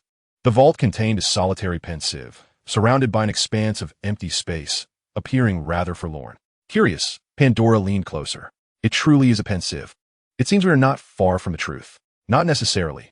Are you unaware that memories can be altered? It could very well be a trap." Pandora blinked and then honestly shook her head. She was indeed clever. Yet, as a first-year student, she lacked the extensive experience of Severus. "Is such a feat achievable? I can manage it. Let us see for ourselves." Severus raised his hands, gently pressing them against the raised patterns on the sides of the pensieve, softly reciting the Saxon runes inscribed upon it. In the next moment, the misty memories within the pensieve began to whirl rapidly. Instantly, Severus and Pandora found themselves immersed in the memories of the pensieve's owner. Before them lay the same vault, and, as with all memories accessed through the pensieve, this recollection appeared hazy. Within the memory, two wizards clad in robes were casting spells in a vault. One appeared to be in his 30s or 40s, stout, with a belly that reminded Severus of Slughorn. The other was presumably older, sporting a goatee, and likely in his 50s or 60s. This man bore a somewhat stern expression, though it was difficult to judge a person's character solely by their appearance. This ensures absolute security, the stout wizard declared. Have you concealed the key well? Severus glanced at the key in his hand, suspecting it to be the one the goateed wizard referred to. Honestly, I fear I might have hidden it too well. It may go unnoticed. It must be said, the goateed wizard had indeed concealed it excessively, had Severus not inadvertently kicked it. Who would have suspected a hidden compartment within a carriage? Are you worried that no one could possibly find it? Fear not. I have foreseen the future. He will find it, the one capable of seeing ancient magic. At the mention of ancient magic, Severus felt a jolt of trepidation, his brow furrowing slightly. The term ancient magic was seldom heard in the wizarding world. During the historical plague, Muggles attributed the Black Death to wizards, launching a brutal and absurd witch hunt against them. At that time, anyone labeled a wizard could face execution. Thus, many Muggles were hanged by wizards. This catastrophic period was a calamity for both Muggles and wizards, leading to a war born from the witch hunts, and naturally, the Black Death did not subside due to the Muggles' actions. Ultimately, the plague ravaged for 6 years, during which Muggles lost 1/3 of their population, while wizards faced near extinction, either perishing in war or succumbing to the plague. Thus, the Ministry of Magic had ample reason to keep Muggles unaware of the laws imposed by wizards, for the losses endured by wizards during that catastrophe were immense. Following that calamity, there was a disjunction in wizarding magic, with many spells having been lost or fading into obscurity. Some of these magics were exceptionally powerful, such as the love magic Lily used to protect Harry in her previous life, and the process of creating Horcruxes employed by Voldemort. Both belong to the realm of ancient magic. Ancient magic, you say? How intriguing, Severus mused, feeling his spirits lift. The stout wizard continued, Percival, merely possessing the ability to perceive ancient magic is far from sufficient. You must understand that we are about to confer all our secrets upon that individual. He will gain a power that ordinary people would go to any lengths to acquire. It appeared the stout wizard held little faith in the one capable of seeing ancient magic, namely Severus. However, Severus was unconcerned. His sole desire was to swiftly uncover the secrets they spoke of. For Severus, who was obsessively enamored with curses, the notion of power that ordinary individuals would go to great lengths to obtain was irresistibly alluring. Indeed, Charles, you must understand that if someone is capable of completing the trial, it signifies their ability to bear the responsibilities that accompany such power. Charles gazed into the distance. You are correct, Percival. Besides, we have done all that we could. Thus, this memory came to an end. Severus and Pandora exchanged a glance, each reflecting the irritation in the other's eyes. Their sentiments mirrored those of children who, despite it being Christmas, found themselves devoid of gifts. Where's the promised great power? Silence enveloped the air. Pandora nudged Severus. Professor, who are Percival and Charles? I have no idea, Severus replied impatiently. Then what is this great power they speak of, along with ancient magic? Such details are inconsequential. What matters is uncovering that damned trial and securing what I rightfully deserve. Severus strode away from the pensieve, searching fervently for anything resembling a trial. Pandora followed closely behind, her glowing wand held tightly. Hey, what's the matter, Professor Snape? Don't you enjoy teaching? How about I give you a practical lesson? Severus abruptly halted, a glimmer of intrigue flashing in his eyes, even causing the corners of his mouth to twitch upward slightly. Pandora, unable to stop in time, collided with his back. Rubbing her head, she complained, What gives? Why did you stop suddenly? Severus pointed ahead. Look, it appears we have found what we were searching for. Before them stood 2 rows of knight statues, with a path between them leading to a stone pillar adorned with a black leather-bound spellbook and a wizard's robe. Snape, I suspect those knight statues are mechanisms. I can wager that if we dare to move, they will respond in kind. Spare me the chatter, Pandora. Are you frightened? Pandora shook her head. Do not underestimate my thirst for knowledge. I believe that spellbook contains ancient magic, and if you are willing to share it with me later, I'll accompany you. Severus shot her a disapproving glance. Do not propose conditions. This remark deflated Pandora, causing her wand to droop instinctively. However, Severus added, though, considering you at least serve as a light source, I shall be generous this once. Just ensure you illuminate the way. Let us proceed. Chapter 120, The Armored Fairy. Severus approached the stone pillar, his gaze fixed on the knight's statues, meticulously surveying for any sign of movement. Pandora, holding her wand aloft, cautiously followed behind. Upon reaching the pillar, Pandora inhaled deeply, her gaze fixed on the spellbook as she swallowed hard, her eyes glinting with a gluttonous desire for knowledge. At that moment, she felt a mixture of trepidation, fear, and exhilaration at the impending confrontation, coupled with the thrill of being so near to the spellbook. Unconsciously, she reached out to touch it. However, Severus swiftly tucked the book into his bag, prompting her to protest. "Hey, at least let me touch it." "Silence. Keep your light steady," Severus commanded. No sooner had he finished speaking than the knight's statues sprang to life, raising their swords and converging upon Severus. Though their speed was not alarming, their numbers amassed a formidable presence. Pandora hid behind Severus, tugging at his cloak. "You anticipated this, didn't you?" "Fear not. I can handle this," Severus replied, his expression impassive. Pandora instinctively touched her teeth, trembling with apprehension. "Are you certain?" "Absolutely." With a flourish of his hand, Severus unleashed a spell, shattering the statues into dust amidst a deafening explosion, causing Pandora to cover her ears tightly. As the dust settled and silence returned, Severus turned away nonchalantly. "I believe it is time for us to depart. Otherwise, we may miss the Hogwarts opening ceremony." His demeanor was remarkably casual, as if this were a trivial matter. This trial struck him as exceedingly mundane, akin to a child's game. He even questioned whether it was a genuine trial at all. Meanwhile, Pandora was taken aback, having anticipated a fierce battle, only to find it concluded so swiftly. Her eyes widened, mouth slightly agape. She hesitated momentarily before chasing after him. "Is that how it's resolved? What sort of situation is this?" In the blink of an eye, dozens of statues turned to ash. And Severus didn't even bother to use his wand. He merely waved his hand and dispatched them all. "And what of it? Should I have eliminated you as well?" "Snape, you ought to refrain from speaking so freely. What was that explosion spell you just used? Could it be that it was not an explosion curse, but rather a shattering curse?" "Pandora, you ought to expand your knowledge." After obtaining the items, Severus and Pandora intended to retrace their steps. However, upon reaching the door, they overheard the banker's voice outside. What has changed since before? Although they could not see the fairy, Severus discerned the embarrassment and helplessness in the fairy's tone. A sense of foreboding washed over him, and he drew his wand, prepared for confrontation. Pandora glanced at Severus, though unaware of the situation. She tightened her grip on her glowing wand. "Who are those two?" Came a deep voice from outside. "I am uncertain, but sir, you do not have permission to enter here." Severus frowned. "It seems we are in trouble, but it's not a significant issue. He does not have." Just as Severus began to say, "It's not a significant issue. He doesn't have the key," the door creaked open. A fairy, accompanied by 2 guards, barged in. The leading fairy appeared far from resembling a Gringotts employee, clad in armor and bearing a fierce countenance. He was a stark contrast to the usual duplicitous fairies. Severus immediately recognized the exceptional quality of the armor. It was crafted by fairies, designed not only to withstand physical harm, but also to mitigate magical damage to some extent. This enchanted armor was intended for the fairy kingdom soldiers and would never be provided to wizards. Just as wizards would not furnish wands to fairies nor permit them to create or utilize wands. Such magical armor would never be donned by Gringotts employees. Only the fairy kingdom's army would possess any armored fairies.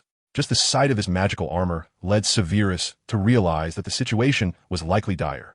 As for how this individual had opened the door, that remained a mystery.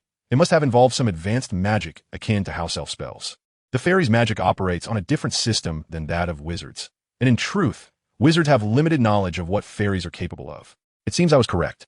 Upon entering, the armored fairy offered no explanations, casting merely a cold glance at Severus and Pandora, exuding a haughty demeanor. Meanwhile, the fairy banker stood in the corner, hands tucked away, head bowed, appearing thoroughly aggrieved. Severus directed his wand at the armored goblin, inquiring coldly, "Who are you?" The goblin seemed oblivious to the question. Continuing to speak to itself, "I initially believed no one would come to the Recankum Vault, until today." Severus, ignored, felt no trace of anger, unlike James and Sirius. Those impulsive Gryffindors, he refrained from asking the goblin's purpose, concluding that it would not acquire anything from this encounter. The goblin extended its hand, warning, "I advise you to comply and hand over your valuables. I might spare your insignificant lives." Pandora cast a curious glance at the goblin, then at Severus. A goblin version of Severus? They shared identical expressions, both wearing scowls. Severus curled his lip. It was audacious for such a lowly creature to speak to a wizard in that manner. It appeared to disregard its own mortality.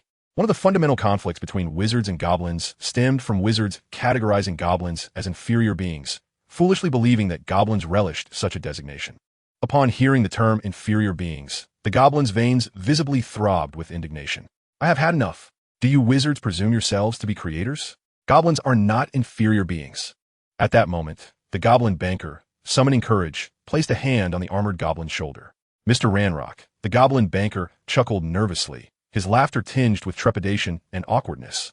The expressionless Ranrock turned his gaze upon the goblin banker, who instinctively recoiled a few steps, barely maintaining a forced smile as he explained, "Sir, please understand. The regulations of Vault 12 dictate that only those in possession of the key may enter, and you do not possess one." His words spilled forth in a hurried torrent, revealing his anxiety over whether he could articulate them all at once, for he knew that if he were to repeat himself, he would lack the courage. "I detest traitors above all else." "What, sir? Please allow me to explain." With a single utterance from Ranrock, the goblin banker comprehended his impending doom. Oh, though his demise had not yet come to pass, it felt scarcely different. In that moment, he pondered many things. Should he attempt to flee? But could he escape? Confronted with the grim reality of death, he even considered whether fleeing was too exhausting, given his advanced age. Was his life truly destined to end this way? Wasn't it too abrupt? Had he not yet savored the goblin existence before facing death? Ultimately, he wondered if he ought to say something. Did Ranrock refrain from acting because he sought an explanation? As these thoughts crossed his mind, Ranrock raised his hand, and a crimson light surged forth, lifting the goblin banker into the air. Moments later, Ranrock released his grip, and the goblin banker crashed heavily to the ground, blood splattering everywhere. Pandora instinctively stepped forward, then recoiled. "You actually killed him. He was your kin. I stated before, I loathe traitors above all else. Thus, it is precisely because he is my kin that he deserves death."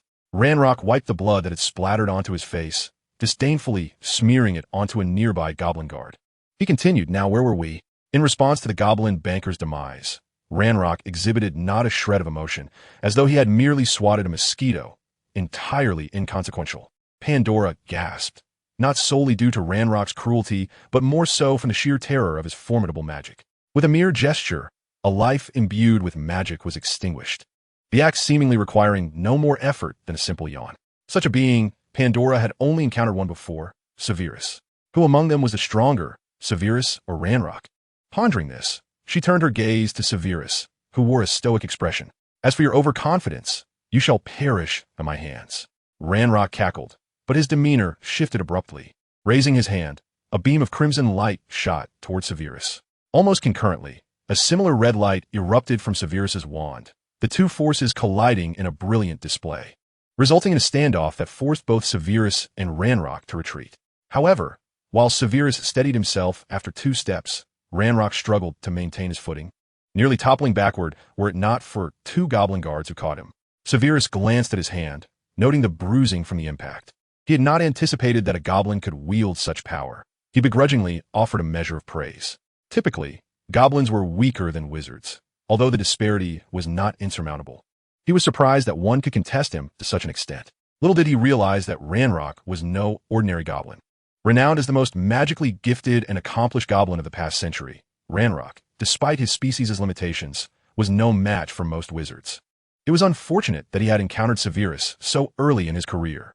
If Ranrock represented the pinnacle of goblin prowess, then Severus, an emerging star in the European magical community and a candidate for the future headmaster of Hogwarts, was undoubtedly one of the most formidable wizards of the age, unparalleled in his potential. Facing the most illustrious wizard of the century, Ranrock found himself at a severe disadvantage, wobbling as he struggled to regain his footing, a sharp pain radiating from his injured hand causing him to cry out in agony. He cast a fearful glance at his trembling palm, blood dripping from the wound. The outcome was clear. The victor and the vanquished have been determined, Severus remarked coolly. Regardless of Ranrock's origins, it shamed Severus to be engaged in a contest with a mere goblin to this extent. Ranrock gritted his sharp teeth, defiantly raising his other hand. "The outcome is far from settled. We are 3, while you stand alone, like a solitary light bulb." The sense of humiliation extended beyond Severus. For years, Ranrock had endured training of a cruelty unimaginable to most. through the consumption of various magical potions, relentless honing of their craft, and enduring the inhumane rigors of training. Today's power has been forged. Yet, all of this effort is driven by a singular ambition, to rival any wizard without faltering. Who's the third we'll hear? Pandora exclaimed in discontent. At that moment, a pile of gold coins near Lawn Rock began to bubble forth, and from within emerged a colossal knight statue. This statue dwarfed the others, towering at approximately 10 meters. Instantly, Lawn Rock and his two espionage accomplices were captivated by its presence. Severus, however, instinctively grasped Pandora's hand and fled. It was not a lack of confidence. A warrior must not perish recklessly. To squander such an opportunity on confrontation would be sheer folly. No time to think. Lawn Rock realized Severus intended to escape, raising his hand to conjure a crimson magical barrier that enveloped the door. This was fairy magic, a craft even Severus scarcely comprehended. Yet he surmised it was designed to impede their retreat. Just then, a shimmering portal materialized beside Severus, and despite his bewilderment at its sudden appearance, he seized Pandora and propelled them both through the gateway. In a flash of light, as they emerged from the portal, it vanished into thin air. Bewildered, Pandora blinked, then surveyed her surroundings. What has happened? How'd we get here? Did you not see that portal? Pandora shook her head. What portal? Severus fell into contemplation. If Pandora could not perceive it, then the portal must be an artifact of ancient magic. Upon reflection, it seemed that the portal did not bear the hallmarks of fairy craftsmanship. Ancient magic, indeed. More importantly, Pandora interjected, I wish to know where we are now. Just then, as if in response to her query, the distant sound of a train whistle echoed through the air. Severus' gaze pierced through the dense foliage towards the horizon. The thick underbrush obscured his view, yet the familiar scent of moisture and earthy aromas spoke volumes. Chapter 122, Arrival at Hogwarts. Pandora, do you not find this place and the sound of the train somewhat familiar? From what you say, could that train whistle have been? Indeed. Here's the good news.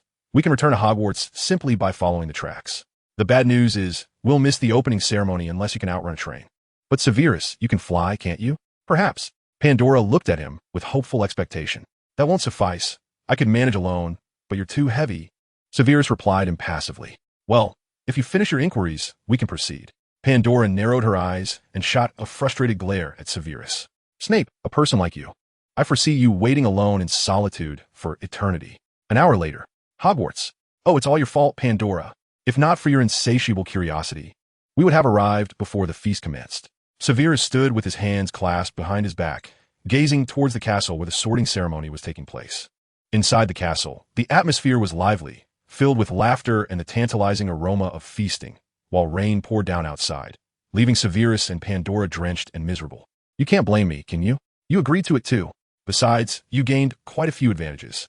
Within the castle, the sorting ceremony continued. Countless candles hovered in midair, illuminating a long table brimming with people, glinting golden plates and forks that sparkled like jewels. The enchanted ceiling shimmered with stars, a breathtaking sight to behold. The new students clustered together, anxiously awaiting their fate. Severus inadvertently caught sight of Regulus, the youngest son of the Black family, who was nervously awaiting his turn. His arms crossed tightly over his chest, fists clenched in determination not to disappoint his mother by being sorted into any house other than Slytherin. Soon, Regulus was called forth, donned the sorting hat, and the applause from Slytherin confirmed his hopes were realized. Next, a small figure approached whom Severus recognized. Perhaps due to the loss of the defense against the dark arts class, even having only seen the child's appearance once, Severus instantly recognized this frail, diminutive first year as Kino. At this time, Kino lacked his signature oversized scarf but still bore the timid demeanor of his former self, arms crossed over his chest, a pout on his face, as if being called to be sorted was an affront. Yet, Severus couldn't help but suspect that, even in this state, Kino was already masking his true self, for he had never encountered a more perfect undercover agent than Kino. Lost in thought, Severus was interrupted by a gurgling sound. It was Pandora's stomach growling. Snape, I'm hungry, but should we just walk in? She murmured, glancing down to pat her belly. Of course, if we simply saunter in, I'm sure we'll become the center of attention, and that would spell trouble for us. What shall we do then?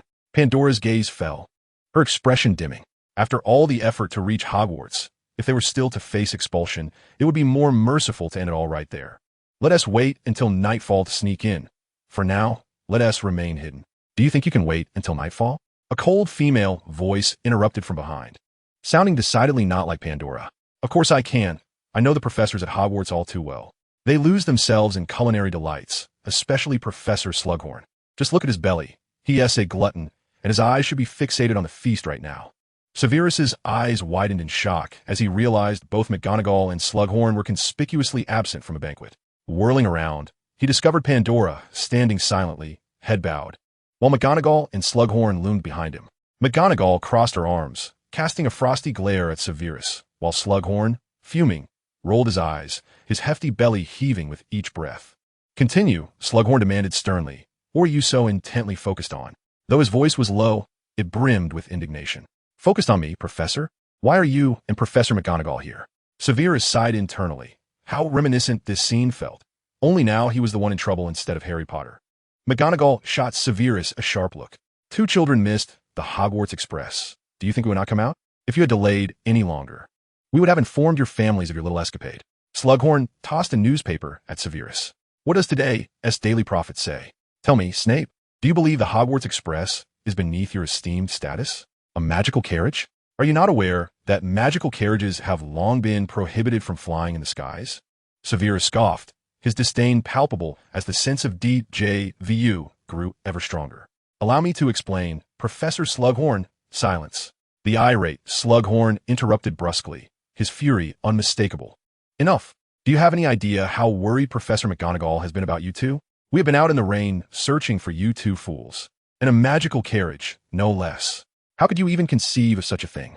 Pandora glanced at Professor McGonagall, her eyes glistening with unshed tears. I apologis, Professor M. Sunagal. We truly encountered an unusual situation. Severus's gaze flicked about. Although his expression remained impassive, he could not help but feel a measure of surprise at Slughorn's explosive anger. As he turned his attention to Slughorn, he noticed that the professor's commemorative smoking jacket from the extraordinary tailor was thoroughly soaked, marred by mud stains and scrapes. Feeling a twinge of guilt, he averted his gaze and mumbled, "I apologize, Professor Slughorn, for causing you distress." Instantly, Slughorn's tone softened considerably. Though his eyes remained wide with indignation, his demeanor still firm. "Who would worry about you two troublemakers? Come along with us."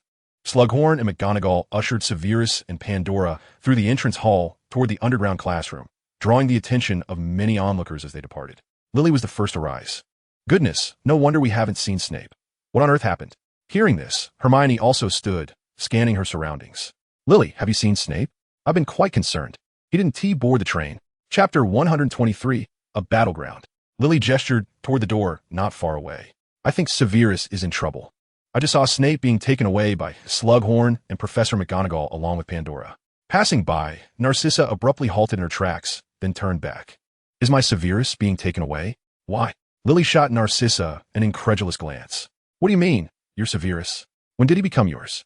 "Indeed," Hermione interjected, setting aside her meat pie. "If anyone is to claim him, it should be me. After all, he has been living under the same roof as I throughout the entire summer. Perhaps you should both consider who came first." She surprised herself with her own words, her eyes darting as she suddenly realized what she had just said, hastily covering her mouth. "Goodness, what am I saying? As if I have any interest in that bet." Hermione's audacity drew scornful glances from the other two girls, and for a moment, the air around them seemed charged with tension. Embarrassed, Hermione swallowed hard and managed a nervous laugh. "I didn't mean anything wrong. We are relatives, after all. It's not inaccurate to say we are family. So don't read too much into it."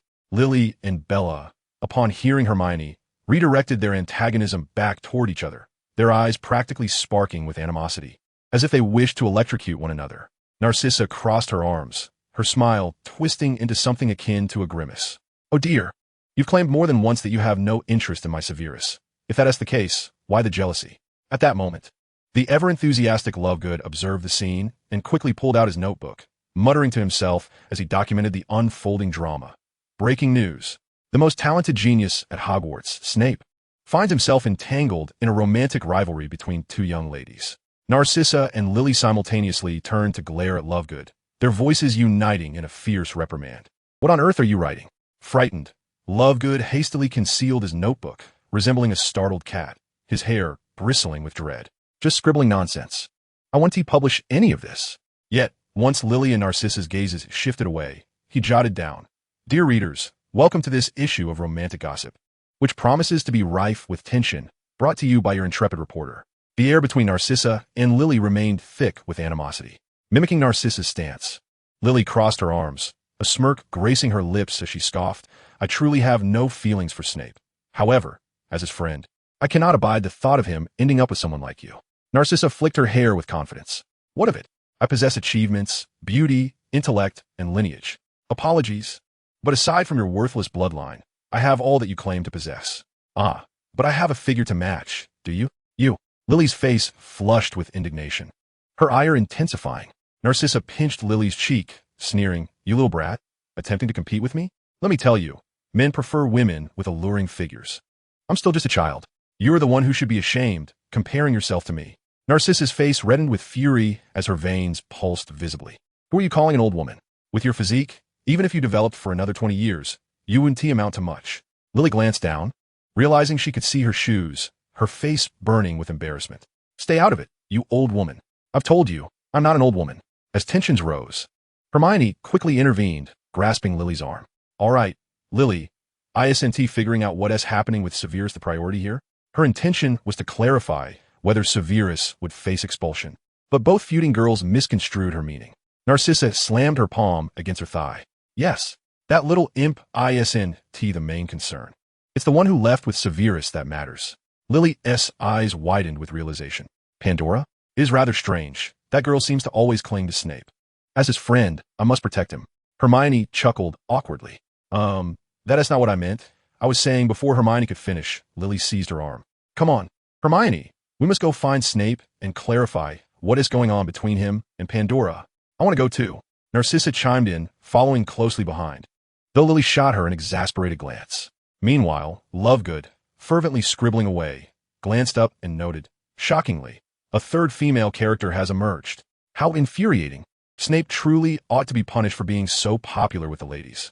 Who could this mysterious third character be?" At that moment, Severus and Pandora had been escorted to the underground classroom. "Enter," Slughorn commanded sternly. Pandora trembled as she grasped Severus's hand, while he remained impassive, his expression as stoic as ever. McGonagall adjusted her glasses, her voice steady and cold. "Children, if I had a choice, I would prefer not to reprimand you on the very first day of term, but your actions have been utterly unacceptable. Can you explain why you chose not to take the train? Was it simply not exhilarating enough?" "It was because someone employed a form of isolation magic to prevent me from entering the platform." Severus's tone remained remarkably composed, having endured the interrogation of Voldemort. How could he falter before that of two professors? Slughorn, arms crossed, nodded at a rather languid pace, his demeanor suggesting he might well have been dozing off. "Indeed, if I were embroiled in such a significant debacle, I too would deflect blame onto a mute platform." Pandora, in a fit of urgency, exclaimed, "We did not lie." Professor McGonagall unfolded the newspaper she had previously tossed to Severus, letting out a resigned sigh. "Look at the mess you've made. My heavens, what on earth is this? Magical carriages and dragons. Do you have any idea how many muggles witnessed this?" Severus and Pandora remained silent, until at length Slughorn spoke up. "I ask you both, what precisely transpired with that dragon?" Pandora hastily replied, "The dragon has nothing to do with us. We were merely two unfortunate souls chosen by it." Slughorn and Professor McGonagall exchanged glances, both exhaling a sigh of relief. While the matter of the magical carriage was grave, the dragon posed an even graver threat. Slughorn raised an eyebrow, casting a glance at Severus. "I doubt you two have lost your minds enough to unleash a dragon. But your actions have indeed reached the Ministry of Magic. Professor Dumbledore is currently negotiating with the minister regarding the situation, and we must await the headmaster's response." The ramifications of this incident were far more severe than those of Harry Potter's escapade in the previous timeline. The dragon's size dwarfed that of Carr.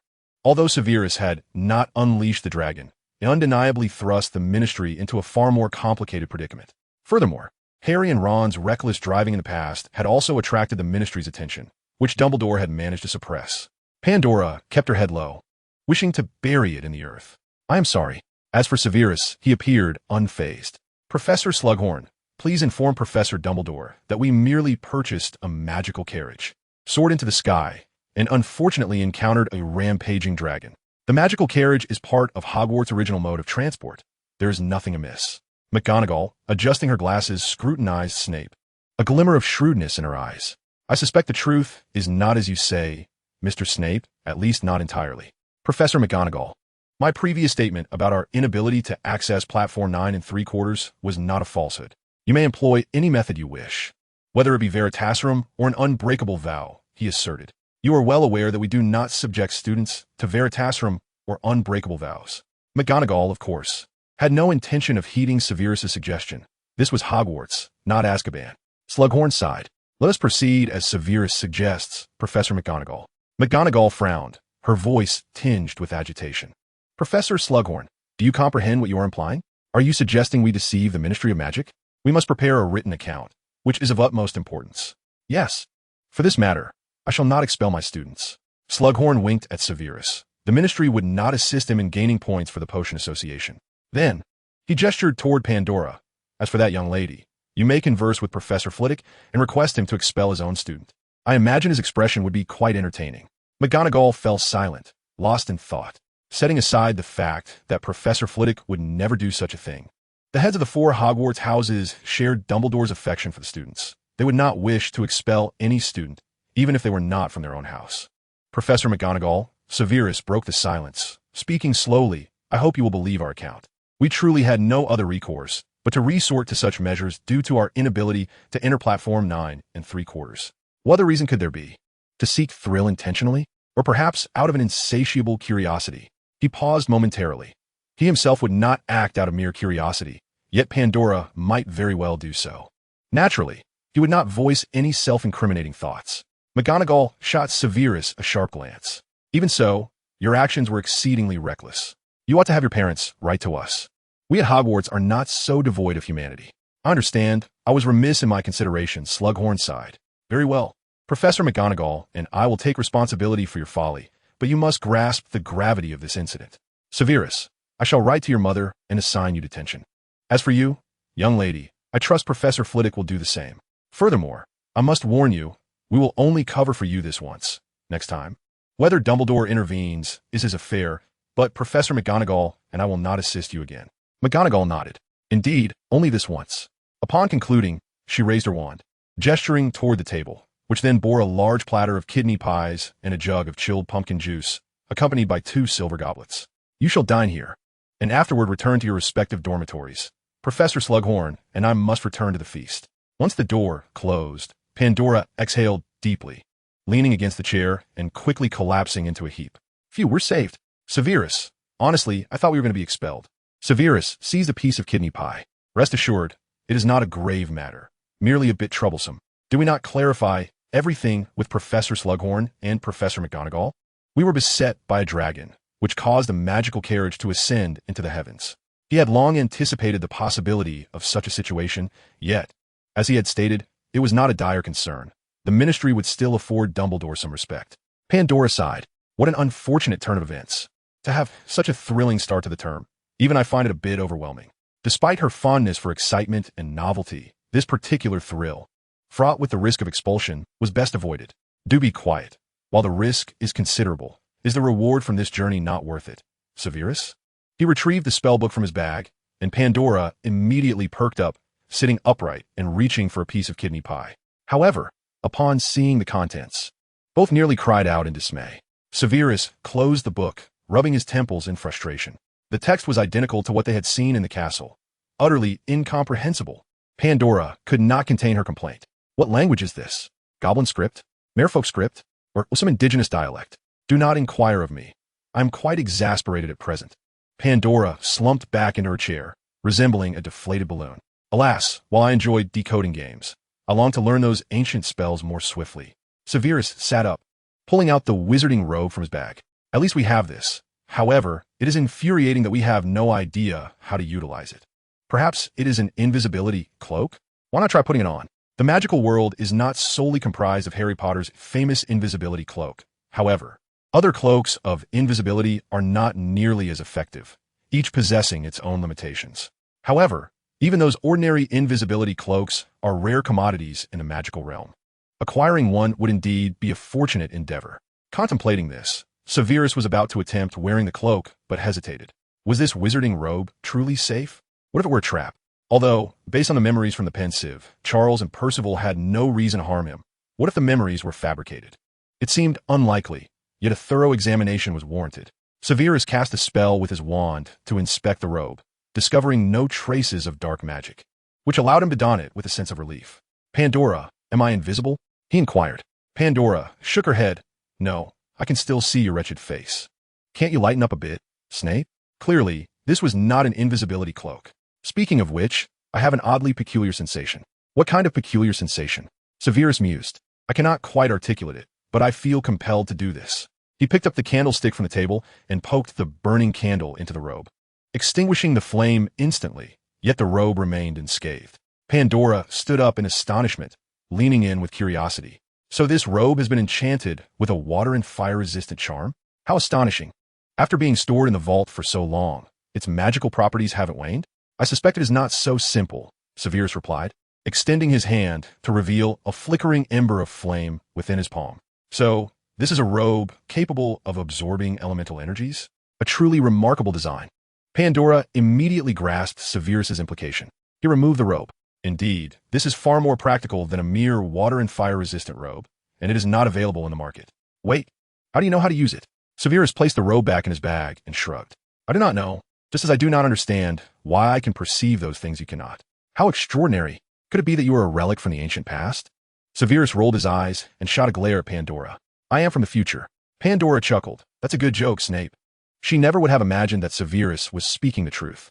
On their way back, the two engaged in discussions about ancient magic, only to be interrupted by Lily, Narcissa, and Hermione, who had been forcibly dragged along by Lily. Seeing Severus enjoying his conversation with Pandora, an inexplicable ire surged within Narcissa.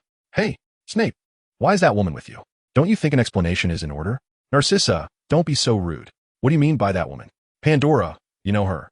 Narcissa crossed her arms and scoffed. Look at that, defending her already. I should have suspected that this little imp would be the most dangerous. Lily stepped forward and yanked Severus away. Miss Pandora, Snape is not suited for you. He is far too dark. If you require a boyfriend, I can introduce you to James. Pandora promptly pulled Severus back. That muscle-bound simpleton, James, is better suited for you. Return Snape to me. I wish to discuss ancient magic with him. Lily yanked Severus back again. You should try James. He is actually quite clever, ranking in the top 10 last year. Pandora reclaimed Severus once more. I have no idea what you are talking about. Why would I seek out someone in the top 10 when the top student is right here? Lily tugged Severus back again. In any case, Severus is not right for you. Give him back. At that moment, Narcissa seized Severus by the head. Hey, what are you two doing? Snape isn't going back with you. He and I are on the same path. Severus, you are coming back with me to Gryffindor. Lily insisted, pulling Severus towards her. Pandora retorted, he is coming back with me to Ravenclaw. We shall discuss knowledge all night. Thus, Severus found himself being pulled back and forth by three women, while a bewildered Hermione watched the spectacle unfold. The pace quickened, and Hermione's eyes instinctively followed the chaotic movement of the three, spiraling faster and faster. Women can indeed be terrifyingly possessive creatures. Hermione grimaced, even as a woman herself. She was intimidated by these three frenzied individuals. It felt as though they were about to dismember Severus. In the meantime, Severus wore a blank expression, gazing at the sky with hollow eyes that appeared even more vacant. Women are indeed bothersome. Hermione. Yes, what is it, Professor? After being called twice, Hermione finally responded. Come here, Professor. Don't worry, Snape. I'm coming to rescue you right now. With that, Hermione grasped Severus's foot. Severus was at a loss for words. Miss Granger, I called you to help me escape those three mad women, not to join them. You are a witch. Please resolve this issue with a witch's finesse. Even Severus, with both hands restrained, could not cast the freezing spell, as it required at least one pointed direction to initiate. Bear with it, Snape. I haven't brought my wand. Can you three let go? Can't you see Snape does not want to go with you? Hermione tugged Severus towards herself. How could he not want to? Snape is my best friend. Lily pulled Severus towards her. With his gaze fixed on the ceiling, Severus felt tears welling up. He sighed heavily. What a dreadful term this is. From a distance, Lovegood peered out discreetly, directing his enchanted camera at the group. He then retreated, hastily jotting down notes. Dear readers, how thrilling this is. I wonder if you are as shocked as I am. This must be unrequited love indeed. What are these four girls up to? Are they planning to dismember Snape? The farce continued until Filch arrived with a lantern, bringing it to a close. On the way back to Slytherin, Severus rubbed his neck, wincing in pain. He nearly thought he might perish. Narcissa, walking alongside, crossed her arms with a smug expression. I knew you would ultimately choose me. Severus shot her a fierce glare. I chose no one. I am merely accompanying you because our paths align. Upon entering the Slytherin common room, Severus was immediately approached by Avery and Mulciber, who had been waiting for him. Avery, especially, nearly collided with Severus as he rushed forward, newspaper in hand. Snape, your ingenuity is simply astounding. Last semester, you were merely a celebrity at Hogwarts. Now you are renowned throughout the wizarding world. I am so proud of you. You shall be immortalized in history. Severus yawned. I would prefer not to be immortalized. I fail to see what is so praiseworthy about this. Huh. What shall be inscribed in history? The most insane student in Hogwarts? If that is the case, let's spare him. He is not James. And I doubt he would find such matters amusing. Mulciber placed a hand on Severus's shoulder and inquired, Snape, why did you not invite me? Such an entertaining affair. And you did not bring your friend along. Chapter 126, Herbology Class. Don't say that. I didn't bring myself either. Narcissa folded her arms and remarked sarcastically, Severus, what on earth do you see in that Ravenclaw girl? I implore you three to exhibit a modicum of Slytherin nobility. Do not behave like those boorish Gryffindors. I shall say this only once. My actions were justified. Avery, without a moment's hesitation, retorted, I know you have your reasons. The reason is that it's undeniably cool. ISNT it? Severus glared menacingly at Avery, causing him to shiver. It felt as though the very air had thickened. In an effort to ease the tension, Avery forced a laugh. I know that ISNT the correct answer, right, Snape? Severus chose not to engage with Avery further, diverting his gaze as he continued. I cannot access Platform 9 and 3/4 with Pandora. Mulciber frowned. You cannot enter Platform 9 and 3/4? Why not? Severus did not respond to Mulciber. Instead, he turned his head away. Indeed, Lucius, can you explain why I cannot enter Platform 9 and 3/4? Upon hearing Severus's words, Narcissa and the others followed his gaze. Sure enough, there stood Lucius behind them, accompanied by Crabbe and Goyle.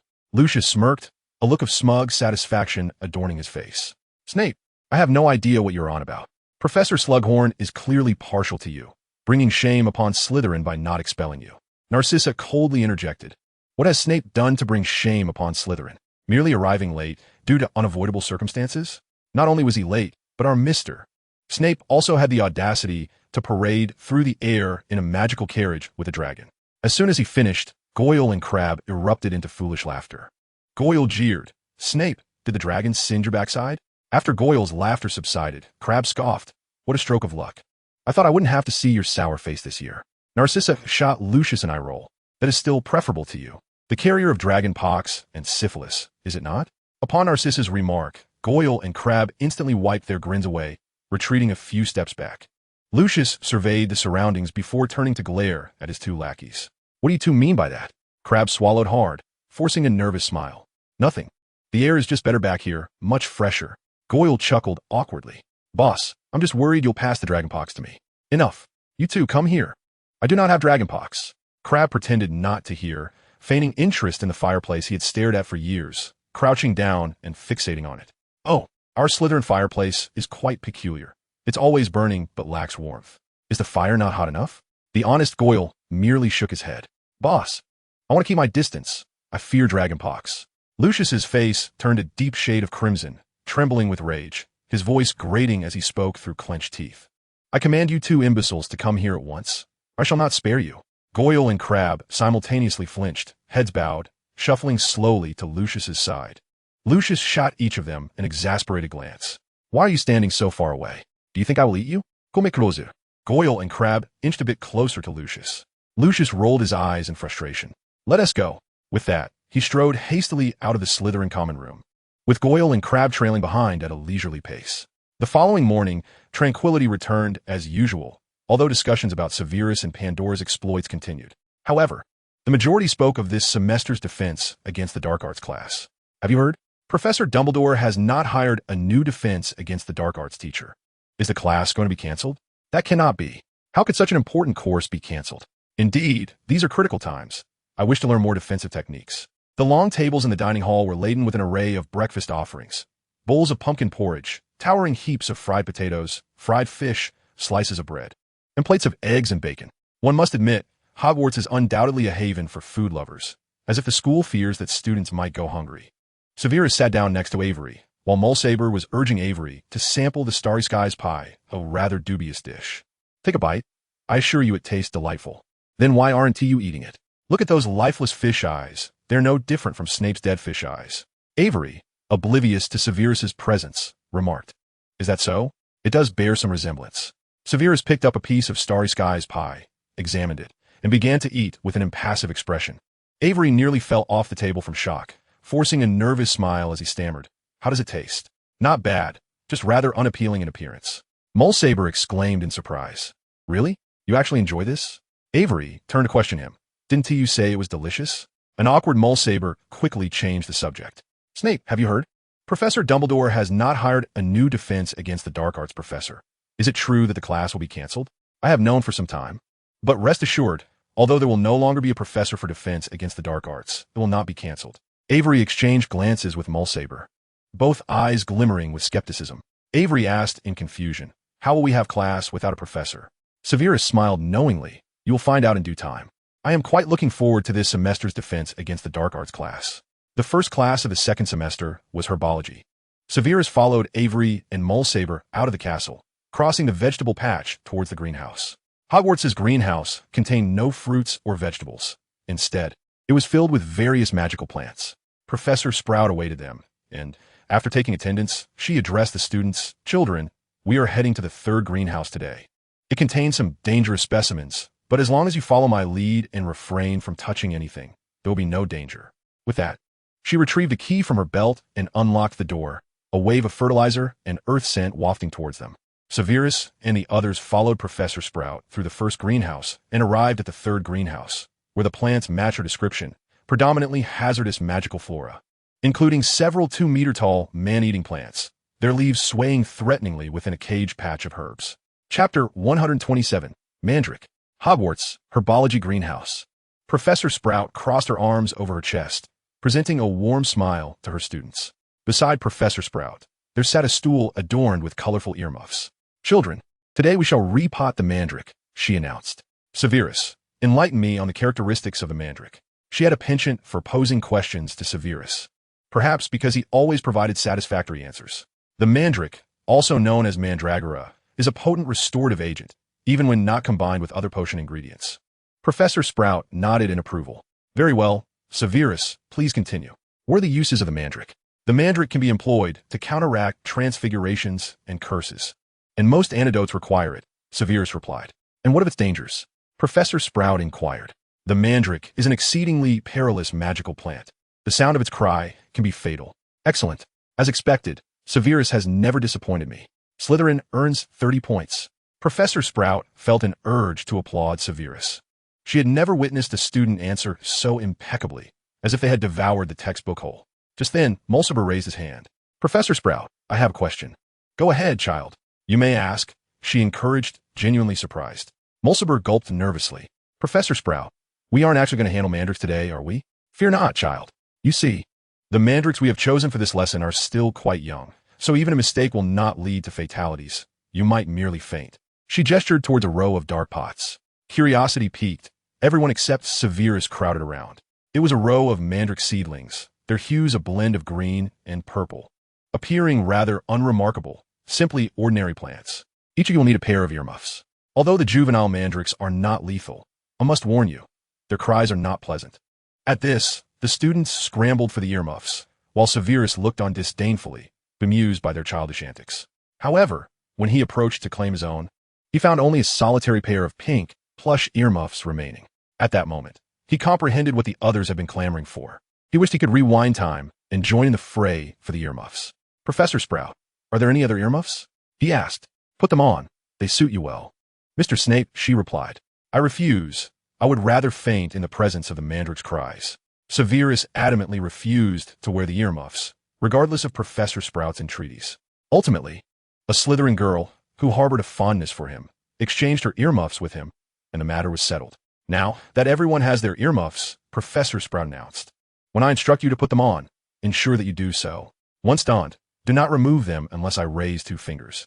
Now, you may put on your earmuffs. Following her command, the students quickly donned their earmuffs.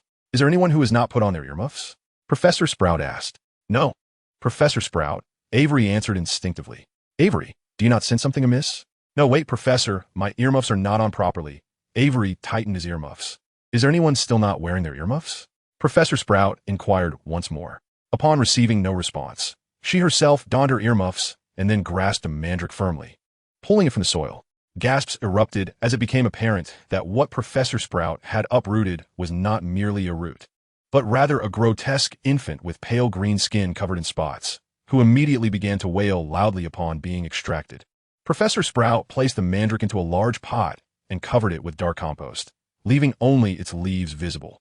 She dusted off her hands, removed her earmuffs, and gave the students a thumbs up. Once all the students had donned their earmuffs, Professor Sprout continued, "Now, you will work in groups of 4. There are plenty of pots. The compost is over there. Oh, and Severus, I apologize, but you will be working alone and may proceed at a slower pace than the rest. Due to the number of students, one would always be left out in the group division, and Professor Sprout consistently chose Severus for this. It was not due to any bias against him, but rather because he was the most capable. As this was not their first lesson, the grouping was quickly completed, and everyone put on their earmuffs once more to begin their tasks. They had observed Professor Sprout's handling of the mandrakes with ease, yet the reality was far from it. These mandrakes were not inclined to cooperate. They were unaware of what the witches intended for them. Upon being uprooted, they began to thrash about violently, kicking and clawing in an attempt to bite, with Avery even receiving a punch from a mandrake. Most students were left drenched in sweat, exhausted, save for Severus, who handled the mandrakes with remarkable proficiency, as if he were merely repotting flowers. His skill left Avery and Mulciber in awe. Thus, when class concluded, the other students were weary and sore, while Severus was enjoying a cup of tea with Professor Sprout, relishing the special privilege of an early dismissal. Although alone, he was still far quicker than any of the groups. Following herbology, the next class was Professor McGonagall's Transfiguration. Transfiguration was always a challenging subject, but today proved particularly arduous. Most students remained lost in the joy of the holiday, yet to regain their focus, Professor McGonagall instructed them to transform a beetle into a button, but Avery, as if devoid of thought, could not recall the incantation. Mulciber fared little better. He remembered the incantation but mispronounced it, resulting in a 4-legged button that scurried about. Only Severus performed adequately. Out of boredom, after transforming the beetle into a button, he began to experiment, changing it into various small objects, even neglecting to recite the incantation towards the end. This frustrated Professor McGonagall to the point where she considered granting Severus early graduation from Transfiguration, as he hardly seemed in need of further instruction in the subject. Chapter 128, A Classroom Without an Instructor. The lunch bell rang, and the Slytherins were left in disarray from the day's lessons. Students trudged towards the dining hall, eyes glazed, heads down, absently rubbing their growling stomachs. Only Severus remained unperturbed. The school year had just begun, and the professors had yet to escalate the intensity. Even if they did, Severus found it less taxing than his self-study during the holidays. At the dining table, Avery instinctively grabbed a pumpkin pasty to shove in his mouth, yet somehow could not locate his mouth, struggling for some time without success. Severus looked on, exasperated. "Look at you now. It's only the first day of school, and you look as if you were on the brink of death. I don't want to be like this." Avery lamented. That wretched herbology class was a disaster. Mulciber rested his chin in his hand, lazily slumped over the table. What does it mean to say it's simply a disaster? It is undoubtedly a catastrophe, and today's Transfiguration class was a disaster as well. Severus picked up a piece of stargazing pie and took a bite. He leisurely remarked, "I find disaster quite easy. Isn't it rather simple?" Mulciber chuckled. "For you, everything seems simple. I've yet to witness anything that poses a challenge to you." Avery sighed. "I truly envy you, Snape. You excel in studies, are formidable in dueling, and have so many girls fawning over you. It's infuriating. Why don't you just go and die?" Severus yearned to tell Avery that he had already died long ago. Mulciber retrieved the schedule from his dragonhide bag, glanced at it, and said, "Is the first class this afternoon defense against the dark arts?" Upon hearing defense against the dark arts, Severus felt a wave of joy wash over him. What a splendid course it is. The mere mention of it evokes longing. Mulciber exchanged glances with Avery, both reading doubt in each other's eyes. They had not perceived how much Severus cherished defense against the dark arts during Professor Adolphus's class. One might even say Severus exhibited considerable impatience towards Adolphus's lessons. Avery inquired, perplexed, "Snape, don't you detest defense against the dark arts?" If Hermione were to hear this, she might inadvertently burst into laughter. The notion of Severus disliking defense against the dark arts was as ludicrous as claiming a dog does not enjoy gnawing on bones. "No, I quite like it.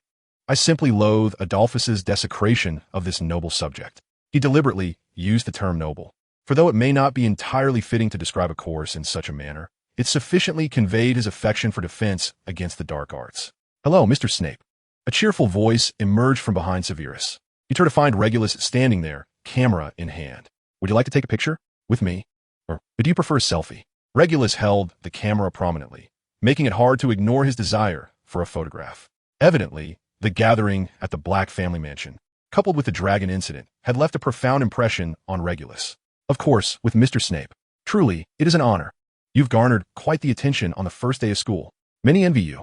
Opportunities to engage with dragons are rare." "Oh, forgive me. Am I rambling?" Severus sighed. "If I take a photo with you, will you leave? Then let us begin." Severus stood beside Regulus, maintaining an impassive expression without making any gestures. Upon hearing Severus's agreement, Regulus inhaled deeply, excitement causing his hand to tremble around the camera. "Oh my, I am about to have a photograph with the illustrious Mr. Snape. What a splendid day it is." "Indeed, a splendid day," Severus replied, his demeanor unchanged. Avery approached, extending his hand. "Come now, hand me the camera. You can't very well take a picture of yourself, can you?" "Thank you, sir. You're very kind," Regulus said as he passed the camera to Avery. Avery took the camera, aimed it at Severus and Regulus. "Snape, could you please smile? At least attempt to look cheerful for the photograph." "Avery, I would advise against it. My smile is far more ghastly than my frown." Avery grimaced. "You dark fellow, at least you possess self-awareness." "Very well, look here." He pressed the shutter and subsequently returned the camera to Regulus. Regulus received the camera as if it were a treasured relic. "Mr. Snape, I shall cherish this photograph. Rest assured, I will carry it even to my grave." Severus furrowed his brow. "You would do best not to, for I will be displeased." Regulus sighed, his breath laden with regret. "Very well, Mr. Snape. Might you regale me with tales of your illustrious achievements? Such matters are trivial. Your choice of words is excessively grandiose." "Regulus, besides, I believe you ought to be heading to class soon." "Oh, indeed. We shall meet again, Mr. Snape." Severus' head buzzed with the echo of Regulus' words. "We shall meet again. Oh, Merlin above, as if my sister weren't enough of a nuisance. Now I have an annoying little brother as well." Avery gazed at the retreating Regulus, inexplicably feeling sour despite not having consumed anything sour. "How wonderful, Snape. You're only in your second year and already so popular, acquiring little fans so quickly." "Silence, before I decide to turn you into a toad," Severus warned. Avery quickly covered his mouth, not daring to utter another word. In the defense against the dark arts class, the students were abuzz with discussion. "What do you think? Professor Dumbledore has appointed a new defense against the dark arts teacher. Who will teach us? Indeed, how can we have class without a professor? Are we supposed to read the textbook and figure out ourselves? Is it possible that Professor Dumbledore himself will teach us? If so, that would be splendid. Oh no, have you heard the curse?" In an instant, the words curse, professor, and defense against the dark arts were repeated ad nauseum. Amidst the clamor, Severus impassively ascended the podium. Observing the chaos below, he bellowed, "Silence, you brainless students, whose heads are scarcely larger than a troll-ass." Upon his utterance, all students turned to him. The noise quieted, yet the fierce glares from below made it evident they wished to pierce Severus with their eyes. At that moment, Sirius rose, mockingly exclaiming, "Oh, isn't this our Professor Snape?" "What, Professor Snape? Are you here to teach us?" This proclamation sent the students into fits of laughter. James laughed so hard he was pounding on the desk, tears streaming down his face. "Look at him. He truly believes he is a professor. What's he doing up there? Is he going to teach us?" Little Peter Pettigrew, raising his voice, shouted, "Snape, get down. Snape, get down." The students, not considering much of it, were emboldened. Despite Severus being top of the year, he was still just a student. Chapter 129. The Point Deduction Demon Emerges. Severus stood with hands clasped behind his back, expressionless. "Indeed, I shall be your instructor for defense against the dark arts, and, I might add, you are the second worst group of students I have ever taught." Hermione bit the end of her quill, pursing her lips. She believed she knew which group Severus deemed the worst. The classroom fell silent, then erupted once more into uproarious laughter, this time even more boisterous than before. Severus, being of the same year, now found himself teaching them, an absurdity beyond measure. The jeering continued from below, and even Minnie and Slytherin could not abide Severus. "Why should you teach us defense against the dark arts? Who do you think you are? Snape, you've gone too far in your arrogance. I want to accept this. You're merely a year younger than me. How can you teach me?" Just then, little Peter Pettigrew stood up, ready to shout something. but upon glancing down at his desk, he realized he was scarcely taller than it, leaving him feeling rather insignificant. So, he stood atop the desk, raised his arm, and bellowed once more, "Snape, get down. Snape, get down." This may very well be the pinnacle moment of little Peter Pettigrew's life. He never imagined he would summon such a response, as one by one, the students around him rose to their feet. "Snape, get out. Snape, get out. Snape, get out. Snape, get out. Snape, get out." Severus extended his hand, and his wand seamlessly found its way into his grasp. "Listen to me, you little trolls." Severus attempted to speak, yet the trolls had no intention of allowing him to finish, hurling their textbooks in his direction. Severus sighed. Wingardium Leviosa. With a mere flick of his wrist, all the books hovered midair, silencing the room in awe. After a moment of stunned silence, without Severus having to utter another word, every student obediently sat back down, save for the rather slow-witted Peter Pettigrew. Glancing around nervously, Peter swallowed hard, hastily dismounting from his desk while attempting to shield his head with his backpack, as if this would somehow keep Severus from realizing he was the instigator. This display had thoroughly intimidated the students. Emboldened by their numbers, they had previously thought little of Severus. However, they now grasped the vast chasm that separated them from him. Despite their similar ages, while they struggled to levitate feathers with their spells, Severus effortlessly sent their books soaring. How could they possibly compete? The disparity was too great. At that moment, they understood that before Severus, they were mere ants, and what use were countless ants against a giant? Seeing that the tumult had finally subsided, Severus continued. "It appears that you do not wish for me to teach you defense against the dark arts. Is that correct?" Though there was no hint of malice in his gaze, his icy tone sent shivers down the spines of the rebellious students, prompting them to shake their heads in denial. "So, you desire for me to instruct you in defense against the dark arts?" Then, the students were compelled to nod, for the chilling fear creeping up from their feet urged them to comply. Indeed, it seems that while your intellect may not surpass that of trolls, Severus was interrupted by Sirius Black, who could no longer contain himself. Slamming his hand down on the desk, he stood up. "What nonsense is this? How can you be allowed to teach defense against the dark arts?" Among those present, only Sirius was aware of Severus's affiliation with the Death Eaters. Were it not for the unbreakable vow, he would have exposed Severus's past. Severus regarded Sirius coldly. "Is there an issue with my position as the defense against the dark arts professor?" A flicker of cold light passed through Severus's dark eyes, and even this slight change made Sirius shiver. He realized that Severus was becoming irritated and remembered that Severus had previously chosen to ignore him. Yet, bolstering his courage, he approached the podium and locked eyes with Severus. "Snape, you know you cannot teach defense against the dark arts. You would only turn out a cadre of Death Eaters. I shall inform Professor Dumbledore immediately that you are usurping a class that does not belong to you." "Usurping the defense against the dark arts class? Look at this," Severus retorted, pulling out a piece of parchment for Sirius to examine. "I trust you can read?" he challenged. Sirius read aloud from the parchment, frowning deeper with each word. "Effective from this academic year, the defense against the dark arts class shall no longer employ a professor. It will be conducted as self-study led by students. The second-year defense against the dark arts class is to be overseen by Severus Snape, who has the authority to deduct points from students for just cause. All students are obligated to comply with the directives of Severus Snape during class." This cannot be," Sirius exclaimed, his eyes wide with disbelief as he shook his head, retreating until he collided with a desk, finally coming to a stop. Severus tucked the parchment away. "Do you have any further questions, Sirius?" Sirius, his teeth gritted, felt his fingernails digging into the desk. "And no questions." He struggled to contain his frustration.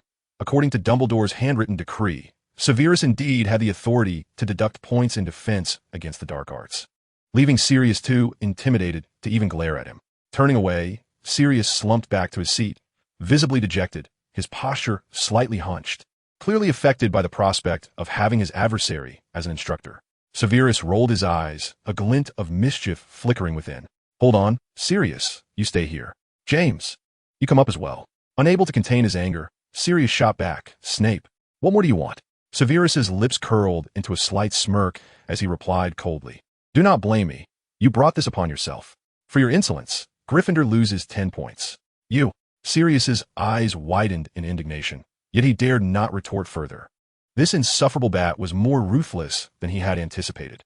Meanwhile, Hermione let out a quiet sigh. Her concern was not solely for the lost points, but for Sirius himself. She understood that this was merely the beginning. Severus's earlier deduction of points had been relatively lenient. It was worth remembering that Severus had once deducted points from her merely for raising her hand to answer a question in potions class. A true point deduction enthusiast. Alas, she genuinely worried for Sirius's mental well-being. Chapter 130, Defense Against the Dark Arts Class. As James was called to the front, he patted Sirius on the shoulder before casting a fierce glare at Severus. Snape, what on earth are you trying to achieve? Severus acted as though he had not heard, launching into his lecture. If you believe you have completed a year of defense against the dark arts, you are gravely mistaken. His voice, slightly above a whisper, resonated clearly with everyone present. I am unaware of what Professor Adolph previously taught, but that was certainly not defense against the dark arts. The true defense against the dark arts is a synthesis of strength and strategy, something that bookish students will never comprehend. I do not expect you to truly grasp the exhilaration of power. You will not understand how desperately you will need this class when your lives hang in the balance. In those moments, you will lament having not taken Severus's lesson seriously. Hermione, diligently taking notes, paused her quill, crossing out Severus's words. She raised an eyebrow. How do we arrive here again? Was it customary for Severus to deliver such an opening monologue every year? Indeed, in this regard, Professor Snape excelled at being insufferable. Unable to hold back, Sirius asked, Snape, you called James and me up here just to stand? Address me as Professor Snape, or simply Snape. Calling me by my surname is disrespectful, Gryffindor. Were I a less forgiving individual, I would have deducted points from your house for such insolence. You should consider yourself fortunate that I am magnanimous. Severus's lips curled into a knowing smile, one that sent an unsettling chill down James and Sirius's spines, causing them to instinctively take a step back. Sirius swallowed hard, mustering his courage to inquire, What do you intend to do? Nothing in particular, Snape replied. The true essence of dark arts defense cannot be gleaned from textbooks alone. Many situations can only be comprehended through practical experience. Now, let Sirius and James demonstrate. At that moment, Sirius utilized the killing curse against James. His eyes widened in disbelief as he exclaimed furiously, See, this is the consequence of allowing this fool to teach dark arts defense. Why did Professor Dumbledore permit someone like you to instruct this class? Ah, what a pity. I had initially intended to grant Gryffindor an opportunity for bonus points, but since that is evidently unattainable, I shall deduct 50 points instead. You two may leave, Severus declared, glancing at Avery and Mulciber. Avery, Mulciber, stepped forward. Mulciber sprang to his feet, seizing Avery by the collar. So, you wish to kill Avery with the killing curse? Very well, teach me how to do it, Snape. Avery, terrified, gestured frantically. Wait, Mulciber, don't you think that is a bit excessive? I don't believe so. Sacrifice yourself for Slytherin, Avery. Your demise would earn points for our house, and we shall remember your sacrifice, he replied. Snape interjected sternly, Enough. Go fetch what I need from Filch. Oh, for heaven's sake, Mulciber muttered, appearing rather dejected. Avery forcefully broke free from Mulciber's grasp. You can't kill me. You're disappointed, aren't you? Mulciber placed a hand on Avery's shoulder. Of course not, my dear brother. You don't genuinely believe I would kill you for mere points, do you? Avery shoved Mulciber away, storming off in anger, with Mulciber trailing behind. Soon, Avery and Mulciber returned to the classroom, each carrying 2 heavy cages. All 4 cages were draped in black cloth, within which something was thrashing wildly, producing high-pitched, grating cries that prompted some students to cover their ears. The students exchanged curious glances, eager to discover the contents of the cages. After placing them at a distance, Mulciber and Avery leaned in, clearly intrigued by what lay inside. Severus cast a glance at the 4 cages before stating, Considering your exceedingly poor foundation, it is premature for you to confront truly perilous dark creatures, such as trolls and ogres. Hearing this, James muttered quietly, Surely Snape can't be serious? Does he genuinely expect us to face trolls and ogres? Little did he know, Severus not only contemplated such scenarios, but had even considered having them confront werewolves or dragons in their later years, should they meet his expectations. Sirius scoffed softly, muttering, Of course, he aims to cultivate Death Eaters. Perhaps our next lesson will involve learning how to interrogate muggles with the Cruciatus Curse. At this juncture, Severus paused, fixing his gaze on James and Sirius. Look at these two. Their camaraderie is truly touching. Even during class, they cannot help but converse. How moving, he remarked, feigning to wipe non-existent tears from his eyes. The Slytherin students stifled their laughter behind their hands, while James and Sirius flushed with embarrassment. In light of this touching friendship, I have decided to deduct 20 points from Gryffindor as a token of my appreciation. The Slytherins erupted into laughter, while James and Sirius hung their heads in shame, wishing they could disappear into the ground. The other Gryffindor students were seething with rage, their eyes aflame with fury directed at Severus.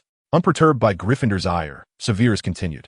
Your foolish interruption of precious time, due to James and Sirius's antics, is your loss. Let's proceed. Owing to your inadequacies, I must consider your safety. Thus, the dark creatures selected for this lesson are not life-threatening. They're simply rather bothersome, much like James and Sirius. At this, the Slytherin students erupted into laughter once more. However, this does not excuse you from underestimating these pesky creatures. When it comes to practical application, I expect you to demonstrate your capabilities. Do not let me down. With that, he unveiled the black cloth, revealing a collection of small, humanoid creatures with a sickly blue complexion, each approximately 8 inches tall, with pointed faces that appeared particularly grotesque. The students exchanged glances, none but Hermione recognizing these creatures. Severus, hands clasped behind his back, posed a question. Now, for a prize inquiry, who can tell me what these creatures are? Chapter 131, The Battle Against Cornish Pixies. Severus had intended to call on a Slytherin, granting them points for a correct answer, but no hands were raised. Observing the silence, the overly competitive Hermione, despite knowing she risked losing points, raised her hand. Severus frowned slightly, waiting patiently before finally sighing.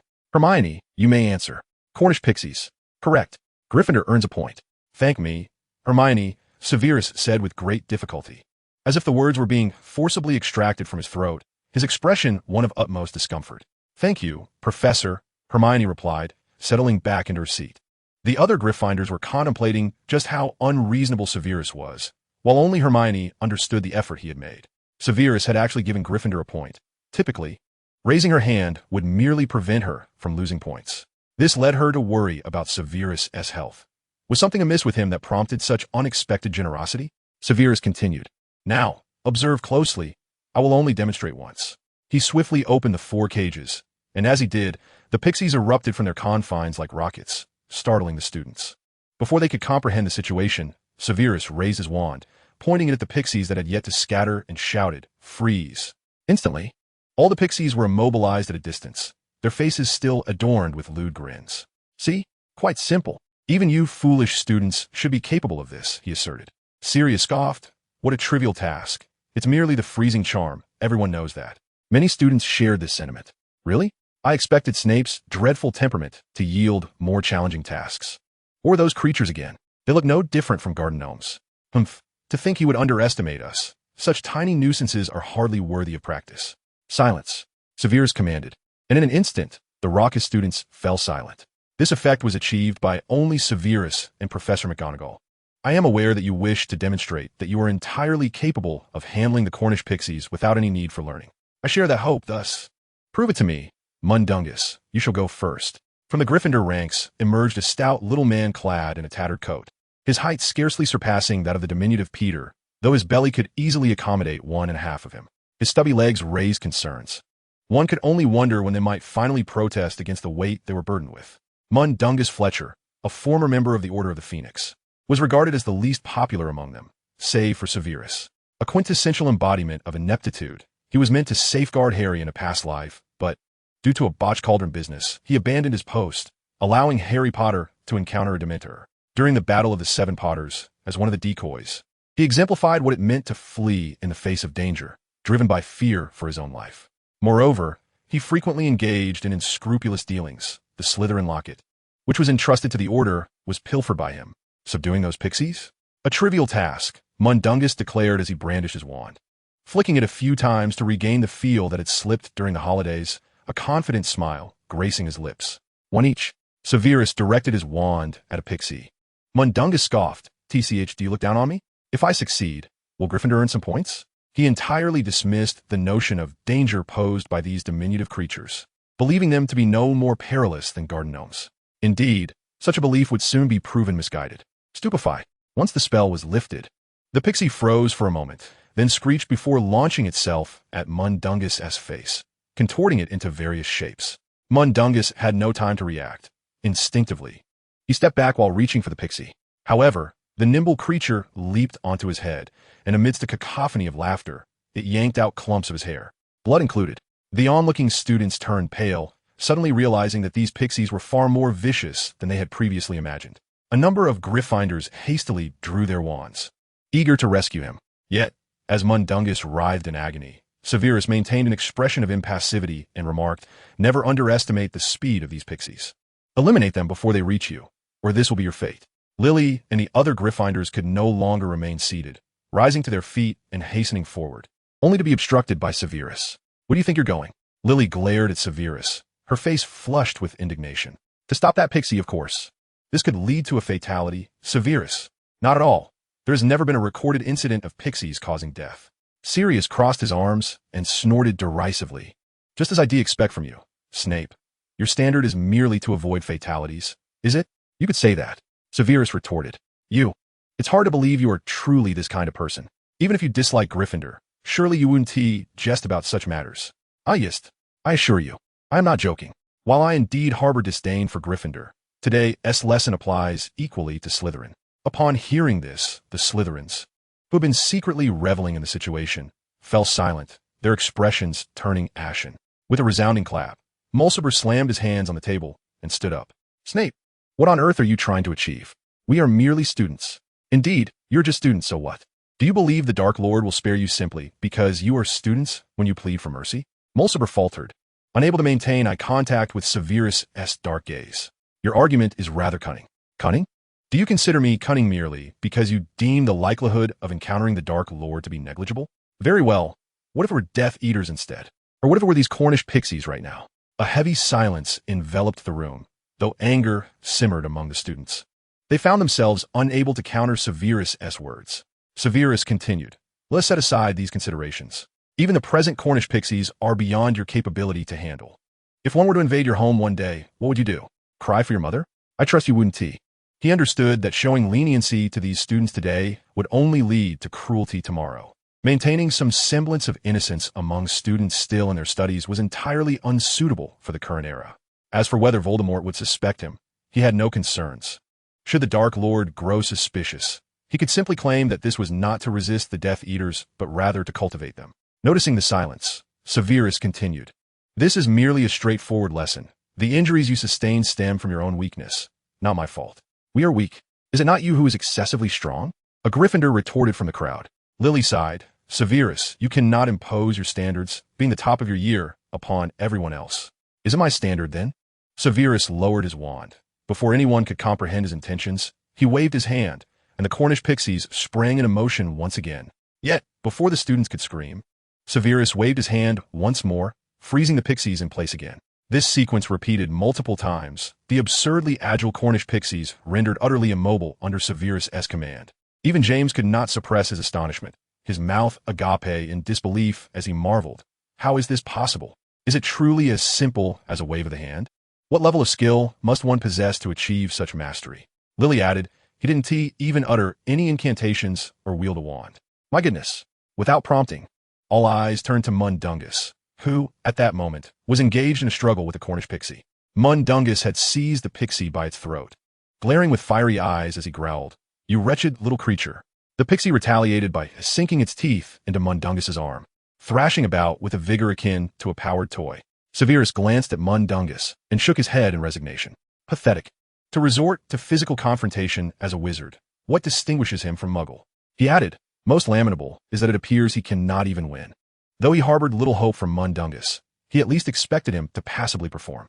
This display, however, was utterly dismal.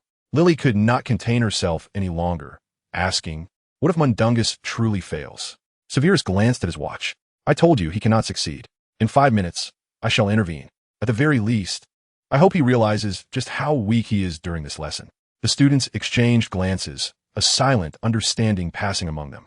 It seemed Severus was not as unreasonable as they had imagined. At present, the Cornish pixies posed little threat to wizards, merely inflicting painful hair-pulling. If they could not endure such minor discomfort, they would indeed be ill-equipped to learn the essential means of self-defense in these turbulent times. After a moment of contemplation, Lily offered a wry smile, shaking her head in resignation. You truly are insufferable. While your reasoning may be flawed, there appears to be a modicum of truth in it. While there is some truth to that, I recognize that acknowledging one's mistakes is a formidable challenge. It is human instinct to evade responsibility. Still, your efforts are commendable, albeit insufficient.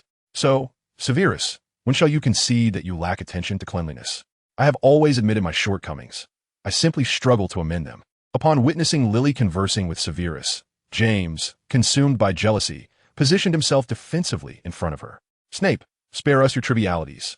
Do not presume that our performance will ever rival that of Mundungus. Release the Cornish pixie at once. Allow me to demonstrate what ease truly entails. Severus remained silent, his deep, yet hollow, black eyes fixed intently on James.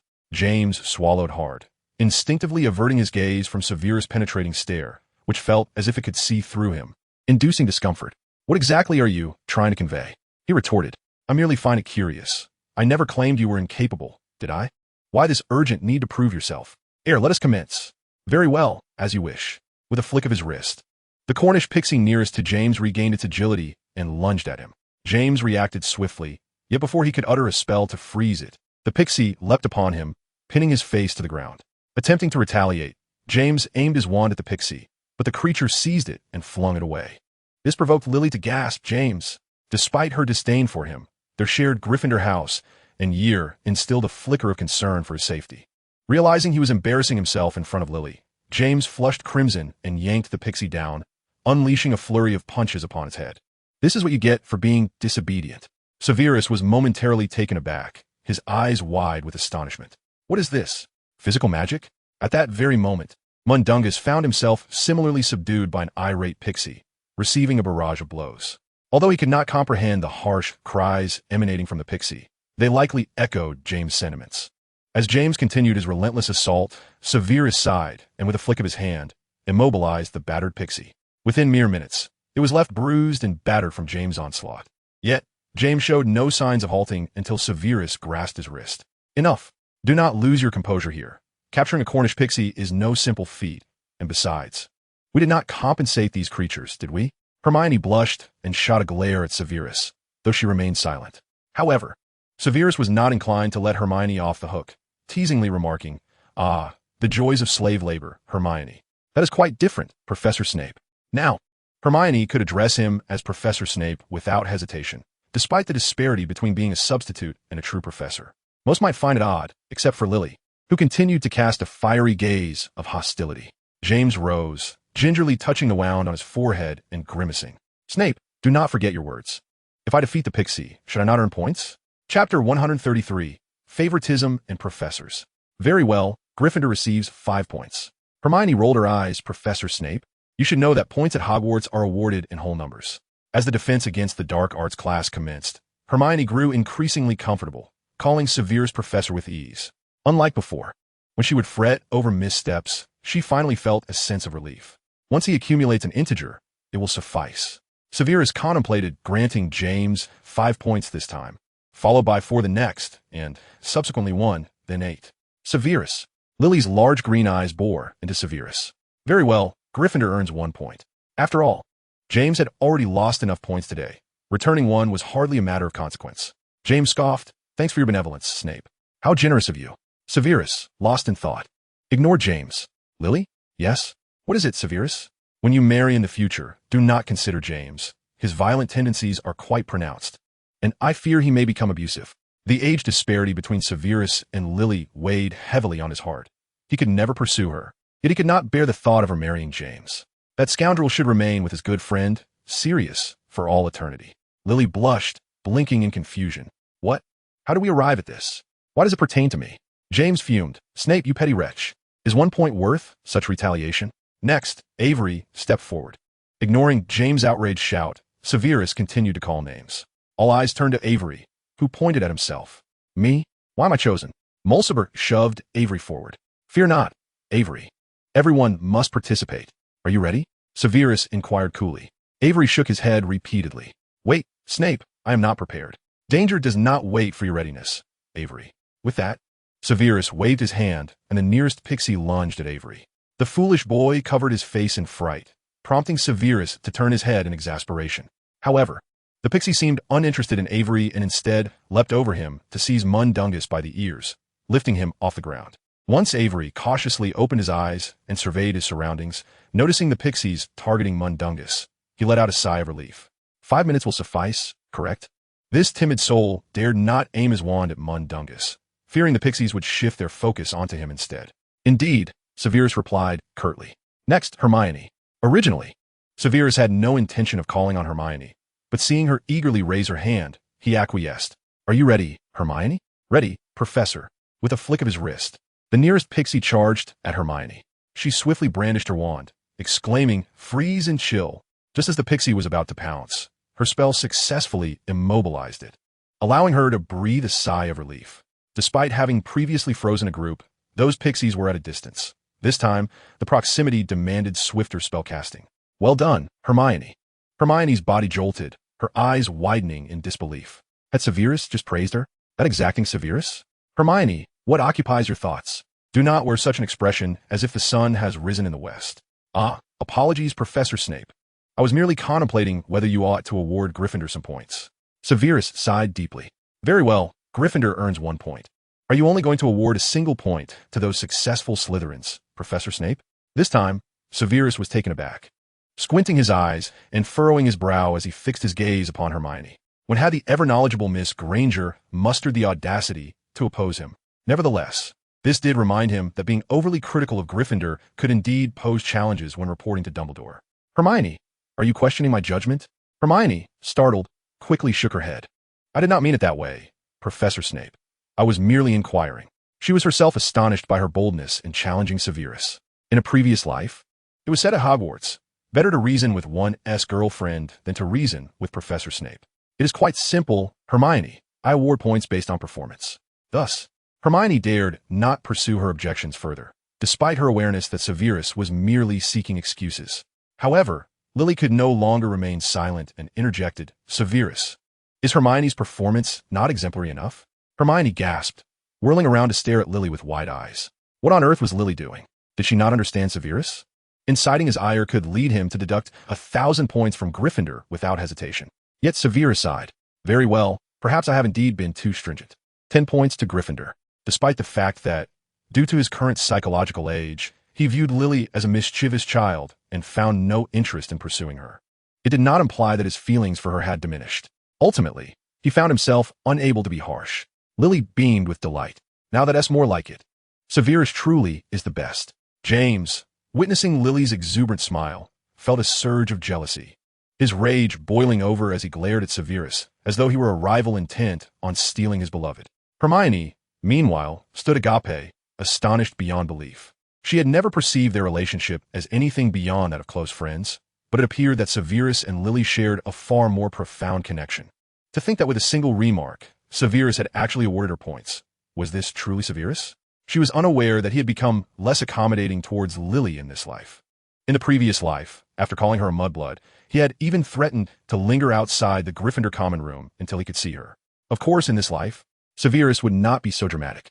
Through years of interaction with Dumbledore, he had come to understand that the essence of love is selflessness, and that the greatest love is to let go. He no longer felt the impulsive urge to keep Lily by his side forever. As long as Lily was happy, even if it meant a separation, he would accept it, except if it involved her marrying James, that he could not bear. Chapter 134, A Special Gift. Next is Lily. Severus cast a glance at the smallest and thinnest house elf behind him. Lily promptly drew her wand, readying herself. Let's begin, Severus. With a flick of his wrist, the liberated house elf darted toward Lily. Severus kept his hands firmly behind his back, gripping tightly. Selecting the smallest and thinnest house elf had already reached his limit. He could not overly assist Lily, for that would ultimately harm her. Had Lily been stronger in her previous life, perhaps fate would have favored her more. Weakness is indeed a fundamental sin, though it does not align with one's values. It is a universal truth. Any reasoning pales in comparison to this. As the house elf leaped toward Lily, despite his impassive exterior, Severus's teeth ground together audibly, as if they might shatter under the strain. He felt torn.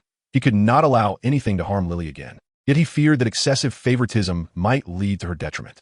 Fortunately, Lily did not place him in a difficult position. With a decisive incantation, Frostbite, she expertly immobilized the house elf. She withdrew her wand, swelling with pride, and inquired, so, Severus, how many points is this worth? Well done, Lily, 10 points to Gryffindor. Lily crossed her arms, raising an eyebrow in displeasure. Is that so? Are you certain you want to award a few more? You were quite swift to deduct points. Logically, Lily's response had been even more flawless than Hermione's, practically beyond reproach, yet Severus granting 10 points to Gryffindor was already a favor. That is impossible, Lily. You too shall not receive more. Severus genuinely feared that if Lily pressed him further, he might relent. For him, awarding extra points to Gryffindor felt akin to a wound to his heart. Thankfully, Lily merely huffed, refraining from further comments. By the end of the defense against the dark arts class, many students bore scratches on their faces, while some sported black eyes and numerous bite marks on their arms. Severus walked alongside Avery and Mulciber, who glanced back at the disheveled state of their peers and grimaced. "Hey, Snape, is this really okay? This is merely the first class. There will be no issues. I've already spoken with Professor Dumbledore." Mulciber shook his head with resignation. "I suspect the current situation is far from what Dumbledore envisioned. Indeed, it is also not what I anticipated. Your foundation is simply too weak." Severus's curriculum was not overly demanding. The blame lay with Hogwarts' consistently inadequate defense against the dark arts classes. It was not that Professor Dumbledore did not take it seriously. It was merely that there had never been a competent instructor in this field. This had resulted in Hogwarts students performing poorly in defense against the dark arts. Mulciber sighed. "I will not dispute you. I cannot ascertain the validity of your claims, but I do know that the hospital wing will be at full capacity today." Severus cast a glance at the scratches marring Mulciber's face. His performance today had been commendable, successfully freezing the house elf, though he had suffered a few scratches in the process. "You should pay a visit yourself, should you not?" Perhaps I shall wait. I suspect there will be a queue." Early the next morning, Severus found himself reluctantly visiting Mundungus. At this moment, Mundungus appeared as ordinary as anyone else, with all his injuries vanished. In terms of medical treatment, wizards were in a rather peculiar phase. For wizards, external injuries, internal injuries, and fractures were easily treatable. In a wizarding hospital, unless the condition was particularly severe, there was little cause for concern, and recovery was swift, something that muggles could not compare to. However, should one suffer from serious illness, one could only hope for the best, as wizards were woefully limited in their ability to treat diseases, while muggle medicines proved ineffective for wizards, a fact that became more pronounced the purer the bloodline.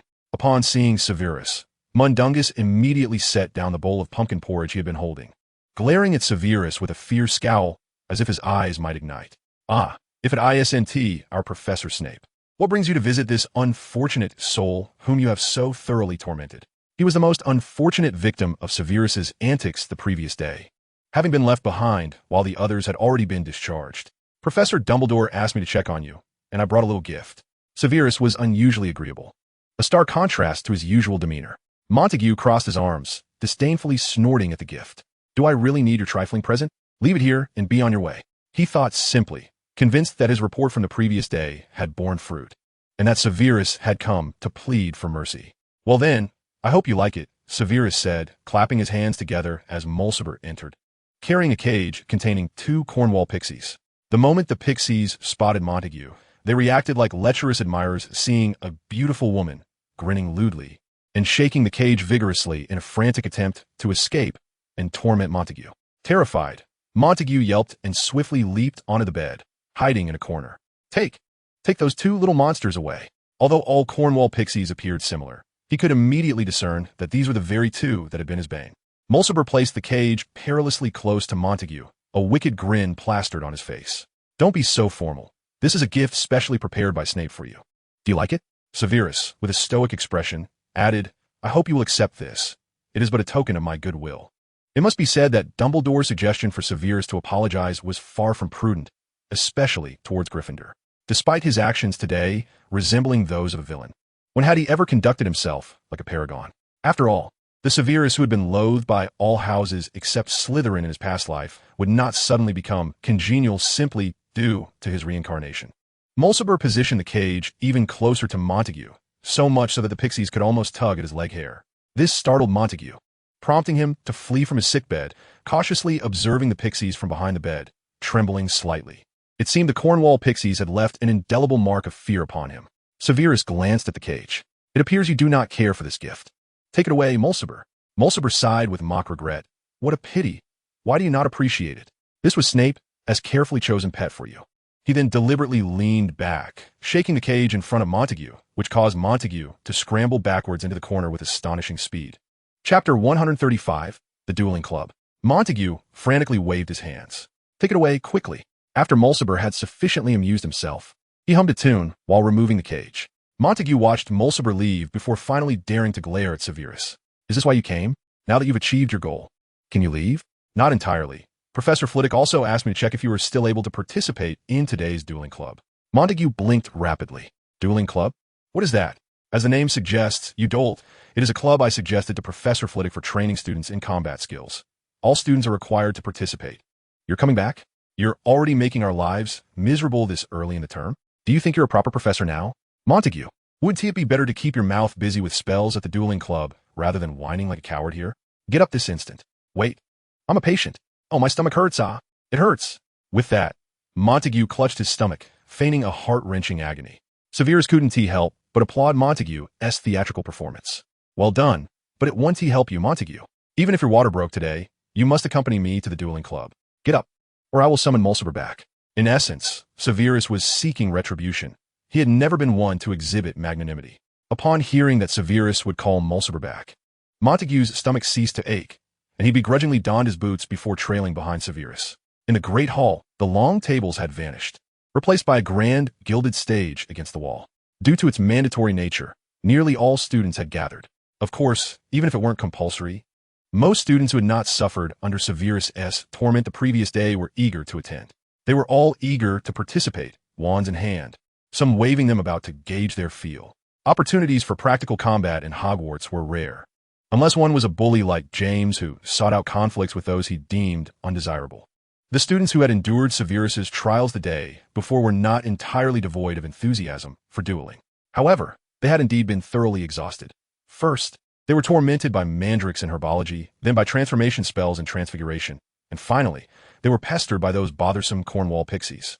Being younger, their stamina was already limited, and after such a harrowing day, most were now sore and disinclined to engage in dueling so early in the morning. The dueling club, proposed by Severus, was less a club and more akin to an additional class due to its compulsory nature. The club was established by Professor Flitwick, who would also be responsible for its operations. In the dueling club, Flitwick would demonstrate dueling techniques to the students, and after showcasing these skills, would allow the students present to experience the thrill of dueling themselves. The dueling was nearly unrestricted, with even jinxes permitted, though the use of dark magic was strictly forbidden. While designed to simulate real combat, allowing students to hurl dark spells at one another could lead to casualties, resulting in Dumbledore and Flitwick being sent to Azkaban. If it were merely a practical combat exercise, it would not be particularly enticing. What truly captivated the students was the fact that the dueling club would be personally taught by Professor Flitwick. One must not underestimate Flitwick, whose height barely reached the knees of others. He was a renowned champion of dueling tournaments. At Hogwarts, only Flitwick and Dumbledore possessed real combat experience that could rival Severus's. The prospect of learning dueling skills from such a master was an exhilarating opportunity for most students, particularly the boys and Gryffindors. Therefore, even before Flitwick arrived, news of his personal instruction spread like wildfire. Hey, have you heard? The dueling club will be personally guided by Flitwick. Is that true? The master of dueling is actually going to teach us? How fortunate. TSK. It sounds as if you've never attended Flitwick's charms class, as if you were just hired today. Is it really true? Flitwick himself will guide us. That means we'll soon witness his prowess. Let us get started. I can hardly contain my excitement. Professor Flitwick was immensely popular at Hogwarts. Even Slytherin's students largely admired him. He personified the essence of charm. Although his appearance was not unattractive, his short stature rendered him somewhat comical. Yet, no one ever mocked Flitwick's looks. Not even Peeves would dare. Everyone respected him for his humility, his gentlemanly demeanor, and the fact that, despite wielding immense power and countless accolades, he never boasted like Lockhart or Slughorn. Today, this gentleman aims to showcase his prowess. How could the students possibly contain their excitement? After all, it is common knowledge that Professor Flitwick is exceptionally skilled, yet none truly comprehend the extent of his abilities. Among the crowd, when Mundungus heard it was Flitwick, he felt a sense of relief rather than exhilaration. It could have been anyone, as long as it wasn't Professor Snape. Beside him, Sirius was practically bouncing with enthusiasm, fists raised in eagerness. Mundungus embodies some Gryffindor spirit. Today, Professor Flitwick himself is leading the demonstration, and besides, we might get to unleash some pent-up frustration on an unfortunate soul without facing any repercussions, more than just avoiding punishment. The victor of this duel club would earn accolades for their house or points, and for someone as combative as Sirius, the temptation to rush the stage was nearly overwhelming. Remus, arms crossed, shot Sirius a disapproving glance. Sirius, temper yourself. This is a wizarding duel, not a boxing match. Indeed, Boxing exists in the wizarding world, for it is a sport of ancient lineage, cherished by both wizards and muggles alike. However, wizarding boxing differs significantly from its muggle counterpart. Like most wizarding sports, it lacks stringent rules and is rife with loopholes. Due to the general disinterest wizards have in boxing, it hasn't gained much popularity among them. Wizards would rather watch Quidditch or wizard dueling tournaments. I know, Remus, do you take me for a fool? Who among wizards would resort to that? Sirius began, only to trail off as he suddenly realized two wizards adept at solving their problems with their fists stood beside him, James and Mundungus. Chapter 136, The Master of Dueling. The atmosphere around Sirius became somewhat awkward, while James scratched his head sheepishly. Mundungus, daring not to speak, feigned ignorance, glancing around as if searching for something. Fortunately, this uncomfortable silence was soon overwhelmed by a wave of raucous noise as Flitwick took to the stage. Upon ascending, Flitwick waved his hand to beckon silence. Yet, perhaps due to his typically amiable demeanor, although the students held him in respect, they did not fear him. His gesture proved ineffective until he raised his voice. Students, if you continue to chatter, I shall have no choice but to cancel this event. At his words, the crowd fell silent, some students even covering their mouths to stifle their laughter. Once the din subsided, Flitwick continued. Yesterday, a student approached me regarding the practical combat aspect of our Hogwarts curriculum. After discussing the matter with Dumbledore, we unanimously agreed I should establish a dueling club during this critical time. Flitwick briefly recounted the situation. In truth, the students were already well informed. He continued, since this club emphasizes practical combat, it is essential that we learn through experience. Which student would like to assist me?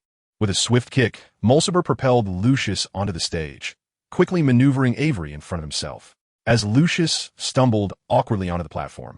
Clutching his rear and glaring back at Avery, the latter wore a bewildered expression. Lucius, Flitwick called out, prompting Lucius to whirl around, suddenly aware that he was still holding onto his backside. In his embarrassment, he hesitated, unsure of where to place his hands, and instinctively scratched his head. I'm here, Professor Flitwick. At that moment, Lucius's mortified expression was quite comical, drawing laughter from the students below, which only fueled Lucius's ire directed at those mocking him. You don't seem to have volunteered willingly. No, I volunteered. I merely stumbled, Lucius retorted through gritted teeth, striving to maintain an air of composure. Most Slytherins are of the type that would rather endure humiliation than admit to weakness, and he could not confess to being pushed onto the stage. Very well, let's commence. Lucius swallowed hard. Professor Flitwick, I eagerly anticipate our duel, so please do not hold back. In truth, he silently prayed that Flitwick would indeed show mercy. His bravado was merely a facade to save face. I shall do my utmost, Flitwick replied, and the two bowed to each other. On the count of 3, we shall begin 1, 2, 3. As he reached 1, Flitwick's demeanor shifted dramatically, his usual gentleness replaced by a fierce glint in his eyes. Before Lucius could react, Flitwick raised his wand above his shoulder and exclaimed, Disarm. In an effort to avoid harming the student, he opted for the spell, and a brilliant red light flashed, sending Lucius's wand flying from his grasp. Though it was but a fundamental spell, the potency of Flitwick's magic was astonishing. The force sent Lucius staggering backward, losing his balance until he crashed against the wall and crumpled to the floor. Crabbe and Goyle hurried to assist him. As Lucius rose, he stared blankly at his trembling hands, still quaking from Flitwick's overwhelming strength. Is this the power of a headmaster? Though he knew he was no match for Flitwick, the disparity was staggering. He hadn't even seen when Flitwick had lifted his wand. He had thoroughly embarrassed himself, as Gryffindor students jeered while the Slytherin students turned crimson, each one averting their gaze. It wasn't that Lucius lost to Flitwick. The Slytherins weren't naive. Everyone knew Lucius would inevitably lose. However, losing so dramatically was unacceptable. Even if Lucius had raised his arm slowly, it would have been better than showing no reaction at all. This incident illuminated just how much stronger Flitwick was than they had previously imagined. Lucius, for all his faults, was still a prefect, regarded as capable within Slytherin. In recent years, only Gryffindor had been able to contend with Slytherin, as the quality of students in these two houses far surpassed that of the other two. This meant that even the top students among them found themselves utterly outmatched before Flitwick. Flitwick personally approached the edge of the stage and inquired with genuine concern. Are you all right, my child? You haven't sustained any injuries, I hope? Lucius, with a hangdog expression, lowered his head, wishing he could sink into the floor. Professor Flitwick, I was simply off my game. Please let us try again. To suffer such humiliation before the entire student body was more painful than death itself. Thus, even at the risk of further embarrassment, he yearned to redeem himself. Lucius, you seem to be somewhat out of sorts. I recognize that wasn't your true capability. So let us postpone for another day. Flitwick endeavored to protect Lucius's fragile pride, yet the latter's countenance remained grim. Professor Flitwick, you are correct. I was exhausted from patrolling last night, so let us reschedule. With each word, Lucius felt his face grow hotter, aware of his own shamelessness. Ultimately, under the scornful gazes of his peers, Lucius returned to the Slytherin ranks. Now, then, Flitwick announced, "Is there anyone else who wishes to be my assistant?" This left Flitwick regretting his choices. Had he known, he would have asked a certain professor to serve as his assistant. Initially, a student would have sufficed for a demonstration. But Lucius proved to be quite a conundrum, unable to articulate any necessary points of caution. The audience remained silent, intimidated by Flitwick's formidable prowess. No one wished to become the next Lucius. At that moment, Lucius cast a glance at the expressionless Severus, a malicious glint flickering in his eyes. "Professor Flitwick, what do you think of Snape?"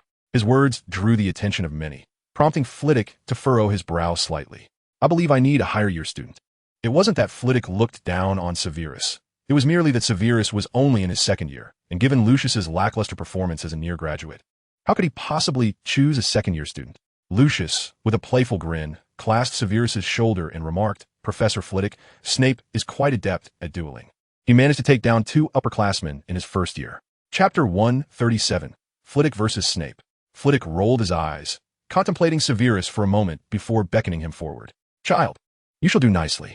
Come up. Do not worry. It's merely a demonstration. No need to be overly anxious." Without a second thought, Severus stepped onto the stage. He was not one to seek the limelight, but was he to cower in fear? "First, we should bow, and then when I count to 3, we may begin." Flitwick and Severus bowed to each other. Following their bow, Severus swiftly drew his wand and stepped back. With a slight bend of his body, his dark, damp eyes intently scrutinized Flitwick. While he did not assume Flitwick would be the sort to employ underhanded tactics, after all, he was facing a top wizard who had won several dueling championships, a feat impressive even after Grindelwald's disappearance. "Excellent awareness," Flitwick remarked, surprised by Severus's quick reflexes. "The foremost principle of dueling is always caution. When I say start on 3, you must be prepared before I even reach 1. This awareness is of utmost importance, whether in a fair duel or an ambush." Lucius, seated among the audience, scoffed derisively. "What good is caution? You'll still get knocked down with 1 blow, regardless of who it is." Narcissa Malfoy smirked, her lips curling in disdain. "Do you think Snape could ever be as useless as you?" Lucius did not turn back, but retorted sarcastically, "Ah, yes, your Lady Narcissa's beloved is invincible. What does Professor Flitwick even amount to? Your esteemed one is the real deal." He had begun to reveal his malice towards Narcissa, having severed ties with her completely. There was no need to continue fawning over her. On stage, Flitwick also drew his wand. In stark contrast to Severus's tense and focused demeanor, Flitwick appeared more relaxed, as he was merely facing a student. Though he displayed commendable skill, he did not exert his full strength. 1, 2, 3, disarm. Although both shouted disarm nearly simultaneously, Severus was quicker. A brilliant flash of red light erupted, and Flitwick blinked in astonishment, only to find his wand had vanished from his hand. The audience fell into a stunned silence, which was soon shattered by deafening applause. Merlin above. "That was spectacular. Snape actually disarmed Professor Flitwick. Well done, Snape. This is what it means to be a Slytherin. Snape, I'm going to give you a slick hairstyle." The applause and cheers cascaded in overwhelming waves, with even younger students leaping from their seats in excitement. A mere second year, Severus had managed to disarm the headmaster of Hogwarts, a man renowned for his dueling prowess and a former champion of the dueling competition. This was a moment that would be etched in the annals of Hogwarts history, and they were witnesses to it. How could they not be exhilarated? Among the most fervent in their applause were the Slytherins. Severus's triumph restored their dignity after Lucius's earlier affront. Some Slytherins were so eager they nearly applauded their hands raw, with others mimicking gorillas in their excitement. Today, Slytherin had shed its aloof demeanor, appearing more fervent than even Gryffindor. All this was for that fleeting moment. In that instant, Severus was the eternal hero of Slytherin. This was no exaggeration. Who else but Severus could achieve such a feat in his second year? Even Voldemort could not accomplish such a remarkable act. Magic is indeed power. Slytherin has always revered strength. They would even go mad for the strong. Faced with the Slytherin's frenzied adoration for Severus, Lucius felt a burning embarrassment. It was as though the red light from Severus's wand had struck his own face instead of disarming Flitwick. The sensation intensified, and he instinctively touched his flushed cheeks, lowering his head in shame. Unconsciously, he clenched his fists tightly, causing them to creak. Damn Severus for making him look foolish again. Why was it always like this? Every time he tried to toy with Severus, he ended up humiliated. The more he thought about it, the angrier he became. Yet, beyond anger, he felt overwhelming shame. Fortunately, the Slytherins were too busy celebrating to notice him. On stage, Flitwick remained in shock for quite some time. When he regained his composure, a warm smile graced his face. He sincerely praised Severus. "My dear child, well done. I am genuinely proud of you." This was the essence of Professor Flitwick's charm. As a true gentleman, he would not make excuses for himself and did not find it embarrassing to be disarmed by Severus. Instead, he felt pride for him. "Professor Flitwick, I was merely fortunate. You weren't using your full strength, were you?" Severus replied coolly, revealing little joy. Perhaps in a life-and-death struggle, he might have the upper hand. But in a full-strength duel, he would likely not stand a chance against Flitwick. In truth, had the esteemed head of Slytherin stood before Flitwick instead, Flitwick would not have given him the opportunity to disarm him. Professor Flitwick's beard twitched as he smiled, revealing his white teeth. "Actually, I was quite earnest.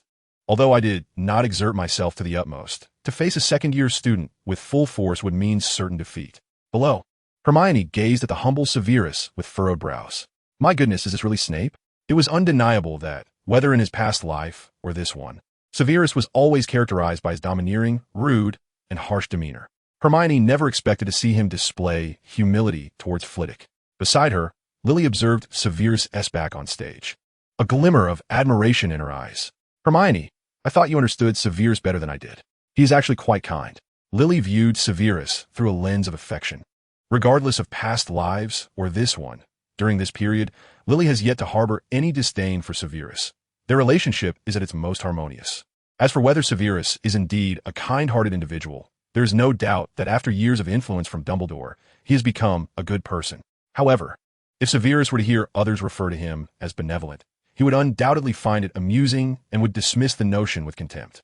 He has never aspired to be seen as virtuous, from his initial desire to protect Lily to his later intent to shield the innocent. His motivations stem not from a sense of goodness, but simply from his own volition. Subsequently, Severus collaborated with Flitwick to demonstrate various spells, deliberately showcasing his inferior skills in front of Flitwick. After all, the first round was merely to preserve his own dignity. Now it was time to assist Flitwick in regaining his. Of course, he executed this with finesse, ensuring that Flitwick experienced minor setbacks while simultaneously committing rookie mistakes in dueling. This allowed him to masquerade as a formidable yet inexperienced newcomer, thereby restoring Flitwick's reputation while imparting knowledge to the students. Chapter 137, The Magical Showcase. Severus's extensive career as an undercover operative has made him exceptionally adept at disguise. Under Severus's masterful performance, Flitwick remained oblivious to his intentional subterfuge.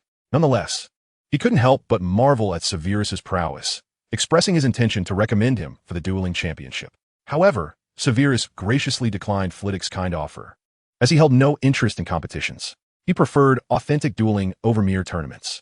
Following the practical combat instruction, Flitwick divided the students into two groups for hands-on dueling practice. So, who was willing to face Snape? When Severus found himself assigned, he was perplexed. He assumed no one would volunteer to partner with him. Yet to his surprise, Lockhart stepped forward, dressed in a vibrant purple robe, which appeared brand new and was a best-selling style from a bespoke clothing store. Lockhart declared, "Of course, I will take on Snape as my opponent. Who better than me to handle him? I trust everyone knows that I have subdued a dragon and dismantled a foreign dark magic research base. If all goes well, I might even receive a nomination for the Merlin Medal this year." I'm not boasting, merely stating facts. As Lockhart spoke, the students erupted in laughter, clearly viewing him as a jester. Even the usually amiable Flitwick could not refrain from interrupting. "Enough. Stop embarrassing me. You'll be fine. Snape, right?" "No problem," Severus replied coldly, raising his wand at Lockhart. Lockhart pointed his wand at Severus, winking and flashing his signature smile, implying that Severus should go easy on him for the sake of appearances. "Snape, relax. You needn't worry. I won't harm you. We are merely here to demonstrate what dueling entails, and I assure you, you will leave unscathed. So, do not feel fear simply because I am your opponent." "Oh, how terrifying," Severus replied with an impassive expression, provoking laughter from the audience. It was unclear whether Lockhart was oblivious to the implications of the exchange or simply foolish. As he waved dismissively, "I told you not to be afraid. I possess great restraint. Despite my formidable skills, do not mistake me for a brawler. I am, in fact, quite the gentleman." From the audience, Hermione shuddered at the sight of Severus curling his upper lip. If he gazed at her like that, she would have fled in terror. Far worse than encountering a ghost. She could not fathom why Lockhart remained cheerful, seemingly unaware of the impending disaster. Severus and Lockhart bowed to one another, albeit Lockhart did so dramatically while Severus merely shook his head in impatience, which could, at a stretch, be construed as a bow. Suddenly, Lockhart pointed at Severus's wand. "Oh dear, it is evident that you are not adept at dueling, Snape. Allow me to show you how to grip your wand properly." Lockhart approached Severus, adjusting his wand, though it appeared unchanged. Hermione shook her head in exasperation, despite having recognized Lockhart as a fraud since her second year in her previous life. She felt a pang of concern for him today. Severus's acquiescence to Lockhart's meddling with his wand was an uncharacteristic display of mercy. The extent of Severus's leniency now only foreshadowed the severity of Lockhart's impending humiliation. However, Lockhart remained oblivious, continuing to fidget with the wand. "Relax, Snape. I have it under control. I won't take your life." Sirius, arms crossed, chuckled. Whether Snape will take your life is uncertain. Although he held a grudge against Severus, it did not prevent him from finding amusement in Lockhart's antics. Once both parties were prepared, Flitwick began the countdown. 3, 2, 1. Lockhart barely had time to react before Severus unleashed a barrage of spells upon him. Exploding curses and shattering jinxes rained down, as Severus unleashed every non-dark magic spell at his disposal, showcasing a stark contrast to his previous, cleanly executed counterattacks. This time, he demonstrated a different approach, employing various charms to create effects of repulsion, binding, and tremors, thereby firmly controlling the rhythm of the battle. This was no mere duel. It was evidently Severus's personal showcase, as he relentlessly tormented Lockhart, who had clearly overestimated their rapport. The audience reveled in the magical display, while listening to Lockhart's continuous cries of dismay. Naturally, Flitwick was quick to intervene, but by then, Lockhart bore the marks of defeat, his robes appearing more disheveled than those of a beggar. Hermione could not help but shut her eyes, not out of pity for Lockhart, but due to the sheer brutality of the scene. It was clear that Severus had endured Lockhart's antics for far too long. Lily shook her head with a rueful smile, questioning why Lockhart would provoke Severus of all people. Despite Lockhart's lack of sense, once rescued by Flitwick, he awkwardly coughed and straightened his attire, puffing out his chest. He flashed his trademark smile, though in his current battered state, it appeared pitifully strained. "Well done, Snape. Everyone witnessed your prowess. Just moments ago, we showcased dozens of spells in a practical context. However, I must say, Snape, your demonstration was not perfect. There were numerous flaws. Ahem, I shall leave it at that. For now." Mid-sentence, Lockhart abruptly turned and fled into the crowd. His sudden reaction stemmed from the inadequacy of his explanation, which had only drawn laughter from the audience, leaving him feeling utterly humiliated. More importantly, he sensed the intensifying aura of menace emanating from Severus. The inaugural event of the dueling club concluded only by midday. During lunch, the students savored their meals while enthusiastically discussing the memorable moments from the day's activities, which naturally included Severus's spectacular disarming of Flitwick, as well as Lockhart's embarrassing antics. Additionally, a certain Slytherin captured everyone's attention: Regulus, Sirius's younger brother, who had just entered Hogwarts this year. In his very first duel, the first-year Regulus performed remarkably, effortlessly countering the spells of a third-year Gryffindor multiple times. His slightly melancholic yet handsome visage rendered him quite captivating to the female students, particularly the older girls, who seemed eager to devour him whole. Thus, Regulus became the second focal point of the lunchtime chatter. Chapter 139, The Candidate for Boyfriend. Several girls near Severus were engaged in animated discussions about Regulus. "Oh, I think the new first-year Regulus is rather impressive. He's handsome and quite dashing in the duel, isn't he? Indeed, he's simply enchanting. Do you think he might become the next Snape? He still has a way to go. Snape is truly a phenomenon. Did you see him knock Flitwick's wand away? I can't conceive of any upperclassman at Hogwarts who could achieve that." Severus, however, paid no mind to the girls' chatter, instead savoring his pie filled with roasted kidney. Avery nudged Severus playfully, jesting, "Snape, it seems your little admirer's popularity is surpassing yours. Aren't you envious?" "Avery, cease your childishness," Severus replied, dismissing him with a wave. Popularity? He cared little for such trivialities, unless they came with accolades like the Order of Merlin that could etch one's name into history. At that moment, a stir arose from the crowd as numerous girls congregated in one spot. "Regulus, over here. Look this way. Do you have a girlfriend? If not, how about a senior?" The remarks were met with excitement as Regulus was surrounded by a throng of admirers. Avery and Mulciber watched in silent envy, their eyes fixated on the gathering. Severus, meanwhile, casually plucked a piece of sausage, remarking, "What time is it?" With such exuberance, why not devote that energy to studying magic instead of squandering it on trivial romantic pursuits? Little did he realize that he, too, had once stood outside Gryffindor Tower with a blanket, vowing to wait for Lily to emerge. At that moment, Narcissa seized Avery by the arm and settled beside Severus, intentionally encroaching into his space. She cast a glance at the raucous crowd, a sly smile gracing her lips. "Snape, do you feel any envy? My cousin Regulus is quite the sensation." Severus merely huffed in amusement, childish. Narcissa boldly wrapped her arm around Severus's, adding, "With me by your side, how could you possibly envy anyone?" Just then, Lily's tray clattered to the floor, her eyes wide and hands trembling. She let out a piercing scream. "Ah, Snape, no matter how you explain today, I won't listen." Her outburst drew the attention of many. They'll most quickly return to their own conversations. Seeing Lily's expression of betrayal, Narcissa's eyes sparkled mischievously as she tightened her grip on Severus's arm. "What is there to explain? Can't you see? I've claimed him." Severus calmly wiped his mouth and turned to Lily. "Do not heed her nonsense. She is the one who insisted on clinging to me." Avery glared daggers at Severus, venom dripping from his words. "Don't you find it easy to dismiss her claims, Snape? Why can you speak of this so nonchalantly?" Mulciber glanced between the crowd surrounding Regulus and the pair of Narcissa and Lily beside Severus, letting out a heavy sigh. One had numbers, the other had quality, and what did he and Avery have? Yet, no one paid the two of them any mind.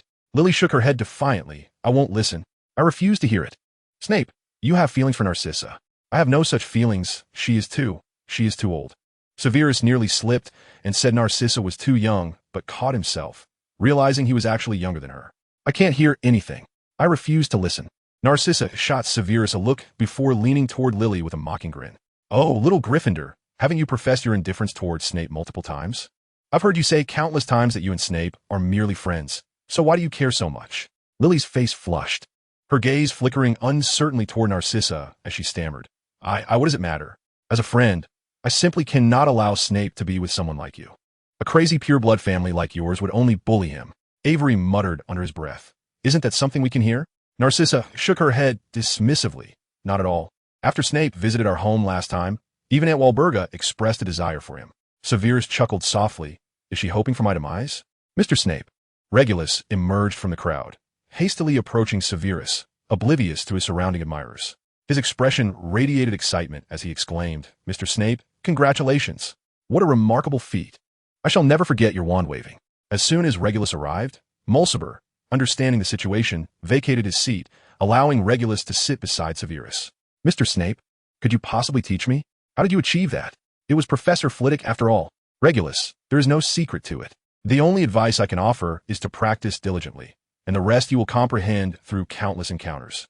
Regulus nodded earnestly. "Ah, I see," as expected of Mr. Snape. He produced a notebook, diligently jotting down Severus's words, even capturing the trivial remarks Severus himself deemed inconsequential. Narcissa observed this with a smile. "How lovely, Snape. Must you endure such hardship? Wouldn't it be delightful to have me as your girlfriend? Look how fondly Regulus regards you. If you became my boyfriend, it would surely delight him." Lily abruptly interjected, "My family adores Snape. Petunia even insisted on inviting him for cake last time. My parents want him to stay at our house." Throughout the summer, Lily's family had invited Severus to join them multiple times, while James had come to seek Lily's company only to be turned away at the door. "It sounds as if someone in our family doesn't appreciate Snape." Narcissa stood, clearly irked. "Who? Sirius?" Narcissa's response was cut short. "If Severus could be my boyfriend, we could expel Sirius Black. Let him go wherever he pleases." If faced with the choice between Severus and Sirius, Narcissa would undoubtedly choose Severus. Chapter 140, The Blonde Underachiever. "Ah, everyone is here. No wonder I can smell such a noxious stench." Lucius stood behind Severus, his expression icy, his eyes seemingly flickering with flames. Beside him stood his two bodyguards, Goyle and Crabbe. Severus rose to his feet. "Isn't this our esteemed head boy? Have you found your wand yet?" Upon Severus's words, Avery and Mulciber burst into laughter, and even Goyle joined in with a chuckle, though Crabbe managed to cover Goyle's mouth. Lucius's already unpleasant countenance grew even more forbidding, a twisted smile curling at the corners of his lips. "Do you think it's impressive that you knocked Professor Flitwick's wand away? Can't you see he was letting you win?" "Oh." Lucius trembled with rage, drawing his wand and pointing it at Severus. "Enough. I cannot endure you for another moment. They all say, I am beneath you. Not even worthy to touch your little toe. You insolent brat. Who do you think you are? It was evident that his patience had reached its limits. Lucius, ever concerned with his pride, understood that if he initiated trouble with Severus, as a fifth-year student, he would already be considered inferior. Yet he was teetering on the brink of collapse, first due to Severus's loss of Narcissa, and then due to Severus's tarnished reputation in Slytherin. In Slytherin, power was paramount, and Lucius had lost the status he had spent so long cultivating, overshadowed by Severus. Oh, Snape! Lucius roared. Who do you think you are? I've had enough. I challenge you to a duel. You would mind if I brought Goyle and Crabbe along, would you? Severus frowned slightly. I would advise against that. Lucius's smile grew increasingly malevolent as he waved his wand before Severus, as if possessed by a fit of hyperactivity. Are you afraid, Snape? After all, you are merely a second-year little brat. Let me teach you how to respect your seniors. 5 seconds later, Severus retracted his wand, gazing at the suspended trio of Lucius and his lackeys. I already said, I recommend you do not proceed. Lucius erupted in a stream of curses. Let me go. You bastard. Why does a half-blood like you even belong in our Slytherin? Lily abruptly tugged at Severus's arm. Look, they Slytherins don't welcome you, Snape. Why not choose our Gryffindor instead? Narcissa seized Severus's other arm. Who says we Slytherins don't welcome Snape? Only Lucius dislikes him. If you want to recruit him, Lucius can give him to you, buy one get two free. This scene was more unbearable than killing Lucius. He cursed vehemently. Snape, you trash. This was a fluke. If you have the guts, come at me again. Hey, come back here. However, Severus and the others ignored Lucius, departing the dining hall in laughter. Just as Severus's group left, James and his friends happened to pass by, initially intending to walk on, but then turned back to confront the suspended Lucius and his cohorts. Lucius glared at James. Get lost, you Gryffindor brats. This is none of your business. Yet, instead of leaving, the trio exchanged knowing glances, grins spreading across their faces. Crabbe swallowed hard. Boss, I don't think those three look like good people. Lucius strained to widen his eyes, attempting to intimidate James's group with a glare. You three imbeciles. Can't you understand what I'm saying? What do you want? Only Goyle, the pure fool, laughed heartily. No way, it must be you, Crabbe. Who is imagining things? I think they're smiling quite kindly. They must want to invite us for cake. James seized Lucius's chin, his smile growing even more sinister. What is this? Look at our good fortune. 3 wild Slytherins hanging here, thanks to Mother Nature's generosity. Lucius fumed. You scoundrels. Do you dare touch me? Do you know who I am? I am the head boy of Slytherin. I couldn't care less. You're not the head boy of Gryffindor, Lucius retorted. But I can report you to Professor McGonagall. James smirked. And do you know who I am? Lucius's heart sank, a chill running down his spine. Judging by the tone of this brat, he might be someone of significance. Panic flickered in Lucius's mind, but he feigned composure, asking, I don't know. Who do you think you are that I should care? The trio exchanged glances, erupting into laughter, especially James, who was in fits of joy. This fool doesn't even know who I am, yet he wants to make a complaint? Lucius felt a pang of dread. He had underestimated them. You better not push your luck. After all, I am still a head boy. James patted Lucius's cheek, his eyes crinkling into slits as he grinned. We're planning to target the head boy. Relax, my friends, and I'll take good care of you three. Which curse shall we start with? For the next half hour. The hall echoed with the screams of Lucius and his lackeys, and it was only half an hour later that they regained their freedom. Gilderoy Lockhart's school publication recorded the incident thusly. The head boy of Slytherin, Lucius, and his 2 followers were assaulted by unidentified Gryffindor students. When our school publication reporters discovered the trio, they were in such a state of torment that they were barely coherent. When asked about their ordeal, their responses were rambling and nonsensical. In desperation, we had to summon Hagrid, the interim keykeeper, to fetch a sled and a night bus to transport the 3 of them to the hospital wing. The newspaper even included a photograph of Lucius and his companions huddled together in the sled, their eyes vacant. Of course, Lockhart's publication was known for its exaggeration, and the reality was far less dire. The following morning, when Severus awoke, he found Marcus and the others surrounding him. This startled Severus, leading him to clutch his wand tightly, fearing a rebellion. What is the matter, Marcus? Coach, we want to play Quidditch. Severus frowned. Yes, there's practice today. But what time is it? But everyone is bursting with excitement. Coach, I think we should increase the intensity. We cannot let our supporters down. Prior to Severus's tenure as their coach, they had never possessed such fervor, as few had held any hope for them at that time. The Slytherin Quidditch team was merely a formality, and even the Slytherins had said as much. Chapter 141. The Plight of the Slytherin Team. There was even a joke circulating about the Slytherin team. It went that 4 students from the respective houses encountered Nicholas Flamel, the possessor of the Philosopher's Stone, which grants immortality. Ravenclaw asked Flamel, "When will we have a headmaster from Ravenclaw?" Flamel replied, "In 50 years. Ravenclaw wept, "I shall never see that day." Gryffindor inquired, "When will we win both the House Cup and the Quidditch Cup?" Flamel responded, "Perhaps in 100 years." Gryffindor wept, exclaiming, "I shall never see it in my next life." Hufflepuff inquired of Nicodemus, "When shall we claim the House Cup?" Nicodemus replied, "Perhaps in 300 years." Hufflepuff lamented, "I shan't witness it in my next life." Slytherin then asked Nicodemus, "When will we secure the Quidditch Cup?" To his surprise, Nicodemus wept, "I will not see it." This clearly illustrated the dire state of the Slytherin Quidditch team prior to Severus's involvement. Under the vibrant motivation of the Slytherin team, Severus led them outside the castle. The sky outside was a delicate shade of pink gold, veiled in a thin mist, while birds chirped merrily, heralding the arrival of a new day. Severus gazed at the heavens, his brow slightly furrowed. Was it not a tad too early? Despite Severus's habitual early rising, he felt the stark contrast with these exuberant giants. On the Quidditch pitch, Marcus and his comrades practiced new strategies under Severus's guidance, their enthusiasm boundless. Relying solely on the tactics of the previous year would be futile. Severus's unorthodox strategies had shone brightly in past Quidditch matches, and the other 3 houses would undoubtedly seek to unravel those tactics. Underestimating one's adversary is not the Slytherin way. Even if the other houses might struggle to devise countermeasures, it was imperative to assume they could. It is far more advantageous to regard the enemy as cunning rather than foolish. Changing tactics entirely was unfeasible. Even if the foundational strategies of Slytherin were known to the other houses, they remained the only suitable approach for Slytherin. Therefore, upgrades to existing tactics were necessary, further enhancing the team's unsavory methods while intensifying the training of Slytherin's technical skills. The team's technical inadequacies had long been the original sin preventing Slytherin from claiming the Quidditch Cup, resulting in a perennial position at the bottom. In recent years, Slytherin had not produced a single player of remarkable skill. This was due to a previous gap in talent. All the skilled players had graduated together, leaving a void in technical prowess after their departure. Without adept players to mentor the newcomers, Slytherin's skill stagnated, leading to an influx of muscle-bound players instead. This predicament was quite exasperating. Last year, Slytherin's victory was solely due to Severus's remarkably innovative ideas, ones even professional teams had not conceived. After all, wizards can be rather stubborn, both in their approach to sports and in their attitudes towards Muggle techniques.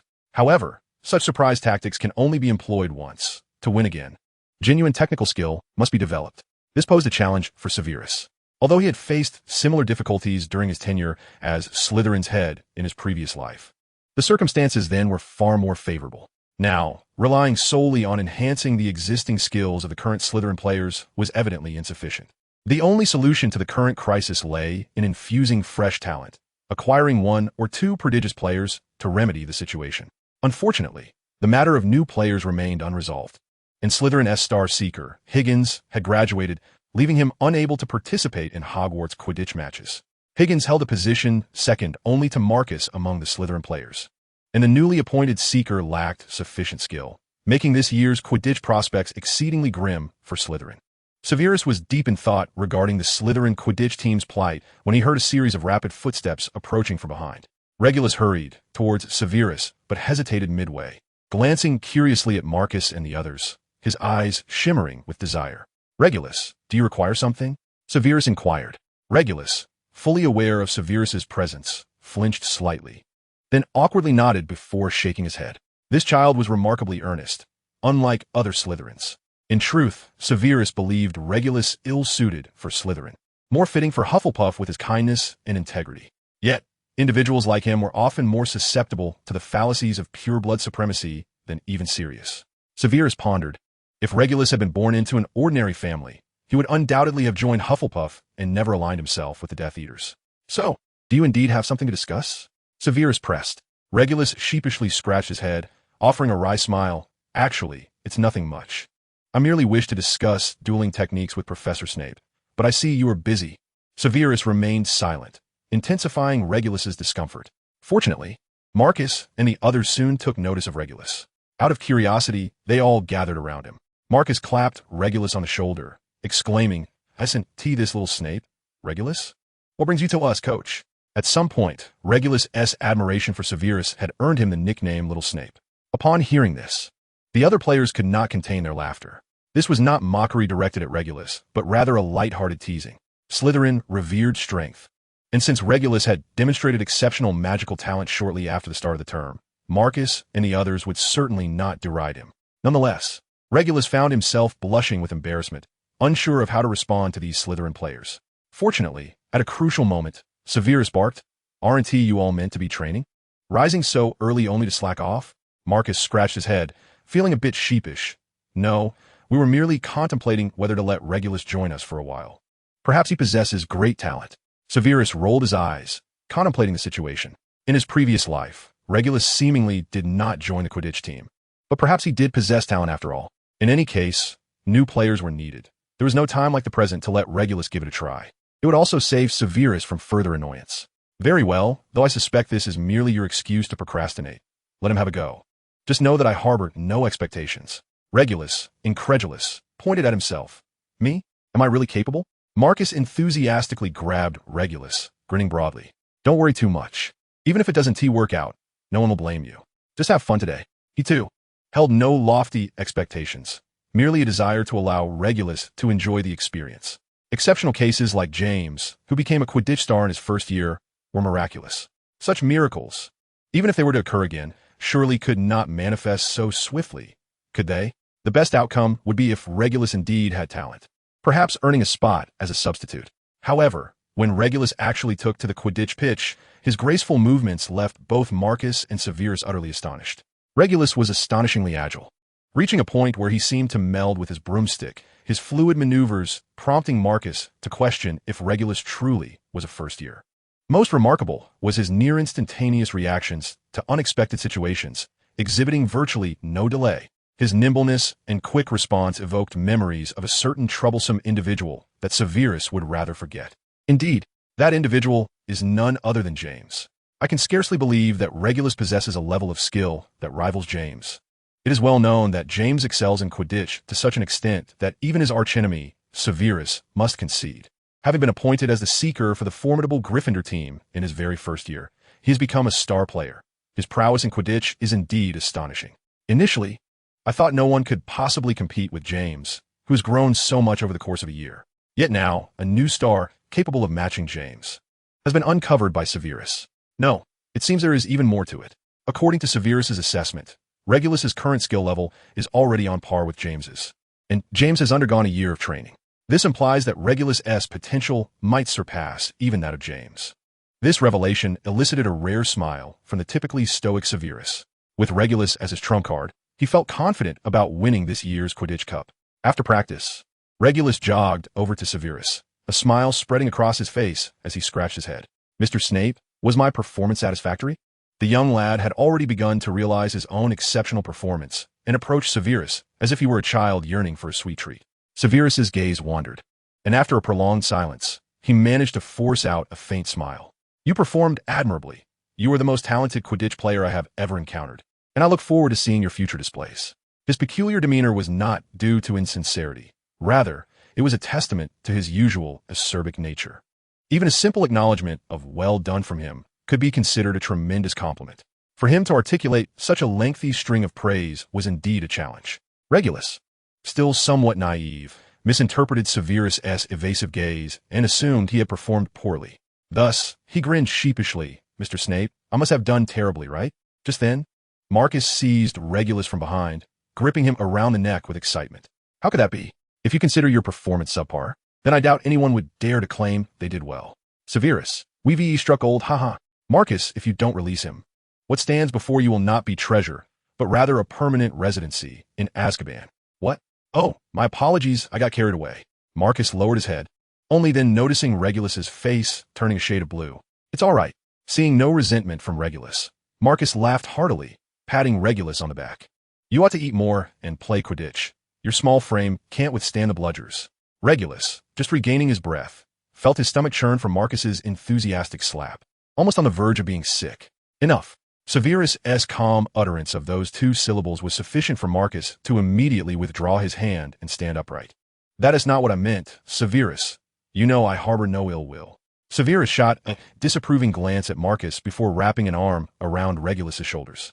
"Cool, mate. Let us find a place to have a proper discussion. Now that you have joined the Slytherin team, there are many things you need to be aware of. Regulus blinked, his large eyes filled with confusion. I've joined the Slytherin Quidditch team? Is that truly the case?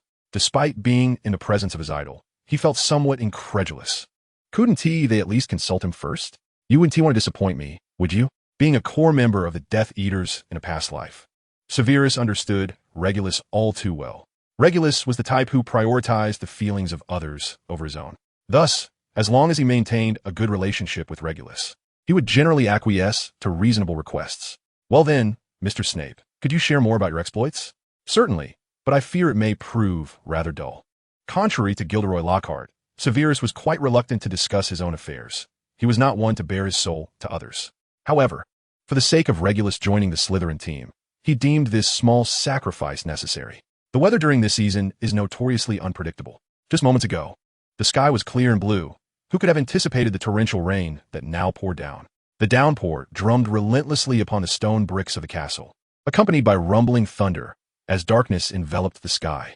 Due to the inclement weather, today's herbology class was cancelled. In a Muggle school, such a class would surely be rescheduled, but the wizarding educational system is rather capricious and simply decides to forego it altogether.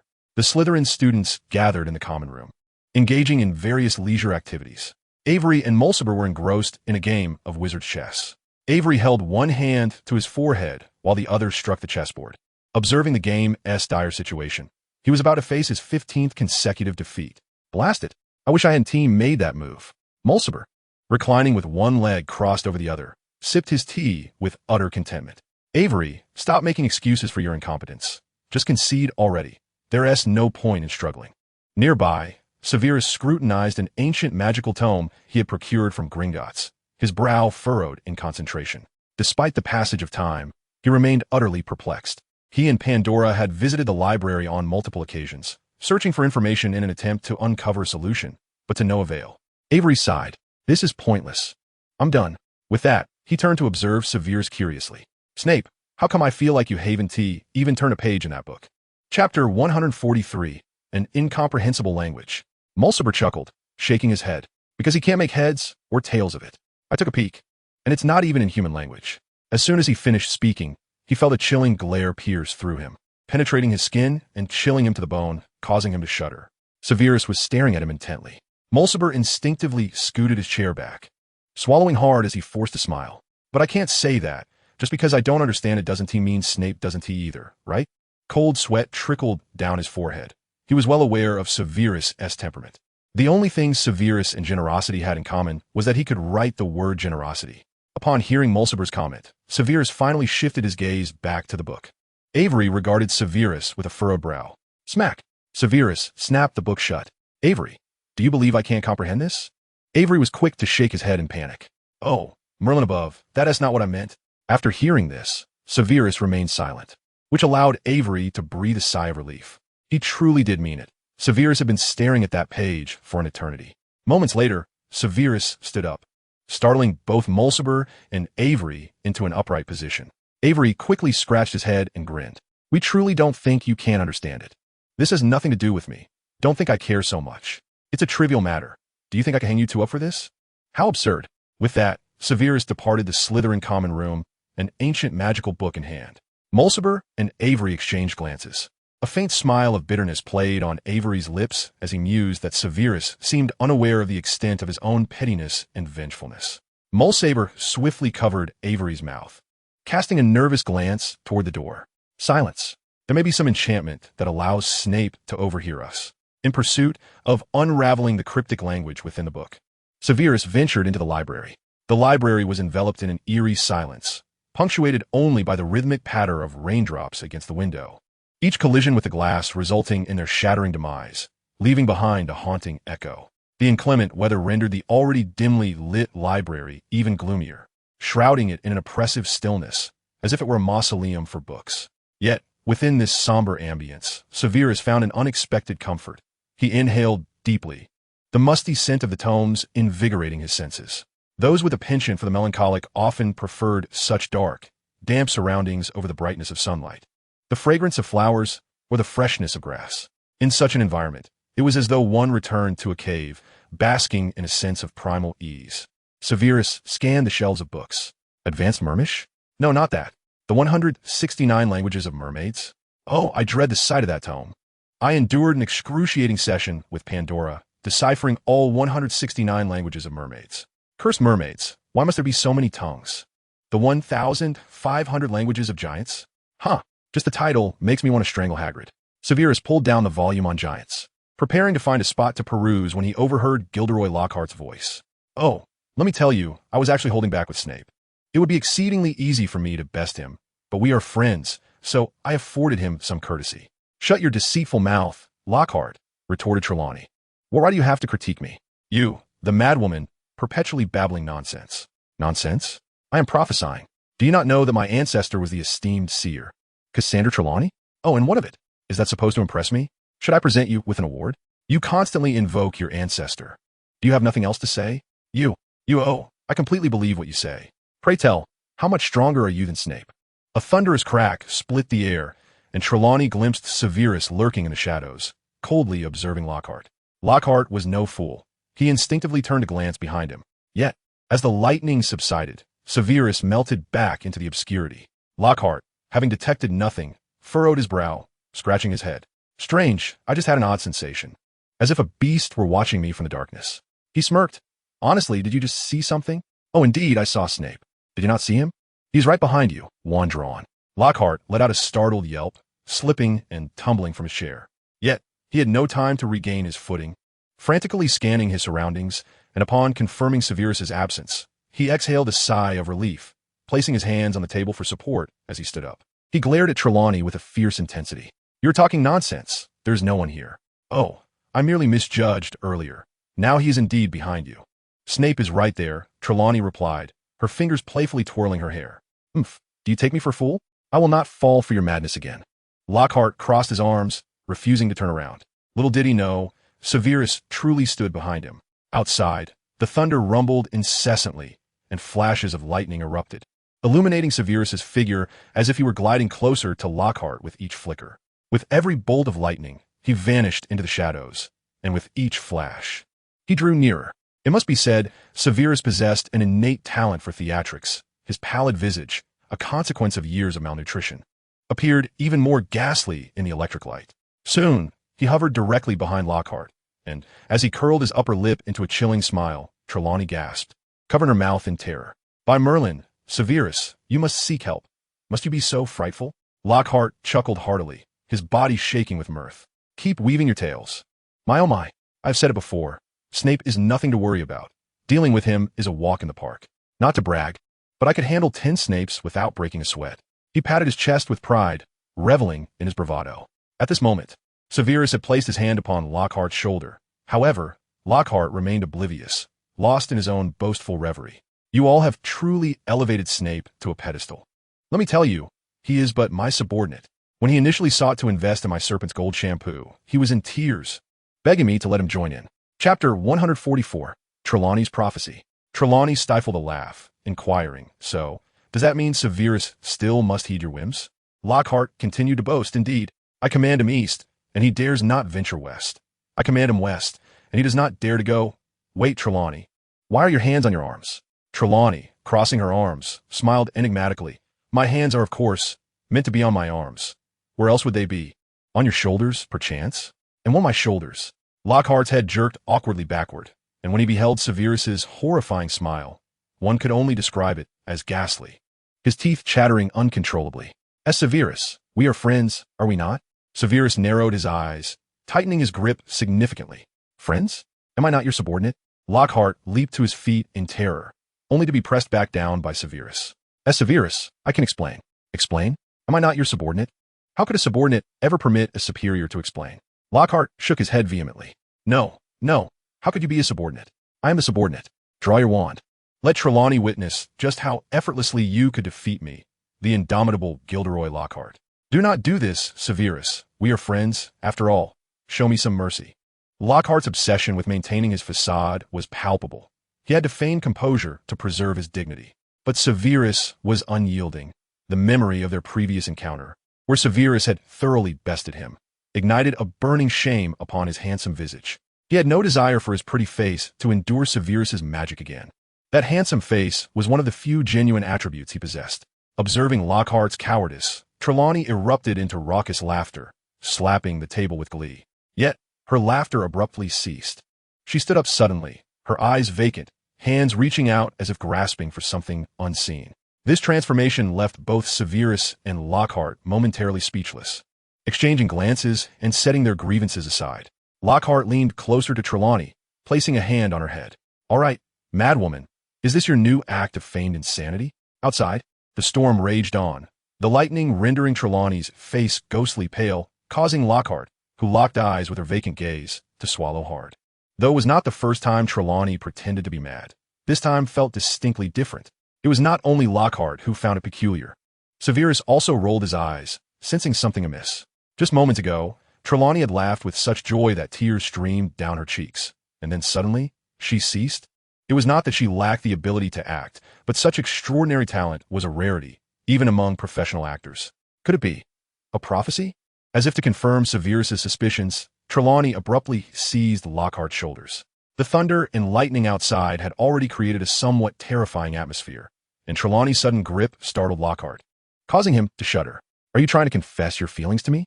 This is not a suitable moment." Lockhart forced a smile, straining to pry Trelawney's hand from his shoulder. Heaven knows where Trelawney found her strength. Despite his efforts, he could not budge her, and in his struggle, he leaned dangerously backward. After much thrashing, akin to a swimmer trying to stay afloat, he finally regained his balance and straightened up. With an upright posture, Lockhart waggled his fingers at Trelawney, grinning broadly. "I understand, you must want my autograph, right? If that's the case, just ask directly. Come on, speak." The louder he spoke, the more it seemed like a fa-ade of anger, a means to bolster his courage. Trelawney's state had thoroughly frightened him. Remarkably, after Lockhart's shouting, Trelawney did respond. Her voice was deep and hoarse, markedly different from her usual tone. "Future beings, if you wish to prevent tragedy from recurring, you must locate the 4 soul-bearing objects. The demon's diary lies in the house of the timid, beside the relic of the great serpent, surrounded by heads." Severus's eyes widened in astonishment. It truly was a prophecy. Although he did not yet comprehend its full meaning, he was certain that Trelawney referred to the 4 Horcruxes. Did this not mean that by deciphering the prophecy, he could uncover the locations of the 4 artifacts? Severus's thoughts were blissfully optimistic, unaware that Trelawney had only revealed 2, and in a moment of sheer fright, Lockhart lashed out. "How dare you scare me? Do you think this will intimidate me? You foolish madwoman. I must admit, you have succeeded." This display left Severus dumbfounded. Lockhart was indeed the most formidable ally one could imagine. After enduring a barrage of Lockhart slaps, Trelawney puckered her lips and began to twist and turn rapidly, resembling the propeller of a Muggle helicopter. Following a frenzied and chaotic spin, Trelawney's eyes regained their spark. Before she could fully comprehend her surroundings, Lockhart delivered a slap across her face. Trelawney's eyes widened in shock, and with a sharp intake of breath, she expelled it forcefully through her nose, swinging her arm to deliver a resounding slap to Lockhart's face. "How dare you strike me?" As Trelawney's hand connected with Lockhart's cheek, his lips curled upward, revealing his gleaming white teeth as he staggered backward until he collided with a bookshelf, nearly burying himself beneath the tomes. Seeing that Trelawney was poised to hit him again, Lockhart quickly raised his hands in defense. "Wait, you can't possibly be unaware of what just transpired?" "Oh, I am aware. You had the audacity to strike me," Trelawney retorted, attempting to hit Lockhart once more, but he caught her hand. "You don't understand. You were just out of your mind. I saved you." Trelawney rolled her eyes and glanced back, realizing she indeed had no recollection of standing up. With this thought, she withdrew her hand. "You should have approached it in a more gentle manner." "A gentle manner? A kiss, perhaps? Do you think you're a sleeping beauty? Please, if you're a sleeping beauty, the children reading fairy tales would be in tears." In truth, Trelawney was neither ugly nor beautiful. Lockhart straightened his attire, cleared his throat twice, and, after composing himself, flashed his signature smile. "Trelawney, you should be grateful to me. Just now, you fell victim to the Banshee's curse. Had I not intervened, you would have been transformed into an ugly hag." Chapter 145, The Deciphering. Mr. Lockhart, turn around. Despite knowing Severus was directly behind him, Lockhart was still startled by Severus's cold voice. The smile on Lockhart's face faltered as he mustered the courage to turn around. "Friend, it's all a misunderstanding." Severus aimed his wand at Lockhart's face. "I have no desire to argue with a fraud like you over trifles. Now, compel Trelawney to finish her prophecy, or I shall make you more hideous than a banshee." The smile on Lockhart's face was more reminiscent of sorrow than joy. He raised his hands defensively. Friend, my dear friend, my most esteemed companion, the one I hold dear, that was merely the ramblings of that mad woman. Trelawney pointed at herself. Me? I just made a prophecy. Realizing she had indeed foretold something significant, she waved her hand with a smile. What am I so pleased about? This is quite normal. It's not the first time. Severus, trembling with anger, shouted, Hurry. Find a way to make her finish the prophecy. Use your greatest skill. What is my greatest skill? What else could it be? Of course, it's deceiving women.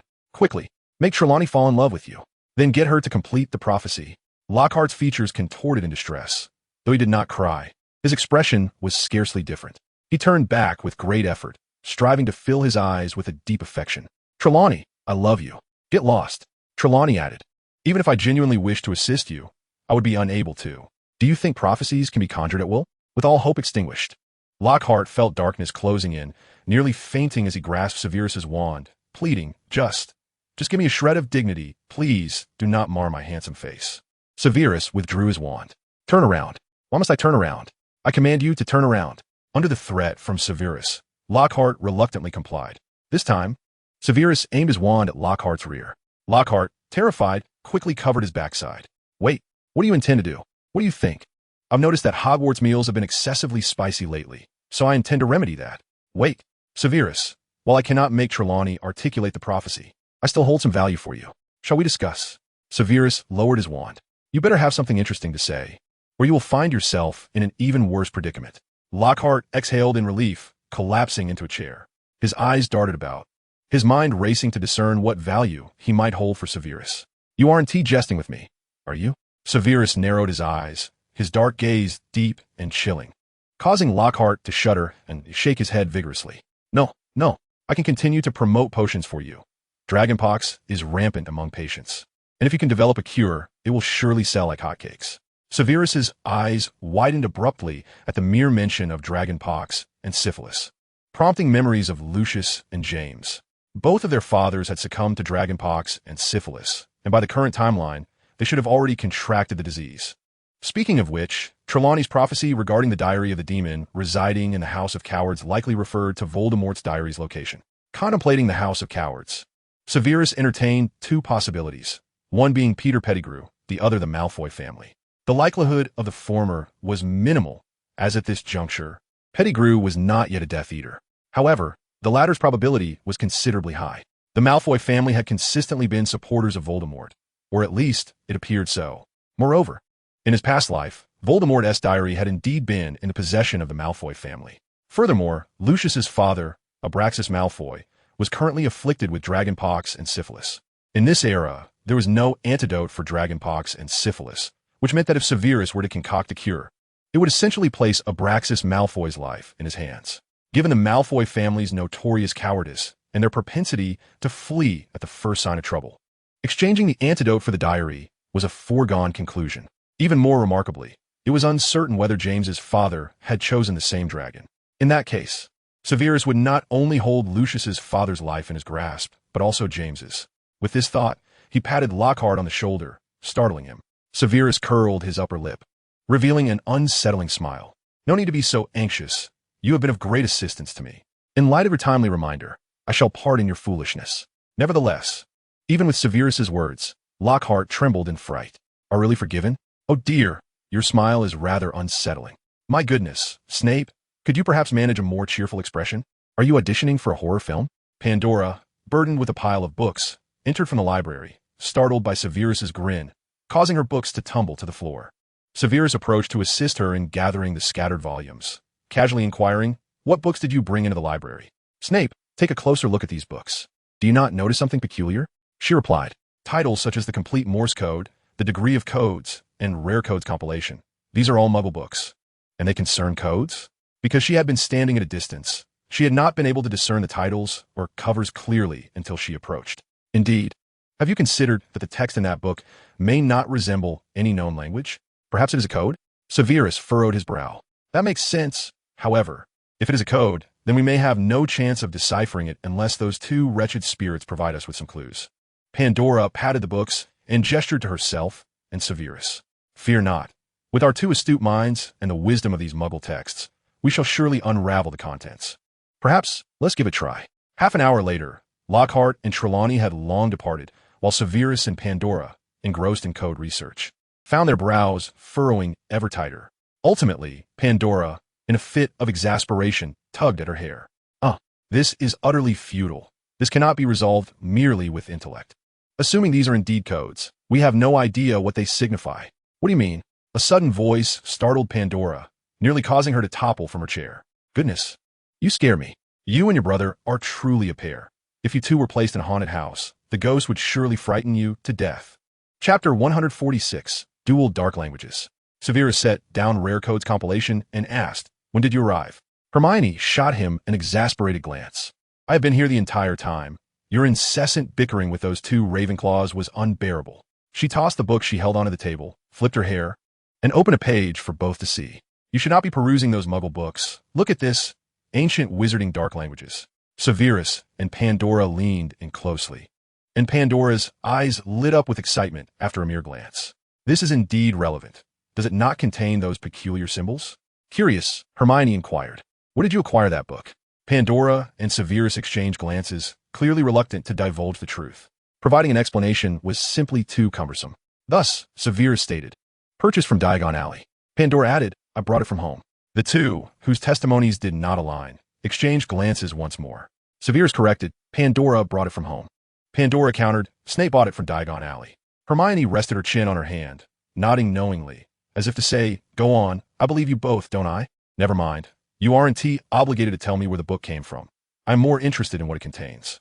"Indeed," Pandora cheerfully replied. "Let us hasten to decipher its contents." 10 hours later. "By the way, do you Slytherins and Gryffindors not have classes today?" Severus nonchalantly shook his head. "Of course we do. Don't you Ravenclaws have to attend?" "Of course, which is why I'm skipping class." "What are you two up to?" Hermione's eyes widened as realization struck, causing her to frantically tug at her hair. How many points have we lost? Why didn't you two remind me?" Pandora and Severus spoke in unison, "Because we thought you were aware."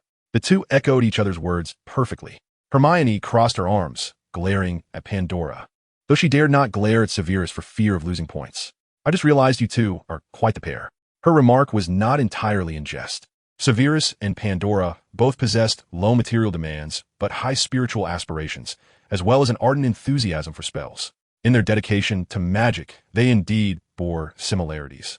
Severus and Pandora simultaneously regarded each other, sneering, "How could I possibly be paired with such a lunatic?" They then chorused, "Hey, don't mimic my speech." Following that, they fell into simultaneous silence.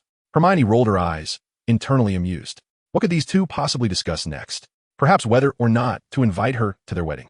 Severus furrowed his brow. "Hermione, do you need me to remind you who I am?" "Forgive me, Professor Snape." Hermione instantly relented. She had recently been prone to forgetting that Severus was the brooding potions master. Pandora rested her chin on her hand, observing the two with keen interest. A glimmer of insight flickered in her eyes. She sensed that the relationship between these two was not as straightforward as it appeared. With this thought, she smiled meaningfully. "Professor Snape, it seems you have imparted quite a bit of spellcraft to Hermione." Understanding Pandora's implication, Severus tightened his grip on his wand, pondering whether to cast a Cruciatus Curse to remind her of her place. Meanwhile, Hermione completely misinterpreted Pandora's true meaning and felt a twinge of jealousy. "What on earth? You're not even one of Snape's students." "No, I mean," realizing she had spoken out of turn, Hermione quickly covered her mouth. "Indeed. Did one imbibe a potion of nausea upon traversing through time? Why is it that I incessantly utter things that ought to remain unsaid?" Fortunately, even Pandora does not dwell on the notion of time travel. She merely finds Hermione's words peculiar, yet pays them no heed. "I too could become a student of Professor Snape." But Professor Snape has always been reluctant to teach me." Severus remained silent, contemplating whether to cast a Cruciatus Curse upon these two bothersome little creatures. Hermione, in a huff, seized the tome titled Ancient Wizarding Dark Languages and stood up. "In any case, this shall suffice for today. It is time to retire for the night." She herself was uncertain as to why she felt anger, yet the sentiment persisted.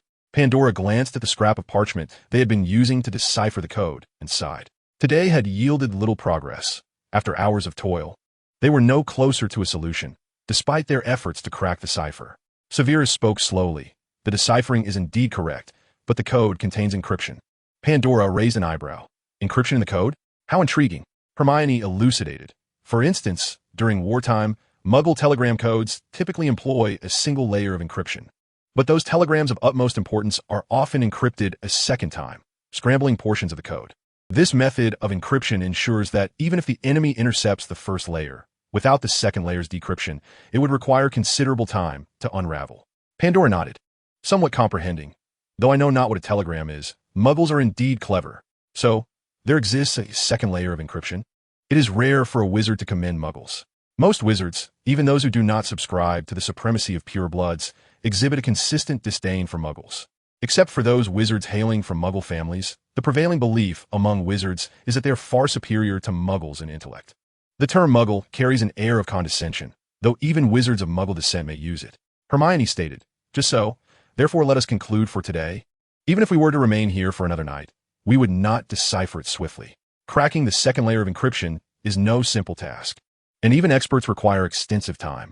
For 3 ordinary students to achieve, this would be mere folly. However, with the combined intellect of these 3, it is simply a matter of time." Time flew by, and before they knew it, Christmas had arrived, yet the contents of the ancient spellbook remained uncracked. This was primarily due to Severus's recent preoccupations with other matters.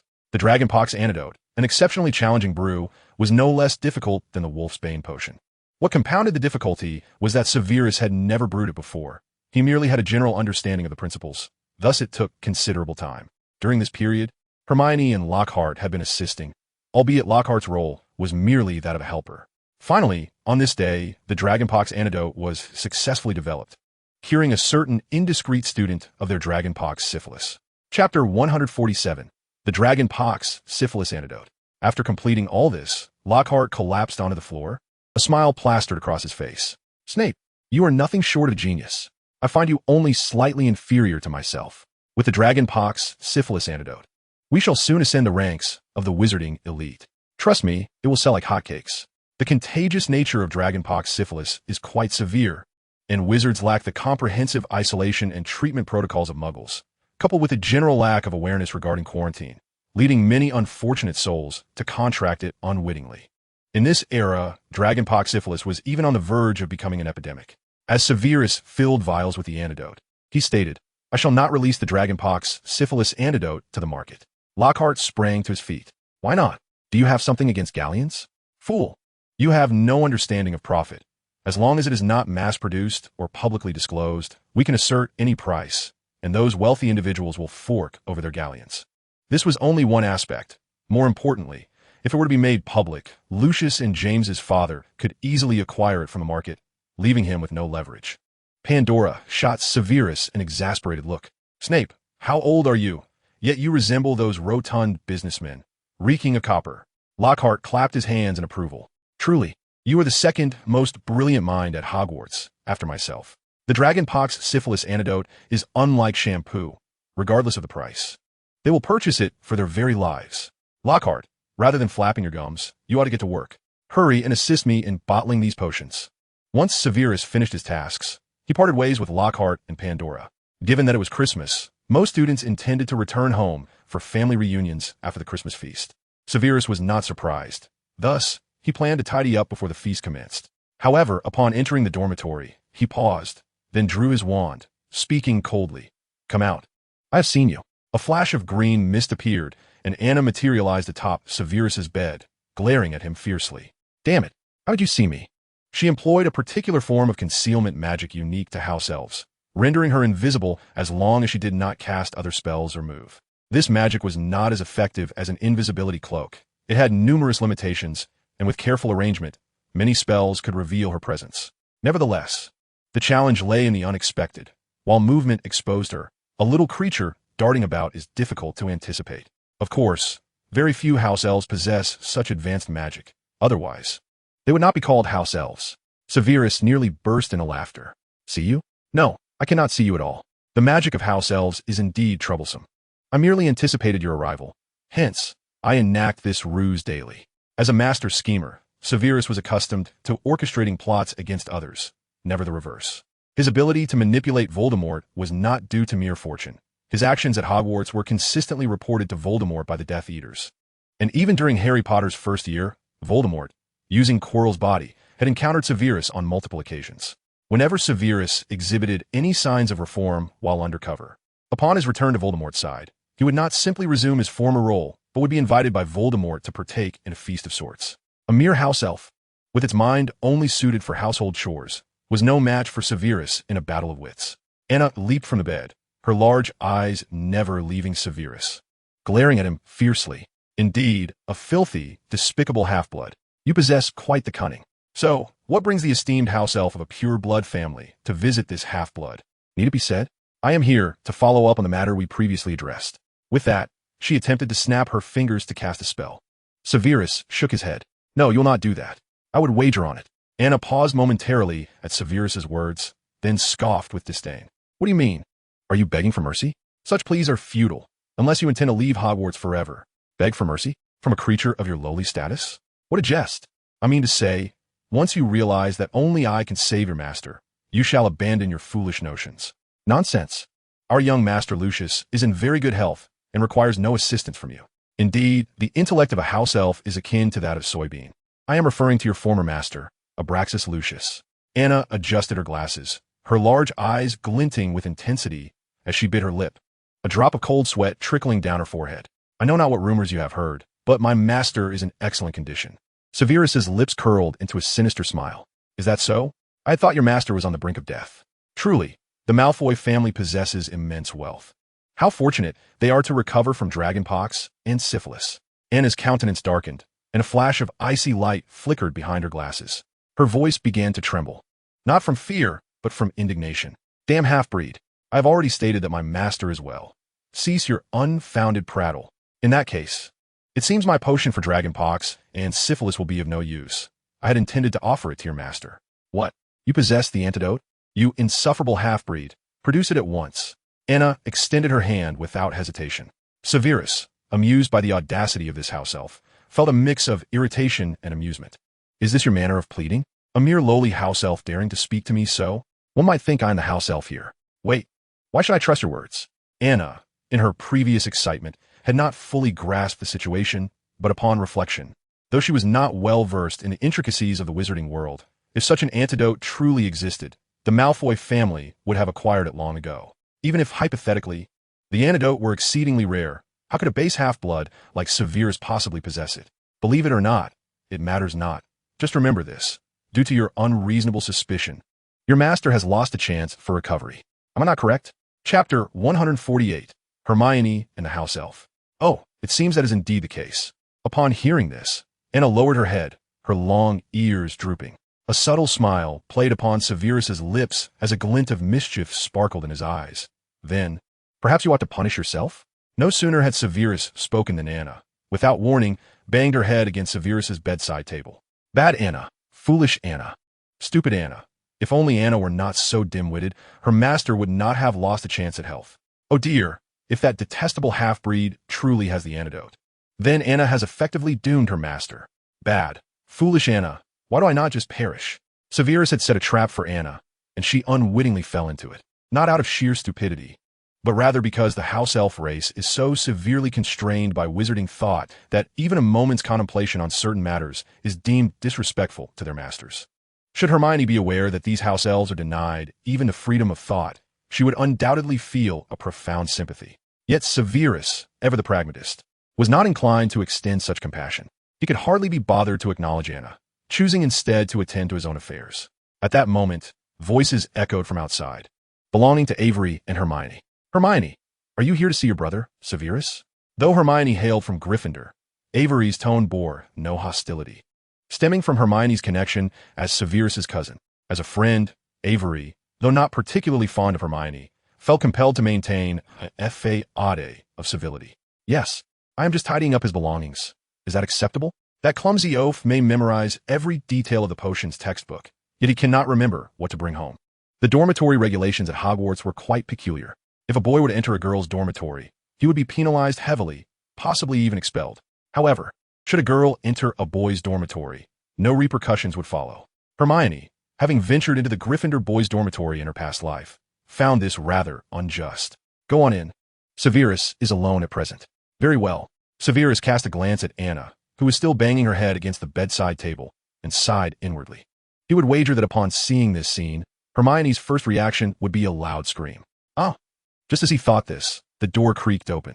Upon entering, Hermione dropped the bag she was carrying and, after a moment of shock, erupted into a loud scream. Severus, you have utterly disappointed me. How could you mistreat that poor house elf?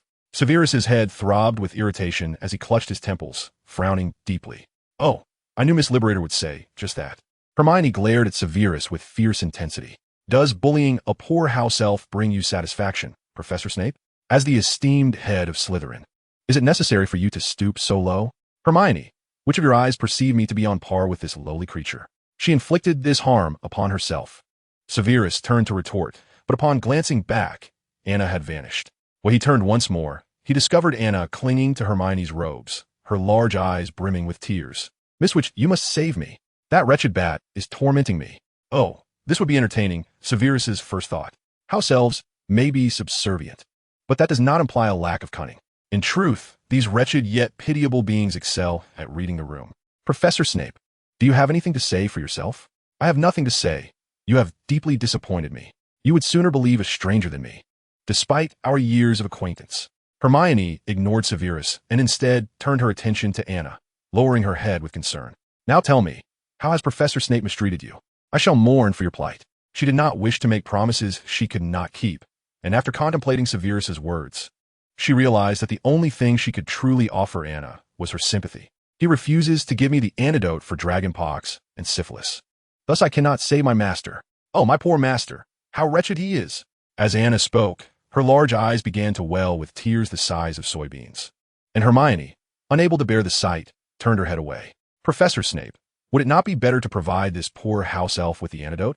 She is a house elf of the Malfoy family, you fool. The Malfoy house elf? Lucius's household, then forget it. Anna clutched Hermione's thigh tightly, her eyes widening even more than before. Miss Witch, why not? Do you not intend to help me? The pitiful little creature. You ought not to serve such a wicked wizard, and you are hurting me. Suddenly, Anna released her grip on Hermione, her expression transforming as a fiery intensity flickered within her dirty glasses. Damn half-breed, I have truly had enough. I always knew you were untrustworthy. It does not know Hermione, but it certainly overheard the recent exchange between Avery and Hermione. Severus Snape's sister, naturally, is yet another filthy half-breed. Hermione gazed at Anna in bewilderment, momentarily at a loss. What have I done wrong? I am doing this for your own good. The Malfoy family harbors no virtuous individuals. Even if you must serve a wizard, at the very least, you ought to seek out a good family. Anna shouted, silence. How dare you, a filthy half-breed, speak ill of my master? Were you? If it weren't for the house elf's prohibition against attacking wizards, I would have made you pay dearly for your insolence. She roared with such intensity that her small frame trembled, producing a sound so loud and shrill it was hard to fathom from someone so diminutive. Hermione's pupils dilated in shock. She had never imagined the house elf she sought to liberate would treat her in such a manner. Have I said something amiss? I believe they have never compensated you for your labor, nor allowed you a day of rest. Have they? And was almost amused. Do you comprehend what you are saying? House elves do not require wages or time off. For us, that is a sign of weakness. Not a single house elf genuinely desires pay or holidays. Even Dobby from my previous life, who is Anna's son, did not truly cherish such things. What Dobby yearned for was freedom. Otherwise, he would not have deemed Dumbledore as compensation excessive and opted to ask for less. But listen to me, I know this is not your fault. You have simply been enslaved for far too long. You deserve wages, and you deserve time off. These are your rightful entitlements. Chapter 149, Negotiation. Shut up. You damned half-breed. Severus bellowed. Do you still wish for the dragonpox antidote? If so, then slap yourself. Upon hearing this, Anna complied without hesitation, repeatedly striking her own face. Fearing that a gentle strike would not suffice to secure the antidote, she hit herself increasingly harder. Hermione extended her hand before retracting it, swallowing hard as she looked at Severus. Professor Snape, isn't this a bit excessive? This was her first moment of doubt regarding her crusade for the liberation of house elves. Severus cast a glance at Hermione before addressing Anna. Enough. Return and inform the Malfoy family that if they desire the dragonpox antidote, they must bring Tom Riddle's diary. Anna glared fiercely at Severus, muttering a curse under her breath, damn half-breed, before snapping her fingers and vanishing. Professor Snape, that diary of Tom Riddle's is indeed. It is the very same malevolent diary that once controlled Ginny. Fear not, I shall destroy it. Hermione lowered her head, forcing a faint smile. Thus, Professor Snape's intention is to eradicate the diary. I had thought he would not engage in such triviality. This is rather commendable. Yes, commendable, Hermione retorted loudly.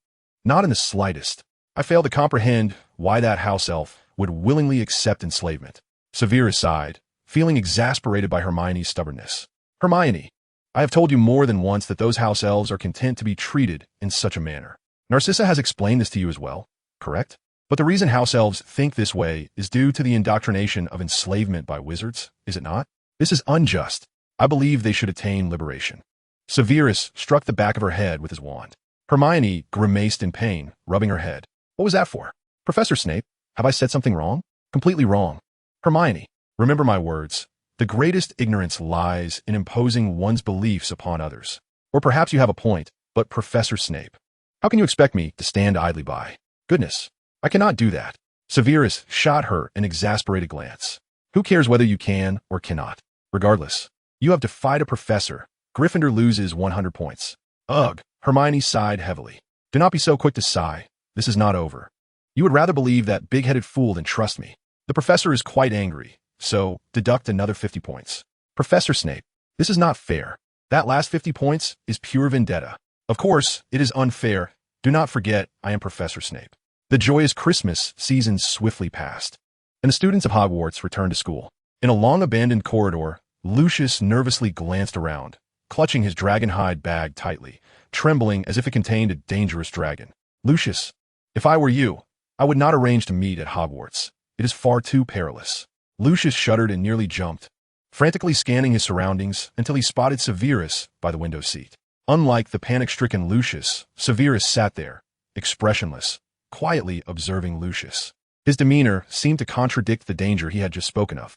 Lucius snorted derisively. So, where shall we meet? At your home? Or shall I invite you to the Hog's Head for a drink? We have no desire to become further entangled with you, you damned traitor. Although he was unaware of Severus's intentions for Tom Riddle's diary, he was certain they did not involve bringing it home as an offering. This knowledge deterred them from further association with Severus. The consequences of Voldemort discovering they had given the diary to Severus were too grave to contemplate. Severus's lips curled into a knowing smile. We are merely reflecting one another's sentiments. He had the audacity to demand the diary from the Malfoy family because he understood their cowardly nature. This was the advantage of being an outsider. Having spent more time with the Malfoy family, he was well acquainted with their ways. This family supported Voldemort solely for their own interests. Yet they placed great importance on familial ties. They would never betray their own kin, even if a family member were to betray Voldemort to save their own life. Severus leapt down from the window seat and approached Lucius. Now, hand over the diary. Lucius took a step back, clutching his dragon-hide bag even tighter. How do I know your potion is truly effective? What if you're deceiving me? Lucius, I believe you should have inquired. I did indeed cure your friend of dragonpox. To ensure Lucius could verify this, Severus had previously chosen a test subject who was a friend of Lucius. I mean the potion you are about to give me. Why should I trust that yours is genuine? That is why I previously suggested you come to Malfoy Manor. Absolutely not. Lucius interrupted Severus. Severus's brow furrowed slightly. Do you think you are speaking to whom? Lucius, frightened, quickly lowered his gaze. Oh no, I did not mean that. It is entirely my fault. He clenched his fists, afraid to even grit his teeth. What did it matter that Severus had first stolen his girlfriend and was now coercing them to betray Voldemort? He could not muster the courage to voice any dissent. His father's life was in Severus's hands. What could he possibly say? Severus cast a sidelong glance at Lucius. It is your own unwillingness to conduct transactions at your residence that should not lead you to claim I lack sincerity. Lucius nodded in agreement. Indeed, yet, today, the proud Lucius found himself stripped of the dignity he so deeply cherishes, humbled before his sworn enemy. Even if no third-party witnessed the encounter, he was doomed to forever hold his head low in Severus's presence. I understand your concerns, but you must realize that I am now but a grasshopper in the same boat as you. Lucius rolled his eyes, pondering briefly. It seemed plausible. Since Severus possessed genuine potions, he would not resort to deceiving him with fakes. After all, Severus would not dare to risk a catastrophic fallout. Would he? With this thought, Lucius shed his reservations and produced Tom Riddle's diary. However, before Lucius could hand the diary to Severus, a cacophony of shouts echoed from the distant corridor, accompanied by the sound of chaotic footsteps. Chapter 150. Is Snape a Siscon? A throng of students was being pursued by a swarm of Cornish pixies. Rushing towards them, Lucius's eyes nearly popped out of his head upon realizing what was approaching. Wait, don't come any closer, Lucius shouted. But before he could evade, he was overwhelmed by the stampede of students. This was not the worst part. The most unfortunate aspect was that before he could rise, he, like those slower classmates, became a captive of the pixies. The pixies mercilessly kicked, hit, bit, and scratched the poor students, transforming them into mere playthings. The biting cold. Severus deftly drew his wand, and with a gentle flick, time seemed to freeze for the pixies, rendering them motionless in midair. Lucius brushed off the dust from his clothes and stood up. Thank you, Snape. He touched the scratches on his face, grimacing. Lucius, having been tormented by the pixies, was now clad in wrinkled, dusty attire, while Severus remained impeccably clean, evidently having devised some strategy to avoid the earlier chaos. This prompted Lucius to silently scoff. How on earth had that infernal bastard managed to evade it? Severus, disinterested in pleasantries, extended his hand. Give me the item. He certainly would not declare in public that he was trading Tom Riddle's diary with Lucius. The fewer people aware of such matters, the better. Oh, of course. I shall hand it over. Wait, where's that thing? Lucius, dazed, glanced down at his hands, then frantically surveyed his surroundings. This must have been taken by that wretched pixie. All the pixies are here, Lucius. It was likely snatched by some student amidst the chaos. In any case, I have already given you the item, so hand over what I requested. It was not I who took it, Lucius. Retrieve the item, and then we shall negotiate. Severus concluded, turning on his heel without a backward glance. Enraged, Lucius raised his wand, aiming it at Severus, but after a few trembles of his hand, he lowered it, shaking his head in resignation. That evening, as Severus and Hermione delved into the ancient tome, he casually mentioned the earlier disturbance. Oh, that commotion? I heard it was Peeves' doing. He unleashed your Cornish pixies to welcome the returning students. Severus set the book aside, his expression far from pleasant. That accursed troublemaker has ruined my critical transaction. If I ever catch him, he shall pay dearly. What transaction? It's no harm to tell you. I was negotiating with Lucius for Tom Riddle's diary, and now, due to that uproar, the diary is likely in unknown hands. Hermione shot up from her seat. Isn't that perilous? She recalled Ginny being manipulated by Tom Riddle in her past life. Indeed, it is quite dangerous, which is why you must stay put in the dormitory after class, and Lily must not leave under any circumstances. What about others? Professor Snape, do you have a plan? Naturally, I do, but Albus is currently away on business, and we must wait for his return to leverage his authority. At that moment, the sound of hurried footsteps approached, causing Severus and Hermione to glance over, discovering Pandora rushing towards them. She skidded to a halt before Severus and Hermione, gasping for breath. I'm so sorry for being late today. Hermione shot her a disapproving glance. Pandora, you should know that coming to the library to crack codes is not a compulsory course at Hogwarts, correct? Pandora clutched her chest, which ached from exertion, and grinned sheepishly. I'm not worried about being late for compulsory courses at Hogwarts. In fact, you often arrive late to nearly every class you attend with Gryffindor. Pandora offered Hermione a wry smile. Come on, Professor Hermione, I don't believe you have authority over me. Besides, those classes are dreadfully dull. What can I do? I can't help it if I know the material. Ignoring them is no problem. Hermione crossed her arms, displeased. Who isn't? Is there anyone here who has team-mastered second-year courses? But that does not excuse your disregard for them. As a student, Pandora exchanged glances with Severus, both filled with exasperation, especially Severus. Were it not for Pandora's presence, he would have suggested, Professor, you handle this. Were Hermione's words truly those of student? They could rival even a professor like Severus. Pandora sighed. All right, Professor Hermione, I will do my utmost to avoid being late next time. Is that acceptable? Hermione also sighed. I sincerely hope you can accomplish that. Severus, equally exasperated by Hermione's insistence, sighed as well. Enough of this chatter, Pandora. You are responsible for cracking these codes today. During Severus's research on the Dragonpox antidote, Hermione had already deciphered quite a bit on her own. Thus, that day, they successfully unraveled the first counterdetection spell. The tome indicated that this spell could render all probing magic ineffective. However, this remained to be verified, as the book was quite ancient. This spell would be suitable for robbing Gringotts, was Severus's initial thought, yet he would not genuinely consider such an act unless Horcruxes were hidden within Gringotts. That would indeed be a tempting prospect, compared to the original world where Harry and the others enjoyed fortuitous luck. The current Gringotts was far less susceptible to intrusion by foreign wizards. Over the course of years, the weakening of wizards had also evidently affected the future goblins, who were clearly not as troublesome as the current group. If everything unfolded according to the original circumstances, then at this moment, or perhaps in the near future. A Horcrux of Voldemort would find itself concealed within the vault of the Lestrange family. Dumbledore's prowess would allow him to navigate Gringotts with ease. Yet his present identity made it impossible for him to brazenly storm the vault. Such disreputable actions, likely to result in complications, would ultimately fall upon him. A fact Severus found unsurprising. Meanwhile, on the other side, phew! Finally, after much effort, Pandora stretched and yawned. At last, we decipher the first one. My goodness. How long did that take us? Hermione rested her head on the table, her voice laden with fatigue and impatience as she murmured. Who knows how long it took to unravel this? I seriously doubt we'll manage to progress beyond 10 pages by the time we graduate. Do not fret, Severus replied, closing the spellbook. Every secret language begins with its most challenging phase.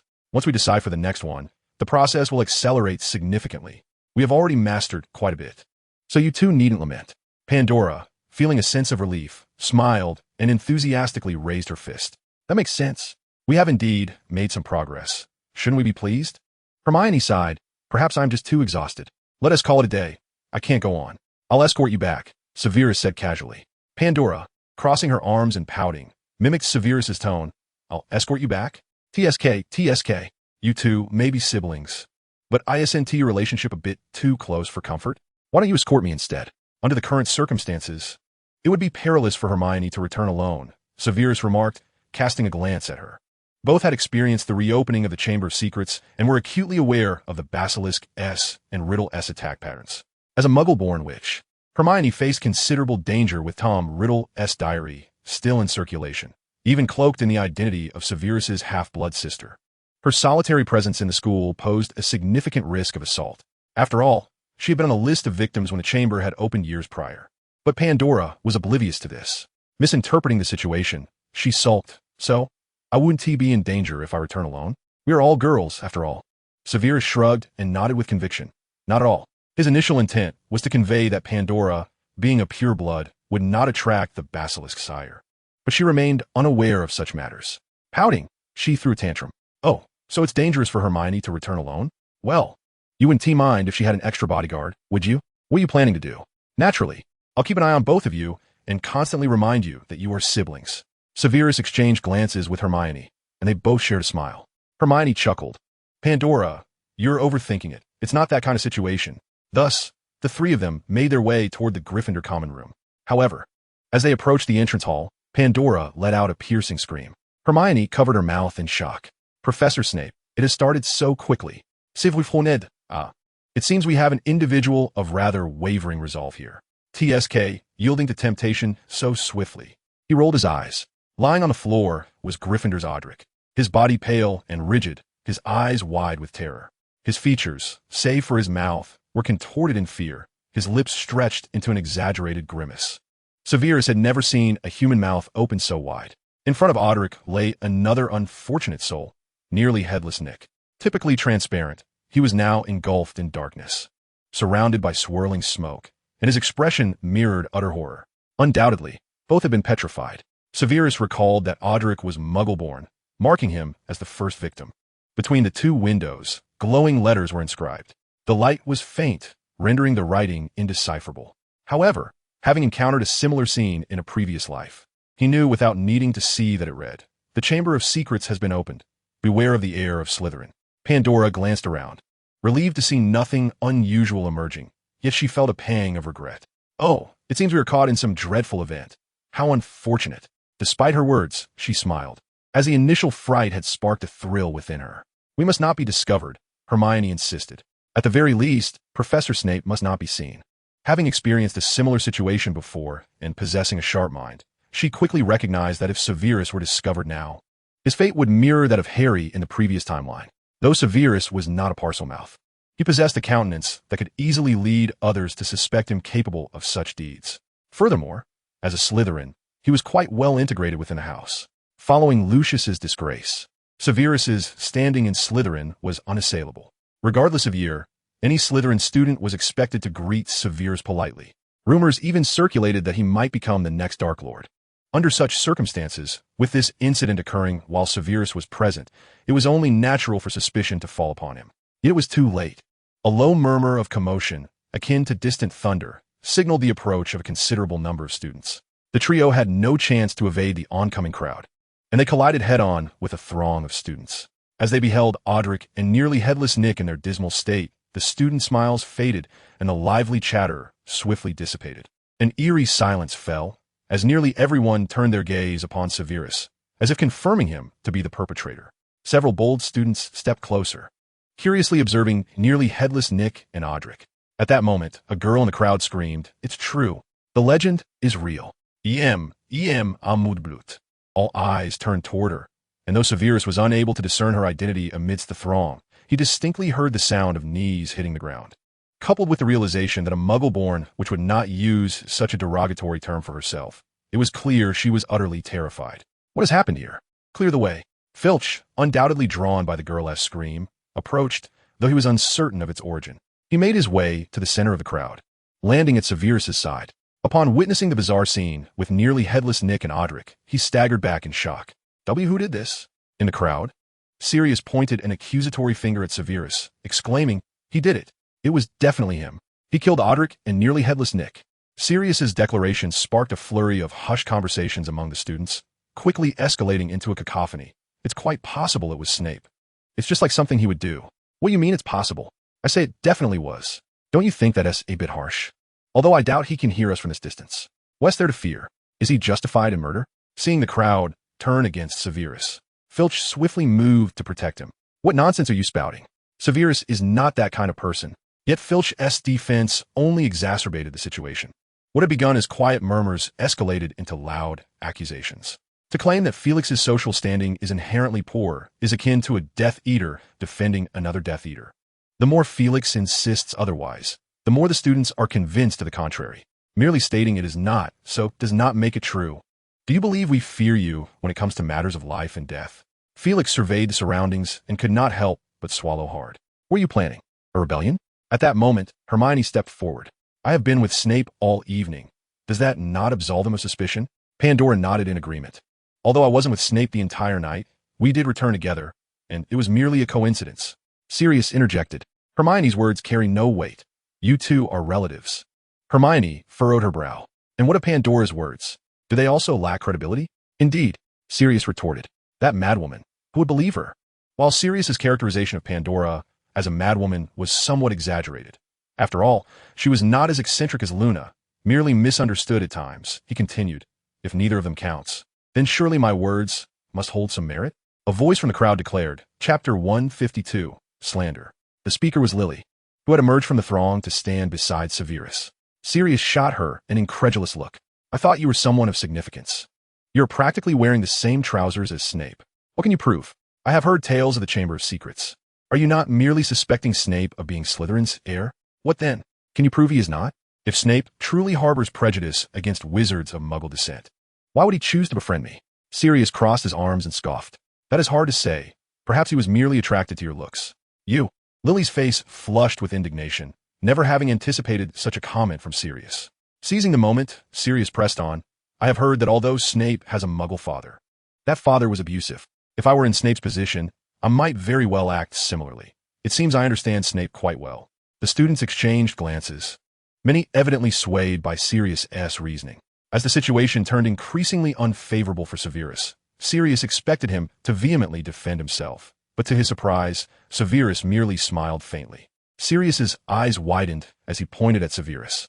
"Look, he doesn't even attempt to hide it. He is smiling. Do you think your reasoning is flawless, Sirius? Use your mind. It is evident that I am not the culprit." Sirius frowned, his voice cold. "What do you mean? Realizing you have no justification, are you now resorting to nonsensical arguments? It is futile. Today I shall ensure you are expelled from Hogwarts." His targeting of Severus was deliberate, attempting to leverage public opinion to force Severus out. While he suspected Severus was likely innocent, he was acutely aware that he was a Death Eater. How could one allow a Death Eater to remain at Hogwarts? "Sirius, you must understand this. If I were the one responsible, would I allow you to uncover evidence against me? You underestimate my cunning." Sirius's mind buzzed with realization. Indeed, Severus's prowess was well recognized. A master capable of disarming Flitwick would find it trivial to deal with a mere first year like Audric. Viewed from this perspective, it did seem somewhat implausible that Severus would be the perpetrator. But what if you made a mistake?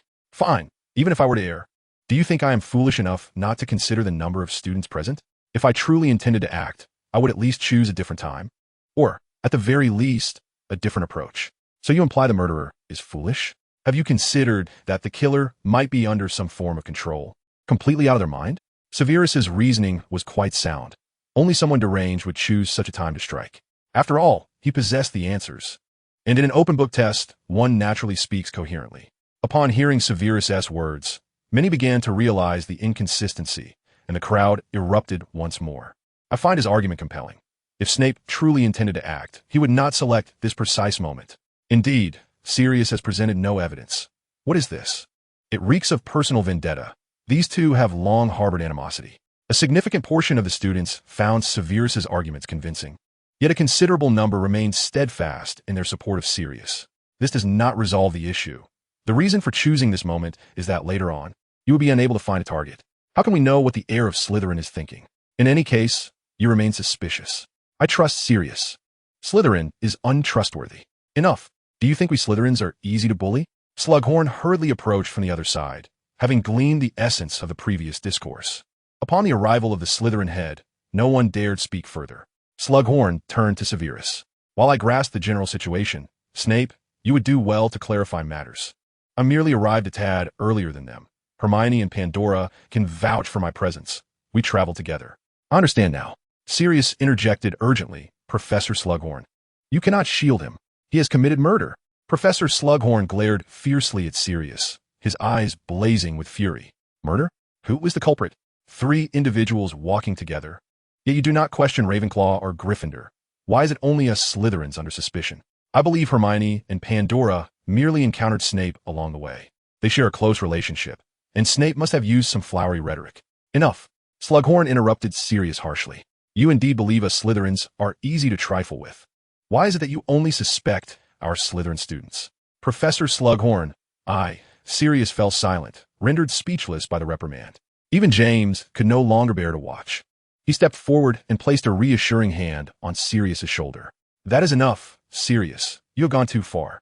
No, James, I forget it, Sirius sighed in resignation, feeling as though he were mute, suffering in silence, unable to express his frustration. His animosity towards Severus was but a small part of his motives. More significantly, he sought to expel Severus, a Death Eater, from Hogwarts.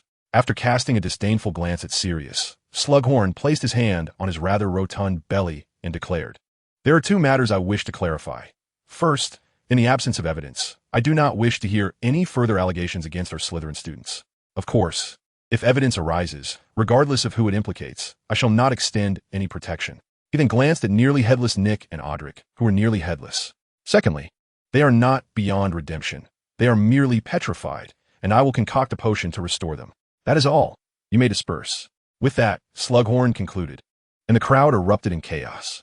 This matter has temporarily been set aside, yet its repercussions continue to permeate and spread across various dimensions. Muggle-born students no longer dare to traverse the corridors alone. Some have even contemplated withdrawing from their studies. Seizing the opportunity, Lockhart has begun peddling his talismans, which are nothing more than his signed photographs. Under normal circumstances, such trinkets would attract no attention, yet due to the Chamber of Secrets incident, his talismans have surprisingly sold out. Perhaps those purchasing them are merely desperate for a remedy. Chapter 153. The Chamber opened prematurely. During a history of magic class following the petrification incident, Professor Binns was astonished to discover that the students, who usually succumbed to slumber upon his entrance, were today sitting upright, filled with anticipation as they gazed at him. This nearly brought tears to his eyes. In fact, had he been alive, he undoubtedly would have wept. In all his years of teaching, he had never encountered such attentive students. However, just as he was about to commence his usual lecture, Pandora raised her hand and stood up. Professor Binns, could you tell us about the history of Hogwarts? You're already inquiring, Pandora, he replied. Oh, I see. So, Professor Binns, could you elaborate on that historical account? A benevolent smile crept across Professor Binns' lips. My dear, are you truly interested in this history? He was not particularly stern, but he was undoubtedly the most obstinate of professors. Having taught history of magic for so many years, he adhered strictly to his syllabus, his tone perpetually monotonous, reciting the already tedious subject matter. He maintained that history of magic was a serious discipline that should not be altered in any way. Yet today, in a remarkably good mood, he chose not to chastise Pandora and broke his long-standing rule. He began to recount the history of Hogwarts. At first, he spoke with enthusiasm, and even within his typically dull tone, a hint of passion emerged, though that passion was akin to a mere dab of lip balm on parched, cracked lips. It was nothing short of miraculous for him. Initially, the students listened intently, but as time passed, they reverted to their usual habits of yawning and dozing off. Eventually, Pandora could no longer contain herself and stood up once more. "Why not talk about the chamber, Professor Binns?" Professor Binns blinked in surprise. "Pandora, this is a history of magic class." His voice, dry and breathless, stated, "I study facts, not myths or legends." "But, Professor—" "Enough, Pandora. It is class time. If you wish to ask questions, raise your hand, though I would appreciate it if you spared me from discussing that foolish chamber. Just a hint would suffice," Pandora implored. Professor Binns regarded her for a prolonged moment, contemplating his thoughts. Was it astonishment? In all his existence, no student had ever dared to interrupt him so. Perhaps it was sorrow. These students remained oblivious to the gravity and beauty of magical history.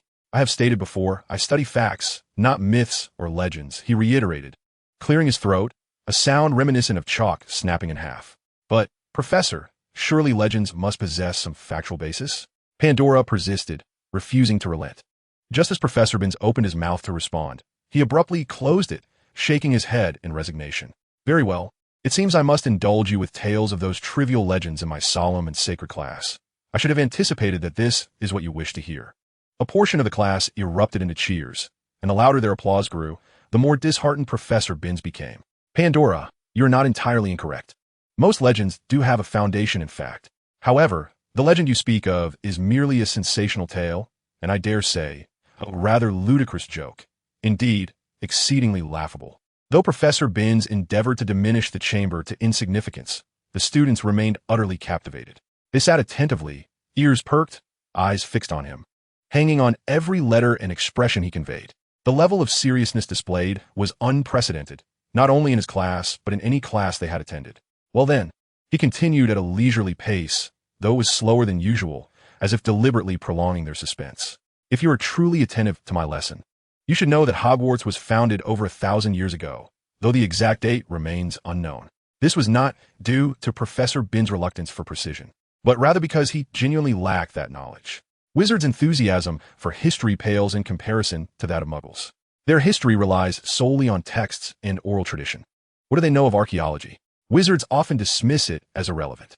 Thus, even when recounting events from over a millennium ago, Professor Binns could not provide a specific date. The four founders collaboratively established this castle to distance themselves from Muggles, who feared magic during that era, leading to the persecution of wizards. As Professor Binns recounted this drab history with a stoic expression, he momentarily paused, as if on the verge of tears. The students read his expression as one of dejection, but it was merely a fleeting moment. Regaining his composure, he continued. In the initial years, as envisioned by the four founders, everyone coexisted harmoniously, teaching together, seeking out children who exhibited signs of magic. However, divisions and conflicts are commonplace, and soon, a rift emerged between Slytherin and the other three founders. The founder of Slytherin believed the school should be more discerning, admitting only those from pureblood families. Pandora struggled to restrain herself, although she cherished knowledge. She found little enjoyment in history, preferring the allure of the new. "So, Professor Binns, what does this have to do with the chamber?" "Silence, Pandora. I am about to discuss that wretched chamber." Though Professor Binns claimed it would be momentarily, he instead launched into a lengthy exposition before finally addressing the chamber. Ultimately, Slytherin departed from Hogwarts, and a reliable historical account ends there. However, an absurd rumor soon emerged, claiming that Slytherin had left a hidden chamber within the castle, accessible only to his heir. He longed for the day when his heir would unlock the chamber and unleash the creature within, allowing that terrifying beast to fulfill his unfinished ambition to cleanse Hogwarts. Professor Binns recounted this portion of history in a monotonous tone, dismissing it as mere rumor. Yet, did he even need to create an atmosphere? Hadn't the eerie presence of nearly headless Nick and others already established an unsettling ambience? The Muggle-born students turned ashen, some bowing their heads only to discover their bodies trembling uncontrollably. The half-blood and pure-blood wizards fared little better. Yes, the story itself lacked terror. It was not frightening in the least. Yet the students understood that this story was rooted in reality. What could be more terrifying than the existence of truth itself? Chapter 154, Valentine's Day. As Professor Binns concluded his tale, The classroom fell into a profound silence. Silence was a common occurrence in Professor Bin's class, typically attributed to the students' drowsiness. However, today was markedly different.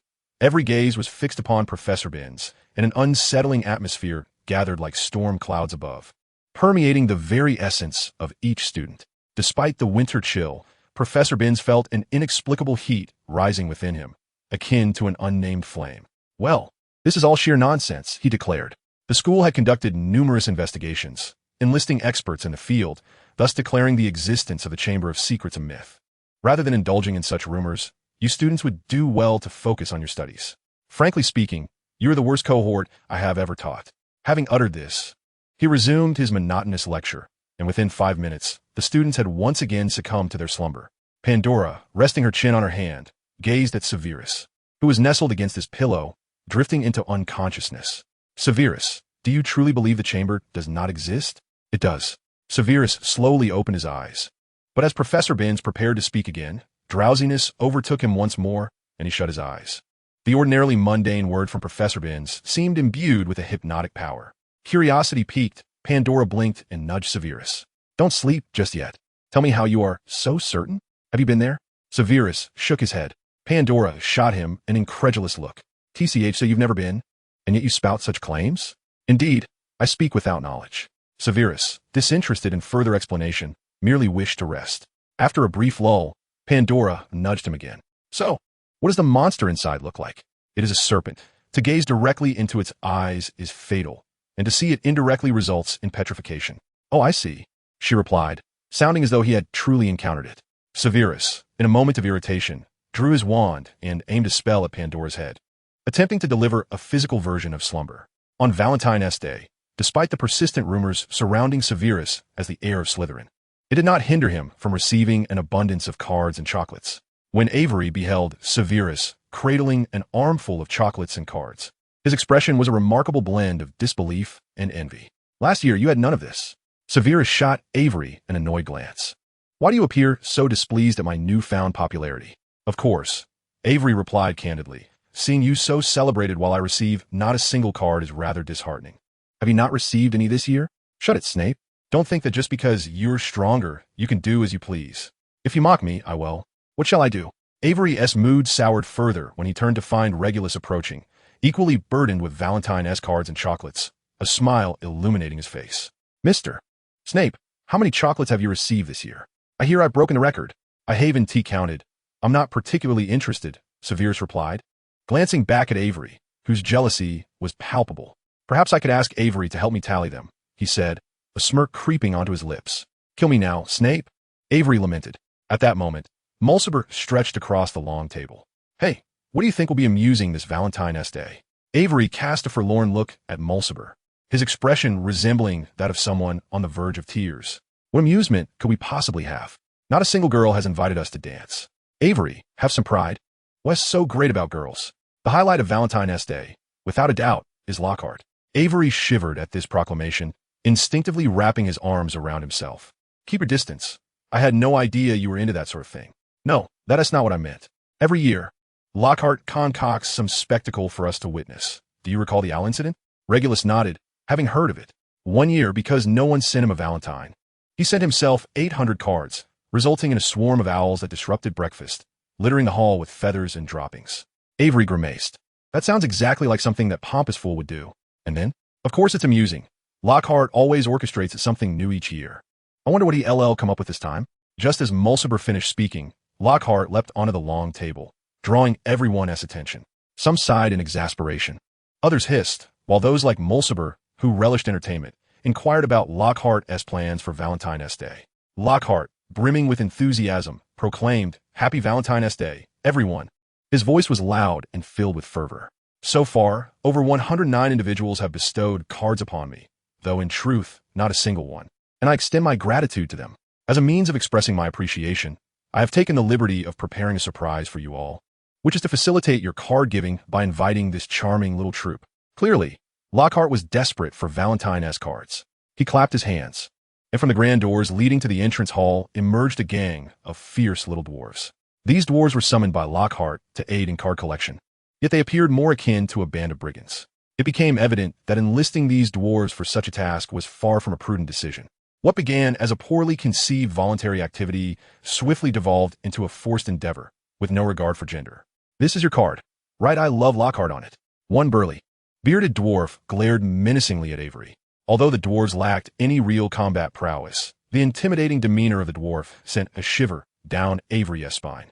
Avery gulped, nervously stammering, can I not write 'I love Lockhart'? Perhaps something else?" "No, write it now." Clearly, the dwarves were incapable of any task requiring thought. They were far too impatient, eager only for their payment. Chapter 155, The Power Struggle. "Right? It's done." Avery shakily scrawled, "I love Lockhart" in an illegible scrawl. He felt nauseated. The sensation was unbearable, and he would rather profess his affection to a giant than to Lockhart. Subsequently, the burly dwarf approached Severus, forcefully shoving a card into his hands. "Right? You love Lockhart." Severus shredded the card into pieces. "Get lost." "Very well." This farce left everyone utterly exhausted, with some even engaging in scuffles with the dwarves, resulting in chaos within the Great Hall. Ultimately, the uproar was quelled only by the intervention of the heads of houses and professors.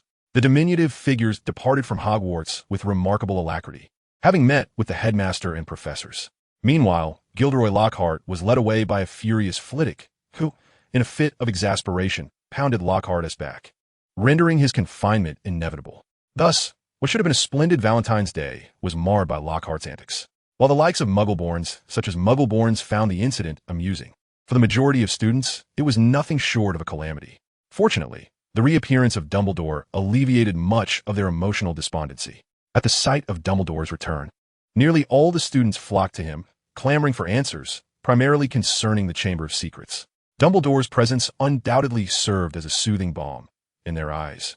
There were no conundrums that this esteemed headmaster could not unravel. Severus had initially contemplated approaching Dumbledore directly, but reconsidering his position, he decided against it. To avoid arousing Voldemort's suspicions, he refrained from public interactions with Dumbledore. Later that evening, under the cover of curfew, Severus stealthily made his way to Dumbledore's office. After scanning his surroundings and confirming he was not being followed by any patrolling prefects, he called out, "Come forth, I see you." Receiving no response, he ventured inside. Dumbledore was engrossed in sorting through wizard cards procured from chocolate frogs, surrounded by a plethora of candy wrappers. Severus wrinkled his nose and remarked, "You ought to consume less sugar. Is it truly that delectable?" Dumbledore had a well-known penchant for sweets, particularly the Honeydukes brand. Upon noticing Severus's entrance, Dumbledore set the cards aside. "To be honest, I always thought I would succumb to diabetes, yet it seems I am to meet my end at your hands instead. Albus, you should strive for greatness in this lifetime. I have faith in your potential." Dumbledore, unperturbed by Severus's sardonic quip, responded with a warm smile. "Professor Snape, I have been awaiting your arrival, you know." To the outside world, Severus might be perceived as a brooding Death Eater or a stern potions master, but to Dumbledore, he was merely an unremarkable student deserving of gentle treatment, irrespective of their graduation status. This was a core tenet of Dumbledore's educational philosophy, albeit with certain exceptions, such as Lockhart. "Albus, I have never employed legilimency against you, nor do I possess the gifts of a seer. So what say you?"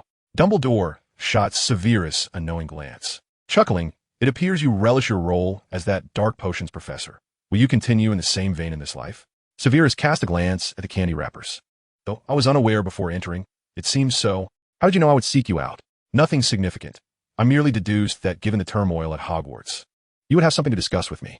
Dumbledore's arrival had set off a cascade of inquiries regarding the Chamber of Secrets from both professors and students alike. The sole individual steadfastly asserting the Chamber's non-existence was the obstinate Professor Binns. "I can assure you, the Chamber does exist," Dumbledore remarked, narrowing his eyes, evidently intrigued by Severus's words. "And what is the entrance to this chamber?" "Ordinarily, it requires Parseltongue," Severus replied. Dumbledore's eyes flickered, prompting him to inquire, "And what the unconventional means?" "Simply a breach, though the chamber is not the primary concern." "What, then, is of utmost importance?" "The paramount task is to locate Tom Riddle's diary. If we destroy the diary, the chamber will lose its master, and the monster shall not be able to escape." Dumbledore nodded thoughtfully. "I see. So the heir of Slytherin is indeed Tom, and he has fashioned a Horcrux that controls a victim. My deduction is not amiss, I presume?" Based on the information Severus had provided, he understood that Horcruxes were not merely vessels for Voldemort's soul, but could also manipulate emotions, and even control minds. With this intelligence at hand, deducing the correct course of action was not arduous. Indeed, Dumbledore. And what course should we pursue? Professor Snape. Dumbledore asked. Severus furrowed his brow. Are you placing all your hopes upon me? Dumbledore raised his hands in a gesture of surrender, casting a sidelong glance at Severus. It seems you have consistently emphasized that I failed in my past life, and now it is your turn to alter the future, is it not? Precisely. So, is this your form of retribution? Severus, you must understand that I have complete faith in you. Since I have not succeeded, I entrust you to take the lead. Come now, Severus, what shall we do? Dumbledore was acutely aware that relinquishing control to Severus also meant passing the weighty responsibility onto him.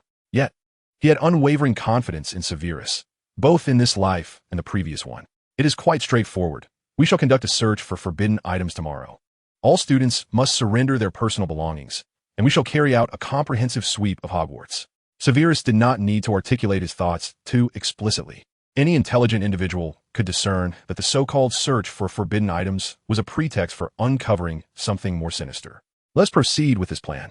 I have stated that I shall heed your guidance in this life, Severus. The following day, the much-dreaded search commenced, met with widespread discontent. To prevent students from preparing, Filch resolutely confined them to their dormitories, while the other professors followed suit. Of course, before the search of the students, the professors had already undergone scrutiny in the early hours, for there were no stipulations that Horcruxes could only manipulate students. That day, Severus stood with arms crossed before the Ravenclaw common room. To protect his undercover status, Dumbledore had not granted him immunity from inspection. Thus, he merely appeared as a student who had accidentally slipped out. Chapter 156, Quirinus Quarrel. To avert any unforeseen circumstances, he deemed it necessary to inspect matters personally. Since there was no duplication charm in magic, he could only choose to wait in one of the 4 houses. After much deliberation, he opted for Ravenclaw, reasoning that Tom Riddle's control over that individual would have been fleeting. Typically, Ravenclaws, being of keen intellect, should be less susceptible to mental manipulation.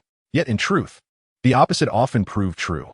The very cleverness that allowed them to think critically also rendered them more malleable to influence. Were Hagrid to stumble upon Tom Riddle's diary, he might not even feel curiosity, perhaps using it as a makeshift table leg instead.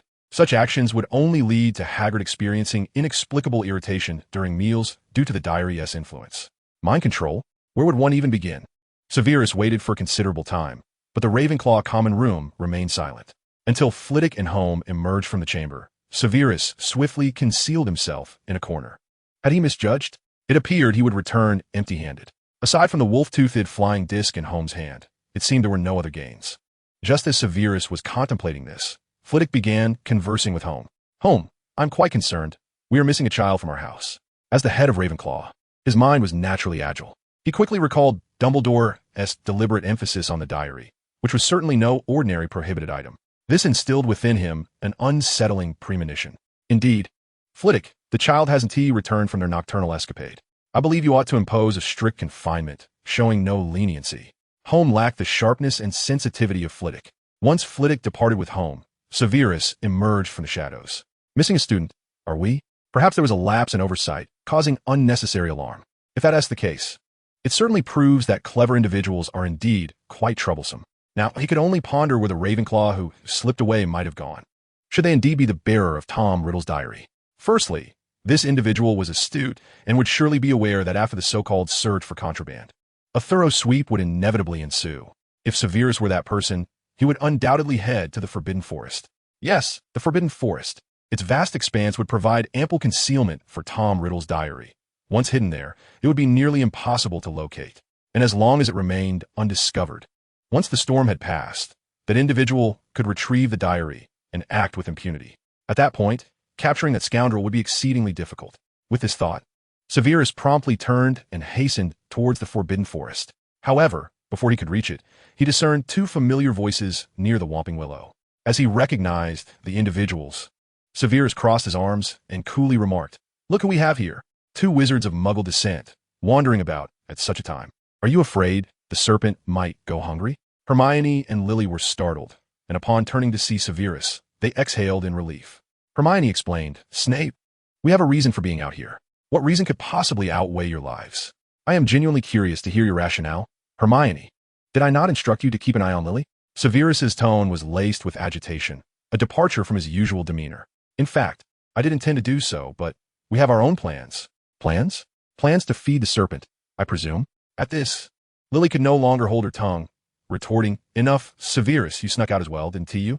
We're all in the same boat." Severus's expression shifted dramatically. Although he bore no ill intent towards Lily, she sensed his fury. His gaze was chilling. "First, I possess the ability to protect myself. Second, I'm half-blood, which affords me greater safety than either of you." His tone was flat and devoid of sharp edges. Yet both Lily and Hermione felt an invisible weight pressing upon them, rendering them unable to raise their heads. "I'm sorry, Professor Snape. Em sorry, Severus." Under the oppressive atmosphere, without Severus needing to prompt them, Lily and Hermione voluntarily apologized. Severus sighed. "Your apologies are not owed to me, but to yourselves.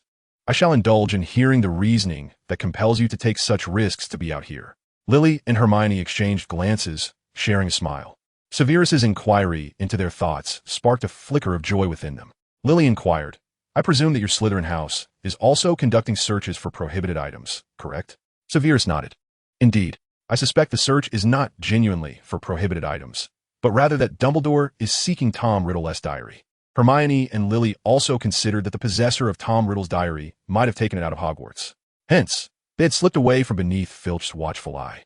However, their destination was not the Forbidden Forest, but rather the secret passage beneath the Whomping Willow leading to Hogsmeade.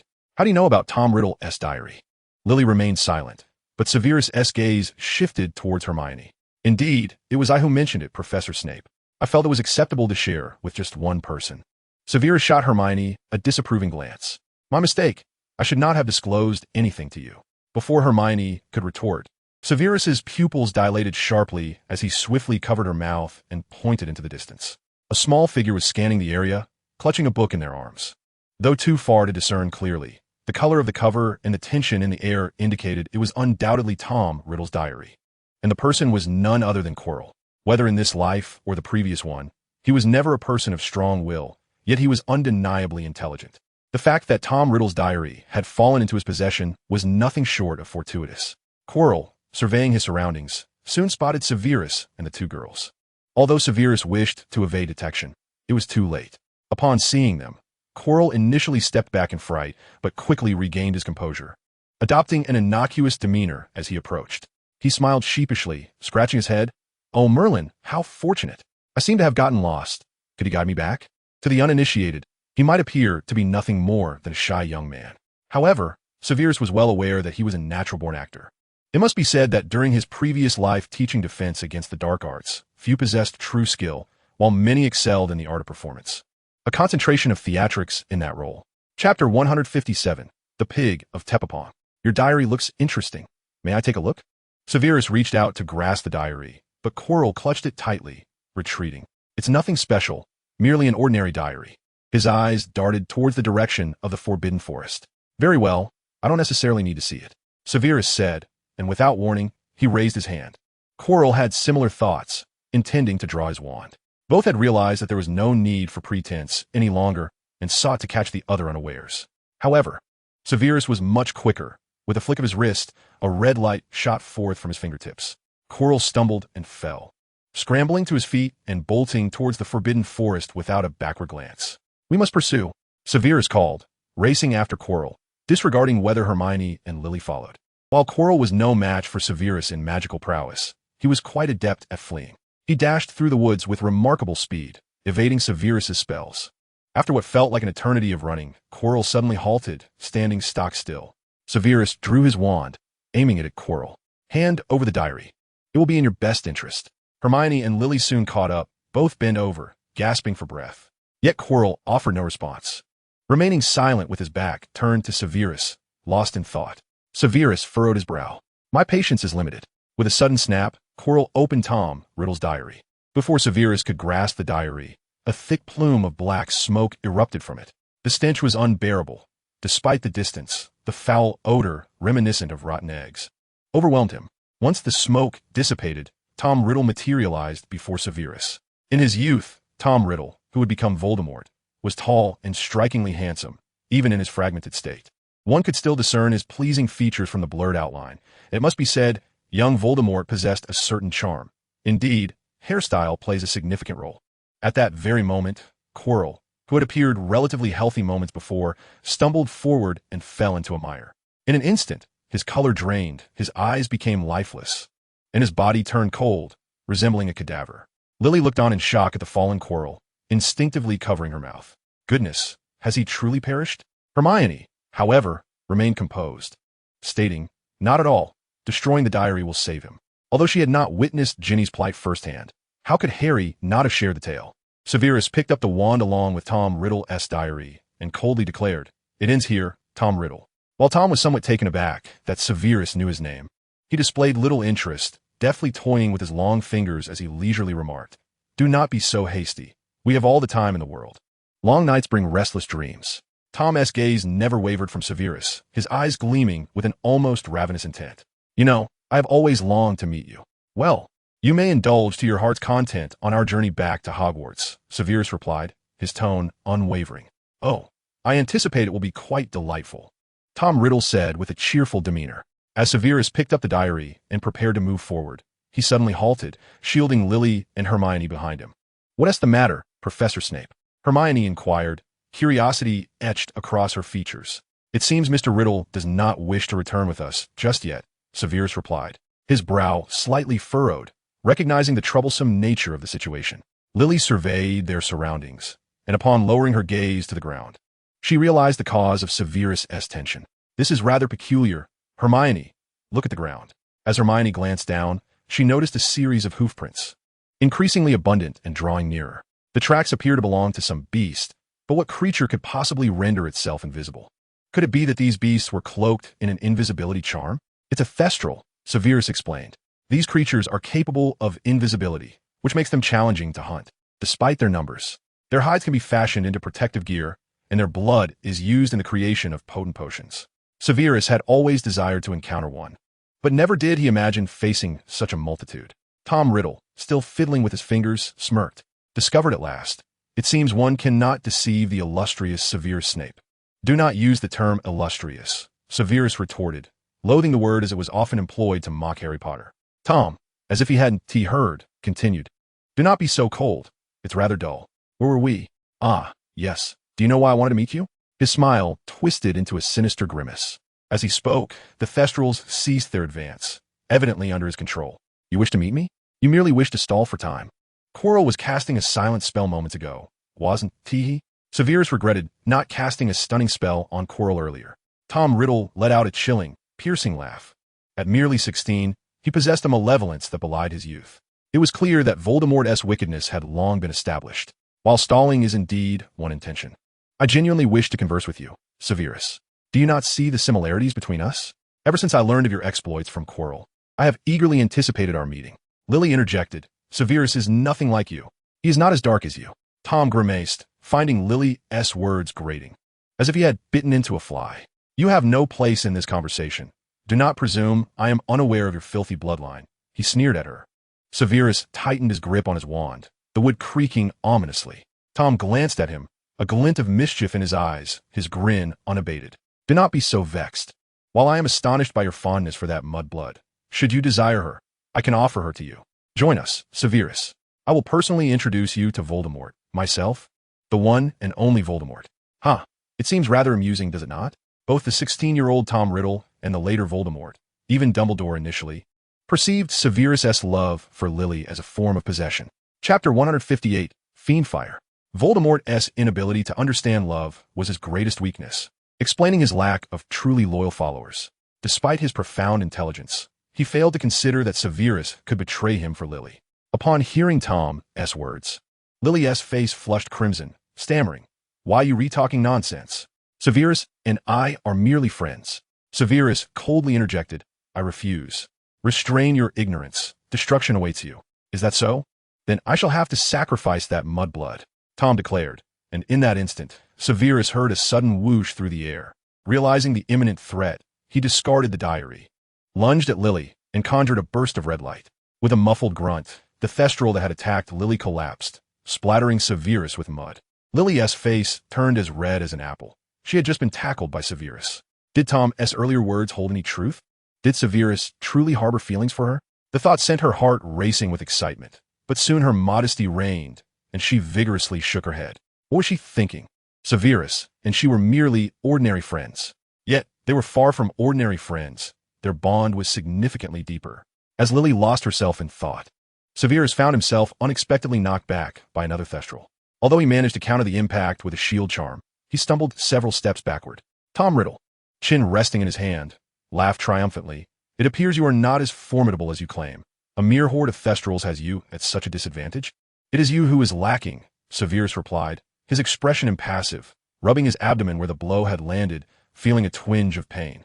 Had he been struck with full force, he feared he might have perished a second time. Yet, had it not been for his desire to protect Lily, even a Thestral would not have dared approach him. Tom Riddle laughed heartily, facing death. And yet you still maintain that grim demeanor? You find it so difficult to deal with both of them, yet you still have the audacity to boast? Severus sighed. Tom Riddle scoffed. It's too late to beg for mercy now. You are merely a figure of hollow reputation, and I have lost all interest in you. Mercy? No. I merely find this all exceedingly troublesome. I wonder what expression Dumbledore will wear upon witnessing the devastation of the Forbidden Forest? Tom Riddle's countenance darkened, an unsettling premonition swelling within him. What do you intend to do? What do you think? You'll see for yourself. With a snap of his fingers, Severus conjured a blaze that erupted around them, a multitude of fiery serpents surging forth, leaving only cries of anguish in their wake.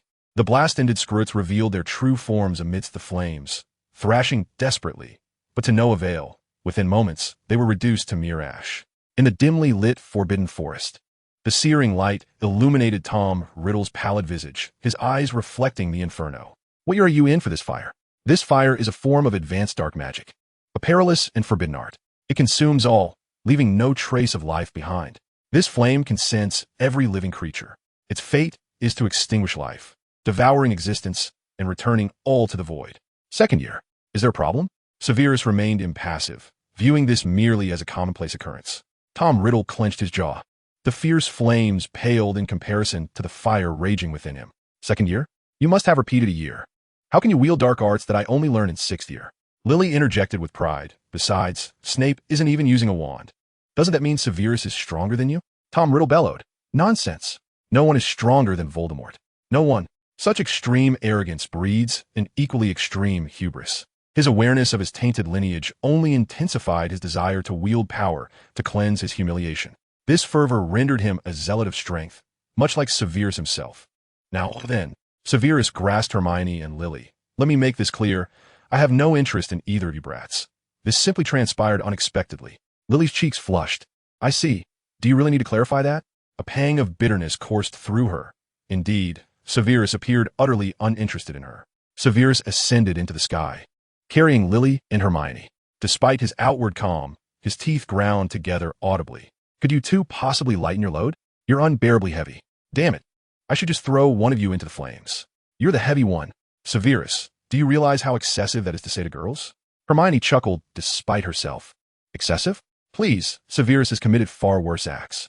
This is merely a lackluster performance by his standards. Severus hovered high above, gazing down at Tom Riddle, who felt as if his teeth might shatter under the weight of that stare. You insolent fool. This is my invention. I've never taught it to anyone. Who are you, truly? A person who is about to take your life, Severus replied, dragging Lily and Hermione away as if they were mere bags of luggage. For the slight Severus, flying while dragging two girls was a far greater challenge than confronting an entire pack of werewolves. Fortunately, it was Lily and Hermione. Had it been James and Sirius, Severus would have long since hurled them into the fire to fend for themselves. Wait, you can't leave. You bastard, I'm still here. Just as Tom Riddle finished his protest, the flames began to engulf his diary. Terror gripped him as he shouted no. To Severus's astonishment, what he believed could only be destroyed by the sword of Gryffindor, and a basilisk fong, was consumed by the fire upon contact.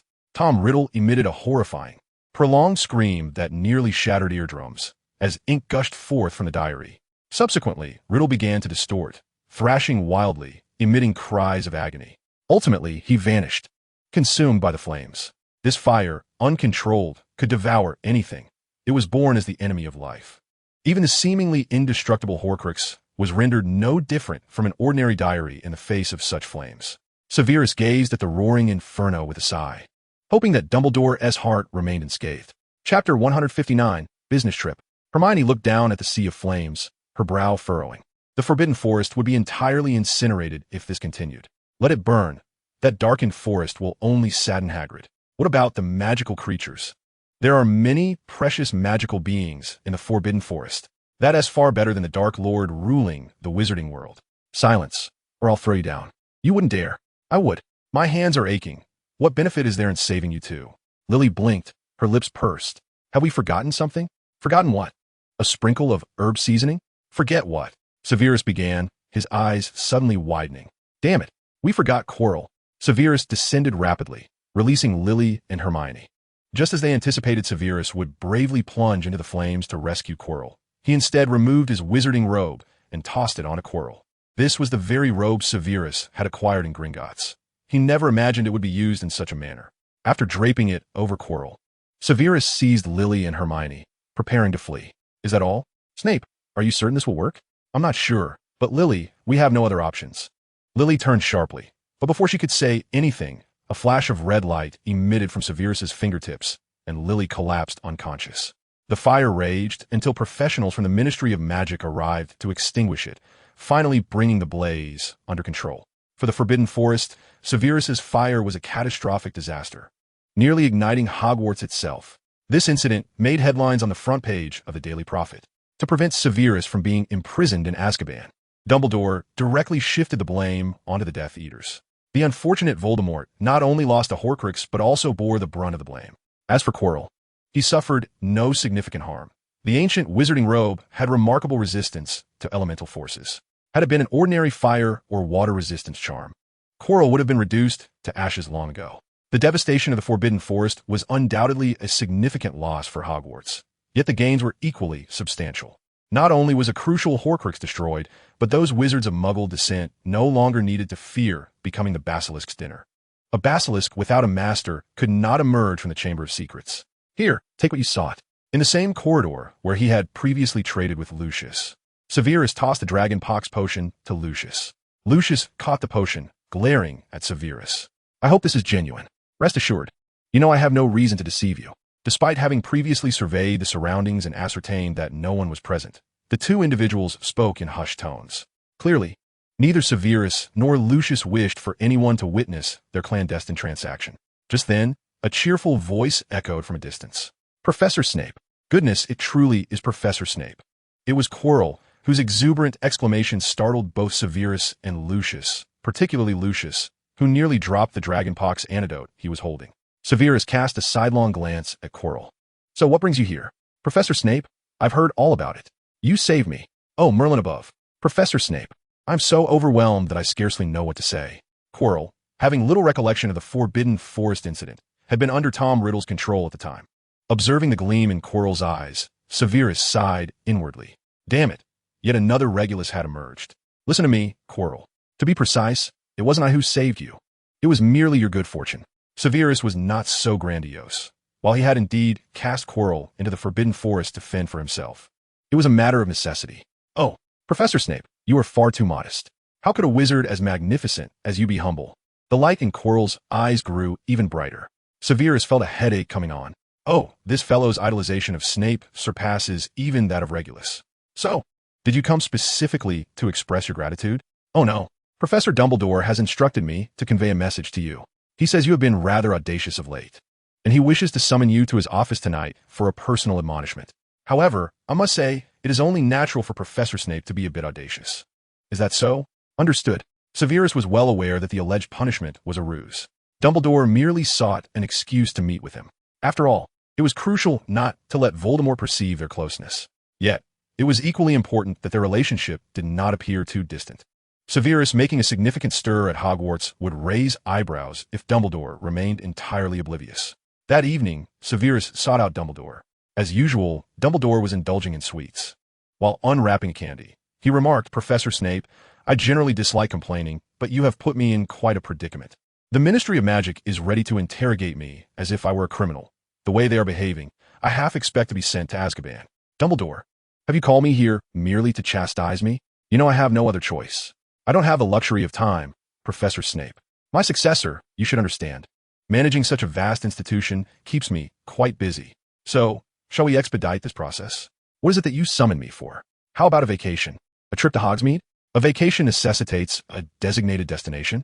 Or do you, like a muggle company, have tickets and accommodations arranged for me? You know, Hogsmeade requires neither tickets nor hotels. Wizards have no grand hotels. They're only small inns. The wizarding population is so sparse that running a hotel would lead to bankruptcy unless one engages in dubious business. As for tickets, there is only one train in the magical world, and that is the one to Hogwarts. Wizards' lives are nearly untouched by technology. Even the Hogwarts Express is propelled by an intricate array of magic, bearing little resemblance to Muggle technology. Moreover, given the proximity of Hogwarts to Hogsmeade, what need is there for transportation? Oh, very well. I was merely concerned you might be hungry on the way and intended to bring you some biscuits. Off you go. Snape. A glimmer of insight flickered in Dumbledore's eyes. A business trip? Don't tell me it's some tedious conference. If that is the case, I shall refuse. Despite Dumbledore's position as headmaster, Severus held a similar rank. Their relationship was one of equals rather than a hierarchy, meaning Severus could disregard Dumbledore's directives. Chapter 160, The Bounty. Recently, while on a business trip, I stumbled upon something quite intriguing. Do enlighten me. Has the Honeyduke opened a new establishment? Or has the ordinary wizarding level clothing shop released a new pink dress? Nothing of that sort. You know, it is something of greater significance. Have you heard of the Latin family in Hogsmeade? I have heard of them. They are in the potion business, with half of London's potions brewed by their family. The patriarch of the Latin family, Adrian Latin, has encountered a rather fascinating situation. He claims to have seen his deceased wife whenever he dons a particular exquisite ring. Severus's eyes widened in sudden realization. Could it be? I think it is indeed true. Aside from the gaunt ring, nothing else would have such an effect. Which is why you must pay a visit. Dumbledore had initially intended to visit personally, but he could not afford to be away from Hogwarts for too long.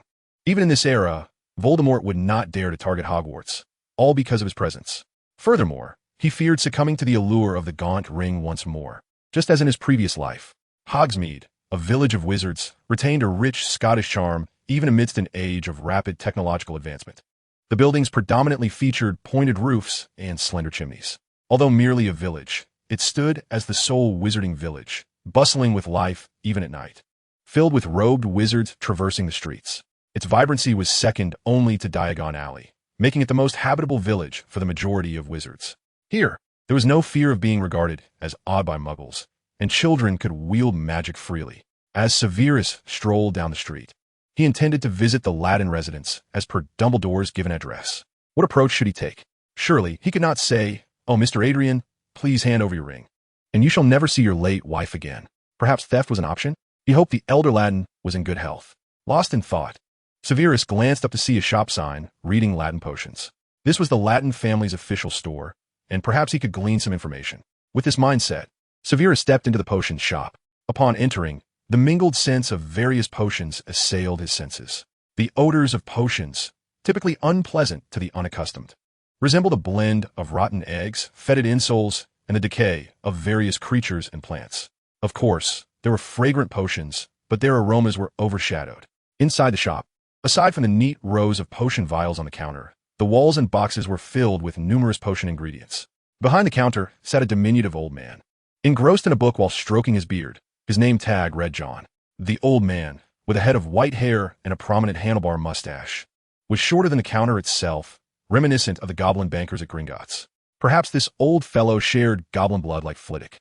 John was intently reading a book titled The Wizard Landlord and the Muggle Lady when Severus cleared his throat a few times. Only then did John hastily set the book aside, flushing with embarrassment as he turned his gaze toward Severus. Clearly displeased at being interrupted, John's eyes seemed to blaze with indignation. "Little imp, what do you wish to purchase?" "I wish to acquire some raw materials, the horn of a unicorn, the pelt of a werewolf, and the feathers of a phoenix." John's eyes widened in astonishment, and after a brief moment of hesitation, he rubbed his eyes roughly with his hand and yawned. "These potion ingredients are quite expensive. Do you possess any money?" Of course. Severus reached for his coin pouch, only to find it alarmingly empty, causing him to freeze in shock. "Curse Merlin, I can't tell if I forgot it or if it was pilfered, but it hardly matters. What is significant is that I'm about to be embarrassed." John discerned Severus's mortification and scoffed disdainfully, then bent down and casually took the book titled The Wizard Landlord and the Muggle Lady. Severus felt an acute sense of embarrassment. He grimaced, never anticipating that he would find himself in such a predicament. Just as he was about to leave, a flyer at the entrance caught his attention. It was a bounty for a potion recipe, specifically for the rocking disease elixir, with a reward of 1,000 galleons, a considerable sum indeed. However, considering it was for the rocking disease, it was not surprising. The rocking disease is a rare affliction that only wizards can contract, wherein the afflicted progressively petrify. Those stricken by this condition should not harbor fantasies of becoming indestructible mutants, for the malady does not merely petrify the skin, it progressively solidifies the blood, organs, brain, and bones. In ancient times, this condition was treatable. However, the recipe for the rocking potion was lost in the tumult surrounding the witch hunts. In subsequent ages, due to the rarity of the rocking disease, no one endeavored to restore the ancient formula, leading to a situation where a once curable illness has become a terminal affliction. By a stroke of fortune, Severus had recently collaborated with Hermione and Pandora to decipher the rocking potion's recipe, as if it were tailored for him. With this thought in mind, he picked up a nearby quill and swiftly inscribed the formula. He then approached the counter, contemplating the swaying surface of the desk. Cursed Merlin, can't that old man be patient for a moment? He coughed several times, prompting John to lift his head from behind the counter, his face etched with impatience. What is it, little imp? Did you dig out a few nuts from your pocket? That won't suffice, not nearly. Severus presented the bounty to John, just as he anticipated. Upon seeing what Severus had written, John's eyes nearly bulged from their sockets. Yet, to Severus's surprise, John snatched the bounty from his hands, fuming. Who told you to scribble all over it? Now I have to write another bounty. Wizards do not possess muggle printers. Thus, he had to resort to handwriting. Severus frowned. Scribbling? Wasn't the purpose of posting a bounty to elicit a potion recipe? This is meant for master potion makers, not for you, a mere child. Do not delude yourself into thinking that a few lessons at Hogwarts make you a master. Who do you think you are, the potions professor? Whether that's useful or not. You can verify that yourself, John retorted, tossing the bounty aside and waving dismissively. Go away. Can't you see I'm busy? Pestering little imp, go home to your mother. Naturally, he would not take Severus seriously. To him, Severus was merely an ordinary, bothersome child. Chapter 161, The Troll. Severus, tiring of the exchange, turned to leave. Yet, before departing, he waved his hand, causing all the cabinets to collapse instantaneously. John's beard bristled in fury as he tumbled off his stool, scurrying after Severus with his short legs. Brat, come back. You owe me money. However, by the time he dashed outside, Severus had vanished without a trace. With a resigned shake of his head, he returned to his task. Later, as John finished cleaning up the potion mess, someone patted him on the back. What is all this? It's a disaster. Startled, John jolted. He recognized the voice all too well. It was his boss, Gale Adrian, the son of Latin Adrian. Oh, my dear Lord Gale, let me explain. It's all that cursed little imp's fault. Gale furrowed his brow. Cursed little imp? I care not what sort of imp it is. These potions require someone to be accountable. Do you understand? John lowered his head, sulking. You are quite right, Lord Gale. His teeth ground together. All due to that wretched little imp. If he encountered him again, he would surely flay that imp alive. At that moment, Gale's gaze fell upon the bounty. Upon seeing it had been uncovered, he rushed over excitedly. Has someone written the recipe for the rocking potion? Let me see. John shook his head. No need, Lord Gale. It was that little imp scribbling nonsense. Gale's eyes, once filled with hope, dimmed instantly, his expression shifting from anticipation to despair. Indeed, was there truly no one who knew the answer? The head of the Adrian family, Latin Adrian, suffered from the rocking disease, now in its advanced stages. For a year, he had relied on potions, but recently signs of organ and blood petrification had begun to manifest. If this continued, he would not survive another month. As for the recipe for the rocking potion, even the Adrian family lacked the means to concoct it. Yet, they possessed fragments of the original formula, allowing them to discern authenticity without consulting the Potion Association. Consequently, while they sought renowned potion masters from across the globe, they also issued bounties in various Latin apothecaries. Unfortunately, to date, no one had managed to produce the recipe. Gale had harbored considerable hope today, only to find it was merely a child's prank. Nevertheless, even with diminished expectations, he casually glanced at the bounty. That glance proved fateful, his eyes fixated on it, and his hands trembled. He exclaimed excitedly, John, let us find that little imp. Very well, my lord. When we find him, I shall deliver him to the Ministry of Magic. You dare? Gale glared menacingly at John, causing him to flinch. What did I say wrong, my lord? He wrecked our shop. Wrecked our shop? What does that matter? What if we gave him the shop? What he wrote might just be correct. Despite possessing the potion's recipe, brewing it is no simple task. It is not akin to herbal medicine where one merely follows a formula. Although there were many potion masters at his disposal, treating his father's illness, None had experience with a rocking potion, which is exceedingly complex, and learning it anew would likely be too late. John's eyes widened in astonishment, his mouth forming an O. My lord, are you serious? That little imp is so young. How could he possibly write the recipe for the rocking potion? How did he manage it? Gale, in a state of urgency, pushed John towards the door. You ask me? Who should I ask? Go find someone. As Severus was making his way to the Adrian Manor, he suddenly heard a deafening crash. He, like all passers-by, instinctively turned towards the source of the noise, followed by a second, third, and fourth sound. Severus furrowed his brow. An earthquake? It cannot possibly be. How can earthquake possess such rhythm? Immediately, a foul stench enveloped the air, far more pungent than that of the apothecary. Reminiscent of socks that had not been washed for centuries, nearly overwhelming Severus with its repugnance. In no time, he discerned the source of the sound. A colossal beast emerged in Hogsmeade. This was not merely a giant, but a gargantuan troll, surpassing the size of the ordinary kind. Aside from its immense bulk, it bore a striking resemblance to other trolls, its skin dark and reminiscent of gray granite. Its body was exceedingly rotund, a grotesque mass that appeared greasy and revolting. Its head was disproportionately smaller than its body, and if one were to hazard a guess, its intellect could only be likened to that of a walnut. Naturally, it wielded the standard weapon of trolls, a crude, hefty club, which if it were to strike a person, would undoubtedly reduce them to a puddle of blood and viscera. Severus furrowed his brow, perplexed at how a troll could attain such a size. Upon sighting this monstrosity, nearly everyone's first reaction was to flee. Yet, a portion of the crowd stood frozen for a moment before screaming and scrambling away in terror. Only Severus remained grounded, coldly observing the behemoth before him. Naturally, as the sole target who did not flee, the troll, after a furious roar, charged at Severus. With a swift motion, Severus summoned his wand. Several spells struck the troll.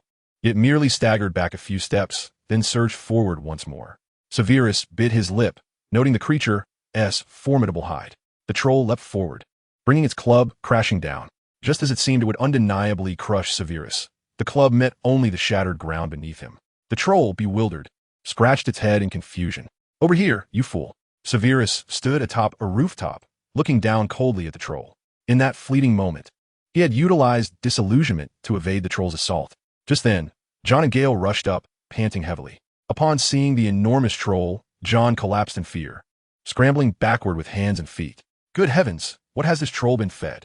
Why is it so enormous? Gale, equally stunned, turned to John, who was stamping his feet in panic. What are you waiting for? Think of something. John shook his head frantically. Gale, what can I possibly do? I'm just a mere shopkeeper. That child is doomed. Let him be. No sooner had he uttered those words than the troll's club came crashing down, obliterating the eaves above. Witnessing the destruction, Gale felt his heart shatter. His father was surely doomed. Chapter 162. He might be the greatest wizard in history. Meanwhile, John, paralyzed with fear, squeezed his eyes shut. At that moment, Severus appeared behind John. Looking down at him, he coldly commanded, Hey, potion seller, open your eyes. Terrified and in disarray, John could hardly recognize Severus's voice, vigorously shaking his head. It was too dreadful. He could not bear to look. Gale, on the other hand, widened his eyes and dropped his jaw, staring at Severus in disbelief. He could hardly fathom what he was witnessing. Undoubtedly, that had been disillusionment. But how could this child possibly manage such a feat? He had encountered many skilled practitioners of disillusionment who were eager to showcase their mastery before him. Yet, never had he seen anyone, especially a child of such tender age, wield it with such proficiency, utilizing it to the extent of instantaneous movement. You seem quite astonished, Severus remarked, casting a fleeting glance at Gale, his interest waning. Gale swallowed hard, inexplicably chilled by the depth of the child's gaze.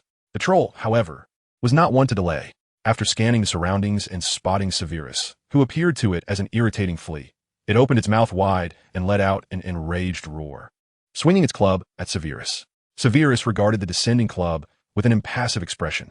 Gale, horrified, reached out to tug at Severus. What are you doing? Get out of the way. Do you wish to perish?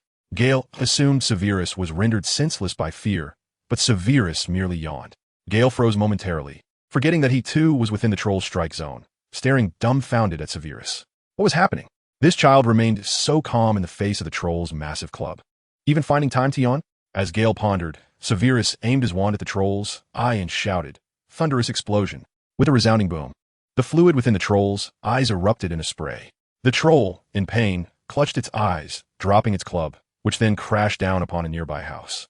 Witnessing this spectacle, Gale couldn't help but feel a surge of admiration. That was truly impressive. He suddenly recalled a passage from his defense against the dark arts textbook at Hogwarts. If faced with a dark creature far more powerful than oneself, do not engage directly. Wizards maintain their dominance over magical creatures not through unmatched strength, but by employing their intellect to discover their weaknesses, one of the most common being the eyes.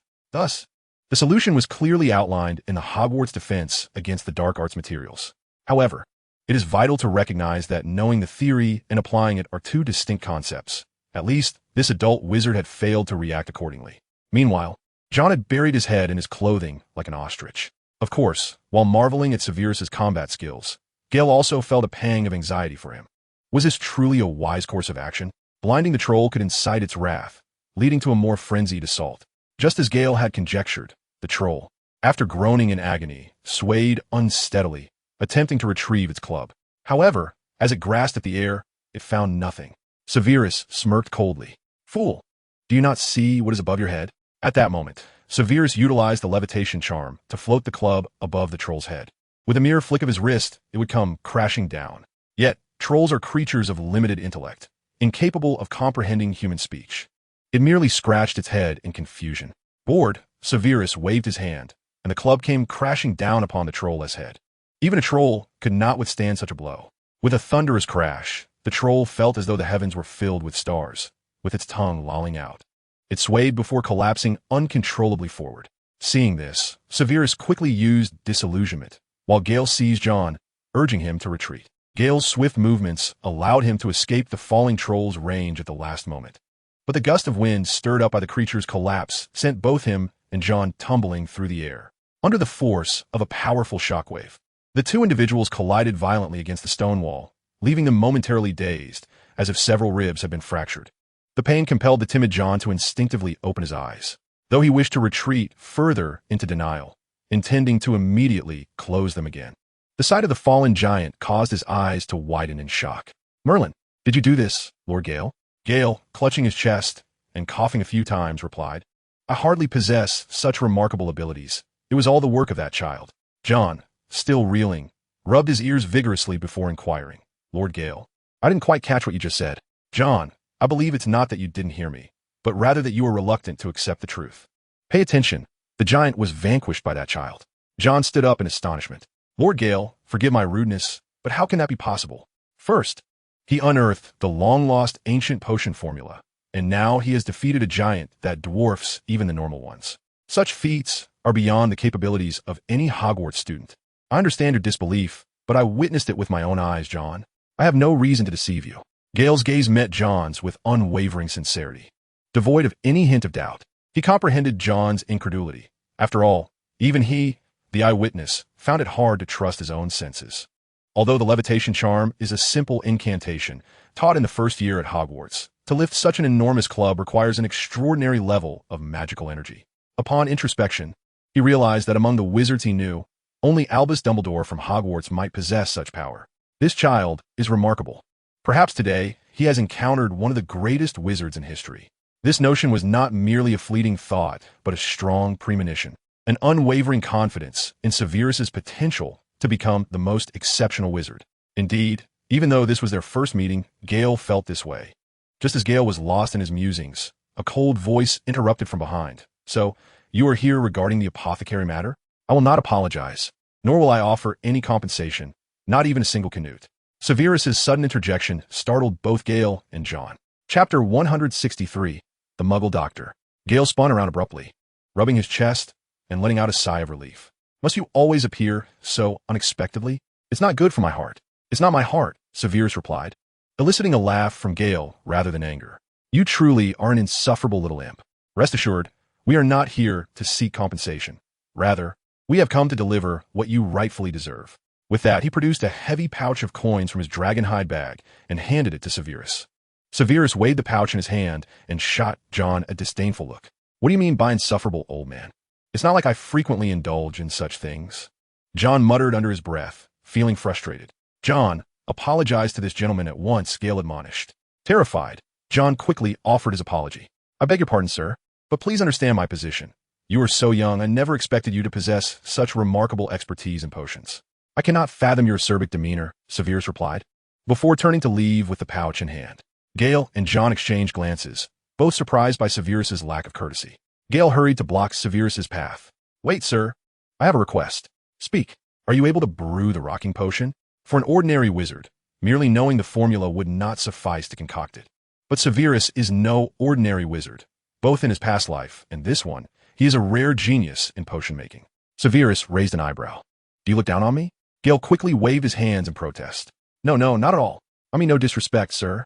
I merely wish to suggest that if you can brew the antidote to the rocking potion, perhaps you would accompany me. If you can cure my father's ailment, the reward will be far more generous. Your father is? Latin Adrian. Very well. I shall accompany you, but I have no interest in your galleons. Your family possesses something I find intriguing. What is it? Lead me there. It is not something you can decide on your own. Under Gale's guidance, Severus entered the most opulent residence in Hogsmeade. Although it did not rival the Malfoy estate or Rodolphus's manor, it was undoubtedly among the finest. Gale rushed into his father's room, eager to share the good news, only to freeze at the scene before him. This caused Severus, who was following closely behind, to bump into him. Clutching his head and furrowing his brow, Severus wondered, surely Ladin hasn't passed away? That would be disastrous. He sidestepped the bewildered Gale and entered the bedroom. However, nothing seemed amiss within. A group of figures clad in white coats were attending to Ladin. The presence of white coats in a patient's room was hardly unusual. These individuals wielded various Muggle medical instruments, clearly identifying themselves as Muggle doctors. If this scene were to unfold in a Muggle household, it would merely elicit curiosity about their absence from a hospital. But how could Muggle doctors be present in a pure-blood wizarding family like the Adrians? Gale stood in shock for a considerable time before hastening forward to seize the arm of a Muggle doctor who was about to administer N4 to his father. What are you doing? Are you going to jab my father with a needle? This is madness. Gale understood that this was a Muggle method of treatment. Yet he could not accept it, equating it to the quackery of the Black Death era. The Muggle doctor halted his actions, blinking in bewilderment at Gale. Is this person speaking to me in human language? Can an adult utter such words? Despite his confusion, he attempted to explain. We are here to administer N4 to your father. This is treatment. He wanted to elaborate further, but reconsidered. Would this person even understand a more technical explanation? To his surprise, Gale grew even more agitated. Oh, is this how you Muggles treat your patients? Do you need to use knives in your treatments? Muggles? Albert. What is he saying? The Muggle doctor glanced at another Muggle doctor standing nearby, arms crossed. Albert replied nonchalantly, It's nothing. It's just a term wizards use for those of us without magic. Severus keenly observed that the leader among the Muggle doctors was Albert. Upon hearing Gale's outburst, all the Muggle doctors froze, their eyes widening as they stared at Gale, as if he were some sort of monster. Except for Albert, who remained relatively unfazed. It seemed he was the only one with a decent understanding of wizards. In reality, even though the Ministry of Magic explicitly prohibited contact between wizards and Muggles, save for those Muggles who were partners of wizards, it appeared that the rules had been circumvented. In reality, many prominent wizarding families maintained subtle connections with certain upper-class Muggles. Of course, it is unprecedented to invite a Muggle medical team into one's home for treatment. Ironically, the first to tread this uncharted territory is none other than the greatest potion supplier in the magical world, Latin Adrian. The mere thought of this fills Severus with embarrassment on Layton's behalf. However, he cannot entirely fault Layton. This is a case of desperate measures in the face of illness. For who among us does not fear death? While Severus contemplates these matters, Gale continues to voice his concerns. Mr. Albert, you are the leader of this group of Muggles, correct? Please explain to me why you are using needles on my father? Gale's tone is urgent. As a nobleman, he wishes to maintain an air of elegant gentlemanliness before these Muggles, not wanting them to look down upon wizards, but at this moment, he finds it quite challenging. Sir, please remain calm. Do you see the potion in this vial? We're using the needle on your father to inject the medicine into his body. Albert responds in a decidedly unprofessional manner. Then why not allow my father to drink it directly? Your Muggle logic is truly peculiar. Albert rolls his eyes, rubbing his temples as he ponders how to explain. Just as Albert finds himself at a loss for words, Severus speaks slowly. Gale, there's no need for alarm. This is quite normal in the Muggle world. But Snape, do you not find it strange to associate needles with healing? There is nothing odd about it, Gale. It indeed can cure patients. I have spent time in the Muggle world. Drips may heal ailments, but conditions unique to wizards, such as rocking disease, are a different matter altogether. Moreover, Muggle medicine is notoriously ineffective for wizards. Chapter 164, Albert. Albert extends his hand. Very well. I knew there would be some in the wizarding world who understand. I am Albert. As you can see, I am what you refer to as a muggle. Severus reaches out to shake Albert's hand, but remains silent, which renders Albert somewhat awkward, unaware that this gesture is already a significant concession from Severus. Oh, child, I expected you might ask us muggles why we are present in the wizarding world. I have no interest. Albert blinks, smiling. You should be interested, child. You are quite young. For heaven's sake, do not act like a dreary middle-aged man. Exhibit the curiosity expected of youth. Severus shoots a glare at Albert, wishing to inform him that he is, in fact, older than Albert. Noticing Severus's indifference, Albert scratches his head awkwardly, forcing a smile. All right, I believe you must be interested, but perhaps reluctant to voice it. Oh, it must be so. Well, I shall assume you do not wish to know, yet I must say, I need to explain this to another gentleman. Gale interjects with displeasure. I do not wish to hear your explanation. I simply want you, in this group of muggles, to leave my home at once. Albert, entirely disregarding Severus and Gale's sentiments, continues. I have been acquainted with the wizarding world for quite some time, since my marriage to my wife. On our wedding day, when she levitated my dog before my very eyes, both my dog and I were terrified. Such occurrences are not normal in our world. Severus furrows his brow, interrupting Albert. Get to the point, please. Thank you. Oh, very well. The crux of the matter is that upon learning of the deplorable medical conditions faced by wizards, I, motivated by humanitarian considerations, intend to introduce our advanced medical practices to the wizarding world. By my wife's introduction, your father is fortunate enough to be the first recipient of our medical expertise. While he claims humanitarian motives, the truth is that he sees the wizarding world as a lucrative market ripe for exploitation. Gale narrows his eyes at Albert, hostility evident in his gaze. What did you just say? Our wizarding medical practices are lacking? Yes, I understand that you may find this hard to accept, but this is simply because you have not experienced our muggle advanced medical techniques. Sir, trust me, it will not be long before my medical team monopolizes the entire wizarding world. Gale scoffs mockingly. Oh, so when that time comes, will the Adrian family no longer be able to conduct potion business? After all, muggle doctors do not rely on potions. Indeed, sir, those inferior herbs and leaves cannot possibly serve as medicine. However, when that time comes, your family can establish a pharmaceutical company at my behest. In Albert's eyes, wizard potions are nothing short of nonsense, akin to how Gale views his syringes. Both individuals are convinced that their respective worlds possess superior medical practices. In truth, both wizarding and muggle medical technologies have their own merits. Many infectious diseases in the wizarding realm are deemed incurable, whereas treatments exist for these ailments in the muggle world. In the muggle world, severe spinal disc issues can only be alleviated, with no hope for a cure. Yet in the muggle realm, this is merely a minor inconvenience. Hey, muggle doctor. Due to Albert's disdain for potions, Severus's attitude towards him has also soured significantly, despite his initial disposition not being particularly favorable. You are quite rude, child. Is there an issue? I assume your muggle world does not recognize rocking disease? Are you referring to Albert's disease?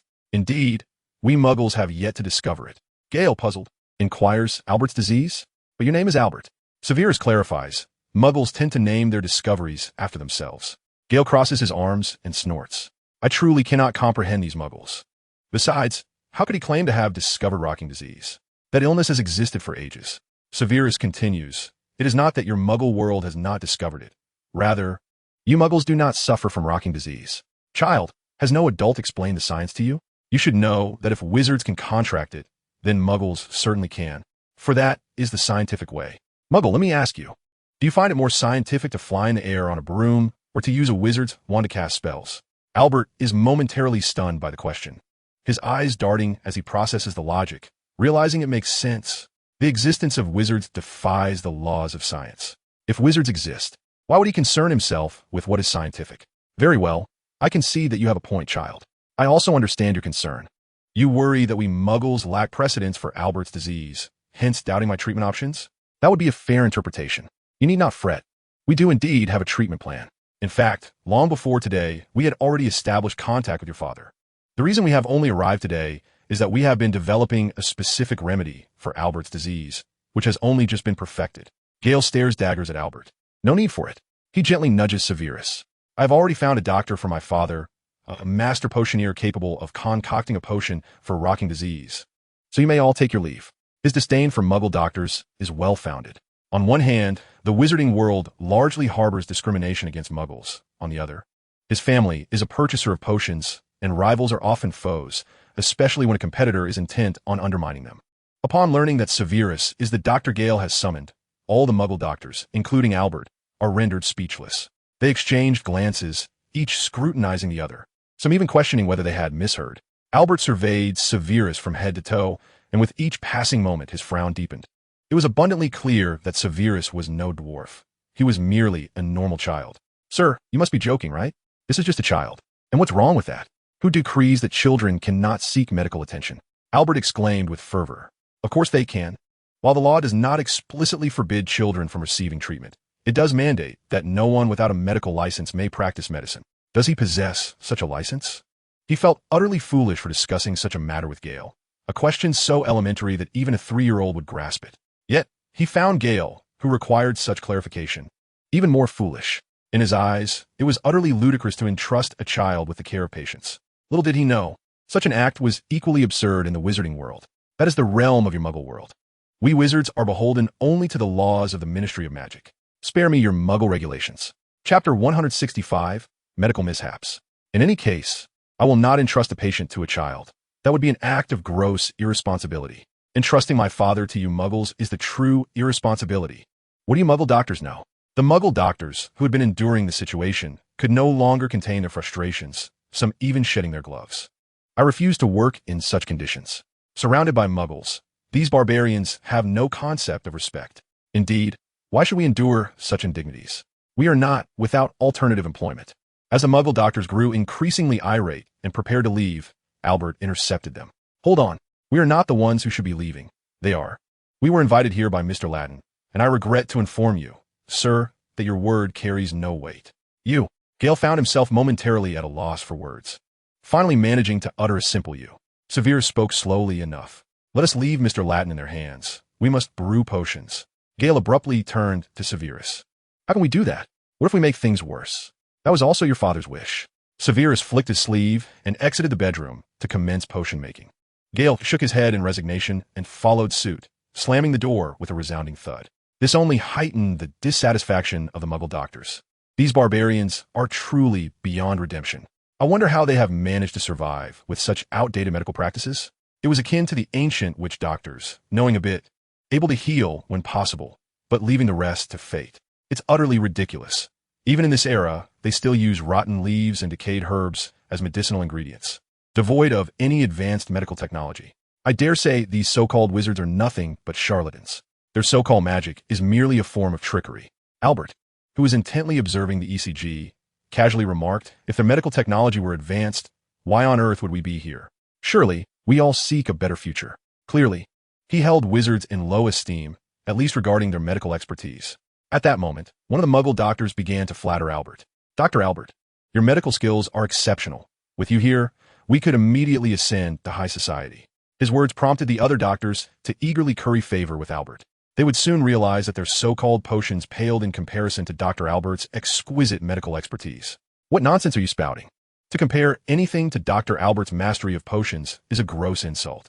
These doctors were merely competent in the Muggle world, but sought to escape the overly competitive Muggle medical field for better opportunities elsewhere. To establish themselves in the wizarding world, they needed Albert as a crucial connection. Thus, they shamelessly fawned over him.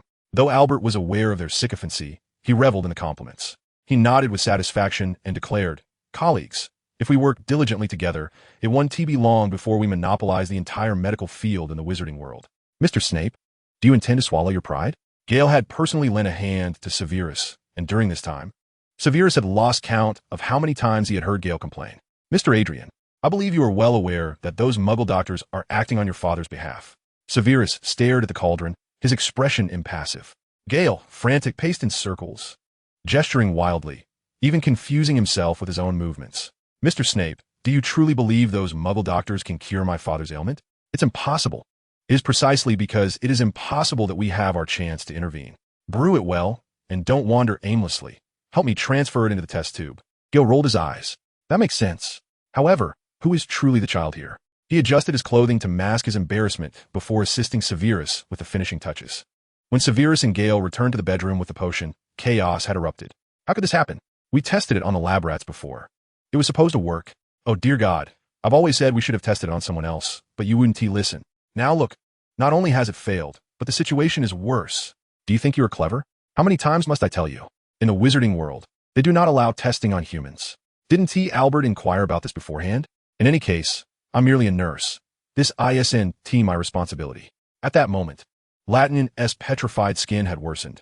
Nearly half of him was now stone, and the petrification was visibly spreading. The Muggle doctors could do nothing but deflect blame. Albert shouted, "Enough!" At his command, all the Muggle doctors turned to him, hoping he might offer a solution. Seeing the silence, Albert continued, "I'm not here to listen to you shift blame. I want to hear a treatment plan." Yet, silence persisted, and the Muggle doctors even turned their faces away, refusing to look at Albert. This infuriated him. He chastised them. "You lot are worthless. Are you incapable of doing anything? Speak." Gale glanced at his father, whose condition was worsening by the moment, his heart aching. "Mr. Snape, let us not concern ourselves with them. Quickly, administer the petrification potion to my father." Severus remained silent, but was indeed compelled to act. Just as he approached Latin's bedside, Albert abruptly stopped him. "What do you think you're doing? Have you lost your mind? Do you genuinely believe your potion can cure Mr. Adrian? Please, you are just a child. You know nothing." Gale retorted, "What do you Muggle know? We wizards rely on potions to heal." Albert, exasperated, slapped his thigh. "I don't have time for your nonsense. Even if you were right. Is there still time? Your potion is no more effective than traditional Chinese medicine. By the time its effects kick in, Mr. Adrian will have already perished." Severus glared coldly at Albert. "You are quite bothersome. Do you have a treatment plan? If not, step aside." Albert anxiously rubbed his temples, his head colliding with the wall in a desperate attempt to alleviate the mounting pressure within. "I have no treatment plan, but this is unacceptable. It is utterly absurd." He faltered mid-sentence, rolling his eyes in frustration. Indeed, he was overwhelmed with urgency. Would it not be better to let the child misbehave?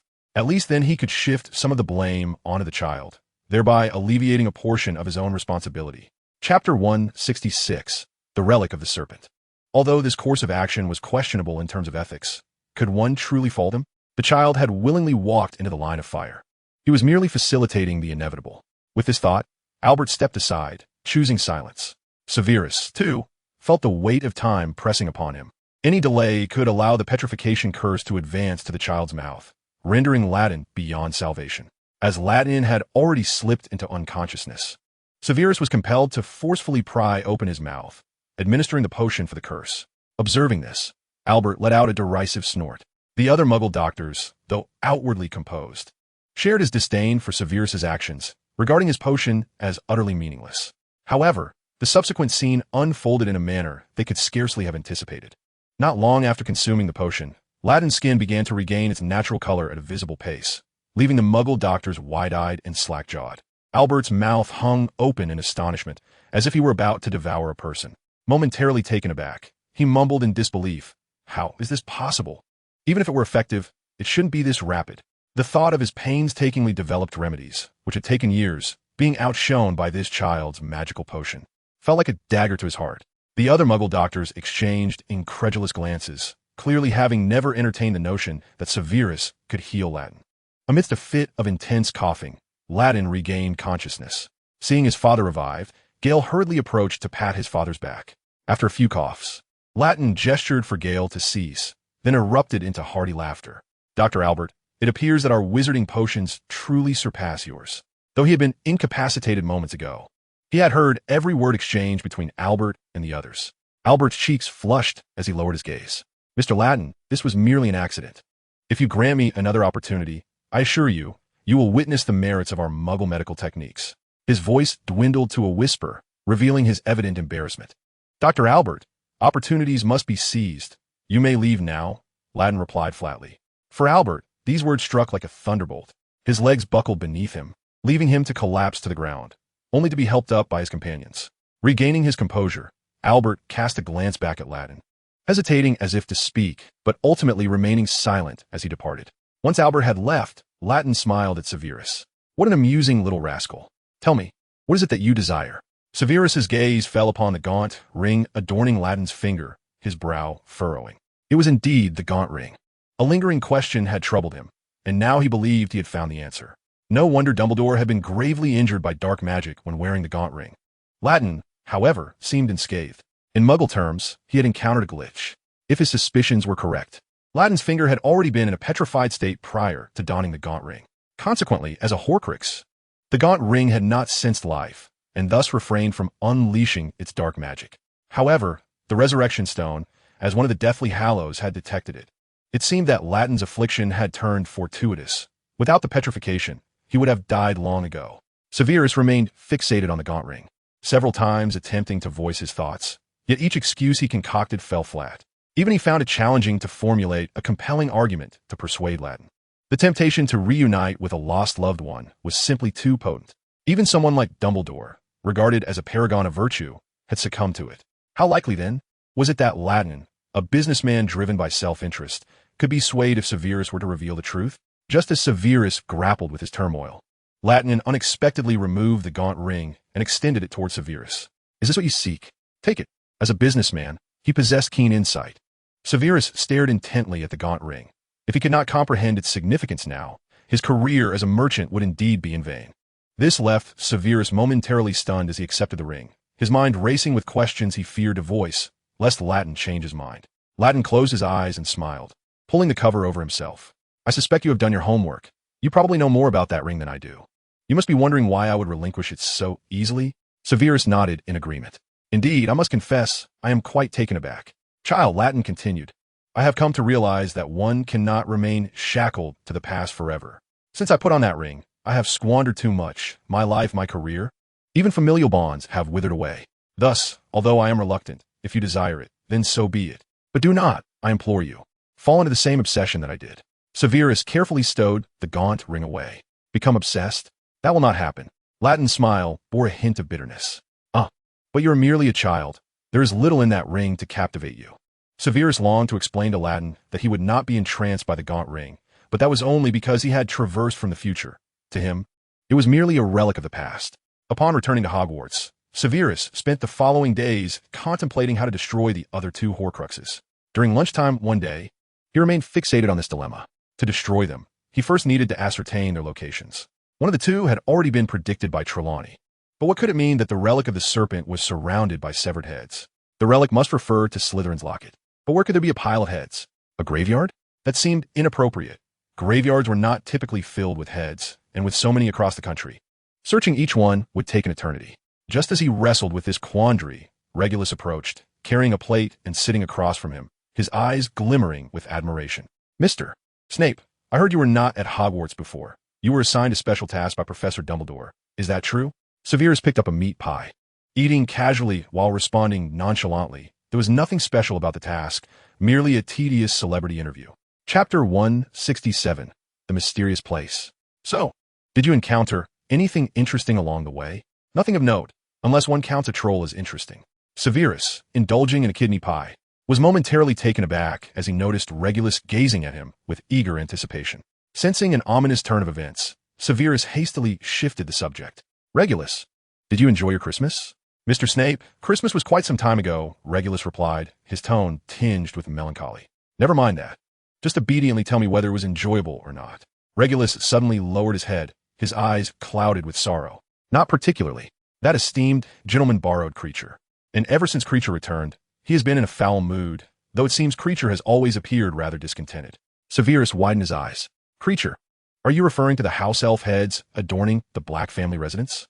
Indeed, the Black family home was infamous for its collection of house elf heads. You should inquire if Creature feels fortunate to have been chosen by that esteemed gentleman. Regulus sank his head further, clenching his fists. That is true, but Mr. Snape. Never mind, it's nothing. By the way, your family seems to have a good relationship with that esteemed gentleman. Have you received any rewards? Severus feigned nonchalance as he inquired. Regulus shook his head, then nodded. I'm not sure if it counts as a reward. That esteemed gentleman asked us to safeguard 2 important items. Severus struggled to suppress the glimmer of excitement in his eyes. It appeared the remaining 2 Horcruxes were indeed in the possession of the Black family, just as Severus was contemplating utilizing legilimency on Regulus. The adoring and trusting Regulus glanced around to ensure no one was observing them, and whispered in Severus's ear, one is a locket, and the other is a golden cup. The locket was taken by that esteemed gentleman, but the golden cup remains in our family vault. At this moment, Regulus was but a child devoid of guile, naively believing Severus to be a Death Eater, thus feeling free to divulge such information. I see. Severus pretended to be indifferent while secretly casting legilimency. confirming that Regulus was indeed truthful. The Hufflepuff Cup and the Slytherin Locket? We shall begin with the Slytherin Locket. It seems more manageable. That evening, Severus sought out Dumbledore. I would like to invite you to a location. Dumbledore, engrossed in a tome on magic, set it aside and adjusted his glasses. At this hour? What is the purpose? If it is for a brief moment, I can manage. You know I cannot be away from Hogwarts for long. Just a brief moment. Then let us depart swiftly, while the night is still deep and no one notices my absence. In a whirl of motion, Severus and Dumbledore opened their eyes to find themselves standing in the cool darkness. The air was suffused with the briny scent of the sea, and the distant shore echoed with the sound of stones clattering. As they advanced a few more steps, they beheld the tumultuous sea beneath the cold moon and the dazzling expanse of the starry sky. Severus stood atop a high, dark rock, gazing into the firmament. The waves churned beneath his feet, frothing as they crashed. Behind him loomed cliffs, their sheer faces descending into the abyss, yet they appeared distant, shrouded in darkness. Dumbledore cheerfully approached Severus. I am not particularly fond of this place, but I believe it aligns with your tastes. However, I suspect my presence does not suit your preferences. Oh, indeed. Dumbledore shrugged, a wry smile gracing his lips. Do not respond so flatly. It would sadden me. Severus sighed, disregarding Dumbledore's remarks as he led the way in silence along the edge of the rocks. The surface was dotted with uneven crevices, making the path treacherous. This is quite difficult to traverse, Dumbledore remarked slowly. Are we avoiding broomsticks due to the presence of the Dark Lord's guards? I believe so. I am not entirely certain, which is why I brought you along, Albus. Severus had one primary motive for bringing Dumbledore, to call upon his aid in a critical moment to divert any guards. The Horcruxes were of utmost importance to Voldemort, and who could say whether he had arranged sentinels in his prime? Of course, Dumbledore could handle the situation if necessary, vanquishing any foes and erasing their memories. Yet, caution is the mother of safety, with Dumbledore the most formidable wizard of the age. Even Voldemort would think twice upon encountering him. After a while, Severus suddenly halted. We are nearly there. He illuminated his wand, and they had descended to the largest boulder closest to the cliff. From there, they could see cracks in the cliffside where the inky waters churned. This is odd, Severus. We have encountered not a single guard along the way. A knowing smile crept across Severus's lips. It seemed the Dark Lord was exceedingly confident in his defenses, even to the point of not deploying guards. The absence of sentinels in the past could be understood as a lack of manpower. In his prime, however, such a decision was telling. What defenses? Dumbledore felt an uneasy thought creeping into his mind. You will discover upon entering. The two adeptly slid from the boulder into the water, prompting a reflection from Severus on Dumbledore's seemingly robust constitution, which could likely endure another 20 years. With their wands clenched in their mouths, they cautiously navigated the darkness. The surroundings eerily silent save for the sound of waves and the occasional drip of water from the rocks. Their clothes became drenched, heavy with the briny scent of salt mingling with the foul odor of rotting seaweed. Dumbledore wrinkled his nose, clearly repulsed. Yet Severus inhaled deeply, relishing the atmosphere. For Slytherins, the damp environment was immensely pleasurable. Otherwise, why would the Slytherin common room be situated in such a moist locale? Of course, a penchant for dampness came at a price. Nearly all Slytherins in their elder years suffered from rheumatism. As they navigated the darkness, unaware of how long they had been swimming, the passage widened considerably, yet remained endless. Chapter 168, The Underground Lake. This passage would undoubtedly be filled with seawater during high tide, as evidenced by the muddy walls lining either side. Though it widened at certain points, it did not guarantee that the journey ahead would remain spacious. The tunnel fluctuated between narrow and wide, with the expansive areas offering only frigid water that numbed their legs. The peril lay within the constricted sections, where only one person could pass at a time. And even then, one would have to press their face against the wall to maneuver through. Once they entered those exceedingly narrow passages, a suffocating sensation enveloped them, as if this seemingly endless tunnel had become their coffin. Gradually, the limbs of the two began to grow cold and numb, their bodies trembling uncontrollably as they pressed on, teeth chattering in the biting chill. At long last, they beheld a large rock protruding from the ground. Upon witnessing this sight, they exchanged a glance, words unspoken, yet both released a sigh of relief. With weary bodies, they summoned their strength and made their way to the stone. Dumbledore sat upon it, gasping for breath. Well, I suppose this can be deemed the first line of defense by the mysterious one. Had the path been any longer, it could have very well exhausted us both. In his previous life, Dumbledore had been far less verbose. Perhaps the Dumbledore of that time though lacking the vigor of his current self, possessed a stronger will. As his days were numbered, Severus, without uttering a word, had collapsed onto the ground, clearly not endowed with great physical prowess. He was too fatigued to articulate a single word. After resting for a brief moment, Severus finally sat up and declared, "This is the antechamber, the entrance hall." Dumbledore's expression grew serious. "Then the trials that lie ahead are likely not of nature's making, but rather the handiwork of the mysterious one. Am I correct?" "Indeed," he replied. "Let us proceed, Albus." However, as Severus stood, he faltered after taking just a few steps, collapsing once more. "No, I believe we should rest a while longer. This is far more taxing than I had anticipated." His entire being felt too weak to support him. After a brief respite, Severus managed to rise again, only to find Dumbledore had approached the cave wall, whispering something in an unfamiliar language he had never heard before. He then began to circle the rocky wall, not merely wandering aimlessly, but reaching out to touch the coarse surface as he walked. Whenever he encountered something peculiar, he would pause to explore it thoroughly. I've found it, right here." From Dumbledore's demeanor, it was clear he still did not comprehend how to gain entry. This merely attests to the old fox's undeniable cleverness. Dumbledore stepped back a few paces, then aimed his wand at the rock, and in an instant, a previously non-existent archway materialized, radiating a blinding white light.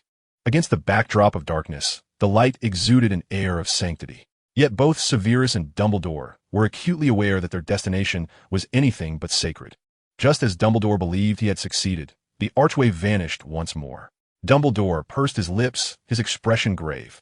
"If I am not mistaken, accessing that door requires a price. No wonder the mysterious one has not stationed guards. This is no simple matter." He did not believe the cost would merely entail a few drops of blood. It was likely to demand a far greater sacrifice. In truth, he was correct, for in his previous life, he had lacerated his own hand to pass through this threshold. However, in this lifetime, such a price was woefully insufficient. This was not a permanent enchantment. During his last passage, he had already expended much of his magical strength. And in this incarnation, having cast his spells not long ago, the cost of breaking this enchantment would demand an arm. "It matters not, Albus, of course. Should you wish to pay the price, I shall not impede you." With a flick of his hand, Severus summoned the door once more. Dumbledore's eyes widened in astonishment as he turned sharply to Severus. "How did you accomplish that?" "Do not be so surprised, Albus. I concede that your mastery of magic surpasses mine, yet when it comes to the dark arts, my understanding is far greater than yours." Severus spoke with conviction. In his previous life, Dumbledore, driven by greed, had donned the gaunt ring, and the first thought that crossed his mind was of Severus. Severus did not disappoint. While he could not eradicate the dark magic afflicting Dumbledore's hand, he managed to alleviate its effects. At Hogwarts, if there were dark magic that even the most eminent master of the craft, Dumbledore, could not resolve, it was likely only Severus would have the means to do so. Undoubtedly, Severus was the unrivaled master of the dark arts at Hogwarts, and in the entire Wizarding world, aside from Voldemort and Grindelwald. No one could rival Severus's expertise in such matters. After they had unraveled the entrance, they continued onward. "Professor Snape, this is merely the beginning, is it not?" "Indeed, Professor Dumbledore. Next, you shall encounter the very thing that once cost you half your life." Dumbledore shot Severus a glare, half-jokingly responding, "Oh my, I must thank you. Is this the reason you brought me here?" Severus, rarely smiling, quipped in return, "Are you afraid, Albus?" "Ah, Professor Snape. I have endured what has taken my very life, and yet I would not tremble at something that would only claim half of it." Upon passing through the archway, an odd sight greeted them. They stood upon the shores of a vast, black lake, seemingly boundless. The water shimmered beautifully, a faint green phosphorescence flickering at the center, exuding an aura of mystery and elegance. Truly, Voldemort embodied the essence of Slytherin, for this place bore all the hallmarks of his house. Despite the expansive lake before them, there was nothing inherently impossible about it. Yet, the potential for danger was palpable, leaving them both in a state of profound awe. The endless expanse of the lake evoked an inexplicable sense of solitude, compelling one to ponder the insignificance of human existence. Severus could not help but muse in this world. Humans seem no different from mere grains of sand. "Professor Snape, do not tread upon the water. Professor Dumbledore, do not step into the lake." Almost simultaneously, they cautioned one another. In truth, neither knew if there were any anomalies lurking beneath the surface. Yet both were seasoned warriors, having endured numerous life-or-death battles, and countless duels that defied reason. Thus, they possessed a vigilance that transcended the ordinary, bolstered by their practical experience, and held firm belief in their instincts. The premonitions of duel masters are not to be equated with mere intuition. They are forged from countless encounters, rendering their instincts reliable. Chapter 169, The Potion of Despair. Severus and Dumbledore carefully navigated along the lake's edge, taking great care not to disturb the water, stepping cautiously upon the slick rocks. These stones were treacherously smooth. A moment's inattention could see them plummet into the lake. Even so, they remained vigilant. For who could say where danger lay? In such a place, a moment's distraction could spell disaster. They continued onward, lost in time, as the surroundings remained unchanged. As far as the eye could see, only the rough stone walls and the vast, unending lake met their gaze. For the average person, merely lingering here would be enough to induce a suffocating sense of despair. Yet, evidently, both men were endowed with remarkable patience, for throughout their journey, not a single complaint escaped their lips, until at long last Dumbledore halted. "There is something, Professor Snape." Dumbledore had evidently sensed something amiss. His hands began to trace the air slowly. Moments later, he clasped his hands together, seemingly grasping something unseen.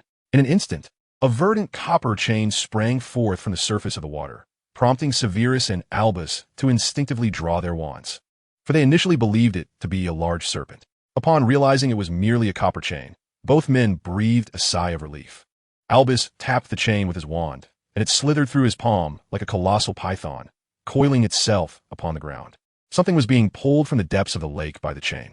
At first, due to the distance, its form was indistinct, but as they drew nearer, they discerned it to be a small boat. A smile crept across Albus's face upon sighting the vessel. "It appears our presence here is fortuitous. I am familiar with this craft. Theoretically, it can only accommodate one wizard. But, since I am an underage wizard, I suppose I'm not counted, am I? Do not be deceived by its size. It can indeed seat 2 individuals. However, enchantments have been placed upon it, and if 2 adult wizards were to board, it would certainly sail away. Yet, as in the previous life, where Albus and Harry Potter crossed the river together, this boat cannot detect the magic of an underage wizard." The 2 men squeezed tightly together in the boat, as it was exceedingly cramped, and Severus furrowed his brow deeply. "You are correct, Albus. It is fortunate it is us." After boarding, the small vessel began to glide effortlessly across the lake. As it moved, it gradually ascended from the ground. The light from their wands flickered upon the murky surface of the lake, casting a scattering of illumination. This light, amidst the vast subterranean lake, seemed trivial, rendering the surroundings even darker. At that moment, something pale surfaced beside them. "Professor Dumbledore, Professor Snape, I see it. I believe it to be a human hand. Indeed, there is something in this lake. In any case, we should exercise caution. If it is merely a hand, there is nothing to fear. Of course, I shall be cautious. I think both of us, upon arriving here, have been gripping our hearts with trepidation." Continuing their journey in the small boat, they encountered more floating corpses. These bodies had evidently been dead for quite some time, their skin bloated and ghastly. Despite the horrifying scene, neither of their expressions changed. For them, corpses posed no threat, as they were devoid of movement. Yet, they remained wary of the possibility that these bodies might have been subjected to dark magic. "I believe we are nearing our destination," Severus suddenly remarked, as the boat's pace was agonizingly slow, and it was unclear how much time had passed. They were now close to the faint green light they had seen earlier, with a small white rocky island at its center. The boat came to a steady halt at the island. Upon disembarking, Severus squinted against the light, exclaiming, "Sometimes, one's instincts can be misleading." He had previously thought the green light emanated from something upon the lake's surface, but in reality, it originated from the very heart of the island. More precisely, from a stone basin at the island's center, which was filled to the brim with a vibrant green liquid. The color was undeniably appealing. However, in this eerie setting, it appeared enigmatic and sinister, exuding an air of danger. "Professor Snape, I am uncertain, could this possibly be the draught of despair? The very potion that cost you half your life in the past?" Albus shot Severus a pointed glance. "Oh, this wouldn't be the purpose for which I was brought here, would it? Professor Snape, you think as you wish." With a sigh, Albus extended his hand, conjuring a crystal goblet from thin air. Though somewhat dissatisfied, he deemed it preferable for him to endure this ordeal than for the younger Severus to suffer. After all, he was quite advanced in age. If someone had to bear the burden, why shouldn't it be him? "Professor Snape, promise me one thing, no matter what happens. You must ensure that I drink the draught of despair, even if you must force it down my throat." Albus did not inquire further. Although he had never been to this place before, both he and Severus were astute individuals. Rather than waste time with pointless inquiries, They preferred to engage their minds in contemplation. First and foremost, he was convinced that the Horcrux was located here. Secondly, he saw no need to attempt to retrieve it. Voldemort was no fool. If it were possible to extract the Horcrux from this place, then what would be the purpose of his crafting the Draft of Despair? After Albus articulated his thoughts, he anticipated a definitive response from Severus, or perhaps a word of encouragement. However, to his surprise, Severus paid him no heed. Albus shook his head in resignation, letting out a sigh. "Wishing you health, Professor Snape." With that, he filled the goblet to the brim with the Draft of Despair and closed his eyes, downing its contents in one go. One must commend Albus for his remarkable fortitude. He exhibited no reaction as he silently consumed cup after cup. By the time he reached the fourth goblet, his expression remained unchanged, yet his breathing had grown labored. He stood there for a lengthy silence, eyes shut, his face twitching violently. It resembled a nightmare, as the once indomitable Albus, who was regarded as utterly dependable by the entire Hogwarts community, began to manifest signs of fear. Of course, it was quite an achievement for Albus to maintain composure until the fourth cup. This Draft of Despair would be more aptly named the Elixir of Hell, as it forced one to relive the most agonizing experiences of their life, not merely as memories, but as a vivid re-experiencing. "Oh, Professor Snape, I surrender." Albus poured himself a fifth cup, but hesitated to drink. Hearing this, Severus ceased his actions, snatching the goblet from Albus's grasp. Just when Albus thought Severus intended to drink it himself, Severus directed the goblet towards Albus's lips. "Drink." "No." Albus moaned. "I do not wish to. Let me go. I implore you." Severus's lips curled into a cruel smile. "Why not?" "Professor Dumbledore, the Draft of Despair will diminish your magical prowess. You are now incapable of resisting me." With that, he attempted to force the potion into Albus's mouth. "Damn it, you are the real Voldemort. Just one cup. If you drink this, I shall not force you further." Albus shook his head vehemently. "No, do not feed me. Do not feed me. I was wrong, Professor Snape. Have you truly recognized your error? You should have entrusted the defense against the dark arts class to me long ago." Albus, now curled up in distress, nodded pitifully. "You are correct. I should have chosen you first, so can I not abstain from drinking?" "Oh, in that case, you need not drink." Albus's eyes widened as he seized the goblet. "What have I just said? Professor Snape, you must compel me to drink." With that, he raised the crystal goblet, closed his eyes, and downed its contents in one swift motion. Upon finishing the sixth cup, he writhed in agony upon the ground. "No, I cannot drink any more. I simply cannot bear it any longer." Severus smirked wickedly, remarking, "Albus, why are you so fond of indulging? If you cannot drink, then do not." Dumbledore glared fiercely at Severus, exclaiming, "You scoundrel! Are you truly the villain here? How can one refrain from drinking? Without it, how shall we obtain the Horcruxes? Who says one cannot succeed without drinking? I have just concocted the antidote to despair water. See here," Severus replied, pouring a vial's contents into the potion of despair. The mixture swirled, and soon transformed into ordinary water. With triumphant pride, Severus extracted Slytherin's locket from the stone basin, waving it before Dumbledore. "You see, that was rather simple, was it not?" Dumbledore's eyes widened in disbelief before igniting with fury.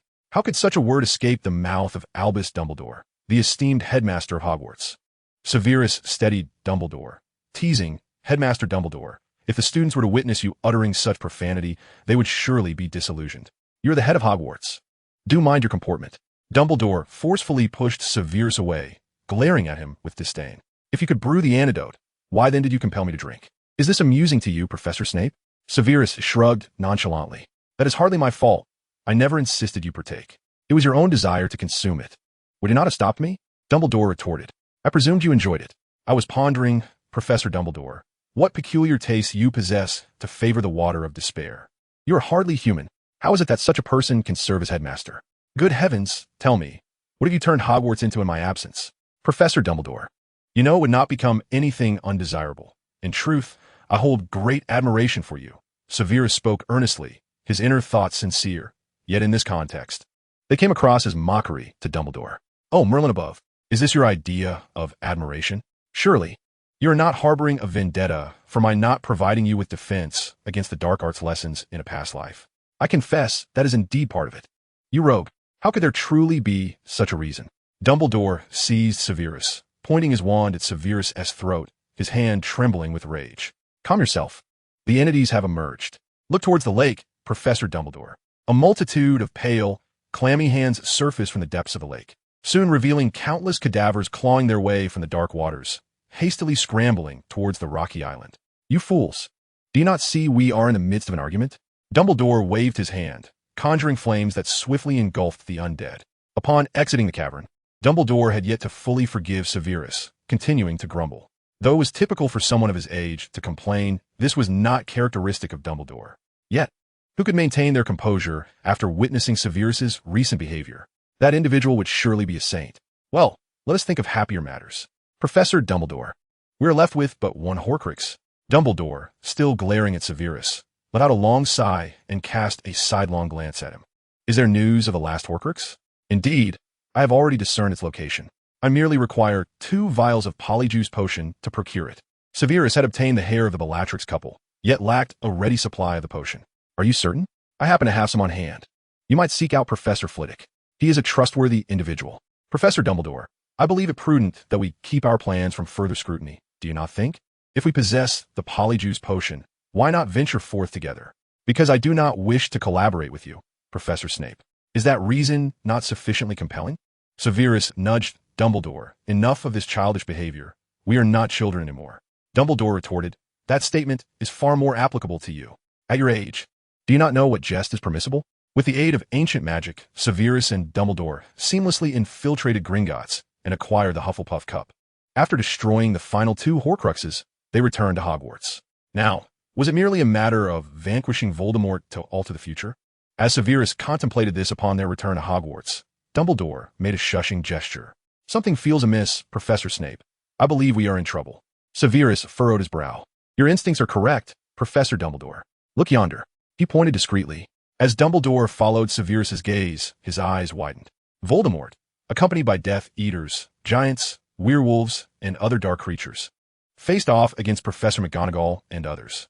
Clearly, someone had reported Dumbledore's absence from the castle to Voldemort. Severus had returned, albeit slightly late. This very place had recently borne witness to a fierce battle, littered with charred corpses, Death Eaters, dark creatures, but predominantly the staff and students of Hogwarts. At that moment, Voldemort was triumphantly proclaiming his victory. We have won this war. Surrender is your only option. Our numbers far exceed yours. You stand no chance.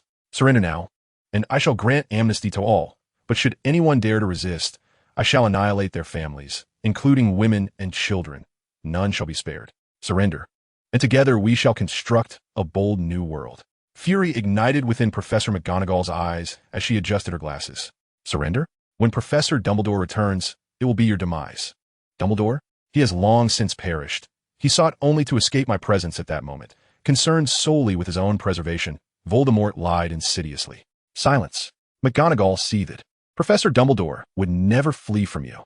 Voldemort shook his head in exasperation. You hopeless old woman. Can you not accept the reality before you? Reality?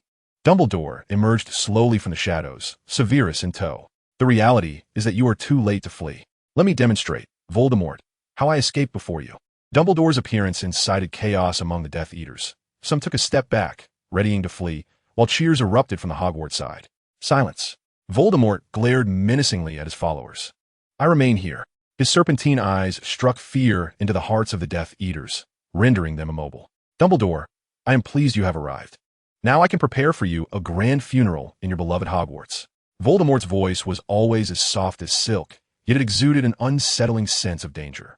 That voice seemed far more terrifying than any dark magic that existed in the world. How remarkably confident, Tom Riddle, Albus Dumbledore remarked impassively. A tremor of anger laced Voldemort's voice. Do not utter that filthy name. Enough. Severus, take action. His schemes resonated loudly in his mind. He did not believe he could surpass Dumbledore in magical prowess. However, with Severus at his side to subdue Dumbledore, victory would surely be within reach, wouldn't it? As he anticipated, Severus indeed moved, yet his wand was aimed at Voldemort, and in an instant, a flash of green light shot forth. Voldemort barely managed to dodge the killing curse cast by Severus. In disbelief, he glanced back at the spot where Severus had aimed, pondering whether it had merely gone awry. Deep down, however, he found a notion ludicrous. How could it have missed when he was standing so far from Dumbledore? Bellatrix seethed. Severus, what are you doing? Attacking our master. Master? He's not my master. Dumbledore chuckled softly. Voldemort, I venture to guess you never anticipated that Severus is a good man. Severus grimaced, clearly displeased with the label of good. Voldemort's expression was nothing short of extraordinary, a spectacle difficult to articulate. What a visage it was.